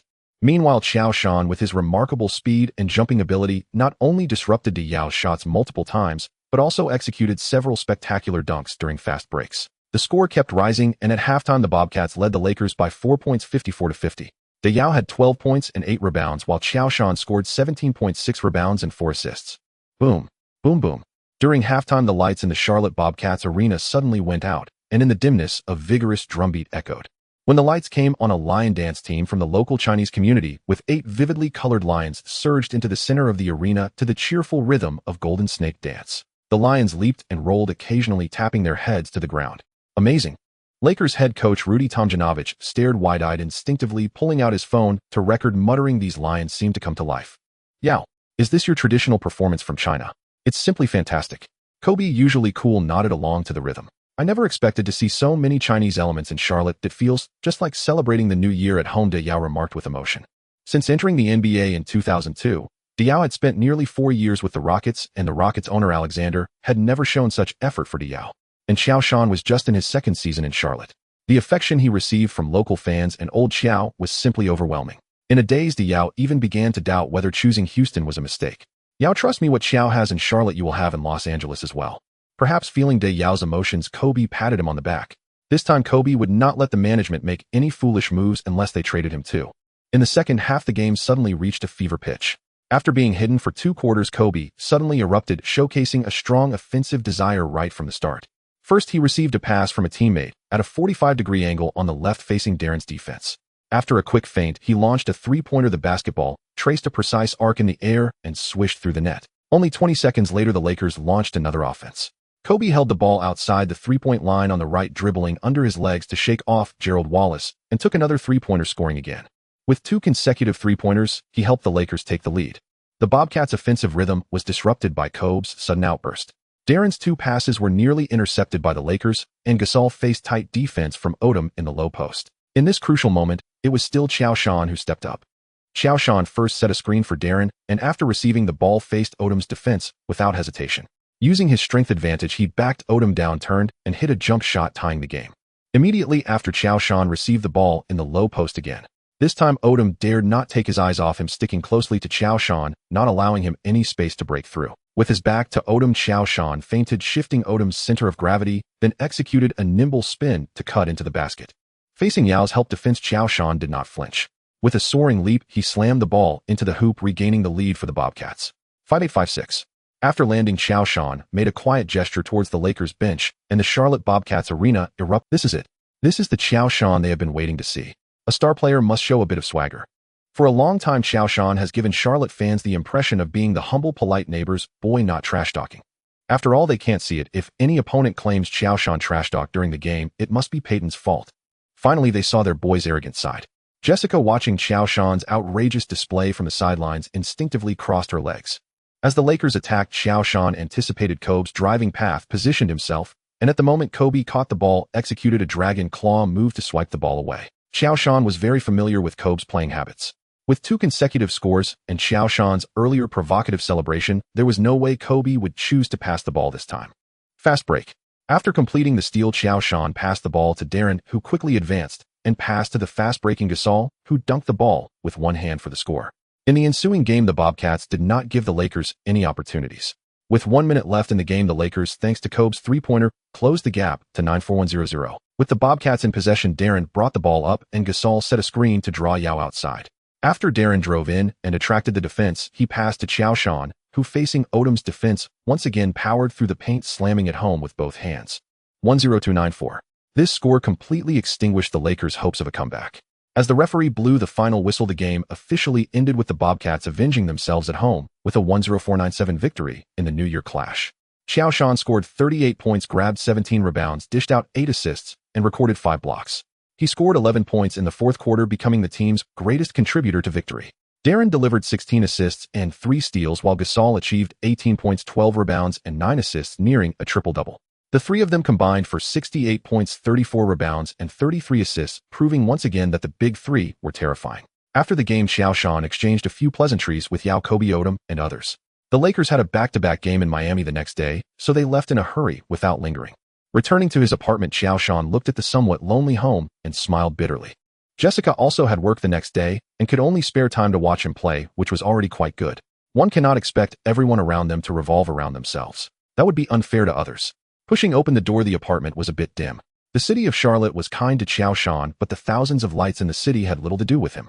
Bang! Boom! As Qiao Shan turned on the lights, a sudden loud bang erupted, followed by dazzling fireworks and colorful streamers drifting down like flowers from the heavens. Surprise! Qiao! Happy New Year! Qiao of champagne. Now 21 years old, Old Qiao got up from the sofa holding a huge bottle of champagne.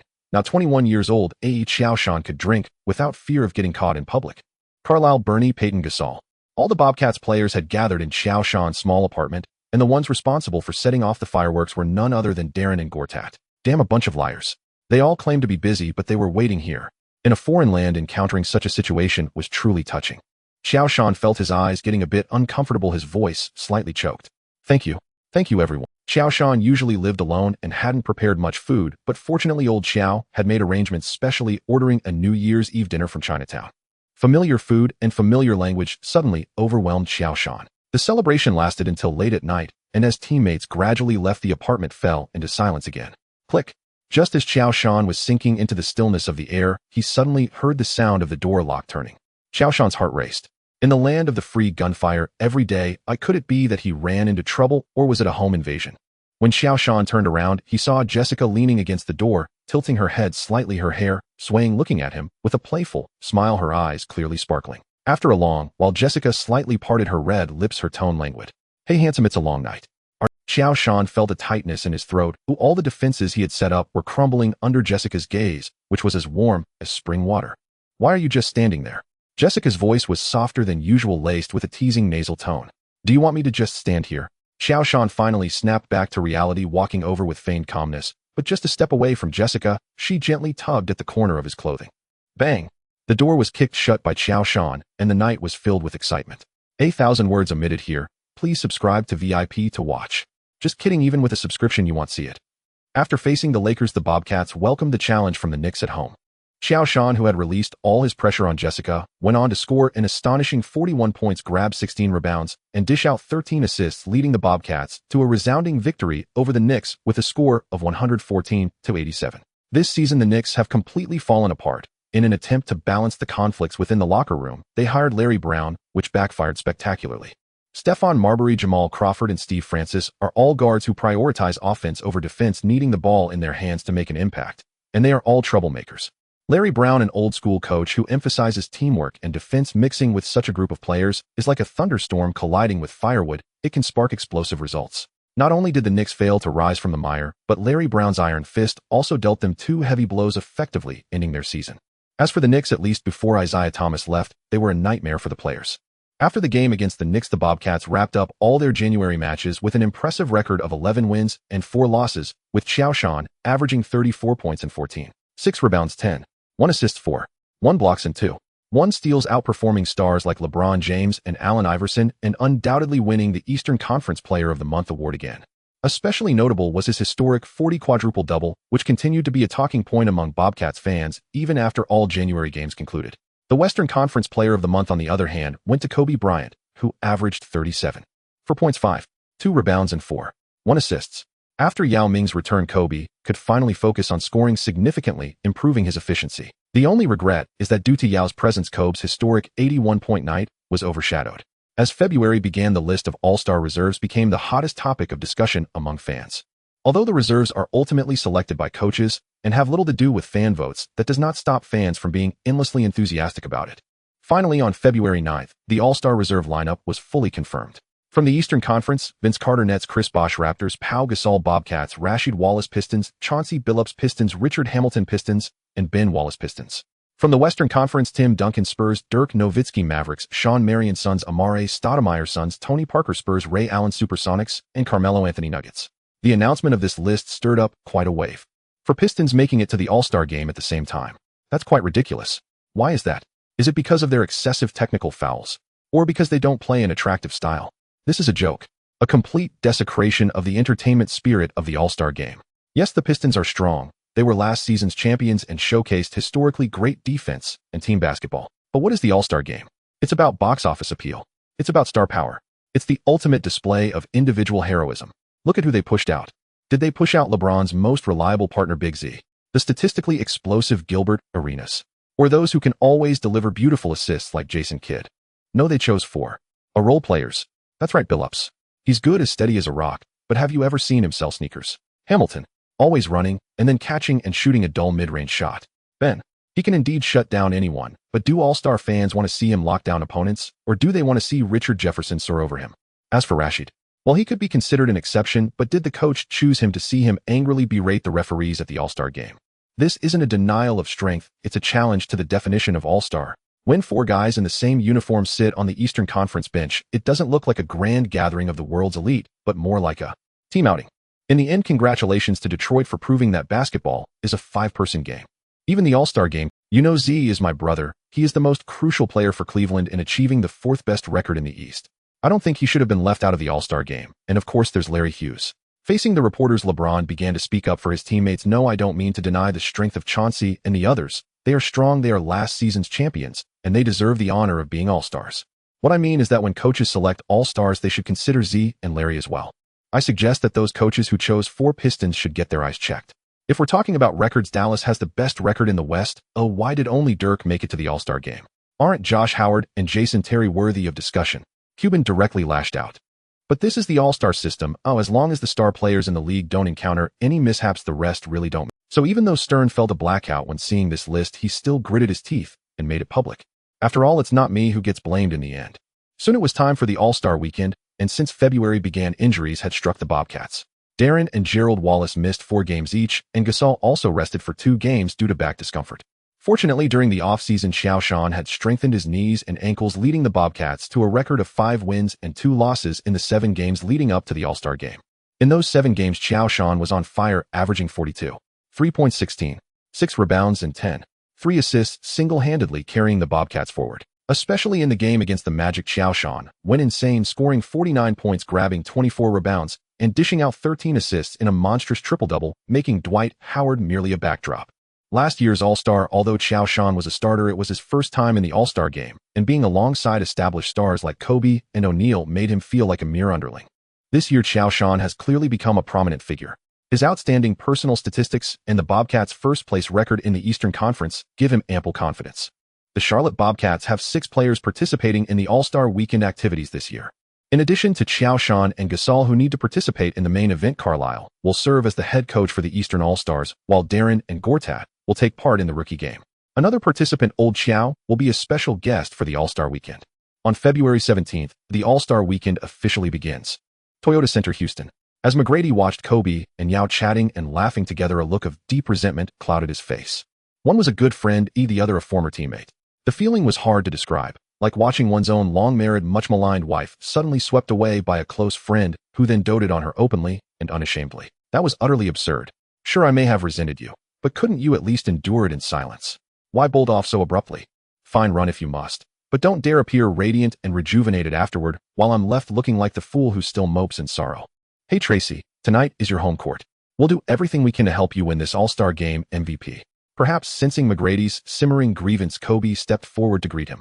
Right, Yao, he added, turning to, what the hell? That was blatant provocation, flaunting affection right under my nose. McGrady choked back a bitter lump in his throat, mentally cursing Vanessa. But in public, even fury had to wear. I thank your 8 generations of ancestors, Kobe. Truly. You're welcome. It wasn't a secret this was McGrady's home arena, and helping him claim the All-Star MVP was the stated intention. Among the 5 Western Conference starters, Nash and Garnett held little personal ambition for the All-Star MVP. Once Kobe voiced his intent, the others, including Stoudemire, quietly withdrew their aspirations. Stoudemire had withdrawn from the All-Star game due to injury. Elton Brand replaced him on the Western Conference roster. If you can't even play in the game, what's there to oppose? Oppose? Not a chance. While the Western locker room exuded calm unity, beneath the surface of the Eastern locker room churned quiet tension. LeBron James stood snapping photos with teammates when he spotted Josh Smith and Pau Gasol entering. He immediately strode over with a grin. Hey, the Charlotte super duo. Come on over. We've got serious planning to do. Tonight we're giving those Western guys a real lesson. The moment he spoke, the once noisy Eastern locker room fell silent. Every gaze locked onto LeBron and Josh Smith, eyes gleaming with mischievous anticipation. No one needed to voice it. The Eastern players all understood the unspoken hierarchy for the All-Star MVP. Wade, LeBron, and Josh Smith were the clear frontrunners. Among the Eastern starters, Shaquille O'Neal and Allen Iverson held little personal stake in winning the award. Iverson's 76ers remained mired in struggle. Last season's acquisition of Chris Webber had yielded only injuries this year, leaving Iverson once again shouldering the team alone. Philadelphia hovered between 8th and 10th place, their playoff hopes hanging by a thread. O'Neal, meanwhile, burned with urgency to prove he'd earn his 5th championship ring before Kobe did.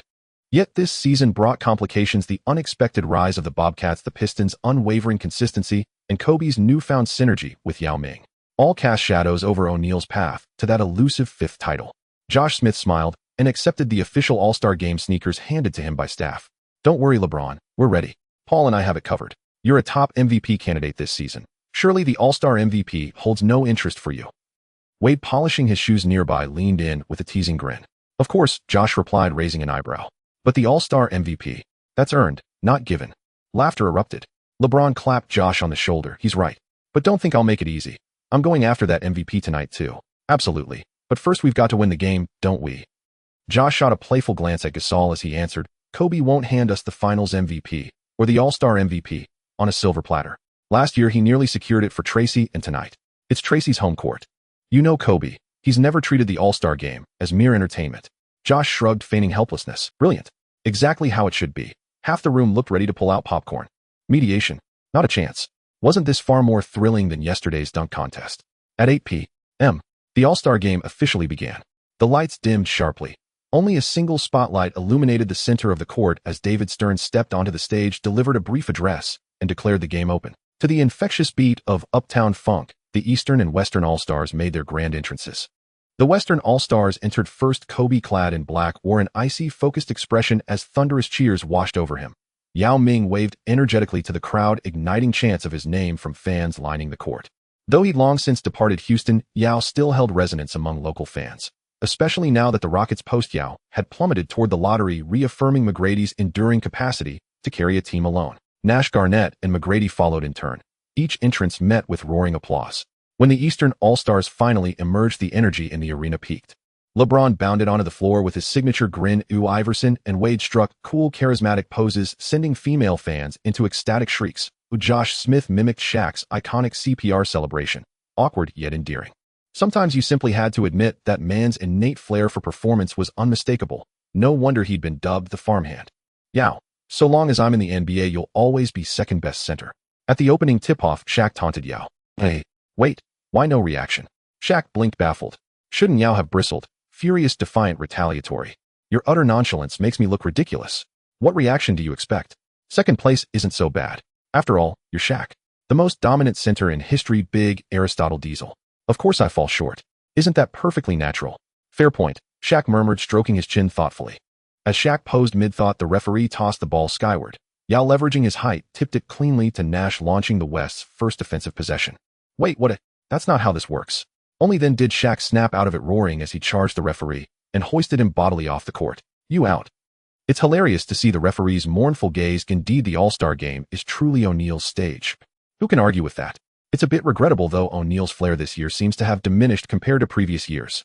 If O'Neal dares to go too far in the All-Star game, Riley will surely make him pay when he returns, believe it or not. O'Neal's somewhat flamboyant performance at the beginning had the audience both on-site and in front of the television in fits of laughter. Shaq is still the same Shaq. Barkley laughed heartily from the commentary booth. The All-Star game without him is like a hamburger without the patty. After receiving the jump ball from Yao Ming, Nash steadily advanced, feigning a drive against Iverson's defense, but suddenly made a no-look pass to McGrady, who cut in from the baseline for an easy layup. The West took the lead first. Iverson shrugged, thinking Nash was playing like it was a casual game. As part of the '96 Golden Generation, Iverson could hardly tolerate that. Transitioning to offense, Iverson pushed the ball down quickly, executing a signature crossover to shake off Nash, eliciting gasps from the crowd. This is it. Iverson basked in the cheers of the crowd, but at the last moment, he tossed the ball high towards the backboard. James soared in to catch it and delivered a thunderous dunk, igniting the arena. This is what the All-Star game is about. This is the performance fans want to see. Barkley shouted hoarsely from the comments. Kobe drove into the paint, making a behind-the-back pass to Yao, assisting him for a score. Turning back, Wade executed a Euro step right to the basket, tossing the ball towards the backboard after evading all defenders. O'Neal received the pass, pretending to go for a violent dunk, but lightly laid the ball in at the last moment, then performed his signature Shaq move. In the opening, Qiao Shan showed little desire to perform, merely watching the two teams of All-Stars enthusiastic. Just after Qiao Shan's powerful axe dunk, Kobe responded with an elegant layup. Nash pushed the fast break, delivering a no-look pass to Garnett, while Iverson assisted Wade with a gliding dunk. Only Qiao Shan, like an elder on the court, strolled leisurely, taking it easy. Aside from some banter with James and Wade before the game, Qiao Shan showed no interest in being the All-Star MVP, without systematic scoring or tasks to complete. After 4 minutes into the game, Qiao Shan received a pass from James and made a clean mid-range shot. Qiao, get hyped. Don't act so reserved. O'Neal pulled Qiao Shan over. You are the ticket king. Do you understand what that means? You must not disappoint the fans who voted for you. Qiao Shan shrugged, and then upon receiving a pass from Iverson, performed a behind-the-back maneuver to get past Garnett, penetrating the paint.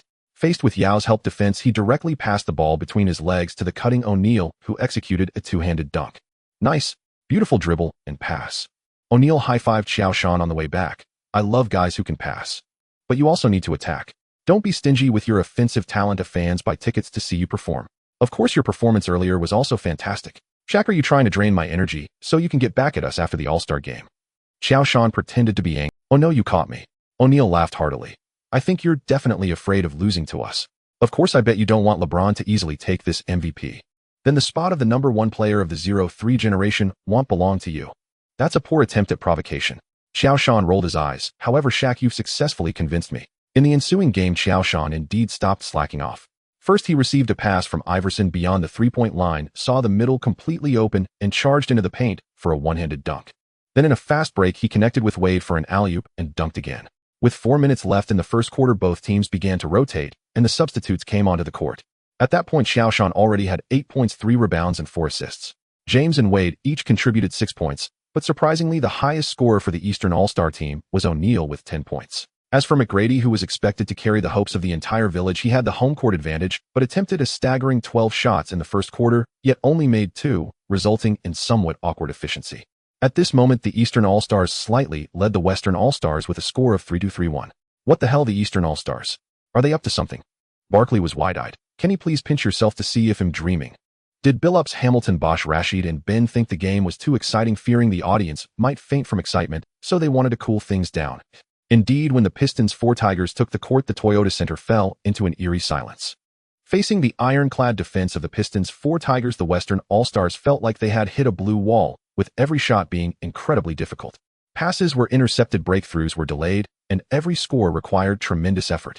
The Eastern All-Stars with Carter completely clashed with the style of the Pistons. Four Tigers left out of the tactics, watching the Eastern All-Stars without any flashy dunks or dazzling dribbling. Only solid screens, relentless off-ball movement, and suffocating rotational defense were present. Shoo! The Pistons' Four Tigers had only been on the court for 2 minutes when a chorus of boos erupted. I spent hundreds of dollars to see the All-Star performance, and you're making me watch this. What kind of joke is this? The NBA needs to sell tickets. They need the All-Star game to look like a real match, so they threw in the toughest play. But sorry, what I want to see is glamorous offense, not a brutal defensive tutorial. Perhaps Ben is right. The All-Star game should be a party for winners, not a showcase for data fillers. But sorry, I'd rather watch data fillers slam down a couple of dunks than this lifeless display. If I wanted to see the Pistons' mechanical defense, can't I just spend a few dollars at the Palace of Auburn Hills? Why should I suffer this on the All-Star stage? The Pistons' Four Tigers paid no heed to the fans' boos, continuing to play steadily as per their habits. They merely noted down McGrady and the Rockets in their little notebooks. What a coincidence, the first game after the All-Star game was the Pistons visiting the Rockets. The referee occasionally glanced at the timer, and finally, with 10 seconds left in the first quarter, he couldn't wait to put the whistle in his mouth. Toot. With the referee's whistle, the first quarter finally ended, and everyone sighed in relief. 3937. In 4 minutes, the Eastern All-Stars scored 7-6 against the Western All-Stars. Terrifying indeed. Fortunately, finally, the first quarter is over. If Carlisle is still a person, he surely won't let the Pistons' Four Tigers play together in the second quarter. Kaler's slightly awkward gesture of touching his nose confirmed the powerful impact of the Pistons' Four Tigers making their simultaneous appearance.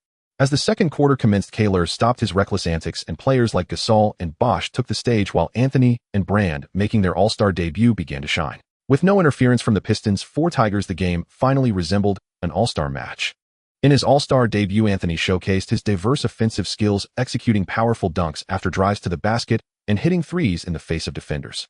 Carmelo's offensive skills are truly astonishing. This kid will surely become a superstar in the future. O'Neal watched Anthony, who was wildly displaying his talent, and couldn't help but feel a sense of nostalgia. He saw the shadow of Kobe in Anthony, but he kept silent. He would never admit that Kobe was a superstar. Remember, never. Next to him, Iverson nodded, frequently thinking that with such a teammate, how could one not win that elusive champion? In the latter half of the second quarter, both teams made substitutions again. O'Neal from the Eastern Stars did not return to the court, as the old man, even in an All-Star game, couldn't last too long, while Gasol remained on the floor. On the Western Stars side, Popovich decided to keep Duncan and Parker on the bench, mercilessly exhausting Yao and Nowitzki.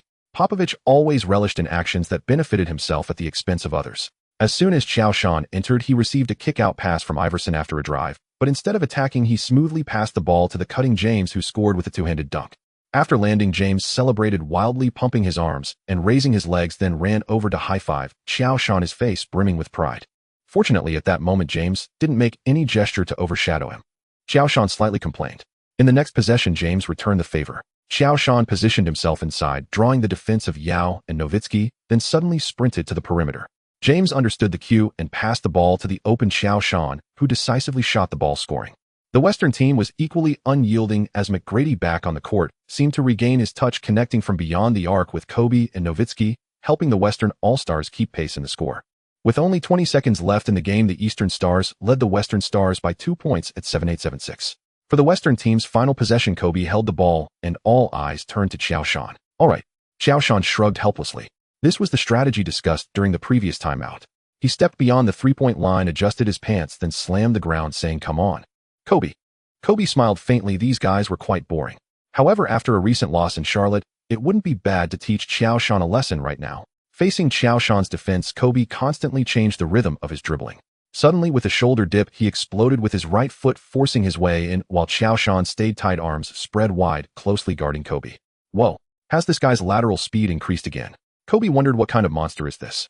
This sparked Kobe's competitive spirit. Seeing that Qiao Shan was closely following, he didn't force his way into the paint, but instead performed a swift between-the-legs retreat to disrupt Qiao Shan's balance. Qiao Shan hit the brakes and reattached himself to Kobe. Thankfully, with iron ankles and knees, otherwise he would have surely been left behind. Using the momentum from colliding with Qiao Shan, Kobe executed a rapid back pivot, instantly turning from facing the basket to back to the basket. Dribbling, backing down, one dribble, two dribbles. Now's the time. Kobe sensed a barely perceptible lean forward in Qiao Shan's balance, and immediately turned towards the baseline, leaning back, taking off for his signature fadeaway jump shot. And then, it was blocked. Beep. Damn, you brat, Kobe chuckled, shaking his head as he punched Qiao Shan. You really leave no face for me. Qiao Shan laughed while dodging, but his tone held no trace of luck. Instead, it was cheeky enough to provoke a beating. As the second half returned, the West suddenly abandoned their relaxed mindset and launched a fierce counterattack. Kobe stopped playing unknown and instead collaborated multiple times with Yao Ming and Garnett. Yao scored continuously in the low post, while Garnett hit several mid-range shots. Together, they unleashed a 1-0-4 offensive surge, reversing the score to 8-6-8-2. The East fell into difficulties as Iverson and Wade made multiple offensive errors and Jameis drives faced the solid defense erected by Garnett and Yao, akin to a fly hitting glass. Carlisle decisively called a timeout, substituting Billups and Gasol in for Iverson and Carter. Billups held the ball, while Qiao Shan set a screen to draw Yao away.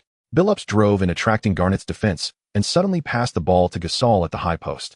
Gasol drew Yao back in defense, charging straight into the lane, and once again attracting Garnett's help defense. With a flick of his wrist, he delivered the ball to Wade, who had slipped under the basket. Wade easily made the layup. Immediately after, Gasol disrupted Garnett's shot, and Qiao Shan grabbed the rebound. Wade and James flew in on both fronts, with Qiao Shan making a full-court pass to assist Jameis' dunk. The continuous teamwork allowed the East to regain their rhythm. In the subsequent match, Billups, Gasol, and Qiao Shan incessantly utilized passes to slice through the West's defense, with Wade and James indulging in dunks. James looked at his rising score, grinning from ear to ear. Qiao is truly a good person. He talks about competing for the MVP, but always ends up setting others up. He is, after all, the brother of this emperor for life. Watching James and Wade dunk to their heart's content, Qiao Shan couldn't help but sigh. These two are really good people, claiming they want to snatch the MVP, but continuously racking up assists for me. The competition between the two sides gradually escalated until only 4 minutes were left in the game. The West All-Stars, relying on McGrady's three-pointer once again, reversed the score to 128-126, leaving the entire audience holding their breath. Everyone knew that at this point in the game, neither side would consider whether this was an all-star game. It was time for a real No one was willing to be the loser, even if this was just an all-star event, even if it was merely an exhibition match. The decisive battle was about to erupt. As the finals approached, Carlisle hesitated for a moment. To ensure victory for the East, the best strategy would be to deploy the combination of the Pistons, 4 Tigers, and Qiao Shan. However, if this lineup were to take the court, even if they won in the end, would they not be heavily criticized? LeBron James was unaware of Carlisle's thoughts and habitually flipped through the statistics. He discovered that he had already scored 28.6 rebounds and 6 assists. Impressive, a standard 2,555 stat line. If nothing unexpected happens, this MVP is undoubtedly his. Jameis' gaze continued downward, and he suddenly realized in horror that Qiao Shan had quietly accumulated a stat line of 24 points, 10 rebounds, and 11 assists. Jameis' gaze continued downward, and he suddenly realized in horror that Qiao Shan had quietly accumulated a stat line of 24 points, 10 rebounds, and 11 assists. Angry James felt deceived by Qiao Shan, having just declared him his lifelong brother. This brother was better off. After careful consideration, Carlisle finally chose to follow his heart. In the final moments, he sent out a lineup of Billups, Wade, James, Qiao Shan, and Big Ben. Meanwhile, in the West, Popovich sent out Nash, Kobe, T-Mac, Nowitzki, and Yao Ming. Hopefully both sides could deliver a thrilling match. Popovich thought sinisterly. After the timeout, the East executed their strategy. Billups advanced with the ball, while Qiao Shan positioned himself inside, drawing the defensive attention of Yao Ming and Nowitzki. Then he suddenly made an L-shaped back cut, utilizing Big Ben's sturdy body to move toward the free throw line. Billups immediately passed the ball to Qiao Shan. Receiving the ball, Qiao Shan faced T-Mac's defense and decisively took the shot, sinking the basketball. 128-128. The two teams were once again tied. The West quickly countered, with Kobe driving to the basket and passing to T-Mac. T-Mac hastily took a jump shot. Duong. The basketball hit the rim again, and Big Ben grabbed the rebound, passing it to Billups, who pushed the fast break. Seeing that James had arrived at the front court, he immediately tossed the ball into the air. James leaped, catching the ball with one hand and dunking it for points. 130-128. This alley-oop collaboration ignited the atmosphere in the arena, allowing the East to take the lead. 30 points. James silently calculated his score, analyzing his chances of winning the All-Star MVP. In the end, he reluctantly discovered that even if they won this game, his chances of receiving the MVP trophy were slim. A triple-double is too rare on the All-Star stage. The last player to achieve a triple-double in the All-Star game was Jordan. Qiao Shan was only the second to do. With 30 seconds left, the West launched an offensive. Nash passed the ball to Kobe, who held the ball outside the three-point line. Facing Jameis' defense, he executed a crossover and directly attacked the paint. Qiao Shan offered help defense, but Kobe threw a high pass, assisting Yao Ming for a score. 130-130. The West leveled the score again. In the East's last offensive possession, Billups calmly managed the clock. With 8 seconds remaining, Qiao Shan and Big Ben exchanged glances, simultaneously raising their hands to set a screen for Billups. Billups used the screen to maneuver past Kobe's defense, while Big Ben rolled to the basket and Qiao Shan popped out. Nowitzki hesitated for a moment following Qiao Shan as he popped out, while Yao Ming tried to block the passing lane between Billups and Big Ben. At that moment, James slipped to the basket using Wade's screen. Nice. Billups couldn't help but admire James' basketball IQ. Seizing this fleeting opportunity with such a beautiful cut, Billups couldn't resist passing the ball. On the East's All-Star bench, all the players stood up waiting for James' decisive shot. Beautiful LeBron has made it to the basket. He will have the chance. What the hell? He passed it. James glanced up at the time and score. With 2 seconds left, a behind-the-back pass found Qiao Shan, who was being defended by Nowitzki. Qiao Shan was stunned seeing the 24-second shot clock about to expire and could only hurriedly shoot. Bang! The basketball hit the rim heavily and clanked out. James slammed the floor in frustration. Clap! Clap! Clap! The players of the East All-Star team stood frozen, no one understanding what had just happened.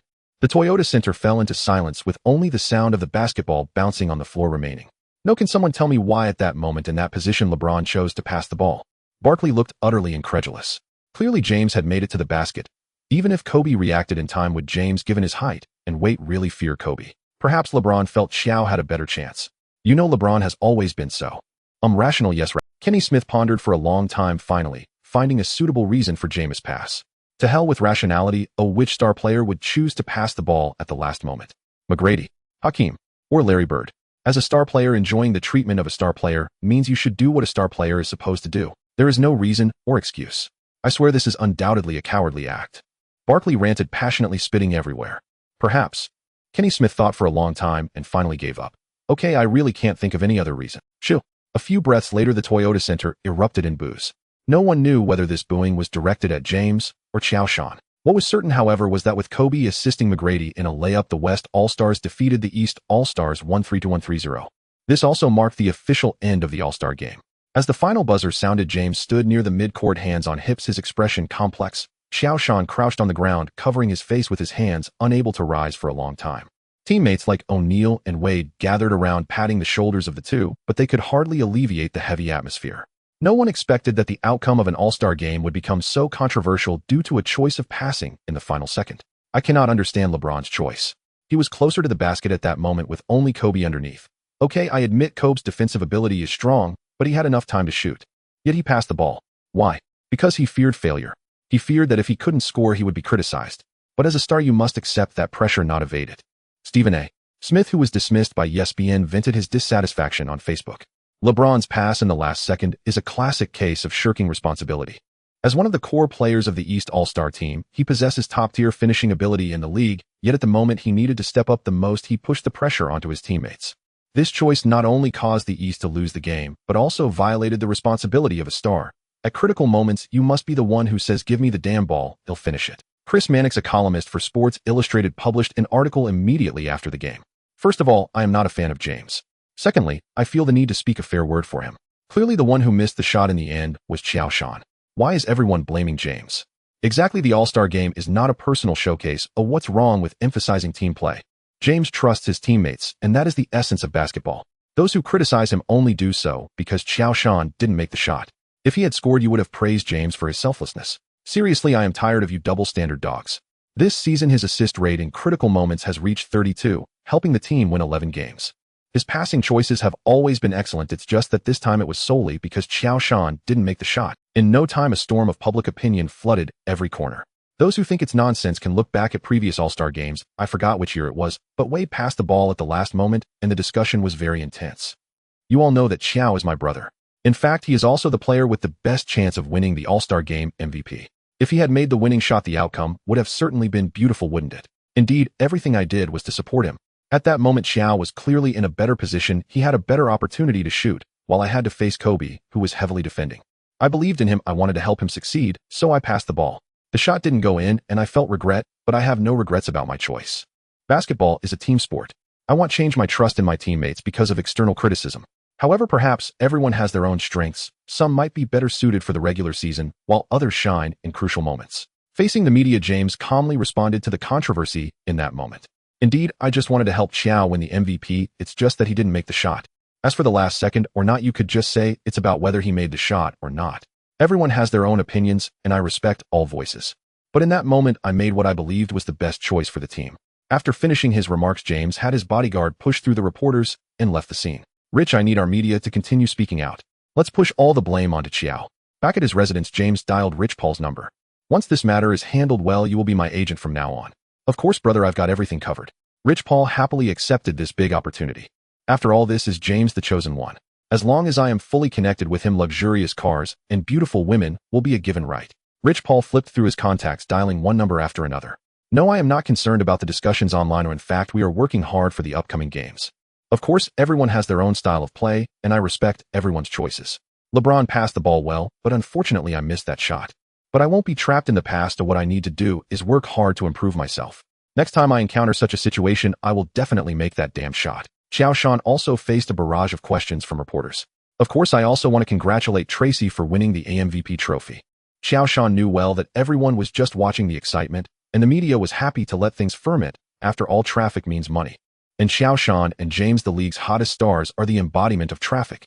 If the one passing the ball was Billups or Ben Wallace, would it have attracted such attention? The media is not foolish, they thrive on traffic, and that's not shameful. What Qiao Shan didn't expect was that within just one day the public opinion fermented again, and fans supporting James unleashed their fury. Qiao is just a stat patter, a regular season star, but when it comes to the All-Star game or playoffs, he's useless. LeBron is too blinded by his stats, and in the end, he got taken advantage of. Now LeBron is being criticized while he has become the victim. How is that reasonable?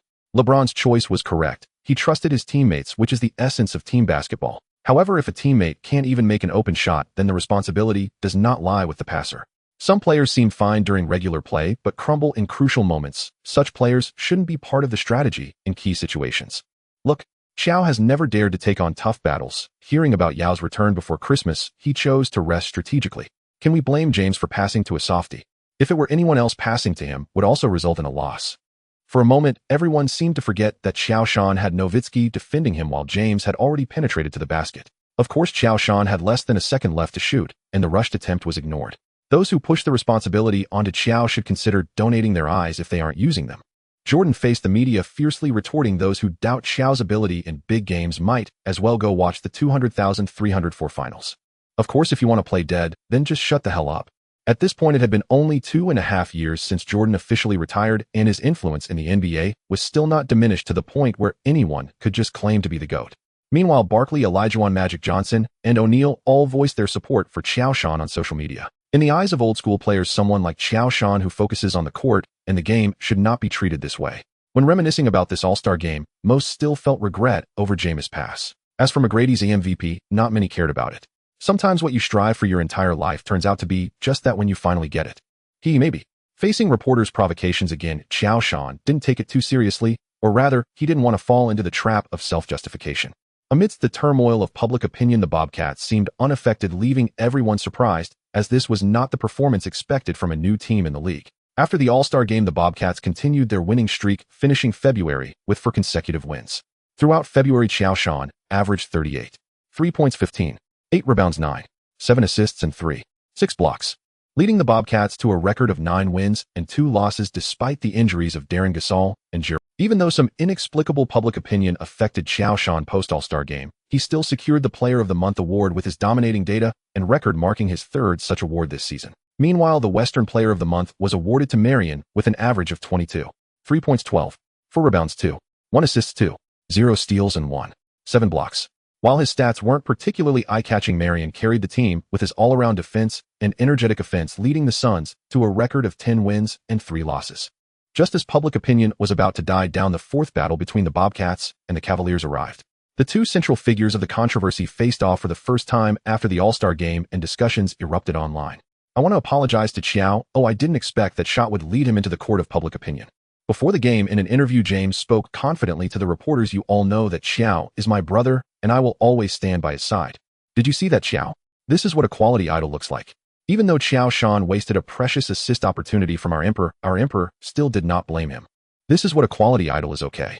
Fisher's 0.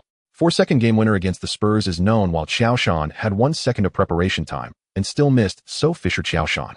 Our emperor LeBron is invincible with loyal under him, a wall of Varejao in front and a guiding star behind, supported by the likes of Gooden and Snow, reigning supreme and sweeping through all directions. Win together, lose together. When our emperor goes to battle, nothing shall survive. Little Bobcat, just go for it. Fool, get lost. Qiao, you can let loose in this game. Before the match began, Carlisle sought out Qiao Shan and the other Bobcats players nodded solemnly. That's right, boss. Tonight don't hold back, just play. Darren patted Qiao Shan on the shoulder, his tone firm. Don't mind the nonsense, I'll let your performance on the court silence them. Gasol also handed over a bottle of water. I will help you attract the defense and pass the ball. You just focus on attacking and unleash all your pent-up energy. Everyone believed that Qiao Shan must have felt greatly wronged. Only Qiao Shan himself knew that he really did not care. Internet trolls won't affect his performance and honor. When he receives the regular season MVP and the championship ring, great scholars will debate for him. Thus in this game, Qiao Shan decided to follow Carlisle's advice and let loose. It was absolutely not for revenge against LeBron and his fans. Absolutely not. You know the goodwill from coaches and teammates cannot be ignored, right? Qiao, I'm sorry. I never intended to bring you such great trouble. Before the game started, LeBron took the initiative to approach Qiao Shan looking remorseful. I have already instructed Rich. I will use our connections to clarify this matter for you. I believe these issues won't affect our friendship, right? Of course, LeBron. Qiao Shan smiled and embraced LeBron. We are the best brothers, aren't we? We must. LeBron nodded solemnly, a barely noticeable smile appearing on his face. The whistle for the game to start sounded, and the Cavaliers attacked first. LeBron pushed the ball forward, trying to replicate his breakthrough from the All-Star game, while facing the entanglement of Gerald Wallace. Unexpectedly, Qiao Shan suddenly surged from the side, and at the moment LeBron stepped forward with his shoulder, he snatched the basketball, with one hand sprinting towards the empty basket for a two-handed dunk. 2-0. After landing, Qiao Shan did not celebrate. He merely cast a cold glance towards the Cavaliers fans, his gaze filled with murderous intent, causing the venue to fall silent for a moment. Aren't we bros? Didn't we agree to be brothers for life? Why is he so brutal right off the bat? The Cavaliers countered with LeBron handling the ball, his left index finger pointed up to signal a tactic. Big Z understood, sinking into the paint to hold off Gasol. LeBron pretended to break through, drawing Gerald Wallace's attention, and lobbed the ball to Big Z inside.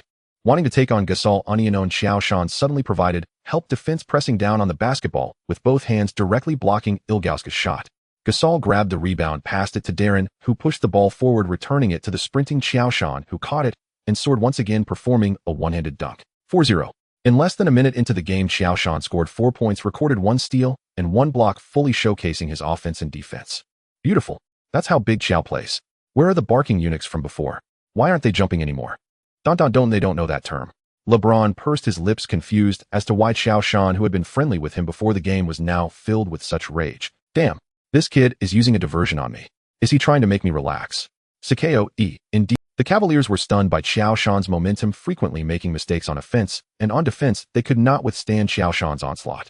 At the 8-minute mark, Darren held the ball. Gasol stepped up for a screen, drawing Big Z away, while Qiao Shan positioned himself in the low post, physically overpowering Drew. Darren's pass was precise and on point.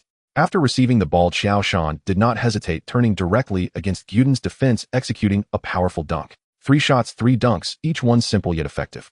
In the subsequent plays, Qiao Shan fully activated his rampage mode. First, he received the ball again in the low post. Faced with Guden's defense, he broke through after a series of fakes and scored with a layup. Next, he caught the ball at mid-range, ignoring the defense, and took the shot, hitting the mark. Then, during a fast break, he caught Gasol's long pass and executed a soaring dunk. With 3 minutes left in the first quarter, Qiao Shan had already scored 18 points, grabbed 5 rebounds, blocked 3 shots, and made 1 steal without a single assist. The Bobcats led the Cavaliers 28-12, a 16-point advantage. In less than a quarter, the game had already started to slip away. Brown was forced to call a timeout, his face dark with anger. Defense. Double team. We cannot let Qiao have any easy scoring opportunities. On the offensive end, give the ball to LeBron. I believe he will secure the victory for us at the Q Arena. James nodded heavily. The Cavaliers had already lost to the Bobcats 0-3 this season. If they lost this game, would it be 0-4? For LeBron, a prodigy, this was clearly unacceptable. The first of the 0-3 generation must be him. After the timeout, the Cavaliers indeed employed a double team against Qiao Shan, with Big Z defending him and Varejao circling around to disrupt Qiao Shan's reception. Just as I thought.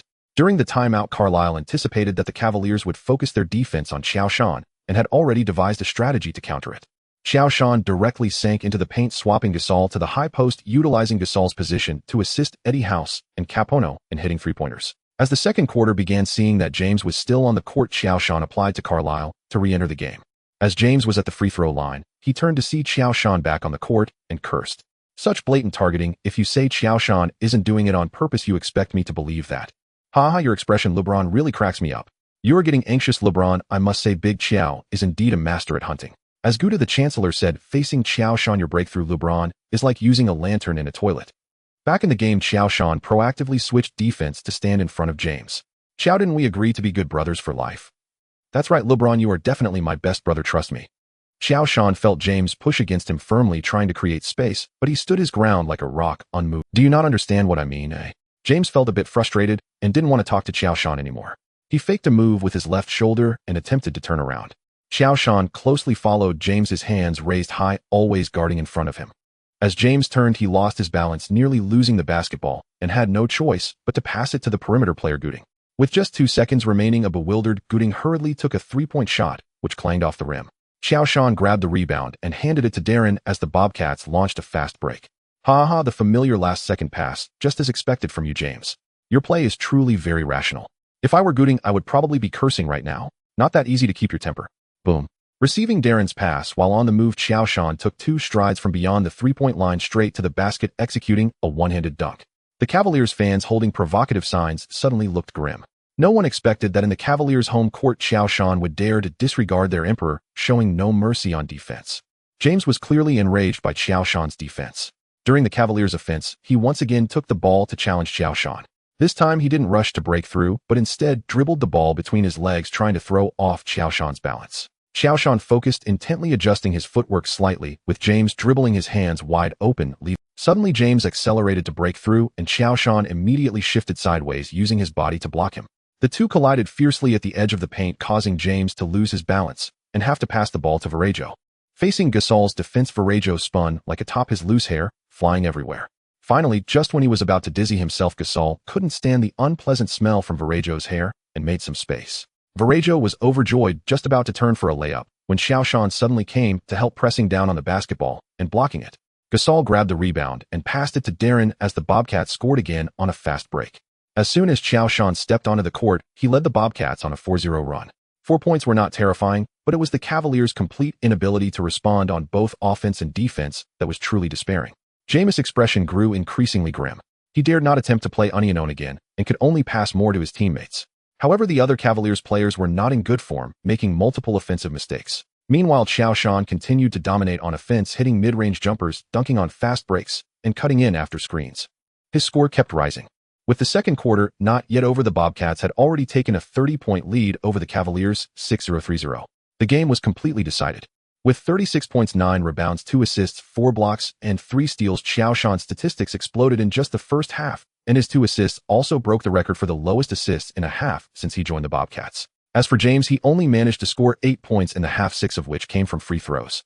In the 12 possessions where Qiao Shan defended James unknown, he either missed shots, got blocked, or passed to a teammate. You not only can't stop Qiao Shan's offense, but you also let LeBron face Qiao's unknown defense. This is simply disgraceful. In the second half, do not let LeBron face him unknown, and on offense, don't allow LeBron to play unknown against Qiao Shan. Focus more on team coordination. During halftime, the Cavaliers' locker room was silent, only filled with Mike Brown's furious shouts of incompetence. Cavaliers players hung their heads, utterly ashamed. Their star player was completely overwhelmed on both ends, a truly explosive situation in basketball history. James sat in the corner, biting his nails. Everyone knew that since that year's finals, Qiao Shan's defensive ability had skyrocketed, becoming the defensive core for both the Lakers and the Bobcats. But James never thought he would be so thoroughly outmatched by Qiao Shan. The controversies from the All-Star game and the subsequent media storm had unleashed such terrifying defensive energy from Qiao Shan. At this moment, James felt a pang of regret. Perhaps he really shouldn't have allowed Rich Paul to manipulate the media to release that information. Damn Rich Paul. Such a trivial matter turned into a complete mess. As the second half began, Qiao Shan's form remained fire. Mike Brown didn't want James to face Qiao Shan directly, but the Bobcats seemed determined to repeatedly bring James face-to-face with Qiao Shan through screens and switches. On offense, he continued to score. With 2 minutes left in the third quarter, Qiao Shan received a pass from Darren and hit a mid-range shot, bringing his personal score to 45 points as the Bobcats led by 34 points at 9-2-5-8. Finally, when James' sudden stop three-pointer was once again blocked by Qiao Shan, an enraged James committed a foul off the ball and called a timeout, leaving the court. It's over. Qiao really broke through James' defense this time. I wonder if James will come back for the rest of the game. Unless Qiao doesn't play in the fourth quarter, otherwise it's highly likely that James will not return. Beep. The final whistle finally blew. From the start of the fourth quarter, fans at the Quick Loans Arena began to leave one after another, unwilling to witness their emperor looking dejected and dazed. James did not return after that timeout, and neither did Qiao Shan. Even though Carlisle hoped Qiao could push his score beyond 50 points, Qiao Shan still refused, ultimately finishing with 48 points, 15 rebounds, 3 assists, 7 blocks, and 4 steals. The Bobcats won this highly anticipated match with a score of 1-2-0-8-5. I don't want to respond to those nonsensical remarks. I'll let basketball do the talking. For those who say I can't perform in clutch moments and that I'm just a regular season star, well, perhaps you're right, but pray that the team you support never faces me. In the post-game interview, Qiao Shan had completely lost the fierce demeanor from the game, smiling as he answered the reporters' questions. You all know that LeBron is my best brother, a lifelong kind of bond. He is one of the best players in this league. He can score and pass. You can never predict his next move. Indeed, it's not easy to defend against him. Perhaps today was just Lady Luck standing by my side. Huh, liar. After watching the post-game interview, James felt a surge of resentment bubbling in his throat. Damn it, I fell for your trick. After the game against the Cavaliers, the Bobcats continued their regular season journey. The regular season is a long journey with 82 games and a continuous road trip. To ensure the health and stamina of the main players, Carlisle began to rest them proactively. Qiao Shan, Gasol, Darren, and Gerald Wallace often found themselves on the injury list. On April 20th, the Bobcats faced the Pistons at home, marking the last game of the regular season. At this point, the Pistons had locked in the Eastern Conference and league's top seed with a record of 64 wins and 17 losses, while the Bobcats stood second in the East with 62 wins and 19 losses. The outcome of the last game did not affect either team's standings, so both teams played very amicably. In the end, the Bobcats won at home with a score of 1-1-1-1-0-7 against the Pistons. After this game, the playoff matchups for the East and West were finalized. Eastern Conference: Pistons 1 versus Bucks 8, Bobcats 2 versus Bulls 7, Nets 3 versus Wizards 6, Heat 4 versus Cavaliers 5. Although the Nets did not perform as well as the Heat and Cavaliers, they managed to squeeze the Heat and Cavaliers into the 4th and 5th positions with the highest winning percentage in the Atlantic Division. Western Conference: Spurs 1 versus Kings 8, Lakers 2 versus Clippers 7, Nuggets 3 versus Suns 6, Mavericks 4 versus Grizzlies 5. The Lakers and Nuggets also did not perform as well as the Mavericks, but managed to push the Mavericks down to 4th place with the highest winning percentage in their division. This just shows that it's better to be well-ranked than to play well. The regular season has concluded, and all the data has been finalized. Qiao Shan participated in a total of 76 matches this season, leading the Bobcats to a record of 63 wins and 19 losses. He has once again refreshed the historical best record of the previous season. Sometimes this is the beauty of a new team. Records can be shattered at will. It's a pity that the garbage system doesn't provide points for breaking team records. Otherwise, Qiao Shan could directly exploit the bug to max out his points. During the regular season, Qiao Shan averaged 34 points, 14, 1 rebounds, and 1 assists. Not only that, Qiao Shan's average points are second in the league, trailing only Iverson's 35 points, and his average assists are also second only behind Nash, while his average steals rank second, just behind Arenas. Not only that, Qiao Shan's average points are second in the league, trailing only Iverson's 35 points, and his average assists are also second only behind Nash, while his average steals rank second, just behind Arenas. An astonishing performance. Is a new king of the league rising? Divine Beast Qiao creates the myth of an average triple-double. Cease MVP voting immediately. Qiao Shan's season is the greatest individual performance in sport. Beyond Big O, why Qiao Shan's average triple-double is a more terrifying version. Qiao Shan's statistics surpass those of video games, and the league welcomes a new divine beast. Everyone was stunned by Qiao Shan's stats, and major mainstream media outlets reported widely. Sports Illustrated even featured him on the cover with the title The Anomaly, declaring him a monster never before seen in the league. I have no words, Kenny. I truly have no words. When I play, I feel quite versatile, but now seeing this, I feel like a fool who only knew how to grab rebounds back in my day. But that guy Qiao, he is simply an anomaly. I suggest the league immediately conduct a drug test on him, not to check for banned substances, but to see if he is an alien. Barkley shook his head. Even though he claimed to be Qiao's biggest fan and acknowledged the explosion of his stats this season, who on earth would sit around every day looking at stats like this? Yes, Charles, I have never agreed with your words as much as I do this time. This is not just about statistics, it is about influence. Look at the Bobcats games. In every possession, in every corner of the court, there is Qiao's shadow. He initiates the offense and concludes the defense. He simplifies the game while leaving his opponents in despair. Just think if it weren't for Carlisle always saying at the end of the season that Qiao's but hurt, could the Pistons still become the #1 team in the league? Kenny Smith nodded in agreement. MVP. If it were up to me, I would 100 vote for him. Because most valuable player is the one who can cause a qualitative change in your team, and without a doubt, he is that person. Meanwhile, discussions erupted online. Let me translate an average of 3-4-1-4-1-0-4-2. I wouldn't believe this even with cheat codes in 2K. Rational analysis: if these stats don't earn him MVP, the league's investigative bureau might need to get involved. I admit Steve, LeBron, Dirk, and Kobe are all strong, but sorry, Qiao's stats are epic. I'm wondering if David Stern should consider adding a best player award. The scariest part is that Qiao not only achieved a triple-double, but he also averaged 8 blocks and 0 steals. Oh my, I don't know how LeBron's fans think Qiao is soft. Fuck, he can block from the point guard position to the center position in a single game. His defensive intimidation is terrifying. When you match up against him, you'd better pray for a cold shooting day, Bosch said with a bitter smile. Because he will score over you, grab your rebounds, assist right in front of you, and then pin your easy layup against the backboard. He will simultaneously destroy you mentally and physically. Of course, it's good that we have a decent relationship. What more can I say? I witness history every night. We just give him the ball and watch him solve the problems. His basketball IQ surpasses everyone on the court. For Qiao Shan, Gasol never hesitates to give praise. He feels fortunate to be with the Bobcats, partnering with. Whenever the big, burly guys on the opposite team tried to bully him physically, Qiao Shan would always switch to guard them, taking them down one by one. It was precisely because he came to the Bobcats that Gasol entered the All-Star game for the first time. The Big O Robertson himself rarely spoke up, saying, "Watching him play feels like watching a basketball player from the future. I take pride in my past records, but this young man is creating his own legend." Oh my, I am now a fan of Qiao. Facing the overwhelming praise from the outside world, Qiao Shan secretly felt a bit excited. Sorry, Westbrook, but I will take this average triple-double data for myself. With pride, Qiao Shan quietly opened the system mall. This season, Qiao Shan received 14 weekly best awards and 3 monthly best awards, along with various base stats and last month's remainder, leaving him with 9,628 points. Waiting for the playoffs to end, he should be able to exchange for new skills in the mall again. As for the 10 consecutive draws for 1-0 points, not even a dog would draw. Qiao Shan shifted his attention back to the playoff matchups in the Eastern Conference. In terms of pure strength, the Pistons, Bobcats, and Heat lead by a wide margin with a clear advantage. The Nets and Wizards are somewhat evenly matched, with the Nets boasting the trident of Kidd, Carter, and Jefferson, while the Wizards have the 3 musketeers of Arenas, Butler, and Jamison. It's hard to say who would win. Of course, the outcome of games has never been determined solely by paper strength. If that were the case, the championship trophy would be handed to the Clippers every year after 2020. The matchups have been determined, and the Bobcats have 3 days to prepare, then the playoff journey will begin. I know no one expects us to win this series, but the NBA has always been a place full of miracles. Since there has been an 8th seed upset in history, why can't we be the 7th seed upset? That's right, the Bobcats are indeed strong, but we are not weak either.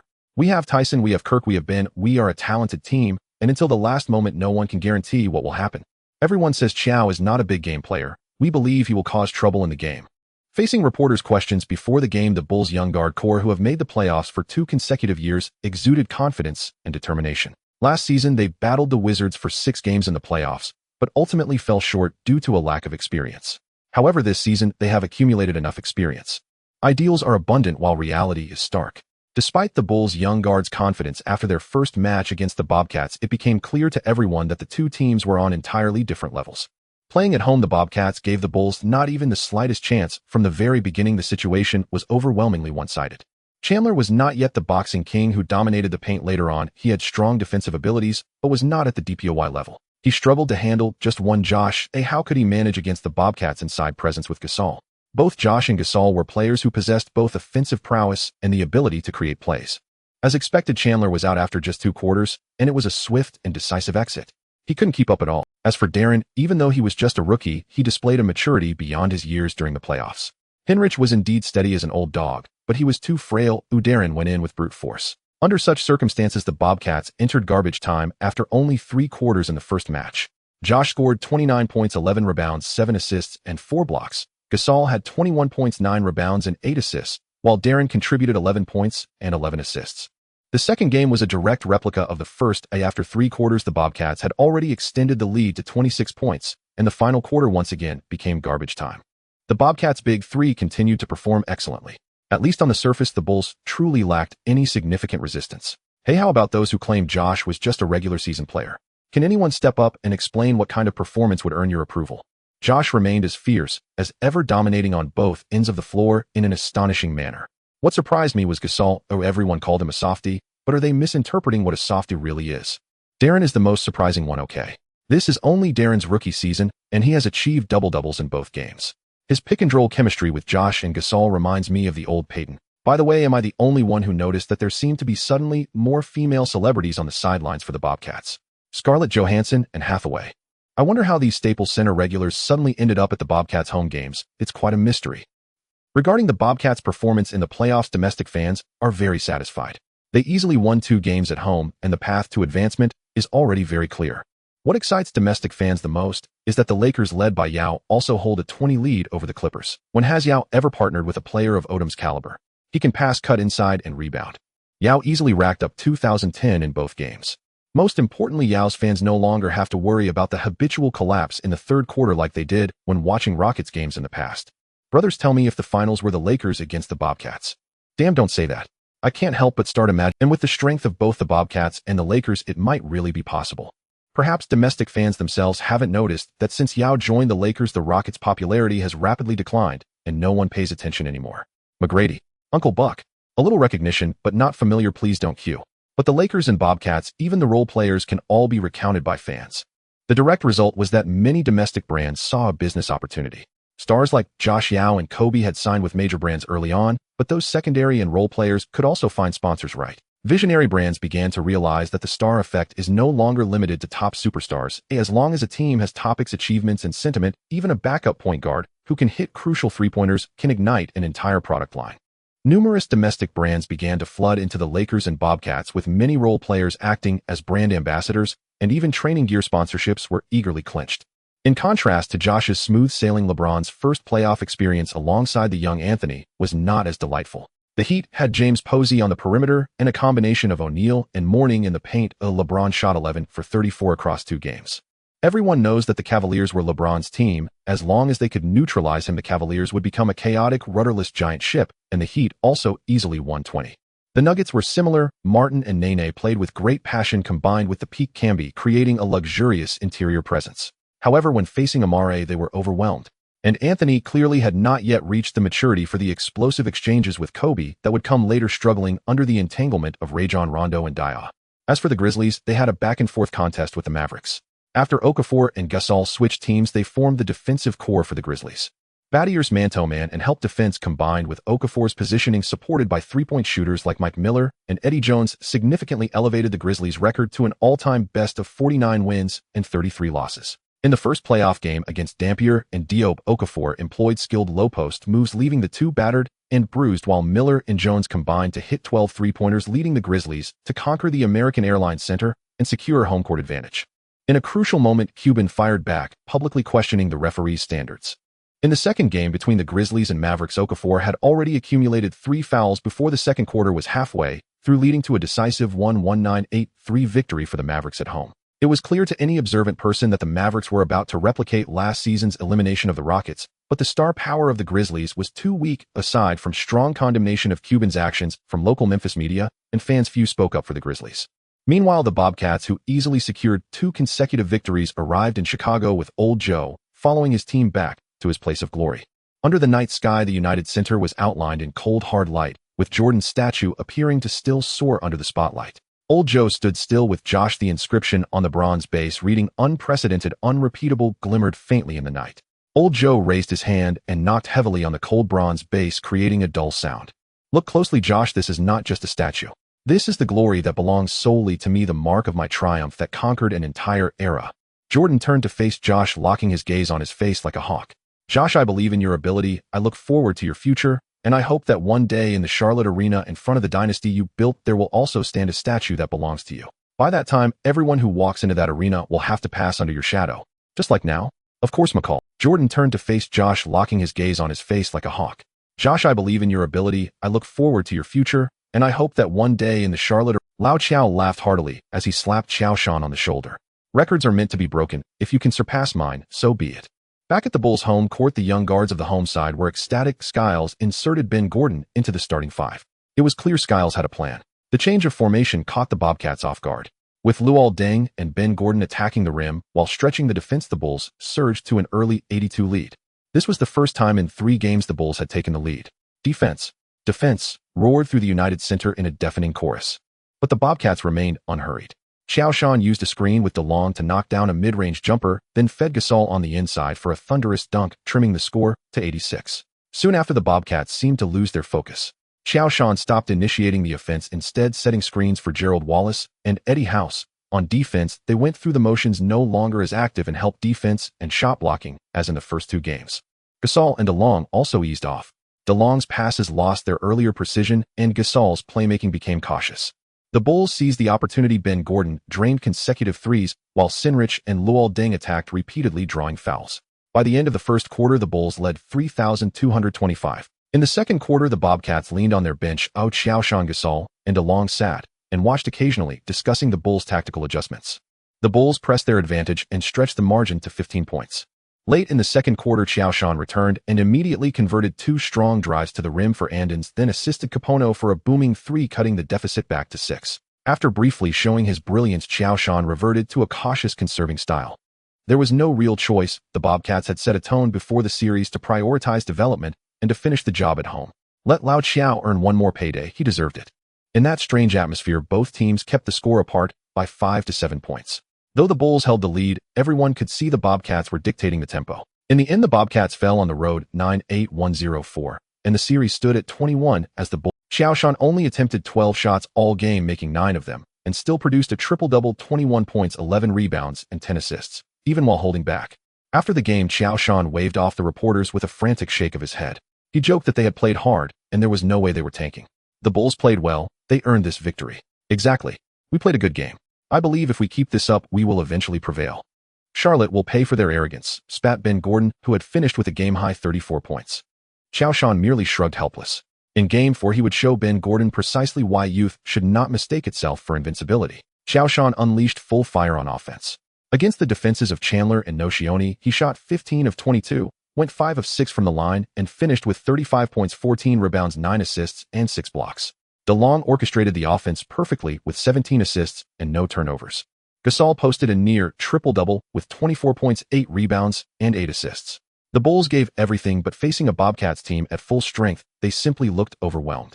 Ben Gordon scored 31 again, but his 11 of 28 shooting was inefficient, and he was swatted away by Qiao Shan time and again. After that outing, Ben Gordon was silenced. The Bobcats won 1-0-5-9-3, took a 31-series lead, and stood one victory away from the conference semifinals. At the same time, the Heat and the Pistons both swept their opponents 40 to advance in the East. The Nets and the Wizards were deadlocked at 22. LeBron's first taste of the postseason yielded averages of just 23. 3 points, 3, 7 rebounds, and 4. 3 assists with 3 turnovers per game. Yes, I'm frustrated, he admitted to reporters. Nibbling his nails, he went on, they are so strong. Shaq is the greatest center in history. Dwayne is one of the greatest shooting guards. Jason Williams' passing is endlessly imaginative, and Alonzo James. With teammates like that, I might have been the ultimate winner. Fans shouted online, the king did his best, the teammates are the problem. Larry Hughes is trash, get out. Other comments pleaded with the Cavaliers management to find LeBron some reliable help. When you win, celebrate together. When you lose, shoulder the burden together. LeBron, don't cry. Stand up and fight again next season. Back in the Bobcats arena, the Bulls went all out. Skiles retooled the starting 5, bringing Nocioni in for Tim Thomas, and sending out Sinrich, Ben Gordon, Luol Deng, Nocioni, and Tyson Chandler. His strongest lineup, desperate to steal a game. But the Bobcats had no intention of letting the series drag on. Letting Lao Qiao earn one more home crowd and the gate receipts was enough. Further turmoil would only invite trouble. From the opening tip, Qiao Shan attacked the paint repeatedly, sparking a 60 run that immediately put the Bobcats in control. On defense, Gerald Wallace took the lead. Gasol patrolled the paint, and Qiao Shan swatted and cleaned repeatedly, forcing Ben Gordon and Luol Deng into fruitless possessions. By the end of the first quarter, Qiao Shan had already recorded 5 blocks. Luol Deng, Ben Gordon, and Sinrich each felt the sting of his rim protection. The Bobcats prevailed at home 10,290. They eliminated the Bulls 41 in the series and advanced to the Eastern Conference semifinals to await the winner of the Nets-Wizards matchup. With the Bobcats-Bulls series concluded, first-round results across both conferences were all but decided save for the Nets-Wizards duel. After an opening victory, the Grizzlies were run over by the Mavericks in 4 straight and eliminated 41. The Spurs, Lakers, Suns, Pistons, and Heat all swept their opponents. 2 days later, the Nets defeated the Wizards on the road, winning their series 42. With that, all semifinal matchups in both conferences were set.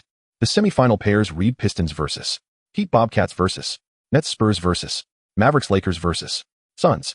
During the first round, the awards were announced: Defensive Player of the Year, Sixth Man Coach of the Year, and Most Improved Player. Qiao Shan claimed DPOY, overwhelming Ben with season averages of 14, 1 rebounds, 3, 8 blocks, and 2, 0 steals, his first time winning the honor. The Sixth Man Award went to Mike Miller of the Grizzlies, and Coach of the Year was awarded to Carlisle. The Most Improved Player was the last to be decided. Okafor narrowly edged out Dio to take the award. While waiting for the Nets, the first game of the Eastern Conference semifinals between the Pistons and the Heat concluded with the Heat narrowly winning 98-94 on the road.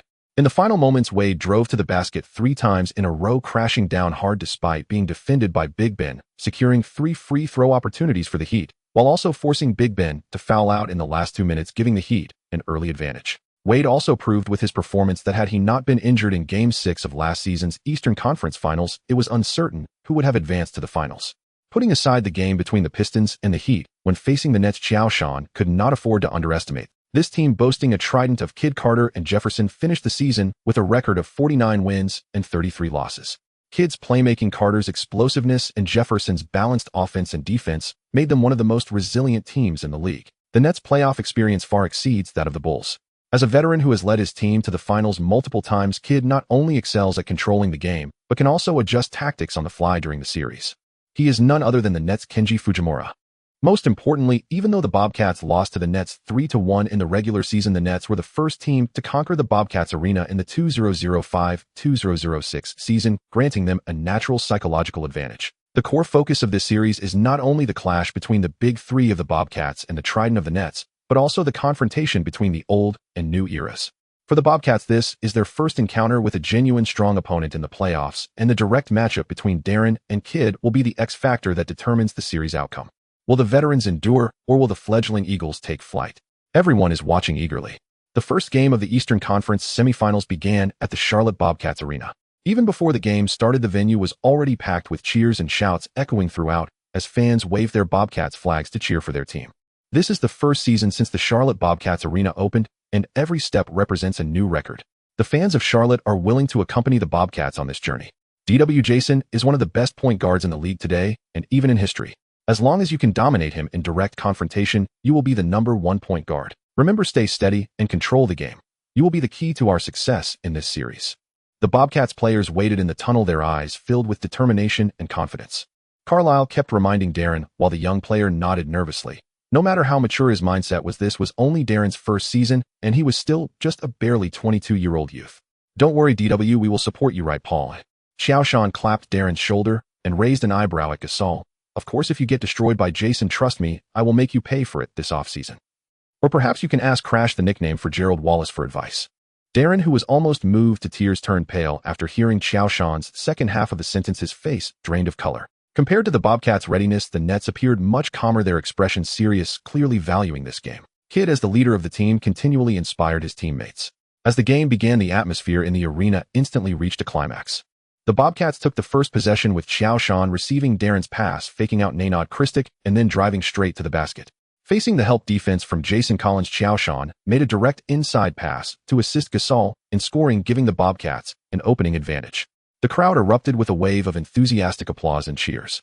The Nets were equally determined, with Kidd executing a sudden behind-the-back pass. Carter received the ball and used his explosiveness to break through to the basket for a score. "You can't guard me at all." Kidd shook his head slightly. "Perhaps you should let Gary come in." Darren felt a flush of heat on his face. He never expected Kidd would dare to use a behind-the-back pass in such a crucial playoff game. Was it anger from being insulted? No, Darren felt it was the confidence that belonged to the league's top point guard. As Qiao Shan often said, "The mountain collapses before you and your expression remains unchanged. The deer stirs to the left and your gaze doesn't waver." This was also the target Darren aspired to achieve. Just as Darren was still momentarily stunned, Kidd reacted quickly, executing a steal, and in an instant Carter and Jefferson had already raced down the court. Boom. Jefferson received Kidd's pass and dunked it in. "Hey buddy, it seems you've noticed the gap between us. Better call a timeout quickly, because if Gary doesn't come in soon, you'll always be my target for breakthrough."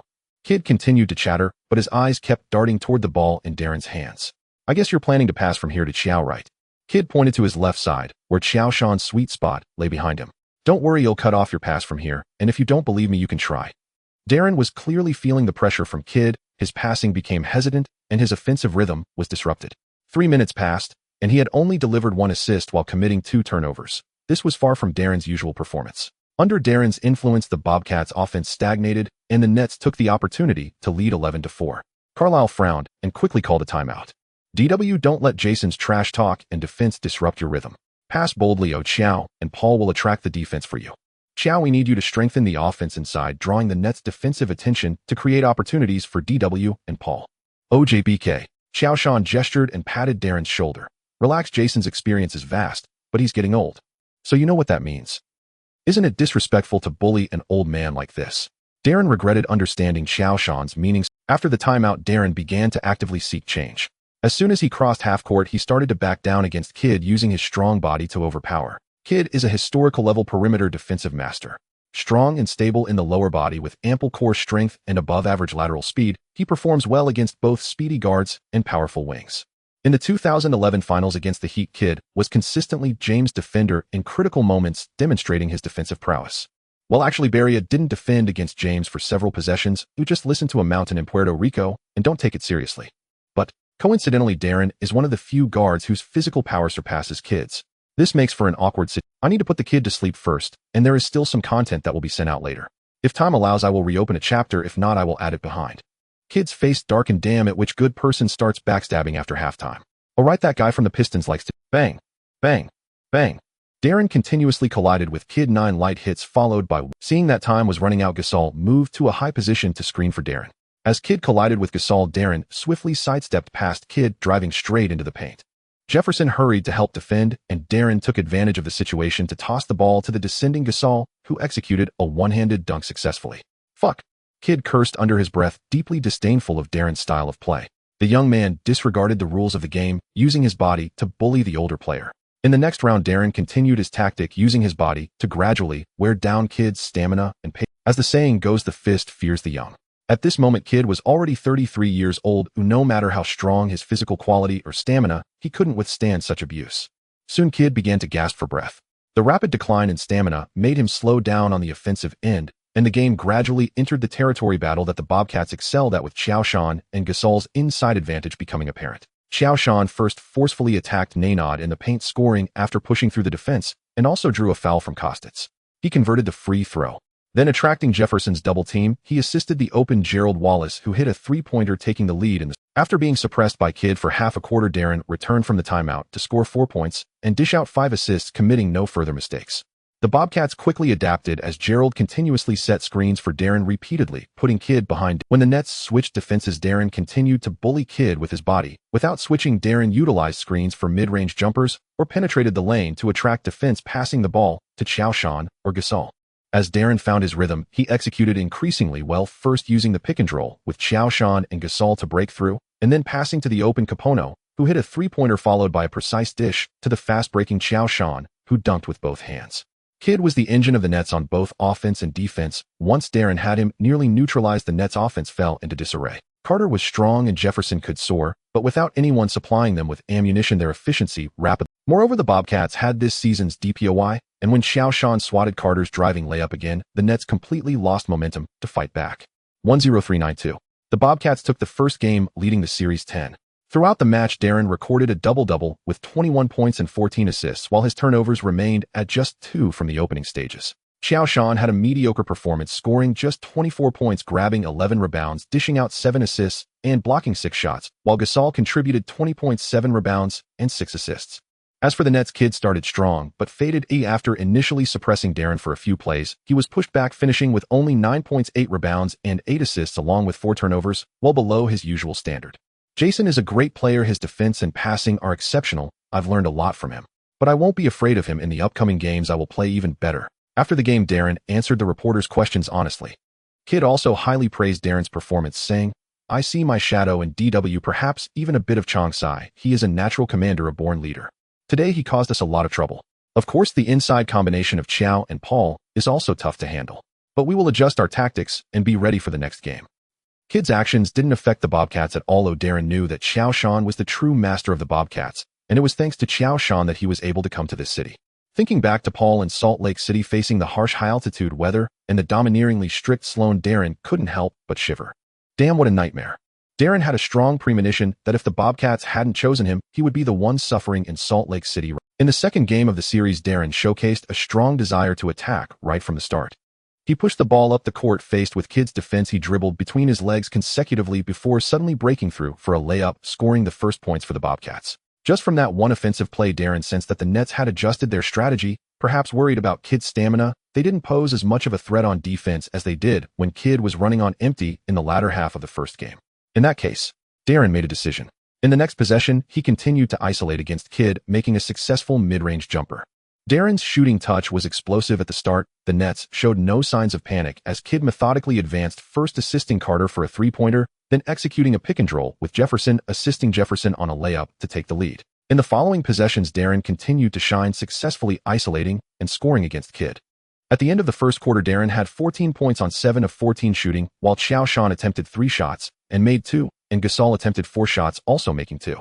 The scoring efficiency of the Bobcats' big three was very high. However, looking at the score, the Bobcats trailed the Nets by 1 point at 2:45. Carlisle frowned. Kidd's strategy was an obvious ploy. Darren was already the court's commander, and while he was indulging in isolation plays, his offensive efficiency was high, but it didn't significantly aid the Bobcats as a whole. Moreover, if Kidd suddenly ramped up his defense, Darren's offense would likely stall, and he would probably feel an even stronger urge to prove himself. But what if at this moment Darren controlled his desire to score and focused on orchestrating the team's offense? Even if Darren appeared mature on the court, he was still just a young man under 22. Arrogant, conceited, impetuous. A slew of unfamiliar terms suddenly appeared in Carlisle's mind. For a moment, Carlisle hesitated. If things go wrong, it would be minor if Darren loses confidence, but if the locker room explodes, that would be a big problem.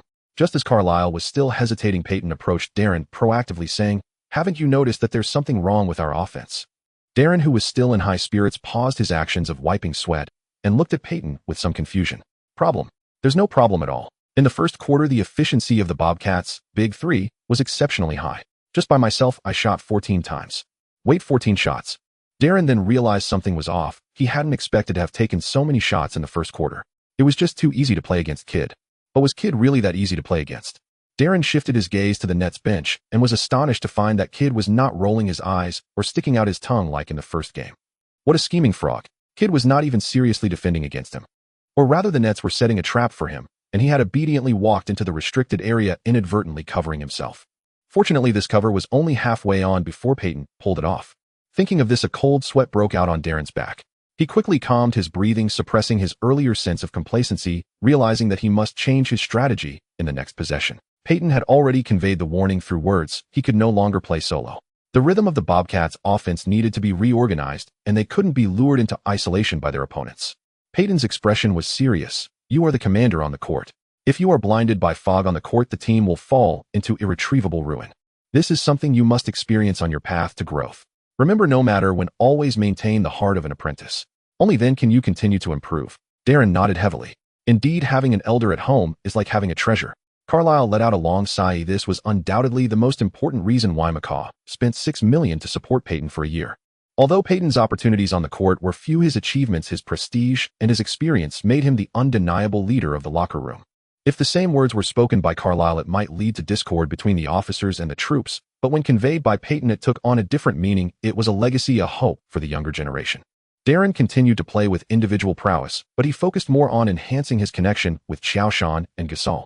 Noticing the unfavorable momentum, Kidd intensified his defense against Darren, yet Darren's passing speed and ability to change direction made it difficult for Kidd to cope, leading to multiple defensive lapses. Qiao Shan and Gasol completely dominated the paint, with Qiao Shan scoring 15 points, grabbing 4 rebounds, and blocking 2 shots in a single quarter, while Gasol contributed 8 points, 5 rebounds, and 3 assists. Although Darren only scored 6 points in the quarter, he delivered 6 assists. By halftime, the Bobcats surged ahead of the Nets with a 13-point lead at 5:45. In the second half, the Nets launched a fierce counterattack. Kidd intensified his passing, and Carter and Jefferson frequently executed fast breaks to try to close the gap. However, the Bobcats' big three coordinated increasingly well, with Darren's control of rhythm becoming ever more stable. Qiao Shan and Gasol's advantage in the paint remained evident, as they not only blocked the Nets' layups multiple times, but also consistently scored on the offensive end. With 17 minutes left, the game completely lost its suspense. Carlisle substituted the starters, allowing the bench players to finish the final minutes. Ultimately, the Bobcats defeated the Nets 110-95, leading the series 20. In this game, Darren delivered the best playoff performance of his career, scoring 30 points, providing 15 assists, and recording 2 steals with only 1 turnover. After receiving a reminder from Payton, Darren did not deliberately pass the ball. Since his shooting rhythm had already been cultivated by Kidd, it would be a waste not to utilize it properly. Darren, capable of shooting, driving, and passing, clearly had a more terrifying impact on the court. Meanwhile, Kidd, with only 12 points, 9 assists, and 3 turnovers, was once again completely suppressed. This was a perfect game. My coordination with my teammates was very harmonious. Jason is a great opponent, but I played to my own rhythm today. Of course, most importantly, I want to give special thanks to Gary, who gave me some advice. DW's performance tonight. Qiao Shan praised Darren's performance, saying his passing and scoring were crucial. With him, our offense became much. He absolutely deserves the Rookie of the Year award this year. Before this match, there might have been debates about whether Darren or Paul deserved the title of Rookie of the Year, but after watching Darren in his 2 duels against Kid, anyone with sight should know who to vote for.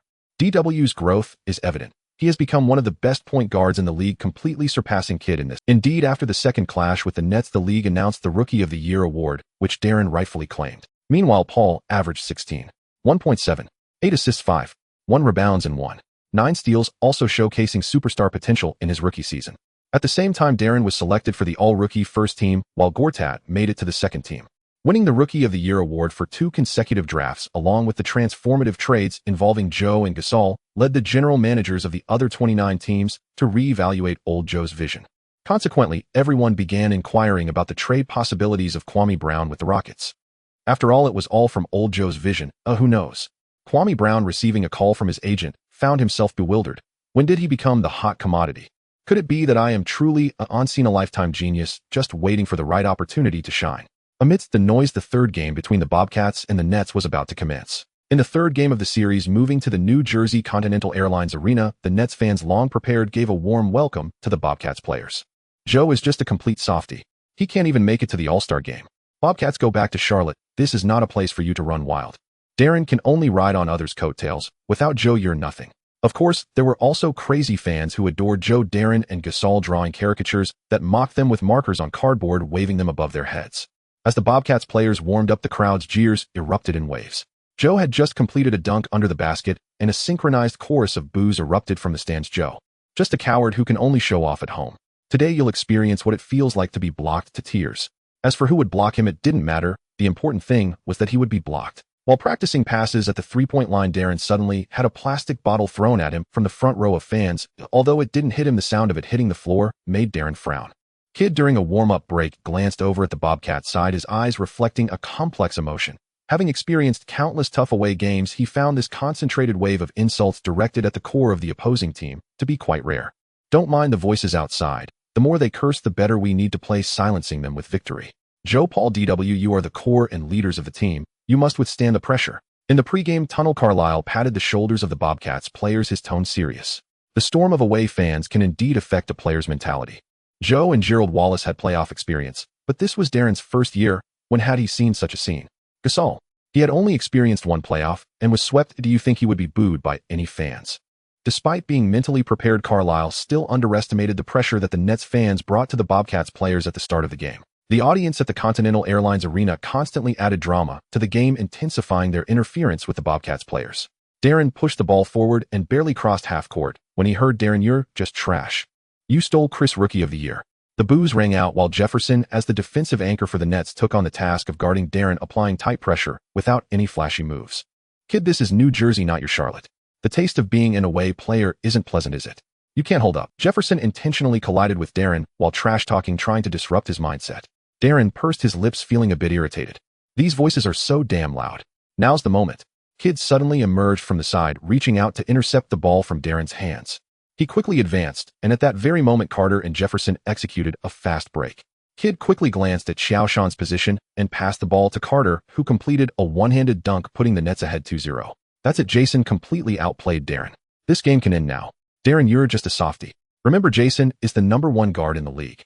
Darren stood still, taking a deep breath as he tried to adjust his rhythm. However, in the next defensive play under Jefferson's tight defense, he made another passing error, and the Nets scored again on a fast break, 4-0. After 2 consecutive turnovers, Darren began to play timidly. Just after crossing half court, he passed the ball to Gasol, who was positioned at the free throw line.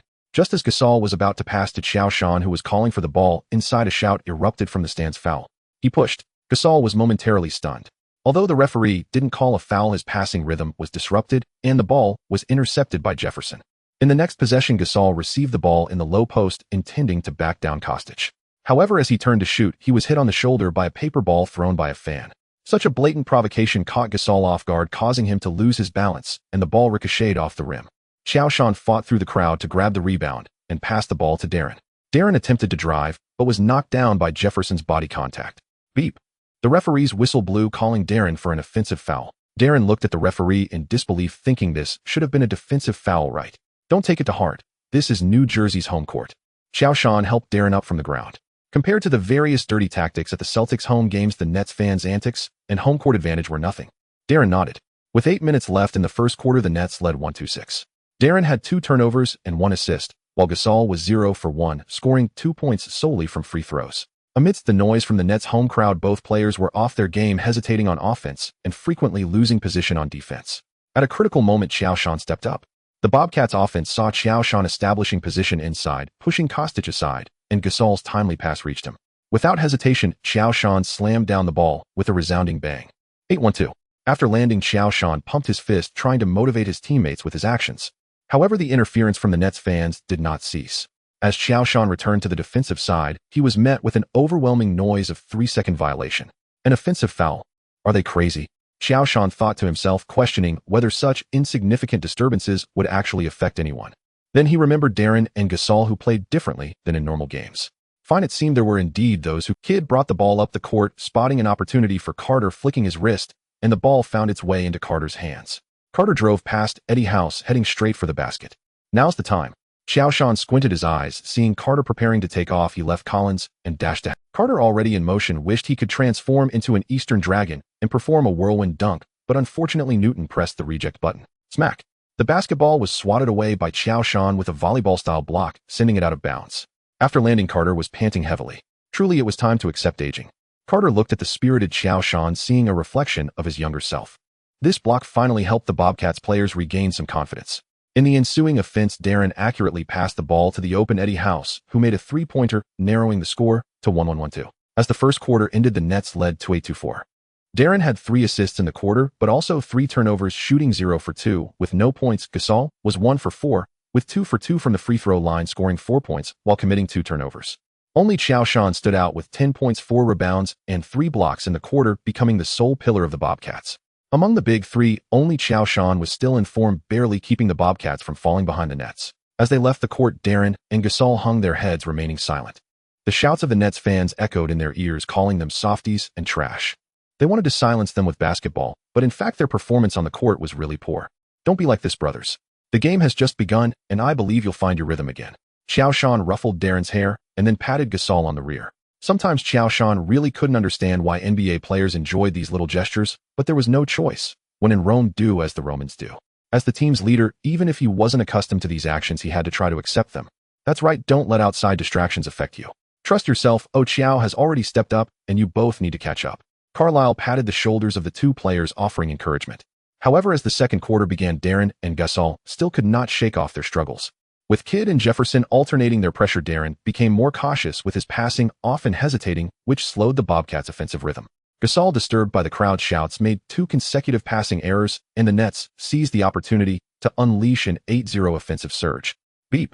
Carlisle called for a substitution. Payton tightened his waistband and walked towards the technical area. Watch closely and learn well. Payton patted Darren on the rear. These are the challenges you'll face in the future. Watch closely and learn well. Payton patted Darren on the rear. These are the challenges you'll face in the future. The double point guard strategy was previously employed by Carlisle, and with the equally adept Gasol and Qiao Shan, the Bobcats had 4 players on the court capable of controlling the ball simultaneously. Isn't the Nets known for their aggressive defense? Let's see if they can lock down all 4 players. Facing Payton, Kidd did not press directly. He was not Darren, who could be distracted by the fans at the Continental Airlines Arena. Payton advanced at a leisurely pace, signaling with a gesture. The Bobcats players understood. Gasol set a high screen while bringing Collins out. Payton and Gasol executed a handoff, passing the ball to Gasol before quickly moving towards the weak side. Gasol kept the ball moving, making a behind-the-back pass to return the ball to Payton. Jefferson rushed to defend, leaving only Qiao Shan and Kostic in the restricted area. Now is the time. As Jefferson lunged out, Payton lofted the ball to the position Qiao Shan. Jefferson decisively returned to defense, but faced with the double team from Kostic and Jefferson, Qiao Shan did not pass this time, even though Payton was entirely open. Bang! Qiao Shan used his body to push past the 2 defenders and forcefully attempted a layup. Snap! Kostic's hand harshly slapped against Qiao Shan's arm, instantly leaving it red. Seeing Qiao Shan jump, Jefferson leaped as well, intending to pull Qiao Shan down from the air, but unexpectedly grabbed onto Qiao Shan's pants. Boom! Qiao Shan gritted his teeth against the pain in his arm and executed a powerful dunk, slamming the basketball into the hoop. At the same time, there was a ripping sound. The side seam of Qiao Shan's shorts tore under the struggle with Jefferson. The referee's whistle blew, calling Kostic for a defensive foul on Jefferson. Compared to Kostich's slap, Jefferson's actions were far less acceptable to the league. If it weren't for the chaos on the court, and it being unintentional, Jefferson might have received a technical foul direct. Jefferson did not argue raising his hand voluntarily, yet he did not apologize to Qiao Shan. Perhaps he would reach out to him after this series, but right now it was the game, and especially during the critical playoff period. Qiao Shan frowned at his torn shorts. At this point, if he went back to the locker room to change, even if it was just for a few minutes, the Bobcats would probably be blown out by the Nets. Qiao Shan waved to Gortat, took his spare shorts, put them on directly, and then returned to the court. Swish. Qiao Shan made the free throw, bringing the score to 3-6-2-7, cutting it back to within 10 points. Remember, when the game is tight, find every possible way to pass the ball to our ace. He will lead us forward. Swish. Qiao Shan made the free throw, bringing the score to 3-6-2-7, cutting it back to within 10 points. Remember, when the game is tight, find every possible way to pass the Nets attack. Jefferson got past Payton for a mid-range jumper. Qiao Shan timely defended, interfering with the shot, and Gasol grabbed the rebound, passing it to Payton. Facing the jeers from the Nets fans, Payton remained expressionless, his eyes firm, while passing. Kidd was closely guarding him. Payton directly turned his back to Kidd, using his body to maintain balance. Outside the three-point line, Payton raised his left hand again, this time signaling differently. Gerald Wallace started from the right corner, preparing to set a screen for Payton, which also signaled the Bobcats' offensive. Payton used Wallace's screen to shake off Kidd's defense, charging into the paint from the right side. At the same time, Gasol moved down from the weak side, while Qiao Shan positioned himself on the strong side. Kostic hesitated for a moment. If he followed Qiao Shan, the Nets' interior would be completely empty, allowing Gasol a clear path down, but if he did not follow Qiao Shan. In that moment of hesitation, Payton passed the ball to Qiao Shan. Now there was no time to hesitate. Kostic hurriedly rushed towards Qiao Shan, who faked a shot, drawing Kostic, and then charged into the paint, while Gasol blocked Collins outside the restricted area. Boom. The ball went in. 3-6-2-9. Did you see? Slow down the pace, use screens to find open shots, and then pass the ball to our ace. Don't let the defense from Jason and Richard disrupt our rhythm. You are the commander on the court. You must keep a clear mind and a well-defined offensive strategy. Darren nodded, having scored on 2 consecutive possessions, and seeing Payton maneuvering confidently on the court, the panic in his eyes gradually faded. Just like the previous 2 games, use your body well. The Nets quickly adjusted their defense, beginning to double-team, but Payton was prepared, changing the pace again, calling for Gasol to set a screen at the arc, drawing Kostic and Kidd's defensive attention, then suddenly passing the ball to the wide-open Qiao Shan. At this point, Qiao Shan had pulled up to mid-range, facing an undefended shot. He took it without hesitation, and the ball swished through the net. As the game entered the mid-second quarter, this was Qiao Shan's first mid-range attempt. Jason's defense relies on anticipation. Don't use the same passing route every time. Observe Qiao Shan's position more during your drives. His offensive capability and the pressure he puts on the inside is stronger than you think. What you need to do is deliver the ball promptly, not hesitate. Payton high-fived Qiao Shan, then turned to Darren. It's your turn, kid. Execute the previous strategy. They'll cover for you from the side. Remember, do what you need to do. Payton knew full well that according to his stamina, if the Bobcats continued to rely on him to lead the offense, their efficiency would drop significantly, and only Darren's return would ensure the Bobcats could go further. Currently for the Bobcats, Qiao Shan is the cornerstone. As long as he maintains his form, the Bobcats can compete with anyone. However, you can't expect Qiao Shan to play all 48 minutes while leading the team to victory in a 1-versus-5 situation. Do you really think he's Dongfang Xiang? Would readers continue reading if a basketball novel dared to write that? Darren nodded again. The Nets attacked. Kidd passed to Carter, who hit a three-pointer. 3-9-3-1. The score widened again. In the next round, Darren utilized Qiao Shan's pick and roll, and after breaking through, saw Qiao Shan surrounded by 3 defenders. Darren did not recklessly pass, but instead gave it to the open Gasol. Swish. The basketball went in smoothly. Gasol pumped his fist vigorously. This was the first legitimate score from a live play in this game. 3-9-3-3. Nice job, DW. Trust your choices. Payton clapped hard, timely, encouraging. Then Jefferson attempted a layup, and Qiao Shan surged from the side, delivering another emphatic block. Gasol grabbed the basketball and passed it to Darren, who quickly advanced. Just as he crossed the three-point line, he noticed Qiao Shan following closely. Darren made a behind-the-back pass, and just as Qiao Shan entered the three-point line, he took off. 1-2. Boom. Another emphatic dunk. 3-9-3-5. The Nets attacked. Kidd passed to the cutting Jefferson, but the waiting Qiao Shan suddenly emerged from the paint, snatching the ball away. Without a moment's pause after the steal, Qiao Shan dribbled the ball, racing down the court. Here he comes. Carlisle clenched his fist in excitement. He seemed to see Qiao Shan dribble the length of the court 3 times against the Rockets at the start of the season. Sure enough, in just 1 step, Qiao Shan left Kidd behind. As a guard, Kidd was indeed quick, but alas, Qiao Shan's strides were longer. 1 step was like 2. Oh, what a futile chase. In 2 steps, Qiao Shan had crossed half the court. In 3 steps, he reached the three-point line. Resisting the urge to take off, Qiao Shan dribbled once more, now at the free throw line. Gathering for takeoff behind him were a desperate Kid Carter and Jefferson chasing. Boom. Airborne Qiao Shan fully extended his body, raising his right arm high before slamming the ball into the hoop. With 1 minute left in the second quarter, Qiao Shan finally led the team to narrow the score to 3-9-3-7. Up to now, Qiao Shan had not rested for a single minute. A fantastic play truly worthy of Gary, who managed to go toe-a-toe with McGrady in the finals. His crucial three-pointer in the final moments helped the Bobcats take the lead. Indeed, having an elder at home is like possessing a treasure. Barkley roared in excitement as the Bobcats, who had been suppressed throughout the first half, finally turned the tide in the last moments. Who understands the pain of seeing the league's top player Jordan being suppressed? It was only at this moment that Barkley dared to loudly express his thoughts. 4-2-4-1. The Bobcats finished the first half with a 1-point lead. Jordan scored 26 points, 7 rebounds, and 6 blocks, with 16 points in a single quarter being the key to the Bobcats' comeback. Payton played for 10 minutes with 3 points, 5 assists, 2 steals, and no turnovers. Meanwhile, during Payton's time on the court, Darren and Gasol's performances showed slight improvement, at least not as hesitant and erratic as in the first quarter. Jordan, how's your stamina? In the locker room, Carlisle looked at Jordan with a questioning tone. Jordan didn't get a minute of rest in the first half, not because they didn't want to, but because the team's reliance on him for both offense and defense was too great. Perhaps just a moment of distraction and the Bobcats could be overwhelmed by the Nets. Of course, it's inevitable for any head coach to overuse their star players in the playoffs, especially when players like Jordan hold unique capabilities on both ends. No problem, coach. Jordan patted his chest as if saying, can I complain? All right. In the second half, we'll focus on elbow tactics. D.W. Paul minimized ball handling, move more, and create opportunities by drawing attention to Jordan.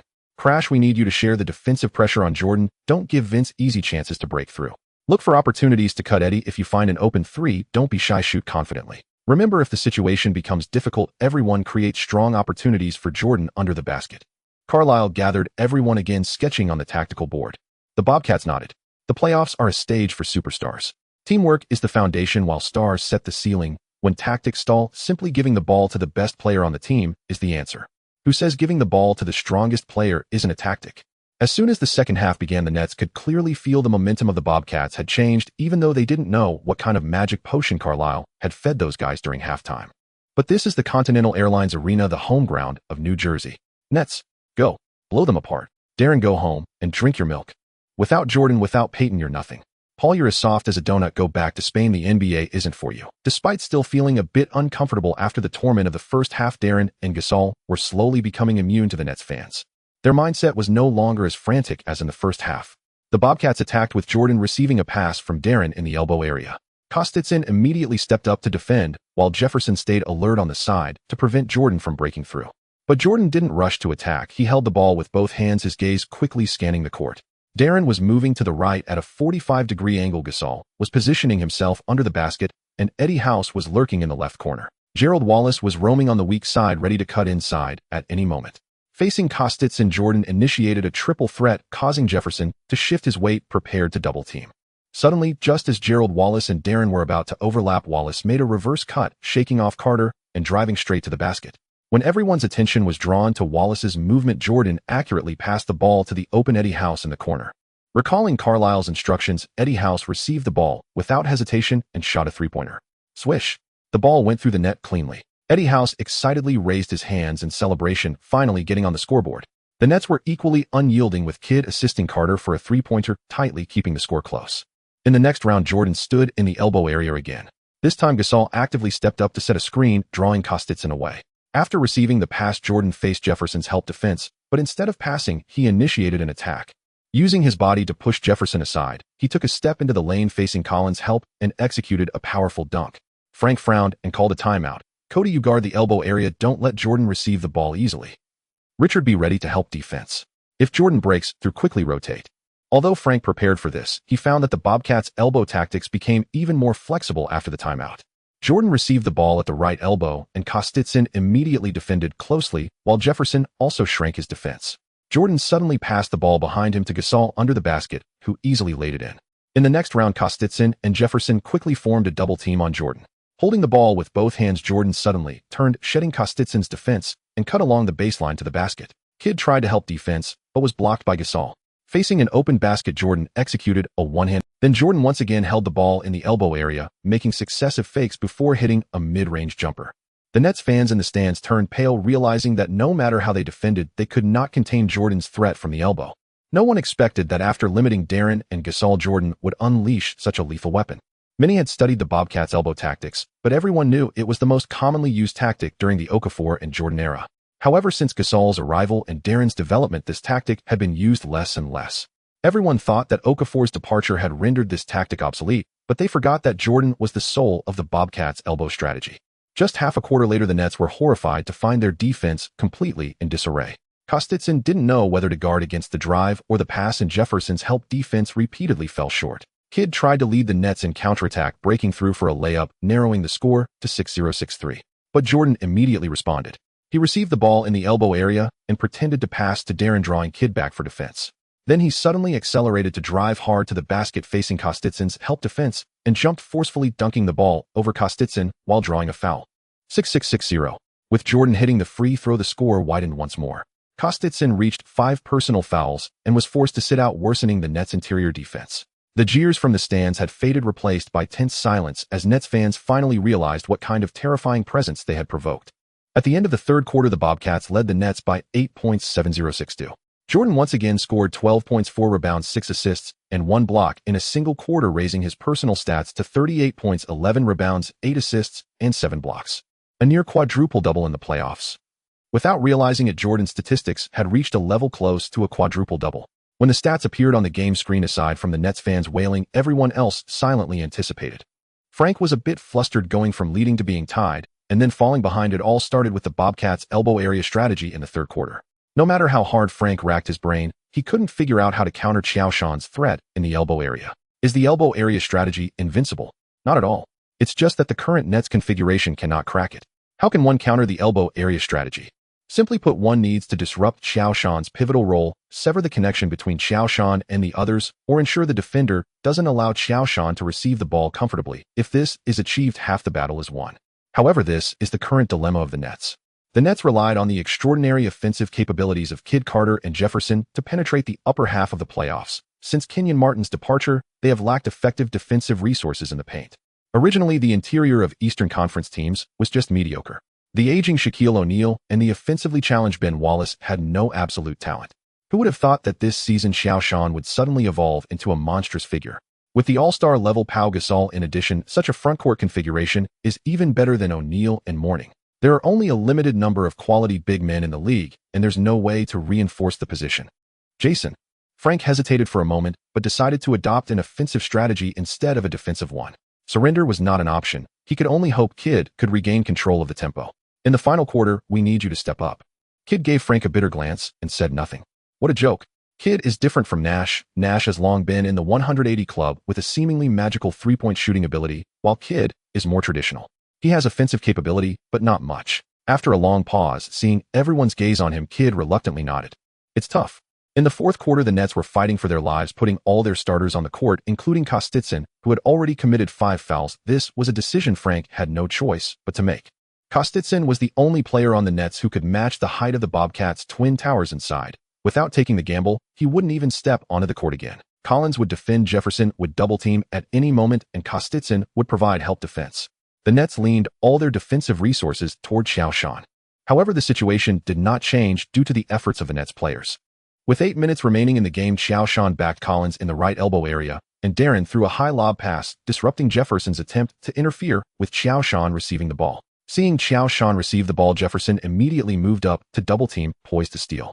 But Qiao Shan had no intention of dribbling or backing down. He suddenly turned and used his shoulder to forcefully push aside Collins' defense, cutting straight to the basket. Kostitsin, who had long been ready to pounce, rushed in, but Qiao Shan passed the ball midair to Gasol, who was cutting to the basket. Gasol received the ball and scored with a two-handed dunk. 7-6-6-5. The Bobcats expanded their lead to over 10 points. Immediately after, on the defensive end, Qiao Shan again blocked Carter's layup, grabbed the rebound, and quickly passed it to Darren, who advanced, and once more passed the ball to Qiao Shan in the elbow area. This time Collins dared not get too close, fearing being blown by Qiao Shan again. Qiao Shan initiated a triple threat position, faked Collins out, and then hit a mid-range jumper. Collins shook his head helplessly. There was nothing he could do. Qiao Shan's terrifying aspect lies not only in his shooting range within the three-point line, but also in his passing ability that rivals that of a point guard. Whenever the Nets double team, there will inevitably be a Bobcats player open. In an instant, Qiao Shan can pass the ball out. But if they don't double team, Qiao Shan's mid-range shooting leaves Collins with no options.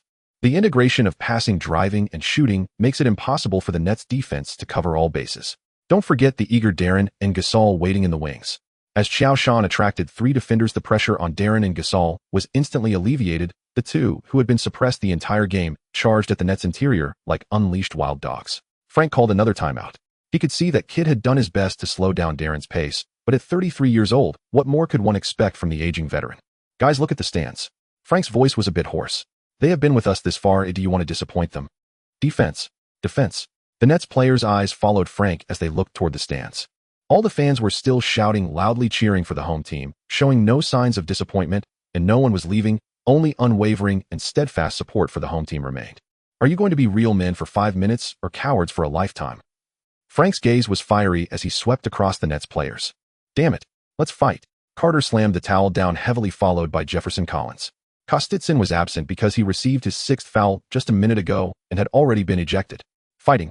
After the timeout, Kidd first broke through and passed, assisting Carter in hitting a 3-pointer to temporarily stop the bleeding. Then at the moment Darren was about to pass to Qiao Shan, Kidd intercepted and assisted Jefferson for a layup. Afterwards, Kidd drew a defensive foul from Darren, making both free throws. With 2 minutes left in the game under Kidd's leadership, they closed the gap to 7-8-2. With the score back within 5 points, the fans in the arena stood up again, cheering wildly. In a critical moment, Qiao Shan stood up again, first blocking Clifford Robinson's shot, and then assisting Gerald Wallace with a cut for a layup, rewriting the score to 8-4-7-8. With 30 seconds left in the game, the Nets launched their final counterattack. Kidd broke through, attracting the defense, and then passed to Carter outside the 3-point line. Carter adjusted slightly and hit another 3-pointer. 8-4-8-1. The Bobcats regained possession, and as soon as the ball was inbound, Kidd sent Darren to the free throw line. The fans in the stands held their breath as Darren took a deep breath and made both free throws, making it 8-6-8-1. 20 seconds. The Nets went for another 3-pointer with Jefferson shooting and scoring again. 8-6-8-4. Immediately after, Darren was sent to the free throw line again.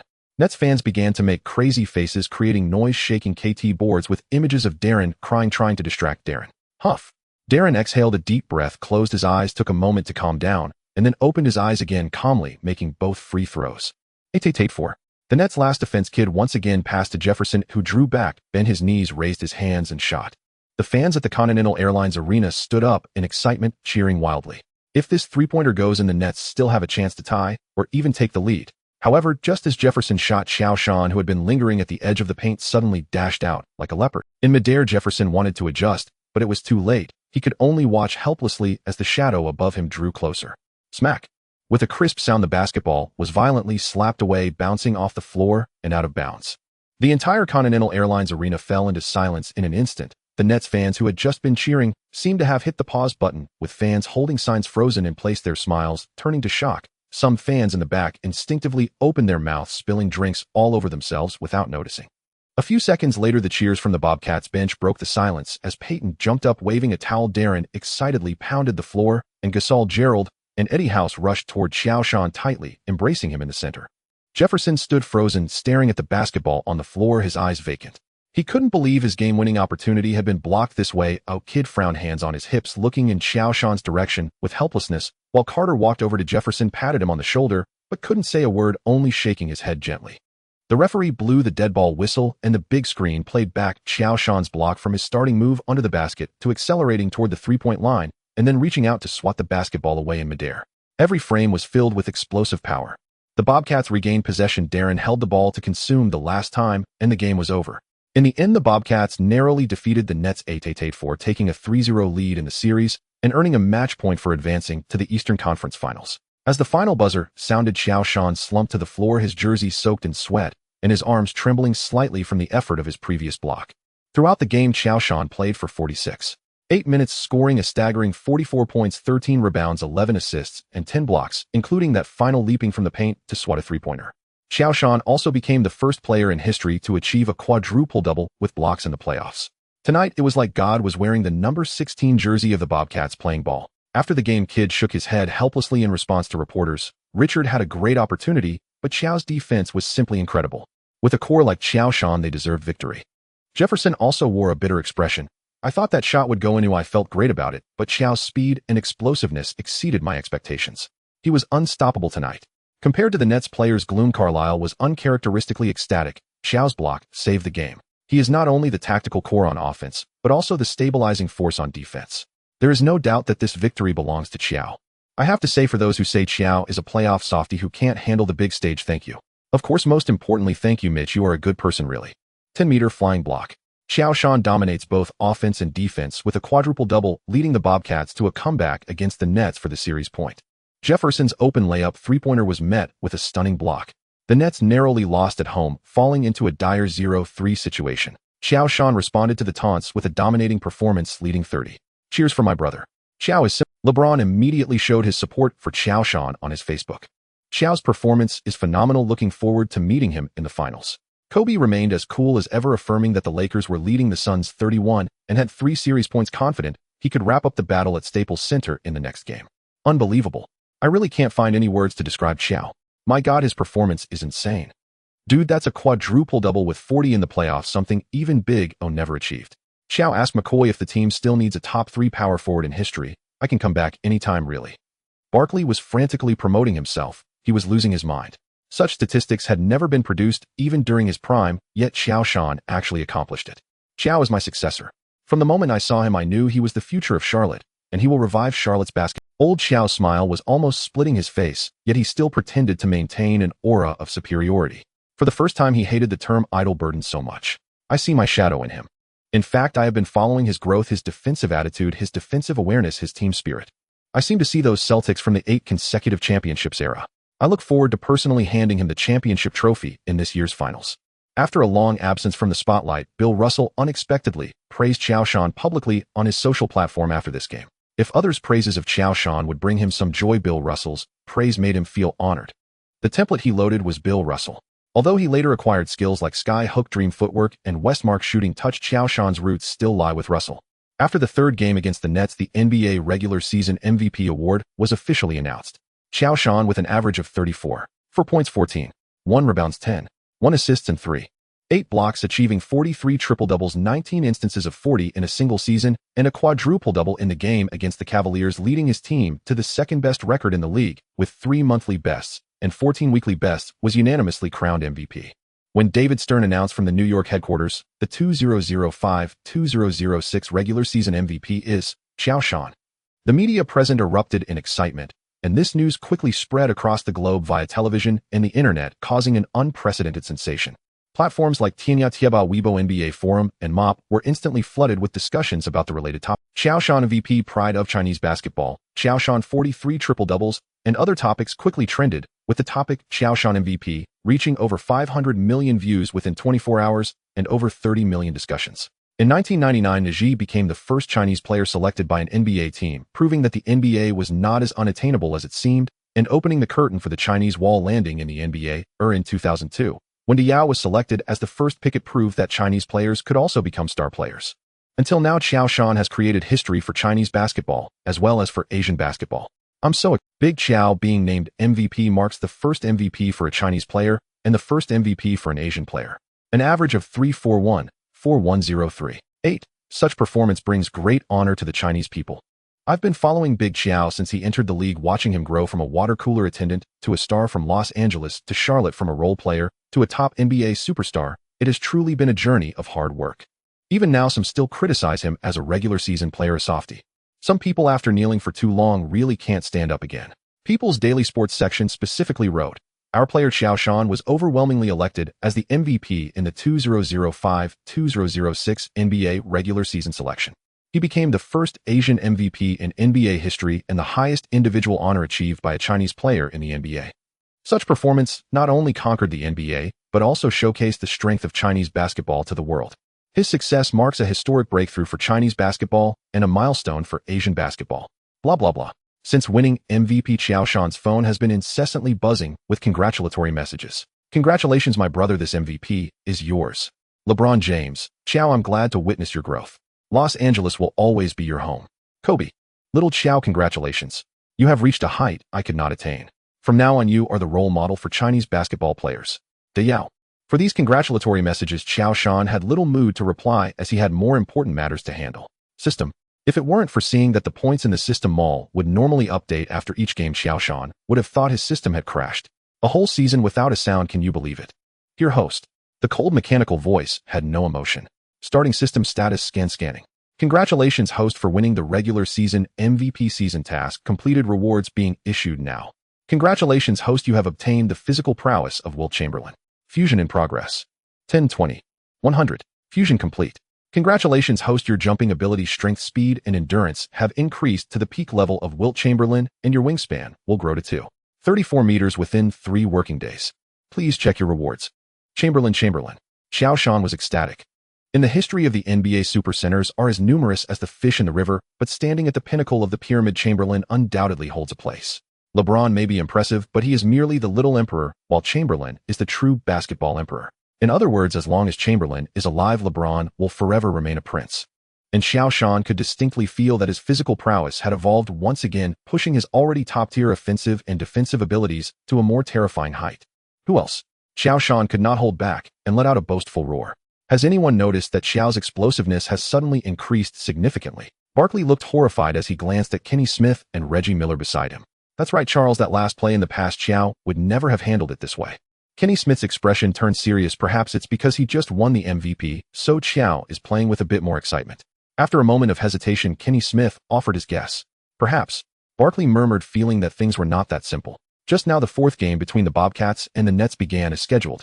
At the jump ball, Qiao Shan faced Kostic, lightly pushed off with both feet and soared into the air like a rocket, nearly 30 centimeters higher than Kostic, easily tipping the ball to Darren. In the past, although Qiao Shan rarely lost jump balls, he had never experienced such a crushing situation. It should be noted that Kostic is also 13 meters tall. What astonished Barkley was also the Bobcats' first score. Darren advanced with the ball and passed it to Qiao Shan. Kostic immediately came up to defend, while Collins also rushed to double-team. But Qiao Shan merely exerted a gentle force and Kostic was knocked back, as if hit by a train. Qiao Shan turned and pressed against Collins, scoring with a one-handed slam. Simple, ferocious. No skill. The Nets immediately countered. Kid pass to Carter, who drove to the basket, but Qiao Shan swooped in from the side, leaping far above Carter and swatting the ball away. Gasol grabbed the rebound and passed it to Darren, who quickly advanced, and during his drive he returned the ball to the fast-breaking Qiao Shan. Upon receiving the pass, Qiao Shan faced the recovering Jefferson, did not slow down, and jumped directly, colliding with Jefferson in midair, forcefully slamming the ball into the basket. In midair, Jefferson felt as if he had been hit by a speeding truck, instantly losing his balance and flying out of. Damn, is this guy even human?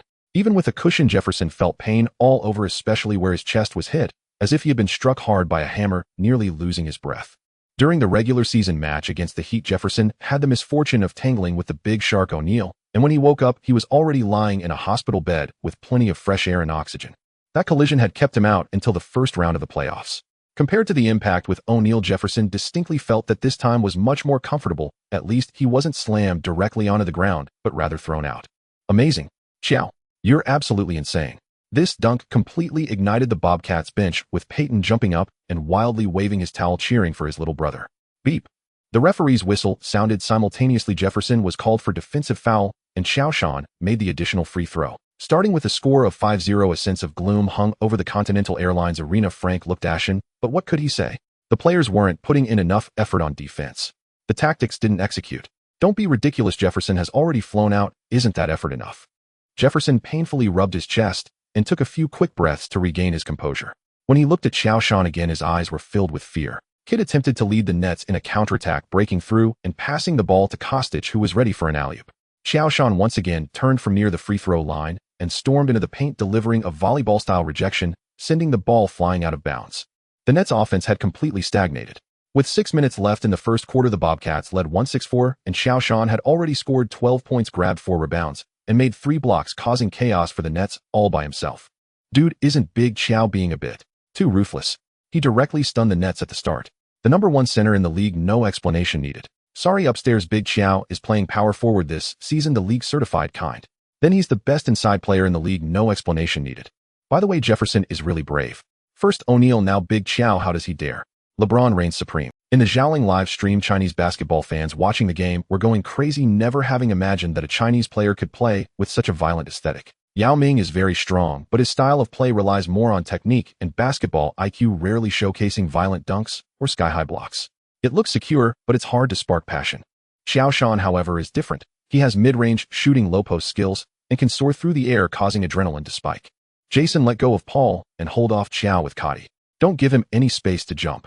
Frank was nearly going insane seeing that the first quarter was not yet over. The Bobcats had already taken a 3-16 lead over the Nets, with Qiao Shan scoring 18 points all by himself. This was at the Continental Airlines Arena, the Nets' home court.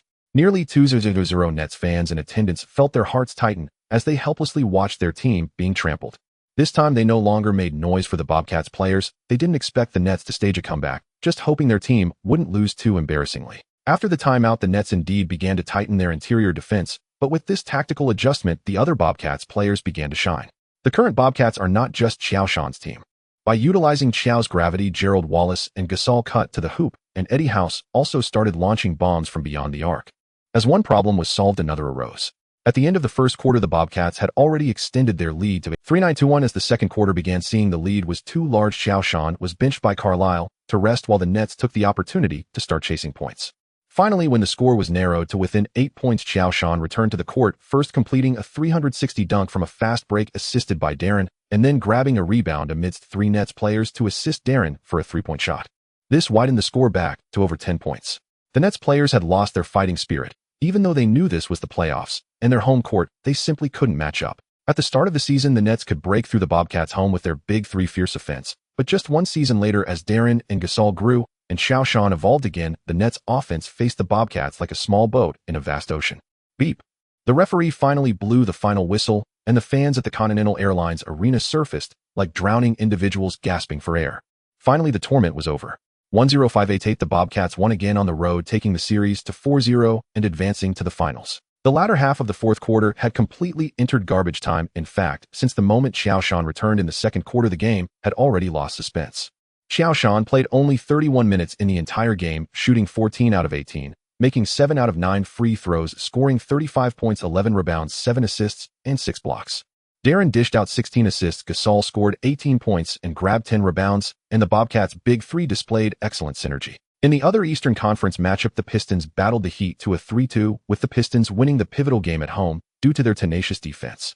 In the West, the Lakers eliminated the Suns 4-1 at home to advance to the Western Conference Finals, while the Spurs lost at home to the Mavericks in the fourth game, with the Mavericks leading 3-1. Heat or Pistons? Returning to Charlotte, Carlisle rubbed his hair vigorously. The Bobcats had advanced first, allowing the team ample time to study their opponents, but whether to focus on the Heat or the Pistons left Carlisle in a dilemma. During the regular season, the Bobcats had an advantage over both the Pistons and the Heat, but no one could tell how much of that was diluted by the complexities of regular season matchups. Qiao Shan also couldn't predict the ultimate victor. According to the original timeline, the Heat should have emerged victorious, but the core of their championship season, Peyton, was now the locker room leader of the Bobcats. In this shift of fates, it was truly hard to say who could meet the Bobcats in the Eastern Conference Finals. Psychologically, Qiao Shan hoped that the Pistons would ultimately advance to the Eastern Conference Finals even without home court advantage. The Pistons were strong, but their strength lay in their overall team cohesion, lacking that decisive player. As long as he could drag the game to the end, Qiao Shan was confident that he could penetrate the Pistons' interior with his personal abilities. The Heat were different. O'Neal and Wade were both X factors. This season marked O'Neal's final peak. Unlike the aging Shaq of later years, his speed, strength, and health were at their best in recent years. With his physique resembling that of Chamberlain, Qiao Shan was not afraid of O'Neal's strength, but relying solely on himself to breach the Heat's interior was no simple task. As for Wade, let's put it this way, if not for the two subsequent championships, his sole 2006 title could still place him among the top 20 in history. Because he lost some historical standing after winning 2 more championships, he became a unique figure in history. In Game 6 of the Eastern Conference semifinals, O'Neal played like a celestial being, scoring 29 points and grabbing 14 rebounds under the double team of Ben Wallace and Rasheed Wallace, leading the Heat to force a Game 7. In the decisive Game 7, Wade aggressively attacked the Pistons' interior, shooting 6 for 16 and hitting 17 of 18 free throws, scoring 29 points.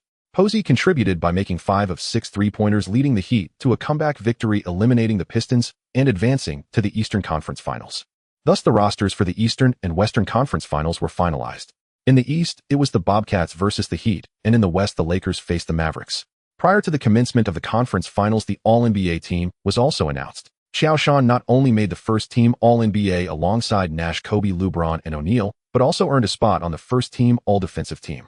Ben Wallace and Garnett received the same number of votes, both making the second team All-Defensive, which meant there were 6 players on this year's second team All-Defensive. Yao Ming made the third team All-NBA due to his impressive performance after joining the Lakers, marking his first selection to an All-NBA team. On May 24th, the Eastern Conference Finals kicked off with the Bobcats hosting the challenge from the Heat. This was the Bobcats' first ever appearance in the Eastern Conference Finals. This is the advantage of a new team casually breaking various franchise records. For Charlotte fans, this was undoubtedly a moment of joy. This basketball city, which saw the Hornets leave in 2002, returned to the Eastern Conference Finals after just 4 years. On the 5-kilometer route from the city center to the arena, every streetlight was adorned with Bobcats flags, and Qiao Shan's number 16 jersey. The shop windows along the way were plastered with posters reading historic Eastern Conference Finals. Posters proclaiming Charlotte United for victory could be seen. Even the street hot dog stands launched the Qiao Shan Dunk Special and Darren Assist drink. The city was completely immersed in a basketball carnival. By 4 p.m., 3 hours before the game, long lines had formed outside the arena, wrapping around 3 times. Fans wore the Bobcats' white home jerseys, painted their faces with the team logo, and held up signs reading First Eastern Conference Finals. First win.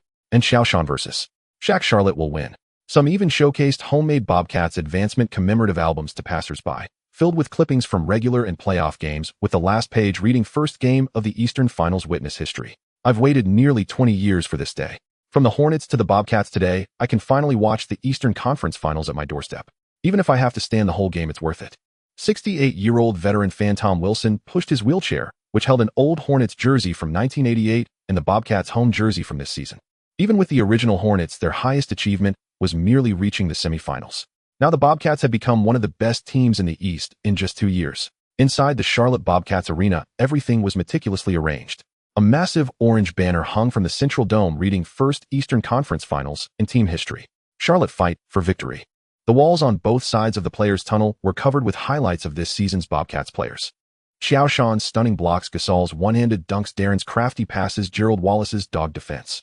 Each frame was marked as a historic moment. Below the scoreboard, an LED screen looped through videos of fan blessings featuring toddlers shouting "Go Qiao Shan" and elderly fans holding signs proclaiming Bobcats for the championship. The arena DJ started the warm-up 2 hours early. When the melody of "We Will Rock You" played, the entire crowd stomped their feet and cheered in rhythm, shaking the seats in the venue.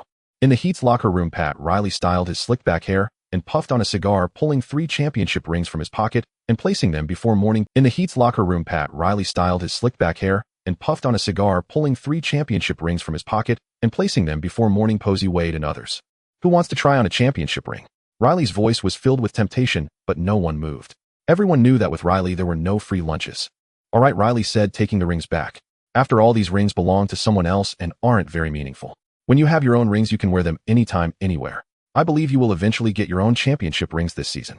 Suddenly, Riley's tone turned stern. But first you need to beat them. Riley pointed towards the Bobcats' locker room. Shaq, use your strength to destroy their interior and let that Chinese kid know who the real #1 center in the league is. Riley narrowed his eyes, looking at O'Neal, his gaze filled with menace. I believe you won't easily give up the title of #1 center, right? Of course, sir. O'Neal flexed his bicep. I won't let Qiao have an easy time in the paint. Dwayne.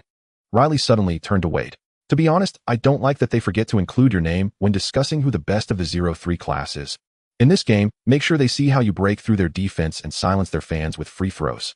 All right, sir. Wade rubbed his hands together, feeling that he had waited a long time for this moment.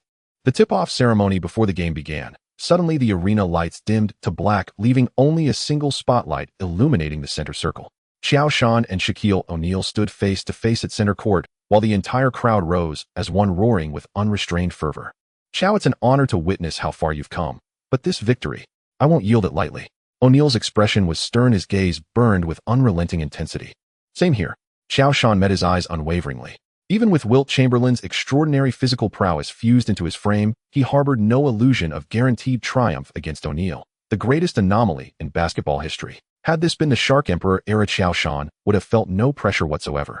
But this year, O'Neal still lingered at the very tail end of his prime. Qiao Shaq is aging. His stamina can no longer sustain relentless high-intensity exertion. So your mission is clear: exhaust him every second you can. Coach Carlisle's pre-game instructions echoed in Qiao Shan's mind as his eyes narrowed. Sorry, Shaq. A sharp whistle pierced the air. The referee tossed the ball skyward. Qiao Shan and O'Neal locked eyes, then launched simultaneously into the air. A detonation of raw power that sent tremors rippling through the hardwood, their bulging arms surging upward like twin pillars of thunder. Midair, neither yielded an inch. Arms clashed, intertwined, collided, and canceled each other out. O'Neal's shoulder slammed squarely into Qiao Shan's chest. The deep, resonant thud of muscle striking muscle echoed like ancient war drums on a forgotten battlefield. Qiao Shan did not flinch. He absorbed the full force of the shark impact, then used its momentum to surge higher still. At last his fingertips soared past O'Neal's palm and struck the ball with surgical precision. Fast break. Landing without pause, Qiao Shan sprinted toward the front court. As he crossed the free throw line, Darren Williams, already in motion, hurled the ball forward with decisive force. Snap. Dwayne Wade erupted from the corner, intercepting Williams' pass mid-flight. Nice. Dwayne, you are the Flash. O'Neal bellowed, striding forward with regal, unstoppable gait. Damn it. Williams clenched his fists in frustration, pressing tight against Wade, denying him even a sliver of space to accelerate. Wade feinted right, luring Williams' weight shift, then exploded left with a blistering crossover, accelerating without breaking stride. Past Williams, the lane open wide. Just beyond the free throw line, Wade launched skyward, ready to slam with one hand. Watch out. Udonis Haslam's voice cracked with alarm just as Wade neared the rim. A flicker of hesitation flashed across Wade's mind, too late to react. Snap. Qiao Shan, recovering with lightning speed, soared in from behind and delivered a thunderous, board-rattling rejection. O'Neal, already racing toward the front court, seized the rebound off the rim and launched his colossal frame into the air. With his right hand gripping the ball like a warhammer, he descended upon the hoop with cataclysmic force. Qiao Shan landed without pausing to catch his breath. Sensing O'Neal's overwhelming presence, he leapt again, meeting the ascending titan midair. Boom. Snap. Their bodies crashed together in midair, a primal, unvarnished collision of sinew. O'Neal felt as though he'd slammed headlong into a fortress on the move. Qiao Shan in turn felt as if struck by the lashing tail of a Cretaceous leviathan bursting from the deep. Qiao Shan's palm pressed hard against the ball. Two titans locked in silent, brutal contest, their strength grinding against each other like tectonic plates. O'Neal gritted his teeth, driving his full mass and fury down onto Qiao Shan's arms. Yet Qiao Shan, now endowed with Chamberlain's physiology, could bench over 210 kilograms. In sheer brute force, he stood unbroken before the legend. Fans inside the Charlotte Bobcats arena had long forgotten to breathe, hands clamped over mouths, eyes riveted to the titanic struggle unfolding on the court.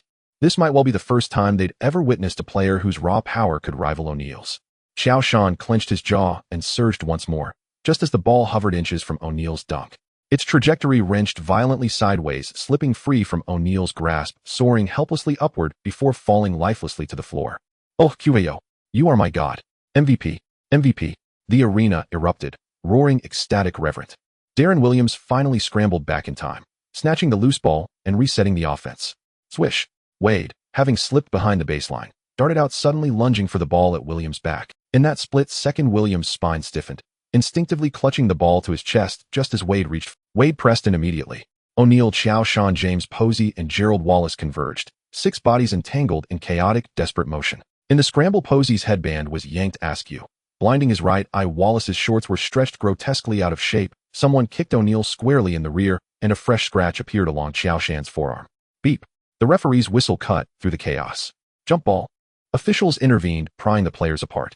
Posey cursed under his breath while adjusting his headband. Wallace silently smoothed his shorts. Qiao Shan winced, jaw tightening with quiet pain. Only O'Neal kept scanning the crowd, searching fiercely for the culprit who'd kicked him. Beneath the pile, the young stout player finally drew a deep, shuddering breath. For a moment, he'd glimpsed his great-grandmother beckoning from beyond the veil. After catching his breath, Williams and Wade prepared for the jump ball. Williams stood 191 centimeters tall, Wade 193 centimeters, but Wade's vertical leap far surpassed his opponent's. Bobcats players exchanged glances, then locked onto their marks. Unknown, the instant both men leapt. Snap. Wade made contact first, and almost simultaneously Gerald Wallace hurled himself forward, snatching the ball the moment it hit the floor, then sprinting full throttle toward the front court. Holy hell, brothers, I nearly peed myself. Is the game really this intense from the opening tip? You're not alone up there. I barely dared breathe, too loud, terrified of missing a single frame. This opening exchange, it feels like the Eastern Conference Finals. Please. It's just 2 mediocre teams trading blows. When LeBron plays Miami versus Cleveland, he scores right off the bat. Bottom line, Qiao Shan's trash, bobbled the ball on his first touch. Unbelievable. Yes, absolutely. So tell me, did LeBron get swept in the first round too?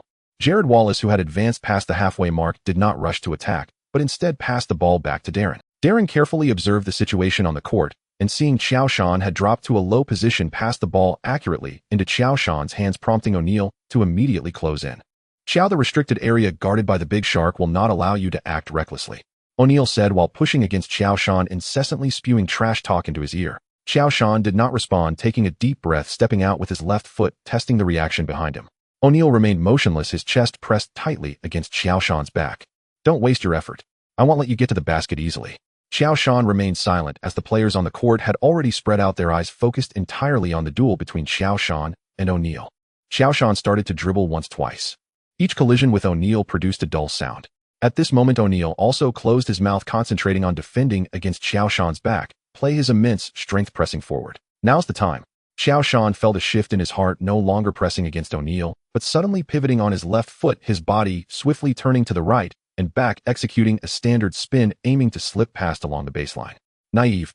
O'Neal growled, his massive physique unleashing unexpected agility, swiftly moving sideways like a giant wall blocking the path. And this was exactly what Qiao Shan hoped for. At the moment O'Neal's center of gravity fully shifted towards the baseline, Qiao Shan's rotation abruptly halted.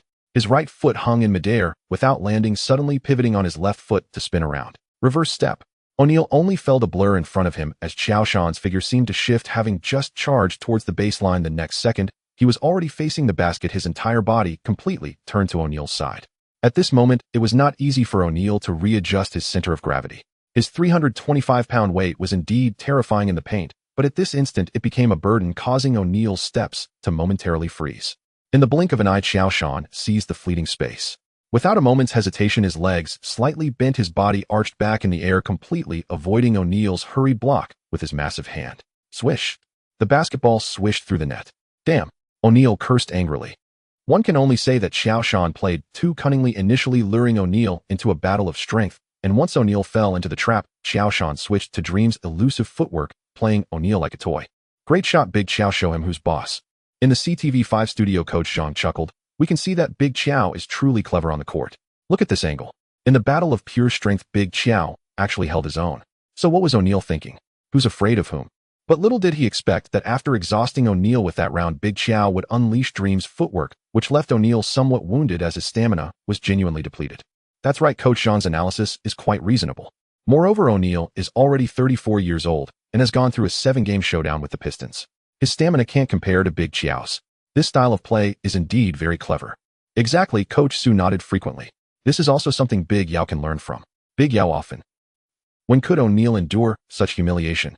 During the Heat's offensive possession, he received the ball in the low post faced with Qiao Shan's defense and used his massive body to forcefully push Qiao Shan aside, turning and dunking for a score. 2-2 after landing, O'Neal roared at Qiao Shan and even slapped the rim, filled with provocation. The ensuing game had completely turned into a duel of the kings in the paint between Qiao Shan and O'Neal. Qiao Shan received the ball in the low post, perfectly combining his strength and speed advantage, either breaking through Facian or continuously spinning to shake off O'Neal's defense. As for O'Neal, he relied on his massive body and unparalleled strength in history to shove Qiao Shan aside and then dunked with both hands. The two exchanged blows, each collision of muscle creating clear sounds. With 4 minutes left in the first quarter, Qiao Shan had scored 12 points, grabbed 4 rebounds, and blocked 3 shots, while O'Neal also had 10 points and 3 rebounds, with the Bobcats temporarily leading the Heat 1-5-1-2. The fans at the Charlotte Bobcats arena were completely ignited, with some even standing in their seats waving their arms to the rhythm of the game. However, just as Qiao Shan and O'Neal were friendly trading points, Wade took the initiative to attack first. He first broke through the defenses of Darren and Eddie House with consecutive changes of direction, deliberately making contact with Gasol during his layup. Beep. The referee's whistle sounded sharply and Gasol was called for a defensive foul. Wade calmly walked to the free throw line while Gasol stared at the referee with a confused expression. Hey buddy, are you blind? He crashed into me. My horse, referee, are your eyes blind? Guys, report this, there's definitely something wrong with this referee. This is the Bobcats' home court. Does he not fear for his safety by causing trouble like this?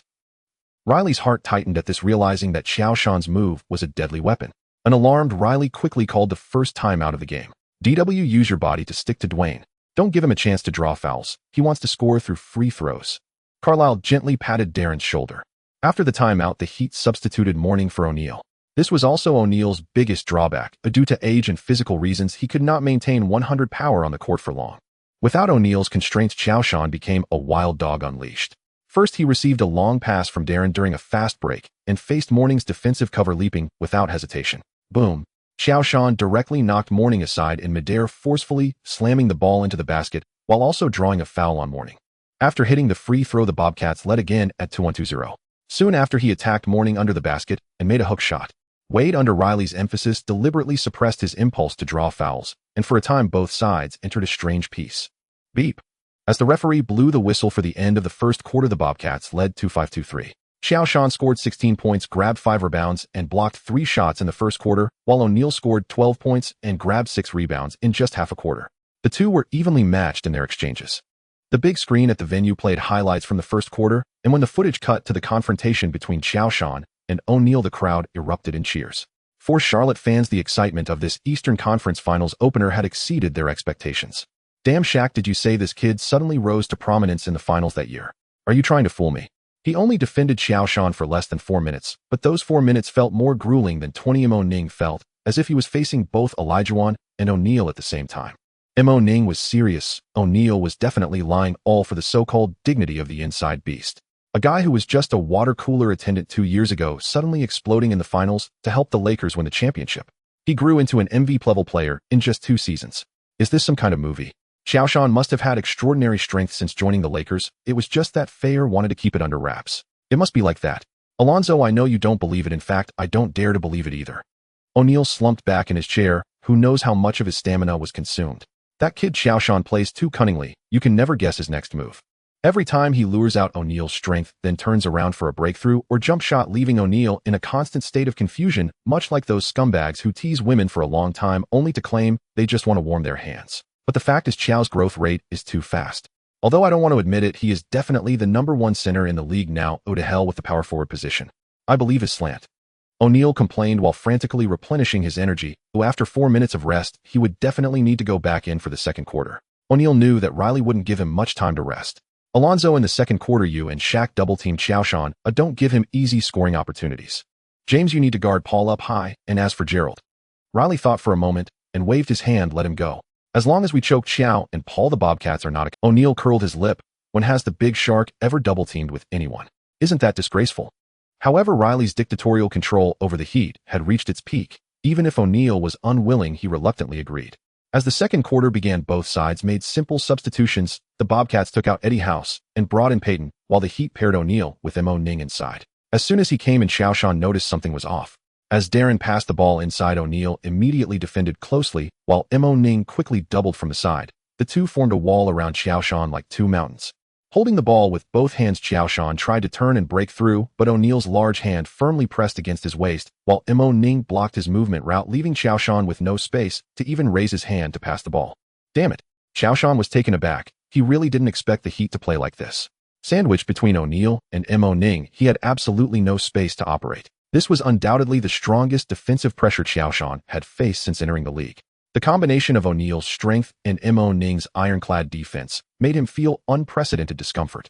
Moreover, don't underestimate Mo Ning's strength. The combined power of O'Neal and Mo Ning was at least a step above the Pistons' twin Wallaces without even considering Rashid. Left with no choice, Qiao Shan could only pass the ball out. Wade, who had been ready to go, used Mo Ning's body to evade Qiao Shan's sight, stealthily slipping into the passing lane for Peyton, snatching the basketball and launching a fast break. Gerald Wallace immediately countered, finally catching up to Wade as he broke down the court near the three-point line. Seeing Gerald Wallace ready for defense, Wade dribbled slowly, and at the moment Gerald Wallace hesitated, he suddenly accelerated for a breakthrough. This sudden change of pace caught Gerald Wallace off guard, and Wade left him behind. Wade's breakthrough in 2006 had some of Iverson's flavor from 2001, almost impossible to... However, unlike Iverson's assassin-style breakthrough, Wade's was more like a heavy hammer combining speed and power. Even when Gerald Wallace was forced to foul early, Wade still attempted a shot. Beep. Gerald Wallace helplessly raised his hand. Wade stepped to the free throw line, sinking both shots to help the Heat tie the score. The Bobcats reorganized their offense. Peyton observed the situation on the court, frowning. Qiao Shan was still being double-teamed by O'Neal and Mo Ning, while James Posey was defending Gasol up front, and Wade was moving between Darren and Gerald Wallace, ready to assist at any moment. Unless they could open up an outside attack, the Heat would be able to double-team Qiao Shan all game long. Time to take a gamble. Peyton signaled Gasol to come up high for a pick and roll. The current Bobcats were not just Qiao Shan's team. Thinking they could defeat the Bobcats by double-teaming him was a naive assumption. Gasol was also bothered by James Posey. Seeing Peyton's tactical gesture, he immediately moved up high. Since they were going for the double team, why not set endless screens? Can you still defend against that? As Gasol moved up, Darren shifted to the weak side, and Gerald Wallace set a screen for Gasol, blocking James. Wade looked at the situation on the court, gritted his teeth, and chose to follow Darren. Now's the time. Peyton squinted, accelerating with Gasol's screen to shake off Jason Williams. Seeing Mo Ning not even bothering to help defend, Peyton moved to the free throw line and made a little teardrop shot. Nice. Peyton pumped his fist hard, celebrating with Qiao Shan, who finally got a breather. Crash. Carlisle waved at Gerald Wallace. Don't let him drive. Try to force Dwayne to stay outside the three-point line and don't give him a chance to accelerate. Gerald Wallace nodded. This was Gerald Wallace's character, giving everything to complete the coach's orders while not overthinking the reasons behind it. As the Heat attacked, Jason Williams brought the ball over half court and passed it to Wade, then quietly slipped to the right corner, connecting with James Posey in the left corner. Since joining the Heat, Jason Williams had lost the charm of white chocolate. The Heat, or rather Riley, didn't need fancy plays. Hard-nosed, tough, disciplined players were what Riley favored. For instance, Yao Ming and Haslam. Wade felt a bit angry when he saw Gerald Wallace actually giving him some space. Oh, was he treating him like LeBron? Without any hesitation, Wade launched a shot from beyond the arc. Swish. The ball went cleanly through the net. Come on, man, that makes you look foolish. After making the shot, Wade crazily taunted Gerald Wallace, who remained unfazed, and turned to look at Carlisle. The Bobcats attacked. Qiao Shan proactively moved up high to set a screen for Peyton, and Yao Ming closely followed Qiao Shan. Since Riley wanted him to watch Qiao Shan, then he must keep an eye on him. A few days ago, I saw a video of a middle school or elementary school game. That kid was really focused in every sense of the word. Peyton used Qiao Shan's screen to continue his drive. As he went around Qiao Shan, he passed the ball directly to him, then took Jason Williams away. O'Neal's speed meant he couldn't cover half the court, leaving Qiao Shan in an unknown situation with Yao Ming. Oh, Yao Ming thought to himself, realizing they were in trouble. Indeed, Qiao Shan turned around, sticking his backside to Yao Ming, backing down near the free throw line. Bang! Bang! Qiao Shan dribbled while applying force with his back, hitting Yao Ming hard. Yao Ming gritted his teeth against the pain in his chest, using his strength to fight back, moving his hands to avoid the referee's sight, and fiercely grabbed Qiao Shan's waist. Damn it! Qiao Shan cursed under his breath, suddenly exerting force, shouldering in at this time. Yao Ming couldn't hold on and took 2 steps back. Qiao Shan didn't shoot directly, but dropped his shoulder, charging into the paint. Has Qiao gone mad? He clearly had space to shoot. Why is he challenging Shaq in the paint? Barkley shouted in disbelief. Oh, was this a bit too arrogant? Qiao Shan couldn't hear Barkley's remarks and continued forward. O'Neal was furious. Qiao Shan was completely disregarding him. As O'Neal moved in, Qiao Shan jumped high, grabbing the ball with one hand, ready to slam it down. Qiao, you're too arrogant. While saying this, O'Neal jumped to block the shot. He, the big shark, had to deny this shot. It was a matter of his dignity. He wanted everyone to know that the dignity of the shark was not to be challenged. Midair, O'Neal suddenly noticed a smirk at the corner of Qiao Shan's mouth and thought, this is bad. He saw Qiao Shan pull back, throwing the ball out from under O'Neal's arm. Boom. Taking advantage of the Heat's interior being vacant, Gerald Wallace cut to the basket and completed a slam dunk. The Heat attacked. This time, Gerald Wallace still kept Wade outside the three-point line, still giving him some space. Lady Luck did not favor Wade again. The ball hit the rim. Qiao Shan, who had been squeezed between O'Neal and Yao Ming, suddenly moved around and snatched the rebound before the two. Wade angrily shook his hand. At the moment he jumped, Gerald suddenly pressed up, blocking his line of sight. Otherwise, that shot would have definitely gone in. The Bobcats attacked. Darren passed the ball to Qiao Shan in the low post. O'Neal and Yao Ming doubled again. Qiao Shan didn't force a shot, but passed the ball back out to Darren, who attracted the defense, and then passed to a wide-open Gasol, who hit from mid-range. Not being arrogant or impatient, not forcing the ball to Qiao Shan, he could recognize teammates in the right position. Peyton nodded in satisfaction. It seemed that after 1 minute left in the second quarter, Wade found an opportunity to break through, but Gerald Wallace was always tight. Both sides exchanged blows, and finally, with 1 minute left in the second quarter, Wade found an opportunity to break through, but Gerald Wallace was always tightly defending.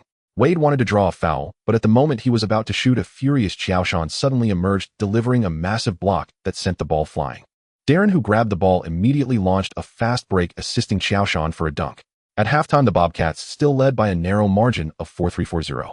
In the second quarter, Qiao Shan only took 4 shots under the double team of O'Neal and Yao Ming, making 3 and scoring 6 points, but he logged 4 assists. However, as Gasol, Darren, and Peyton continued to hit mid-range shots, Riley also realized that he could no longer rely on O'Neal and Yao Ming to double-team Qiao Shan. 3 defending 4 would inevitably leave players open on the Bobcats.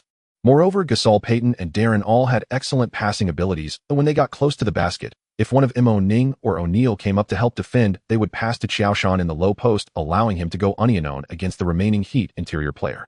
And Qiao Shan, at least from this game, really had the ability to successfully take on O'Neal or Yao Ming unknown. In the second half, the Heat changed their lineup again, taking out Jason Williams and letting Wade play point guard, bringing in Anthony Walker to enhance the offensive and defensive strength on the wing. Carlisle stuck to his guns, keeping the starting lineup unchanged. Compared to the Heat's deep bench, the Bobcats were somewhat stretched. Their bench only had Peyton, Capono, and Gortat, who could contribute significantly, but Gortat was too young, and facing veterans like O'Neal and Yao Ming would be left with nothing but bones. Fortunately, the Bobcats players were much younger than the Heat's old boys, so they didn't suffer much in terms of stamina. What surprised Carlisle the most was Qiao Shan. Even in the second quarter facing the double team of O'Neal and Mo Ning, he was still only slightly out of breath, and after the halftime break, he was once again lively and energetic. Youth is truly wonderful. Carlisle could only sigh like this. Before the start of the third quarter, the fans in the arena stood up together waving orange towels and shouted "Go Bobcats." When Qiao Shan stepped back onto the court, the camera focused on him. He bowed to the fans, and this interaction brought the atmosphere in the arena to a new climax. After the game started, the Heat adjusted their tactics. Riley had Wade reduce his drives, focusing more on pick and roll. After the pick and roll with O'Neal, Wade no longer insisted on attacking the basket, but passed to open teammates outside. James Posey and Anthony Walker hit consecutive three-pointers, quickly putting the Heat ahead at 4-9-4-5. But the Bobcats responded immediately. Qiao Shan first received the ball in the elbow area, with O'Neal unable to keep up. Qiao Shan hit a mid-range jumper 4-9-4-7. However, Qiao Shan could clearly feel that under his repeated assaults, O'Neal's breathing began to quicken and his running speed noticeably slowed down. Even when clashing with Qiao Shan's strength, it was no longer as thunderous as it was at the beginning. Qiao Shan knew that O'Neal's stamina was nearing its limit. The moment of the hunt has begun. Shaq, hold on for a few more minutes. We need you to stand your ground against Qiao Shan in the paint. Riley looked sternly at O'Neal, who refused to get up from his seat, saying, "Remember, you are the greatest center in history. How can you be bullied by a third-year rookie? Get it together. After winning the championship, you'll have plenty of time to rest." O'Neal first felt a surge of anger, then a sense of desolation. Indeed, no matter how hard you fight on the court, Riley would never be satisfied. He only cared about performance and results. For the first time, O'Neal found Riley's manipulation so distasteful. "Come on, can't you see I'm exhausted? That third-year rookie is an MVP. Why don't you check on your beloved disciple, the so-called iron-willed Alonzo, and see what state he's in? He's panting even harder than I am." Meanwhile, in the Bobcats bench area, Carlisle was pressing Qiao Shan's shoulder, unsure if this method was useful, but trying to help Qiao Shan relax as much as possible. "How are you, Qiao? Can you keep up?" "Of course, coach, I can go against Shaq all day." Qiao Shan was brimming with confidence. After integrating Chamberlain's physical attributes, he could clearly feel his stamina was at its peak. Although he hadn't tested it against Jessica in continuous combat, he was sure of that feeling. Good. Carlisle stopped his actions. It's clear that Shaq's stamina is nearly at its limit. DW, as long as Shaq is on the court, pass the ball to Qiao every possession and let him dominate in the low post. "Qiao, you have the paint covered." Wait a moment, Carlisle hesitated, and there's Dwayne. If I'm not mistaken, in the final quarter, he will definitely go all out to penetrate the paint and draw fouls. Crash, be ready for the first line of defense, and Qiao, be cautious with your timing on help defense, don't get caught in a foul. Carlisle knew these demands were a bit excessive for Qiao Shan. At this point in the game, Qiao had barely rested for 3 minutes, yet in those 3 minutes the Bobcats' performance was like a nightmare. "All right, coach." The Bobcats players nodded in agreement. "For the glory of Charlotte." As the fourth quarter buzzer sounded, O'Neal trudged to the low post with heavy steps. He voiced his objections to Riley's demands, but they were dismissed. Riley was always that dictator. His demands and strategies were not to be challenged. Riley understood that as long as O'Neal was on the court, he would give it his all. That was the ethos of a professional basketball player and the dignity of a legendary athlete. You could say O'Neal never used his off-season time for surgeries that harmed the team's performance, but you couldn't doubt his attitude on the basketball court. O'Neal spread his arms to try and secure his position, but was gently pushed back half a step by Qiao Shan. That was something that would have been impossible in the first 3 quarters. Qiao Shan was also surprised by how severely O'Neal's stamina had declined, and he couldn't understand why even in this condition Riley still wanted him on the court. Did he not realize the physical toll it took on the athlete? "Shaq, Qiao Shan felt a pang of sympathy. Although he hadn't partnered with O'Neal for long during their time with the Lakers, O'Neal had taken very good care of him. So when he received the pass from Darren, Qiao Shan crashed into O'Neal with all his might. "Screw it, this is payback for your earlier relentless double-teaming." With that, O'Neal staggered back. Boom. Facing the help defense from Haslam, Qiao Shan didn't hesitate for a moment, powering through Haslam to slam the ball into the hoop. "Shaq, how much is a game worth? Why risk your life for it?" O'Neal stood there gasping, heavily, sweat dripping from his chin onto the floor, forming a small puddle. "Damn it, I was just touched by Qiao Shan's slight concern, and now I'm feeling it too early." The crowd erupted. "If you say O'Neal is out of stamina and Qiao Shan has an unfair advantage, then let's discuss who depleted O'Neal's stamina. Wasn't it still Qiao Shan? If that's the case, what unfair advantage is there?" Anyway, the crowd was already hyped up. In the next possession, the Heat attacked.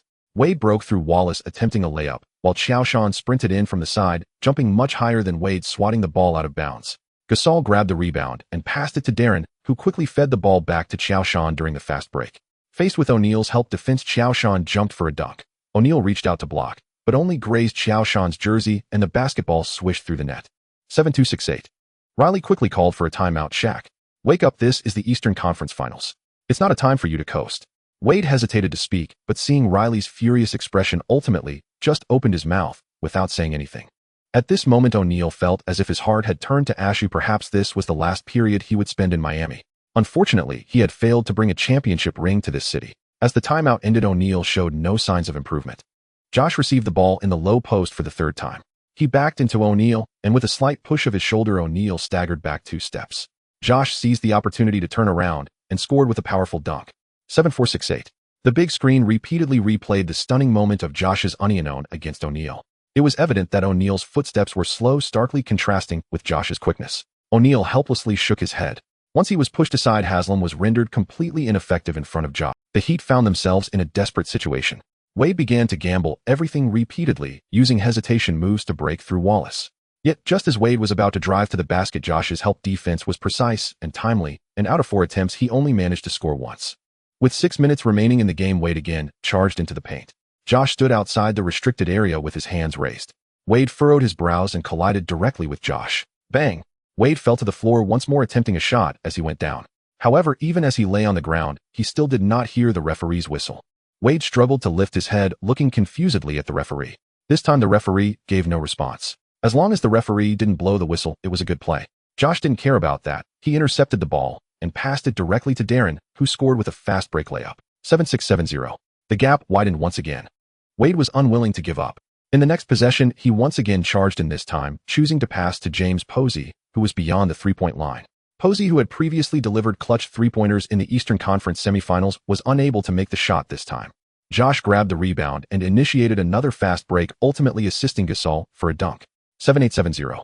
The lead extended to 8 points, and the fans in the Charlotte Bobcats arena went wild, beginning to celebrate early. Oh come on, oh come on, oh come on. The battle song played, and all the fans swayed to the music. But the Heat did not give up. With 4 minutes left in the fourth quarter, Wade finally scored against Josh's defense. 7-8-7-2. He also caused Josh's 4th personal foul. With Wade's additional free throw, the score closed to 7-3-7-8. Wade shouted in anger, trying to ignite his team's morale. But Josh immediately responded, going back to the low post to take on O'Neal again. This time, he didn't force the attack, but deliberately attracted the defense of Anthony Walker, passing the ball to a wide-open Gerald Wallace beyond the three-point line, who hit the three-pointer. 8-1-7-3. With 2 minutes left in the game, O'Neal, who had endured the entire match, finally exhausted his stamina, and his legs began to cramp, staggering as if he would fall to the ground.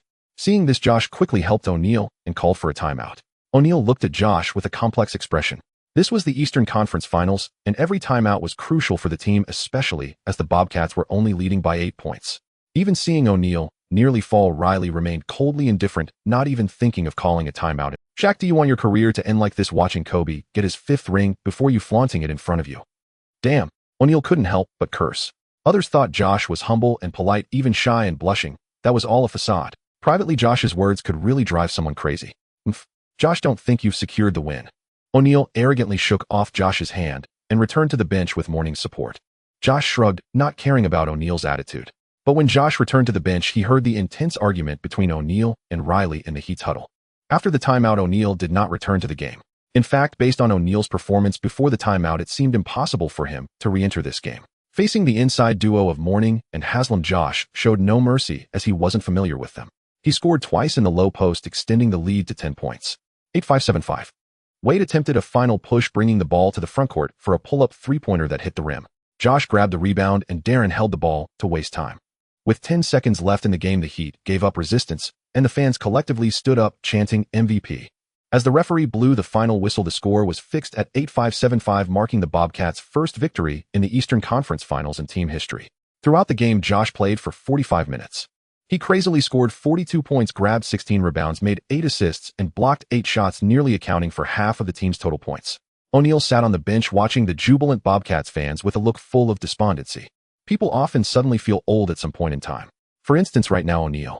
In the first 2 quarters, O'Neal and Josh had a fierce exchange, with O'Neal scoring 29 points and grabbing 13 rebounds, one of his best performances since entering the playoffs. However, in the last few minutes of the third quarter, he clearly felt overwhelmed, and under Josh's repeated backdowns and assaults, his stamina rapidly depleted, until the cramping in the final moments. Throughout the fourth quarter, O'Neal scored not a single point, and defensively, he frequently became the point of penetration for Josh. Wade lowered his head, wiping away sweat. He scored 28 points throughout the game, but only 8 points in the fourth quarter and was successfully intercepted by Josh multiple times. The atmosphere in the Heat's locker room was extremely tense. Coach Riley walked into the locker room and slammed the tactical board on the ground, shouting at O'Neal, who was slumped in a chair, "You played like a softie tonight. The Eastern Conference Finals are not the regular season. You couldn't even withstand one of Josh's confrontations. Is this how you show your $1 million salary?" After hearing Riley's scolding, O'Neal, who had just taken off his sweat-soaked jersey, suddenly stood up and violently threw his jersey on the ground, splattering sweat onto the nearby tactical board. "I've played nearly 36 minutes. My legs are cramping. Can't you see my struggle on the court?" Their voices grew louder, and Wade Morning and other teammates tried to step in to mediate, but Riley shoved them aside. "Let him speak. Let's see what other excuses he can make." O'Neal, increasingly agitated, pointed at his knee, his voice hoarse. "I've played 60 games this season while injured. I've given it my all tonight. When I was on the court cramping, what were you doing? Damn it, you couldn't even call a timeout. Let me be clear, if you think I'm not good enough, bench me tomorrow and don't expect me to fight for this team anymore." After speaking, O'Neal grabbed his backpack and stormed out, slamming the door of the locker room with a loud bang, leaving his teammates in shock and Riley with a dark expression. For the first time, Riley felt his authority was challenged. The news spread quickly, igniting a huge uproar. Media outlets like ESPN and TNT quickly followed up with reports, with one journalist capturing O'Neal leaving the arena alone in a taxi that night, not returning to the hotel with the team. When asked about O'Neal's condition at the post-game press conference, Riley coldly responded, "We will assess each player's physical condition, and the lineup for the next game will be adjusted based on the actual situation." The next morning, the Heat officially updated their injury report, prominently marking O'Neal's name with questionable, citing left knee soreness. Although the Heat did not mention emotional factors, it was evident to anyone that the conflict during the first quarter and the rumors in the locker room had brought O'Neal's relationship with the team to a freezing point. This conflict and the uncertainty surrounding O'Neal's participation drastically changed the course of the Eastern Conference Finals. Prior to this, the outside world generally viewed this as a showdown between Josh and O'Neal in the paint, with the series revolving around their confrontation. The first game of the series did indeed follow this narrative, and although O'Neal was exhausted in the fourth quarter, the duels between him and Josh in the first 3 quarters were truly exhilarating. But now the internal conflict within the Heat had become the biggest storyline. Would Riley's iron-fisted management quell the storm? Would O'Neal choose to compromise? Could Wade carry the team's offense alone in O'Neal's absence? What's more concerning is that the Bobcats, as newcomers, were seizing a golden opportunity to capitalize on their momentum. If they could defeat the Heat again in the second game, the series score would change to 2-0, not only gaining a psychological edge, but also further demoralizing the Heat. Meanwhile, O'Neal, caught in the whirlwind of public opinion, had yet to make a statement. "Dwayne, trust me. Shaquille is a seasoned player. His professional integrity would never allow him to stand idly by while the team sinks into crisis." Alonzo gently patted Dwayne's shoulder, offering quiet reassurance. "I hope so. But what about Pat?" Dwayne bit his lip. Truth be told, when Shaquille was treated unjustly, he, himself a cornerstone of the team, had failed to step forward and defend O'Neal. What would Qiao Shan have done? Dwayne instinctively thought of Qiao Shan as one of the legendary 2003 draft class debates among journalists over who ranked first. LeBron James, Carmelo Anthony, Qiao Shan, or Dwayne had never ceased. Even though Qiao Shan had become the first among them to win an NBA championship ring and the first to claim the LeBron's all-encompassing brilliance, Carmelo's unrelenting offensive firepower, and Dwayne's selfless play, so profound that even Shaquille willingly declared, "I'm here to support him," meant their futures still held untold potential to surpass Qiao Shan's legacy. The outcome remains unwritten. Any of us could yet emerge as the dark horse. Perhaps Qiao Shan would never let such locker room discord erupt within his team. Knock, knock, knock. When Dwayne and Alonzo knocked on Shaquille's hotel room door, they found him seated by the window in loose athletic, where gazing silently at the city street below. A half-finished bottle of mineral water sat untouched on the table. "What brings you two here? Are you Pat Riley's emissaries?" Shaquille didn't rise as they entered, only offered a faint, weary reply, his eyes clouded with desolation. "Shaquille, we're not speaking for anyone. We've come as brothers." Last night, Pat's words were indeed harsh, but you know his nature, victory above all, and never one to soften his speech. It's precisely this uncompromising spirit that forged Miami's ironclad resolve and carried us this far. Alonzo stepped forward first, placing breakfast on the table, his tone sincere. "That's right, Shaquille," Dwayne continued where Alonzo left off. "We lost game 1, but the series has only... You are our anchor in the paint, the only one capable of containing Qiao Shan. In fact, last night during practice, Alonzo and Udonis couldn't even simulate Qiao Shan's post moves effectively, let alone guard them. Without you, we'd almost certainly, no definitely, be shredded inside by Qiao Shan in game 2. Shaquille remained silent, unconsciously rubbing his thumb along the plastic surface of the water bottle. Dwayne sensed his wavering. "I'm sorry, Shaquille.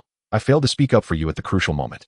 I know you feel wronged playing injured all season pushing through cramps last night, only to be branded a coward. But we are a team. From the day you arrived in Miami, we've pursued that championship together. We've already vanquished Detroit, the league's top-ranked team, and in our first clash with Qiao Shan victory was well within reach. Will you truly let all that effort vanish into thin air? When I lay better than years ago, all I longed for was to play alongside my brothers once more. You face mere conflict now. Don't let fleeting words harden into lifelong regret. We need you. The team needs you. And those Heat fans burning the midnight oil to watch us, they need you too. Alonzo placed a firm hand on Shaquille's shoulder. They'd been drafted in the same year, 14 seasons of rivalry and kinship.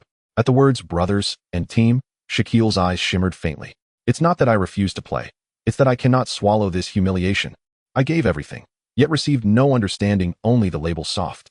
His voice cracked raw and hoarse, a testament to sleepless hours following yesterday's furious exit. I know. Last night I spoke with Pat. Though he said nothing outright, his tone softened unmistakably. Trust me, in game 2, if you take the floor, we'll shoulder the burden beside you. I'll drive harder, giving you cleaner looks inside. Alonzo will seal and rebound for you. You won't carry the interior alone. Don't let Pat's momentary outburst derail our collective mission. Agreed. Seeing Shaquille relent, Dwayne exhaled deeply, his suspended anxiety finally settling. Fine. For you, for the team, I'll play. But make no mistake, if Pat dares speak to me like last night again, I walk. Immediately. Shaquille clenched his jaw, yet yielded. Dwayne and Alonzo exchanged knowing smiles. With Shaquille on the court, the Heat retained a fighting chance against the Bobcats. So the Heat really were feeding us smoke. Before tip-off, Carlisle glanced at Miami's starting lineup and smiled. Fortunately, the Bobcats hadn't lowered their guard amid the rumors. Qiao Shan had repeatedly warned everyone of Riley's cunning, and reality bore him out. Yet during pre-game warm-ups, Shaquille's demeanor already felt unnervingly off. Where he once methodically practiced turnaround hooks beneath the basket, he now moved mechanically through shots. Twice, he fumbled passes from teammates. Dwayne approached, lightly tapping Shaquille's arm. Shaquille, don't overthink it. Just focus on the game. We'll carry. Shaquille merely nodded, his gaze fixed unblinking on Riley at courtside, who stood deep in tactical discussion with his assistants, never once glancing his way. Damn it. Shaquille's frustration flared. Sometimes silence cuts deepest. Beep. The referee's whistle pierced the air. The game had begun. From the opening tip, Qiao Shan sensed something amiss. He could distinctly feel Shaquille's strength diminished compared to game. Once the game commenced, Shaquille's decline became undeniable. On Charlotte's first possession, Qiao Shan caught the ball deep in the post. Facing Shaquille's defense, he simply backed him down, shifting half a step backward, then spun and sank a soft hook shot. Qiao Shan scratched his head, bewildered. But after only 2 seconds hesitation, he mentally slapped himself. Damn it, I'm pathetic. This was a game. Whether Shaquille and Riley truly clashed mattered not to the Bobcats. So long as victory belonged to Charlotte, that was all that counted. The arena's Jumbotron instantly replayed the basket, juxtaposed with footage from Game 1's fierce duel, highlighting how sluggishly Shaquille's feet now dragged like slow-motion film. More awkwardly, on a Miami fast break, Dwayne fed Shaquille an easy pass under the rim, normally a thunderous dunk, but Shaquille, mistiming his stride, nearly stumbled mid-catch, hastily dishing out to the perimeter and committing a turnover. Riley's expression hardened instantly. Arms crossed, brows knotted tight. Qiao Shan seized the opening without mercy, targeting Shaquille relentlessly in the post, spinning past him, sinking another hook, then finishing with a putback, each time exploiting Shaquille's half-step delay.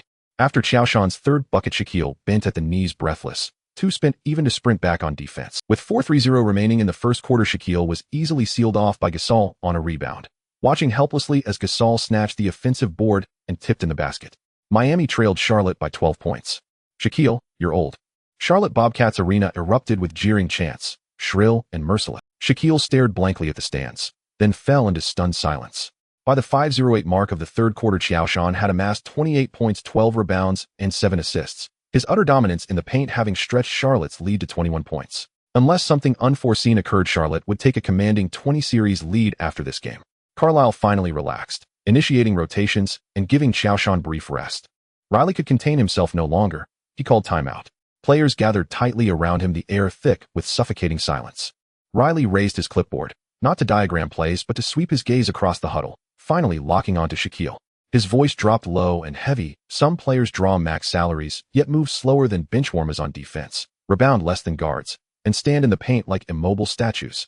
Who exactly does that performance serve? Coach, what we need now is tactical adjustment, not blame. Dwayne interjected swiftly as Riley paused. Am I discussing tactics? Riley cut him off sharply, eyes still riveted on Shaquille. I'm speaking of, last night you swore to play for the team. Yet tonight you can't even hold position. Is this what you call playing for the team? Shaquille shot upright, glaring fiercely at Riley. His towel slipped soundlessly from his grip. What do you mean? Last game I cramped. Tonight I'm playing through injury for this team, and you see nothing. All I see is a 21-point deficit. Riley slammed the clipboard to the floor. I see you being toyed with by a third-year rookie. I see 3 turnovers gifted to the opposition. If you're only here to tough it out, then step aside. Make room for those who want to play. Remember, Shaquille, if you sulk over hurt feelings, then yield your spot to someone hungrier. Miami has never lacked players who crave victory. You think I want to play, eh? Shaquille's voice boomed 8 decibels louder. Without Dwayne and Alonzo pleading with me, I wouldn't have worn this jersey at all. All you do is criticize. When you recruited me to Miami, did you question my worth? When Dwayne was injured last season, and I carried us to the Eastern Conference Finals, did you doubt me then? Now that hardship arises, you pin every failure on me. Bench players froze stunned. Alonzo rushed forward, gripping Shaquille's arm. Shaquille, don't act rashly. The game isn't over. But Shaquille had reached his breaking point, pointing a furious finger at Riley. Let me tell you, Pat. Riley, I know exactly why you fired Stan at season start. After this game, I'll never suit up for you again. A cold-blooded man like you doesn't deserve to coach. Some say Riley sought only to reap the rewards, but who can truly know? Dwayne and Alonzo moved to intervene, only to be brushed aside by Shaquille's raised palm. Seeing Shaquille's resolute gaze, Dwayne opened his mouth, then closed it again, sighing helplessly. He knew this rupture was irreparable, and now fully exposed beneath the media's glare. Miami's Eastern Conference Finals run had just grown infinitely more arduous. Or rather, Miami's future now hung shrouded in uncertainty. Pat Riley's stubbornness and arrogance will personally dismantle the Heat's championship aspirations. In the TNT broadcast booth, Charles Barkley's eyes bulged. When had Shaquille ever endured this? He was Shaquille, among the greatest players in NBA history. Compared to L.A.'s trade of Qiao Shan, Riley's treatment of Shaquille proves far more unforgivable. Barkley shook his head, perhaps mourning Shaquille, perhaps lamenting Miami's self-sabotage. After the timeout, Shaquille returned to the floor, but his composure had shattered completely. In the final 3 minutes of the third quarter, he committed 2 defensive fouls, reaching 6 total, and was forced to the bench. He exited without acknowledging a single teammate, vanishing down the tunnel, leaving Miami leaderless on the court. Without Shaquille anchoring the paint, Qiao Shan operated with absolute impunity. In the fourth quarter alone, he erupted for 14 points and 5 rebounds, including 3 thunderous dunks that ignited Charlotte Bobcats Arena. Charlotte ultimately triumphed 1-0-8-8-5, taking a commanding 20-series lead, and Miami suffered its largest playoff loss margin of the season. At the post-game press conference, Riley remained defiant before reporters. It's unfortunate we couldn't secure a win in Charlotte, but our loss stems from insufficient team execution. Some players simply failed to fulfill their roles. Shaquille, no, we harbor no conflict. We both seek only the team's victory. Any friction during the game remains internal, and we'll resolve it privately without compromising our focus. Next game in Miami, we will win. Meanwhile, Shaquille departed the arena immediately after the game. His agent released a statement via social media. Mr. O'Neal's tenure with the Miami Heat has entered its final phase. He has given his all, but refuses to endure disrespect. At that moment, even Riley's most rigid denials could no longer obscure Miami's internal fracture, and that fracture soon infected the entire roster. In a subsequent interview, Dwayne's eyes betrayed exhaustion. We need unity, but I don't know how to restore it. May 29th, Game 3 of the Eastern Conference Finals. Charlotte visited Miami. When Qiao Shan glimpsed the assigned head referee, he knew this game would be anything but straightforward. Bennett Salvador, anyone familiar with the 200,506 NBA Finals would recognize that name. He officiated Games 3 and 5. In Game 3, Dwayne drew 18 free throws. In Game 5, he earned 25. With Bennett Salvador on the whistle, Qiao Shan understood the league intended to intervene, at minimum unwilling to let this series end prematurely. Sure enough, Dwayne attempted 23 free throws in Game 3. Within the first 3 minutes, Qiao Shan was whistled for 2 personal fouls and forced to the bench, while Gasol Gortat and every other Bobcat big man guarding Dwayne's drives incurred immediate calls. Suddenly, Dwayne seemed to unlock some hidden reservoir, recognizing clearly tonight Miami wins. When the final buzzer sounded, Charlotte fell short, 7,392, on the road. Qiao Shan played just 21 minutes, recording 19 points, 11 rebounds, 6 assists, and 5 fouls. Free throw disparity 3,618. Miami doubled Charlotte's attempts. In Game 4, Dwayne drew 27 free throws and sealed the win with a clutch free throw, leading a Shaquille-less Heat to an 86-84 victory, leveling the series at 22. Qiao Shan logged 34 minutes. With 10 seconds left, he defended Dwayne's drive, still 1 meter away, when Dwayne slipped and fell. Bennett instantly called a defensive foul on Qiao Shan, ending his night with 6 fouls. If the referees want Miami to win, just tell us up front. We'll save everyone the trouble and forfeit the game. Post-game, Qiao Shan, frustration boiling over, publicly voiced his grievances to the media. It marked Qiao Shan's first-ever public challenge to officiating since entering the NBA. Meanwhile, Bennett, by virtue of these two games, saw his social media accounts flooded and overwhelmed by furious Bobcats fans. The next day, the league issued an official announcement Bennett had been implicated in illegal gambling activities, and his officiating credentials were revoked. However, results of games he had already refereed would stand unchanged. I don't know how to lead this team to victory right now. In fact, over our last two games, our interior players have been whistled for fouls at the slightest contact, while the opponent's driving violations go conspicuously unpunished. Such officiating renders our players' efforts utterly meaningless.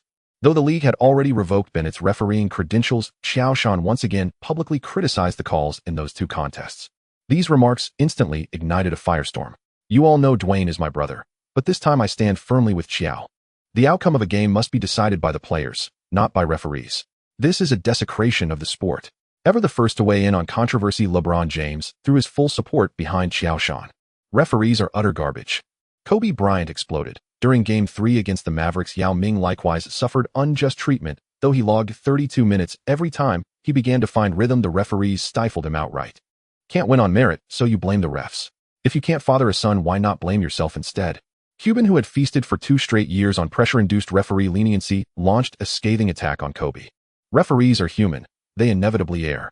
As athletes, our duty is to adapt to the officiating standard, not to question it publicly. Some individuals, even after claiming an MVP trophy, remain utterly ineffectual, capable only of blaming referees. As Cuban opened fire, Josh Howard swiftly echoed his owner's condemnation. Howard harbored clear resentment toward Qiao Shan as a fellow member of the class of 2003. Why did the media scarcely mention his name? In short order, the league erupted into cacophonous debate. The NBA announced the next day that Qiao Shan would be fined $2,500 for publicly impugning the integrity of officials and damaging the league's image. Upon hearing the news, Qiao Shan merely shrugged. Since I've already been fined, I'd better stop calling fouls. Oh well. Seeing their franchise star humiliated, Charlotte fans rallied fiercely in Qiao Shan's defense. Some held banners reading, "Qiao did nothing wrong." Outside the Bobcats' practice facility, local merchants even launched a crowdfunding campaign to cover his fine. Qiao Shan was genuinely stunned. So much so that he immediately asked Lin Shi to politely decline both the fan demonstrations and the merchant initiative. Yet this outpouring of loyalty profoundly uplifted him. Meanwhile, though the Heat had even the series, the Shaq departure saga remained unresolved. Media captured a heated post-Game 4 altercation between Riley and Wade in the locker room. Wade insisted, winning through referee bias is no sustainable strategy, while Riley retorted, winning is all that matters. Game 5 of the Eastern Conference Finals returned to Charlotte's arena, and the city was once again submerged in a crimson tide. We couldn't control the officiating in the first 2 games, but tonight this is our home court. Don't let past losses cloud your focus. Stay locked in on every possession. Honor every defensive assignment. I will win this pivotal game with all of you. Before tip-off, Qiao Shan stood at the center of his teammates in the tunnel, his voice resolute. Everyone understood the gravity of the mountaintop game. A win would place one foot squarely on the threshold of the finals, unless of course your head coach happened to be Doc Rivers. Without Shaq, the Heat ranked merely second tier in the East. From the opening tip, Qiao Shan channeled the fury accumulated over the previous 2 games.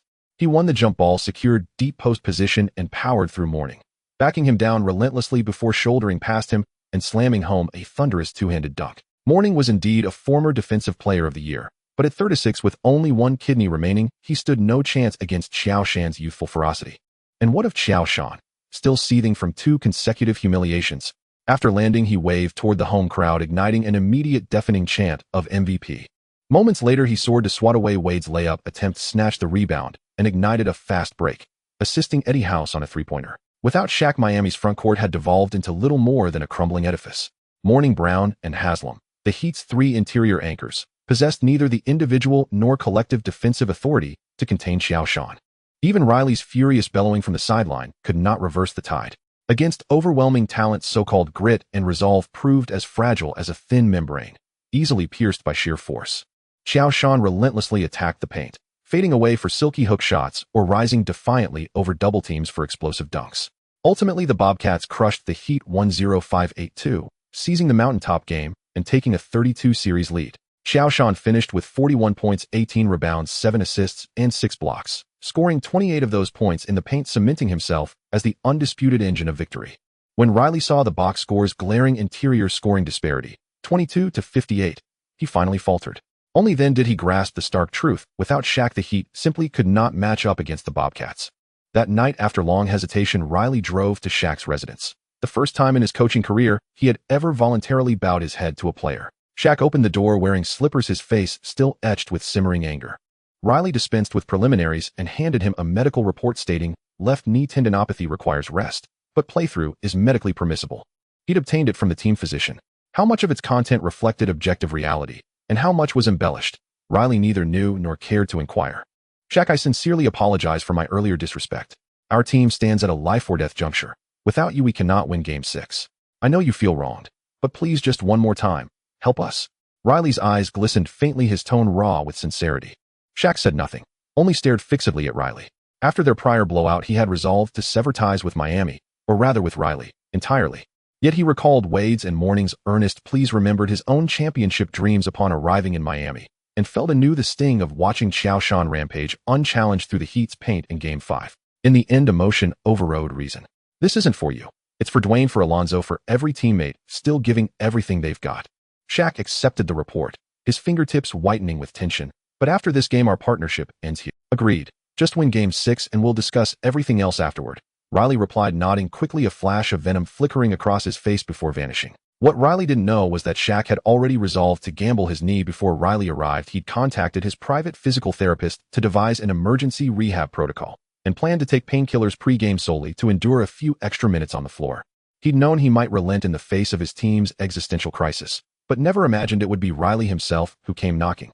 In the 6th game of the Eastern Conference Finals, the match moved to Miami. The American Airlines Arena was packed to capacity. However, when Shaquille O'Neal appeared in the warm-up area wearing a Heat jersey, the crowd erupted in boos. Everyone knew about the conflict between O'Neal and Riley, and it was precisely due to O'Neal's refusal to participate that the Heat suffered a disastrous defeat against the Bobcats in the pivotal game. Indeed, in the hearts of Miami fans, it was O'Neal's stubbornness that harmed the team. As for his injuries, the team had publicly stated that O'Neal's so-called injuries did not affect his participation in the game. O'Neal looked at the Heat fans in the stands with a sense of unfamiliarity, as if he were meeting them for the first time. Indeed, a team's culture reflects its fans. The cold-bloodedness hidden beneath the iron will of the Heat's management was mirrored in their fans. O'Neal suddenly let out a bitter laugh, feeling unworthy for himself and sorrowful for this city. But since he had stepped onto the court, he would not allow outside voices to affect him. Shaking his head, O'Neal continued his warm-up, but everyone could see that every movement he made was filled with. As he bent down to pick up the ball, his body instinctively leaned to the right to avoid putting weight on his left knee. Practicing his hook shot, the once smooth motion became stiff and awkward. After just a few minutes of training, O'Neal had to support himself on his knee, gasping for breath with beads of sweat rolling down his face, soaking the Heat logo on his chest. Stop pretending, Shaq. You can't fool us.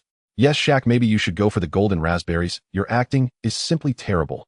My grandma is tougher than you. O'Neal ignored the fans' taunts, realizing that nothing was worse than a heart deadened by despair, and after all, this was the last game he would play for this city. Regardless of victory or defeat, his body could not support him to play even one more game. O'Neal's dedicated physiotherapist rushed over every 10 minutes to tightly wrap ice packs around his knee. The cold sensation made O'Neal frown, but he just gritted his teeth and waved his hand dismissively, saying, "Put a little more pressure on it. Once it goes numb, it won't hurt anymore." Shaq, this will ruin your career. The physiotherapist frowned, confused as to why the Heat's medical staff deemed O'Neal fit to participate in the game despite the heavy burden on his body. Dwayne Wade approached O'Neal and softly said, "Shaq, don't push it. Next season, we will have another chance." O'Neal slowly straightened up, patted Wade on the shoulder, his eyes devoid of the usual playfulness, leaving only the determination of a man ready to risk everything. "Dwayne, I'm not here to watch you be sentimental. Even if I have to crawl today, I will hold on for one more minute on the court." He wiped the sweat from his brow and stood ready outside the key, executing a hook shot that went smoothly through the net. For this life-and-death battle, O'Neal had already taken 2 strong painkillers, and while his consciousness was a bit hazy, the competitive instinct deep within him had never been extinguished. As the game began, O'Neal, who had been struggling during warm-ups, instantly found his rhythm.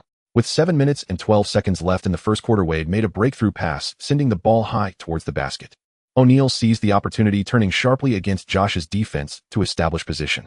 The sharp pain in his left knee made him tense up, yet he still managed to push Josh aside. The sound of their muscular collision echoed clearly along the sidelines as Josh staggered back, a half-step, surprise flashing in his eyes. Unexpectedly, after 3 games off, O'Neal's strength had recovered so quickly. He caught the basketball securely with both hands, and using the momentum from the contact, forcefully slammed the ball into the hoop. Boom!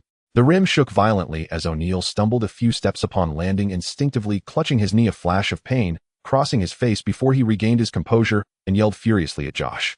Josh did not notice O'Neal's change in expression. After getting dunked on by O'Neal, he felt a surge of excitement, realizing this was the kind of confrontation and rhythm expected in the Eastern Conference Finals. During the 3 games O'Neal missed, Josh felt as if he had a breath of pent-up frustration with no outlet.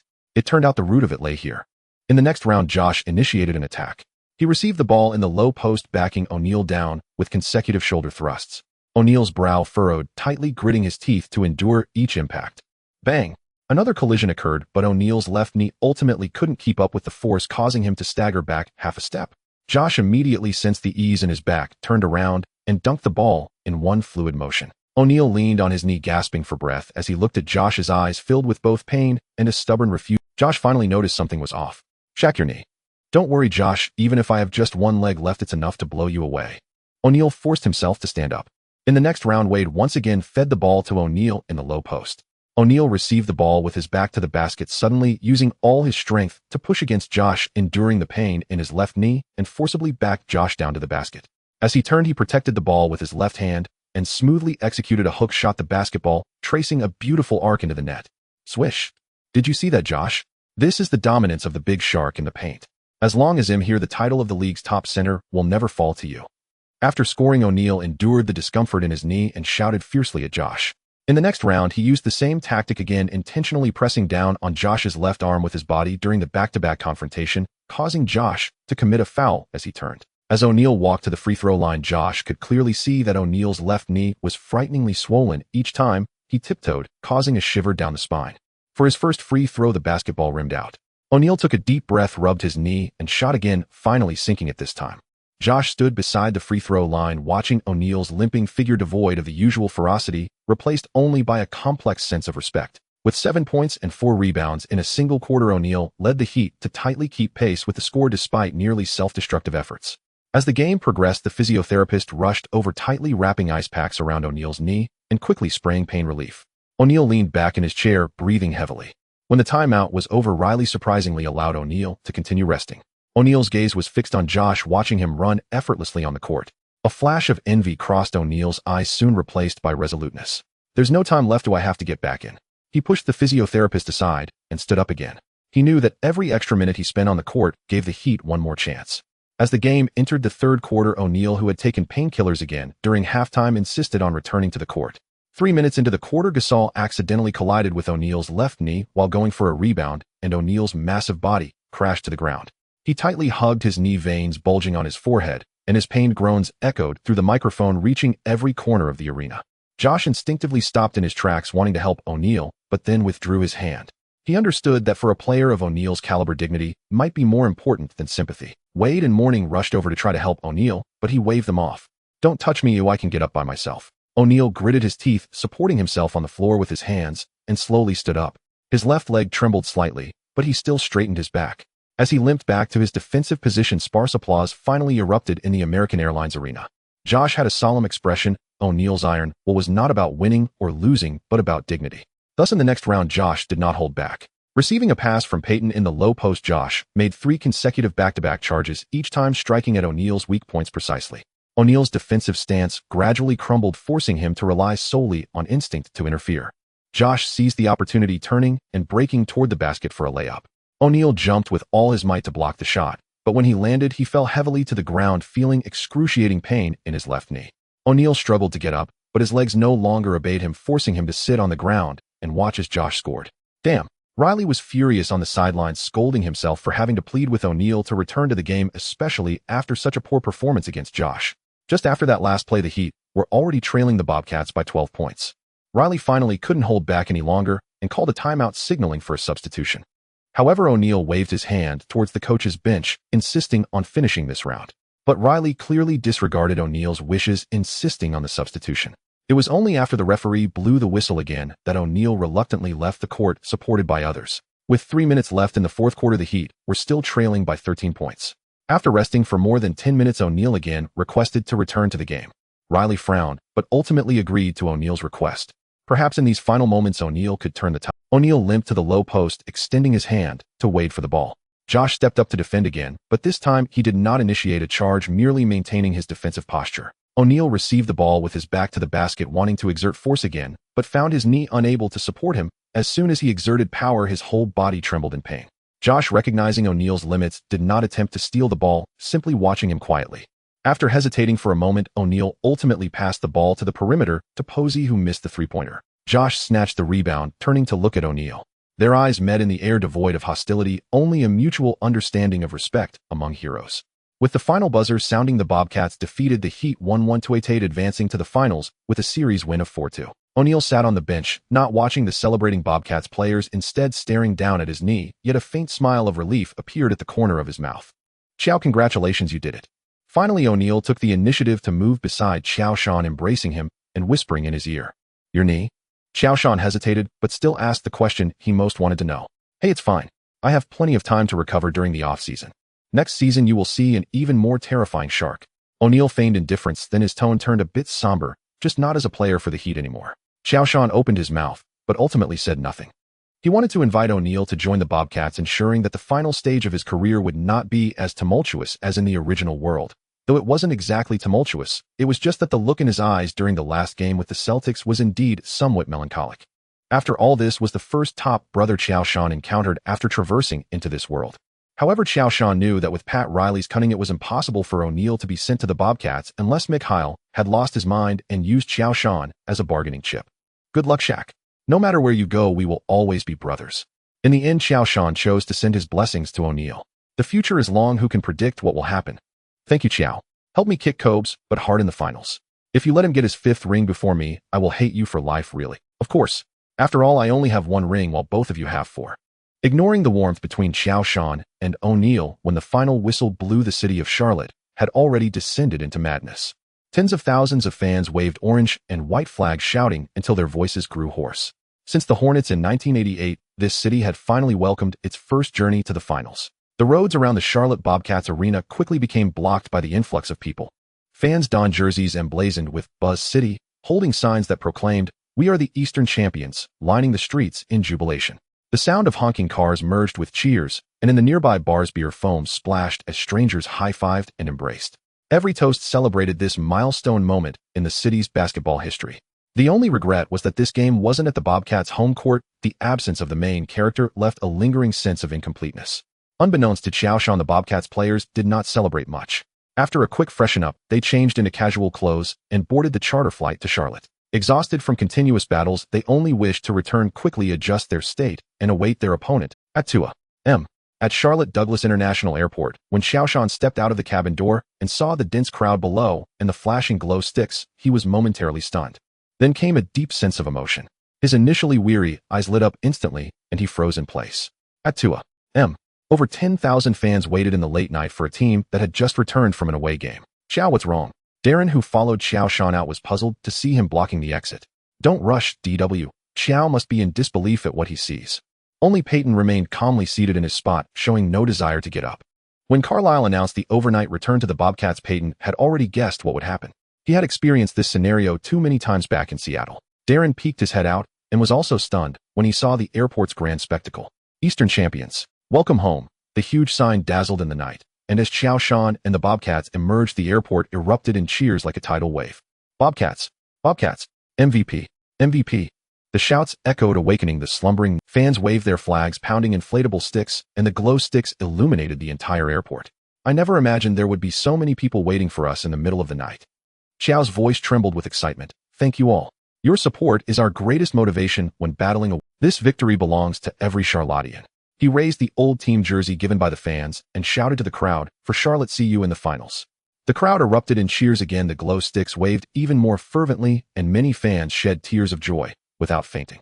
At 3:30 a.m., escorted by security, the players left the airport, but the fans did not disperse. They followed the convoy, cheering all the way until it vanished into the night. As the convoy left the airport, Qiao Shan sat in the car, gazing at the still flashing glow sticks outside the window, feeling a surge of emotions. Having traversed here, he truly felt for the first time that he belonged to this world. The twists and turns of the Eastern Conference series, the pressure of playing away, and the ironclad confrontation with O'Neal all transformed into warm emotions at this moment. Qiao Shan took out his phone, captured the night scene outside, and then posted on social media, "Charlotte, thank you for waiting for us in the deep night." This post garnered tens of thousands of likes and comments within minutes, with Charlotte fans leaving messages in the comments section. Qiao Charlotte will always be your home. We are your strongest support. Go for the finals, get that damn championship. I came, I saw, I conquered. On June 3rd, the mayor of Charlotte took the initiative to go to the Bobcats training facility, presenting Qiao Shan with the City Hero Medal and officially declaring June 2nd as Qiao Shan Day. Thank you for bringing this historic moment to the city with your sweat and resilience. Qiao Shan Day will become an eternal commemoration in Charlotte, witnessing our passionate years of growing up with basketball. At the same time, Game 6 between the Lakers and the Mavericks kicked off. With Yao's successful low-post isolation against Dampier at the last moment, the Lakers won the game 9,895, eliminating the Mavericks with a series score of 42. The officiating in this game was absurd. Yao's repeated attacks in the low post clearly involved pushing, yet the referee turned a blind eye. Our players were called for fouls at the slightest contact. This is not a fair game at all. I guess the league has long wanted the Lakers and Bobcats to reach the finals. After all, both teams have Chinese players, which boost. Our players gave their all yet lost to the whistle. It's laughable. After the game, Cuban furiously criticized as for how many favors the Mavericks received from the referees. Cuban simply acted oblivious. He should focus more on his own team rather than complain about officiating. If they could stop our offense, they wouldn't have lost the game. Kobe shot back directly. If it weren't for the aggressive targeting of Yao in Game 3, the Lakers could have advanced to the finals much earlier. Laughable. Cuban is always like this. Oh, when he loses, he finds excuses. Others win because of the referees, only they win through skill. Yao and Kobe's performances are evident, and Nowitzki is just a softie. Cuban's questions did not receive much support. Everyone knew how many victories he had brought to Dallas in the past 2 years by pressuring the referees, and now it was just a backlash. Cuban's clownish behavior did not stir much of a ripple. All eyes were on the upcoming finals. Yao and Qiao Shan, two Chinese players, would face off on the stage of the finals. This is the league's first time and a historic moment for Chinese basketball. Qiao Shan and Kobe, once the best teammates, now meet again. If they cannot meet with tears in their eyes, can they still blush? On June 6th, at the Charlotte Bobcats Arena, the Bobcats are set to face the Lakers in the first game of the finals. The game has yet to begin, but the Bobcats' home arena is already filled with orange and white, with nearly 2,000 fans watching as the players from both teams have taken the court. In fact, discussions about which team would clinch the championship ring have not ceased prior to this matchup. The Lakers are one of the greatest teams in NBA history, and after Yao Ming joined this season, they quickly developed a chemistry, with Kobe consistently ranking in the top 5 of the league's power rankings. In the Western Conference Finals, Yao showcased his dominant presence in the paint, averaging 24 points, 11 rebounds, and 4 blocks per game, becoming key to the Lakers' progression. Besides the dual core of Kobe and Yao, players like Castle, Odom, Fisher, and Devin George also possess impressive skills. Notably, Fisher returned to the Lakers after some time. The Bobcats, while only in their second year in the league, boast 2 all-star caliber players in J.R. Smith and Pau Gasol. In the Eastern Conference Finals, J.R.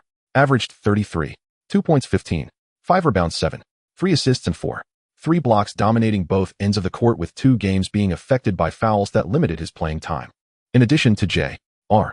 and Gasol, Darren Williams has rapidly developed this season, while Gerald Wallace continues to be a relentless competitor. Eddie House and Peyton are also seasoned veterans. From the media's perspective, the overall strength of both teams is quite comparable. The Bobcats have the advantage in the paint, while the Lakers excel in their perimeter game. Adding to the intrigue, the regular season ended with a 1-1 split between the two teams, so who will ultimately prevail remains uncertain. Before the game began, Kobe fixed his gaze on J.R., his eyes brimming with combativeness. But this time we are rivals, and I won't hold back. The last person who said the same to me was Shaq, and now he's back at home. J.R. was equally unyielding. Trust me, you'll be next. Little J.R., you already have a championship ring, why not let me have this one? Yao chuckled as he patted J.R. on the shoulder. This was the closest Yao had come to a championship ring since entering the league, and it would be a lie to say he wasn't moved. Not a chance. Pau quickly rushed over. Yao, I joined the league earlier than you did. First come first served, you know. In that case, let's settle it on the court. Let basketball do the talking. After hugging each other, J.R., Kobe, and Yao parted ways. For both the Lakers and the Bobcats, reaching this point provides no grounds for giving up. For Kobe, this is his first time leading a team to the finals after parting ways with Shaquille O'Neal, and at the very least he has advanced to the finals before Shaq did. For J.R., the benefits of the Eastern Conference only remain for a few more years. Once the era of the Celtics' Big Three and the Heat's Big Three arrives, making it out of the East will require significant effort, so he needs to seize these years to accumulate honors. As the first game of the finals, this match has garnered widespread attention from fans both domestically and internationally, with anyone who could having settled in front of their televisions eagerly awaiting the start of the game. The Charlotte Bobcats arena is already filled to capacity, bustling with fans. It's finally starting. J.R. and Yao are both in the finals for the first time, and I don't know which team to support. I have a feeling it will be the Lakers. The 232 format is really tricky as long as the Lakers can hold. I have a feeling it will be the Lakers. The 232 format is really tricky as long as the Lakers can hold their home court. The outcome of Game 6 is uncertain. If J.R. can win the championship, he would be the first player since Hakeem Olajuwon to achieve MVP DPOY and FMVP in the same season, right? Exactly, even the great McGrady never achieved MVP DPOY and FMVP in the same season. Meanwhile, Charles Barkley and Kenny Smith, who are commentating on-site, smile as they introduce the starting players from both teams. Lakers: Castle, Kobe, Devin, George, Brian, Cook. Yao Cook is a stretch four with a reliable outside shooting ability, while Odom plays the role of the sixth man for the team. Bobcats: Darren, Eddie House, Gerald Wallace, J.R. Powell. Barkley, who prides himself on being the #1 J.R. fan, undoubtedly supports the Bobcats at home, while Kenny Smith remains neutral. The two engage in a light-hearted conversation, finding various topics to invigorate the atmosphere.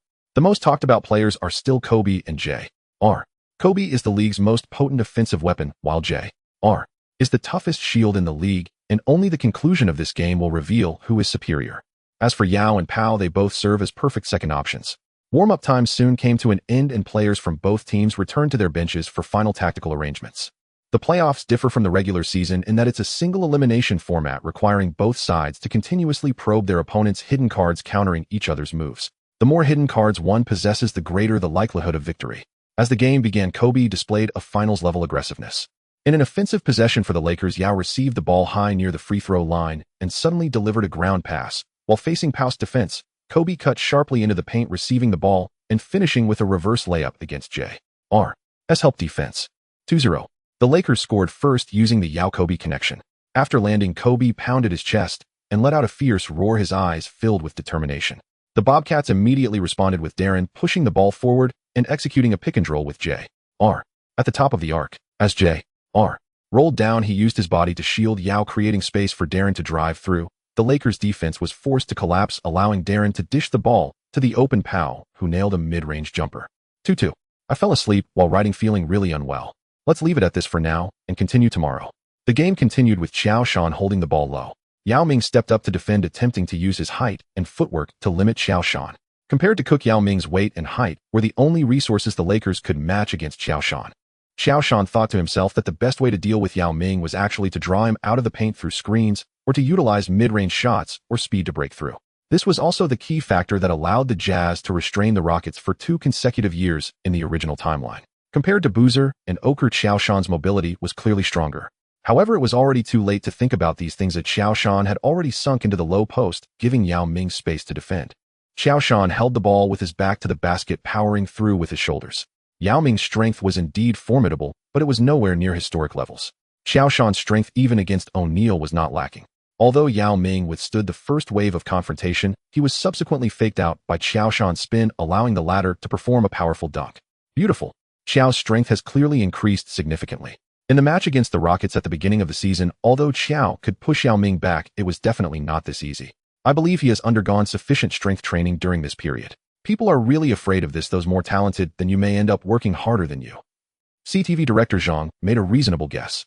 In this era, when the system had not yet become popular, who could have guessed that Qiao Shan was a hidden gem? Indeed, if domestic players could work as hard as Qiao, how could the men's basketball team not become a world-class strong team?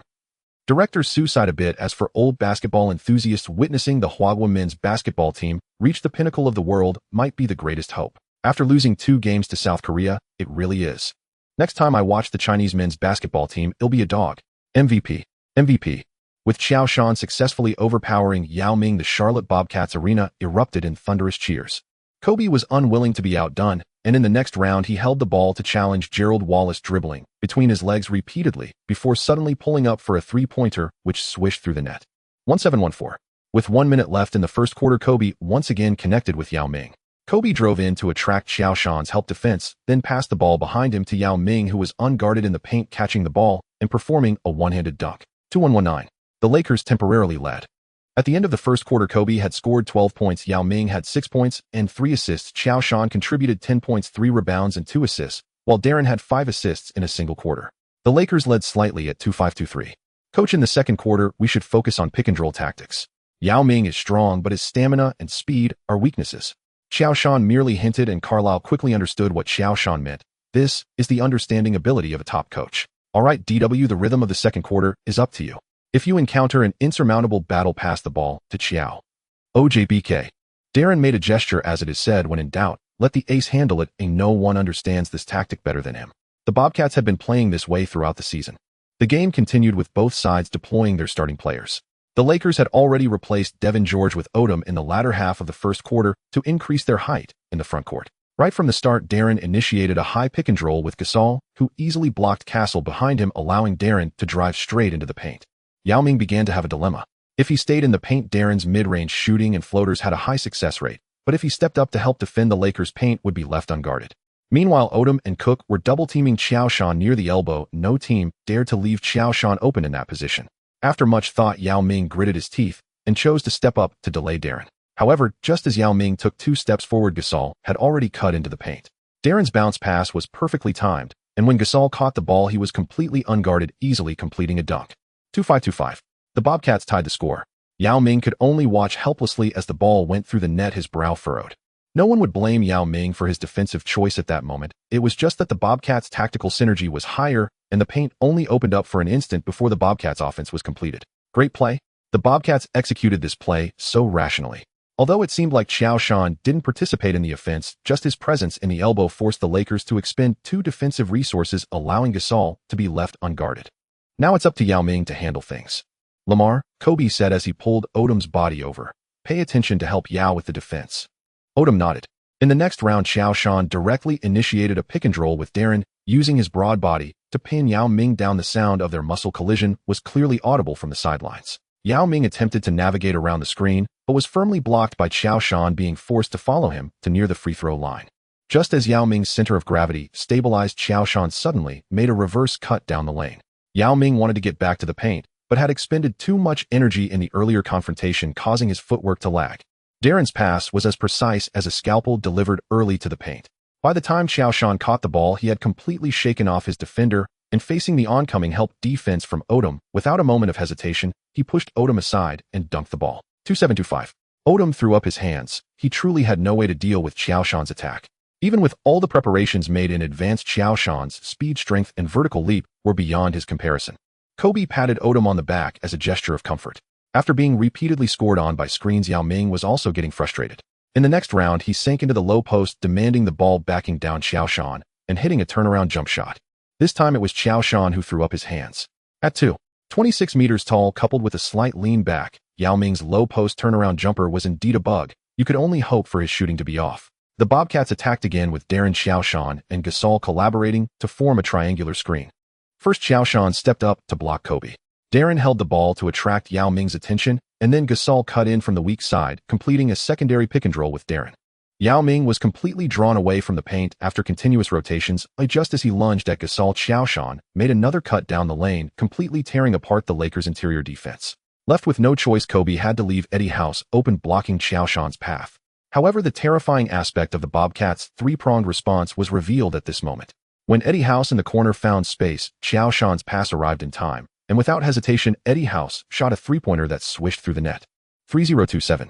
Standing near the free throw line, Yao Ming watched the celebrating Bobcats players, panting heavily, sweat trickling down his cheeks.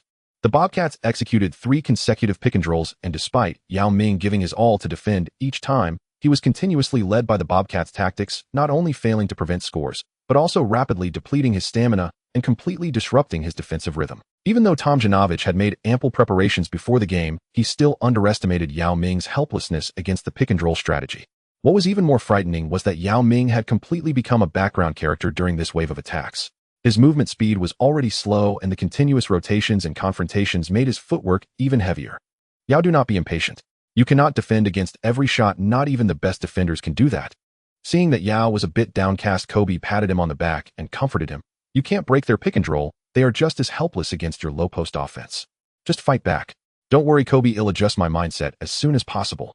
Yao revealed his signature awkward smile, feeling much better. Indeed, everyone has their strengths, and there's no need to lose composure over it. Soon the Lakers launched their counterattack. Castle broke through for a floating shot to help the Lakers stop the bleeding. After Kobe's shot missed, Yao grabbed the rebound and scored on a putback despite the double team from Josh and Gasol, also drawing a defensive foul from Gasol. After the free throws, the Lakers equalized the score at 3-2-3-2. The Bobcats continued their pick-and-roll strategy, constantly pulling Yao out of the paint. Both Josh and Gasol moved faster than Yao. If he followed them out, he would face a driving layup from either of them. And if he stayed back, Josh and Gasol's mid-range shots would punish the Lakers' defense.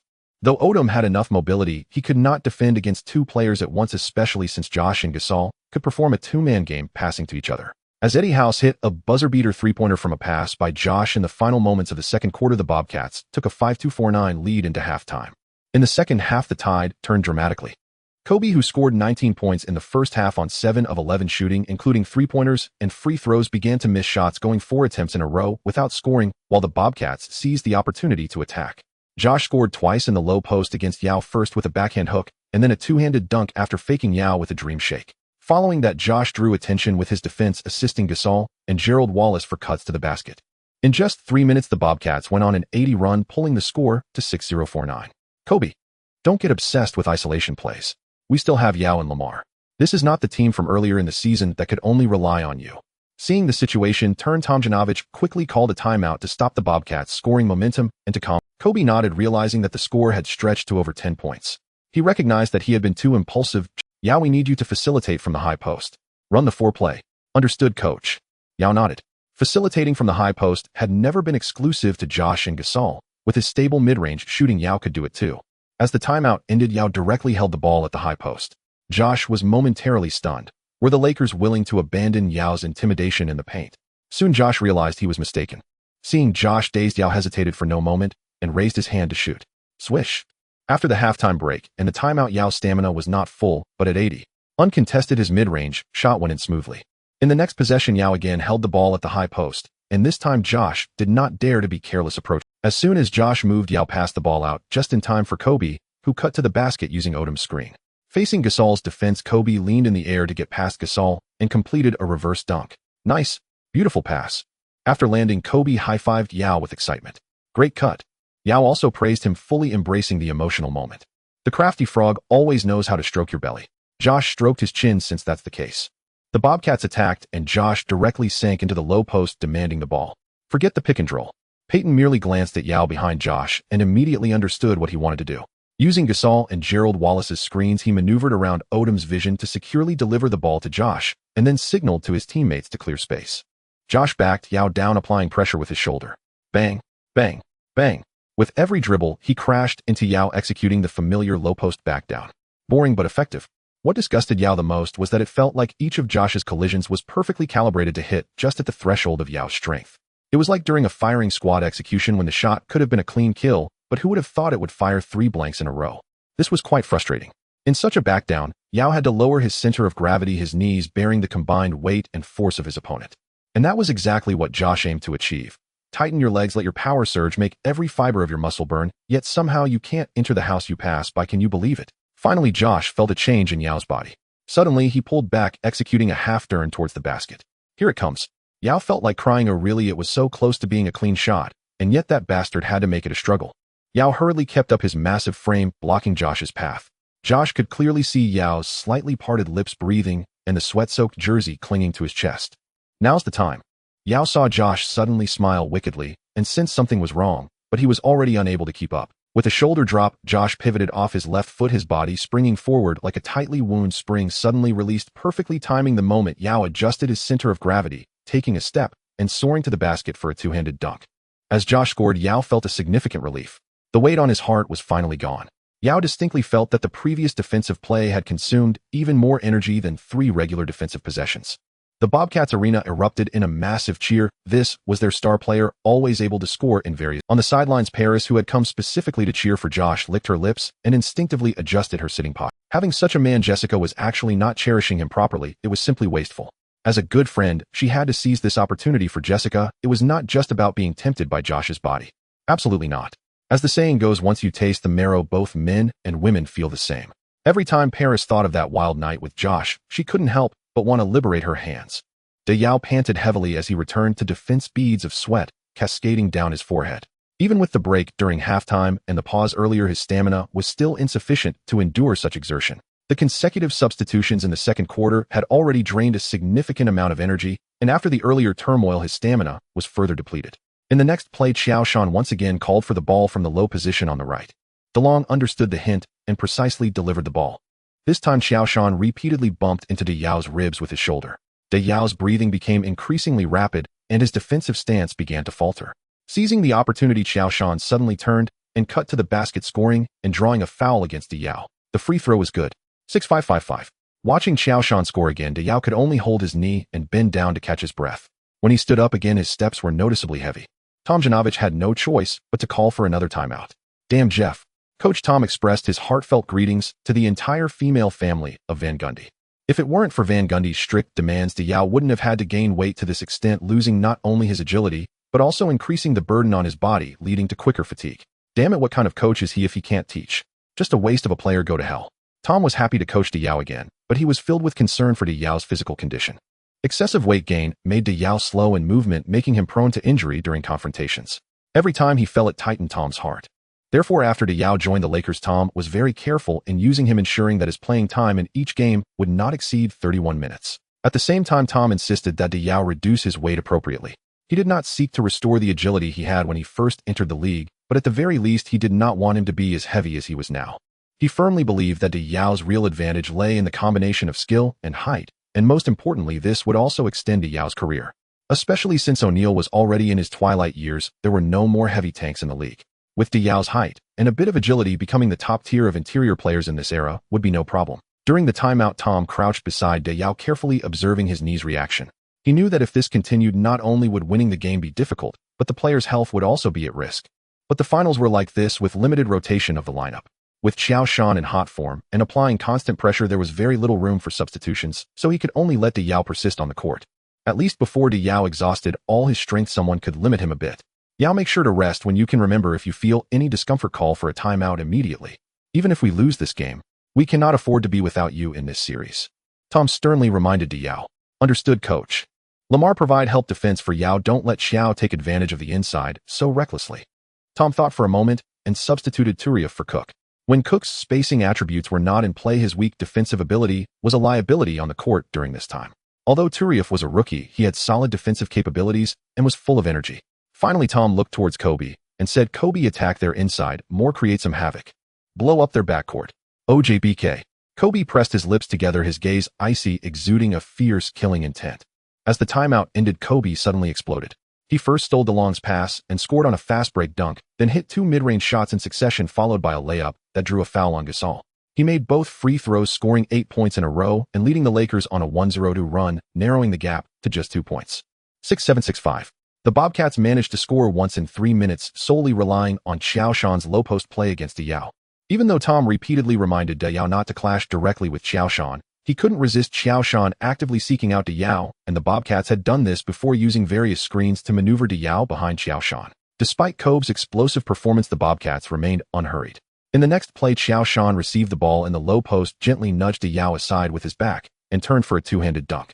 Everyone could see that Yao's stamina was completely exhausted. Not only had his speed of movement dramatically decreased, but he was also struggling to maintain basic positioning on defense.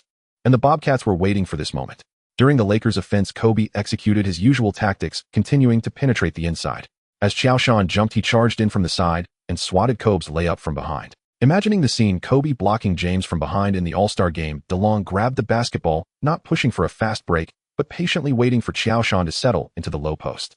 Qiao Shan chose to go unknown with Yao again, but this time Odom and Turieff both came up to double-team him. Nice. Qiao Shan silently praised, waiting for you guys. Qiao Shan directly passed the ball to the open Gerald Wallace outside, who hit a three-pointer. This season, Gerald Wallace officially evolved into a top-tier 3D player in the league, averaging 4.2 three-point attempts per game and hitting 1.7 of them, a 39.8 shooting percentage that is highly efficient for someone whose primary role is defense. Yes. Gerald Wallace clenched his fist and swung it forcefully. With this basket from Gerald Wallace, the Bobcats successfully extended their lead to over 5 points. 7-2-6-5. The Bobcats maintained their lead to end the third quarter. At the start of the fourth quarter, when Tomjanovich saw that Qiao Shan was still on the court, he felt utterly dismayed. Clearly, this guy had only rested for less than 4 minutes in the first 3 quarters. How could he still hold up? Didn't they say that Chinese players lacked stamina? Who said that? Step forward and see if I don't beat you to death. However, what made Coach Tom even more desperate was that as soon as Qiao Shan came back, he immediately completed 3 consecutive low-post plays, once overpowering Turieff for a layup, once executing a turnaround jumper that went in, and once drawing a foul onto Yao and making both free throws. He scored 6 points in a row, leading the Bobcats to unleash another 8-3 offensive surge, extending their lead to over 10 points. The Lakers' defense was in disarray, and Yao on the court was like a moving target, forced to watch Qiao Shan do as he pleased inside. Reluctantly, Tom had to substitute Yao out and bring Cook back in with Turiaf taking over the center position. But no one expected that this sudden decision by Tom would send a chill down the Bobcats' spine. Without Yao, the Lakers picked up the pace directly. Kobe, Cook, and Castle each hit a three-pointer. With less than 2 minutes left in the game, they forcibly narrowed the score to 9-0-8-6, trailing the Bobcats by only 4 points. At a critical moment, Qiao Shan took control of the game once again. He first received the ball in the low post, facing a double team from Odom and Turiaf. He forced his way through with a shoulder drop, scored with a layup, while drawing a foul from Turiaf, and made the free throw. Then he stole the Lakers' inbound pass and assisted Gerald Wallace on a fast break layup. The Lakers attempted one last counterattack, but Kobe's desperate three-pointer missed, sealing the game. In the end, the Bobcats won at home with a score of 9-8-9-0, taking a 1-0 lead in the series. Qiao Shan played for 43 minutes, scoring 42 points, grabbing 16 rebounds, and dishing out 7 assists, with 23 points coming in the third and fourth quarters combined. Kobe contributed 38 points, 6 rebounds, and 4 assists, scoring 12 points in the final quarter in a frantic comeback effort, but unfortunately fell short at the last moment. Although Yao had glamorous stats of 20 points, 12 rebounds, and 6 assists, he was relentlessly targeted by Qiao Shan in the third quarter, leading to a stamina collapse, and he only scored 2 points in the fourth quarter, with his defense rendered virtually ineffective. Not sure if it was just a sudden influx of traffic from Tomatoes recently, but there have been 3 more 12-star reviews, which is frustrating. The key is that my ratings and earnings don't affect anyone's interests. Is it really necessary? 20126. To be honest, for Yao's first appearance in the finals, this isn't bad. One can only say that Yao's playing style is something even a dog would shake its head at. It targets Yao's weakness of insufficient stamina, relentlessly attacking him. The Lakers' defense needs to be adjusted. They cannot allow Yao to expend too much energy on defense. We'll have to see what targeted measures Tom Janovich has in store. Qiao is indeed a bit too dominant. Gué 42 points. Simply inhuman. Qiao Shan is too dominant. Those few low-post plays against Yao Ming are simply unsolvable, and he held off Kobe's counterattack in the final quarter with incredible toughness.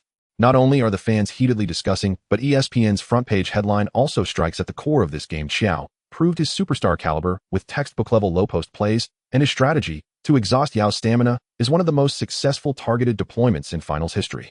The Los Angeles Times sounded the alarm for the Lakers, stating Yao's stamina issues cannot be ignored, and the virtually non-existent defense in the fourth quarter allowed Kobe's 12 points to go to waste. The Lakers must find a solution in Game 2. Qiao Shan had no time to pay attention to the external comments, because after the first game against the Lakers, the homeless Paris requested to be taken in by him. Although the Hilton hotel industry is established worldwide, coincidentally, there isn't a Hilton hotel in Charlotte. Looking at the exquisitely made-up Paris driven by humanitarian spirit Qiao Shan could only reluctantly take in this pitiful girl. He was definitely not lusting after Paris. Absolutely not. That night, Qiao Shan renamed himself as Bloodmaker, while Paris gave herself a beautiful Chinese name, Cell. Amidst the chaos, the second game of the finals between the Bobcats and the Lakers arrived as scheduled. Tom Janovich indeed changed the lineup, bringing Turiaf, Odom, and Fisher into the starting five to enhance frontline height and defensive strength.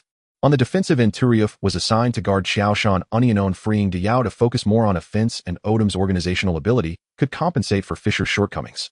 The transitional segment was entrusted to Castle. Tom Janovich was taking a gamble, relying on Odom's mobility to disrupt the connection between Qiao Shan and his teammates, betting that the Bobcats could not rely solely on Qiao Shan to defeat the Lakers. Indeed, Tom Janovich's adjustments had an effect in the game. Against Turiaf, Qiao Shan could really dictate the. However, Yao was also a nuclear weapon on the offensive end. His height, weight, and footwork meant that facing the Bobcats, and even the entire league's interior players, he was not intimidated by anyone except Qiao Shan. Thus, the situation turned into if Qiao Shan was defending, Yao could shoot directly if he had a good opportunity, if not, head pass to Kobe. If it wasn't Qiao Shan defending directly, Yao would begin to indiscriminately bully Gasol or Gortat. In short, the strategy was to avoid confrontation, to resolutely not engage in physical battles with Qiao Shan. You could say this tactic was cowardly, but it worked. As for Fisher, he played the role of a wild card, who, although he was toyed with by Darren on the defensive end on offense, he perfectly complemented Kobe, and Yao having already made 3 of 6 three-pointers in the first half. At halftime of Game 2, the Bobcats trailed the Lakers by 3 points at 4-5-4-8. Qiao Shan felt somewhat helpless. The Lakers were doing an excellent job protecting Yao. They simply did not give Qiao Shan a chance to exhaust Yao's stamina, unknown, in the low post. Gasol and Gortat were both working hard to create screens for Qiao Shan, trying to get Yao behind Qiao Shan. However, the Lakers, even if they opened up the paint, would not let Yao directly match up. It was evident that they were saying here are 2 points for you. At worst, well, just reclaim them in the next offensive possession. Moreover, if Qiao Shan wanted to score, no problem, but if he wanted to connect with his teammates, no way. Odom, who could maintain focus, was indeed a bit scary. In the first half, Qiao Shan made 3 passing errors, all disrupted by the suddenly emerging Odom. This was quite frustrating, since the Lakers aren't giving Qiao a chance to match up with Yao in the second half, while play defense and counterattack. During halftime, Carlisle knocked on the tactical board, run wear them out. Nighttime. Indeed, as the third quarter began, the Bobcats activated a suffocating defensive mode. Payton and Gerald Wallace led the defense while Qiao Shan roamed, implementing a defensive system of external pressure interior interception, instantly disrupting the Lakers' offensive rhythm. Fisher brought the ball up, but as soon as he crossed half court, he was met with Payton's close high-pressure defense. Payton lowered his center of gravity, constantly interfering with the passing lane. Fisher attempted to break through sideways, but was tightly tangled by Payton and could only awkwardly pass to Kobe, who was positioned diagonally. Gerald Wallace immediately stepped up, and Payton quickly released Fisher, forming a double team against Kobe. In a hurry, Kobe passed to the high post to Yao, but unexpectedly Qiao Shan suddenly cut in from the paint and intercepted the ball. In the instant of the steal, Qiao Shan immediately transformed into a counterattack engine, pushing the ball forward at full speed. Only Odom returned on defense, but Qiao Shan showed no signs of slowing down as he crossed the free throw line and took off directly. Boom! The ball went in, and Odom was simultaneously knocked out of bounds. MVP. Qiao Shan flexed his muscles towards the stands, and the fans at the Charlotte Bobcats arena went wild. This was their leader, always able to respond to opponents with absolute strength when the team was in crisis. From Payton's defensive pressure to Wallace's double team, forcing a pass to Qiao Shan's help defense steal and counterattack finished the Bobcats' fast break tactics flowed seamlessly. Qiao Shan DPOY and a member of the best defensive lineup of the season. Payton, the only player in NBA history to win DPOY as a point guard. Gerald Wallace, a member of the best defensive lineup second team this season.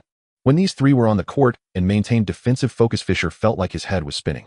In the next possession, Kobe brought the ball up himself, trying to avoid Payton's defense, but Gerald Wallace quickly switched to defend, using his physicality to pressure Kobe, raising his hands to limit his passing vision.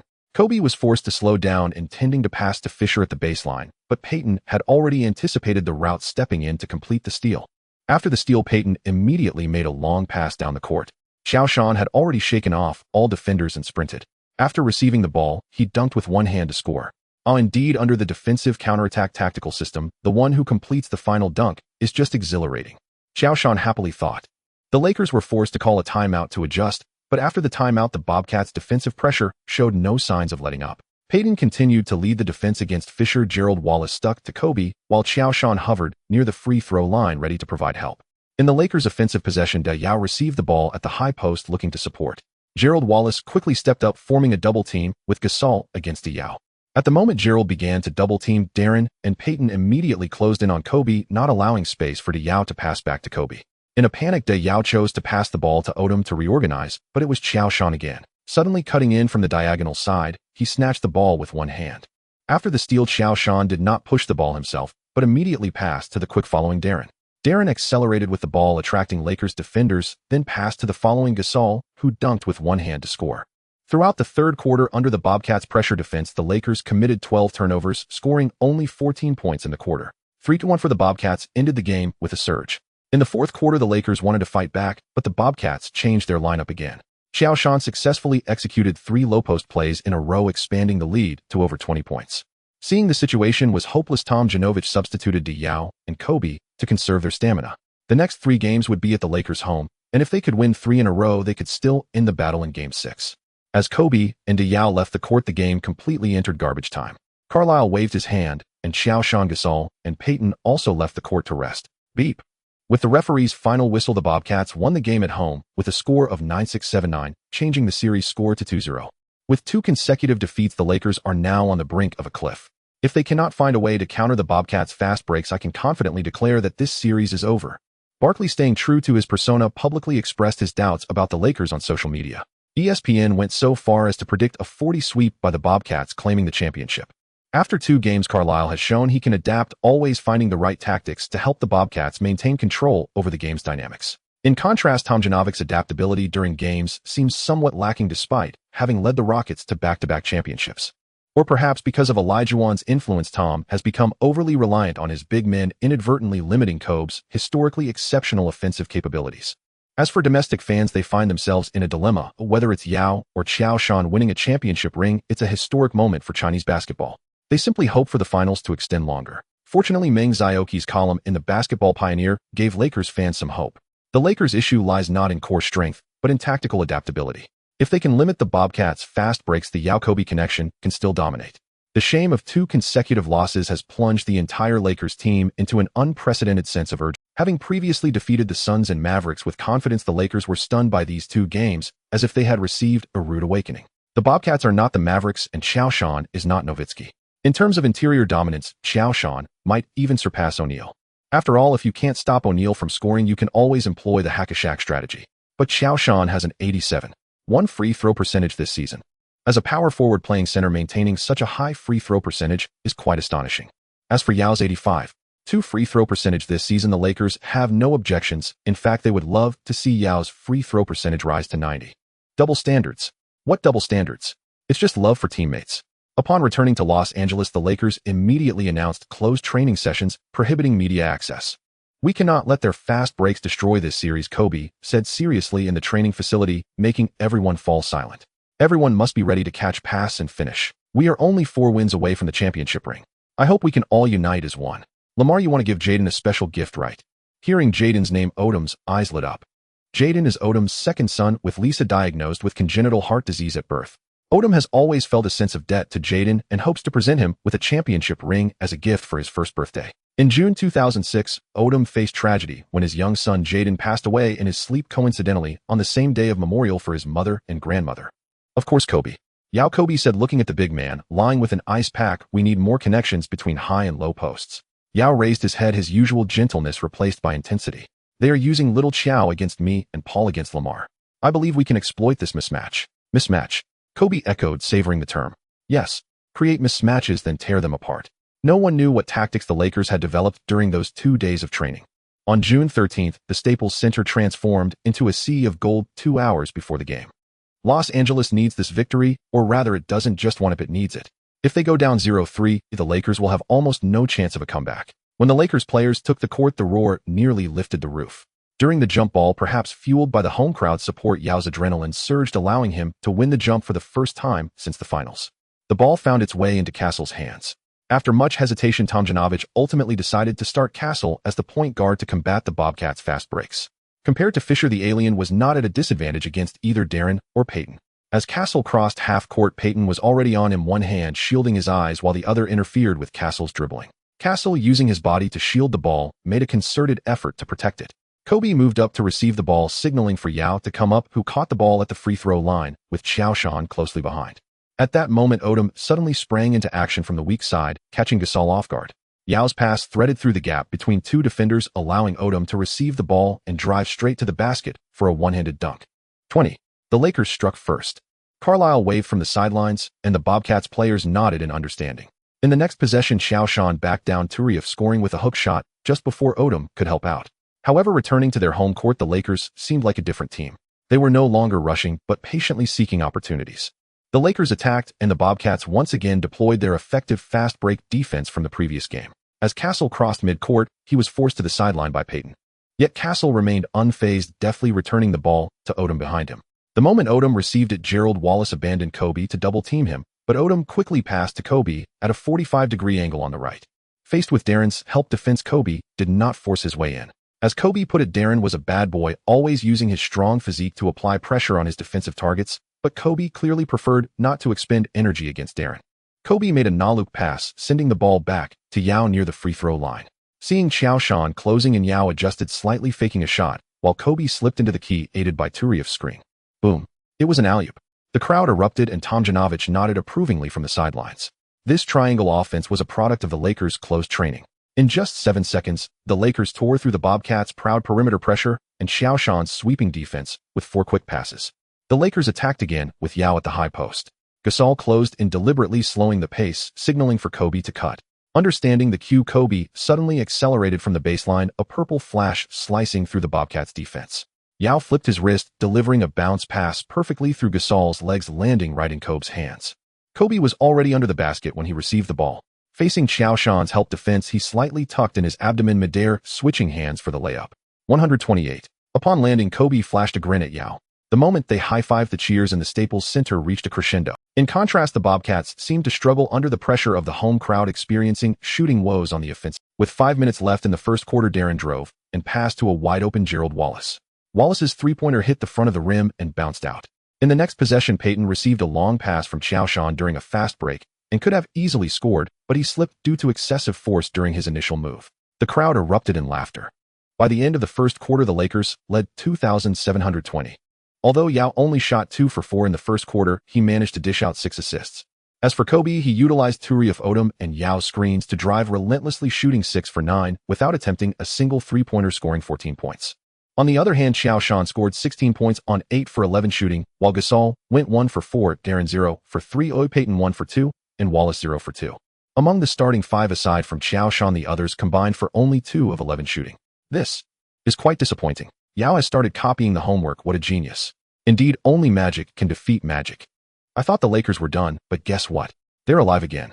If this were a Hollywood movie, the Lakers players would see the Bobcats returning to the court with flames in their eyes, a manifestation of a force called fighting spirit, not simply a superficial bravado. Unfortunately, due to the lack of special effects, they did not realize this. Just one round and the Lakers felt the distinct intensity of the Bobcats. Throughout the second quarter, the Bobcats turned the court into a meat grinder.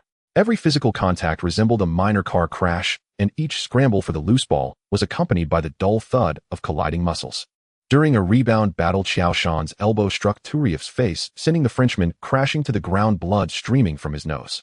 Yet the referee did not call a foul. A chorus of boos erupted from the Staples Center. With the finals at stake, Lakers fans would not harbor any affection for Qiao Shan despite his past contributions in defeating the Pistons for the championship. On the court stood the enemies of their own team.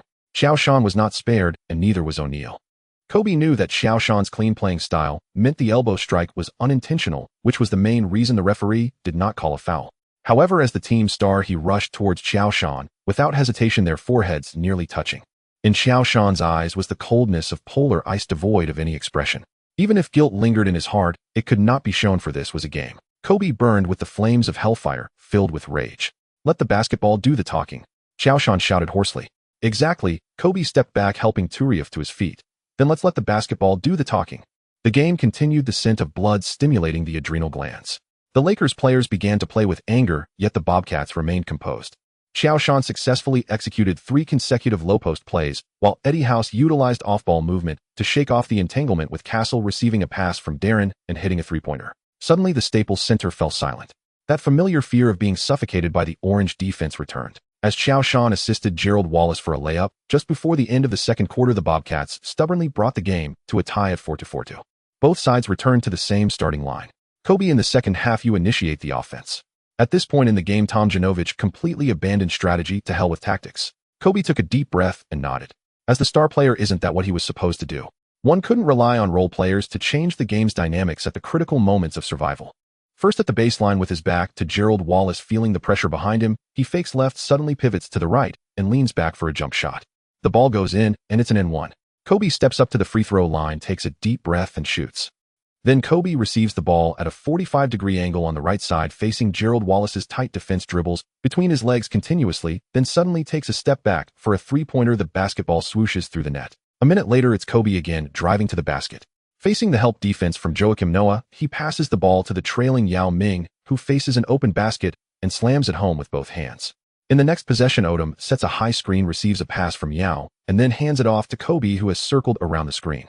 Kobe then takes a quick three-pointer. Even though Gerald Wallace does his utmost to fight through the screen and gets a hand in Kobe's face, it still doesn't stop Kobe's shot. Sometimes once a player's rhythm kicks in, it becomes almost mystical, especially for a super scorer like Kobe. What you think of as a visual block is precisely their 8x zoom. The Staples Center erupts in madness once again. Carlisle signals from the sidelines as the Bobcats adjust their defensive strategy, starting to switch endlessly. However, the already hot Kobe seems to score at will, leading the Lakers to maintain a solid 8-point lead. Joakim Noah tries to lead a comeback, scoring twice in the low post and assisting Eddie House for a three-pointer, but the Lakers immediately respond. Yao receives the ball in the low post, backing down. Gasol turns and scores with a hook shot. Then Kobe drives and assists Odom for a three-pointer. Until the final moments of the fourth quarter, Joakim receives the ball with just 2 seconds left on the shot clock, facing the double team from Turieff and Odom. He forces a turnaround jumper off the glass, closing the gap to just 4 points. If they can stop the Lakers on the next possession, the Bobcats still have a chance. On the final possession, Kobe has the ball with time ticking away. He signals everyone to spread out facing Gerald Wallace at the top of the arc. He cross-dribbles between his legs, suddenly accelerates to the right, comes to a sudden stop, takes a step back, and jumps. Gerald Wallace's hand is in front of him, and Joakim Noah is now charging in from the wing. Kobe adjusts in midair, contorting his body into an incredible angle and releases the shot. Swish. The basketball again swishes through the net.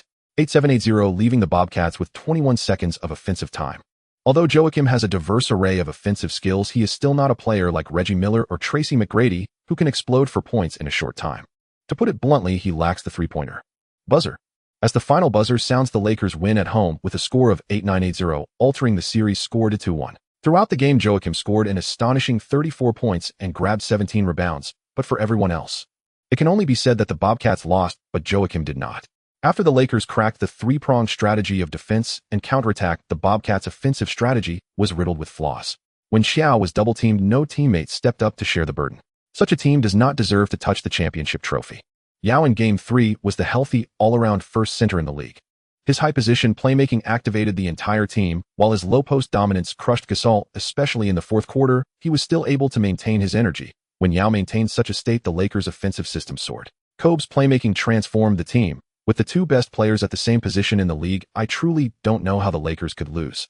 The Los Angeles Times was ecstatic, sweeping away the gloom of the previous two losses, and began fervently rallying for the Lakers. And what about Stephen Smith also pointed the finger directly at the other players of the Bobcats during the broadcast. I don't know how to describe the Bobcats. They are very fortunate to have Qiao, an MVP-caliber player, who posted a super stat line of 34 points and 17 rebounds, but what were his teammates doing? Gary was 1 for 5 from 3, Eddie 1 for 4, Gerald missed a must-make dunk, and Darren even had 8 turnovers. My goodness. The Bobcats' victory cannot rely on just one person. The performance of their role players in Game 3 was nothing short of disastrous. Su Juanyang, who started building a connection with Qiao from last year's All-Star game, also expressed his frustration toward the other Bobcats players on the show. The core reason for the Bobcats' loss is the collective ineffectiveness of the role players. Big Qiao can average over 35 points, but he cannot single-handedly take on 5 opponents every game.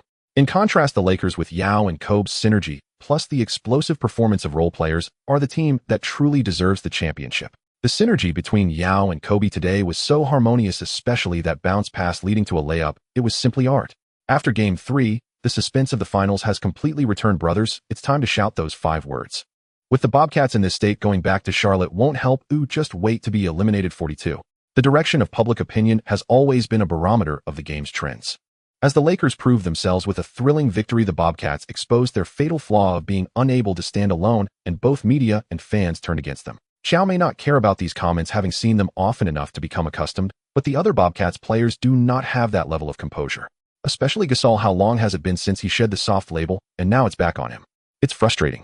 Playing in a high-profile team has this disadvantage. If you have any slight deficiency, the media and fans will magnify it infinitely, no matter how well you performed before. People are like this. Even if you do 100 bad things, as long as you do one good thing, you can earn everyone's forgiveness. It's like a prodigal son returning is worth more than gold, or putting down the butcher's knife and becoming a Buddha. But if you do 100 good things and accidentally do one bad thing, then all your previous efforts are in vain. The so-called virtuous woman losing her chastity is not better than an old prostitute reformed. It's all the same. The responsibility for the loss lies with me. I didn't find my teammates better when being double-teamed, nor did I provide enough support on defense. Media scrutiny is normal. We indeed played poorly, but that's not a reason to give up. Facing the media's criticism, Qiao proactively took the responsibility on himself, which is the accountability expected of a star player. Basketball is a team sport, and no one can be off their game all the time. Gary, Eddie, and Crash are all great players. They just couldn't find their rhythm in Game 3, but I believe they will regain. And by the way, have you forgotten one thing? We are the ones leading by a large margin. The finals are not over yet. Los Angeles, don't think you have it in the bag. 2 days later at the Staples Center, the air was thick enough to be cut. Fans wore matching Believe t-shirts, and golden waves surged from the floor to the ceiling. When the Lakers players took the court, Kobe was the last to walk out of the tunnel. He high-fived each teammate. There were no words, but something was being conveyed. This game must be won. The difference between 13 and 22 is like heaven and earth for both teams. At the opening tip-off, Big Yao won over Qiao again. During the Lakers' first possession, Kobe received the ball on the right side, not immediately going for a onion, but directing the movements. Big Yao set a high screen, and Kobe used the screen to drive and passing the ball to Odom, who cut to the basket for a layup. 20. Simple, smooth, patient. On the Bobcats' offense, Qiao attempted to go onion on, but this time Big Yao stepped up to defend. The two battled in the low post. The sound of muscle colliding resonated through the microphone. Qiao turned for a jump shot, and at that moment Odom suddenly came to double-team him, forcing Qiao to hurriedly shoot off target. Gasol grabbed the rebound, but was knocked out of the air by Kobe, who refused to let him sneak in. The Lakers pushed for a fast break. Kobe made a long pass to the speeding Castle, who wisely passed back to Odom, who followed up with a dunk. Carlisle quickly called a timeout. Just 58 seconds into the game, the Lakers led 40, but the performance of both teams was clearly not up to par. The Bobcats are in trouble. Barkley remarked somewhat anxiously. The Bobcats looked less like themselves in these past two games. Or rather, this should be their true level. Barkley, who had also played in the finals, averaged 27, 3 points, 13 rebounds, and 5 assists, yet the Suns ultimately fell to the Bulls. That Suns team, much like today's Bobcats, had little support from teammates outside of Barkley in the finals. After the timeout, the Lakers' firepower remained terrifying. Castle hit 2 consecutive three-pointers, Odom drove for a layup, and Turiaf completed a tough putback dunk under the basket. The Bobcats attempted to counter, but every time they scored, the Lakers answered immediately. Just before halftime, with only 7 seconds left, Kobe received the ball in the backcourt. Faced with Gerald Wallace's defense, Kobe dribbled twice, then leaped from a step beyond the three-point line to shoot. The ball traced an incredible arc, crossing the entire court, hitting the backboard, and going in. Buzzer beater. 5,834. A 24-point lead. During halftime, the Lakers' locker room erupted in cheers, with all the players high-fiving and hugging each other. If nothing unexpected happens, the Lakers should take this game. 22. Moreover, the next game is still at the Lakers' home court. Everything is progressing in a positive direction, and even the usually serious Kobe had no intention of dampening his teammates' celebratory spirit. After all, people shouldn't be too harsh, right? Until the end of the game, Odom was still in a daze. Looking at the Bobcats players celebrating wildly at the Staples Center and the frustrated Lakers fans, Odom felt completely lost. But I just spaced out for a moment. How could we be leading by 24 points in the first half and suddenly collapse? Not only was Odom confused, but in the TNT commentary booth, once the excitement faded, Barkley was also bewildered. Kenny, if I'm not mistaken, the score is 9-7-9-1, and the leading team is Charlotte, right? Yes, Charles, you've confirmed that to me for the third time. Charlotte has made history. They achieved a stunning 24-point comeback in the finals. But this is really happening, and honestly, I can't believe it, but it did happen. Time rewinds to halftime in the Bobcats' locker room, where there was no shouting, only a heavy, almost tangible silence. Gasol covered his head with a towel, his shoulders heaving. Gerald Wallace stared at the floor, his lips pressed tightly. Peyton adjusted his protective gear, moving slowly, as if preparing for death.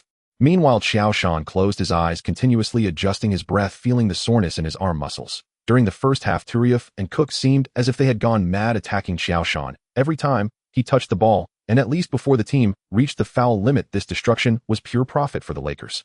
Finally, Carlisle spoke, his voice slightly hoarse. He had shouted too much from the sidelines. 24 on the stage of the finals, we let them lead by 24 points at halftime. We even allowed Kobe to hit a buzzer-beater three. Carlisle paused, scanning each person's face. Do you know what this means? It means we will become a joke, an everlasting joke. Every finals highlight will replay that shot. Every time someone mentions a comeback, they'll say, just like the Bobcats in '06. But sorry, gentlemen, this is not something to be proud of, because we are merely a backdrop forever etched on the pillar of shame. Carlisle walked to the whiteboard, wiped off all the tactical diagrams, and drew a single line. This is the baseline. Carlisle fixed his gaze on everyone. Our dignity's baseline. In the second half, I am not asking you to win. I only have one request: make every score feel like they are bleeding. Every pass should feel like crossing a minefield. Every shot should be like aiming in a storm. Gasol tore the towel off, his eyes red. I am not a softie, and I will not become a joke. In these two games, he was bullied a bit by Yao. Gasol didn't understand what the Lakers were thinking, why the best interior defender wasn't guarding Qiao Shan, but was defending himself instead. Do they really think I'm easy to bully? We are all shouldering two heads. Do I need to avoid your brilliance? That's right, Paul, I believe in you. Qiao Shan stood up. In the second half, everyone needs to step it up. I mean the intensity of defense. Do not be afraid of fouls. Do not be afraid of physical contact. We need to be fiercer. We need to reclaim this court. Coach. Peyton looked seriously at Carlisle, and the burning desire in his eyes eventually led Carlisle. Darren gritted his teeth, remaining silent, but nodding, his eyes burning with a nearly insane intensity. The whistle signaling the start of the third quarter sounded like a prelude to victory for the Lakers in the ears of the Staples Center fans. The fans were still cheering, celebrating, and hoping the Lakers could tie the series. Today is the day this game. On the Lakers' first offensive play, Castle had just received the ball when Darren suddenly charged forward, tightly pressuring him with no reason, hands constantly interfering, using his body to squeeze. Castle certainly represents a tall guard, but he was up against Darren, the little powerhouse on the guard line. When Darren put everything into defense, Castle felt overwhelmed, and could only awkwardly protect the ball, calling for Kobe to come help. The moment Kobe caught the ball, Peyton and Gerald's double team had already formed. No delays, no hesitation. Kobe was forced to turn around, attempting to pass to Odom, but Odom had spaced out habitually, and Qiao Shan seized the opportunity to intercept, driving straight to the Lakers' basket. Yao, who had just completed the throw-in, quickly rushed up to help defend. But Qiao Shan, already in the air, paid no mind, executing a thunderous dunk right over Yao. The entire arena fell silent for a moment. The Lakers attacked again. Kobe tried to run without the ball, but Peyton followed closely like a shadow. At 38 years old, Peyton knew his time was short. Perhaps this was his last season, and he didn't want to leave any regrets for himself or the team. So he expended all his energy relentlessly locking down Kobe.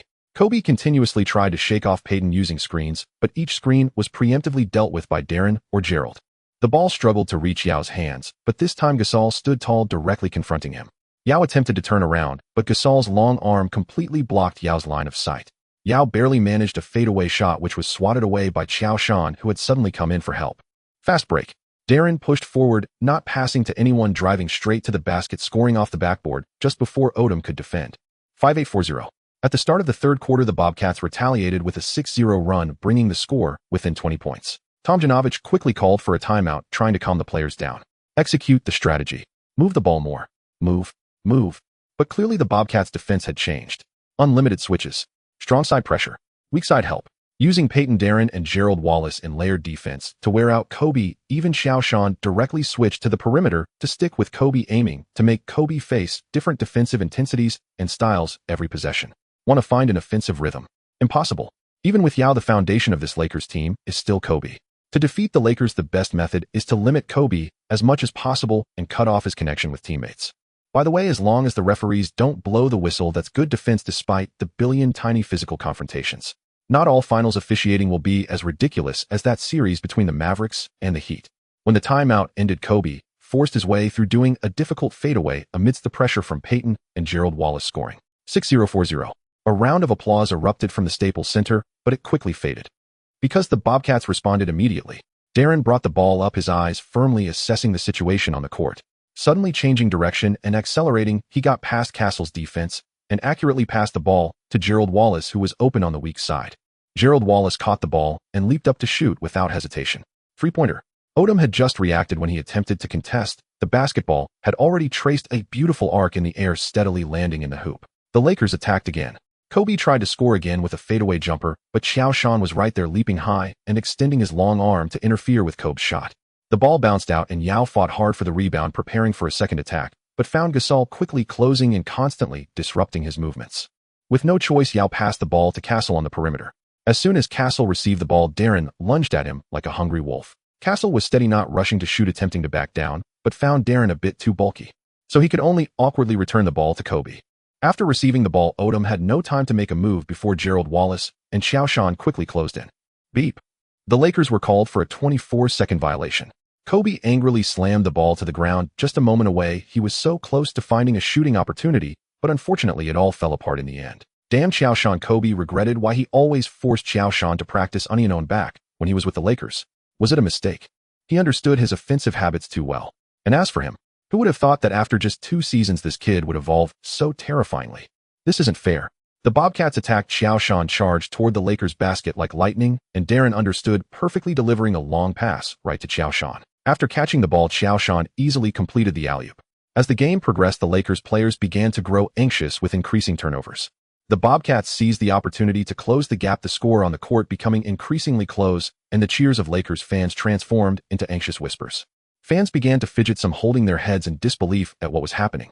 Tomjanovich helplessly called for another. As the Lakers players walked off the court, they had lost the spirited confidence they had at the start of the third quarter, their shoulders slumped, eyes flickering, breathing rapidly. The Bobcats' pressure had overwhelmed them. Odom felt a bit lost. He didn't understand how everything had suddenly changed. The situation should have been under the Lakers' control, so why had their offense just shut down?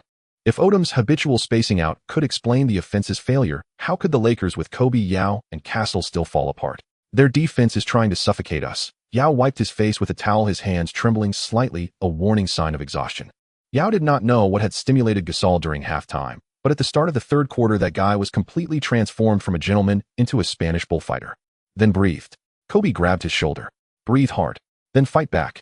But clearly the Bobcats had no intention of letting up as Peyton stole Kobe's cross-court pass, assisting Darren on a fast break layup. Qiao Shan blocked Odom's layup, pushing forward for a mid-range jumper. Gasol drew an offensive foul from Yao, assisting Gerald Wallace for another three-pointer. At the end of the third quarter, the score was 7-1-6-9, with the Lakers leading by 2 points. The single-quarter score was 3-5-1-3, from 24 points to 2 points. As the Lakers players walked towards the bench, their steps were heavy, as if shackled. Even Kobe felt a pang of panic. It was still the same group of people, still the same court, yet he couldn't understand why after just a halftime break the Bobcats seemed to have transformed into a different team. Kobe was the last to sit down, covering his head with a towel. Underneath, his eyes were wide open, and if Qiao Shan could see this, he would understand that Kobe was once again engulfed in self-doubt. It was not a doubt about his abilities, but rather he was uncertain about whether to choose isolation plays or teamwork. In the third quarter, he still wanted to lead his teammates in the offense, but evidently it failed. Perhaps he needed to take. As Kobe pondered, the whistle for the fourth quarter sounded. The Bobcats launched the first offense with Qiao Shan holding the ball near the free throw line, while Odom seemed still lost in the intermission. Yao Ming quickly rushed up to meet him. Kobe glanced at the matchup between Qiao Shan and Yao Ming, ready to provide help defense. In an instant, it seemed he saw something familiar in Qiao Shan's eyes, the same hunger for victory that often shone in his own. Just as Odom regained his focus and prepared to double-team Qiao Shan, he saw Qiao Shan lower his shoulder and break through from Yao Ming's right side. As Yao Ming barely caught up to Qiao Shan, and just as Kobe and Odom were about to close in, Qiao Shan suddenly gathered the ball, stopped abruptly, and leaned back.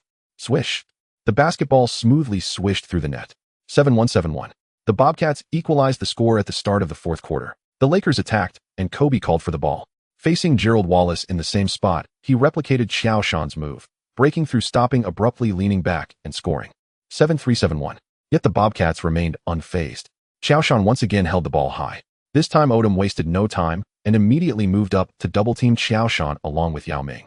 After Turiev fouled out, Tomjanovich had no choice but to let Odom take over the paint. Qiao Shan faked a shot and assisted Gasol for an alley-oop dunk. 7-3-7-3. Kobe isolated again, this time opting for a forceful drive. He bypassed Eddie House facing Qiao Shan's help defense and executed a difficult layup, scoring and drawing a foul. Qiao Shan smirked. This time he truly didn't anticipate Kobe's move. 7-6-7-3. The Lakers regained the lead, and the previously tense nerves of the Lakers players eased slightly. However, the Bobcats did not allow the Lakers to celebrate for long. Odom attempted a three-pointer, but Gasol interfered. It was an air ball. Qiao Shan grabbed the rebound over Yao Ming, and Darren pushed the ball up the court. This time Darren didn't rush the fast break, but slowed the pace. Darren orchestrated the movements from the top of the arc, suddenly passing to Eddie House, cutting in, who made the layup. 7-6-7-7. The Bobcats finally led for the first time in this game. Scattered boos echoed through Staples Center, but there was more shocked silence. Panic began to show on the faces of the Lakers players. If they lost this game, they would be the ones nailed to the pillar of shame. No one wanted to be a background character, especially not in the finals. When people fall into fear, they instinctively panic, leading to inexplicable mistakes. Castle saw Odom cutting and made the pass, but Odom was too focused on his run and didn't notice Castle's action. Beep. The referee's whistle blew and the Bobcats regained possession. As they attacked, Darren controlled the pace while using his left hand to block Castle, preventing any chance of stealing. He dribbled at the top for 17 seconds before suddenly passing to Qiao Shan in the low post. Qiao Shan continued to back down Yao Ming, relieved that Turiev had defended him in the first half, allowing Yao Ming enough time to recover. Facing Qiao Shan's low post isolation again, Yao Ming showed no fear and stood his ground. With 7 seconds left on the shot clock, as long as he could withstand 3 dribbles from Qiao Shan, they could force the Bobcats into a 24-second violation. Seeing Yao Ming so resolute, Qiao Shan certainly wouldn't let him down. The best way to respect an opponent is to defeat him in a head-to-head confrontation. Thus, Qiao Shan decisively passed the ball to the cutting Gasol. 7-6-7-9. Blood vessels began to surface in Kobe's eyes.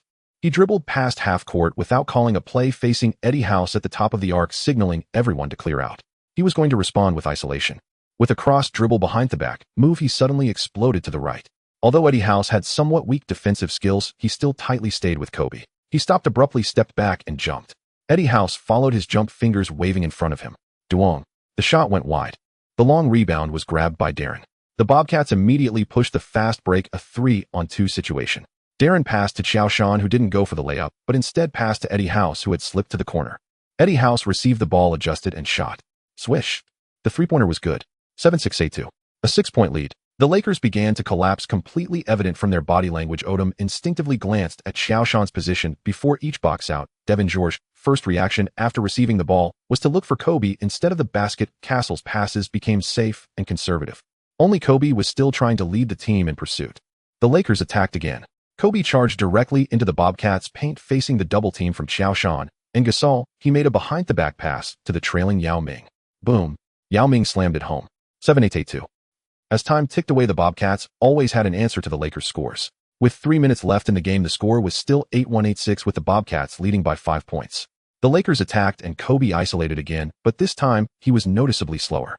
He couldn't get past Gerald Wallace on the first step and was forced to turn and lean back. Duong. The shot came up short again, hitting the front rim. Qiao Shan grabbed the rebound, and the Bobcats pushed the fast break. Darren quickly advanced a 2-on-1 situation. He didn't pass to the trailing Gasol, but instead stopped for a jump shot and scored. 8-1-8-8. Tomjanovich called another timeout. Kobe sat on the bench gasping for air, sweat pouring down like a waterfall. Yao Ming supported himself on his knees, his shoulders heaving violently. Odom's gaze was vacant, staring at the floor. Coach Tom drew frantically on the tactical board, muttering incessantly. After the timeout, the Lakers set 3 screens for Kobe, finally allowing him to receive the ball on the weak side. However, the moment Kobe received the ball, the double team from Gerald Wallace and Eddie House had already formed. Kobe turned and passed to Fisher at the top of the arc, who was wide open 3 meters away. But he hesitated. Fisher, known for his big heart, hesitated at this moment. Just that fraction of a second of hesitation allowed Darren to close in. Fisher took a rushed shot, and the three-pointer missed. Qiao Shan grabbed the rebound and passed to Darren. Darren pushed the ball up the court, slowing the pace again. Beep. When the final whistle blew, Kobe was still frantically pushing the ball until Yao Ming came up and pulled him back. Kobe glanced blankly at the scoreboard, at the celebrating Bobcats players, and at the golden sea of fans leaving. His face showed no expression, neither anger nor sadness nor despair, only a profound 3-1. The Bobcats, after trailing by 24 points at halftime, made a stunning comeback, changing the series score to 3-1, holding 3 match points unless someone from the Lakers could traverse the system again. A 24-point comeback, the greatest reversal in finals history. The Bobcats demonstrated that they are not solely reliant on Jordan's prowess. With the explosive performances of Gary, Paul, DW, and Crash combined with Jordan's dominating display, this team had every reason to win the championship. The Charlotte Observer went wild after the game, proclaiming the Bobcats players as heroes of Charlotte, though they had already earned that title after their victory in the Eastern Conference. Jordan proved with his absolute dominance that he is the #1 player in the league of this era without a doubt. Stephen A. Smith completely changed his previous stance during the live broadcast, fervently praising the Bobcats. I was wrong. I apologize for my earlier comments. They are a true championship team. Jordan's leadership, the resilience of the role players, and the coach's strategic adjustments all came together perfectly. The Lakers, on the other hand, are the kings of collapse, leading by 24 points, yet still losing. They have no more chances. Here I must ask the chosen one, who is truly the #1 of the 0-3 generation. As an early critic of LeBron, Stephen A. Smith remains resolute. Big Jordan in Game 4 is still the superstar who excels in both offense and defense. He not only scored 38 points with 15 rebounds and 6 assists on offense, but also contributed 4 blocks and 3 steals on defense. More importantly, he uplifted all his teammates. When the Bobcats role players find their rhythm and Big Jordan maintains this form, no team can stop them from winning. The Basketball Pioneer published a front-page photo of Jordan with his arms raised in celebration, boldly titled 24-point comeback. Jordan smiled slightly, having gained Stern's trust. A 24-point comeback, I can only say, who else is there? This is the dominance of a superstar. Big Jordan is incredible. Not to mention those who criticized the Bobcats in the previous game are now silent. Oh, it turns out they have switched to praise. Kobe and Yao Ming gave it their all, but the role players were inadequate. The classic upstairs, the Lakers lost, but the Snails did not. It's all the fault of the teammates. Game 5 of the match is still at the Lakers' home court. Before the game started, the fans at Staples Center were still shouting "Go Lakers," but the players' faces showed no sign of fighting spirit. The trauma from the 24-point comeback in Game 4 still lingered. In contrast, the Bobcats appeared determined, their passing and shooting during warm-ups radiating an aura of victory. If this were the first round of the playoffs, perhaps the Bobcats would deliberately take it easy to allow old Jordan to earn some ticket sales, but this is the finals. No one dares to take it lightly. Just 2 years ago, the Pistons were overturned starting from Game 5, and that year's protagonist was today's opponent of the old Jordan. Arrived at the game early, his right hand adorned with championship rings, while holding a cigar. There he stood beside the Bobcats bench. Although the cigar was unlit, he occasionally struck a pose as if to smoke at the diamonds on his 5 championship rings gleaming in the eyes of the Bobcats players. As the team owner, he certainly must be with his players adorned with championship rings while holding a cigar. There he currently only Jordan and Peyton from the Bobcats possess championship rings, and old Jordan's showy behavior left Darren Gasol and others wide-eyed. Just 30 seconds into the game, the Bobcats delivered a stunning blow to the Lakers. Peyton, while closely guarding Fisher, suddenly stole the ball and passed it to Darren, who initiated a fast break. Jordan sprinted from the paint, caught the long pass, and dunked it with both hands. 40. This dunk, reminiscent of Game 4's counterattack, instantly ignited the Bobcats' bench and completely shattered the Lakers' psychological defenses. As the game continued, the Lakers fell into utter chaos. Kobe's shot went awry. Yao Ming was blocked by Jordan while trying to score in the low post, and Odom's pass went straight to Darren as a turnover. In contrast, the Bobcats unleashed their full firepower, with Jordan continuously demanding the ball in the low post, overpowering Yao Ming with a back-to-basket move before scoring with a hook shot. 60. House hit a three-pointer. 90. In just 2 minutes, the Bobcats delivered a 90 opening run to the Lakers, prompting Tomjanovich to call for a timeout. After the timeout, the Lakers' conditions still showed no signs of improvement. Kobe attempted to drive for a score, but was stripped by Peyton. Jordan received the pass and scored on a layup. Yao Ming set up at the high post, but his pass was intercepted by Darren, and Eddie House hit another three. Qiao Shan received the ball low, backing against Yao Ming, and suddenly pivoted to break through for a layup. Then on the defensive end, Qiao Shan blocked Kobe's shot, grabbed the rebound, pushed forward, and passed to Eddie House. The score is now 7-3-4-2. The deficit has widened to 31 points, and the game has completely lost its suspense. The Lakers players have lost their fighting spirit, frequently making mistakes on offense and no longer being active on defense. The Bobcats grew more confident as the game progressed, and with Darren assisting Gasol for a dunk, the third quarter ended with the Bobcats leading 8-5 by 33 points. Tomjanovich remained expressionless on the sidelines, signaling for his players to slow down the pace, clearly having given up on the game. The Bobcats bench players showcased their talents, continuously sinking shots, while the Lakers substitutes merely offered a token resistance. The Bobcats fans present at the scene waved their flags, enthusiastically shouting, "Bobcats are the champions," turning the Staples Center entirely into a home ground for the Bobcats. The cameras at the venue constantly focused on Qiao Shan, who had already recorded 28 points, 10 rebounds, 8 assists, 2 steals, and 2 blocks. After playing 1 minute in the fourth quarter, he did not return to the court. But everyone knows that the FMVP undoubtedly belongs to Qiao Shan. In the 5 games of the finals, Qiao Shan averaged 35, 2 points and 14, 8 rebounds, 7, 2 assists, 3, 6 blocks and 2 steals, with an impressive shooting percentage of 67.3. This is based on Qiao Shan's frequent mid-range shots. Whether facing the defenses of Yao Ming and Turiev or the Lakers' double teams, Qiao Shan consistently delivered, saving the team multiple times in critical moments. If he doesn't receive the FMVP after this, then something is truly amiss. Beep. With the final buzzer sounding, the score was set at 1-1-8-9-9 as the Bobcats defeated the Lakers once again on the road, changing the series score to 4-1. Where is Qiao Shan? Qiao Shan is. Oh, Qiao Shan did not cry. The whistle blew and the Lakers players froze in place, their faces etched with exhaustion and reluctance. Kobe stood with his hands on his hips, gazing at the Lakers logo on the floor as sweat dripped from his chin, soaking the collar of his purple and gold jersey. Ultimately, he was unable to lead the team to reverse their fortunes. The fire in Kobe's eyes gradually extinguished, leaving only an endless sense of desolation. Yao slowly walked to the sidelines, resting his hands on his knees, panting heavily. He looked up at the scoreboard with a complex expression. This journey to the finals had ended, and Yao still found it hard to comprehend. Was his performance in these games poor? Not necessarily, but facing off against Qiao Shan, Yao always felt that he was often powerless despite his intentions. Qiao Shan's offensive abilities must be considered the pinnacle among centers in the league today. You could never predict what his next move would be. Similarly, there were his strength and his playmaking. Apart from his height, Yao could find no aspect where he could surpass Qiao Shan. At least that was the case this season. "Yao, let's go leave the stage to them," Kobe said as he approached, patting Yao on the back, while looking enviously at the Cats players celebrating wildly. "We will come back next year, and we will definitely bring the trophy back to Angel City." "Of course, Kobe, I will help you keep the trophy." Yao paused for a moment before putting on his signature awkward smile.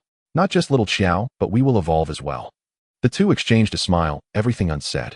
After all, Yao had only joined the Lakers midway through the season, despite having blended well with the team. Kobe still instinctively took on the bulk of the responsibility in crucial moments. Yao knew this issue, and Kobe knew it too.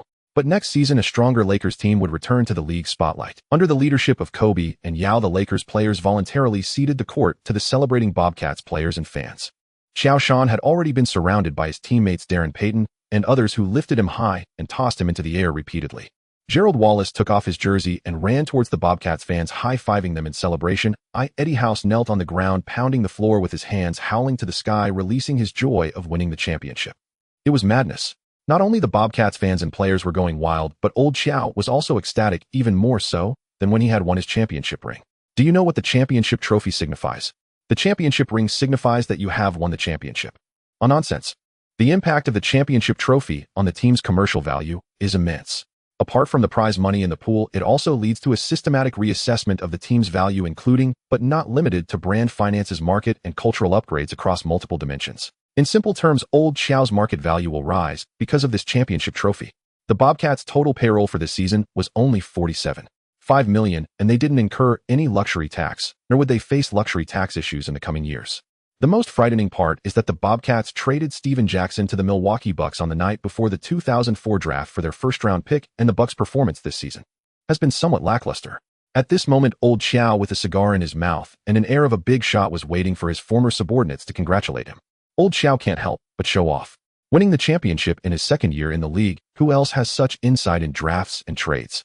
Finally, the award ceremony officially began. David Stern, holding the championship trophy, slowly walked to the center of the court. The Bobcats players stood in line beside him, their eyes filled with anticipation. The ultimate ownership of the NBA championship trophy for the 2005-2006 season is Charlotte the Bobcats. Stern suddenly took a deep breath and then smiled at Old Qiao, at Qiao Shan, at the Bobcats players. Congratulations to the Bobcats. You have displayed extraordinary resilience and fighting spirit in the finals, defeating the Lakers 4-1 to win the championship. Truly well-deserved. Then Stern handed the championship trophy to Qiao Shan. Qiao Shan took the trophy, raised it high, and the entire Bobcats fanbase erupted in deafening cheers. Qiao Shan didn't let the championship trophy linger in his hands for long, directly passing it to his teammates beside him, Darren Gasol, Gerald Wallace, and others who took turns lifting the trophy, sharing in this glory. Just watching everyone kiss the trophy made Qiao Shan shiver. Fortunately, he was the first to receive the trophy. Next, I will announce the most valuable player of the finals, and that is Qiao. The fans of the Bobcats had already begun to shout crazily even before Stern could build suspense. That's right, Qiao, congratulations. Before the words had left his mouth, Stern began to applaud, and Russell came to Qiao Shan's side, extending his hand for a firm handshake, his voice deep and resonant. Congratulations, Qiao. I have seen countless great finals performances, but your series is worthy of a historic display. Your dominance in the low post, your accountability in critical moments, and your team attributes remind me of my younger days. Keep it up. I hope you can bring more exciting performances to the fans. Thank you, Mr. Russell. Receiving your recognition is one of the greatest honors of my career. Qiao Shan held Russell's hands tightly, his body slightly leaning forward. This isn't flattery, but a heartfelt sentiment. If it weren't for Russell, Qiao Shan might have already gone back home to screw in bolts by now. Russell smiled, patted Qiao Shan on the shoulder, turned around, and received the FMVP trophy from the staff. This is the best reward for your performance throughout the finals. Remember, the FMVP is not just a personal honor, but also a responsibility to lead the team to victory. I hope you can carry this glory forward and continue to write your own legend. Of course, Qiao Shan took the FMVP trophy, raising both the championship trophy and the FMVP trophy high. Russell stood beside him, gently patting his back, and the two faced the camera side by side. In this moment, legends and new stars intersect, glory and legacy continue. The entire audience stood and applauded, the applause lasting nearly a minute. At that moment, Qiao Shan's fans finally realized a bright spot. If it weren't for that final pass in the All-Star game, Qiao Shan would have been the first player in history to win the MVP, MVP, DPOY, and FMVP all in the same season. Even so, Qiao Shan became the second player in history after Olajuwon to win the MVP, DPOY, and FMVP in the same season. One can only say that LeBron did a great job at least keeping the record intact. The day after winning the championship, the entire Bobcats team took a chartered plane back to Charlotte. When the plane landed at Charlotte International Airport, the airport had already been surrounded by fans waiting to welcome them. Fans waved Bobcats flags, shouting "Champions, MVP." Want the security personnel to maintain? Sorry, the loudest shouts came from the airport security personnel. After all, they had the loudspeakers. There were many people, but they still maintained order as no one would cause trouble when welcoming their city's heroes. Qiao Shan and his teammates got off the plane, interacting with fans, signing autographs, taking photos, fulfilling the fans' requests. 3 days later, the championship parade officially began. The Bobcats players rode in an open-top bus departing from the Charlotte Bobcats Arena with a 3-kilometer stretch of road filled with throngs of people. Some wore Bobcats jerseys, some held posters of Qiao Shan, their faces painted with the team's signature bright orange stripes, while children rode on their fathers' shoulders, waving small commemorative towels. The streets of Charlotte had completely transformed into a boiling orange ocean. The bus was adorned with championship banners and slogans like "4-1 Champions," while Qiao Shan held the championship trophy and the FMVP trophy, continuously waving to the fans on the side of the road. Charlotte fans, thank you for your support. This championship belongs to all of us. Your passion inspires us to keep moving forward. We will continue to work hard to bring you more victories and more glory. Qiao Shan shouted loudly at the fans holding the microphone. Not one, not two, not three. MVP, MVP, MVP. As soon as Qiao Shan's words fell, the fans' cheers grew even more fervent. The parade stopped at Catawba Square, where a temporary stage was set up. Mayor Charlotte and Old Joe had been waiting. Ladies and gentlemen, the mayor's voice echoed through the square via the loudspeaker. Welcome our heroes of Charlotte, the 2006 NBA champions, the Charlotte Bobcats. Carlisle and Joe Mountain, accompanied by the Bobcats, stepped onto the stage amidst the cheers of the fans, and the applause reached its peak. Old Joe stood in the center of the stage holding a microphone. This basketball god and team owner had tears shimmering in his eyes at that moment. He had led the Bulls to 6 championships, but as an owner, the significance of this trophy was entirely different, for he had truly made a lot of small money. Someone once told me that small market teams can never win a championship. Old Joe's voice choked slightly. Someone said Charlotte did not deserve to have a championship team. The crowd fell silent. But these people, Old Joe turned to point at the entire team. These young men, these coaches, these staff, they never believed those ghost stories. Saying this, Old Joe walked in front of Joe Mountain, took the trophy from his hands, and raised it high. This trophy belongs to every person in Charlotte. His voice regained its strength. It belongs to those fans who still bought tickets even when the team started with a 0-5 record. It belongs to the children who queued in the cold nights waiting for player autographs. It belongs to this city that never gives up. As soon as Old Joe's words fell, orange ribbons shot out from around the square. The championship parade that lasted for 2 days also declared the season had truly come to an end, followed by the impending draft. Compared to the point guard bonanza of 2005 and the upcoming 2007 draft, 2006 was predicted by the media to be a historical low in terms of drafts, but for Joe Mountain, who had memories from his previous life, there were still many all-star caliber players in this draft. Fortunately, the Bobcats received the 3rd overall pick from the Bucks. Joe, aren't you considering Adam? Just look at his physique, his shooting touch. He is definitely a second Larry. Old Joe watched as Joe Mountain removed the Adam Morrison he favored from the draft list, his heart aching so much that he could barely breathe. That was Adam Morrison from Gonzaga University. In his junior season, he averaged 28.1 points, was the NCAA scoring champion, and made the first-team All-American. Although he had type 1 diabetes and needed to inject insulin every day while strictly managing his health, didn't that add to his legendary aura. Moreover, Adam Morrison's offensive skills were extremely diverse. With precise shooting, skilled post moves, and deceptive footwork and fakes, he was already hailed as the White Larry Bird during his college years.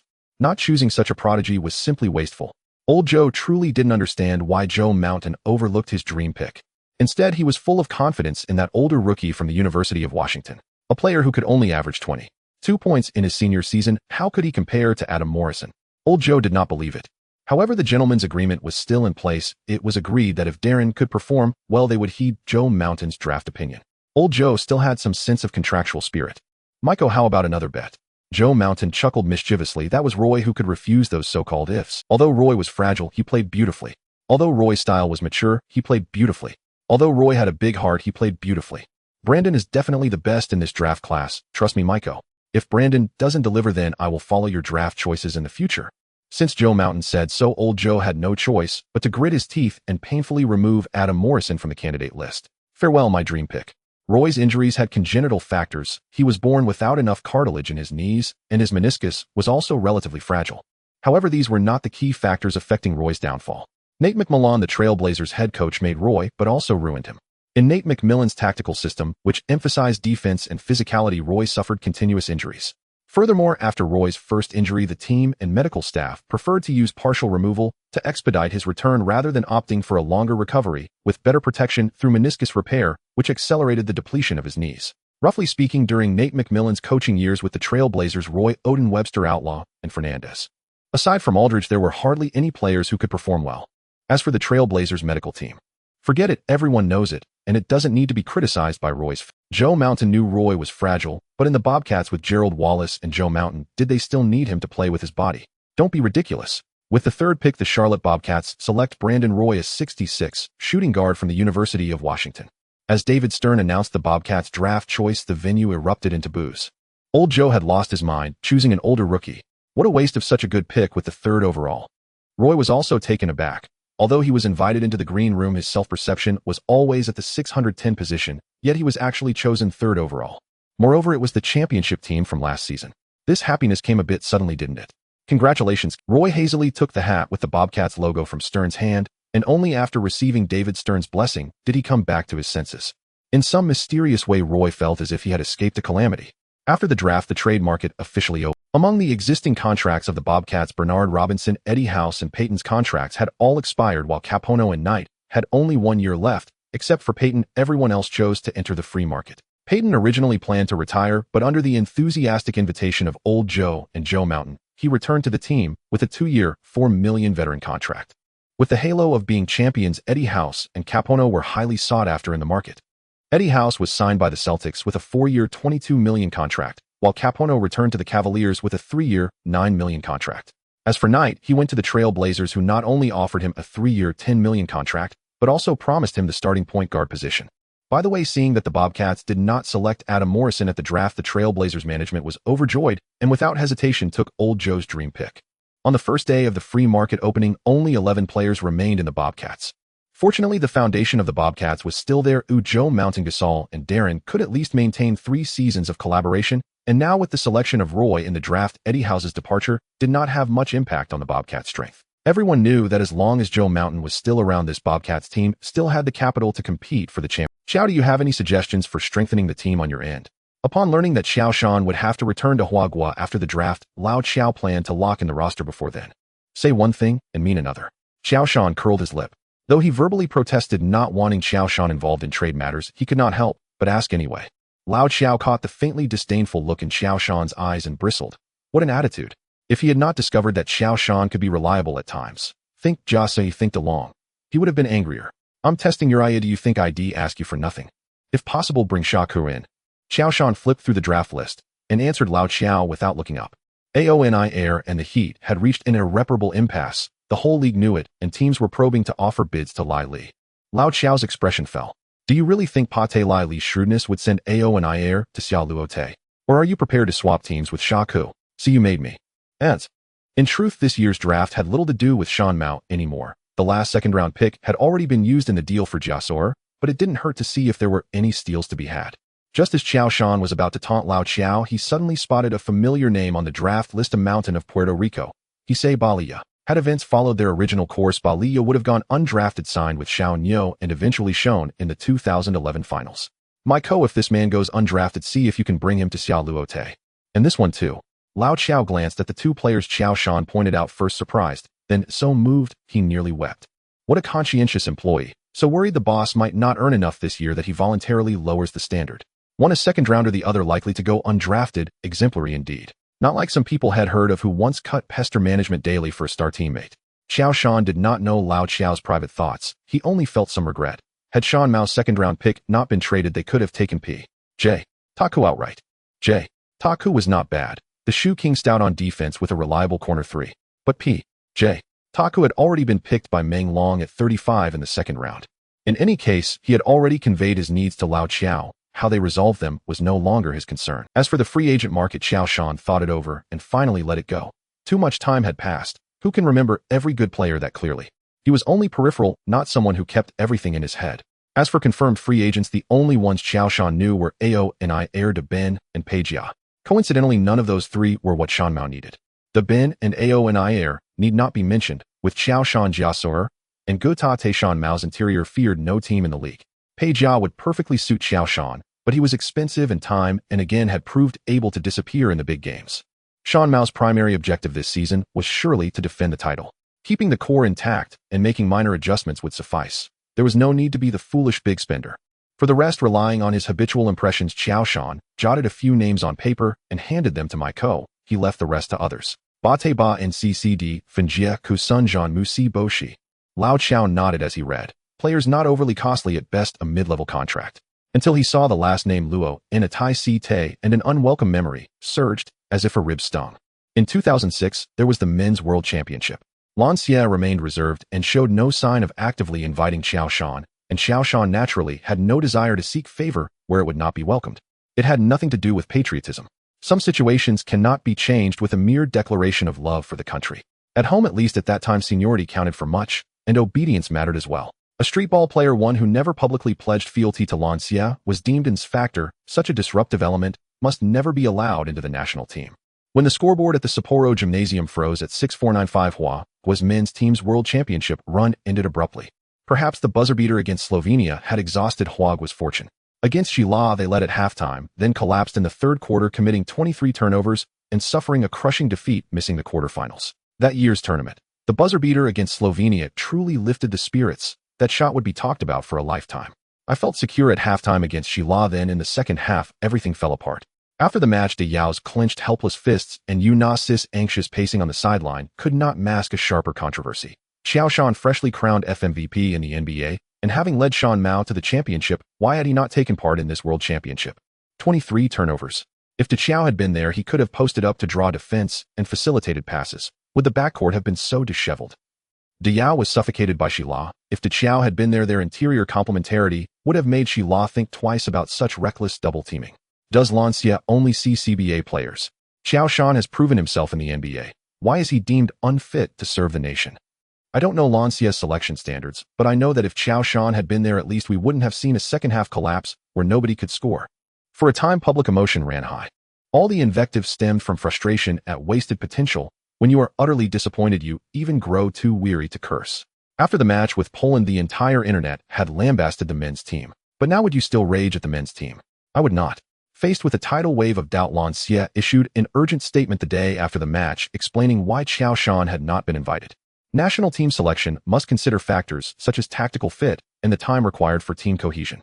Qiao Shan's long tenure in the NBA means certain differences with the national team's tactical system, and in pre-competition communications both sides failed to reach agreement on participation time and training arrangements, so he was ultimately not selected.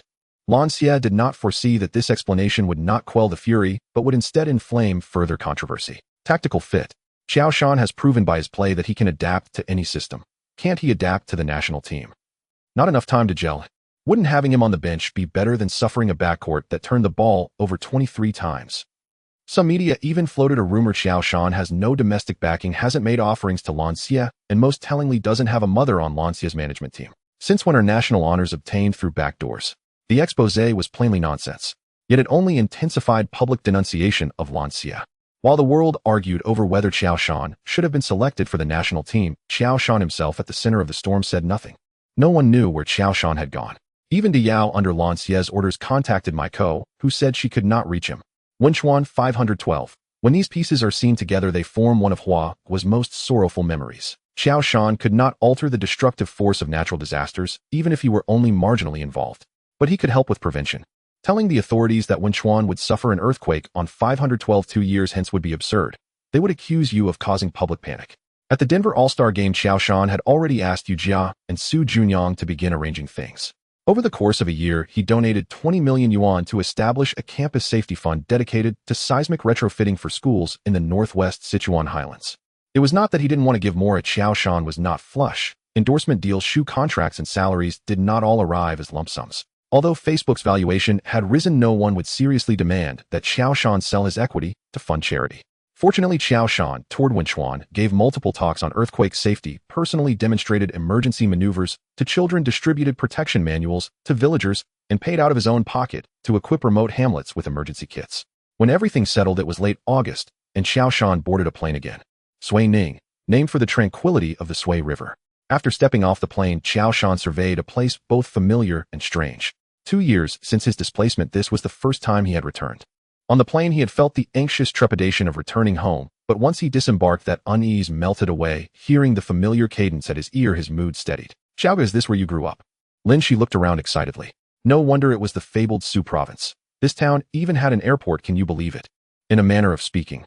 By coincidence, both before and after his displacement, he had come from this county, so saying he grew up here was not entirely wrong.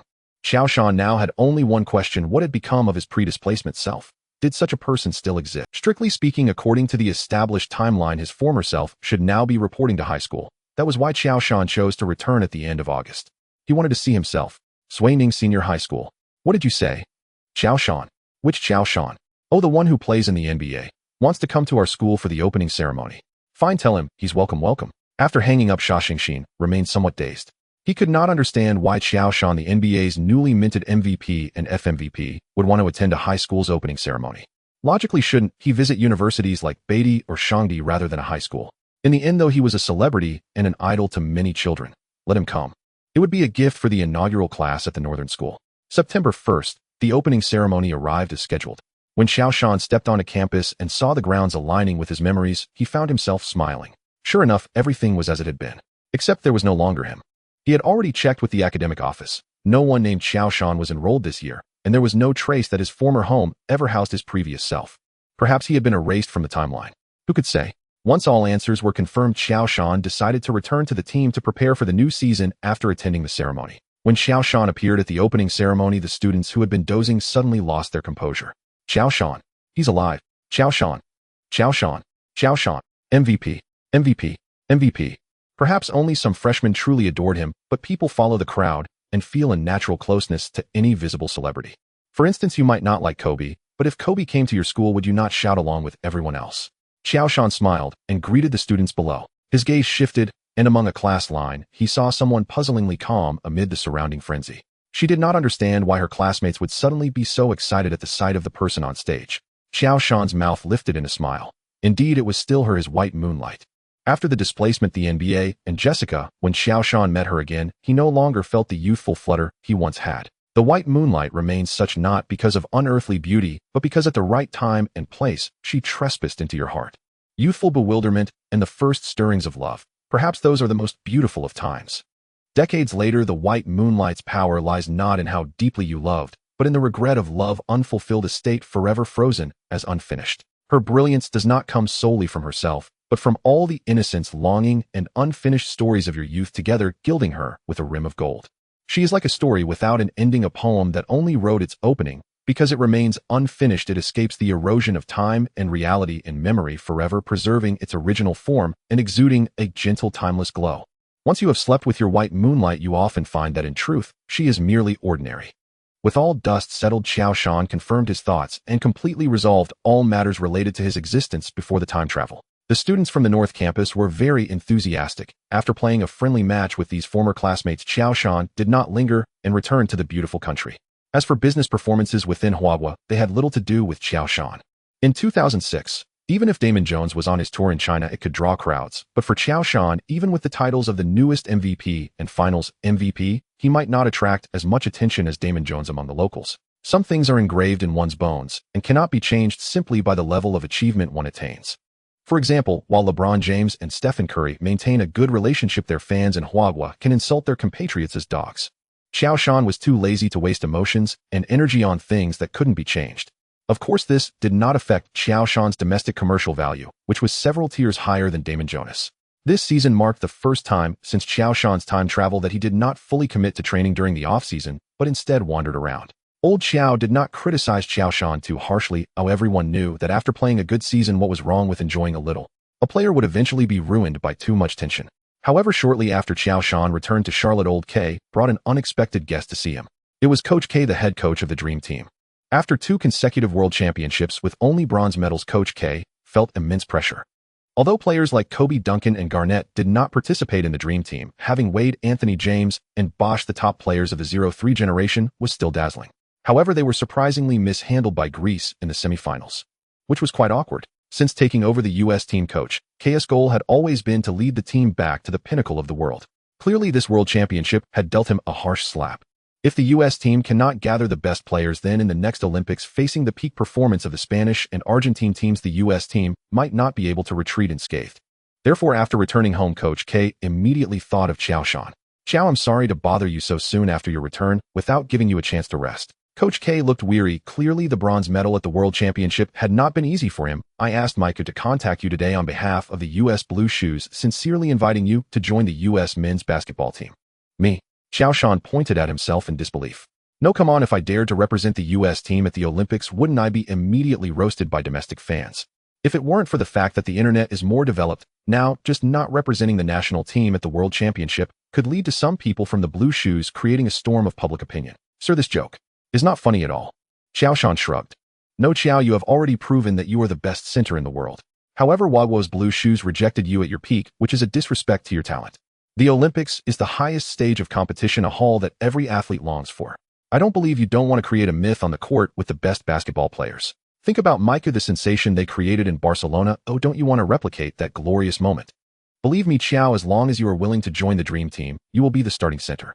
The tactics will be built around you. Kobe, LeBron, and Carmelo will create space for you, and we will make you the brightest star. Of course, once you agree to join, we will use a special talent channel to help you obtain a U.S. green card in 3 months, and the subsequent naturalization process will be smooth. The U.S. Blue Shoes will connect you with top global sponsors, and your commercial value will increase several times. Michael will also personally stand by you, helping you expand your business territory. Coach K promised, endlessly not believing that a green card and the core of the national team would not be enough to move Qiao Shan. This is the land of the free, the great nation of the world. Qiao Shan remained calm, seriously listening to Coach K's words, and after a moment of silence, shook his head. "I'm sorry, sir. Thank you very much for your recognition and invitation. It is a great honor for me. But I must say I cannot join." Qiao Shan's tone was firm. "I know there are controversies regarding the selection of players for the Huagua Blue Shoes at the World Championship, and I know many people feel unfair on my behalf. But I am Chinese, my roots are in Huagua. Since I started playing, my dream has been to represent the Huagua men's basketball team on the Olympic stage. The green card, commercial value, Olympic championship. These are indeed tempting, but for me the honor of serving my country cannot be measured by these. As for how the Blue Shoes decide, that is beyond my control. Of course, aside from the Huagua men's basketball team, I will not represent any other country. Young man, think carefully. This is your best opportunity to win an Olympic championship. The gap between the Huagua men's basketball team's strength and the Dream Team is vast. You may never stand on the highest podium." Coach K clearly did not expect Qiao Shan to be so resolute and tried to persuade him again. "Indeed, sir. According to your plan, the Dream Team may be the strongest team on this planet. The championship is certainly important, but if I cannot win it representing my own country, this honor means nothing to me. Even if the Huagua men's basketball team never wins an Olympic championship, I am still willing to give my all for it." As he spoke, Qiao Shan extended his right hand towards Coach K. "Thank you once again for your invitation, and I hope we have the opportunity to compete fairly on the court in the future." The next day, the topic: Qiao Shan rejects the U.S. team, and Qiao Shan states he only wishes to represent Huagua, quietly climbed the trending topics. This is the most regrettable miss for the Dream Team since its inception. Qiao's joining could have ensured the Dream Team's victory at the Beijing Olympics, but unfortunately, Coach K shook his head helplessly during an interview. He didn't understand why Qiao Shan remained so persistent, having been discarded by the Huagua Blue Shoes like a discarded broom. He would rather lose the chance to participate in the Olympics than represent the Dream Team. "I don't understand. What is the Blue Shoes so proud of? Today it's the Dream Team, tomorrow it might be the Spanish team, and the day after it could be another country. Must we wait until Qiao Shan can't stand other countries' invitations and beats our own men's basketball team at home? The Dream Team treats Qiao Shan as a treasure, offering him a green card and core treatment, yet our own Blue Shoes reject the world's top center. To hell with system adaptation. I only know this is a crime against Huagua basketball. Honestly, I feel ashamed. I once made a promise with Xiao Qiao. He has never lost his enthusiasm for serving the country. I also promised him that we would fight side by side, and our inside combination could bring a qualitative leap to the Huagua men's basketball team." Old Yao shook his head helplessly. After returning from the finals, he had co-signed with De Ji to request the Blue Shoes to contact Qiao Shan for joining, but the Blue Shoes refused Yao's request on basketball grounds. The 15th place finish at the World Championship left Old Yao in despair. When he approached the Blue Shoes again, they seemed to relent, but did not give a direct answer. The Blue Shoes should put aside all irrelevant factors, prioritize national honor, and facilitate Xiao Qiao's joining as soon as possible. Old Yao's remarks acted like a fuse. People who had contact with Qiao Shan, such as De Ji and Su Juanyang, promptly retweeted Old Yao's interview. Even retired basketball legends joined the support camp. Liu Yudong bluntly stated on a program, "Players like Xiao Qiao are rare in 10 years. If the Blue Shoes miss out, it will be a huge loss for Huagua basketball." Hu Weidong expressed the willingness to serve the country is more important than anything else. Qiao Shan has already proven himself through his actions, and the Blue Shoes have no reason to reject him anymore. With pressure from both players and the public, the Blue Shoes fell into a whirlpool of public opinion. The Blue Shoes highly value Mr. Qiao Shan's personal wishes and the voices of fans. "We have formally extended an invitation to Mr. Qiao Shan, hoping he can join the Huagua men's basketball team to prepare for the 2008 Beijing." Under the pressure of public opinion, the Blue Shoes finally held an emergency press conference a week after the incident. Chairman Li Qianwei faced dozens of media inquiries and publicly responded to the issue of Qiao Shan's joining for the first time. "The Blue Shoes highly value Mr. Qiao Shan's personal wishes and the voices of fans. We have formally extended an invitation to Mr. Qiao Shan, hoping he can join the Huagua men's basketball team to prepare for the 2008 Beijing Olympics." Regarding the reason for not inviting Qiao Shan in 2006, Li Qianwei explained again that the staff responsible for communicating with Mr. Qiao Shan at that time were temporary workers, which led to issues such as communication gaps and concerns about tactical integration. He publicly apologized. "We acknowledge the shortcomings of our previous work, have dismissed the temporary workers, and sincerely apologize for the confusion caused to Mr. Qiao Shan and fans." However, the Blue Shoes' response did not fully meet public expectations. When asked about whether Qiao Shan would obtain an absolute starting position and whether the tactical system would be adjusted around the Yao Qiao combination, Li Qianwei only vaguely stated, "We will discuss with the coaching staff and players." The national team selects players purely based on talent, Mr. Qiao Shan's strength is sufficient to earn the tactical position he deserves. We will create the most suitable tactical system for him and Yao Ming. After the press conference, the Blue Shoes officially released a letter to fans reiterating that they would expedite Qiao Shan's joining and not let the people of the nation down. I have a 22% chance of believing the Blue Shoes guarantees. I hope the Blue Shoes can deliver this time and not disappoint Qiao Shan and the fans. The Blue Shoes' public invitation and apology soon reached Charlotte. Qiao Shan did not expect that this farce would end in such a manner. Regardless of whether the Blue Shoes were forced by circumstances or genuinely sincere, the final outcome was still good. That was enough. After all, Qiao Shan never intended to engage in politics. Those so-called political struggles had little to do with him. He was just a player, nothing more. In the end, only the 2008 and 2012 Olympics were necessary to participate in OI. As for the future, anyone who wanted to accompany the prince in studying could do so. After finishing training, Qiao Shan released a brief statement through his agency. Thank you to the Blue Shoes for the invitation and to the fans nationwide for their support. Serving my country has always been my unchanging dream. I have entrusted my agency to communicate formally with the Blue Shoes and hope to reach a consensus soon, fully dedicating myself to the preparations for the 2008 Beijing Olympics. After resolving the entanglement with the Blue Shoes, Qiao Shan would devote his entire focus to the new season. Despite winning the championship, the system remained unresponsive and failed to grant Qiao Shan any random rewards. Reluctantly, he quietly opened the system, and there were still 1,349 points left. 10 consecutive draws. Or should he directly purchase a skill? Qiao Shan hesitated for 2 seconds, and then slapped himself hard. What good is a gambler's next round? With over 1,000 points, wouldn't it be better to directly purchase a skill? As Qiao Shan browsed through the skills section of the system mall, he finally placed the button silently on Town's three-pointer, costing 9,000 points. In terms of three-point shooting ability, Towns, with a career-high three-point shooting percentage of 43.2, was undoubtedly a historical top-tier center. As for why Town's skills appeared in the system mall, Qiao Shan was too lazy to delve into it. Anyway, the system had the final say. With a light tap, the points instantly decreased to 4,493. A familiar flow of knowledge surged into his mind. Timing of the shot, footwork adjustments, wrist strength, and arc, all clear, as if replayed on video. He closed his eyes as if standing beyond the three-point line, synchronizing his breathing with the rhythm of the shot. The skills gained from the system mall were not just copies, but a reconstruction of muscle memory. What remained was for Qiao Shan to gradually familiarize himself and transform it into his own offensive technique. Qiao Shan opened his eyes, feeling determined. Next season, it was time to give the league a little shock. Old Qiao certainly did not disappoint Qiao Shan. After carefully selecting his list, Qiao Shan finally brought Barry P.J. Tucker Barnes and James Posey to Charlotte. Additionally, P.J. Brown actively sought to join, and Old Qiao thought that it was still necessary to provide a backup for the inside just to be safe. Thus, the final roster of the Bobcats was confirmed. Point guard Darren Barry Payton. Shooting guard Roy Barnes, Alan Ray, Matt Carroll. Small forward Gerald Wallace, James Posey. Power forward Qiao Shan, P.J. Tucker, Kevin Burleson. Center Gasol Gortat, P.J. Brown. Eddie House left, and Roy will be the starting shooting guard in the new season.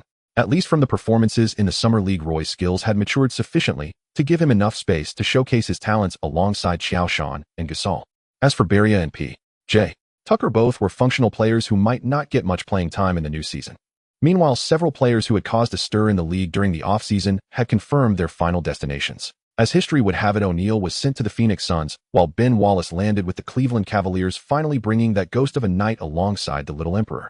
At the Spectrum Center, Old Joe looked with satisfaction at the newly hung sign in the arena. This season marks the official naming of the Bobcats' home court. It also signifies that this team has fully gotten back on track. Look at their team's home arenas: Staples Center, Madison Square Garden. They sound so grand, but the Bobcats' home court is called the Charlotte Bobcats Arena. That just drops the prestige, doesn't it? Spectrum took the initiative, reaching out to Old Joe as soon as the Bobcats showed signs of rising, finalizing the naming rights for the next 10 years during the mid-season of the last season. The only regret for Spectrum was that Old Joe did not change the name of the arena during the finals. Otherwise, just the name of the championship venue alone would have allowed Spectrum to recoup their investment. Joe, look. Old Joe, full of spirit, pointed at the sign of the Spectrum Center. This is the empire I built for you all.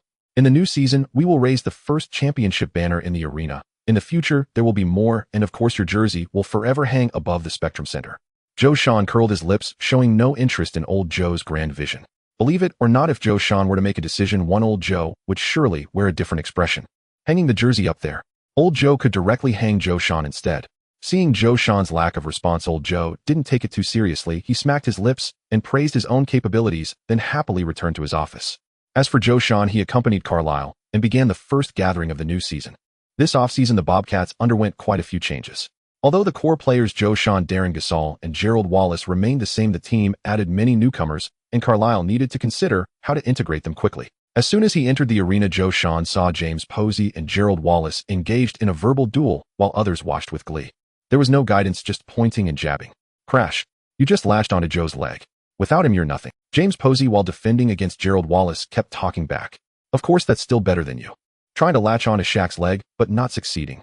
Gerald Wallace showed no concern for James Posey's trash. Everyone knows the Bobcats are Qiao Shan's team, winning a championship by latching onto a leg. What's wrong with that? Didn't Kobe latch onto Shaq's leg as well? Even though Kobe was developed by the Lakers, it doesn't stop some from using this as a talking point. Being skilled is pointless. To survive, one needs power and connections. Now Qiao Shan is Gerald Wallace's background. James Posey was instantly flustered, and amidst the chaos, Gerald Wallace took a step back and hit a three-pointer. From the very first game of last season's Eastern Conference Finals, the two had developed a rivalry. The two are nearly identical in height, build, and even playing style, elite defenders, and excellent three-point shooters. In other words, both are perfect 3D players of this era. However, James Posey possesses more strength, being a skill and power-oriented wing defender, while Gerald Wallace excels at help defense. One obvious point is that Gerald Wallace's defensive performance against top perimeter players like Wade and Kobe in the playoffs can only be described as average. Loser pays up posture covering tonight's supper.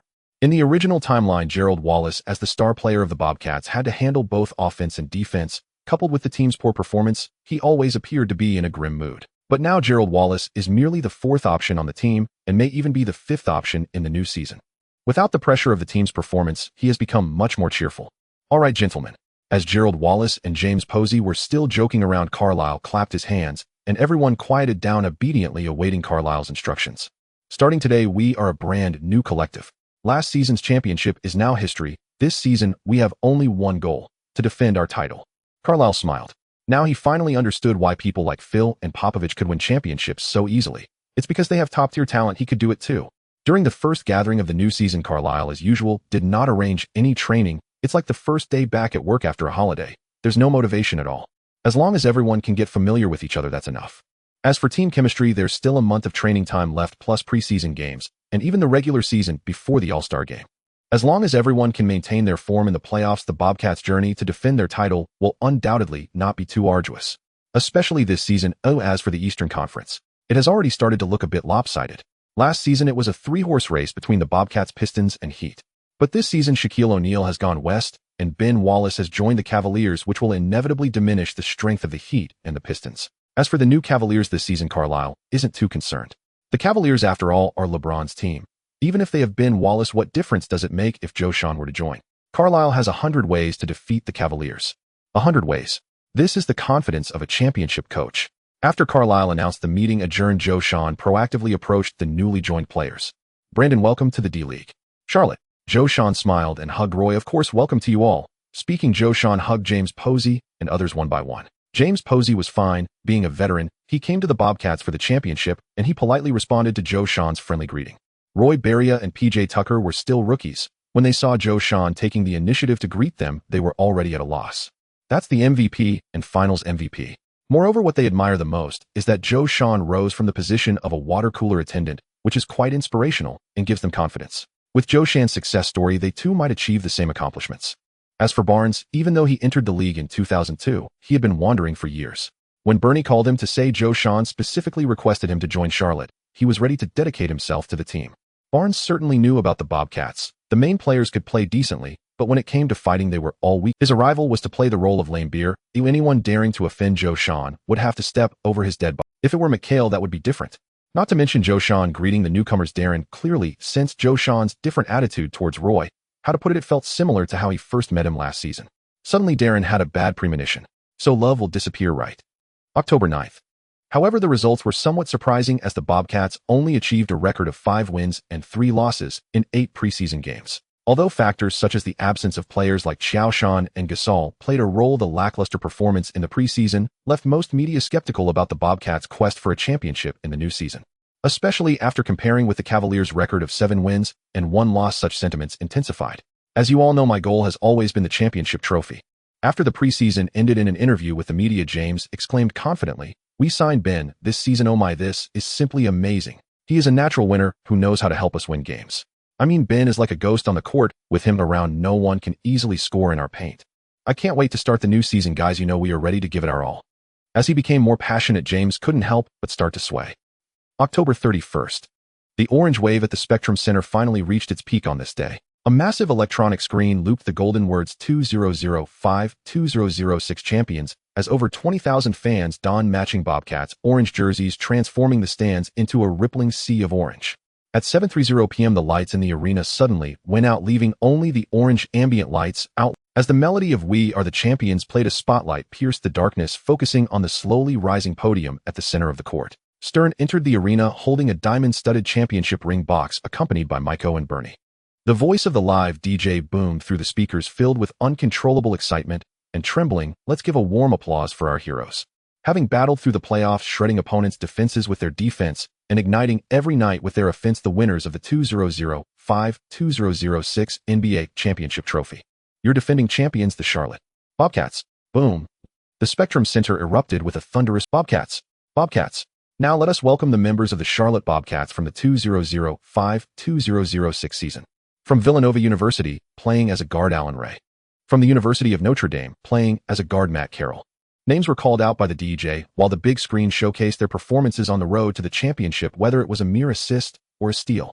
Yet each player received thunderous applause before stepping onto the stage. Finally, the 7'3" forward from Huagua, two-time NBA champion, regular season MVP, DPOY Finals MVP of the 2005-06 season, the leader of the Charlotte Bobcats.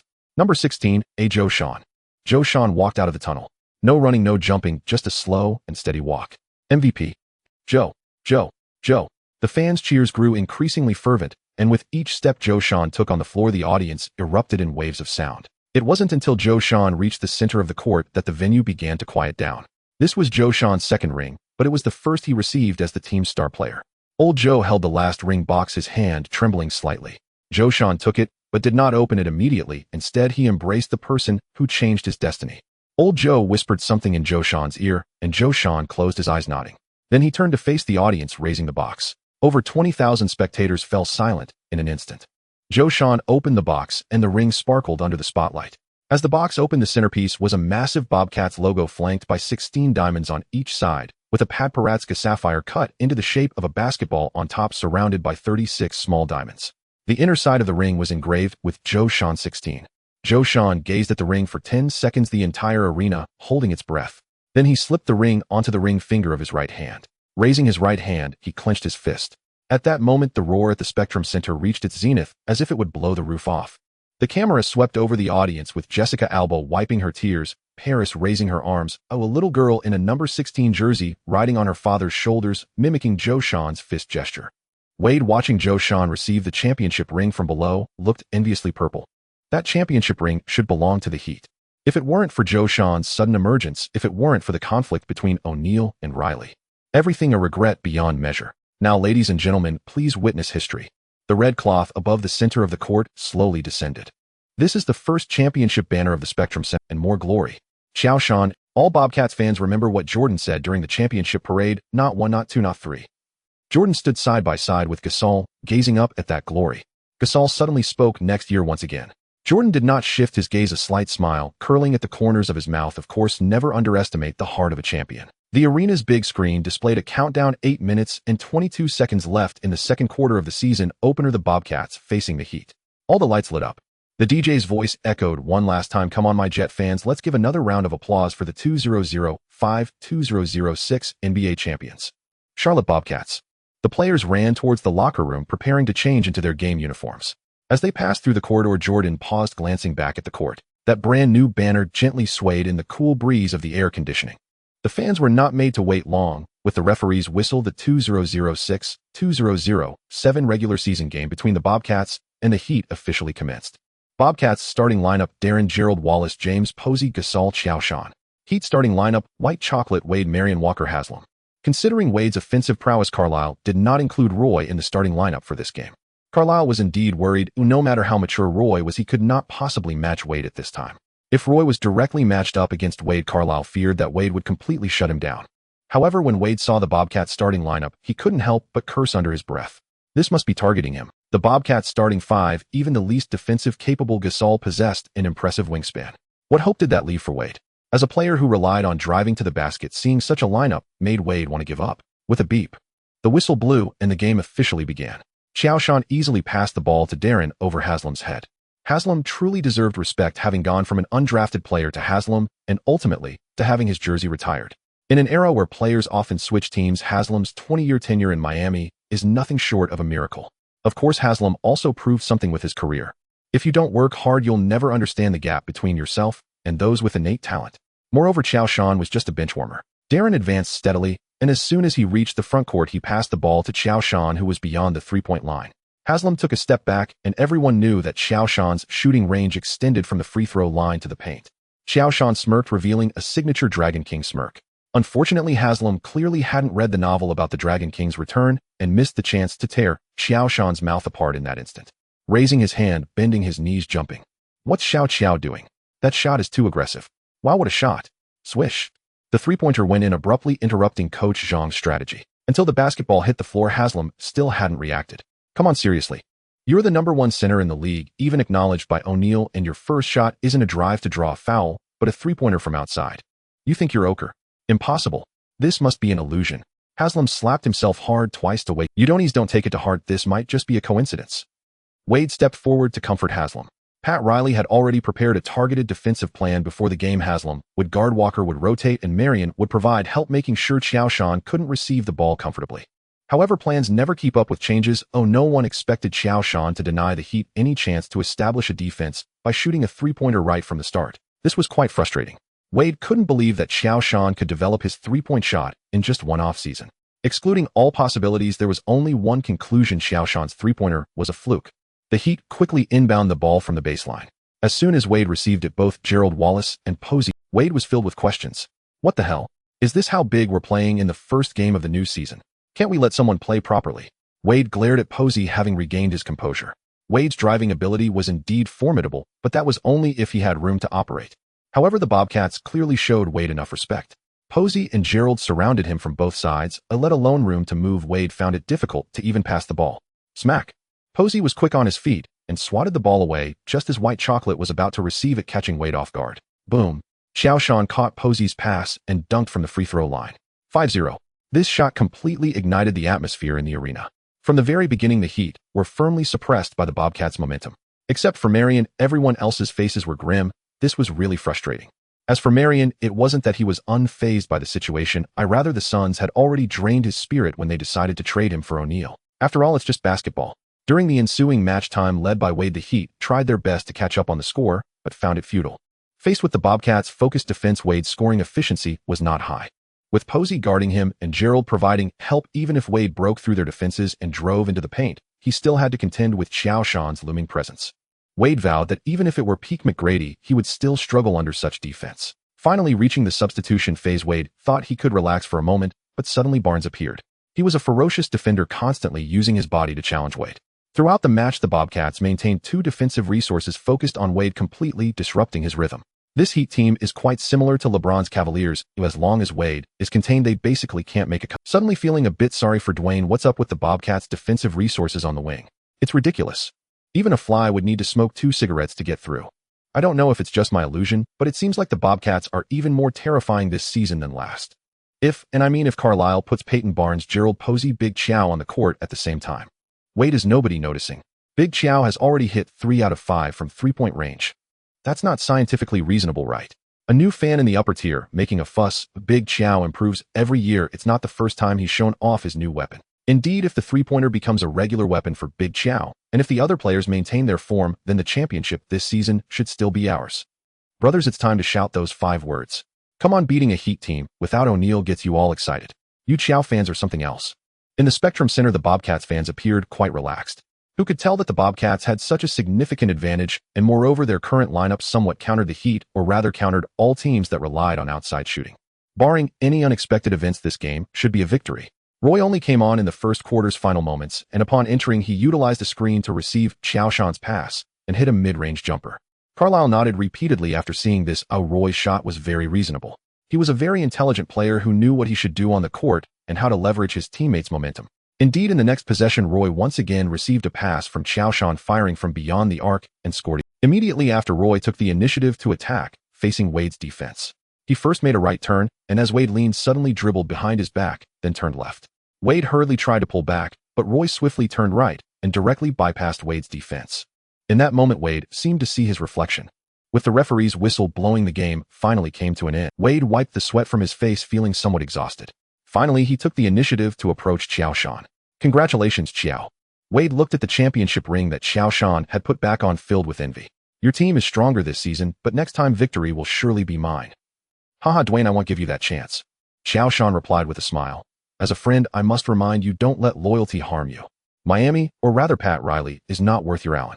In his memories after the championship season, Wade suddenly faced a serious injury, and in the latter part of the regular season recklessly returned early for the team's performance, only to get injured again. Continuous injuries kept Wade sidelined for the entire 2007-2008 season, only fully returning before the Olympics. Qiao Shan didn't know how Pat Riley brainwashed Wade, but everyone knew what happened next. Wade took consecutive pay cuts until he was kicked out of the Heat by Pat Riley. Wade lowered his head in contemplation and did not respond directly to Qiao Shan.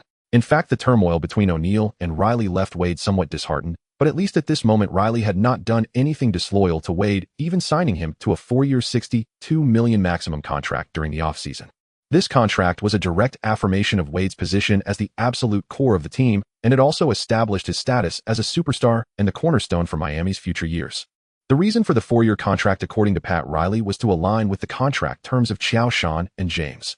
Wade's years of experience told him that it was irrational and unethical to stir up trouble before Pat Riley had done anything to betray him. A person should not at least not do such things. Of course, Wade did not suspect Qiao Shan had any ulterior motives. As fellow rookies, their relationship was quite good. At least that's what Wade believed. Although Qiao Shan did not participate in their banana boat plan, he still praised Wade during media interviews. Moreover, to put it bluntly, the current Heat indeed posed little threat to the Bobcats. At least from this game, Qiao Shan played only 32 minutes, easily getting 28 points, 15 rebounds, 8 assists, 3 blocks, and 3 steals, clearly not exerting his full strength. Even so, the Heat suffered a crushing defeat of 8-7-1-0-6. Without any conflicts of interest, how could Qiao Shan have the leisure to meddle in his relationship with Riley? "Although I don't know what conflict you have with Pat, I still appreciate your reminder." In the end, Wade kept Qiao Shan's words in mind. After the game, Qiao Shan brought Roy to participate in the post-game interview. Darren looked at Qiao Shan and Roy with a resentful expression, realizing that love can indeed fade. This should be the treatment he deserved. In his first regular season game, Roy played 22 minutes, shooting 4 of 8, making 2 of 4 three-pointers and 2 of 2 free throws, scoring 12 points and 4 assists without any turnovers. Although the stats weren't explosive from his performance on the court, it was clear that Roy lived up to his status as a 3rd overall pick, especially in that moment facing Wade, which reminded old Qiao of Kobe's shadow. Of course, he was still slightly inferior compared to himself. Old Qiao stroked his chin and suddenly thought that listening to Qiao Shan's advice during the draft didn't seem like a bad idea. When reporters saw Qiao Shan bringing Roy to the press conference, their eyes were all focused on the emerging young player, and Qiao Shan clearly noticed that their eyes sparkled. Here it comes, here it comes. Finally, it's time for the annual most exciting segment, Bullying the Rookies. Brandon, the Bobcats were the championship team last season. If they choose you this season and do not win the championship, doesn't that mean selecting you with the 3rd overall pick was a mistake? Brandon, Emeka and DW both won Rookie of the Year. Do you have confidence in winning this year's Rookie of the Year? Brandon. Seeing the reporters bombarding Roy with questions, Qiao Shan was stunned. Damn, these guys are really desperate for clicks. Roy was also taken aback. He had participated in press conferences before, but had never encountered such sharp questions. For a moment, Roy felt flustered and looked at Qiao Shan. Qiao Shan gently patted Roy's shoulder and had him sit beside him. "Hey guys, I know you are very enthusiastic, but please don't scare Brandon. Otherwise, we might just leave." Qiao Shan quickly adjusted his mood and smiled. The reporters awkwardly chuckled. With Qiao Shan's current influence in the league, he could indeed refuse to participate in the post-game press conference. "Of course, I can answer your previous question on behalf of Brandon. In fact, our goal this season is to defend our title, and we have been working toward that direction. However, there is only one championship trophy, and every team, Los Angeles, San Antonio, Dallas, has a chance. Brandon is just a rookie. You cannot place the burden of winning the championship on him. That is not fair. As for, I have never doubted Brandon's ability. He has put in efforts during training that far exceed those of others. Just like his performance tonight, not only did he showcase outstanding offensive skills and passing vision, but more importantly, he showed no fear when facing a top defender like Dwayne, which is a rare mental quality. He is an important part of our team's future." Roy looked at Qiao Shan gratefully. Qiao Shan not only helped him out of a tight spot, but also reassured him. "Brandon, this is your first regular season game. How did you feel facing a legendary player like Wade?" Rick Bunnell from the Charlotte Observer, fearing that other reporters might throw difficult questions at Roy, quickly asked. To be honest, I was a bit nervous at first, but the moment I stepped onto the court, all my nerves turned into motivation. Dwayne is my idol, being able to compete alongside him and making that kind of breakthrough was a tremendous encouragement. I want to thank the coach and my teammates for their trust. They gave me the opportunity to show myself. When asked about his future goals, Roy's eyes were firm. Tonight's performance is just a starting point. I have many areas to improve. My goal is to help the team win more games and to win another championship ring. After the game against the Heat, the Bobcats had 2 days off before flying to Philadelphia at noon on the third day. Knowing that Qiao Shan had 2 days off, Paris, representing the Hilton Group, preparing to build a new hotel in Charlotte, missed her flight home due to work. Reluctantly, Qiao Shan had to take in this homeless girl again. There was no way he couldn't let Paris sleep on the streets, could he? The nights in free America could be a bit too free. However, what Qiao Shan did not expect was that the cautious Paris had brought along another friend, Lindsay Lohan. The next morning, Qiao Shan got out of bed feeling refreshed. One could only say that the body quality worth $20,000 was impressive as he looked proudly at Paris, who was already like a puddle of mud, and Lindsay, who was still rolling her eyes. Had two rookies utterly unworthy of battle.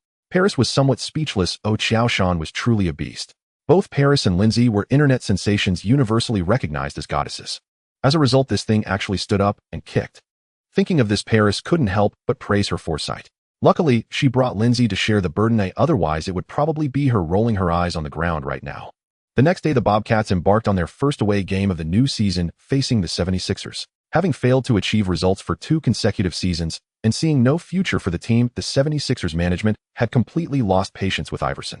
Despite Iverson's individual statistics still being impressive, the management unanimously believed that the roster centered around Iverson could no longer contend for the championship and needed a complete rebuild. The 76ers' new head coach Maurice Cheeks also hoped to establish a more balanced system, which fundamentally conflicted with Iverson's accustomed answer-style basketball. Thus, the management and the head coach came to an agreement. Although Iverson was already 32 years old, he was undoubtedly still a superstar in the league, and with Iverson's flashy playing style, he was a box office guarantee. So anyone who wants Iverson should offer up some young players and future draft picks, right? Throughout the offseason, while Shaquille O'Neal and Ben Wallace were causing a stir, not many knew that the 76ers management had been secretly contacting other teams trying to find satisfactory trade chips. On the night of their arrival in Philadelphia, the game commenced as scheduled. Before the game, Iverson proactively sought out. In Iverson's eyes, Qiao Shan was his perfect partner, a top-tier defender with elite-level offense, simply the plus version of the legendary center. In 2001, even the peak version of the legendary center with a tail end of glory could reach the finals and compete against the dominant Shaq and Kobe duo. If he could team up with Qiao Shan, Iverson couldn't even dare to imagine that scene. But he also knew that teaming up with Qiao Shan was merely a wish. Let's not even mention that Iverson wouldn't be able to play the supporting role in the same team. Qiao Shan would never leave a good team to play as a support. Simply put, their salary conditions limited the possibility of their collaboration. Both teams had 2 big contracts, and the other one for the 76ers was given to Weber. Was it a straightforward swap of Weber for Qiao Shan or Gasol for Iverson? The management of both teams were not foolish. Qiao, congratulations on leading the team to that damn championship. From now on, no one will think your first ring was handed to you. Thank you, Alan, said Qiao Shan with a smile. Trust me, one day you'll wear a ring of your own. He silently added, a wedding ring counts as a ring too. Iverson was taken aback and then burst out laughing. Thank you, Qiao, you're a good guy. Although I'm happy I won't go easy on me too. If we only talk about paper strength, the 76ers weren't weak at all. The starting lineup, composed of Iverson, Korver, Iguodala, Weber, and DeLembert, at least in the East, faced no pressure in reaching the upper half of the standings. However, the problem arose here. The 76ers roster was more renowned than effective, structurally imbalanced, and had poor chemistry. The offense relied heavily on Iverson's individual play with a simplistic strategy. On defense, Weber and Iverson became the weak links, leading to overall low defensive efficiency. The game reflected this reality. Gerald Wallace, James Posey, Matt Barnes, and even Qiao Shan took turns to surround and intercept Iverson, each employing different defensive rhythms and habits. Iverson had no time or energy to adapt to each one individually. In his youth, Iverson could use his crossover to indiscriminately take on any player. Everyone knew what his next move would be, yet they couldn't stop him. But now Iverson was already 32 years old. Could one still expect him to pull off a blue butterfly gliding step like he did in his youth? Don't pick on the old folks. When Iverson fell into the Bobcats' defensive trap, the 76ers offense began. On the defensive end, Weber directly became the breakthrough point, with Qiao Shan and Gasol attacking inside, while D'Alembert's defensive capabilities were indeed top-notch. However, Weber's glaring weaknesses allowed Qiao Shan and Gasol to exploit him easily. A simple 2-man game left D'Alembert unable to cover both ends. As a result, the gap quickly widened and the Bobcats gradually pulled ahead in the score. Everything was just like last season, and the gap between the 76ers and the Bobcats was apparent. But everything was also different from the last season. Iverson could clearly feel that the Bobcats had not yet unleashed their Qiao Shan and Gasol remained as stable as ever. Darren's growth rate was terrifying, and a kid named Brandon Roy was steady as a rock, showing no signs of being a rookie. The most frightening was still Qiao Shan, who knows how he suddenly developed a three-point shooting skill. Originally possessing historical level abilities in the paint and mid-range, now adding the three-pointer, his offensive presence covered half the court, simply a monster. Maurice Cheeks repeatedly called timeouts, adjusting defensive strategies. However, with Iverson and Weber as glaring weak points, no adjustment could significantly restrict the Bobcats. It was impossible to stop them. It truly was impossible to stop them. Beep. As the referee blew the whistle, the game officially ended. 107-82, the Bobcats secured an easy victory on the road. Although Iverson scored 35 points throughout the game, he took 33 shots to do so. Meanwhile, Qiao Shan played only 31 minutes, took 17 shots, and scored 34 points along with 13 rebounds, 11 assists, 3 blocks, and 1 steal. In the second game of the season, Qiao Shan once again achieved a triple-double, and the key was that his efficiency in these 2 games was astonishing. At this point, everyone confirmed one thing: Qiao Shan's statement, "Our goal this season is to defend our championship." Qiao is the player that all head coaches in the league dream of, coaching perfectly fitting into any tactical system, both offensively and defensively. Most importantly, he is low-key and humble, making him the perfect core for building a team compared to certain selfish players who never obey discipline. After the game, Maurice Cheeks calmly accepted media interviews, not complaining about the loss, instead praising Qiao Shan with every word. As for the certain players Cheeks referred to, he could swear on Billy King, the general manager of the 76ers, that it was definitely not a dig at Iverson. When a team has Qiao tell me what tactics to use. Brother, don't joke around, that stuff isn't important anymore. As long as Qiao can stay healthy and handle the ball, that is the best tactic. He wouldn't hold the ball for 20 seconds by himself and then toss it to a teammate who's wide open. Qiao Shan also accepted media interviews after the game without arrogance or complacency. AI is my idol. He is a great player, and I grew up watching his games. Little AI is a terrific player. He has an endless future. In our Huahua, there's a saying: if Qiao is available, choose Qiao. If not, choose Sha. If neither is available, then it's Iguodala. Samuel caused us a lot of trouble. He is full of energy and vitality. He is the answer for the Philadelphia interior. Qiao Shan praised every player on the 76ers, acknowledging that praise is not something to be shy about. Complimenting others isn't embarrassing. After all, it won't cost you anything. Qiao Shan hadn't realized that at some point the league no longer had the bitter rivalries of the 80s and 90s. At least on the surface, everything seemed so harmonious. Stern, this flourishing era is just as you wished. After the game against the 76ers, the Bobcats hastily headed to Orlando. During the offseason, the Magic signed Turkoglu from the Sacramento Kings as a free agent and selected J. in the draft with the 11th pick. J. Redick, the 2009 Magic roster that reached the finals, is taking shape. I still say Qiao is just a clown seeking attention as a big man running to shoot threes. That's simply a disgrace for a big man. I've never understood why those people can't see that a player like this can actually win MVP championship. That's the credit of DW and Paul, or maybe Yao let him win out of pity for a fellow countryman. 2 years have passed, and Howard still hasn't forgiven Qiao Shan. During pre-game interviews, Howard spoke passionately. Regarding Howard's provocation, Qiao Shan merely shrugged, helplessly, showing no response. Talking trash has never been Qiao Shan's style. After all, Qiao Shan is the kind of gentleman who doesn't even engage in trash talk. As for Barnes, who was eager to confront Howard, he was stopped by Qiao Shan. No fighting. If you lose, you end up in the hospital, and if you win, you end up in jail. It's not worth it. Give me the ball.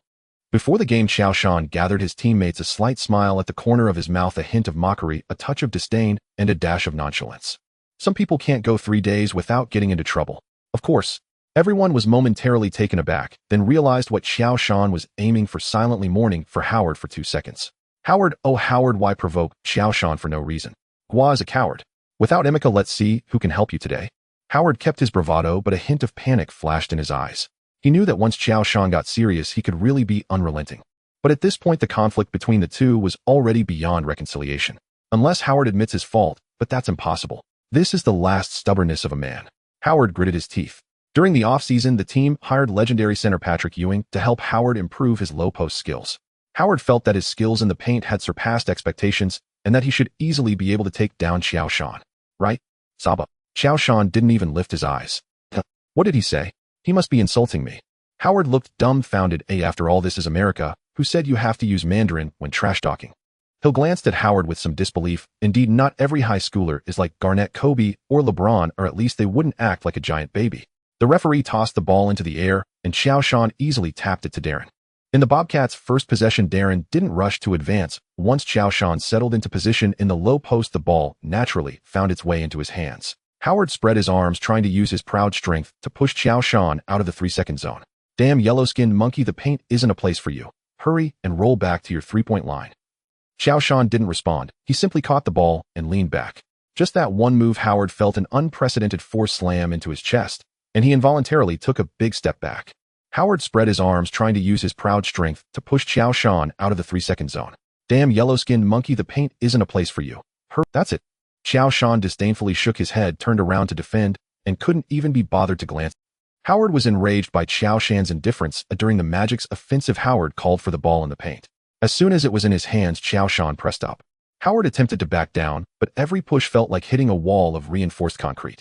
He exerted all his strength, beads of sweat forming on his forehead, but Qiao Shan remained unyielding. Seeing that only 5 seconds were left on the 24-second shot clock, Howard hurriedly turned and forcefully took a jump shot. Passing. Impossible. As the team star, the first shot must be taken by himself. Bang! A huge hand suddenly appeared in the path of the rising basketball, brutally swatting it towards the stands. That's it.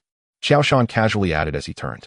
The Magic regained possession, but only 5 seconds remained. Hill caught Turkoglu's pass and hurriedly took a shot, but the ball bounced off the rim. The Bobcats continued their attack. Darren dribbled past half-court, and Qiao Shan was already positioned in the low post.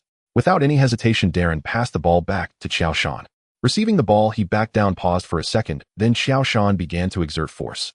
The first impact pushed Howard back a step. The second impact had Howard's defensive stance already distorted. After the third impact, Qiao Shan turned like a mountain, pressing down his 2 hands, dunking the ball, while Howard was completely suppressed, forced to watch the ball go through the net. That's it. Halfway through the first quarter, the score was already 1-5-6, with the Bobcats in the lead and Qiao Shan contributing 9 points alone. The Magic called for a timeout, and Howard walked towards the bench, panting, his face filled with disbelief. Dwight, don't go head-to-head with Qiao. He might be one of the most skilled centers in basketball history. He'll try to persuade Howard. His footwork, touch, basketball IQ. These are all things you still need to learn. I don't need to learn anything. Howard interrupted defiantly. I just need to jump higher and be stronger. Hill shook his head, feeling exhausted. Oh, let it be destroyed. As the timeout ended, the game resumed. The Magic adjusted their strategy and began to double-team Qiao Shan. Even though Howard wore an unwilling expression, he still accepted the coach's arrangement. He knew very well that it would be difficult for him to guard Qiao Shan alone. But Van Gundy clearly overthought it. Qiao Shan first assisted Gerald Wallace for a corner three-pointer, then accurately found Pau Gasol cutting in for an easy layup. At halftime, the Bobcats led 5-2-3-8. Qiao Shan had already scored 21 points, grabbed 8 rebounds, and dished out 5 assists with 3 blocks, while Howard only had 8 points, 4 rebounds, and 3 fouls. As the third quarter began, the Magic had their first offensive possession, and Howard called for the ball in the low post again. This time he decided to win with speed. After receiving the ball, without any fakes, he directly attacked the basket. Howard's explosiveness was indeed strong. Unexpectedly, he got past Qiao Shan, but just as he jumped to dunk, a huge hand reached out from the side, fiercely slapping the ball against the backboard. A chase-down block. Qiao Shan completed the rejection, controlled the ball himself, and made a full-court pass, allowing Gerald Wallace to score on a fast break. That's it. Howard was already numb. He couldn't recall how many times Qiao Shan had said that irritating phrase. Each time he heard it, it ignited an unnamed fury within him. But there truly was no solution. Beep. Finally, the final buzzer sounded. 1-1-2-8-1. The Bobcats easily won on the road. In the end, Howard still did not shake hands with Qiao Shan. It wasn't that he didn't want to, but with 8 minutes left in the game, Howard received his 6th personal foul and was disqualified. Qiao Shan scored a game-high 54 points along with 17 rebounds, 11 assists, 7 blocks, and 3 steals, achieving a triple-double for the 2nd consecutive game. At the same time, Qiao Shan became the first player this season to score over 50 points in a single game. As for Howard, he only managed 2 points in the second half, finishing with 10 points, 7 rebounds, 6 blocks, and 6 fouls. I don't care. No matter how well Qiao Shan plays, he will never earn my respect here.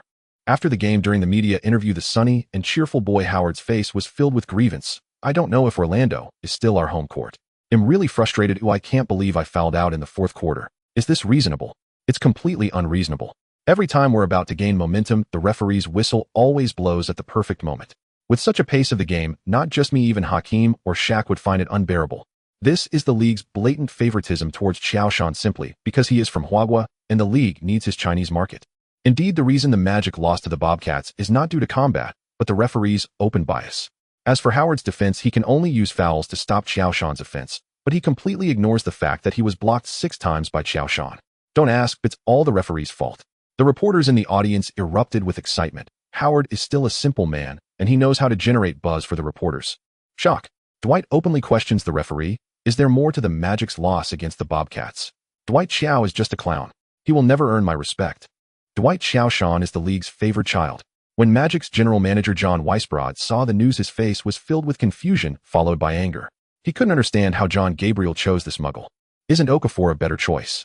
Mature steady, he led the Grizzlies to the playoffs in his first year after being traded, while Howard has been on the playoff fringe for 2 seasons. Indeed, black players who haven't received higher education often lack common sense. The reporters hadn't even begun to dig a pit for him, yet he jumped in and even covered it up afterward. But what could Weisbrod do? The owner had already made it clear that Howard is the core of the Magic's future. All he could do was clean up after Howard. Oh, what else could he do? Weisbrod urgently called a meeting for public relations, saying things like Howard is just a kid and the reporters are taking things out of context. Blah, blah, blah. And then he voluntarily paid a fine to the league, finally managing to suppress the situation. While Weisbrod and the Magic management were in a frenzy, Howard, who had taken a day off, seemed to have forgotten the humiliation of being blocked 6 times by Qiao Shan returning to his sunny and cheerful boy persona the next day. Qiao Shan had no time to engage in a war of words with Howard. Such a person is like dog shit. Once you get involved, there's an inescapable stench. After the game against the Magic, the Bobcats returned home to face the revamped Cavaliers back-to-back. Like the Bobcats, the Cavaliers have also maintained a perfect record this season. With the addition of Big Ben, the Cavaliers' defensive efficiency, which was already above average, has improved even further. LeBron has been constantly mentioning Big Ben. We have acquired a championship member, someone who can change the game on the defense. Ben brings us the resilience, experience, and defensive presence we need. I'm excited to play with him. He always brings energy on the court. He knows how to win games, which is exactly what we're striving for. When he speaks, everyone listens. He has that kind of authority because of his achievements and how he plays the game. He is like a ghost, always able to appear at any position on the court. He is our answer. Qiao, you better watch out. Ben will make you feel incredibly uncomfortable. Before the game, LeBron approached Qiao Shan, his tone filled with boasting. Indeed, you know Ben is an exceptionally talented player. Qiao Shan did not disappoint LeBron, giving Big Ben. Everyone knows that the Pistons' core group is strong, together with Billups, Big Heart Hamilton's unanswerable mid-range shooting and Rashid's range extending to the three-point line, but the core of this team is only one, and that is Big Ben. There is no doubt that Qiao Shan has enough respect for Big Ben. Indeed, after hearing Qiao Shan's words, LeBron laughed, heartily satisfied as he returned to the Cavaliers' training facility. Toot. As the referee's whistle sounded, the game officially began. The Bobcats starters Darren, Gerald, Posey, Qiao Shan, and Gasol. Cavaliers starters Snow, Hughes, LeBron, Big Ben, and Z. After 2 consecutive starts, Carlisle considered LeBron's terrifying destructive power and moved Roy back to the bench. Carlisle was also pondering whether he should talk to Roy about leading the second unit, just like Ginobili did for the Spurs. Theoretically, Roy can organize and score, leading the bench unit to fully utilize his talents. The key is that the level of competition during the transition phase is relatively lower. However, Carlisle also had to consider Roy's development, or after all, he was Qiao Shan's chosen rookie. Forget it, let's talk about it later. Carlisle shook his head and set this matter aside for now. The game began with a jump ball, and Qiao Shan easily tapped the ball to Darren. Big Ben was too short, and Z was too soft, completely failing to put any pressure on Qiao Shan. The Bobcats' offense began, and as soon as Qiao Shan received the ball, Big Ben and Z immediately double-teamed him. Z's speed was slow, but his height was imposing. Big Ben's height indeed fell short, but he made up for it with his speed and jumping ability. In an unknown situation, Qiao Shan was unafraid of either Big Ben or Z, but under the basket with such limited space, when the two of them closed and Qiao Shan found it difficult just to turn around, let alone make a move. Give it up, Qiao. You can't go anywhere tonight. Big Ben's voice rang in Qiao Shan's ear. You can't break through our defense. Big Ben spoke firmly, his knees and arms constantly applying maximum physical contact to Qiao Shan without committing a foul. Z remained silent, raising his arms high and sticking tightly to Qiao Shan, giving him no room to make a move, not even space to pass the ball. Damn. Qiao Shan was annoyed by Big Ben's little tricks. A damn it, him not glass, get off me. He cursed silently, then slightly bent his knees, his back muscles tense like a bow. Suddenly, Qiao Shan pivoted on his left foot, his right shoulder spinning like a battering ram, driving the force of his elbow. Bang! The dull sound of physical collision. Big Ben staggered from the force of Qiao Shan's right shoulder rotation, quickly countering with a push, while Z felt a tightness in his chest, receiving a hard blow from Qiao Shan's left elbow. Damn! Z felt a breath escape him, and in that moment, he seemed to see his great-grandmother waving at him. Qiao Shan paid no mind to anything else. The area under the basket was a battlefield, and using an elbow to clear a path was simply routine. One way or another, it would either be a blow to Ben or to Z, with one of them inevitably becoming a victim. He was merely selecting a lucky goose at random. Fortunately, Dabin and Z's double teaming completely blocked the referee's view, and Qiao Shan's elbow went unnoticed. As the countdown to attack reached 3 seconds, Qiao Shan did not force a layup. Instead, in the moment he created some space, he tossed the basketball directly to the unguarded Gasol. Duong. Gasol's initial shot was slightly off, the basketball bouncing off the rim. However, the opportunity had presented itself, it was simply not capitalized on. Rebound. Qiao Shan shouted angrily, shoving Z behind him, and then snatched the rebound right over Dabin's. After landing, Qiao Shan looked up and noticed that James had already begun sprinting toward the Cavaliers' front court as Gasol shot the ball, having crossed half the court. Qiao Shan was momentarily stunned. Isn't this just an instinct for fast breaks ingrained in the bones? With James absent, Bashi found himself completely open. Qiao Shan swiftly passed the ball to him. Bashi slightly adjusted his stance, bent his knees, jumped, and shot. Swish. A three-pointer. Damn. James, who had already run beyond the three-point line, realized something was off when he didn't see his teammate passing the ball. He turned around just in time to see Bashi sink the three-pointer. James angrily shook his fist. No one knew whether he was frustrated with Bashi for scoring an open three-pointer without decorum or with Dabin and Z for failing to out-rebound Qiao Shan, costing the Cavaliers a fast break opportunity. The Cavaliers quickly threw the ball in, and Darren immediately attached himself to Snow, denying him any opportunity to pass the ball forward. Taking advantage of the delay, Gerald had already returned to defense. Seeing no opportunities, Snow could only advance normally. Upon crossing half-court, he noticed James was already signaling for the ball, so he quickly ran to the corner waiting for James' pass. Seeing James with the ball, Bashi immediately closed in, while Gerald hovered on the wing ready to assist. Qiao Shan followed Dabin directly into the low post, and even Gasol lingered nearby ready to assist Z or double team with Qiao Shan. James dribbled at the top of the arc, and Bashi was like a shadow, closely following him, occasionally poking at him, but never losing his position. Boss's defensive philosophy was simple: no gambling for steals, only pursuing the utmost interference. At this point, James was not yet the later Thanos James after gaining weight. Every time I hear this nickname, I find it quite silly. And in terms of physical confrontation, Bashi was not afraid, even actively using his body to apply pressure. With dribbles between his legs, hand switches, and rhythm changes, James repeatedly attempted to break through Boss's defense, but Bashi maintained that annoyingly persistent distance. James furrowed his brow and quickly called for a screen. Dabin immediately moved up, but James waved him off, shifting his focus to Z. No way. If Dabin set the screen and the defender switched to Qiao Shan, what would be the point of that screen? After some thought, James concluded that the easiest target on the court was Gasol. Indeed, despite Gasol's height and reach, he was a softie. In terms of physical confrontation, James vowed he would not. Sure enough, Z sensed James' intentions, and using Dabin's screen, made a backdoor cut, while Dabin effectively blocked both Qiao Shan and Gasol behind him. Beautiful. James silently praised Dabin in his heart, pleasantly surprised by this unexpected development. No wonder he was a 4-time DPOY winner, his screen awareness was exceptional. Opportunity knocks. James quickly used a ZS screen to shake off Bashi, then accelerated toward the paint.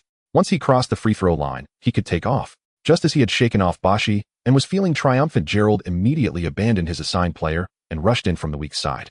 I must say, Gerald timed his help defense perfectly, catching James just as he had gotten past Bashi, with his old strength fading and new strength yet to manifest. Moreover, Gerald was not blocking James' current position, but rather anticipating his next likely takeoff point or passing lane. This left James feeling quite uncomfortable. He had to lower his center of gravity, protecting the ball closely to his side, using his back to shield against Gerald, while keeping an eye on Bashi, who was trying to squeeze past Z. Damn it. James cursed inwardly, seeing Bashi about to catch up and create a double team with Gerald. He quickly gathered the ball, employing an unrefined back toe the basket move, twisting his shoulders to try to shift Gerald Wallace's center of gravity. Perhaps James' feint was too convincing, as Gerald momentarily failed to react. Now's my chance. James felt Gerald's momentary lapse through his back, executing a left pivot, dribbling again, and charging toward the paint. The Bobcats bench players stood up, mimicking travel gestures. However, the referee seemed oblivious, and the whistle that hung at the tip of his tongue ultimately went unblown. Everyone was frozen in place, except for James, who continued his charge toward the hoop.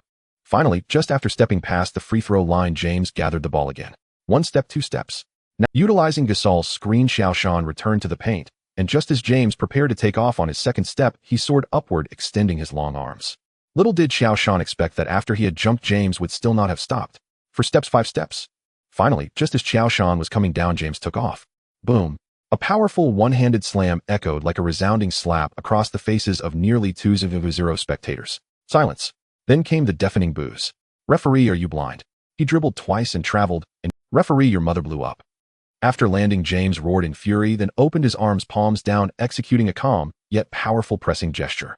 Following that, he struck his chest with his fists, creating a muffled sound that echoed through his jersey. After those two consecutive actions, James felt as if something was missing. Suddenly, his eyes brightened and his fists opened slowly. His right arm gracefully drew an arc over his shoulder, as if grasping an invisible heavy crown from thin air. Then, with a solemn and fluid force, he placed it upon his head. His left hand followed, steadily supporting the other side of the crown. After completing this series of actions, James finally felt satisfied. He then slightly tilted his head back, his jawline sharp as a chisel, and his gaze swept across the court, exuding a quiet, yet commanding authority. Double dribble. Traveling. No, if the referee didn't blow the whistle, that's a good play. Qiao Shan watched James' performance with great interest.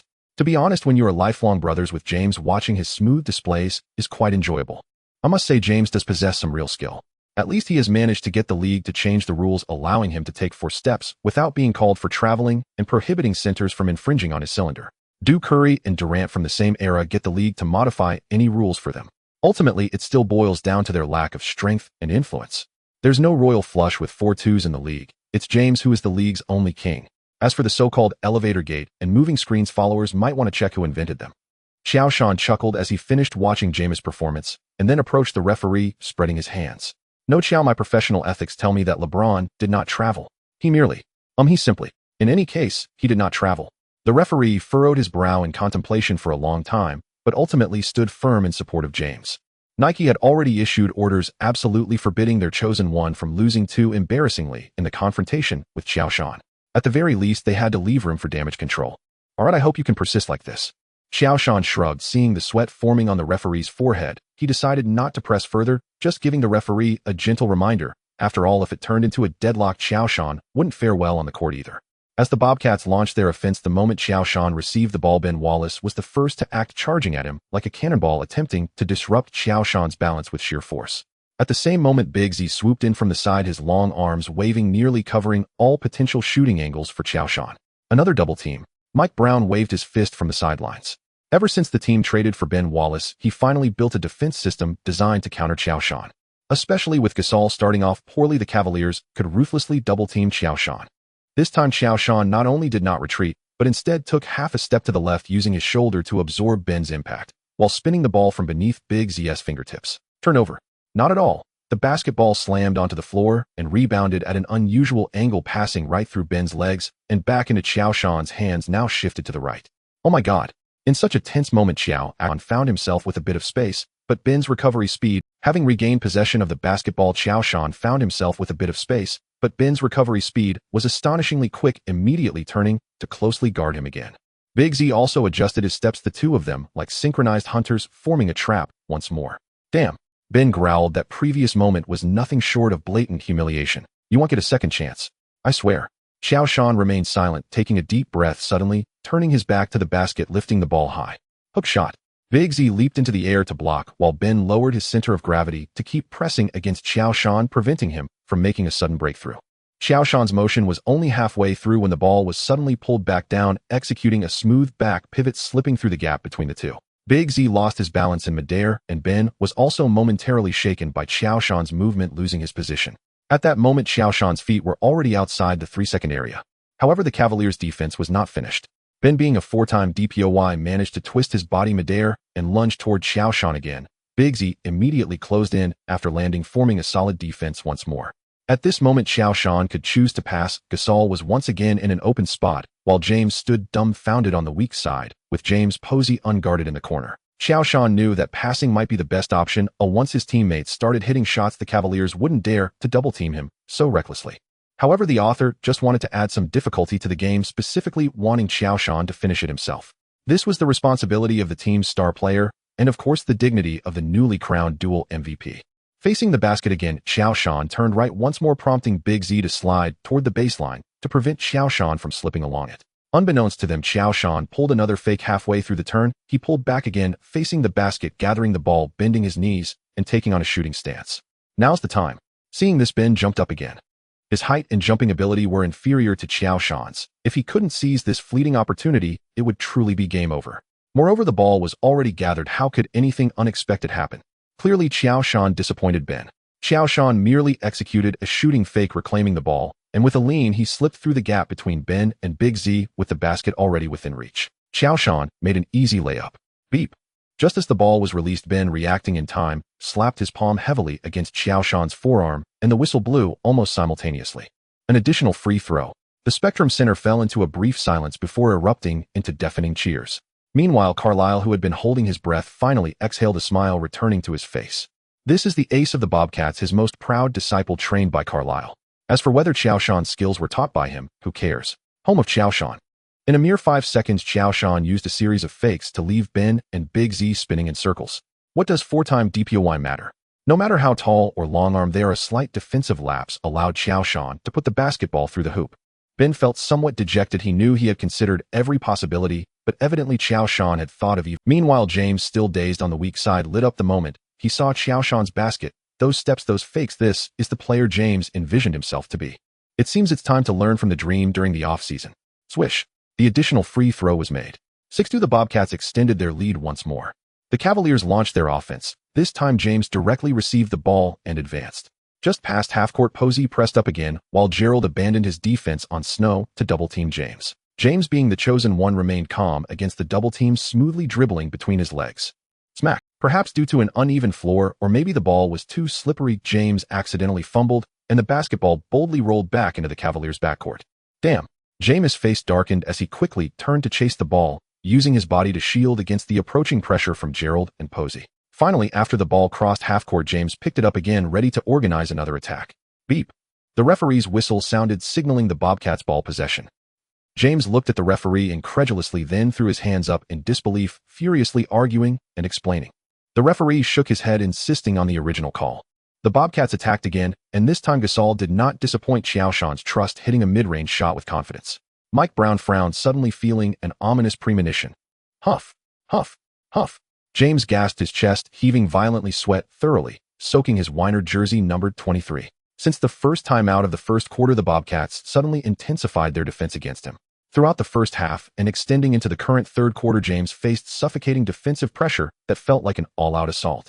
Every time James got the ball, the Bobcats would use Posey's sticky defense as the first step to wear him down, followed by either Gerald or Barnes providing help defense, cutting off his passing vision. Even if James managed to break through to the rim, there would still be Qiao Shan waiting inside. What was most terrifying was that James noticed the area under the basket becoming increasingly crowded. Big Ben, Big Z, Qiao Shan, and Gasol, the 4 big men, stood under the basket, completely blocking his path to the hoop. But James couldn't do anything about it. When Big Ben left the paint, he had no offensive capability, and while Big Z had some mid-range ability, if he stepped out to shoot, the rebounding would be compromised. At that moment, James began to feel that Big Ben was a burden. Why couldn't Big Ben shoot, like Qiao Shan, stepping out beyond the three-point line? At the very least, a mid-range shot would. James clearly remembered that after the first 2 shots where Qiao Shan wrestled inside with Big Ben and Big Z, he immediately started playing dirty. With 2 consecutive three-pointers, he left the Cavaliers dumbfounded. It was those 2 three-pointers that made Mike Brown unable to sit still. He called a timeout, and then James embarked on a painful journey of being cornered and besieged. Useless coach, useless teammates, useless management. James cursed the entire Cleveland organization. For what felt like the umpteenth time, James felt a sense of loneliness. Not because he lacked teammates, but because under the Bobcats' relentless defense, he had to rely on his absolute individual ability to break through. Yet every attempt to break through consumed a massive amount of energy, with a minuscule chance of success. James felt like his drive was like a fist crashing into cotton. His passing lanes were anticipated and intercepted, and his jump shots deformed under the harsh contest. Did the Bobcats' defense have no weaknesses? Of course it did. The double team by Posey and Gerald would always leave the perimeter shooters with open looks. But whenever James finally passed the ball to an open teammate, those normally well-trained shooters, Gibson, Snow, Marshall, all had ice-cold shooting hands, wasting the opportunities James had fought so hard to create. Gibson shot 1 for 5 from 3. Snow shot 0 for 4 from 3. Marshall shot 2 for 6 from 3. Ugh, so frustrating. Useless coach. Useless teammates. Useless management. The more he thought about it, the angrier he became, and James cursed the entire Cleveland organization again. Another offensive possession. James held the ball at the top of the arc, trying to shake off Posey with Big Ben's not so sturdy screen. But Posey and the switch to Gasol had almost no communication errors. A simple push through, and Posey was back in front of James. With 3 seconds left on the shot clock, James gritted his teeth and forced a drive to the right. Posey followed closely, and Barnes' help defense was like a shadow. Before being surrounded by the 2 defenders, James twisted his body and passed the ball to the corner. The ball zipped quickly with an awkward angle. Gibson in the corner received the ball with 3 meters of space in front of him. An absolutely perfect shooting opportunity, except there was less than 1 second left on the clock. Gibson, who was originally preparing to celebrate James' basket, did not expect to receive James' pass at the last moment and hurriedly took a shot. Duong. The basketball slammed harshly against the rim and bounced away. Another missed open shot. James glanced back at the bouncing basketball, a hint of barely perceptible helplessness and fatigue flashing in his eyes. He quickly lowered his head and continued to run back on defense.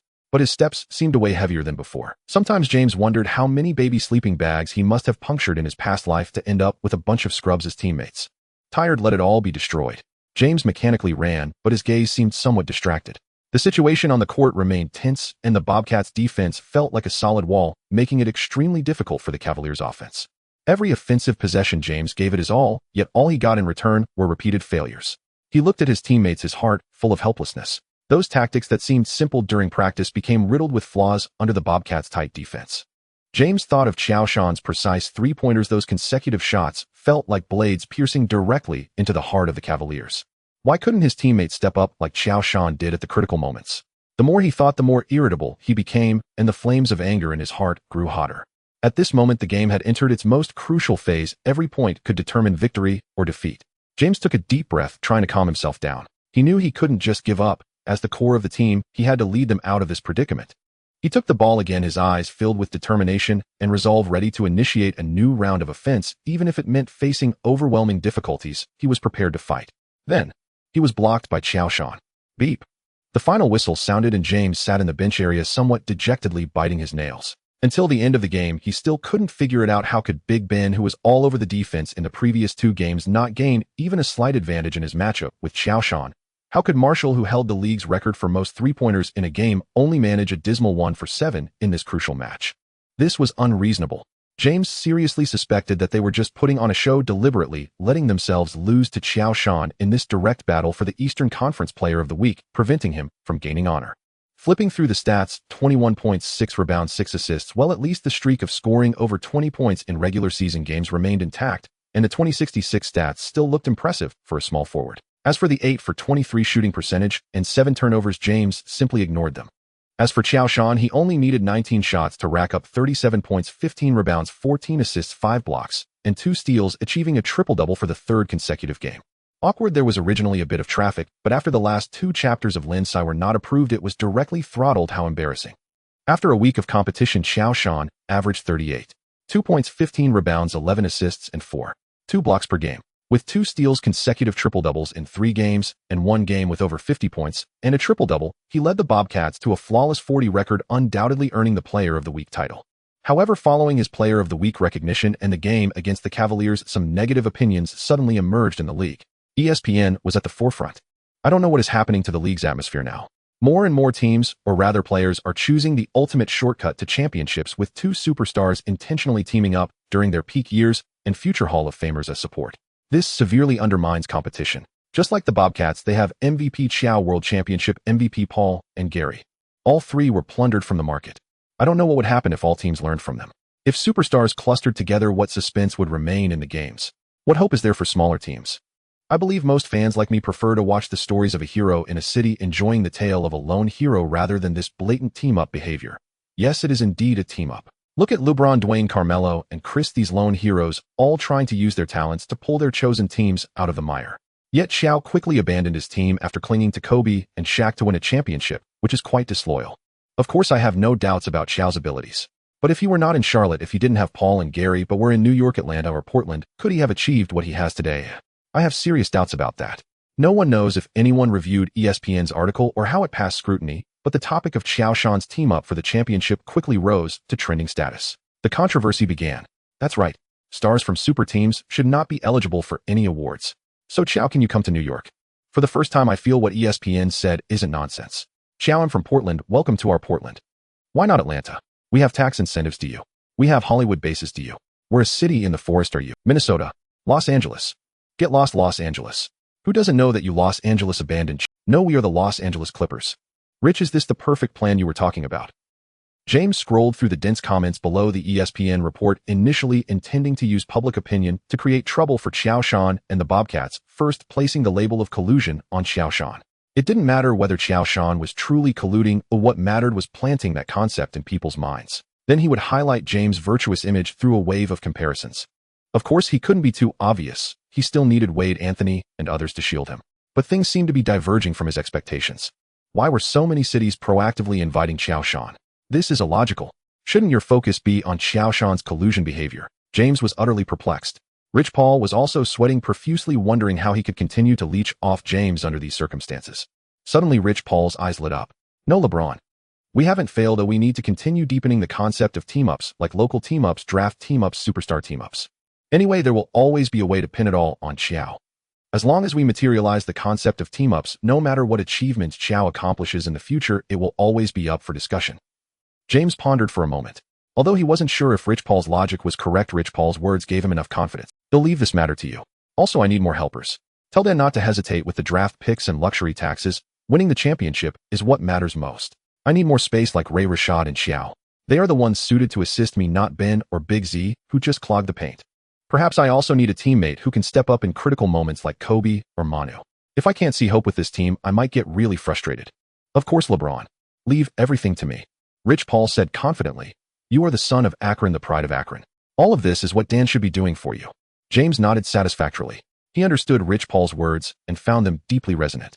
How could one play for a team without being willing to pay luxury taxes? As for whether the owner is a miser or not, it has nothing to do with James. As long as he can earn money, that is enough. Qiao Shan did not pay much attention to the team-up discussions. After the game against the Cavaliers, the Bobcats had 3 days of rest, during which Qiao Shan was at home diligently learning about cars from Paris and Lindsay. The latest Mercedes-Benz GL 450 invited Qiao Shan to be its spokesperson. He had to take this seriously, at least showing enough importance, right? Relatively speaking, Paris was not very fond of the GL 450. She preferred her S300L, which not only had a fantastic driving assistance system that allowed for hands-free driving, but also a smooth ride. Most importantly, the xenon headlights of the S300L were bright and round. Both the high beams and low beams were dazzling. Lindsay was not as flashy as Paris. She thought the headlights were too large and obstructed the view, making it hard to see the road ahead. Qiao Shan nodded, frequently realizing that knowledge about cars indeed needed to be learned from aristocratic socialites like Paris. Then came the test drive. As of now, Qiao Shan still did not have a driver's license. His apartment was not far from the Spectrum Center, and he usually traveled by the team's bus or Paris S300L. In desperation, Paris and Lindsay continued to explain the precautions for driving to Qiao Shan. When starting, generally use first gear for a smooth start, then shift to second or third gear according to speed and engine RPM. In urban roads, or when driving at low speeds, second and third gears are indeed commonly used, but it doesn't mean the longer the better. Prolonged low gear with high RPM increases fuel consumption and engine wear. At the same time, while driving, it is essential to apply the brakes appropriately. Once the speed and RPM reach a reasonable range, lightly press the brakes, and when feeling the car shake, shift to fourth or fifth gear to avoid damaging the vehicle. Of course, never slam the brakes at high speeds or shift directly to a low gear, as it may cause the wheels to skid, the body to shake violently, and in severe cases lead to oil leaks. After the match against the Knights, the Bobcats embarked on another grueling 4-game road trip. This season, the Bobcats' schedule has been peculiar in NBA history. There has likely never been a defending champion so disregarded, starting with 6 out of 8 games on the road. It is simply inhumane. Everyone knows that consecutive away games pose a significant challenge to players, both physically and mentally. The first away game is against the Portland Jailblazers. In 2006, the Portland team was striving to shed its negative Jailblazers image from previous seasons and focused on rebuilding its team culture. In the draft, they first selected Adam Morrison with the 4th pick, then Randy Foye with the 7th pick, and used Foye as a key asset along with a future first-round pick and the rights to Victor Claver to trade for Aldridge from the Bulls, while also securing the championship guard Kemba Walker from the Bobcats. From the perspective of the Blazers management, Adam Morrison and Aldridge represent their Bird McHale, the cornerstone for the Blazers' future over the next decade. In just one offseason, the Blazers transformed from the chaotic Jailblazers image to a low-key, diligent, team-centered youth squad. They just needed to clear Randolph's contract to fully usher in a new era. The rebuilding Blazers did not pose too much trouble for the Bobcats. Both Randolph and Aldridge were offensive players with weak defense, completely unable to stop the inside combination of Josh and Gasol. As for Old Joe's dream girl, while he scored 13 points, it took him 16 attempts, resulting in a dismal efficiency. In the end, the Bobcats won effortlessly. The winning streak reached 5 games. Josh played only 22 minutes, scoring 26 points, 7 rebounds, and 7 assists, failing to continue his triple-double performance. Only 26 points. The Josh myth is over. Giant Slayer. The Blazers halt Josh's triple-double record. Josh paid little mind to these media tricks. It's just for clicks, nothing to be ashamed of. He is not as sensitive as Dude, who would throw a tantrum at the slightest provocation. Speaking of which, Dude is also about to enter the league. I wonder if, after crossing over, he will end up drinking the foot bath water of Black Widow. Despite the team's loss, the Blazers fans did not boo Josh. Instead, they chanted MVP when he was at the free throw. After all, with ESPN stoking the flames, what if Josh really chooses to leave Charlotte under the pressure of public opinion? Portland might have a chance, right? Even ESPN has named the Blazers. This is an opportunity. If one does not seize the chance presented before them, what are they if not a muggle? Regardless, it is certainly not wrong to first extend goodwill to Josh. Josh, many people are saying you are forming a super team. How do you view this accusation? After the game, Skip Bayless finally caught Josh and quickly threw a question he had been entrusted with by a friend to him. Watching it sitting down or lying down? Josh looked at Bayless with a half smile. After 2 years since crossing over, he has often interacted with reporters, and those he might not have known before now at least have a general understanding, especially this one in front of him. Strictly speaking, Bayless is not a journalist. He does not report news or dig for sources. He is simply the host of the TV show Cold Pizza, where he plays the role of provocateur, known for his sharp, provocative, and often opposed for the sake of opposition viewpoints. In other words, a typical professional troll willing to do anything for clicks. In the original world, Bayless was known as the #1 LeBron hater in America, but now he is the #1 hater of Josh in America.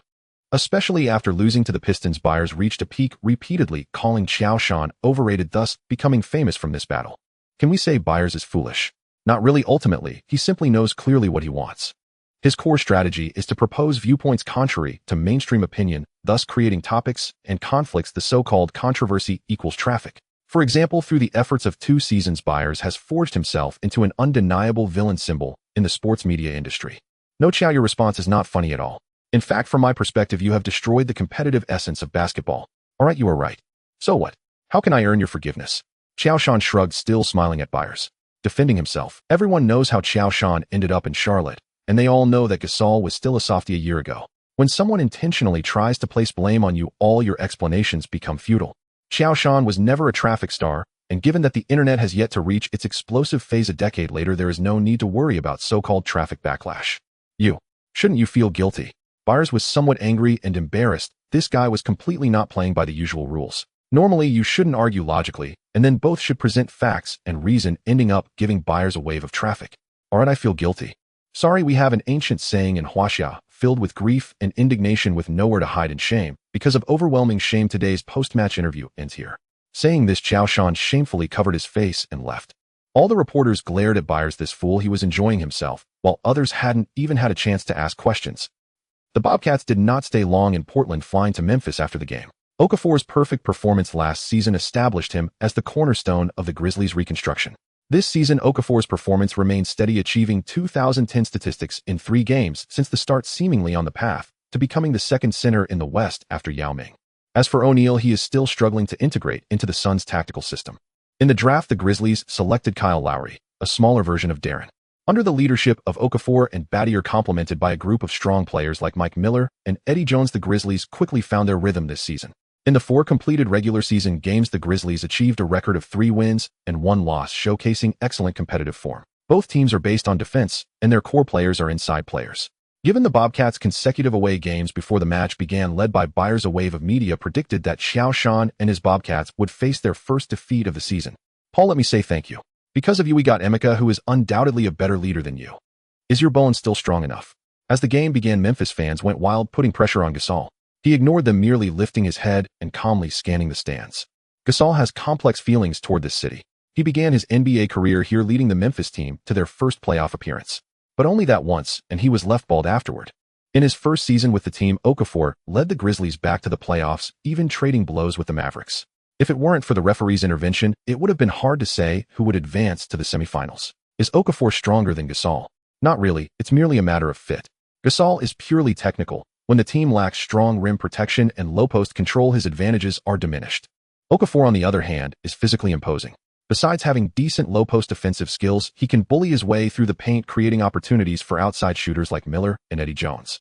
Even Battier, who can finally focus on offense without dedicating all his energy to defense, can unleash his scoring talent, perfectly fitting the team's tactical needs. At the end of the day, basketball is a dance of 5, not a soliloquy of 1.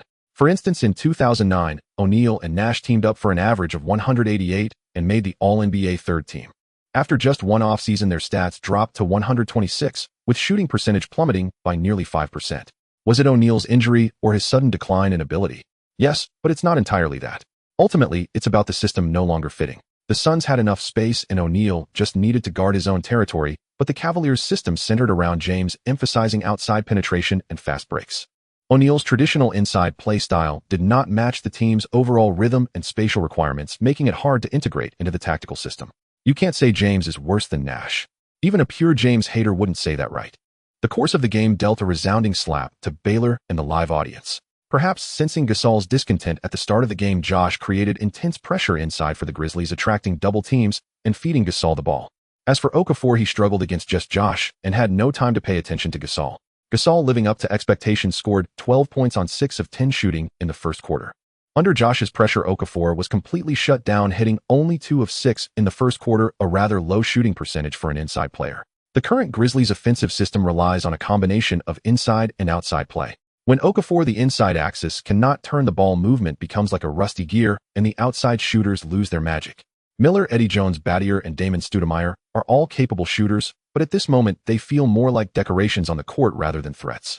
The Bobcats can boldly spread out, completely unconcerned about being penetrated inside, especially with their terrifying forward lineup, Bosh, Gerald, and Barnes. Not only are they solid defensively, but they also love physical play. As Roy entered during the rotation phase, scoring 7 points with both inside and outside shots, the lead ballooned to over 20 points, and the Grizzlies completely lost their rhythm. 117-81, the Bobcats secured another victory with Gasol delivering his strongest performance of the season, scoring 34 points with 7 rebounds and 6 assists, while Josh put up 22 points, 14 rebounds, 11 assists, and 4 blocks, all effortlessly. As Roy entered during the rotation phase, scoring 7 points with both inside and outside shots, the lead ballooned. I really like Sean. He's the kind of player everyone wants to work with. Of course, I've said Paul is the best teammate, and you can ask Shaq if Dwayne is still the best teammate. I rarely pay attention to media reports. Scoring. No, I've never cared about my own stats. Paul, Brandon, and DW. They can all score, and all I need to do is pass them the ball at the right time. Clearly, I have a great team, and Skip said I'm forming a super team, so I can't let him down. Reality didn't give Josh an easy time. The day after the game against the Grizzlies, the Bobcats flew to San Antonio for the third game of their road trip. This season, Spurs are undoubtedly one of the strongest in franchise history. The GDP trio, in their 5th season of cooperation, is already in perfect sync. Duncan remains as stable as ever, Parker subtly trends toward becoming the best point guard in the West, and Ginobile's sharp blade is still deadly, complemented by veterans like Horry and Finley. No team wants to face this Spurs. As expected, the Spurs came out strong against the Bobcats right from the start. Popovich directly used Oberto to stifle Josh, turning to let Duncan score repeatedly against Gasol on the offensive end, while Darren, as the team's engine, was directly tangled by Bosh. Bosh played dirty, using various little tricks to throw Darren's mindset off balance, leading to frequent turnovers. At halftime, the Bobcats trailed the Spurs 4-48. The second half saw a dramatic turn as Josh opened with 2 quick three-pointers, leveling the score, then successfully executed a back screen against Duncan, scoring before swatting Parker's shot at the defensive end, assisting Gerald on a fast break layup. They delivered a 100 run against the Spurs. Tony, did you leave your brain in Eva's body? Did you see the opposing center's nose hair? Or was there a beautiful lady in the audience smiling at you? You chose to force your way through 2 defenders and got rejected so hard that even your mother wouldn't recognize you. Bruce, if you don't want to play get off, why didn't you follow back on defense? Manu, we're not here to shoot a Hollywood movie about personal heroism, kid. This is San Antonio. If you keep making careless passes, I swear I'll stuff your head up your backside. On the sidelines, Popovich stood with his hands on his hips, his dark suit jacket unbuttoned, and his tie slightly askew. His face had turned a deep shade of crimson, with veins bulging on his forehead as he cursed. The Bobcats opened the second half with a 100 run. It was simply unforgivable. In the VIP seats, Eva frowned, thinking, this old man, if he wants to scold Parker, why drag me into it? However, Popovich's roar had little effect. As Josh intensified his individual offense, the Spurs crumbled like a house of cards. Throughout the third quarter, the Bobcats unleashed a 3-2-1-5 scoring wave, directly rewriting the score to 7-4-6-3. In the fourth quarter, the Spurs prepared to counterattack, but Josh again hit 2 quick three-pointers, extinguishing the Spurs' hopes of a comeback. 9-6-8-7, with a record of 7 wins and 0 losses, the Bobcats continued their winning streak, with Josh finishing the game with 24 points on 16 of 24 shooting, including 5 of 8 from three-point range and 6 of 7 from the free throw line, scoring a staggering 43 points, 15 rebounds, and 6 assists, with 24 points in the third quarter alone. All the big guys who shot three-pointers deserve to be dunked into the pig cage. After the game, Popovich confronted the reporters, seething with anger. A big player not working under the basket, but floating around the perimeter all night like a group of timid children. They are ruining basketball. Basketball should be won through competition, through countless positioning screens, and not standing 30 feet away praying for the ball to go in. With that, Popovich painfully closed his eyes. 5 three-pointers. That's 5 three-pointers. Popovich seemed to recall last season when Nowitzki relentlessly shot from mid-range and beyond the arc, effectively eliminating the Spurs. With Qiao Shan's height, who can defend beyond the three-point line? Isn't this a bug? This kind of bad trend must not be encouraged. Unless Duncan practices three-pointers. It's decided after this game, let Duncan start practicing three-pointers. There's no reason why Qiao Shan can do it, but Duncan cannot, right? In the 2008 playoffs, in the first game against the Suns, the Spurs were under constant pressure from the Suns during regulation time. But in the final moments, Duncan hit a three-pointer, dragging the game into overtime, and the Suns' morale was shattered, losing 41. If someone can find the footage, it's really worth watching. Of course, there are those damn media. If you have nothing to write about, you can write the weather forecast. If you're worried it won't be accurate, write about yesterday's. My fiery horse, why do you provoke Qiao? There are three major illusions in Texas. The Rockets are strong, the Mavericks are weak, and the Spurs are old. After the game against the Spurs, the Bobcats flew to Houston. Without Yao Ming, the Rockets' media attention plummeted at light speed. Despite the absence of Yao Ming, the Rockets remained ambitious. Our goal this season is certainly the finals, there's no doubt about it. At the beginning of the season, Tracy vowed, I've never felt as healthy as I do now. I feel my form is even better than when I was with the Magic. Yao will regret leaving Houston, I swear. However, just 2 games later, Tracy suffered a recurrence of his back injury and began to sit out. Fortunately, the team drafted Rudy Gay, giving Rockets fans some hope, along with the rising Little Shark Bynum and the Korean Wells signed during the offseason by Alexander. At least in terms of momentum, the Rockets were not weak. Then they started the season with a record of 1 win and 6 losses, tied for last in the West with the Timberwolves, who also had 1 win and 6 losses. To be frank, the Rockets might be the team Qiao Shan dislikes the most, even more than the Cavaliers. The Cavaliers might be disliked for a specific player, yes, I mean Uvarejo. As for the Rockets, it's the entire management without a single normal person. Alexander's statement that he is the most scummy boss in the NBA would likely face little opposition. Imogunhatue. Van Gundy as a commentator could earn an S, but as a coach he's just a mess. Facing such a Rockets team, Qiao Shan held nothing back. He started by dunking 3 times over Bynum, leaving Little Shark dumbfounded. Come on, aren't we all players discarded by the Lakers? Shouldn't we unite and seek revenge on the Lakers? Also, before the game, Walton and Alston repeatedly said Qiao Shan is a humble and low-key player who can— This a joke? At not yet 20 years old, Bynum first felt the malice of the world. Indeed, that girl who cut his hair yesterday was gentle, not only took him to her home to see her cat do backflips, but also treated him to some noodles. Of course, Bynum is not the kind of person who would eat for free.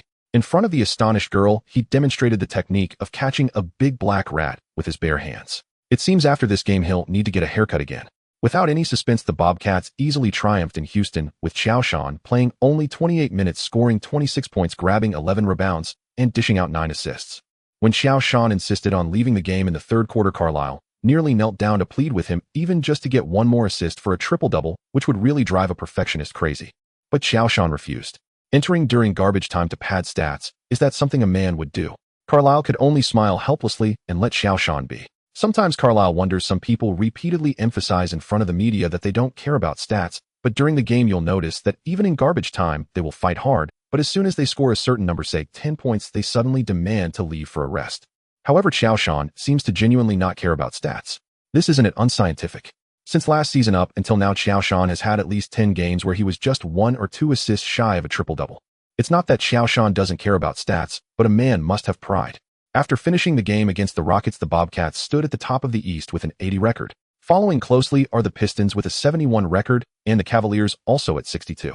After losing to the Bobcats, the Cavaliers quickly adjusted, and even before the trade market opened, no matter how many opinions James had about his current teammates, he could not express them. However, any fan who has watched a complete Cavaliers game can see that there seems to be an issue within the team. Despite James publicly supporting his teammates, especially Big Ben, he could often be seen on the court looking disappointed and dissatisfied with the results of playing alongside Big Ben. Especially when the opponents took advantage of Big Ben's lack of offensive ability, they would double-team James without restraint. For instance, in the game they lost to the Pistons, it was just like that. Although the Pistons lost, Big Ben, Muhammad, and Maxiel successfully filled his position, and the team's core remained intact, allowing them to continue dominating the Eastern teams. Meanwhile, the top team in the West is the 70 Lakers. During the offseason, the Lakers traded for Ariza from the Magic, providing a suitable backup for Devin George. Then they found a bargain in the free market, signing Awaken as Yao's backup. The 40-year-old barrel man, official age, joined the Lakers on a minimum contract after ending his deal with the Rockets. Castle, although a year older, still had plenty of fuel left in the tank, and at the request of Coach Brown chose to play 1 more. Then came the biggest change for the Lakers in the offseason. After 4 consecutive games, the Charlotte Bobcats returned, having rested for 2 days, and finally faced a relatively easy schedule ahead.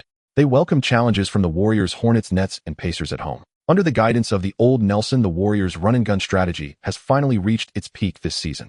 The backcourt trio of Baron Davis, Dunk King Richardson, and Captain Jackson moves at a rapid pace with Monta Ellis sitting on the bench and the team stocked with a plethora of shooters. Even a super strong team can be pierced by the Warriors if they are not careful.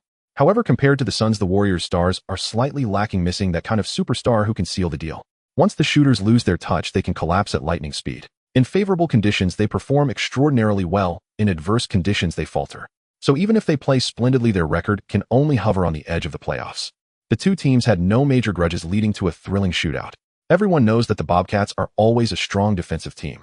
Qiao Shan, last season's DPOY, is performing well this season, averaging 13.4 rebounds, 3.8 blocks, and 1.9 steals. While seemingly similar to last season's statistics, Qiao Shan's average playing time is now under 32 minutes, nearly 5 minutes less than the previous season.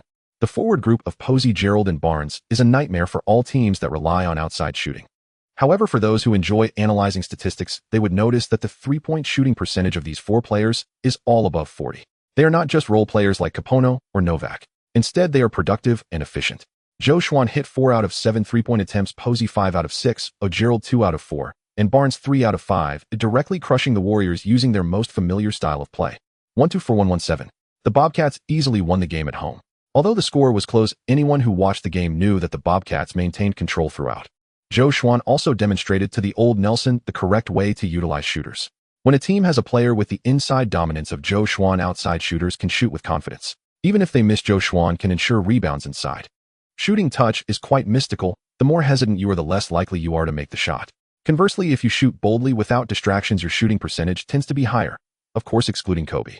Watching Qiao Shan's performance, the old Nelson was envious. Last season he hadn't noticed, but now he confirms that Qiao Shan is the perfect answer for a fast-paced team's interior. He can run, jump, and shoot three-pointers. Most importantly, when the team gets stuck or is forced into half-court offense, Qiao Shan's low-post game can solve all problems. Unfortunately, it was not the Warriors who snatched Qiao Shan from the Lakers back then. Now Qiao Shan is no longer on the market for the Bobcats, and even if he were, the Warriors wouldn't have enough assets. 2 days later, the Bobcats faced the formidable Hornets. The Hornets were perhaps the most active team in the. They first traded for Tyson Chandler from the Bulls, and then snatched Peja in the trade market, forming a mini F4 with Felton, Peja, David West, and Chandler. The Hornets' performance skyrocketed, achieving a record of 6 wins and 3 losses to sit 6th in the West. With Chandler and Peja, the Hornets no longer found themselves easily manipulated by the Bobcats, as they had the boxer who left the Bulls is no longer expected to take on excessive offensive tasks, but focuses on defense, rebounding, and efficient finishing, allowing him to maximize his talents. After pick-and-rolls with Felton, he repeatedly bombarded the Bobcats' rim. Meanwhile, David West's mid-range and Peja's three-pointers were like 2 lethal blades, striking with precision. With 3 minutes left in the first quarter, the Bobcats only led 19-18 by 1 point. The Bobcats adjusted their defensive strategy, first with Gerald guarding Felton and Posey defending Peja. Then the Hornets collapsed. Ultimately, the Hornets were still too young. All their tactics revolved around Felton. Whether it was Peja's three-pointers, David West's mid-range shots, or Chandler's easy baskets, they were all dependent on Felton. Once Felton was stifled, the Hornets players lacking the ability to create their own shots fell silent. Felton is definitely a competent starter, but he is a tier below players like Paul and Darren. It has nothing to do with the direction of training. It purely comes down to basketball IQ, skills, and control of the game. Simply put, it's about talent. 10592. The Bobcats' winning streak continues. 12 wins, 14 wins, 16 wins. When the Bobcats achieved their 19-game winning streak, the fans in Charlotte went wild. The longest winning streak in regular season history is the 33 consecutive wins held by the Lakers in the 1997-172 season, a team that featured Wilt Chamberlain, Jerry West, and Gail Goodrich. Following that is the 20-game winning streak led by Kareem Abdul-Jabbar and Oscar Robertson with the Bucks in the 1970-71 season. Coincidentally, both teams won the championship that season. The 33-game winning streak is too legendary. In today's league, no team dares to hope to break that record. However, the 20-game winning streak is just a layer away for the Bobcats. Just a little push is needed to break through. The Bobcats' next opponent is the Cleveland Cavaliers, led by the King LeBron. You know, Joe is my brother, and I am excited about his achievements. But if I had Joe's teammates, I could achieve the same record and even bring the first championship trophy to Cleveland. The day before the game, LeBron faced reporters with a look of frustration. Although the Cavaliers were performing well with a record of 12 wins and 7 losses, firmly occupying the 3rd spot in the East, there was clearly still a gap with the Bobcats. The most frightening part is that with the current Cavaliers roster, LeBron sees no opportunities to win against Qiao Shan. LeBron has already had Rich Paul negotiate with Gilbert for more help. The outcome was decent, but it might take some time. According to Danny Ferry, he attempted to call the management of the Lakers and Spurs to inquire about the possibility of trades for Kobe and Manu. The other side was very polite and genuinely concerned about Danny Ferry's health, asking if he was ill. Although a specific trade outcome has not been finalized, Danny Ferry has not been discouraged. Oh, a good start is half. Of course, I will definitely play tomorrow. You know I never shy away from challenges. Cleveland is my horse, and I won't allow anyone to be disrespectful at the Quick Loan Center, even if Joe is my best brother. Soon LeBron regained his fighting spirit, vowing to protect the glory of the Quick Loan Center.